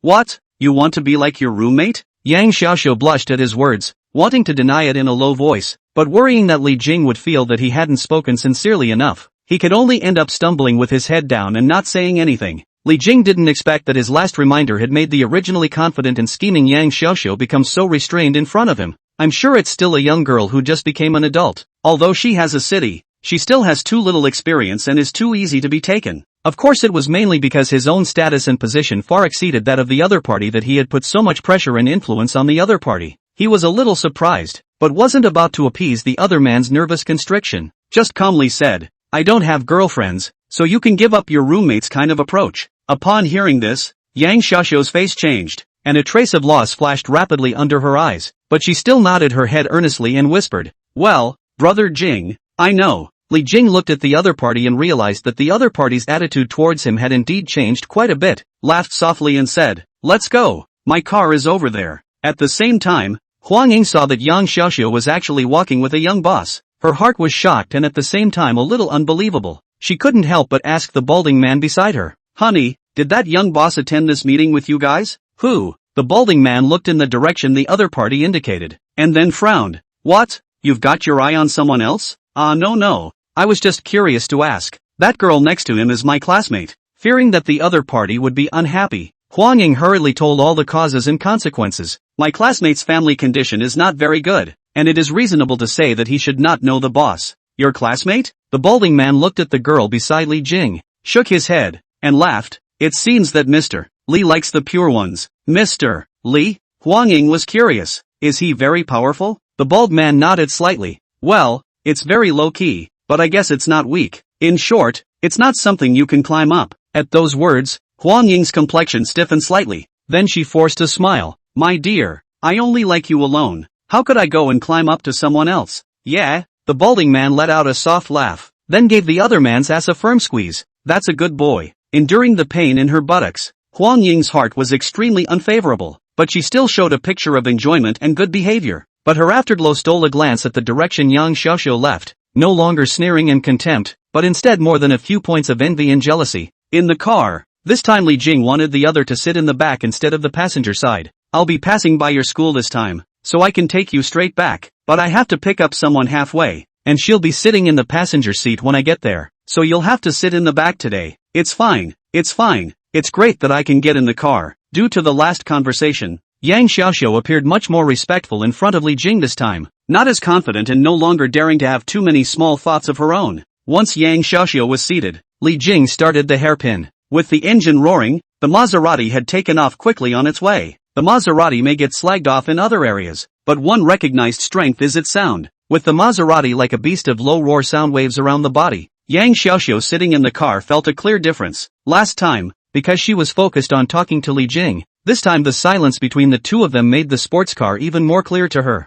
Looking out the window of the car, occasionally passers-by will fall eyes on the car they are sitting in. Yang Xiaoxiu's vanity is also invariably satisfied. She very much craved and enjoyed this kind of attention from all the people, especially when Li Jing's car was stopped at the traffic light, and when she saw other vehicle drivers or passers-by around her looking over curiously. She even had an urge to press the window of the car and reveal her face, as if she wanted to tell the others that she was sitting in the middle of this expensive sports car. After the sports car had been traveling for some time, Yang Xiaoxiu felt that the atmosphere in the car was a bit dull, and finally couldn't help but take the initiative to open up the topic. Brother Jing, I heard from my roommate that your meeting today is very high-end and important, isn't it? High-end? Li Jing raised an eyebrow, then said, sort of, but it doesn't mean much to me, and it's not that important. Hearing the other party's answer, Yang Xiaoxiu was a bit surprised, because in Huang Ying's mouth, this meeting was very high profile. Even his boyfriend especially valued it. Now listening to Li Jing's tone, it was completely different, and as this happened, Yang Xiaoxiu thought of a possibility that Li Jing's identity and strength was higher than Huang Ying's boyfriend.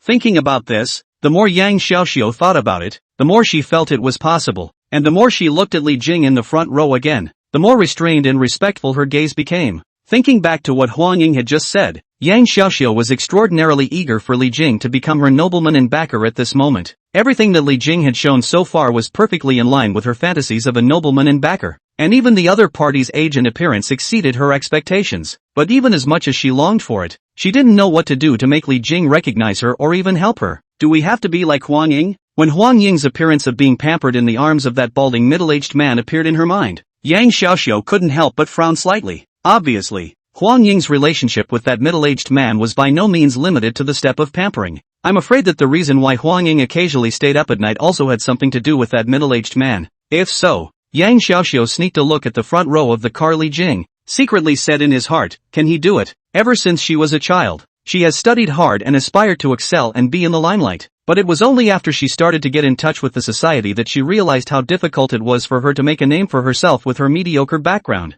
Maybe the future can be bright, but the process must be gray. She was still a girl from a mountain village after all, and her three views were not as liberal as some city girls, even if she was already surrounded by a number of similar girls. In her heart, she still has traditional romantic fantasies about her first time, which has a special meaning and must be reserved for her favorite person. And this man that she gave her first time to, Yang Xiaoxiu will remember for the rest of her life, because it was a very important thing for her to do in her long life. At this moment, Li Jing looked through the rearview mirror at Yang Xiaoxiu, who was sitting in the back row in a dazed silence, and casually asked, what's on your mind? No, nothing. At the sound of the voice, Yang Xiaoxiu subconsciously replied, but immediately after she felt that she couldn't hide it from the other party. She had to be honest in order to gain the other party's goodwill, so she tangled and hesitated for a moment before speaking. I was just thinking about how to make you recognize me and make you willing to help me. Chapter 150, Equivalent Exchange. After listening to Yang Xiaoxiu's words, Li Jing observed the other party's face in the rearview mirror before smiling slightly. Wanting me to help naturally depends on what kind of value you can provide me with. And I think you should understand that in the absence of any other factors influencing the transaction between people, all transactions between people are equal exchange. Yang Xiaoxiu was smart enough to understand the meaning of the other party's words after hearing Li Jing's reply. Like her roommate, Huang Ying, who exchanged her beauty, youth and emotional value with the middle-aged boss for money and vanity satisfaction. But that's not what Yang Xiaoxiu wants, or more than that. She wanted money and to satisfy her vanity, but more than that, she wanted Li Jing to bring her resources and opportunities to help her climb higher and higher in the circle until she fulfilled her dream of being a top-tier star. Though she knew very little about Li Jing, he was undoubtedly her best bet at the moment out of the people she had access to. Not only was she rich, but she also knew the director and had invested in the movie. So such a person was already unattainable to the upper echelon for her at the moment. But even if the other person is good, what value can one equivalently offer? Or what value does the other person need from themselves? Do you really want to be like Huang Ying? Well, I'll stop here. My friend will be here later. Yang Xiaoxiu was alone with her random thoughts when Li Jing had already pulled the sports car over and waited for his friend, whom he had mentioned earlier, to get into the car. Not long after, Yang Xiaoxiu saw a fashionable and trendy beauty wearing a mid-length camel-colored wool coat with a beige turtleneck sweater underneath and a dark brown leather skirt and boots, hurrying towards this side at a fast pace. It was only after the other party skillfully sat on the passenger side that Yang Xiaoxiu was sure that this woman, who was so beautiful that she even surpassed the stars, was the very same friend that Li Jing was talking about. Here's the coffee I hand-molded for you. It's just the right temperature so you can hold it to warm your hands and take a few sips to refresh yourself. And Tong handed Li Jing a cup of her own freshly ground hot coffee as soon as she got on the bus. Then her gaze fell back on the other party's outerwear, as if she had discovered a subtle flaw, skillfully reaching out to gently pat the dust staining the other party's outerwear. Her every movement was extremely gentle and natural. Her eyes were full of Li Jing, and she didn't even notice Yang Xiaoxiu sitting in the back row. After Li Jing had taken a few sips of coffee, she thoughtfully took the still half-remaining coffee cup and cupped it in her own hands, using both hands to keep it warm so that Li Jing wouldn't have to continue drinking it later. Yang Xiaoxiu, who saw this scene from the back row, blinked and was inwardly surprised. From every action of the other party, she could feel the other party's heart and thoughtfulness,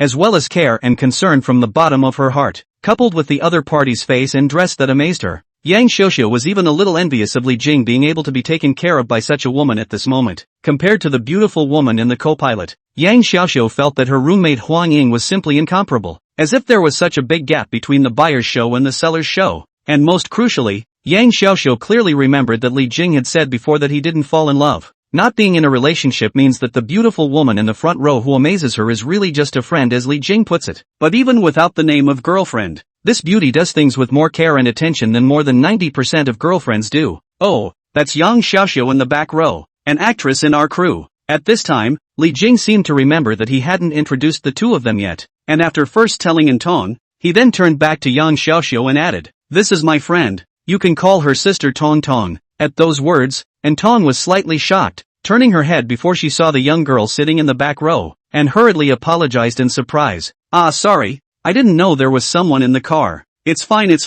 As soon as the words left her mouth, Yang Xiaoxiu hurriedly waved her hand to indicate that it was fine. Then she carefully measured the other party's delicate features and couldn't help but praise. Sister Tong Tong, you're so pretty, even prettier than our school's department flower. Hearing the other party's praise, a happy smile blossomed on Tong's face, her eyes slightly curved, like a rosebush blooming in spring. Thank you. Are you a college student? No wonder you look so young. It's awesome, being an actor during college, being praised by such a beautiful woman. Yang Xiaoxiu, who was already immune to this kind of praise, couldn't help but show some joy and humbly said thank you. With that, Li Jing resumed sending the car on its way, while Tong also ended her conversation with Yang Xiaoxiu and continued to chat naturally with Li Jing. In the back row, Yang Xiaoxiu's heart fluctuated as she watched Tong and Li Jing conversing familiarly. She suddenly felt that Li Jing already had such a beautiful woman, so she was afraid that even if she followed Huang Ying's example of offering her only value, she would still be dispensable in the other party's eyes. At that thought, she lowered her head and grabbed the corner of her coat with her hands out of habit, her heart complicated to the core. She realized that she couldn't offer the other person any value.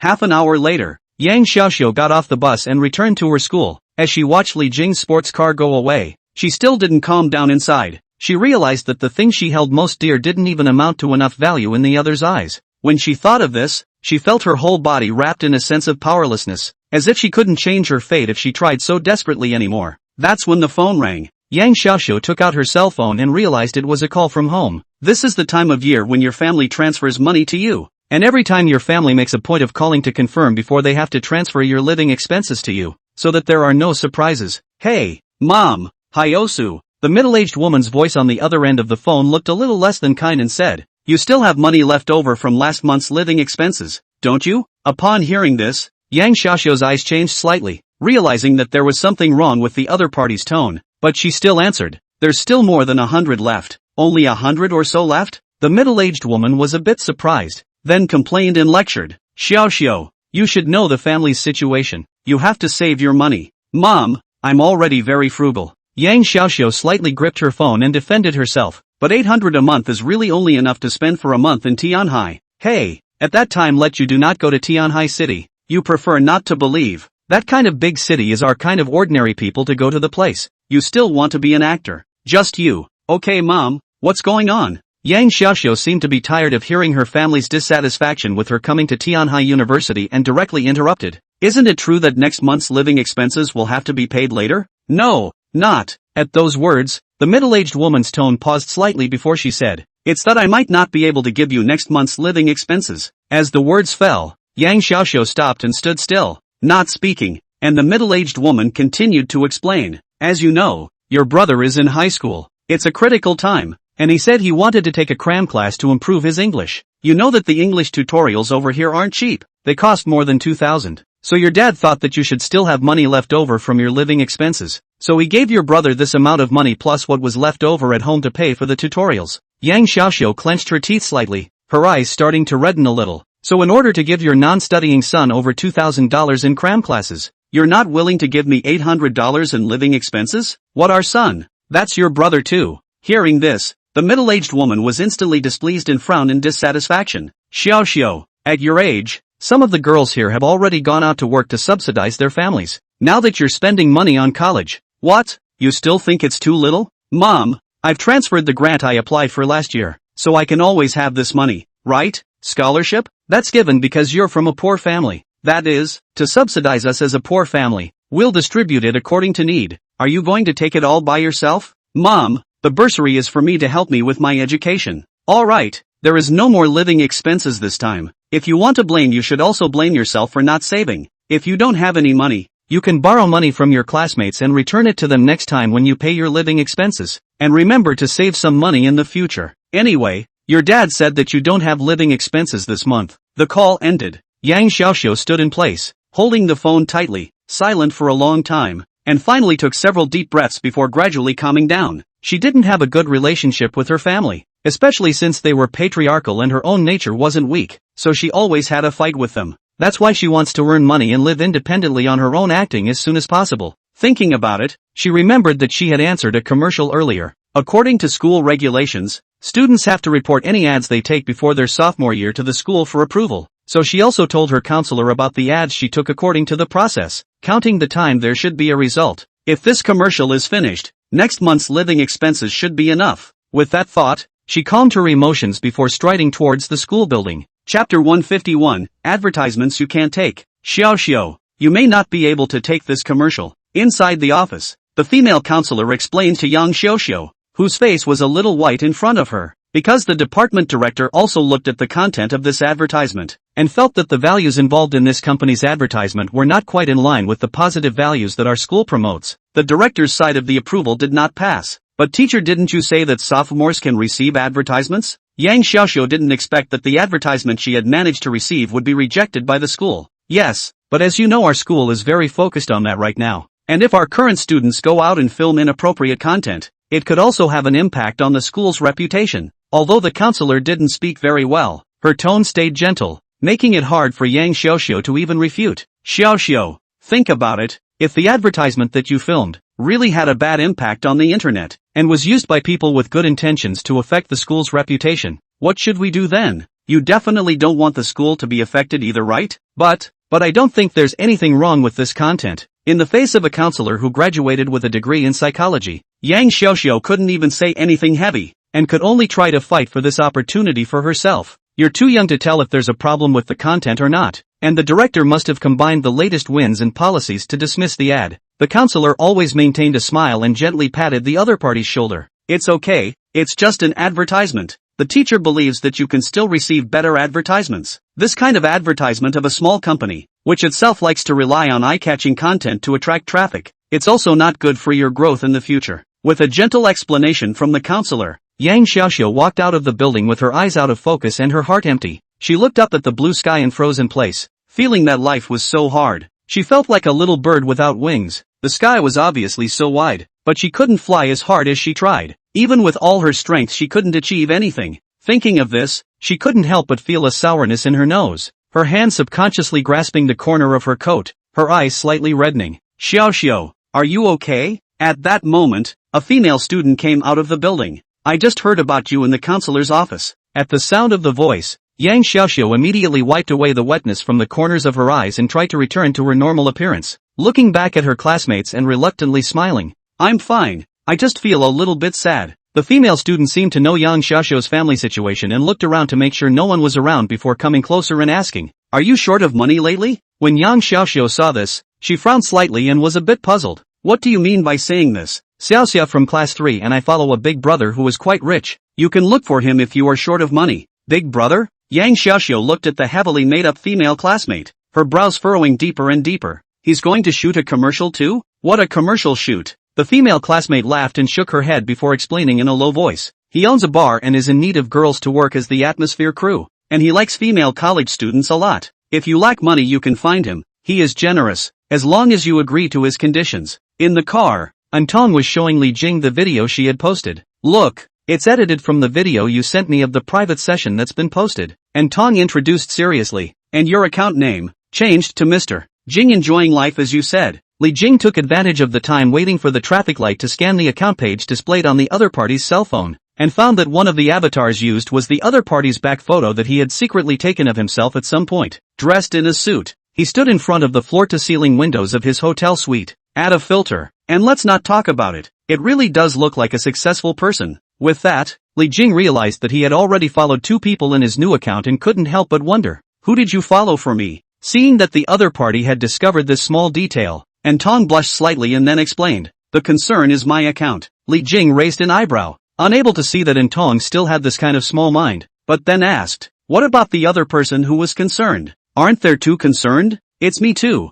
Antong blinked, a little embarrassed. One is the number I wear and the other is my food account. Li Jing thought it was a bit funny, but didn't say much, instead asking, how did the first video you posted turn out? Well, it's okay. Antong clicked on the video and said, the video about your private enjoyment party. It's been posted for an hour now, with over 300 views, 8 likes, and 3 comments. As the first video, this data is not bad. Just a few hundred plays isn't bad. Li Jing shook his head, thinking it was too little, and Antong explains, that's good enough. A lot of people don't have likes and comments on their first video. Okay, anyway, I'll film anything interesting and send it to you, and you'll edit and post the video for me. Li Jing shrugged his shoulders. If there's not much progress after sticking with it for a month, Forget it, there's no need to have to mess with this. It's just an attempt to have some fun. I will help you run this account properly. And Tong, on the other hand, looked serious. If it's not possible, I'll use my account to draw traffic for you. Using your account to drive traffic? Li Jing raised an eyebrow as he drove. Aren't you afraid that your male fans will know that you're communicating too closely with this account of mine and cause them to be displeased? That's okay. And Tong shook her head. All my people are yours, and so is my account. At those words, Li Jing's complexion moved slightly, rippling inside, and then he immediately said in a serious manner, "Don't come to this make me feel really affectionate towards you later." Hearing this, and Tong immediately became interested and came closer to Li Jing's side, looking at the other party with her beautiful eyes wide open in anticipation. What will happen if you really have feelings for me? Li Jing glanced at the other party's delicate face and said with deliberate seriousness, "Then you'll be fired." How can that be? And Tong's complexion changed slightly, and she quickly protested in dissatisfaction. Who told you to tease me? Li Jing spread his hands. But I said that I don't fall in love. It's just a sign that I like you. How can it be considered a deliberate attempt to tease you? And Tong beeped dissatisfaction. Then eyes slightly turned. The bottom of the eyes revealed a crafty gaze. Then the small hand is actually to Li Jing below to reach. Just now is not called to provoke. This is called to provoke.